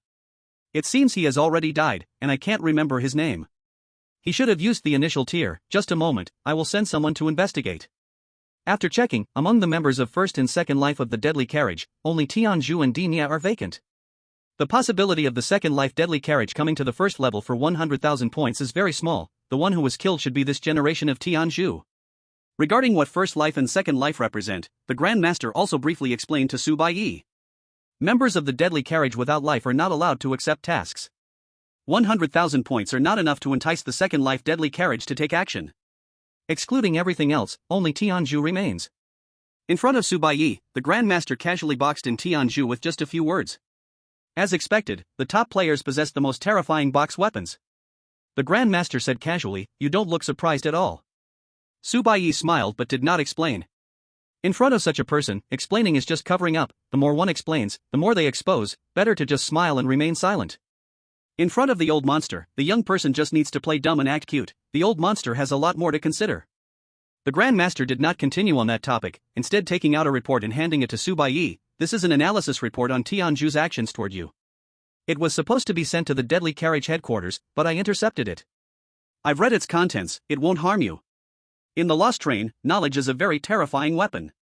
This point, Su Baiye felt deeply in carriage number 3. The Grandmaster looked at this report. It is not to harm Su Baiye, but rather a form of protection for Su Baiye. Su Baiye received the report and skimmed through its contents. He had to admit that the Heavenly Punishment Organization truly had some skills, analyzing Su Baiye with great detail. However, the line about not having high intelligence was somewhat insulting. If Su Baiye were to write it himself, he wouldn't be able to produce such a good analysis report. Unable to contain his curiosity, Su Baiye asked, "How many points can I get if I sell this report to the death box?" The national teacher thought for a moment and stated a number, 50,000. Hiss. In that instant, Su Baiye almost wanted to sell himself. When did I become worth so much? Su Baiye couldn't understand, were points inflating this quickly? The national teacher explained, because you completed a death game with a target price of 100,000 points. This game had 2 objectives, and you were one of them. Your information is worth 50,000 points, which is fair. Upon finishing, the national teacher added, but if you take the report to exchange now, you won't get a single point. Su Baiye was confused. Why not? Because of the signature issue. The national teacher pointed out the key issue directly. Heavenly Punishment used the name Qi Jianlei, and since this report doesn't have a signature from a Deathbox member, it can't be verified, making it worthless.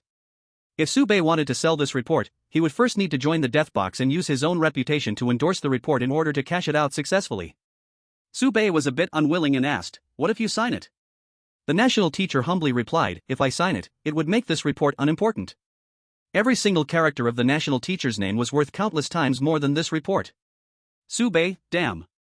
Old Deng successfully showed off. The latter was still handed over by Baiye himself. The topic of the death box came to an end, and Baiye threw out another question about Fong Lin. You deceived me, even if it can't be called a deception, you still withheld information. Before entering the game, Baiye had already realized this, but he didn't want to bring it up because others were present. The national teacher had released enough goodwill, and Baiye was willing to delve deeper into this topic. Only by discussing Fong Lin thoroughly could there be a basis for mutual trust, otherwise, it would always be a thorn in their sides, a buried landmine. The national teacher nodded slightly. Even if Baiye didn't mention it, he would proactively bring up this topic. The national teacher took out something. Baiye was familiar with Fong Lin's pass. This pass was supposed to be given to Wang Luo. How did it end up in the national teacher's hands? I bought it back from Wang Luo for 3,000 points. After explaining, the national teacher sighed, speaking with a hint of helplessness. Actually, you should have taken this pass. Chapter 077, Clearance Rewards. Hearing the national teacher's words, Baiye blinked. Was there still something about the pass? He immediately realized in his heart, the pass can resist forbidden inheritances? Fong Lin wasn't there to rob, he was there to deliver. Baiye had previously found it strange, someone like Fong Lin going to rob, with abilities varying in strength. If he faced Baiye, who was practically invincible, Fong Lin would lose. Wasn't that a wasted effort for the national teacher? Looking back now, Fong Lin had a double layer of insurance. If Fong Lin won, the original target would be achieved, and naturally, there would be no further developments. If Fong Lin lost, the pass would become a trophy in Baiye's hands, shielding him from the Golden Dragon King's forbidden inheritance. Baiye slightly nodded, recalling these events felt clear and vivid, as if they had just happened more than a year ago. No wonder Fong Lin had tried every possible way to stuff the pass into his hands. No wonder Fong Lin held a special pass but had no way to use it. Looking back, Fong Lin's robbery was actually layered, and the design of the second car was also very clever. Logically, for a robbery, Fong Lin alone would be enough. There was no need to bring along the burden of Tang Ruyu. I must also share some profits with the other party. Fong Lin not only brought along some things but also provided Tang Ruyu with a full set of equipment. Tang Ruyu's gambling dice, called Poison Water Game, means that those who win against Tang Ruyu will achieve good results in car number 1. Tang Ruyu is the first filter, selecting those who might complete the challenge task. Fong Lin acts as a firewall, blocking these people with rock paper scissors. If he can't block them, the pass becomes the final fuse. Master Deju shook his head. Human plans can't compare to heaven's plans. According to the rules, each robbery can only have one newcomer present. Fong Lin violated the operating manual's requirements and acted privately, resulting in the pass falling into Wang Luo's hands. Master Deju had spoken very plainly, just shy of breaking the last layer of glass paper. But from Baiye's perspective, since Master Deju did not break that layer of glass paper, why not follow his words down the line? He had no need to admit he possessed special abilities, even though both sides were fully aware of it. Because that was Master Deju's attitude. Baiye still did not understand. If this matter is really important, you must find someone who will obey orders to do it, rather than let Fong Lin do it. To Baiye's confusion, Master Deju had only one explanation. Data shows that those robbed by Fong Lin will achieve far greater accomplishments in the future compared to regular passengers. Baiye? Boss Fong, is it really that magical? Master Deju further explained, for the welcome process of new passengers, each era has different standards.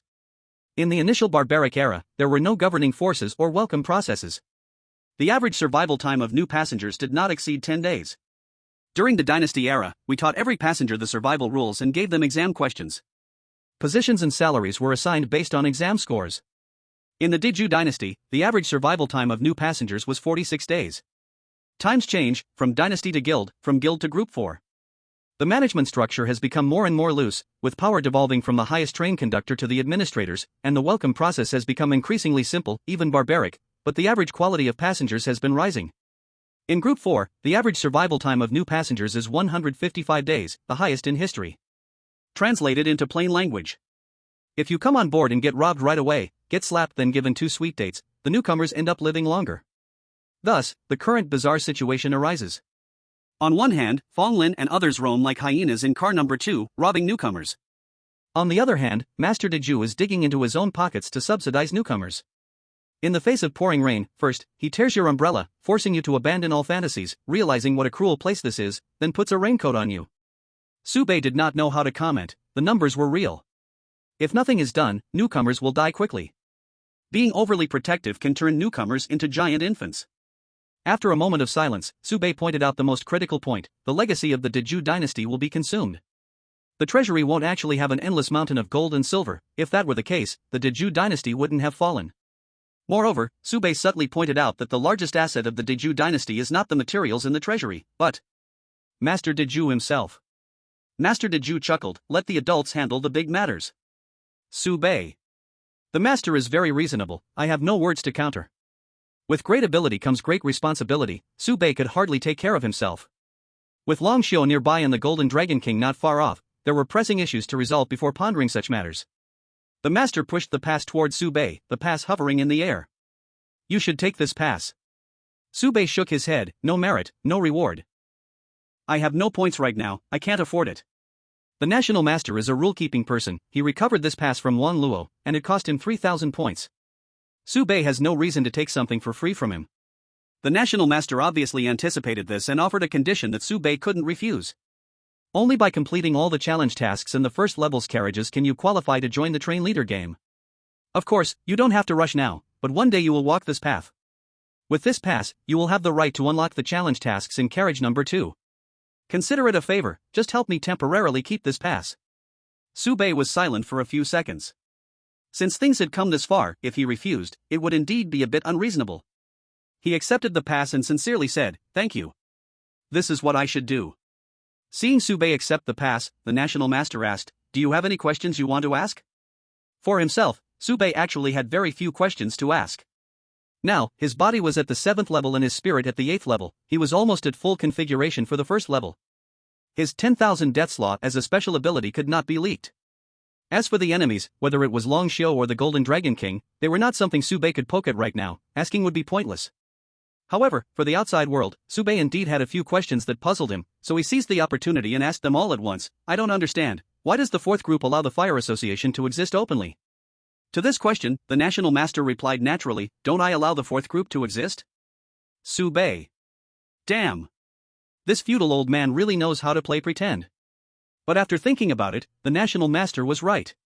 The National Master had feelings for the Great Enlightenment dynasty, he had chosen not to restore the dynasty but instead stayed in the 5th carriage and even contributed to training newcomers for the 4th group. He was already considered an enlightened feudal figure. Sube immediately realized that it was not the 4th group that could tolerate the Fire Association, but that the 4th group had no choice but to tolerate the Fire Association. If the 4th group could not accommodate the Fire Association and wanted to wipe out such emerging powers, the National Master did not mind letting them feel what the development of things follows a spiral meant. Whether things truly rise or not, the National Master did not dare to guarantee, but letting the 4th group stay stuck in a spiral like a top was still within the National Master's capability. Moreover, the 4th group was sufficiently loose, regarding the matter of uniting against the outside, they had chosen to slack off together. As long as it did not disturb their piece of land, they could turn a blind eye. 1 gives birth to 2, 2 gives birth to 3, 3 gives birth to all things. The association grows from the dynasty, and the 4th group is also transformed from the association. The National Master explained further, as long as it benefits newcomers, any power can exist. The foundation of the Fire Association's existence is that their president created the Firestone, which allows passengers to safely exit the carriage game, greatly increasing the survival probability of passengers. The Firestone, a legendary return item, but Sube had never used it. As long as the Firestone remained a monopoly of the Fire Association, the Fire Association could exist forever in the first level. At least, while the National Master was still alive, it would be so. Since the Firestone was mentioned, Sube suddenly thought, which force invented the gambling dice? The National Master smiled and replied, you have already heard their name. Sube got the answer. Deadly Carriage? Deadly Carriage. These madmen really know how to stir things up. Thinking about it, the gambling dice indeed matched the concept of the Deadly Carriage perfectly, even encouraging players to modify the game themselves and strengthen their resistance. Seeing that Sube had no more questions to ask, the National Master said, let me calculate your reward. If there are no problems, I'll send it directly to you. As the only administrator who was not in a hostile relationship with Sube, the Grand Master made Sube feel the joy of having power in hand. No wonder so many people are willing to be dogs for power, called power dogs by the world, and find joy in it. The Grand Master said, the 55 points you spent in the game will be refunded to you. Ghost Yans killed the Heavenly Execution, and there isn't much left of the Heavenly Execution's inheritance, which will be packed and mailed to you in an urn. The points for the challenge task were originally 5,000, and according to our previous agreement, I will double them to 10,000 for you. These items were all pulled to the maximum for Sube within the Grand Master's authority. As for the optional rewards, you choose for yourself. After he finished speaking, a dazzling array of lists appeared before Subei's eyes, overwhelming him. Diamond level equipment container list, special title list, unique attribute list, bloodline power list. He couldn't finish reading, not at all. If Subei were to choose himself, even after 3 days and nights, he wouldn't be able to make the best decision. He could only seek help from the Grand Master. Master, please teach me. The Grand Master had a good impression of Subei because of what had happened before. A newcomer took down the deadly game and even lifted the Grand Master's constraints on Long Xiu, helping him greatly. In public terms, Subei was a talent with special abilities, someone the human race needed to protect. In private matters, the Grand Master observed how Subei treated Wang Luo, Fang Lin, Tang Ruyu, and Long Xiu. If Subei had killed Tang Ruyu as well, in the Grand Master's eyes, that would be decisively ruthless, a killing talent where one general's success is built on the bones of many. Now, Subei gave Tang Ruyu the punishment she deserved but also let her off the hook, showing he was clear in love and hate, balanced in his actions, principled, and had boundaries, making him someone worth cultivating. After all, when appreciating a person, no matter how they choose, one can see the shining points within them. The Grand Master analyzed item by item for Subei. The profits from the equipment container have a large gap. A layer of diamond-level equipment is worth around 6,000 points on average. If you're not short on points, I don't recommend choosing the equipment container. As for titles, your current An Eye for an Eye, A Tooth for a Tooth is already a top-tier title at this level, so there's no need to choose this one. The special attribute option is good. Oh, by the way, before you leave Compartment 5, you can play an Easter egg game at the Fire Club. I've already spoken to them. The highest reward for that game is a very nice attribute, which no one has won for many years. You can give it a try. Bloodline power actually has the highest nominal benefit, and you should be able to understand this soon. But choosing bloodline means giving up your identity as a human. At this point, the Grand Master paused and looked at Subei, waiting for his question. Subei got straight to the point. What does giving up my human identity mean?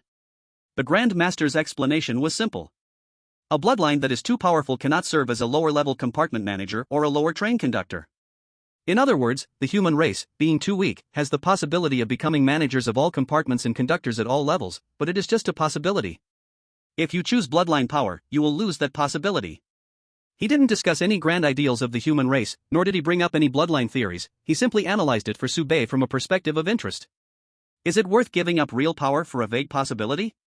Subei already had the answer. He made his decision.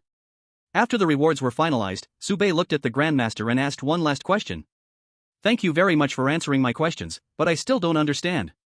If it's just to do this, you could have sent an email or done it another way. There was no need to spend so much time with me alone. Subei realized that this special meeting was arranged specifically by the other party. Passes can be sent by email, and questions can also be emailed. Why did Master Deju go to such great lengths? To this, Master Deju had only one explanation. Among all the passengers on this floor, I possess the most comprehensive knowledge of taboos. Just based on this, Baiye had this experience of being alone with Master Deju. After this, no matter what taboo knowledge Baiye used, when others questioned the source of this knowledge, he could confidently say, Master Deju told me. Not convinced?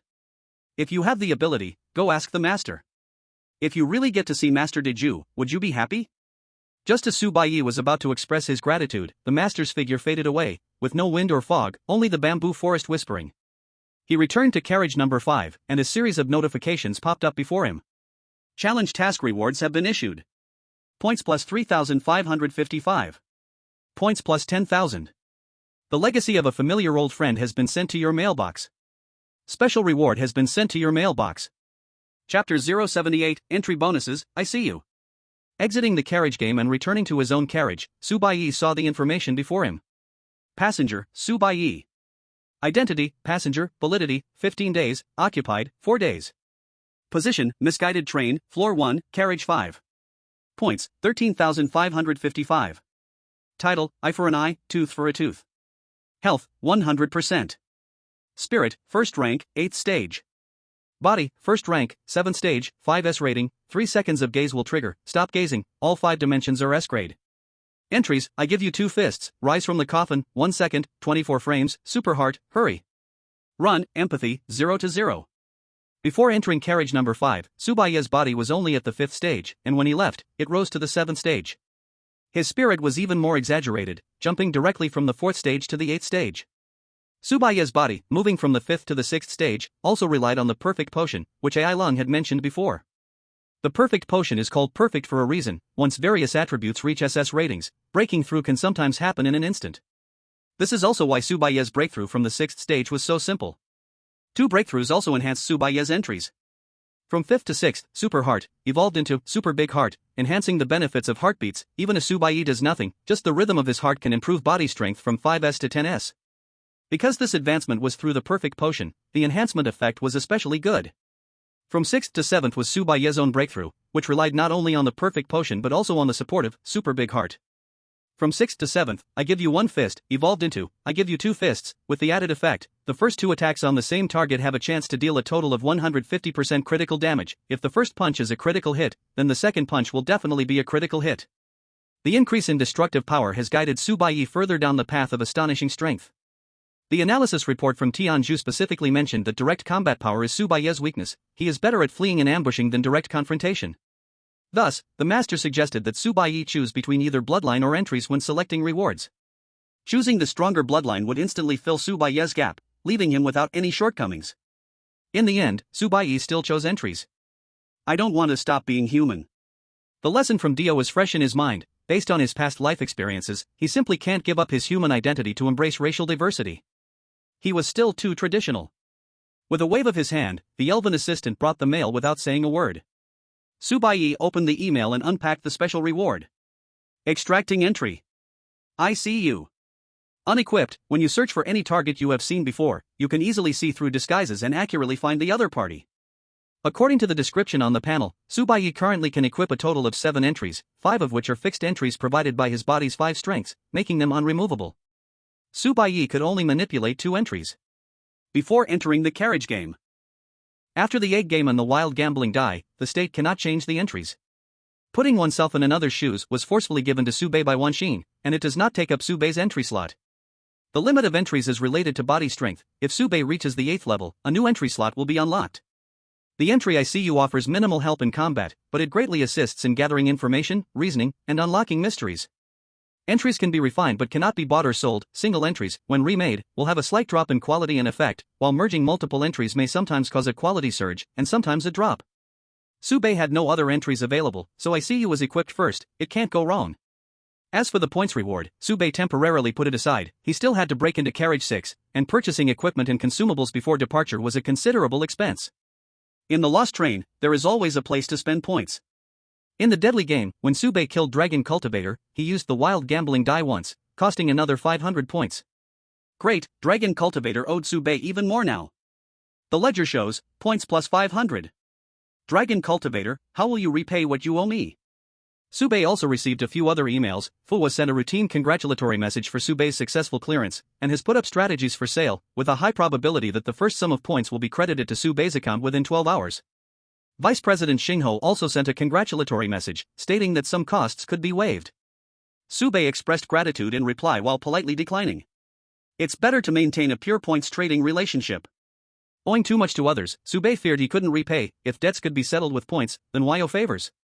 Wang Luo also sent Baiye an email, briefly mentioning his troubles and thanking Baiye for the potions sent earlier. However, Wang Luo's potions expired as he was captured and interrogated by the staff. Wang Luo filed a complaint against the staff, and to his surprise, they actually processed his complaint. The final resolution was, the staff compensated Wang Luo with an equivalent strength enhancement potion and gave him a 50% off card for a 3rd level enhancement potion. Along with the letter, there were also 2,200 points. Wang Luo mentioned that a person claiming to be the administrator of Carriage 5 bought that special pass for 3,000 points, and Wang Luo thought it would be better to return it to Baiye, as it might help his situation. Wang Luo originally intended to send all 3,000 points to Baiye, but considering Baiye wouldn't accept them all, the two would waste postage sending points back and forth, ruining things. Since Wang Luo indeed needed points now, he took the liberty of keeping 800 points, so the 2,200 points wouldn't be sent back to Baiye.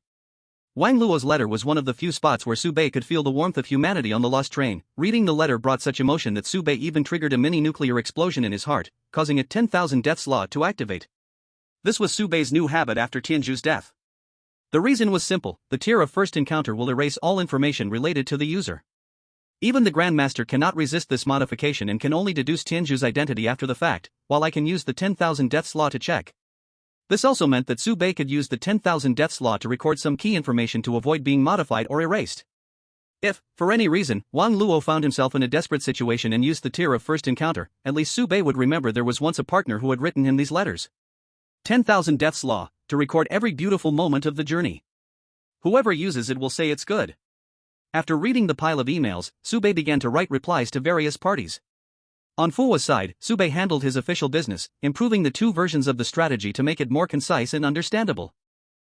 It's easy to operate, and the sales price hasn't changed, but it should become more popular. Vice President of the Fire Alliance, Su Bei politely expressed gratitude, while also remembering to pay points, and mentioned the Easter egg game. Since Master Deju suggested Su Bei go, it's better to give it a try. The Easter egg game doesn't kill people. The last experience was pretty good, and the title brought back was great. Su Bei didn't mind going again. Wang Luo's reply was the shortest. Su Bei only mentioned a few things. First, the leader of the number 3 crew, Fu Hu, knows Su Bei. If Wang Luo encounters an unsolvable problem and can't reach Su Bei, he can try to contact Fu Hu. The deputy leader, Lei Yan, is more personable, but Fu Hu is better at solving problems. Second, the strategies for carriage number 4 and number 5 have been ordered by Su Bei for Wang Luo, and he can directly use the strategies to clear the levels. The Wanjin in carriage number 4 only targets female players. It's truly a no girls, no games situation.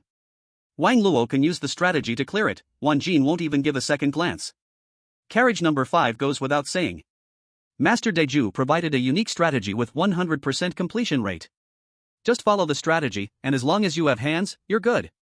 Third, there may be some formidable newcomers and old monsters recently. Wang Luo should be extra careful. If he encounters someone named Jiang Quanglan, keep your distance.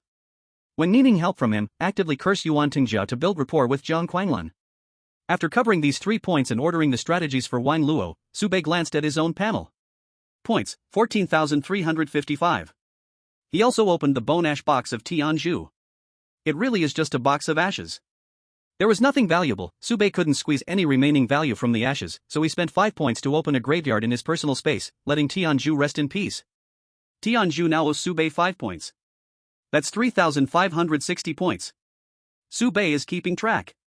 After settling Tianzhu, Su Bei suddenly realized he had nothing to do. During most of the time in the carriage number 5 game, he was in a dream state. Although mentally and physically tense, the game ended up relieving his fatigue because he had broken through multiple realms, making Su Bei feel full of energy with nowhere to release it. He wasn't planning to head to carriage number 6. As for strengthening, the R&D center can only reach level 5, and the progress is severely lagging behind. After thinking it over, besides sleeping headfirst and indulging in a buffet, it seems he only has one choice left. The Easter egg game of the Fire Alliance, the one Master Deju specifically mentioned and suggested Su Bei try. Su Bei sent an email. Vice President of Fire, are you there? The next moment, with no reply, a prompt popped up in front of Su Bei. Triggering Easter egg game, do you want to join? Yes, no. This time, the Easter egg game actually gave Su Bei the option to say no. Master Deju's face really is quite valuable.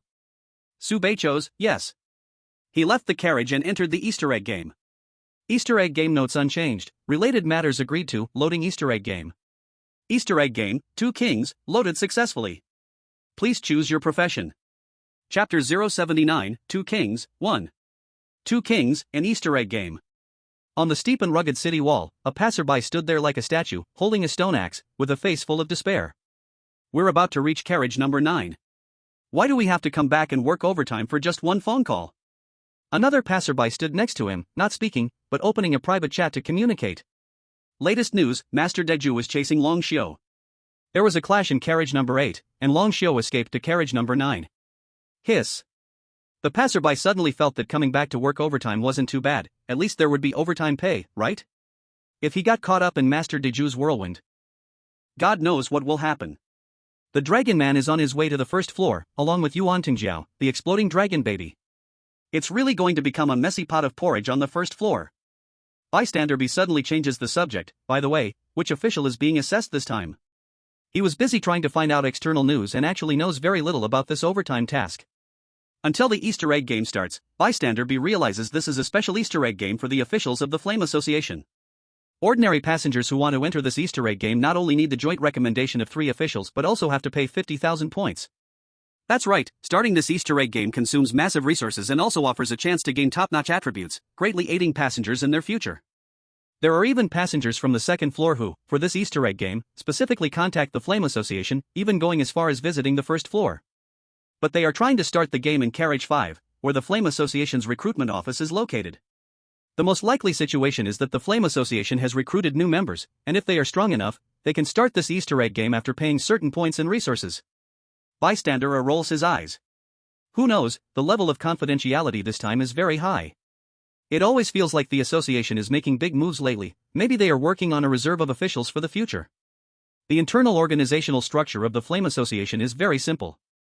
Ordinary members are Tier 1 5 stages and above, receiving daily wages according to their specialized skill level and being granted corresponding exchange rights. Officials must possess a mental and physical quality that reaches Tier 1 9 stages and complete a delegated task. Elite officials have either been to the second floor or have completed an elite official task once. Above them are the Vice President and President. Members, officials, elite officials, Vice President, President, a total of 5 tiers. The starting requirement for this Easter egg game is the official level. I heard that several new recruits have recently joined the 5th tier, and they all hope to become officials in a short time. But who really has such a face to let them return and specially start an Easter egg game? Bystander A and Bystander B grow increasingly curious about this mysterious player. Bystander B suddenly says something unrelated. By the way, has Sube joined the Flame Association? They are naturally impressed by this rising star in mudslides. I don't know. Bystander A answers honestly. After entering Carriage 5, he has had no news at all. Speaking of which, why did Lei Yan falsely accuse Yuan Tingjia of being the exploding dragon baby? Didn't he ever see Yuan Tingjia? Bystander B, the 3rd service team has been purged. Except for the team leader Fu Hu, no one else has seen Yuan Tingjia. From another angle, Fu Hu being able to continue as the leader of the 3rd group sufficiently shows his exceptional skills. The two chat casually about recent gossip while waiting for the player's arrival. The accident assessment involving Mugu seems to also be handled by the 5th group. It's simply because Master Deju is kind-hearted, and he will give Mugu a chance to live. Speaking of which, why has Yuan Tingjia been so quiet? Who knows about that guy? Don't say that, I suspect Yuan Tingjia has gone dull. He used to be so sharp, that brain. With nothing else to talk about, they bring the topic back to the player of this Easter egg game. Why is it taking so long? They still haven't arrived? I bet 5 points, what profession will they choose? Bystander A's eyes light up, a little gamble is delightful, this is good. This Easter egg game's worldview is quite magical. Wizard, druid, ninja, warlock, teacher, shaman. There are many choices for professions. After choosing a profession, as long as they perform their role well, they can gain enough proficiency and thus improve their skills, accumulating advantages. 2 kings is far more dangerous than the absentee plaintiff. A slight mistake will lead to danger, with no burial ground left for them. Bystander quickly makes his choice, I guess it's druid. Being able to talk to animals is crucial in the game.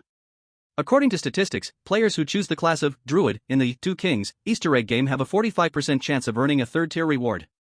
This is the most important one among all classes. The 2nd tier reward usually has nothing to do with the class, it all depends on personal skill. Anyone who can get this tier of reward will have a guaranteed elite officer level in the future. Yuan Tingjia and Zhang Quanglan are both 2nd tier rewards. The 1st tier reward is even more legendary. The last person who had hope of obtaining this tier of reward, reportedly was the Vice President, but the Vice President has always kept silent on this topic, no one knows what reward he actually got. Passerby A, I bet it's a wizard. The wizard, not inferior to the druid class, has a 40% chance of reaching the 3rd tier reward, but has slightly stronger combat ability. Once the bet was established, Passerby A and Passerby B stood on the city wall, waiting from sunrise until close to dusk, without seeing any players arrive. After nightfall, the city wall was about to close. Passerby A's heart sank. This guy isn't trying to time the entry, right? Why do I have such an ominous feeling? No, this feeling is a bit familiar. Just as the same thought surfaced in both their minds, on the horizon, a path leading to the city wall revealed an ID. Hot pot. Passerby A and Passerby B. Below the game ID was a tall black top hat, somewhat comical, as if it were pushing through the sun. Further down, they saw that familiar face filled with shadowy lines. Top hat, small tuxedo, and holding a magic wand. A sunny young man, dressed like a magician from a circus, briskly walked toward the city wall, stepping into the sunset.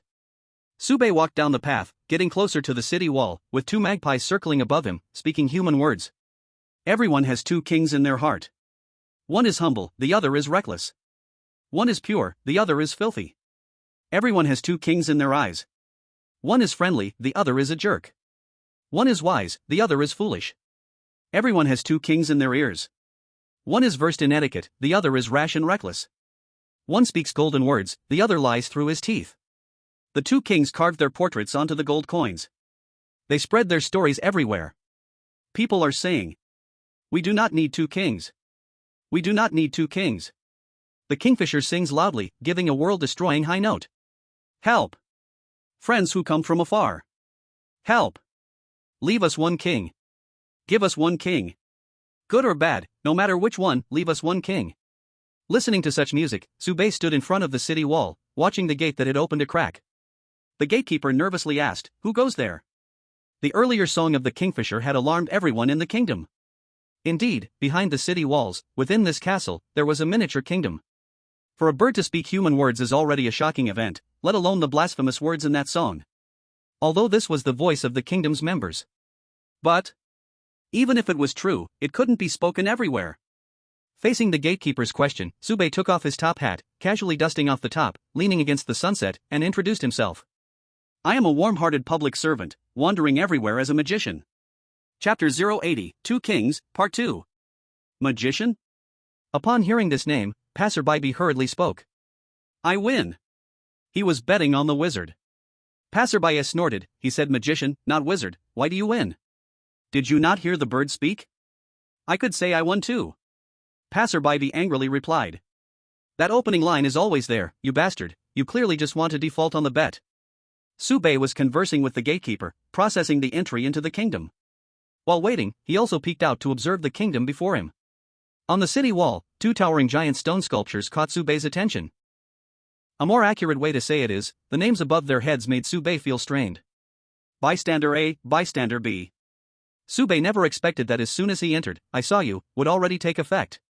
Completing challenge tasks gave him a term that could even be used in the Easter egg game? This was good news for Baiye. "I saw you" is a non-combat power term, and the Easter egg game rarely requires brute force to solve problems, otherwise, there wouldn't be much difference between the Easter egg game and the carriage game. Based on the experience gathered from the last Easter egg game, Baiye knew very well that the soul of the Easter egg game is choice. That's right, it's choice. All players entering the Easter egg game start from the same line: choose a profession, choose an ability, choose initial resources. After getting ready, they enter the game, face the same goal, and make different choices. And the choice of the two kings is already very clear. In this kingdom in front of him, there are two kings, one a tyrant, the other a wise king, and Baiye has to choose one to remove. Though Baiye was staring at him, Bystander A ignored it and continued to chat privately with Bystander B. "Do you think Baiye will directly overthrow the king's rule?" Bystander B wanted to deny it outright, but thinking of Baiye's previous bold actions, the words got stuck in his throat. "Hard to say." Bystander A, "Why is he always looking at us? Has he discovered us?" Bystander B, "Hard to say." In this Easter egg game, the two of them were here on a mission, able to possess any statue to provide perspective, but that was all. Their mission was to record every move of the player during the challenge, gather key information, while also ensuring they did not affect the player. Watching the two disguised as statues, Baiye withdrew his gaze, the procedures also nearly complete. "Young man, no matter what you are here for, leave quickly." As the gatekeeper handed the pass to Baiye, he whispered a warning in his ear. This was a warning and a kind reminder. Baiye nodded in acknowledgement, unsure if he took it to heart. Holding the pass, he walked into the castle, and the gatekeeper closed the city gate, the stone sculptures on the wall still silent. Once inside the castle, a new world opened its doors to Baiye. The streets were a bit deserted, with a few pedestrians here and there, and a carriage parked on the side. The roadside was lined with small detached houses. As dinner time approached, smoke was rising from every home, the air filled with the aroma of food. Behind the windows of the small buildings, there were cautious eyes peeking out, seemingly wanting to size up the stranger while not daring to reveal their intentions to others. After all, the strange bird that spoke human words had uttered words of great rebellion, and such prophetic content pointed to this outsider. People were naturally curious about what kind of change this outsider would bring to the kingdom. Before Baiye could take a few steps, two guards approached him. "Hello, outsider Hotpot, His Majesty the King summons you." Saying this, they led Baiye towards the carriage. Baiye followed behind them, tentatively asking, "I prefer to walk, is that all right?" The guards were about to refuse when an old voice came from inside the carriage. "Whether walking into the palace or riding in a carriage makes no difference to His Majesty, walking on 2 feet better shows the sincerity of the visitor, wouldn't you agree, Magician Hotpot?" Baiye took off his top hat again, politely asking, "As you say, may I ask who you are?" The old voice responded. "Just an old man who has lived a few extra years, they all call me the Wise One, and the king has summoned me, we just happen to be going the same way." A wise one. It sounded like a key NPC in the game. It is well known that to complete the game, you only need 2 steps: astonishing wisdom, astonishing power. Could it be that I just entered the Easter egg game? Did he just run into astonishing wisdom? Baiye decided to watch and wait. Since there was a wise person speaking for Baiye, the guard glanced at him and silently allowed him to walk but reminded him. Stay close to the carriage, don't fall behind. Crack! The whip cracked, and the carriage with the royal emblem slowly started to move.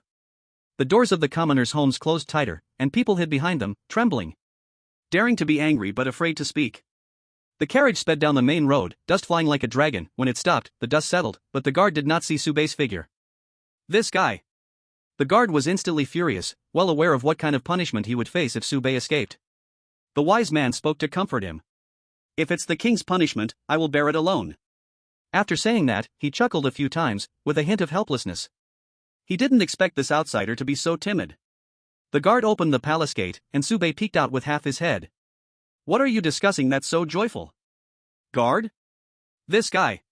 When did he go inside? The wise man also exclaimed and pondered for a moment before speaking. There is a legend of a magic trick called escape magic that can cross any wall and evade any shackles. It seems you are quite a skilled magician. Baiye simply revealed a little skill, which left everyone in awe.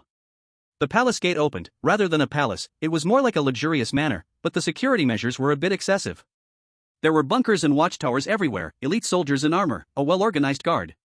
It was clear that His Majesty the King, living in the palace, cared deeply about his security. The wise man got off the carriage and took the initiative to lead the way. Follow me. Baiye followed him, wanting to look around but was reminded softly by the wise man. Once there was someone who saw something they shouldn't have and was ordered by the king to have their eyes gouged out. Baiye withdrew his unrestrained gaze and smiled. What a tyrant indeed. After passing through several courtyards and enduring 3 or 4 rounds of inspection, finally, under the service of several maidens, Baiye changed into loose clothing, ensuring he carried no hidden weapons before being allowed to meet His Majesty the King. Before meeting the king, Baiye was curious why such a small kingdom could accommodate 2 kings. As it is said, 2 tigers cannot coexist on the same mountain unless one is male and the other is female. It is also said that where there is a sleeping dragon, there often is a phoenix chick. When Baiye met the king, his confusion was resolved. The meeting place was a dining hall, where the king was enjoying a lavish dinner. At the end of a 12-meter-long table sat a burly figure, whose size resembled that of a 4-door refrigerator, a mountain of flesh, and he had no neck due to his fatness. To be precise, on His Majesty's shoulders, there were 2 heads. That's right, 2 completely different heads, not just in appearance, but also in temperament. So, these are the 2 kings. Upon seeing Baiye, the left head spoke. You are the outsider who made the strange bird speak? The right head was gnawing on a roasted leg of lamb. Upon hearing the left head's words, he immediately shouted in dissatisfaction. Why ask him so much? This guy will only bring misfortune, throw him out. Kick him out. No one is allowed to step on my land. One head was refined, the other rude. Just as the songs said. Baiye did not doubt the content of the songs. After all, songs are like an opening background introduction. If the introduction was tampered with, then the game's surprises would be too grimy. He came to play a game, not to let the game play him. Baiye stepped forward. On either side of the 12-meter-long dining table stood 8 fierce-looking guards, wielding sharp weapons, all locking their sights on him. It was clear that any inappropriate thoughts from Baiye would result in adding a helping of minced meat to the table. Baiye took off his top hat. I am a magician, relying on some unorthodox means to make a living. If you don't mind, I can perform for you right here. As he spoke, Baiye didn't give the king a chance to respond, and started performing magic by himself. He conjured a rose out of thin air, then turned the rose into a dove, and stuffed the dove into the hat, turning it into a rabbit. 2 stone figurines beside the dining table, labeled Passerby and Passerby B, watched Baiye's performance and fell into deep thought. Is there really such a profession as a magician? I've told you 800 times. That option doesn't exist. They were baffled by Baiye's tricks. There is no such profession as a magician. What is Baiye really playing at? For the purpose of concealment, they could understand not revealing his true profession. But playing a magician so seriously? Baiye was simply too dedicated to his craft. And where did he learn these magic tricks? Magic. It must be magic. Passerby said confidently, you owe me 5 points. Clearly, Baiye chose the magician profession. That is the only explanation. After finishing his magic show, one head nodded in approval while the other head laughed loudly. You were exposed, silly boy. You can't fool me. The 2 heads seemed to be forever arguing, unable to reach a consensus.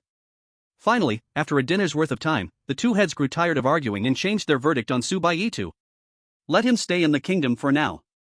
If he shows any abnormal behavior, immediately expel him.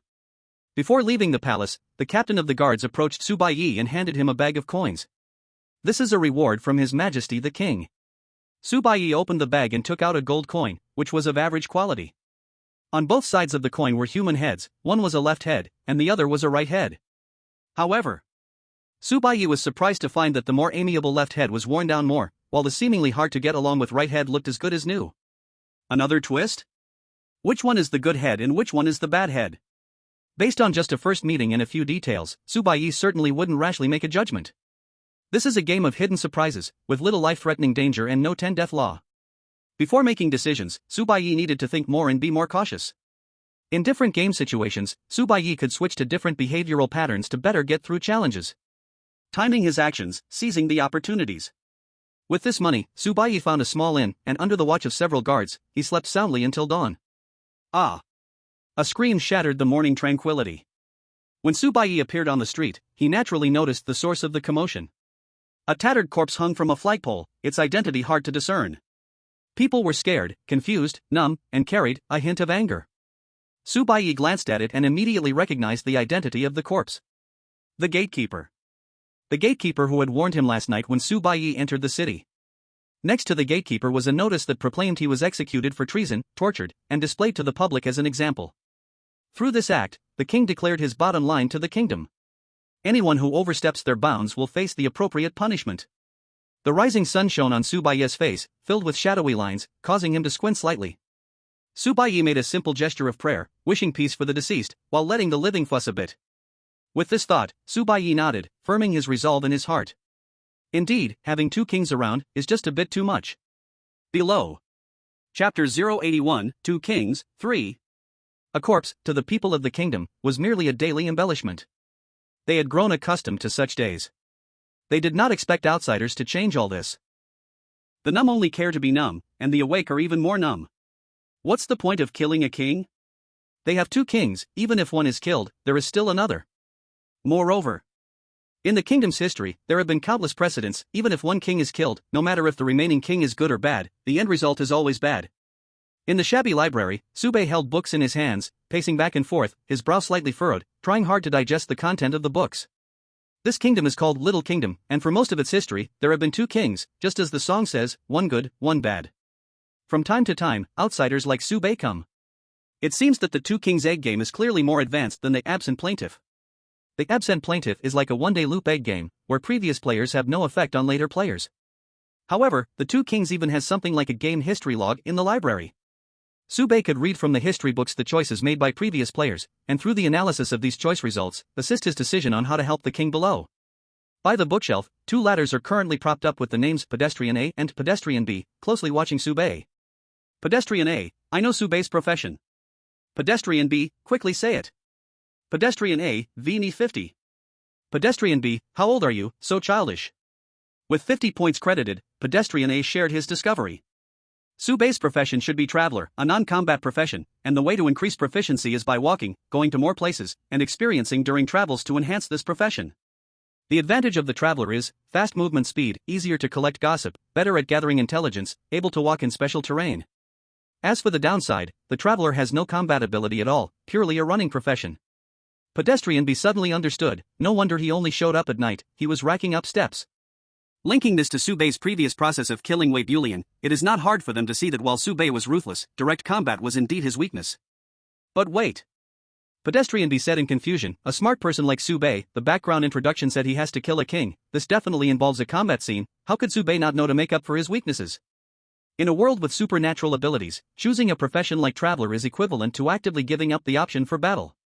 Regicide is a challenge to the strongest, there is no way that blood will not flow during this process. Let's see how he operates. Pedestrian A was already too lazy to think, predicting Baiye's next move was too difficult for them. In any case, in Pedestrian A and Pedestrian B's eyes, Baiye could at least earn a third-place reward, and there was a certain possibility for second place. As for the first-place reward, that was also the thing they most looked forward to. Can Baiye continue to create miracles in this egg game? In the library, Baiye finished one book after another. He mainly read travel diaries, historical biographies, and similar books. During the reading process, he enjoyed the traveler's profession bonus, greatly increasing his reading speed, and at the same time, his proficiency as a traveler would also rise. He read for 3 days straight. With the profession bonus of the traveler, Baiye finished all the history-related books in the library. The traveler's profession allowed him to remember these histories perfectly. What previous players had done was deeply ingrained in his mind. Players' problem-solving approaches can be simply categorized into a few types. The first type, which Baiye called, draw 2, kill 1. With 2 kings, the task requires leaving only one, then just kill one. This approach is the simplest and most brutal. Even without any analysis, purely based on luck, there is a 50% chance of success. Of course, the players qualified to participate in this Easter egg game are no ordinary folks. After killing a king, they would choose to stay for some time. They would examine whether their choices were correct. If they made the wrong choice, they would once again immerse themselves in the game, taking over the king's power and forcefully leading the king to repent. For such players who break situations with force, Baiye's evaluation is, the idea is good, but the execution is too rough. And as Baiye thought, these players couldn't even get 3rd place, at most earning a consolation prize.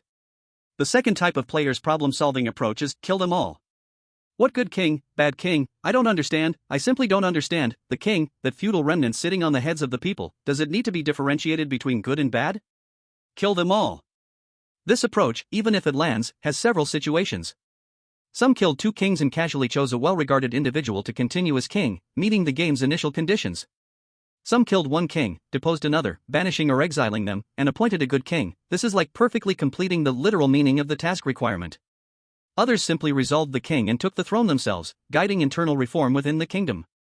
No matter how the final outcome led, they would resolve both kings, choosing to push everything and start over. Baiye did not really agree with this plan, it was too radical. Moreover, even following this plan, it would be difficult to receive high-level rewards. At most, a 3rd prize, there would be no chance for a 2nd prize. The third type of player's approach is, while the clam and the snipe fight, the fisherman benefits. Players stir up trouble, letting the 2 kings fight amongst themselves, never intervening until a winner emerges. Whoever wins, that one is the good king. A long-tested feudal old-timer. This approach is indeed clever, many have tried it, and Baiye cannot be sure of their reward levels, but it is definitely not first prize. Entering this Easter egg game, rewards are indeed very important for Baiye. But what he cares about more is the process of the game. This is also why he can calm himself down, spending 3 days finishing all these books. After closing the last book, he is certain of one thing. The methods for players to succeed that earn 2nd prize and above will not be recorded here. After understanding how the predecessors broke through the situation, Baiye left the library and once again began his wandering within the kingdom. With the traveler profession, he measures every inch of land with his feet, earning certain rewards. In the blink of an eye, several days passed. Baiye had already spent half of the starting funds given by the king, genuinely enjoying his journey like a traveler, while the kingdom maintained its usual calmness. Until the 7th day, a group of soldiers came to the door, breaking this layer of tranquility. By the king's order, you are to leave the kingdom within 7 days. Hearing the soldiers' command, Baiye raised his eyebrows. He did not understand why, wanting only a peaceful life, they were forcing him. 7 days?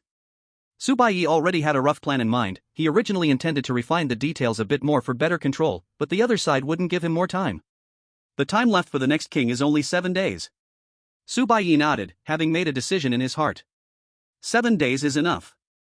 Chapter 082 2 Kings, 4. The first day. As usual, Baiye wandered around during the day, inquiring about small news and lending a helping hand whenever he encountered someone in need. This warm-hearted young man, although not long in the kingdom, has an exceptionally good reputation, quickly becoming a subject of praise in just a few days. Of course, this is also inseparable from Baiye's willingness to spend money. Perhaps because of his high popularity. The king vaguely felt threatened, which made him issue an eviction order against Baiye. Baiye, seeing injustice, would step in to help, but there seemed to be too much injustice in the kingdom. That night, many people gathered around the campfire, continuing to listen to Baiye tell stories from his journey, where wise kings and heavenly places always appeared.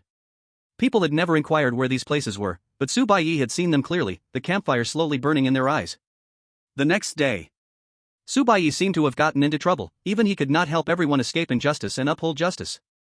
A pair of orphans and their widowed mother were about to be caught to become slaves because they owed a huge head tax and could not afford it. He could only watch as the king's guards took away these orphans and their widowed mother. His magic was ultimately not real magic, and distant stories could not save them from the fire right in front of them. On this day, Baiye's smooth journey suffered a fatal blow. He felt as if a cold bucket of water had splashed on him, waking him from a warm dream to a cold reality, and helpless Baiye chose to drown his sorrows in alcohol. He spent all his money, and a kind-hearted stableman picked up the drunk Baiye and brought him back. The third day. When he woke up, there were many concerned faces around him, offering him hot water, wash basins, towels, black bread, and rum to sober him up. These caring faces made Baiye feel an unprecedented warmth. Outside the crowd, a wise man quietly watched everything. He knew the time had come. That evening, after packing his belongings, Baiye was about to leave when a figure blocked his way at the door. "Don't be foolish, young man." The wise man's voice came from under his cloak as he entered Baiye's small room, stepping out of the shadows and formally coming to the forefront. Seeing the wise man's face, Baiye could not hide his surprise. It was a disfigured face, with a few strands of hair swaying like dry grass, half an ear, a missing nose, and one eye that was empty. The wise man smiled at Baiye, his terrifying face trying to release goodwill, then wrapped himself back in the cloak, casting his face into shadow before speaking. "Outsider, don't act impulsively. I know what you want to do." Baiye hesitated, not continuing on that topic, instead saying, "Wise man, this is none of your business, you should leave quickly." The last person who kindly warned Baiye had been cruelly killed by the king. Baiye couldn't bear to see the wise man meet the same fate. The wise man shook his head. "Don't worry about me, time has been kind to me. If I can save a young soul, it is all the meaning of my existence." He was wise enough to see through the risks and was unafraid. Baiye remained silent. The wise man found a chair to sit in and spoke. "I noticed you in the library. Many of the books you were reading were written by me." Baiye sincerely praised, "Your writing is very good. Those stories were amusing, full of references, and vividly alive." Hearing Baiye's praise, the wise man felt somewhat pleased, but soon the topic shifted. "I know very well that a young person like you suddenly coming to our place wants to do something. To be honest, if it were anyone else, I might not intervene in their fate so easily, but you are different. I cannot bear to see you go down the wrong path." Recognized, Baiye posed as if humbly, listening to the wise man's guidance. The kerosene lamp above their heads swayed back and forth.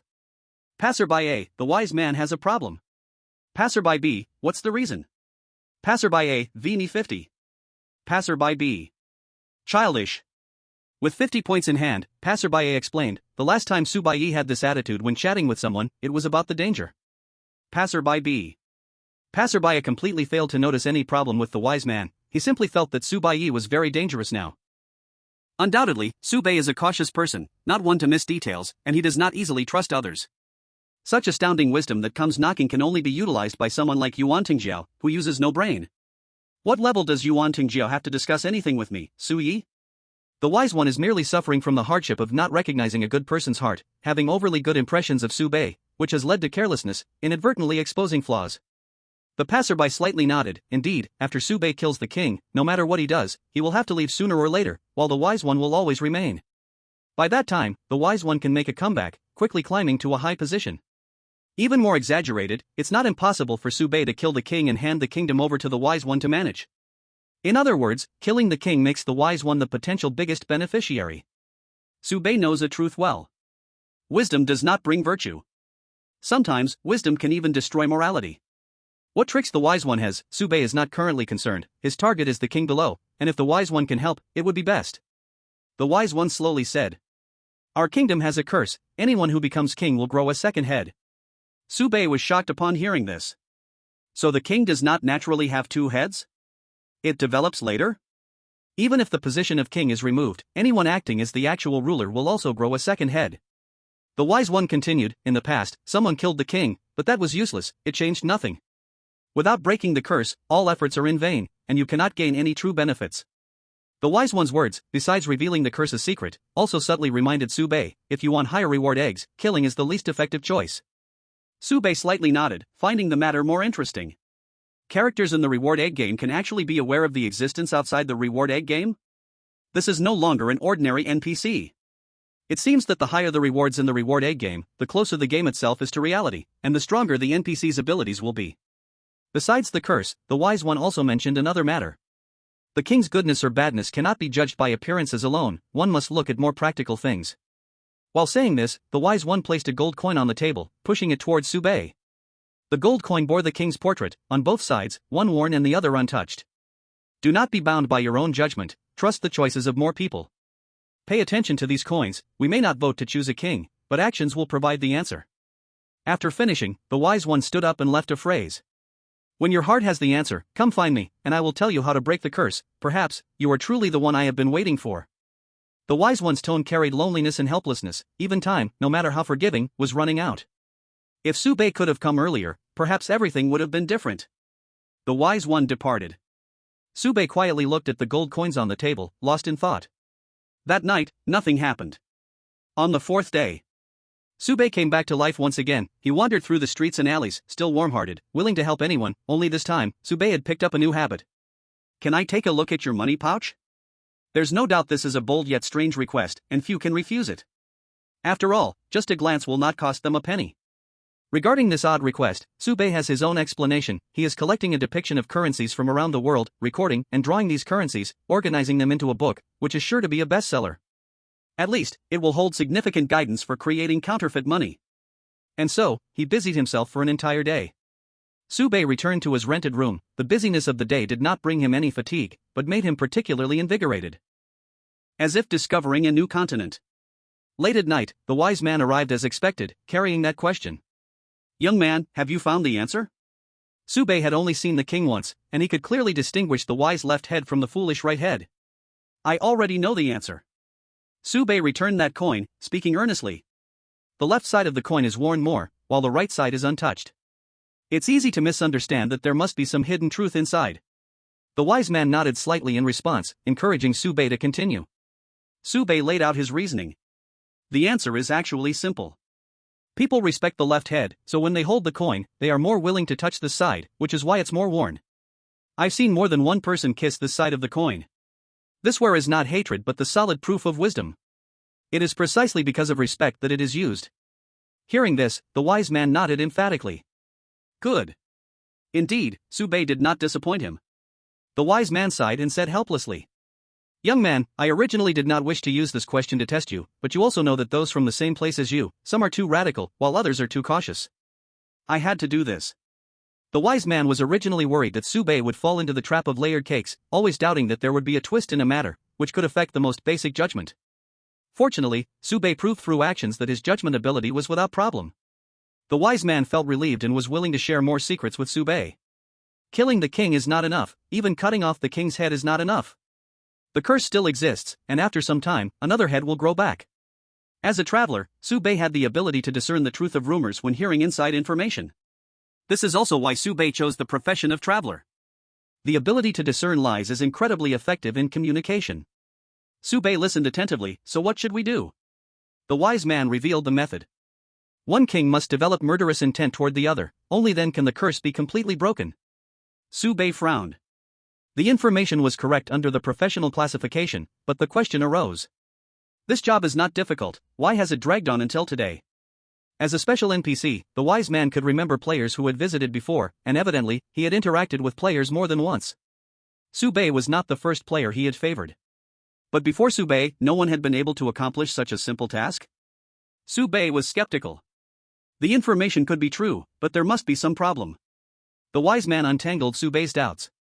If the wise king is killed, the foolish king's intention will depend on his mood. If the foolish king is in a bad mood, he may have murder in his heart, but then the wise king would be completely dead. If the foolish king is killed, the wise king is too benevolent and has no murderous intent toward the foolish king. Sube suddenly understood, the problem lay here. He wanted to help the good deal with the bad, but the good's bottom line was too high, which would lead to losses, while the bad had no reservations. It was truly unfair. Sube did not intend to point a gun at the good. After the wise man stated the problem, he thought for a moment and soon came up with a plan, revising from his previous one. How about we design a trap to let the wise king see the true face of the foolish king, making the wise king feel that he must kill the foolish king, otherwise, everyone will be dragged into the abyss. The wise man listened to Sube's plan and pointed out the problem. What if the wise king is stubborn? Then that means he is not wise enough, just a do-gooder who cannot bear the weight of the crown. Sube honestly stated his intentions. I will strip him of his throne, choose a new person to be king, and wait for the new king to grow a second head, then repeat the whole thing until we succeed completely. The wise man nodded. If that's the case, it might succeed. There is potential. Great potential. The more the wise man spoke, the more excited he became, wishing he could set off immediately. Sube quickly comforted him. Don't rush, I still need your help and cooperation, like this, like this. Hearing this, the wise man nodded repeatedly, saying 3 good words. On the 5th day, Sube vanished, as if preparing to leave. On the 6th day, Sube stepped out of the small house, welcoming the first ray of morning sun, just like the morning when the doorkeeper died. Sube looked at the flagpole where the body once hung and made a gesture of peace once more. Rest assured. Before the 27th, I will definitely let him accompany you. In the palace, a carriage drove out, heading straight for Baiye. Seeing the carriage coming to greet him, Baiye spoke the secret code. I am ready. Into the palace. Chapter 083, 2 Kings, 5. In the morning, a carriage quietly entered the palace. Before the king's breakfast, Baiye had already arrived at the dining hall, starting to prepare. The two-headed king walked into the dining hall, both heads chattering away. Good morning. Good morning, your majesty. I'm starving. You brats only listen to him. When will you realize that I am also a king? The right head was quite displeased, waving his fist, showing gentlemanly demeanor while demanding breakfast. The first dish this morning is a specialty from the mysterious East. The chef's voice sounded somewhat familiar, and before the right head could react, a plate was placed before him. The left head thought for a moment, frowned, and spoke. Outsider, I thought you had already left our kingdom, you shouldn't be here. Clearly, compared to breakfast, he was more concerned about a potential rebellion. But the right head wanted to grab the knife and fork, only to find two equal-length sticks in front of him. Puzzled, he asked. Do you eat this thing with your hands? Saying this, he was about to go for it. The left hand hit the right hand, stopping the right head's actions. The left head explained, this is ginger, it's not meant to be eaten, and just look at its shape. Shape? Do you have to consider shape when eating? The right head glanced a couple more times, finally figuring it out. This is ginger that grows just like in our kingdom. Good. Wonderful. The right head patted his belly twice, quite pleased. Baiye then appropriately explained. This dish is called sweep the country, you just need to use chopsticks, yes, the sticks in front of you, to sweep over this dish. From now on, your kingdom will have favorable weather and peace. Good, good, good. The right head quickly said several good words, eagerly grabbing a stick, and didn't forget to split one for the left head. Thus, the two kings held a stick each and swept over the ginger mountain, like magic wands. The right head was very happy, visibly cheerful. As long as everyone can eat well, I can collect more taxes, 5 meals a day, no, 7 meals. The left head, however, was a bit negative, sighing. If only what you said were as magical. Clearly, the left head knew this was just a nice wish. At other times it might be okay, but right now, it felt more like self-deception. After the appetizer was taken away, Baiye brought out another dish, introducing it. Emerald and white jade. Jadeite is a precious gem from the east. Looking at the broccoli and white pudding arranged on the plate, the right head wasted no time, scooping a bite and handing it to the left head. Try it. The left head took a bite, and under the expectant gaze of the right head, gave his evaluation. It's terrible. The broccoli was half-cooked, and the so-called white jade had a raw bean taste. The right head laughed heartily, thank goodness he didn't try it himself. Baiye then explained, according to Eastern etiquette, you look at it, then you taste it. The second dish is actually not for eating, it is for appreciation. The right head was furious, why didn't you say so earlier? Get him out of here, never mind, let's finish the meal first before throwing him out. The left head sighed, saying, both dishes cannot be eaten, how much food is going to be wasted? Hearing this, the right head said nothing and dug in a big spoon, handing it to the left head, but the left head refused to eat it all. Amidst the sound of laughter, the right head gulped down the food from the spoon, his appetite immense, like an endless pit. It's time for the third dish. Hurry, bring the food. I'm starving. Baiye brought another plate up. Buddha jumps over the wall, made with various meats and bones hanging in a pot of soup, accompanied by rare delicacies. Smelling the delicious food, before Baiye finished introducing it, the right head took another spoonful and ate it eagerly, exclaiming it was delightful. Next, no matter what Baiye brought out, both the left head and the right head would sample it. I'm full. I'm not full yet. The left head stopped eating and looked at Baiye, worry in his eyes, wanting to speak but hesitating. Clearly, with the right head present, it's hard for the left head to speak his true feelings to Baiye. Noticing this, Baiye leaned slightly forward and spoke again. Your Royal Majesty, I thank you for your hospitality these days. Before I leave this small kingdom, I have one humble request. The right head ate another mouthful of roast pig and asked in confusion, what do you mean by humble request? The left head explained, it means he feels embarrassed to say it, but once he says it, you would feel embarrassed to refuse. Concise and precise. Baiye nodded, your understanding of Eastern culture exceeds my expectations. Baiye slowly began. I am a person dedicated to becoming the greatest magician in history. I have been researching a magical trick, and once successful, I can achieve this goal. However, despite searching for many years, I have not found the opportunity until I met your majesty. The right head was also attracted by this, putting down his fork, curiously asking. Can we help you become the greatest magician? He was the king, holding the supreme power of this kingdom. Of course, this power had to be shared with others, but he was still the king. The king had no resistance to the word greatest. A poor little king from a remote place seemed cheap compared to the greatest magician in the world. It was clear that the right head was very tempted. The left head, however, remained silent. He did not know what Baiye was selling, but he knew for sure that what Baiye wanted to do was not simple. Let's just see how it goes. It's hard to describe in words, so let me show you directly. Baiye brought over a mirror, stood in front of it with a top hat in hand, while the mirror reflected another top hat. Baiye reached out toward the mirror and actually pulled another hat out from the mirror. The right head's eyes widened, unable to comprehend how Baiye did it. Baiye placed the two hats on the long table and pushed them. Both hats slid in front of the king, truly real. Baiye conjured a white dove out of thin air and brought it close to the mirror, the dove's shadow emerging on the mirror as both moved closer. Finally, Baiye swiftly pulled back, quickly covering the mirror with a red cloth, carefully cradling the dove in his hands. The king suddenly stood up. The left head stared wide-eyed, looking at Baiye in disbelief, while the right head was still puzzled, wondering what had just happened. Following the left head's gaze, the right head then realized that Baiye was holding a two-headed dove. The right head blurted out, "How is this possible?" Baiye raised a finger, signaling the king to calm down. Holding the two doves, Baiye tossed them into the air. The doves circled around the restaurant and finally landed back in Baiye's palm. As the doves flew over their heads, both heads of the king were dumbfounded. No matter which head, they were certain this dove was indeed a real two-headed one. The two-headed dove landed back in his hand, and Baiye uncovered a corner of the red cloth, placing the two-headed dove inside the red cloth. In the gaze of two heads filled with anticipation, Baiye suddenly tugged, and two complete white doves flew out. At this moment, it had become art. The right head exclaimed, "My God!" The left head stared at Baiye, eyes filled with excitement. He guessed what Baiye's greatest magic truly was. He instantly understood why Baiye wanted them to perform this magic. Because only they could meet Baiye's requirements. Two heads, transformed into one head, the two people completely separated. As the performance ended, Baiye spoke again. This two-headed magic is already quite mature, but performing it with ordinary animals cannot showcase the professionalism of this magic. I originally planned to complete it on an elephant, but after seeing His Majesty the King, I immediately changed my mind.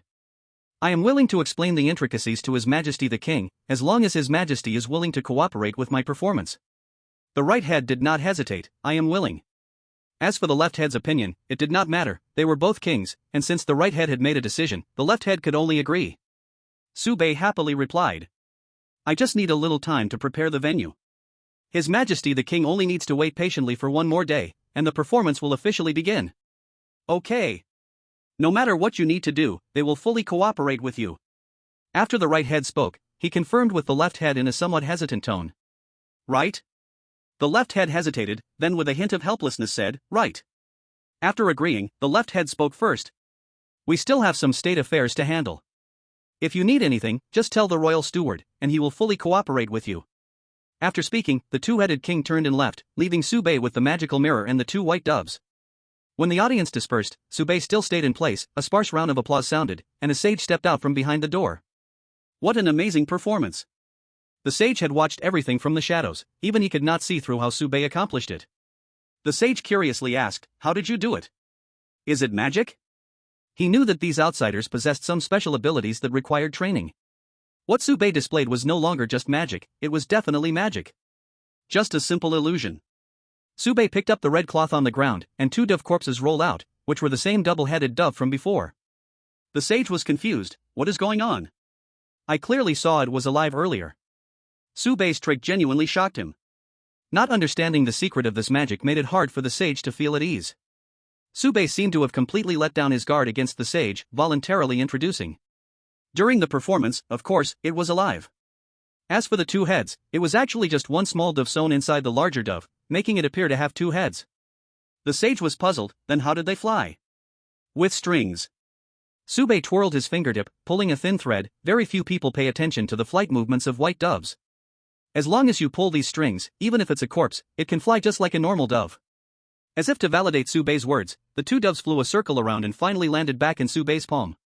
The sage sighed in admiration. What a brilliant magic!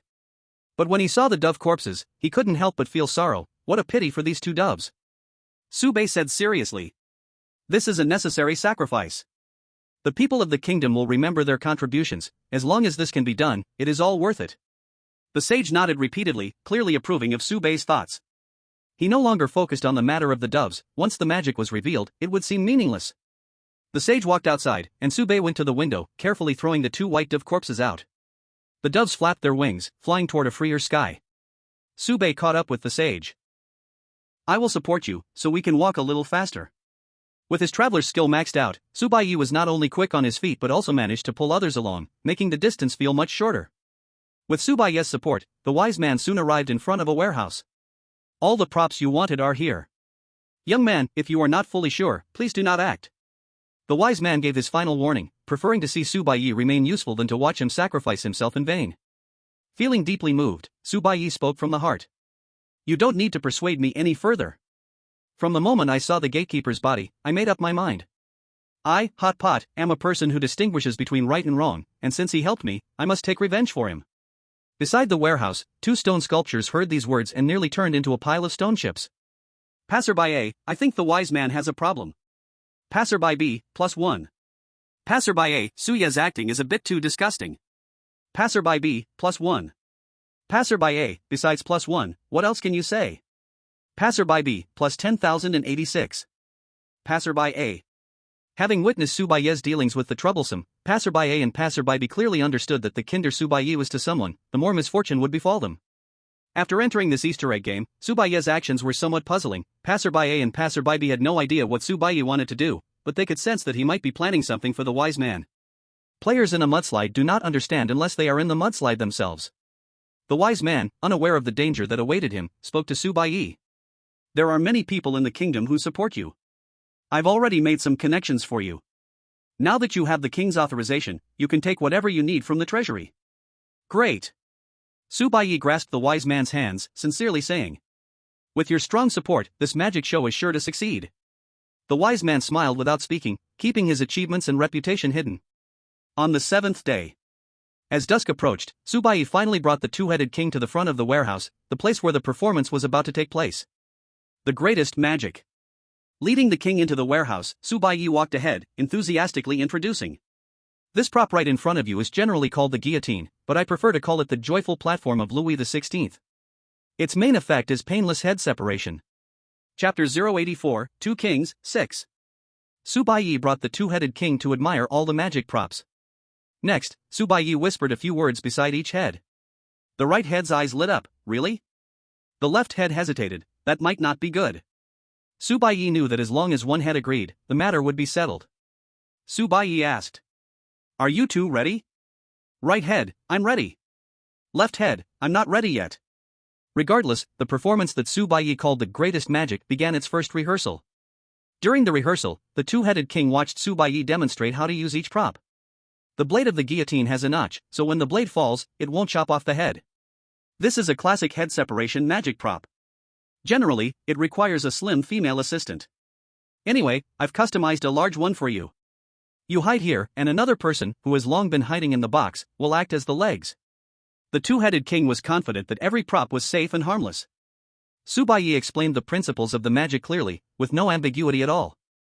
"Let's confirm the flow of the magic with you, Your Majesty." Baiye introduced. "First, you will walk out of the mirror. At first, the mirror only shows half of you, and what we call coming out is actually a visual misalignment." The right head listened with delight, while the left head asked in confusion, "Can't we get to the point?" Magic is the art of performance. Everything is to grab the audience's attention. There must be small magic to warm up, and only by linking everything together at the end can we bring the audience the ultimate audiovisual enjoyment. Baiye said seriously. "Since we are going to perform the greatest magic, we cannot have any mistakes." Baiye even used an example of an Oriental legendary singer. Even if he is already a legend, when he names his work the greatest, he is still constantly questioned by the audience. Right head puzzled. "What does this have to do with magic?" Baiye replied honestly, "He is also a magician." "So that's it, still unconvincing." In any case, Baiye convinced the 2-headed king to keep listening. "You walk out from the mirror, this is the opening, then you lie in this box, performing the separation of the human head. To be precise, it is the separation of the upper body and lower body. During this process, your 2 heads are still on the same body." Listening to Baiye speak, the 2-headed king seemed to have already seen that scene. I must say, even he himself was a little excited about the further development of the magic. Walking out from the mirror, the upper body and lower body separate, the 2-headed king, a normal person should already be starting to expect more. Let the 2 heads separate. This is also the climax of the magic. I will use the guillotine to chop off one of your heads, creating a visual illusion that your two heads are separated. The principle of magic is actually quite simple. When speaking of the principle, Sube whispered a few words in right head's ear, clearly intending to inform only right head. Left head frowned. He always felt something was off, yet he couldn't refuse. He could only speak. Let me handle the guillotine. I'll do it. I'll do it. Right head shouted, I'll play first, you can play when I'm done. The wise man hiding behind the scenes couldn't help but nod upon seeing this scene. Sube's method wasn't particularly brilliant, he was merely exploiting right head's character flaw to make him voluntarily place his head into the guillotine. Now, as long as he gets left head's agreement, there is a chance to completely kill right head. Sube whispered a few more words in left head's ear. Left head was a bit shocked. Really? Sube nodded, absolutely true. Left head was silent for a long time but finally agreed to Sube's plan. If it is really as Sube said, he is willing to cooperate with Sube for this performance. Okay, now we will do the second rehearsal. Sube organized, let's skip the warm-up magic and go straight to the main event. Right head, trusting him, lowered his head and pressed it on the guillotine. To be honest, resting on the guillotine was quite comfortable. Right head chose a comfortable position to lie down, looking up at the blade that was about to fall. He blinked. Huh? Why does it feel like the blade has no notch? Right head didn't have time to think. The next moment, Sube released the rope, and the blade fell rapidly. Perhaps because the props were too crudely made, the guillotine was top-heavy. At the moment the blade fell, the guillotine began to shake and topple completely. With a loud bang, a round ball flew out, the guillotine turned to ruins, and the body of the single-headed king fell to the ground, buried under the debris, while the other head rolled not far away. The wise man could no longer hold back and walked from behind the scenes to the front of the stage. He first went to check on the single-headed king, confirming that he was still alive, where right head was supposed to be. At this moment, a wooden board pressed down, blood was flowing uncontrollably out. The wise man didn't let down his guard, he immediately went to check the other head. At this moment, Sube also walked up, supporting the wise man, taking just 2 steps to get there. The wise man looked at the unblinking right head on the ground, hesitated for a moment, then reached out and touched him. Dead. Definitely dead. That's enough. The wise man squatted in front of right head, softly sobbing, seemingly mourning the king's passing, his body trembling uncontrollably. It was hard to tell whether it was a sorrowful smile. Tears of joy. Baiye said sincerely. Wise man, I have one last question. The wise man's figure froze, standing still. A few seconds later he turned around, changing to a calm expression, looking at Baiye, speaking kindly. You may speak. At this point, the wise man felt that there would be no further twists, even if he discovered that secret. So what? The situation was already set. It was still Baiye who did it with his own hands. The wise man had done nothing, just gave Baiye a gentle push. Look, this gold coin. A gold coin appeared in Baiye's hand, and the wise man instinctively reached for his pocket, only to find that the coin had vanished. It seemed he had indeed discovered something. Baiye was smarter than the wise man had imagined, but that was all it was. The wise man feigned ignorance. What happened to this gold coin? Baiye replied slowly. This gold coin has 2 sides, each side engraved with the king's portrait, one side clear, the other side blurry. The wise man was becoming impatient. I already know all this. This was information even the wise man had shared with Baiye. I might have been confused. Yesterday when I went out to spend money, I thought since the gold coin has 2 sides, couldn't I use one gold coin as if it were 2 to make a payment? That caused quite a funny incident. As he told the story, a faint smile still hung on Baiye's face, but in the eyes of the wise man, that smile had taken on a hint of danger. The wise man had already realized what Baiye wanted to say. But the wise man showed no signs of panic. The situation was already set. Even if Baiye had extraordinary abilities, he couldn't stir up much trouble. Baiye tossed the coin into the air, and it spun, his words echoing as both sides alternated. 1 gold coin, 2 sides, but it will always be 1 gold coin. 1 king, 2 heads, he is still just 1 king. Baiye raised a finger, shook it gently, and sincerely asked. Such a simple truth, can it deceive you, wise man? If one is fooled by such a thing, can one still bear the title of wise man? The coin landed, and the dust had settled. Wise man, or should I call you? Baiye removed his top hat, slightly bowed, polite and elegant, uncovering the other's true identity. Your Majesty the King? Chapter 085 Two Kings, 7. Ding dong. The gold coin hit the ground, the wise man lifted his head, an ugly smile of pride appearing on his face. Fire pot, what good does it do you to see through this now? Using your words, you are just like Zhuge Liang after the fact. The wise man pointed at the head on the ground and said earnestly. In this whole egg hunt game, the only one who can truly kill me is him. The wise man did not lie to Baiye, every word he said was the truth. The small kingdom indeed had two kings. Two kings, one good and one bad. To kill either king, the other king must agree. Baiye's profession was traveler, a fact the wise man was not aware of, but he knew that Baiye was a cautious person, using lies to weave a big net would eventually be unraveled by Baiye. Thus, the wise man made a bold decision. He spoke the truth, but not the whole truth, hiding the most crucial information. The double-headed king was just one of the small kingdom's kings, while the wise man was the other king. Regarding the wise man's scheme, Baiye had only one comment. Learning journalism. Let's not talk about whether this trick was harmful or not, let's just talk about how effective it is. With this trick, the wise man had no idea how many players he had tricked, leaving them to return empty-handed from the small kingdom, not even receiving the poorest rewards. Seeing Baiye remain silent, the wise man spoke again. Do you know what the most wonderful thing is? Even if I expose it all and say these words in front of that fool, he wouldn't have the heart to kill me. This was truly where the wise man felt fearless. The double-headed king was the only way to kill the wise man, and even disregarding the fact that this method had already been actively used by Baiye to kill. Even if the two-headed king were still alive, he would not kill the wise man. Upon hearing this, Baiye suddenly laughed and joyfully said, So, the king not seeing the king is the second reward? The wise man's expression darkened. So what? Baiye laughed even more happily, exclaiming, Yuan Tingjiao, you colorful pen. You can't even get the first reward, you really suck. Yuan Tangjiao? How many years has it been since I heard that name? Even the existence of the Easter egg game was told by Yuan Tingjiao to the wise man. The king not seeing the king is the second reward for two kings. The specific method is very simple. First, see through the wise man's lies, find the real two kings, then split the small kingdom in two, half led by the wise man, the other half led by the two-headed king, and both sides keep their distance from each other until death. As time passes, one king will always die. When one of the kings dies, the player will have completed all the requirements of the Easter egg game and can unlock the second reward. Most players who come seeking glory are for this entry, the king not seeing the king, which is hailed as one of the best tags for cooperative play, even popular on the third level. The first reward is just a legendary existence. Baiye could see the wise man's arrogance, so he reined in his laughter and sincerely asked, Why are you not afraid? The wise man was confused. Afraid? Why should I be afraid? The one who should be afraid is you, right? The wise man pointed at the body of the two-headed king beside him. As long as one head is chopped off, he loses the chance to kill me. I am already immortal, your best outcome is only unlocking the king not seeing the king under my cooperation. Does this guy really not understand the situation?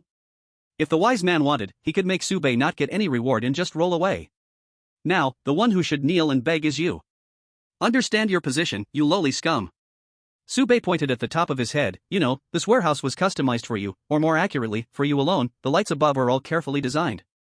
The wise man frowned. He didn't understand why, after all this, Baiye was still rambling. Could it be, the two-headed king has already been defeated? No, that's impossible, the wise man saw it with his own eyes. Baiye pointed to the half-empty space. You know you have a fatal weakness. The wise man sneered. Without the two-headed king, he was invincible. You have no nose. Baiye immediately launched a personal attack. You are not sensitive enough to smells. Just like after the guillotine collapsed, the special powder kept floating in the air. It is a herb that grows at the border of your kingdom. Ground into powder, it has a soothing effect. The wise man wanted to refute but found his limbs went weak, and he couldn't stand, only able to collapse to the ground helplessly looking at Baiye. It's okay, he can't hurt me. Even if constantly anesthetized, the wise man would not die. In fact, because the two-headed king has already been defeated, Baiye won't be able to unlock the king not seeing the king ending.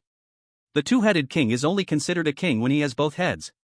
After Baiye helped him defeat the two-headed king, to unlock the king not seeing the king, there was only one path: cooperate with the wise man, take down the two-headed king, and establish a new king, starting from scratch. But why would the wise man help Baiye? Although the wise man lost control of his body, his mind was still clear, and he felt some doubt inside. Without a doubt, Baiye is a smart person, smart enough to see through the two kings scam. Such a person, after uncovering it, did not make it known but instead revealed his cards after taking down the two-headed king. The wise man was confident because of the mechanism's invincibility, but why was Baiye also so confident? What exactly is Baiye's trump card? Bluffing? No, Baiye is not that kind of person. A sudden sense of unease washed over the wise man. Baiye stepped forward, lifting the two-headed king from the ruins. The wise man's pupils instantly contracted. Incredible road. Impossible. Absolutely impossible. I saw your head get chopped off with my own eyes. How could you possibly have two heads? I confirmed it. The two-headed king stood up, swaying a bit. The only conscious head spoke up. No matter what judgment he ultimately faces, at least let him leave with a clear conscience. Baiye bowed, "As you wish, your majesty." He pushed over a wheelchair for the two-headed king to sit down, and Baiye walked up in front of the wise man, ready for the final reveal. Baiye kindly opened his mouth. "You must be very curious, having clearly seen the head fly off, blood spattering, body and head separating, why is he still two-headed?" Hearing Baiye's words, the wise man gritted his teeth, remaining silent.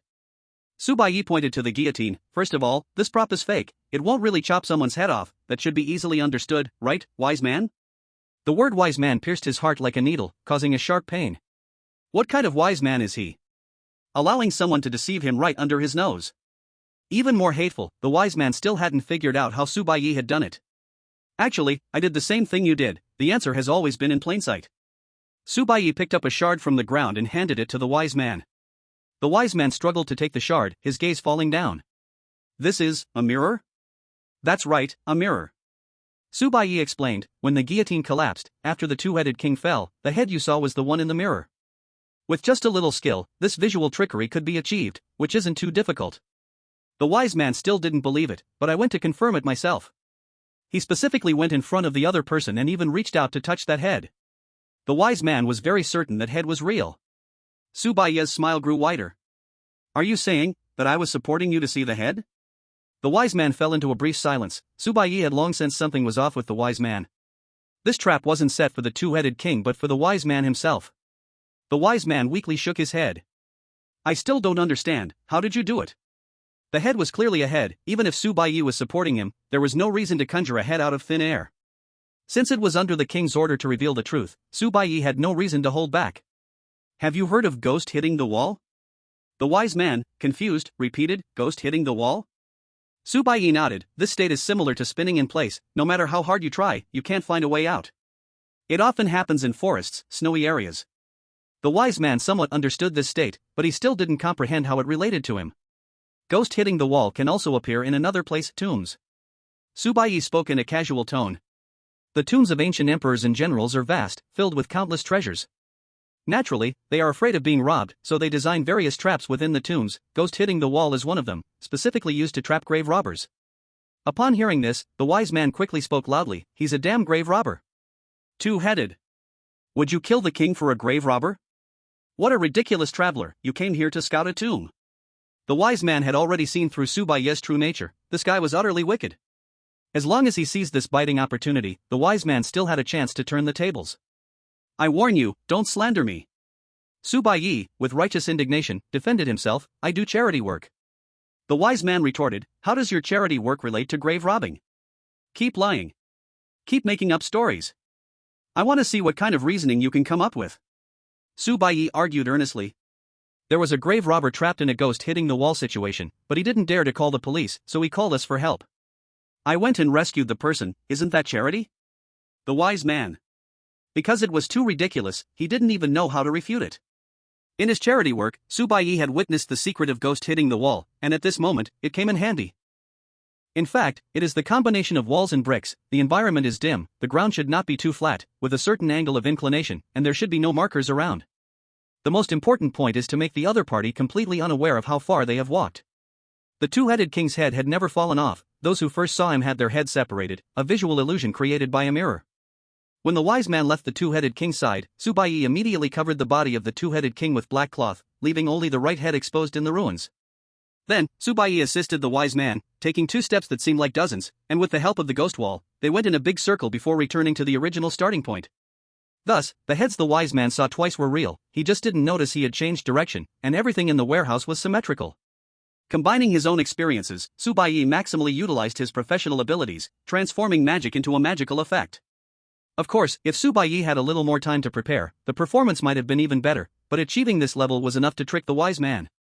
Understanding where he had lost, the wise man sighed and resignedly said, "Indeed, it is often when closest to victory that one becomes numb, the more correct it is, the closer it is to death." Baiye nodded in deep agreement. In the next moment, the wise man exploded, the glass shards in his hand gleaming coldly as they stabbed towards Baiye, leaving him nowhere to escape. The closer one is to victory, the easier it is to become numb. The more correct it is, the closer it is to death. In a desperate situation, the wise man found his only chance to reverse the situation. As long as he killed Baiye, everything would end. In the end, I still won. The glass pierced the body, blood gushed out, a fleeting smile appeared on the wise man's face, but it quickly froze. Because, he smelled a strange sweetness, not the smell of blood. This is ketchup? An absurd thought flashed through the wise man's mind. Was Baiye actually a tomato person? The glass in his hand was given by Baiye. It seemed sharp, but it was just a prop. As for the place he was stabbed, it was Baiye who had taken the initiative to collide, and ketchup was also a work of Baiye. From the very moment he stepped into this warehouse, all his actions had been under Baiye's control. Drenched in ketchup, Baiye casually pushed the wise man aside and walked up to the two-headed king. Your Majesty, according to our previous agreement, if the wise man does not make a move against me, I will spare his life. But, as you can see, he wants to kill me. The left head sighed and closed his eyes in pain. For him, it was a difficult decision. When he opened his eyes again, the king had no hesitation, only determination. He calmly spoke. Wise man king, attempting to assassinate the king, by law, the identity of the king is revoked, effective at the moment the assassination is attempted. Commoner wise man, attempting to kill the outsider hotpot, the murderer, dies. The two-headed king, left head, delivered the final judgment. In the name of His Majesty the King, I sentence commoner wise man to death. Executioner. Hot Pot. Chapter 086, Two Kings, End. The wise man was dignifiedly sent away. At the moment the king's judgment took effect, Baiye allowed him to leave peacefully, and his body did not suffer, it was merely hung on the flagpole. In just one night, the vulture had eaten away the body, leaving only an ugly head swinging in the air like a balloon. Two kings, one wise, one cruel. Baiye had already killed one king, leaving one king behind. The huge stone statue overlooked the small kingdom, and the hearts of passerby and passerby were complex. They were very clear about everything that happened in the warehouse. Baiye had even actively moved two stone sculptures into the warehouse, as if to provide them with viewing positions. Passerby was currently reviewing the situation.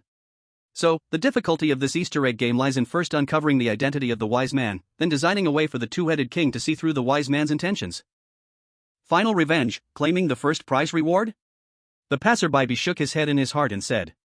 Sounds simple, but let's not talk about how many people have fallen at the wise man's level. Just getting the two-headed king to see the wise man's intentions is difficult enough.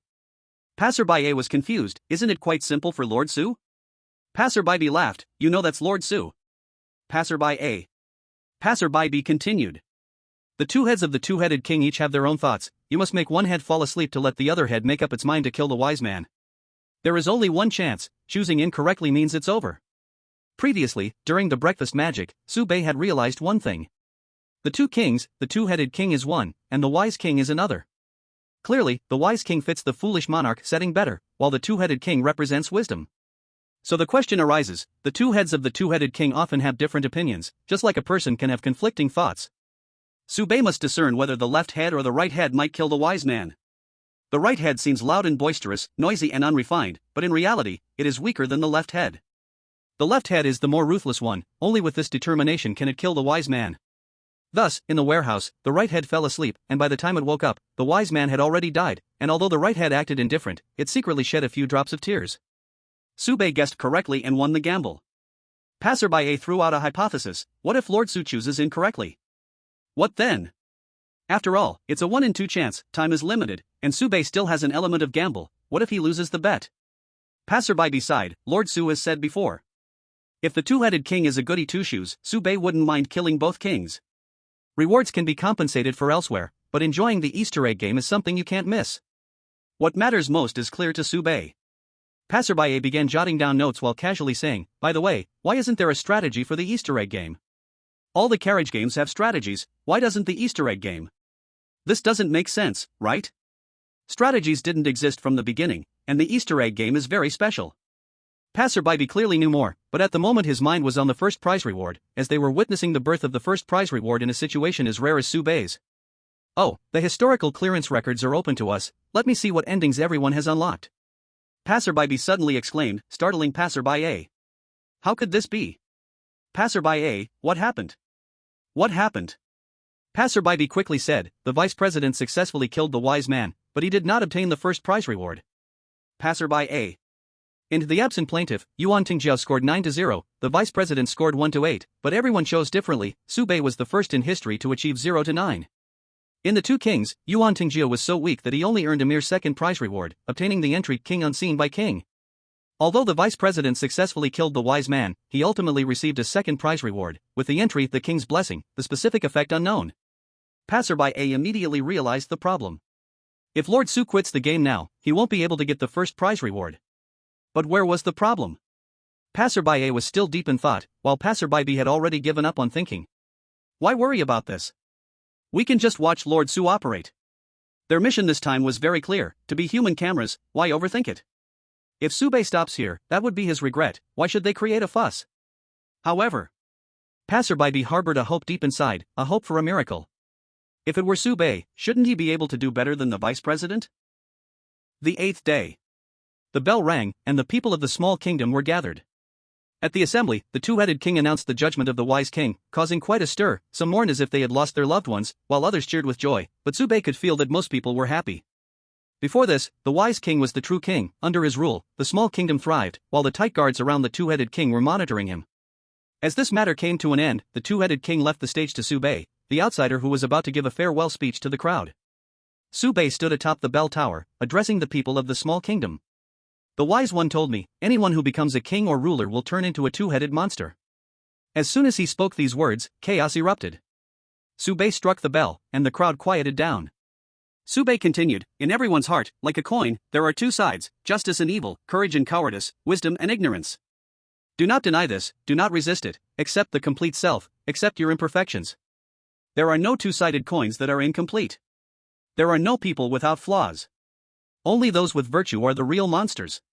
Everyone is the master of their own life, everyone has two kings deep in their hearts. In this kingdom, everyone will become a two-headed monster. This is not a curse, it is just life. Sube's words echoed in the ears of the crowd. Most of them fell into a daze, some did not understand, while others understood but did not accept. The two kings in the physical realm have fallen, but the two kings in your hearts can only rely on you. Sube shook the funeral bell, and the sound washed over people's hearts like a tide, silencing them. Do not ask for whom the funeral bell tolls. The funeral bell tolls for you. After finishing, Sube leaped down from the tall bell tower. Amidst the shocked gazes and gasps of the crowd, he vanished into thin air, leaving only his clothes fluttering in the air, as he seemed to transform into countless white doves, disappearing into the morning glow. This was the legendary magician Hotpot's last performance in the small kingdom, and also the greatest magic in the history of the kingdom. Easter egg game 2 Kings has been completed. Reward settlement in progress. Chapter 087 Easter egg game rewards. Returning to the carriage, several prompts flashed before Sube's eyes. Gained item, Usurper. Usurper, when facing someone of a higher status, deal higher damage. The greater the gap in status between both parties, the higher the damage bonus. Identity identification standard, the higher the level of the carriage reached, the nobler the status. For example, if the National Master had reached the very last carriage of the 5th level, with Usurper, Sube could kill the National Master with a single punch. Well, even without Usurper, Sube could still punch the National Master's body to death. As for what would happen afterwards, don't worry about it, just say it didn't happen. This item is suited for those who thrive against the strong, perfect for dealing with those big shots, a surprise punch followed by running away. Just thinking about it is thrilling. Just as Sube thought this was all the reward, another prompt appeared before him. Acquired special item, I just got ready. I just got ready, am I ready? I'm not ready yet. I just got ready.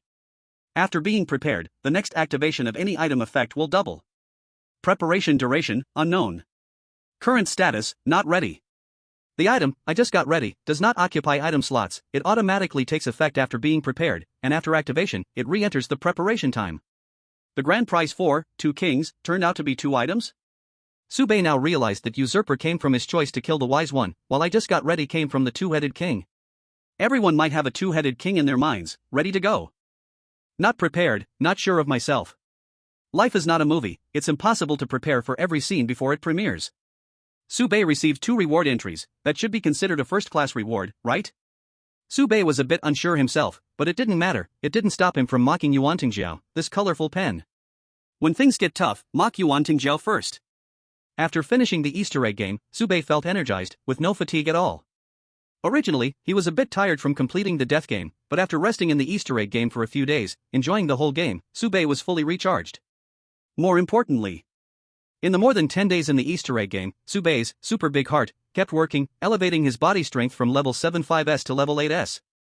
Mental level 8, physical level 7.8s, Sube was just one step away from the 8th level unity with the heavens. Of course, the more likely scenario is Sube's mind could first improve to level 9.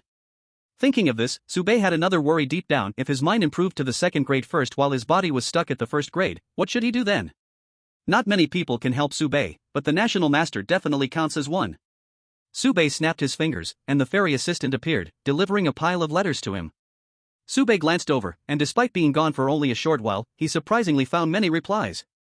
The peculiar spirit he met in carriage 4 wrote to Baiye, inviting him to the free market whenever he had time, saying he could supply anything at cost price.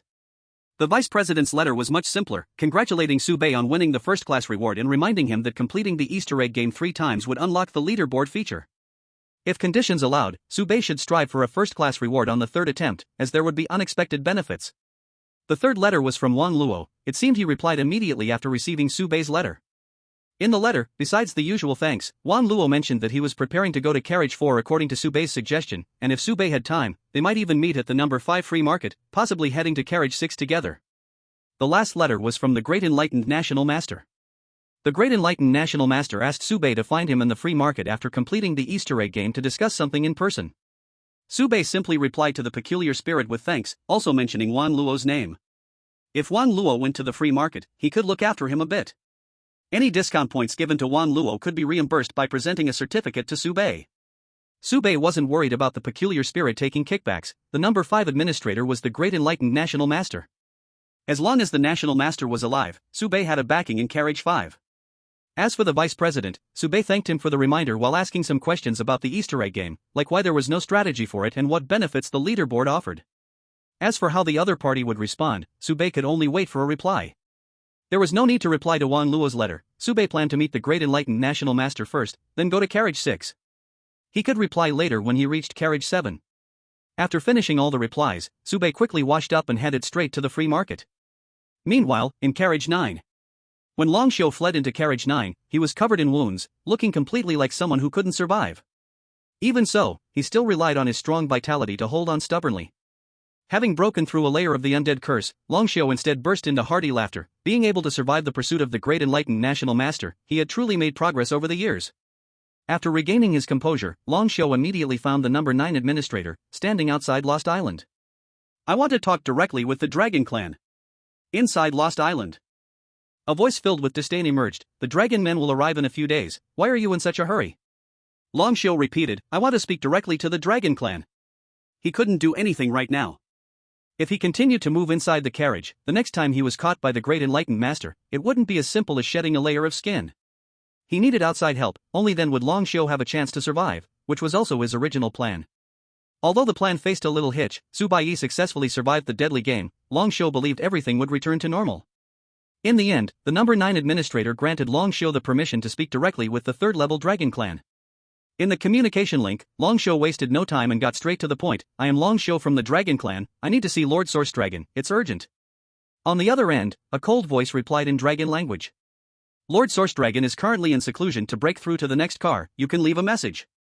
The pure dragon language was a bit challenging for Longxiu to understand and even harder for him to speak, he stammered. Tell Lord Source Dragon, that person from back then has come out, he will understand. By rights, with Longxiu's status, just to say one word to Lord Source Dragon would cost quite a few points.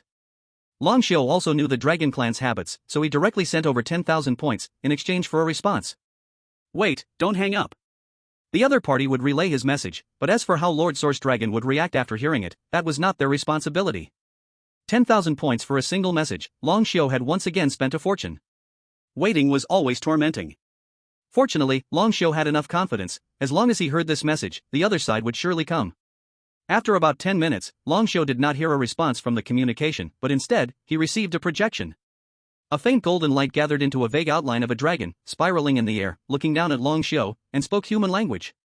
Longxiu, are you threatening me? Longxiu hurriedly lowered his head and respectfully said, My lord, I wouldn't dare. I've blocked out the surrounding environment, so let's speak openly. Meandering like a riddle will only waste my time. Lord Source Dragon coldly said. If you don't intend to threaten me, why bring it up? Longxiu truthfully replied, Yuan Tingjiu has escaped. I certainly know he has escaped. Lord Source Dragon angrily said, Yuan Tingjiu carries an undying curse, but if you truly want to kill him, why has it taken so long? Since the name Yuan Tingjiu had already been mentioned, Lord Source Dragon didn't mind clarifying the past. Longxiu, I know what you're thinking. Back then, when you came to the first layer, you were deceived by the Fire Society and handed me, this imposter, over to the Dragon Clan. To be honest, it was your blessing that I achieved what I have today. Lord Source Dragon was the human genius who replaced Yuan Tingjiao and went to the Dragon Clan. Due to his special abilities, he accepted the Dragon Clan's olive branch and directly became a pure-blood dragon. After becoming a pure-blood dragon, he changed his name to Source Dragon. Relying on his fearlessness and unique abilities, he earned great merits for the Dragon Clan, rising in status while his strength continuously soared. Looking at Long Xiao, Lord Source Dragon's eyes were filled with disdain. Their powers and statuses had been worlds apart back then, and now, the tables had turned, with Long Xiao becoming the weaker one. Faced with Lord Source Dragon's questioning, Long Xiao presented a prepared response. Killing Yuan Tingjiao is not difficult, the real challenge is how to silently eliminate him. If I break Yuan Tingjiao's undying curse, the Golden Dragon King will surely sense it, and then, if the matter is exposed. You, Lord Source Dragon, hold a high position and are favored by the Golden Dragon King, so you won't face substantial punishment, but within the same clan, competing against each other, being used as a talking point by others is never honorable. Hearing this, although Lord Source Dragon showed no sign, he secretly nodded in agreement. Long Xiao was right. The matter of the immortal curse is indeed troublesome. The Dragon Clan believes that the Source Dragon has an immortal curse, which is why he is so fearless of death. Only the Source Dragon knows that he resorts to this desperate strategy to avoid exposure. During the imposter incident back then, both the Source Dragon and the Dragon Repairer were beneficiaries. Although Yuan Tingjiao was replaced, that guy is crazy and doesn't care about these things, and was later sealed by the Dragon Repairer. Everybody was happy. Only a world injured by Yuan Tingjiao appeared. The Source Dragon thought this matter would end here, but he never expected that when he was about to breach the third level and face an administrator of a certain carriage, the Dragon Repairer would bring this up. At the same time as this projection was cast down, the Source Dragon was already contacting the death-defying carriage, or it would be faster to directly eliminate the Dragon Repairer. Dragon Repairer's words are reasonable, but the Source Dragon did not change his mind. As long as he becomes the administrator of the third-level carriage, the Source Dragon would have no worries, and even if this matter came to light, he could still smoothly pass. But the Dragon Repairer's next words completely changed the Source Dragon's thoughts. I found the baby bomb dragon wants a hug. This person is extremely special, although he obtained part of the forbidden inheritance, he does not carry the immortal curse. I guarantee with my life, that on the notice board of carriage number 3, there is still an unclaimed immortal curse. Oh? Hearing the words immortal curse, the Source Dragon became genuinely interested. Even if he used his administrator identity to block the fake goods, he would still ultimately be questioned, especially when involving special abilities. But what if there was an opportunity to allow the Source Dragon to obtain a true immortal curse? The Source Dragon did not expose his inner excitement and coldly said, "You continue." The Dragon Repairer lowered his head, his respectful demeanor hiding a trace of amusement in his heart. He had taken the bait. Chapter 088, The Standard of the Lost Train. The Source Dragon said calmly, "Follow the immortal curse and continue." The Dragon Repairer knew that the other party had taken the bait, but whether he could reel in this big fish depended on the next part of his speech. "I swear by my bloodline that every word from here on is true," the Dragon Repairer said truthfully. "After finding the baby bomb dragon wants a hug, I invited this generation's heaven's punishment of the death-defying carriage to kill this person, even risking my own life to be chased by the great enlightened national master. After the plan failed, this generation's heaven's punishment was killed by the great enlightened national master, using initial tears to erase his existence, leaving the position of heaven's punishment vacant. I deduced that it was indeed the doing of heaven's punishment." The Dragon Repairer paused, seeing the Source Dragon remain silent, waiting for the effect of his oath to pass before speaking again. "During the death-defying game, I accidentally discovered that Su Bei does not have the immortal curse, and using administrator privileges of number 3 carriage to recheck, found that the immortal curse on the notice board is still there. As long as you are willing, I can present this curse to you at any time." The Source Dragon snorted coldly, not responding to the topic of the immortal curse, and instead asked, "Since you have found the baby bomb dragon, why not capture him directly and send him to the Dragon Clan? Are you harboring ulterior motives against the Dragon Clan?" The last question was equivalent to asking a useless question. The Source Dragon was very clear about the Dragon Repairer's character. However, using the argument of racial duty to pressure others in this kind of dialogue indeed had good effects. The Dragon Repairer responded truthfully. The Golden Dragon King named it specifically, forbidding the baby bomb dragon from joining the Dragon Clan, and instead allowing him to join the Dragon People Clan. The bloodline of the Dragon People Clan is impure, and this person will definitely rebel in the future. It is better to kill him in the cradle early, turning him into a tool to help our great master in the carriage game. The Source Dragon believed that the idea of turning him into a tool was true. As for the ridiculous words about helping himself, he could just listen. Not pursuing the Dragon Repairer about this matter, the Source Dragon said instead, "Even if the immortal curse in carriage number 3 still exists, with my current strength, this curse is of little significance to me." The Dragon Repairer's suggestion, while tempting, only had this effect. Unless the Dragon Repairer could produce something more valuable, the Source Dragon would not personally get involved. Long Xiu was clearly prepared, the source dragon was just a little curious about what exactly he had prepared. Long Xiu said. According to convention, the dragon people who come down this time, besides capturing the exploding dragon, have another task, to replenish the undying curse in compartment number 3. One portion of the undying curse energy is not enough, what about 2 portions? The source dragon squinted his eyes, his voice a bit cold. You want to encourage me to steal from the Golden Dragon King? To cut off the foundation of our dragon clan's development? Long Xiu, do you know that just based on your words, I can strip your skin and pull out your tendons? Long Xiu was unafraid and argued with reason. The Golden Dragon King's things are the Dragon Clan's things, how can it be called stealing when the Dragon Clan's things are in your hands? Moreover, the foundation of Dragon Clan's development does not rely on a few humans, but on future stars like you, your achievements determine the limits of the Dragon Clan. Not to mention, even without the undying curse, next time, it will just be that special talents of the human race cannot bear the forbidden curse and die directly, we can still make them into props, which can still serve the Dragon Clan. Although Long Xiu was just a mere dragon person, the source dragon had to admit that when this guy was shameless, he indeed had some style of the Dragon Clan. The source dragon nodded slightly, with a hint of reproach, this is just nonsense. You must not do this again next time. With these 2 sentences, the source dragon was already willing to make this trip, to take away 2 portions of the undying curse, and possibly also gain a special prop in the future. Long Xiu nodded, your lesson is noted. The source dragon also knew that Long Xiu would not offer him benefits for free. Speak, what do you really want? Do you need me to help you open the special channel to compartment number 9, directly sending you to the second layer? Clearly, the source dragon knew a thing or two about the Grand Master of Awakening. However, those old bones that can only stay on the first layer pose no threat to the source dragon, they are insignificant and will die sooner or later. Long Xiu shook his head, I still need to stay on the first layer to receive you, this time, the sudden contact was for another matter, please help me, to kill a person. The source dragon said coldly, Yuan Tingjiao, even if you didn't say it, I would still kill. Not Yuan Tingjiao. Long Xiu quickly explained. It's a passenger named Baiye. He broke the deadly game of heavenly punishment, only by killing him can your matters be foolproof. The source dragon sneered, retorting, oh? Where does this foolproof come from? Long Xiu quietly murmured a few words, like this, like this. The source dragon's expression immediately became interesting, it can be like this? Interesting. It seems Baiye must die, I will go find the deadly compartment. It is well known that in the Lost Train, if one wants to kill someone, the deadly compartment is the best choice. No need for administrator privileges, just bring the wild dice and open the deadly game. The deadly compartment will definitely lead to death. No death, no fee. However, Long Xiu rejected this proposal, Baiye is on the first layer, ordinary deadly compartments won't come, at most only the one life deadly compartment will dare to accept, but the one life will respect heavenly punishment, and since heavenly punishment lost, others are even less a match for Baiye. That was my oversight. The source dragon nodded, asking instead, then how do you think we should handle it? Long Xiu already had a plan.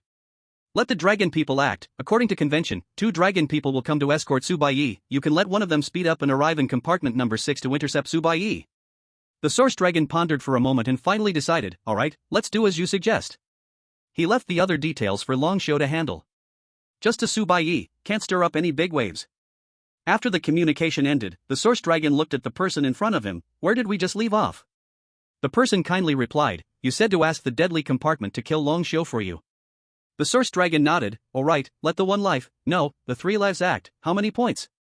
The deadly compartment customer service kindly replied. The 3 lives minimum is 500,000 points, actually the 2 lives earth destruction you can also consider, too. Just 300,000 points. 300,000 points?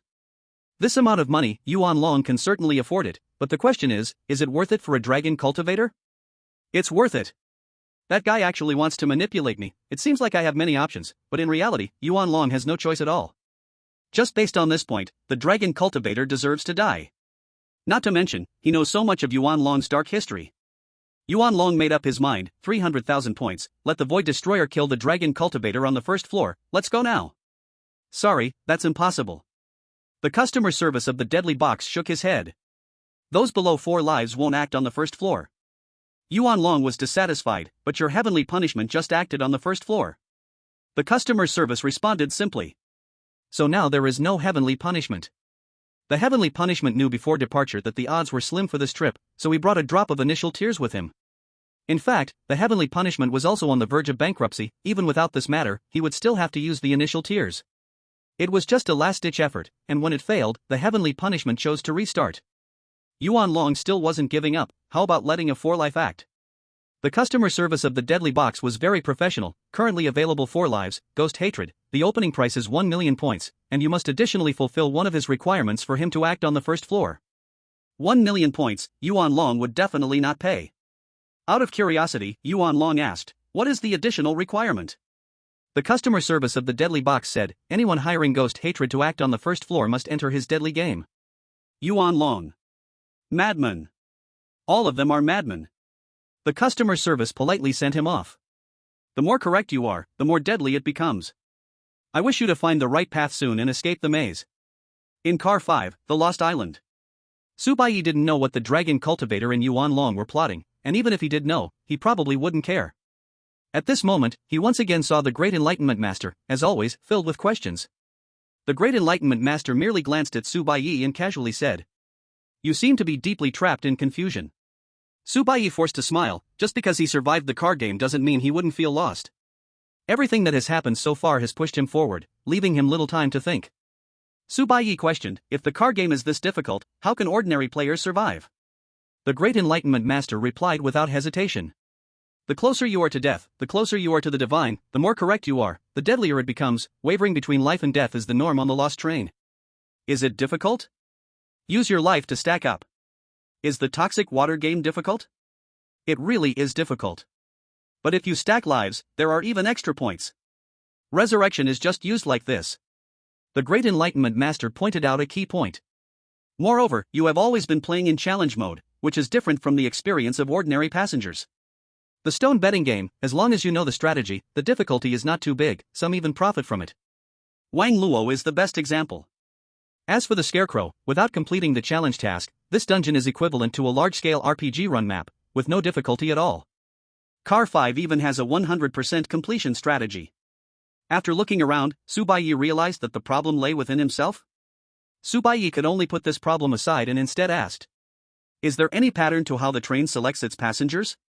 Earlier, Baiye had vaguely seen terms like God's car game and so on, which, of course, sounded like patches. In the car game, getting closer to death brings you closer to the divine. So, the question arose for Baiye, is there a selection standard for passengers? As for this question, the Great Enlightenment Master's answer was very simple. There is. Chapter 089, Nameless People. The Lost Train actually has a standard for selecting people? Moreover, from the Master's words, he already knows what the standard is? In other places, the accuracy of knowledge might be questioned, but on the Lost Train, sharing knowledge can earn points, and right or wrong is obvious at a glance. Under Baiye's eager gaze, the Great Enlightenment Master continued. In simple terms, the Lost Train only recruits nameless people. Nameless people? Baiye pondered these 4 characters, deep in thought. How did this word become related to himself? No, wait. I am just an unknown person. The Great Master said. Those who leave no trace in history are the ones chosen by the Lost Train. Hearing this, Baiye furrowed his brows, a sense of confusion rising within him. In ancient times, this was easily achievable. History books treasured the tales of kings and nobles, leaving little room for commoners. But in modern times, with technology so developed, is it still hard to leave no trace? The Great Master said, there are many wrong interpretations of this tendency towards choice. Baiye asked, for example? The Great Master shook his head, there is no need to know about the wrong interpretations. Having taught many, he knew well that correct examples might require 10 explanations to understand, while wrong ones would be remembered after just one. The Great Master spoke again. The closest to the correct interpretation is that before we board the train, we are already lost. It is not the lost path that chooses us, but we choose the lost path. Before boarding the train, already lost? Is my life really that confused? That can't be right, I have charity projects to do. Suddenly, Baiye realized that when there were no charity projects, he indeed felt lost, and before getting on the subway, he had just completed his last project. Frowning, one question resolved always came with new doubts. Baiye expressed his confusion. If the train chooses only unknown people, how could someone like me, who does charity, be chosen by the train? The Great Master smiled, that question should be asked by me to you. Baiye. The reason for being chosen is something Baiye must seek for himself. Furthermore, doing charity was something Baiye had claimed from the beginning, no one knew whether it was true or not. Soon, Baiye thought of a reason, suddenly slapping his hand, with some anger. Damn, I do good deeds without leaving a name. The Great Master. Your charity really seems quite universal, huh? Humorous. Sube felt it necessary to explain a bit more, sincerely saying, I used to wear a mask when going out, doing good deeds without leaving a name, or I would leave a pseudonym. Loving this line of work means loving this line, right? Just like that, Sube turned a charity expert into an unknown person, and was suddenly hit head-on by the lost train. Of course, looking at the outcome, it is hard to say whether the lost train hit Sube, or Sube hit the lost train. The power of classical mechanics is mutual. The standard for selection is simple and easy to understand. Sube figured out why he was chosen and curiously asked, Master, how were you chosen? The great master gently shook his head. That is my story. He had no intention of telling it now. Besides, didn't Sube also not share his own story? This topic was to be left to rest. Understanding this matter, Sube began to ask his most urgent question. How can I avoid others manipulating my spirit without entering the unity of heaven and man? In the foreseeable future, Sube would be unable to maintain the unity of heaven and man for a long time. In response, the great master provided a very simple method. Hold that pass well. Sube. That pass was originally designed to protect newcomers, its most important function being spiritual protection. Since the pass was mentioned, the great master added, after you complete the challenge task, the pass will automatically grant you access to the corresponding carriage. There's no need to rush on the challenge task for carriage number 2, it won't be late to come back after clearing one level. Sube nodded, indicating he understood, and then asked, Master, is the administrator's interference in the carriage game too much? Having just emerged from carriage number 3 and barely reached carriage number 5, Sube constantly felt the pressure from the administrator. Even if the difficulty of the normal mode is not high, the administrator cannot be so shameless, right? The great master of the nation asked back. If someone can interfere with the game content, where do you think they would appear in the carriage? Sube instantly understood, the front carriage, the closer to the front, the better. The closer the carriage is to the front, the weaker the strength of the passengers, the lower the cost of administrator intervention, and the greater the profit. So, Wanshin occupied carriage number 4, while the great master of the nation hid in carriage number 5. In this carriage game, the simpler it is, the more difficult it becomes. Sube thought for a moment, why is Longxiu in carriage number 3? Wanshin has compare hearts, and with more than a dozen avatars, he barely qualifies to sit at the table, but what level does Longxiu belong to guard carriage number 3 and catch fish? The current administrator of carriage number 3 is, strictly speaking, still Yuan Tingjiao. Since Yuan Tingjiao was mentioned, the great master of the nation added, Yuan Tingjiao is still in carriage number 5. When you go to carriage number 6, I will have him join you. Upon hearing this, Sube immediately realized. Is he going to take the blame? This amazing power, besides being the scapegoat, seems to serve no other purpose. In carriage number 4, relying on Yuan Tingjiao to distract Wanshin, Sube ultimately achieved a counter-kill. Carriage number 6 is a multiplayer game, and there will indeed be some competition among passengers. In theory, Longxiu wouldn't dare to act. He had just escaped from the great master of the nation and is currently at the stage of getting eliminated at the slightest exposure. When there is no external danger, Yuan Tingjiao himself is the danger.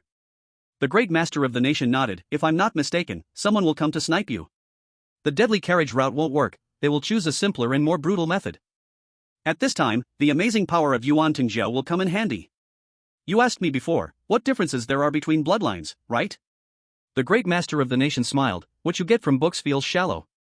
When you see it with your own eyes, you will understand what bloodlines mean on the train. At that time, you can make your own choice. Other matters have been mostly explained. As for more, the great master of the nation had nothing more to explain. Sube's situation is very clear, facing the wind, but not fatal. In a desperate situation, there is still a glimmer of hope. With the great master of the nation present, higher-level beings won't easily step into the first layer. Similarly, those who dare to come to the first layer are either desperate like Tianzhu or insignificant pawns. Though there are difficulties in front of Sube, there is still a glimmer of hope. Moreover, with the method of dying in hand, the closer he gets to death, the stronger Sube becomes. Of course, regarding Sube's special ability, both sides tacitly avoided mentioning it. Sube confirmed, the administrator of the subsequent carriages won't easily change the game, right? The great master of the nation shook his head. No, for administrators, carriage games are carefully adjusted tools to maximize score exploitation. As for challenge tasks, not every administrator cares. After all, the first layer of carriages is just too low grade. Wanshin stays here to protect his own body, and the resurrection cost in the first layer is somewhat lower. The great master of the nation is like a semi-retired player, it doesn't matter where he is. For other administrators, even if challenge tasks are completed, losing their administrator position won't stop them from embracing a broader sky. Sube pondered and asked two more questions. What is the insect race? Insect race? Did you hear this term from the train assistant? The great master of the nation shook his head. The insects he refers to are not the same as the insects you understand. In the train's judgment, all harmful, unutilizable, and unslayable things are called insects. These are the pests of the train. In our language, they are more aptly called eerie. Such things won't easily appear in the first layer, and even if encountered, there is no need to fear. Subei blinked and took notes seriously. Why shouldn't we be afraid? Deju, the national master, frankly said, because being afraid is useless. Subei. In fact, you have dealt with similar things before. Deju explained, in the forbidden knowledge, it should mention the concept of death assimilation. The crew members all know that if too many people die in the same carriage, they might assimilate into a carriage monster. After falling, those who still retain their sanity will become the carriage's beloved, while those who lose all sanity and cannot be erased will be strange. The bug species mentioned by the ferry assistant are definitely not bugs. The master added, moreover, the probability of a person becoming strange is the highest. The stronger the bloodline power, the lower the probability of becoming strange after falling. Only our human race uses strange to refer to such existence, while in the eyes of other races, this is just a pest. For the dragon race, humans are no different from bugs. Becoming a train monster and losing all sanity makes it unnecessary to differentiate. They're all just bugs. After realizing the existence of the strange, Subei did not ask more. Just as Deju said, he currently has no opportunity to come into contact with the strange, so there is no need to know too much.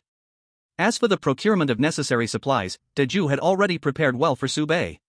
The space jar was half full, and after deducting the necessary points, Subei still had 11,000 points left. The game in Carriage 5 resumed as usual, and Subei had no need to sell strategies in Carriage 5.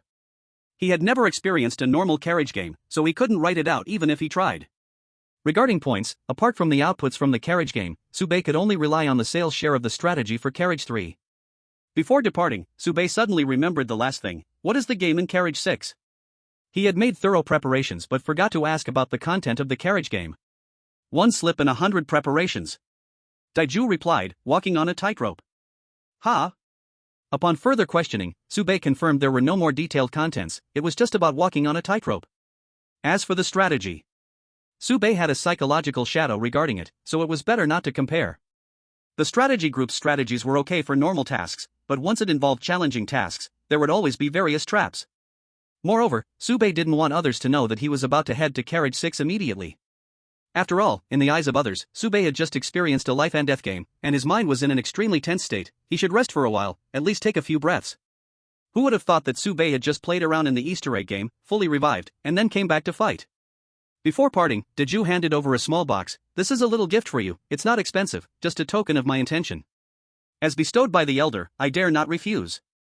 Subei accepted it calmly, he had already received the pass, so what was wrong with taking a little more gift from the other party?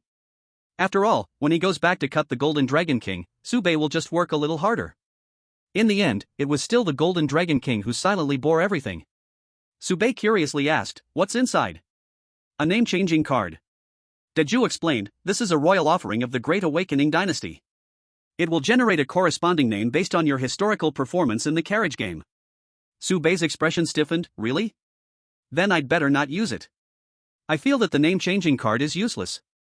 Subei said seriously, as soon as I enter the game, everyone knows who I am. I don't even cover my face, what's the use of changing a name? When he was in the game of Carriage 5, Subei didn't use the name-changing card. Deju emphasized, in multiplayer games, the name-changing card is a must-have. Only by changing the name can it provide more cover when those exist cast their gazes. The importance of a true name exceeds Subei's understanding. The lost train itself is shrouded in mist. Those gazes fall down, unable to see Subei's appearance, but they can remember his name. At such times, the importance of the name-changing card becomes apparent. On the market, the name-changing card didn't give Subei peace of mind. But who knows what strange names the Great Awakening Master would generate? In the end, Subei had no choice but to accept his fate, nodding in thanks. Then I'll leave first, see you in Carriage 7? The Great Awakening Master nodded. See you in Carriage 7. Loading game in Carriage 6. Passenger Brainless Yuan Tingjia joined the game. Passenger Your whole family is in a death carriage joined the game. Passenger Long Ren Gao joined the game. Passenger Face Up Cricket, Face Down Urine joined the game. The game in the God's Carriage has begun. Chapter 090, Walking on a Tightrope, 1. When Subei entered the carriage game with his new ID, he had a face full of despair. What on earth is this mess? 8 words captured his bitter and difficult emotions, leaving Baiye with tears and mucus, and well, cough, let's skip that part. Carriage game loading completed. Mission objective, walk the tightrope to carriage 7. Challenge mission, enter carriage 7 at the fastest speed of the train. Mission objectives and challenge missions looked clear, but in reality, there was a lot of ambiguity. Tired of word games, Baiye decided to observe the surroundings first. After the game loaded, he found himself in a small closed carriage, more like a sightseeing zipline carriage, capable of holding 4 to 6 people, but currently, he was the only passenger. 2 lines of text appeared before Baiye. Speed, 10%, maximum 100%. Direction, forward. Describing speed in percentage is really unprofessional. Can this maximum 100% even be surpassed? It feels suspicious. Before Baiye could complain more, the closed carriage suddenly shook violently. Despite the strong shaking, Baiye easily maintained his balance, even finding time to walk to the window and look outside. As he glanced, Baiye's expression darkened. The carriage he was in was actually suspended. 2 ropes hung from above, and if Baiye understood correctly, the tightrope he needed to walk was the 2 ropes above his head? Before Baiye could think longer, the floor beneath him gave way, and he found himself dangling in the air, quickly grabbing the handle of the carriage. Looking down, he saw a sea of clouds beneath his feet. A thought crossed Baiye's mind: what would happen if I let go? In the next instant, his soul seemed to leave his body, seeing himself freefall for a full 30 seconds before hitting the ground with a splat. High above, walking a tightrope, falling means death. Suspended in the air, Baiye waited a few seconds, thinking, it should be about time. 10,000 deaths method enhanced, unlocking near-death experience. Near-death experience, when sensing death or looking back at death, you can switch perspectives and closely experience the taste of death. 10,000 deaths method time increased. Current death prediction time, 60 seconds. While moving between carriages, Baiye also gained an enhancement for the 10,000 deaths method. This time, as he unlocked a new function, the time was extended as well. Thus, the 10,000 deaths method now had 3 functions: death prediction, death rewind, and near-death experience. Aside from the first being passive, the latter 2 were active choices Baiye could make. With the new function unlocked, Baiye decided to test it out. He immediately rewound to the moment of his recent death and activated the near-death experience. Falling, an endless fall, growing increasingly faster, and the pressure surrounding him became greater. Baiye used all his strength to struggle, but found it was all in vain. Once he fell from a height, it was certain death for Baiye. Splat! Baiye's vision went black. Feeling a surge of fear, he came back to his senses, his back soaked in sweat. The effect of the near-death experience was too real, it felt like he truly died. The carriage shook again, and the door Baiye was holding onto became loose and fell away, but Baiye took advantage of the moment to jump and grab onto another door.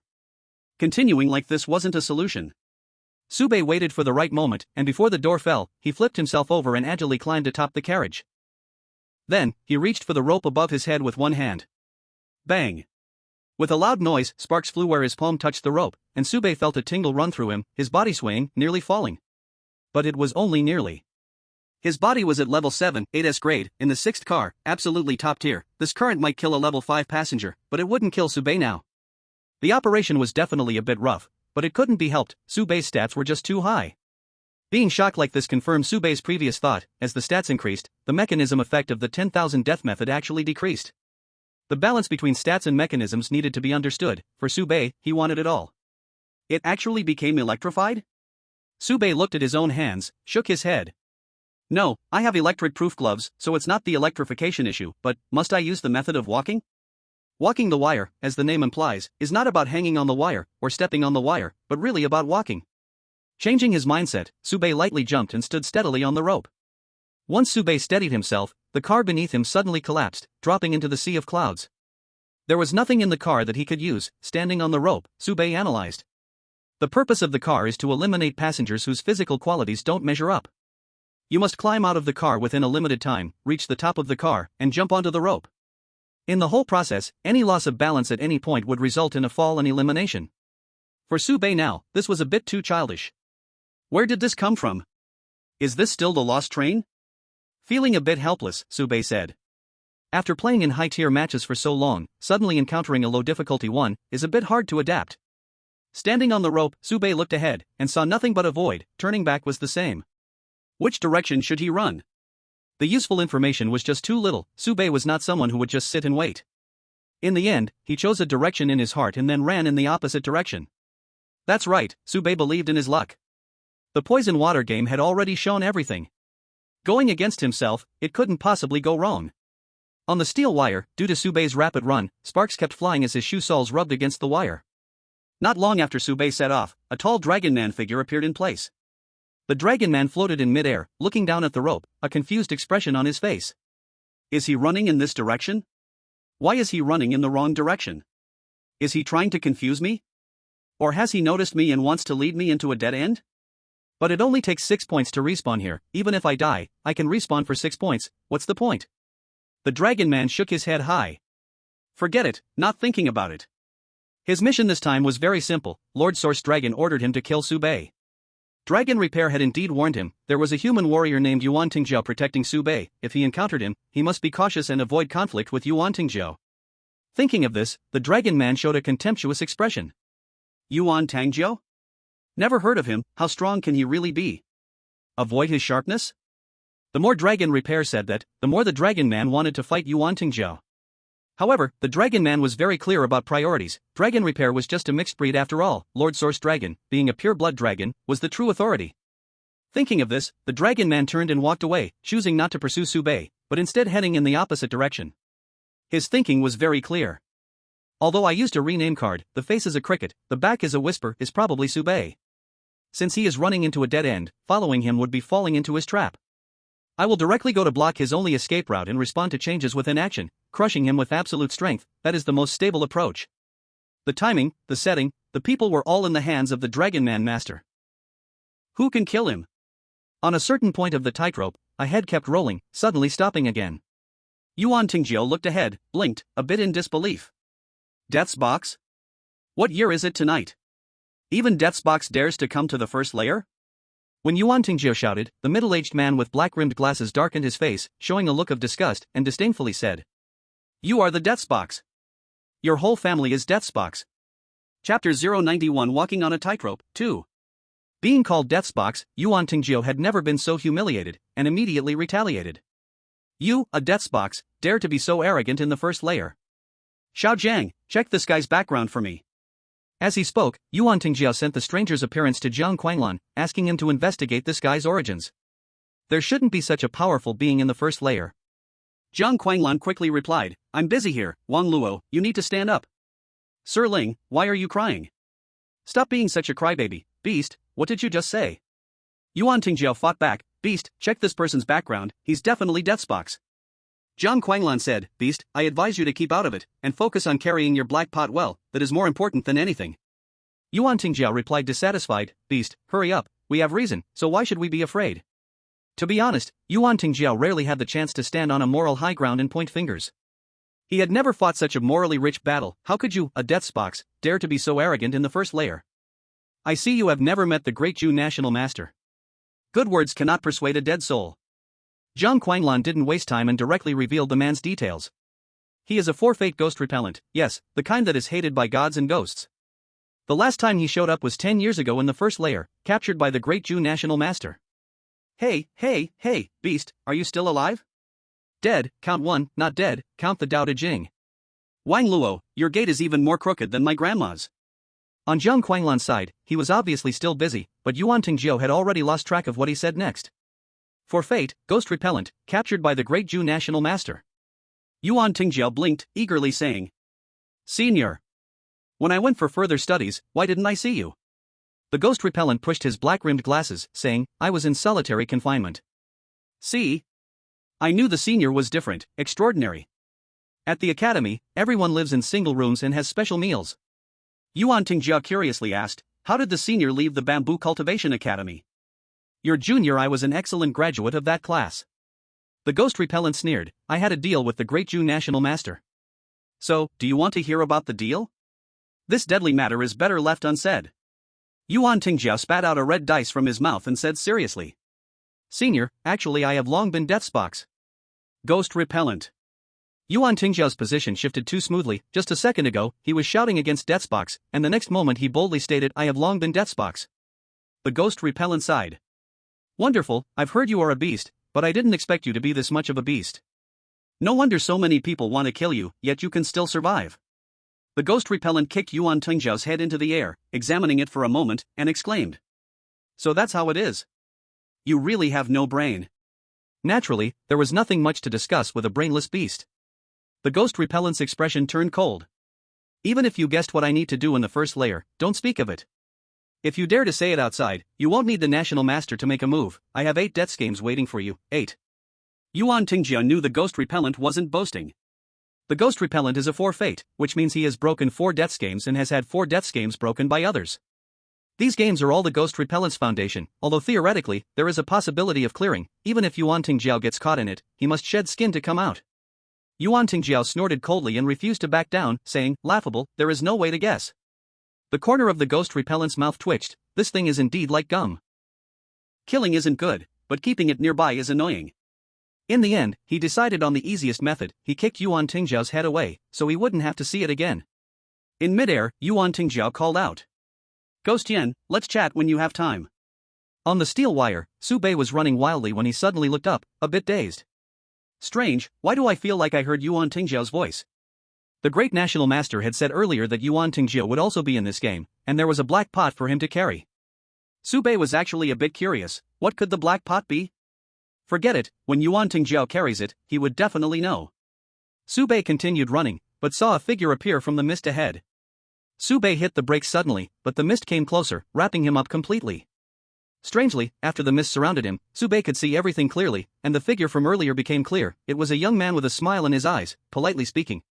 I am Yunyu, waiting here for Master Yi.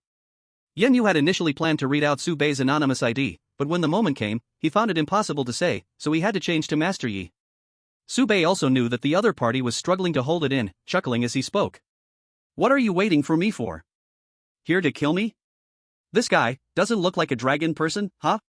Su Bei had offended many people, and Long Xiu would definitely be the one who wanted him dead the most. Yunyu smiled and explained. Master Yi, you misunderstood. I am the leader of the 6th group service team. I'm here to show you the way to the number 7 carriage. Su Bei suddenly understood. Oh, a guide. Wait, if you're the guide, then what am I? You dared to insult me in a roundabout way. Su Bei asked in confusion, why are you leading me for no reason? Oh, nice one. Yunyu laughed. Master Yi is joking. This isn't guidance, but my manager likes to be quiet, so it's better if Master Yi doesn't stay too long. It's better for everyone. Yunyu was the leader of the 6th group, a big figure even in this carriage. Above his head was only a cloud, which was the 6th administrator. The 6th administrator's attitude toward Su Bei was also very clear, don't mess with me. Whether it's the great National Master or the Golden Dragon King, if you want a fight, go somewhere else, don't smash your dog's brain out here. There were far too many entanglements with Su Bei. If Su Bei failed to pass the level and return to the 5th carriage, he would eventually return to the 6th carriage. The 6th administrator didn't want to get involved, so he simply sent someone to escort Su Bei. If he personally got into the fray, he would be misunderstood. If it's like this, letting Yunyu take the stage is the most appropriate. Su Bei understood the point and asked seriously, what if I refuse? Yunyu narrowed his eyes and smiled, it's best if Master Yi doesn't refuse. Su Bei stood still, as if pondering. Yunyu narrowed his eyes watching Su Bei. He was also thinking whether to just take action. Without any warning, Su Bei chose to attack, stepping forward, swinging the club down forcefully. Yunyu dodged to the side, but Su Bei seemed to have foreseen it, changing the club's swing into a sweep, following closely behind like a venomous snake that wouldn't let go. Having missed the first move, Yunyu evaded continuously, while Su Bei's attacks became increasingly fierce, leaving Yunyu always in a passive stance, unable to counterattack. To be precise, it wasn't that he couldn't counterattack, but once Yunyu fought back with full force, Su Bei would undoubtedly die, and the assignment from the administrator would be ruined. In the storm-like attacks, Yunyu moved gracefully, neither retaliating nor suffering any substantial damage. He narrowed his eyes, since just now, he had noticed a strange detail. Su Bei's attacks were extraordinarily vicious, each move seemed to anticipate his actions, attacking based on predictions. What was even stranger? Su Bei always maintained a safe distance from him. Yunyu had also considered. A sudden attack took away Su Bei's ability to resist, throwing him into the 7th carriage. Just as he was about to strike, Su Bei moved first. Another mind reader? I really can't stand you cheaters. Killing you directly would be easier. Just when Yunyu made up his mind, Su Bei suddenly took a step back, put away the baton, and with a silly smile said, just a little fun. Yunyu.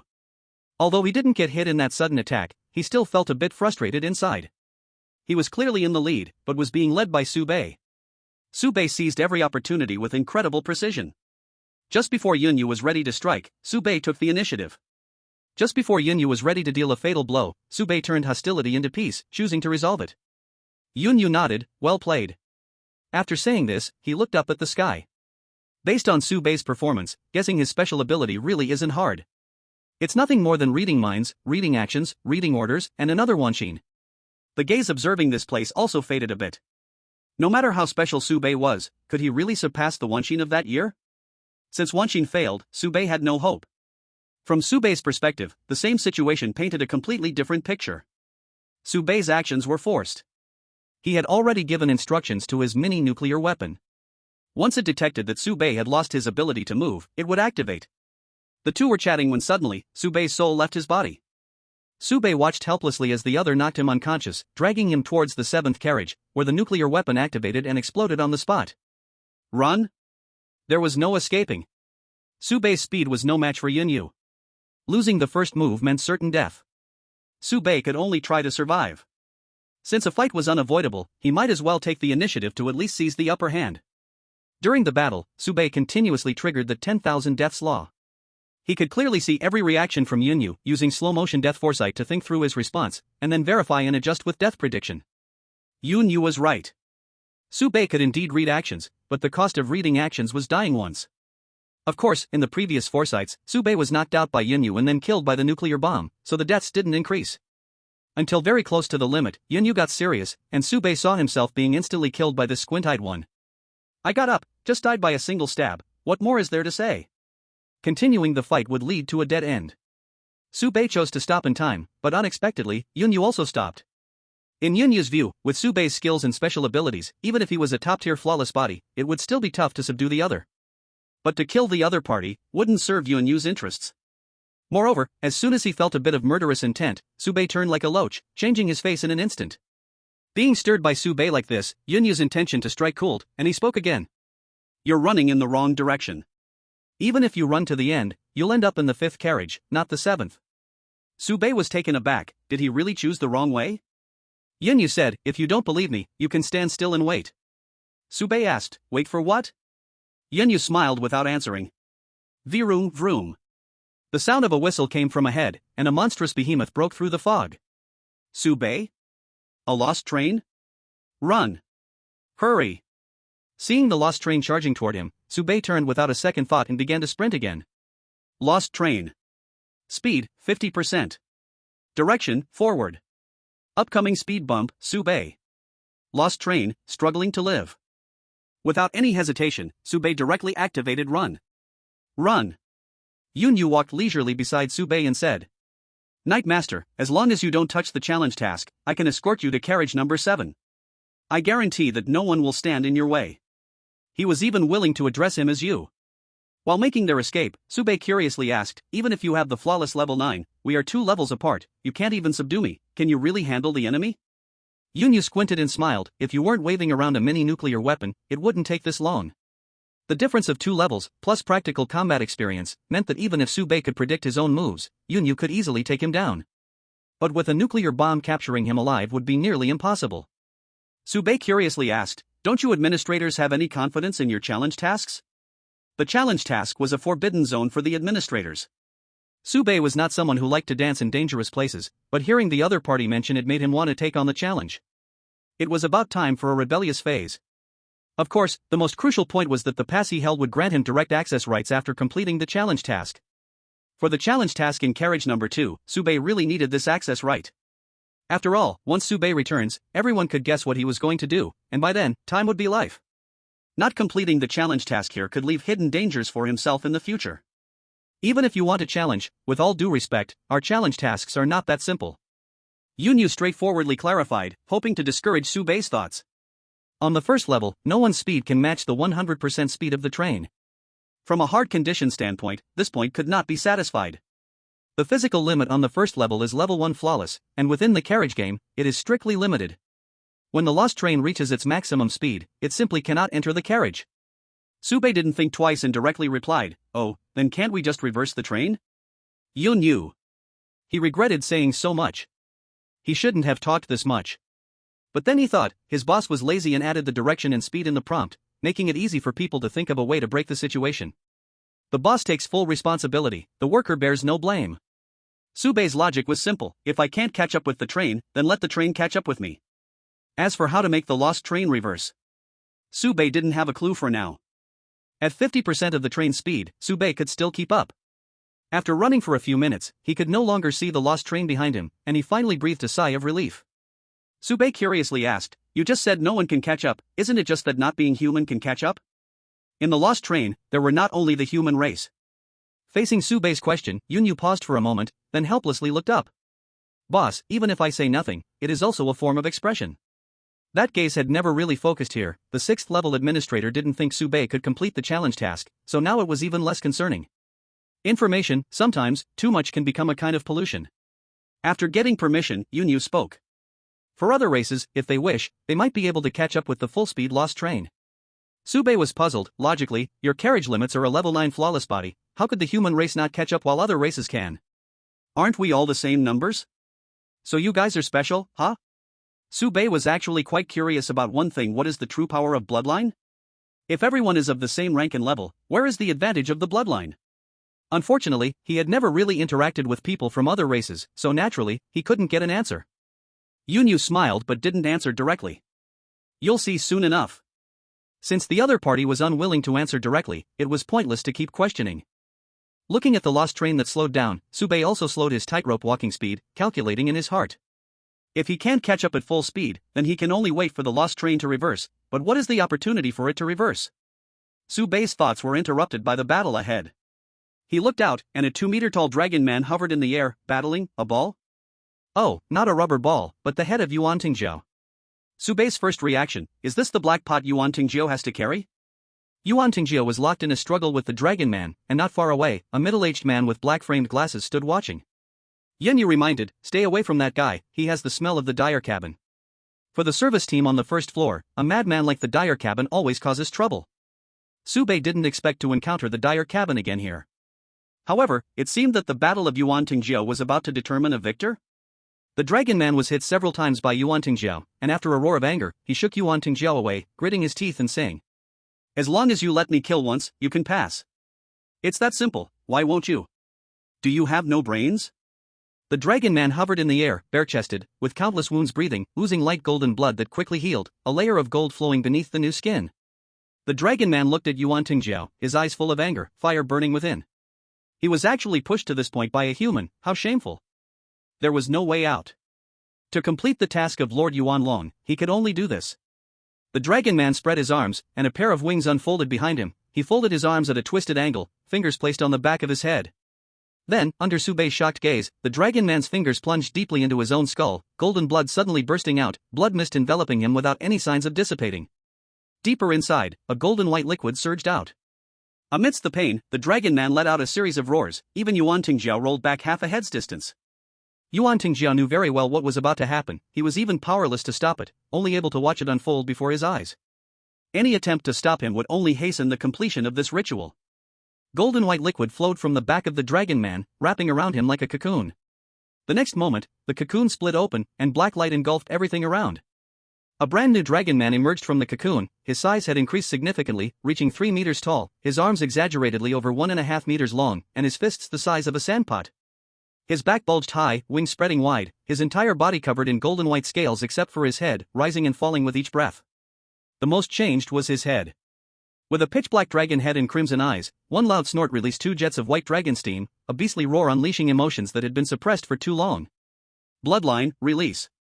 Even on the edge of the battlefield, Subei could clearly feel that this guy's fighting power had increased by more than one level. Seeing the dragon man complete the bloodline release, Yuan Tingjiao spoke. Battle power detection. Zhang Quanglun was very professional. First rank, 9th tier, 5-dimensional data, times of bloodline release, 2, estimated duration, 9 minutes. His voice echoed in everyone's ears. This is the power of the bloodline. After the bloodline release, the dragon man had a significant increase in combat power among his tier, possessing overwhelming strength against humans. Other races could use bloodline release to fight back, but humans' bloodlines cannot be released.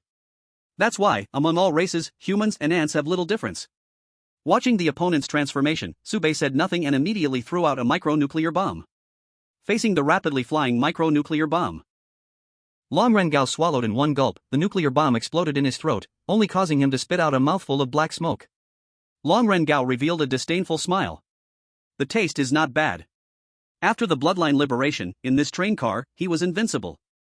Even if the administrator came down, he could only drive the liberated Long Ren Gao out of the train car. This is the value of bloodlines.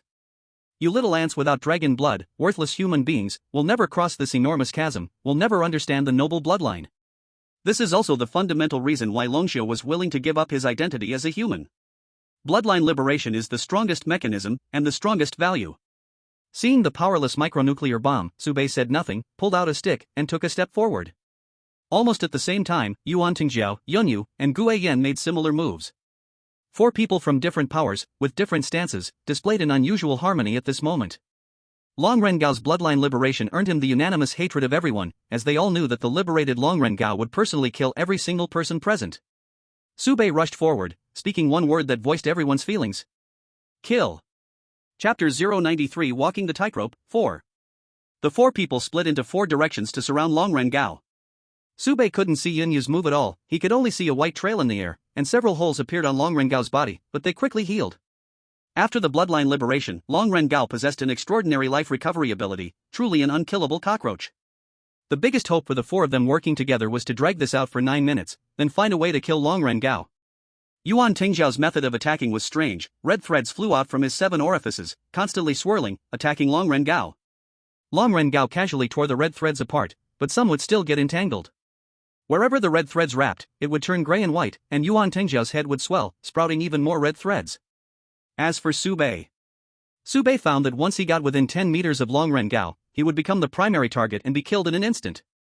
He could only change his strategy, using his hand axe as a flying projectile to throw out. Even if Long Ren Gao dodged a little, that would count as Sube trying his best. For the first time, Long Ren Gao chose to take the flying axe head-on. After all, how much power could Sube's fully thrown flying axe have? In the next moment, blood sprayed out, Long Ren Gao's right arm fell off, and Sube had just used a hand axe to chop off one of Long Ren Gao's arms. Sube? Everyone? Yuan Tingjiao, National Master? When did you come? Sube's face darkened. Yuan, clean your mouth. You are the Great Master of Awakening, your whole family is the Great Master of Awakening. Yuan Tingjiao quickly changed his words. Xiao Jiang, remember, Sube said the Great Master of Awakening is dirty. Even Gue Yan looked at Sube with a strange expression. One flying axe chopped off the liberated Long Ren Gao's arm. It's hard for everyone to believe you're not the Great Master of Awakening. At this moment, Sube also realized what was going on. The King Slayer stacked with I'm ready. After using quick run, Sube hadn't used the effect of the word entry, and I'm ready activated during this time. Long Ren Gao was from a higher level of carriage. King Slayer could bring extremely high damage bursts. After revealing a hand, Sube immediately became Long Ren Gao's main target, but Yuan Tingjiao and Yunyu worked together to block him left and right. The hand axe spun and landed in Gue Yan's hands. Interesting. Gue Yan was the calmest person in the arena, strolling along the edge of the battlefield. His gaze did not fall on Long Ren Gao, but was constantly sizing up Sube. After watching enough, he casually threw the hand axe back, saying, "The Great Master of Awakening is probably going to be disappointed." Gue Yan was certain, no matter what script the Great Master of Awakening had arranged for Sube. Such a person as Baiye will never follow the script. However, what he can see, the Grand Master of Diju has no reason not to see, or maybe this is also part of the Grand Master of Diju's plan. It doesn't matter, Gue Yan is in the game, but the only outsider. He has the ability to withdraw at any time. Even if Dragon Man Gao awakens his bloodline, even if 10 of him come, Gue Yan will not be forced into a desperate situation. His appearance here is less about fighting Dragon Man Gao and more about protecting Baiye. The Grand Master of Diju set up the stage, not to let Dragon Man Gao kill Baiye. If he wants Baiye to see the meaning of the bloodline, at least he must ensure Baiye is in a safe position to watch. Baiye threw 2 axes again, both returned without success. The first time he could hit was entirely because Dragon Man Gao was overconfident. Moreover, after one arm fell off, Dragon Man Gao quickly grew another arm, looking completely unaffected. Yuan Tingjiao heard Jiang Quanglan's voice beside him. That axe chop reduced the awakening duration by at least 50 seconds, there are 3 minutes and 40 seconds left. Wang Luo, how many times do I have to tell you, once caught, just lie down and wait for help, why are you flailing around like a big carp? You beast, have you decided which template to use? While fighting, Yuan Tingjiao still had the leisure to reply. Choose a handsome one, no, wait. He immediately changed his mind, choose a difficult one. Jiang Quanglan was puzzled. Are you really out of your mind? Do you think that guy named Su can learn just by looking? Though he didn't understand Yuan Tengjiao's choice, Zhang Quanglan still prepared according to his instructions. Meanwhile, the battle in carriage number 6 was nearing its end. Yuan Tengjiu was the main tank, Yun Yu was the main DPS, while Su Baiye was harassing from the side. The awakened Dragon Man Gao wasn't showing enough overwhelming power. This also led Su Baiye to another doubt. Awakening bloodline, is that all? You called everyone over just to see this? Isn't that a bit too childlike? As Zhang Quanglan counted down 30 seconds, Dragon Man Gao moved again. With a roar, the sound wave knocked back the two people nearby, clearing the red line. Dragon Man Gao straightened his body as a golden light burst from the back of his head. This is... Su Baiye frowned, unable to see the figure clearly. The golden light soared in the air. Gu Yan raised his hand, waving both hands as if to shoo away mosquitoes. Each time he made a move, he would throw a die, hitting the golden light accurately, but could only delay the opponent for a moment. Amid his busy efforts, Gu Yan took the time to educate Su Baiye. Bloodline second release. Su Baiye. Bloodline already gives you a boost, and now it can be boosted twice? If one Dragon Man Gao can release his bloodline twice, how many times can the Golden Dragon King release it? Watching the golden light dance in the air, Yuan Tingjiu turned around and scanned the surroundings, suddenly asking a strange question. Who's coming? Su Baiye was confused. Coming for what? You all have hidden cards, but I have none? What other means can the second awakened Dragon Man Gao use to suppress?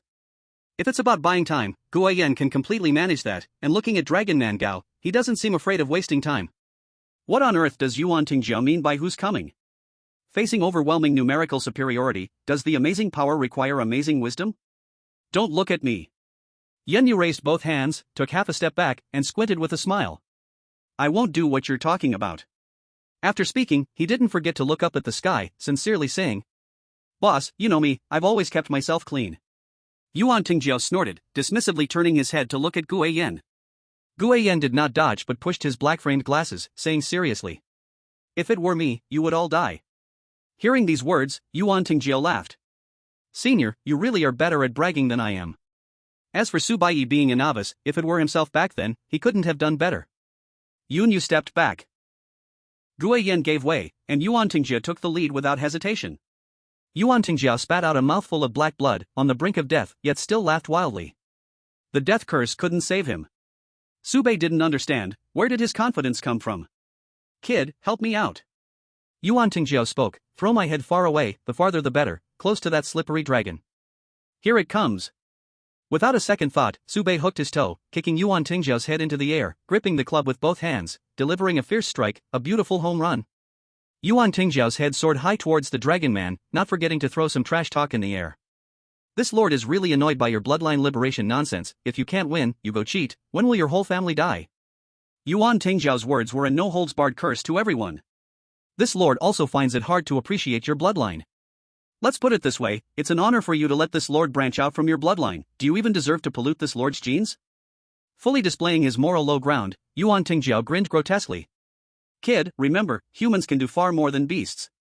He knew very well why the great national master had placed him here. Since the chessboard had already been laid, he, as a pawn crossing the river, could only move forward, carving out a bloody path for himself. Yuan Tingjiu's eyes began to fill with blood. Thud. Thud. The sound of the heartbeat echoed in everyone's ears. Time seemed to freeze, and between heaven and earth, only this heartbeat remained. Where did the heartbeat come from? Su Bei squinted slightly, looking at Yuan Tingjiu, not letting any details escape, even preparing to use the 10,000 deaths method to self-explode, to record what would happen in the next minute. Yuan Tingjiu's voice shattered the silence. Assimilate, liberate. White flames ignited above Yuan Tingjiu's head. He whispered like an evil spirit from hell, softly reciting. Thousands of killings burned the white-boned body. Chapter 094 Walking the Tightrope, 5. The white flames rose, a skull suspended in midair. Flames spread downward, white bones formed from the white flames pieced together a human shape, and a heartbeat within the chest cavity. Thousands of killings, burning, white-boned body. Bathed in flames, Yuan Tingjiu stretched his arms, feeling his body once again, and the long-lost strength. At this moment, he was confident he could kill everyone present, including Gu Yan. Of course, before being killed, Gu Yan would also enter the assimilation state, and then, it would truly be a fight to the death, until the great path was extinguished, to determine the victor. Watching this scene before him, Su Bei fell into silence. The power of the myriad races comes from bloodline liberation. The dragon people can liberate twice, the pure-blood dragon race will only be stronger. In the face of bloodline liberation, the dragon cultivator, once the great prince of enlightenment, knelt without hesitation. Even after kneeling, he had a sense of devotee fanaticism, not only wanting to prove that the dragon race was right, but also proving that the human race was wrong. After all, the lost train, myriad races compete, only the human race cannot liberate bloodlines. And on this rugged road, the human race chopped through thorns and created another path. Assimilation liberation.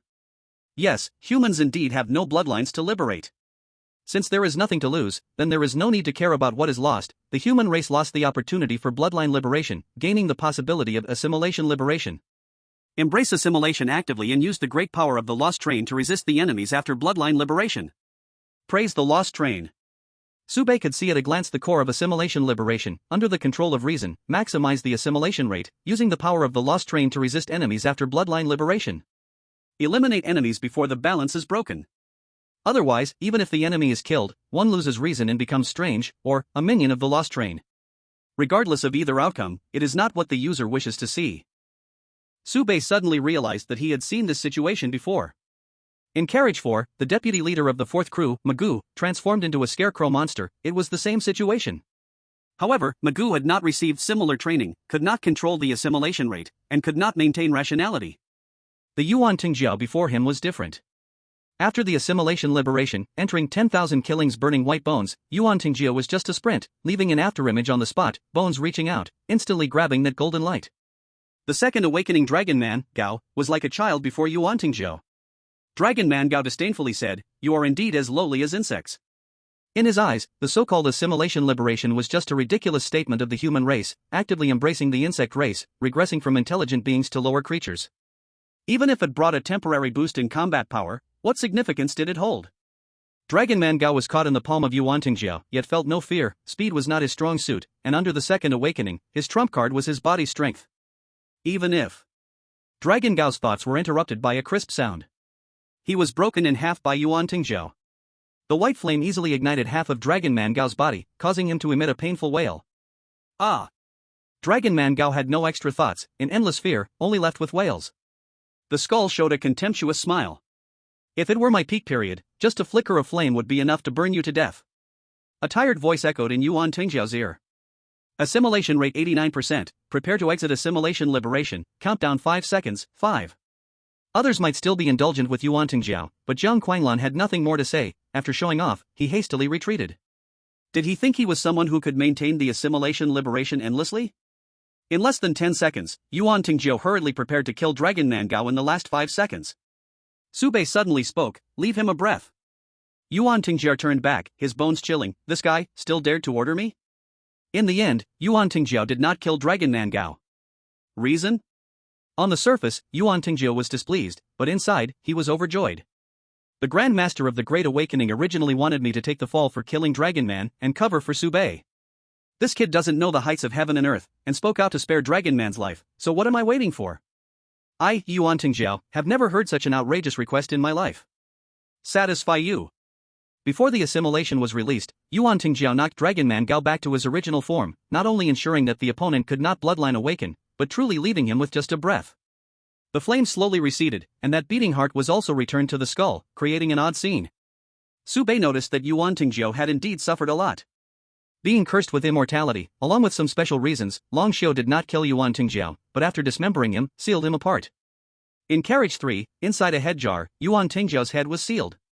But no brain. Yes, inside the head, there was a heart stuffed inside. Yuan Tingjiao's brain, strictly speaking, was still in a sealed state.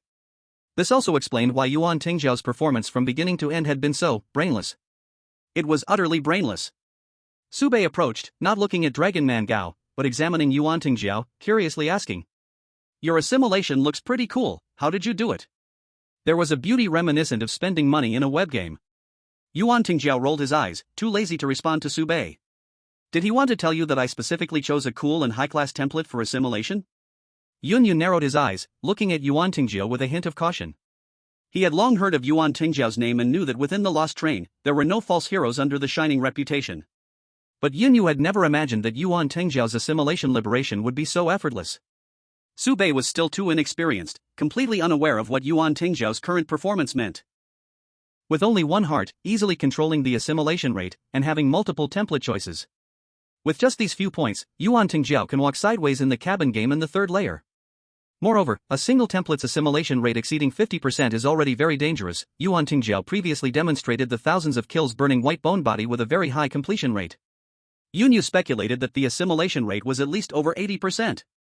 With such an assimilation rate, Yuan Tingjiao can still maintain his sanity. 2 words can describe it: exaggerated. Subei did not get an answer and instead asked, "The operator's role is to help you detect the assimilation rate and control the progress during assimilation?" Before, Subei was curious about why there had to be an operator. Is an operator a necessity for strong people? What the operator can do, if he puts in effort, he can actually do himself. What special significance does the operator's existence hold? Now, the answer is revealed, at least partially. Assimilation is an extremely dangerous process, and in this process, the line in the operator's hand is a lifeline. Assimilation affects the mind, and only the operator can monitor the assimilation rate from an independent and objective perspective. Yuan Tingjiao smiled and said, "Want to learn? Kneel down and knock 3 times, if I am in a good mood, I will teach you." Subei automatically filtered out the foul language in Yuan Tingjiao's words, and having dealt with this beast for a while, he was somewhat familiar with his habits. Anyway, Subei had recorded Yuan Tingjiao's previous assimilation liberation process with the death recording technique, and he often took it out to watch the death recaps, hoping to learn something. As for discovering clues, Subei could always verify his thoughts with the Great Awakening Master. Yuan Tingjiao spat out a mouthful of blood phlegm and signaled with his eyes, "What are you planning to do with this guy?"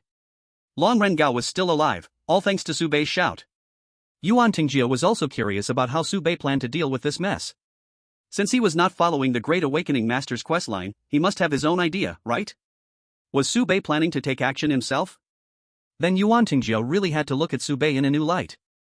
After all, such a foolish person could be valued by the Great Awakening Master. How surprising it was. Subei's foolishness, the greatest significance, was to make the Great Awakening Master lose his reputation. It was clear that killing Longren had an impact no less than killing Tianlong, and if Yuan Tingjiao was willing to take the blame, that was his business with the Great Awakening Master. Yuan Tingjiao didn't fear being troubled too much. He had no brains, so it was normal for him to do brainless things. What was Subei aiming for? Yuan Tingjiao looked at the other 2 people in the arena. Yunyu was clearly handling things officially, while Guiyan appeared to be slacking off. These 2 had no reason to help Subei bear the burden. Unless Yuan Tingjiao stopped thinking because it was no longer necessary. Subei lifted Long Rengao with one hand and came to Yunyu, sincerely saying, "Yunyu, you wouldn't want to see Longren die by your own hands, right?" "Yunyu, do you really know what you are saying?" Yunyu quickly reacted. Subei was not trying to negotiate with him, but rather. Yunyu looked up. Because of Yuan Tingjiao's assimilation, the number 6 administrator was paying attention to this place. A voice rang in Yunyu's ear, "Agree to him." Yunyu immediately reached a conclusion and asked, "What do you want? A strategy?" "No need." Subei shook his head, "I want to move freely in the number 6 cabin." Yunyu readily agreed, "Okay." Clearing levels and solving puzzles are things Subei can do himself. What he really needed was for others not to cause him trouble. In this regard, Subei actually had a common understanding with the number 6 administrator. As for more, Subei didn't mention any extra conditions, which made Yunyu somewhat troubled. After obtaining the boss's consent, Yunyu casually waved his hand and cut a rope. The prompt in front of Subei changed. Direction, retreat. Yunyu said, "If you want to complete the challenge task, making the train retreat is just the first step, the rest depends on you." Ahead, the 7th carriage crashed towards them, the speed continually rising. Yuan Tingjiao took a leap and was the first to rush into the 7th carriage. He had long completed the challenge task here and had no need to waste time. Guiyan did not leave, he also wanted to see how Subei would pass this level. Facing the oncoming train, without a word, Subei dropped Dragon Man Gao and ran away. Killing Dragon Man was undeniably a black pot. But this pot, Subei did not intend to let anyone carry.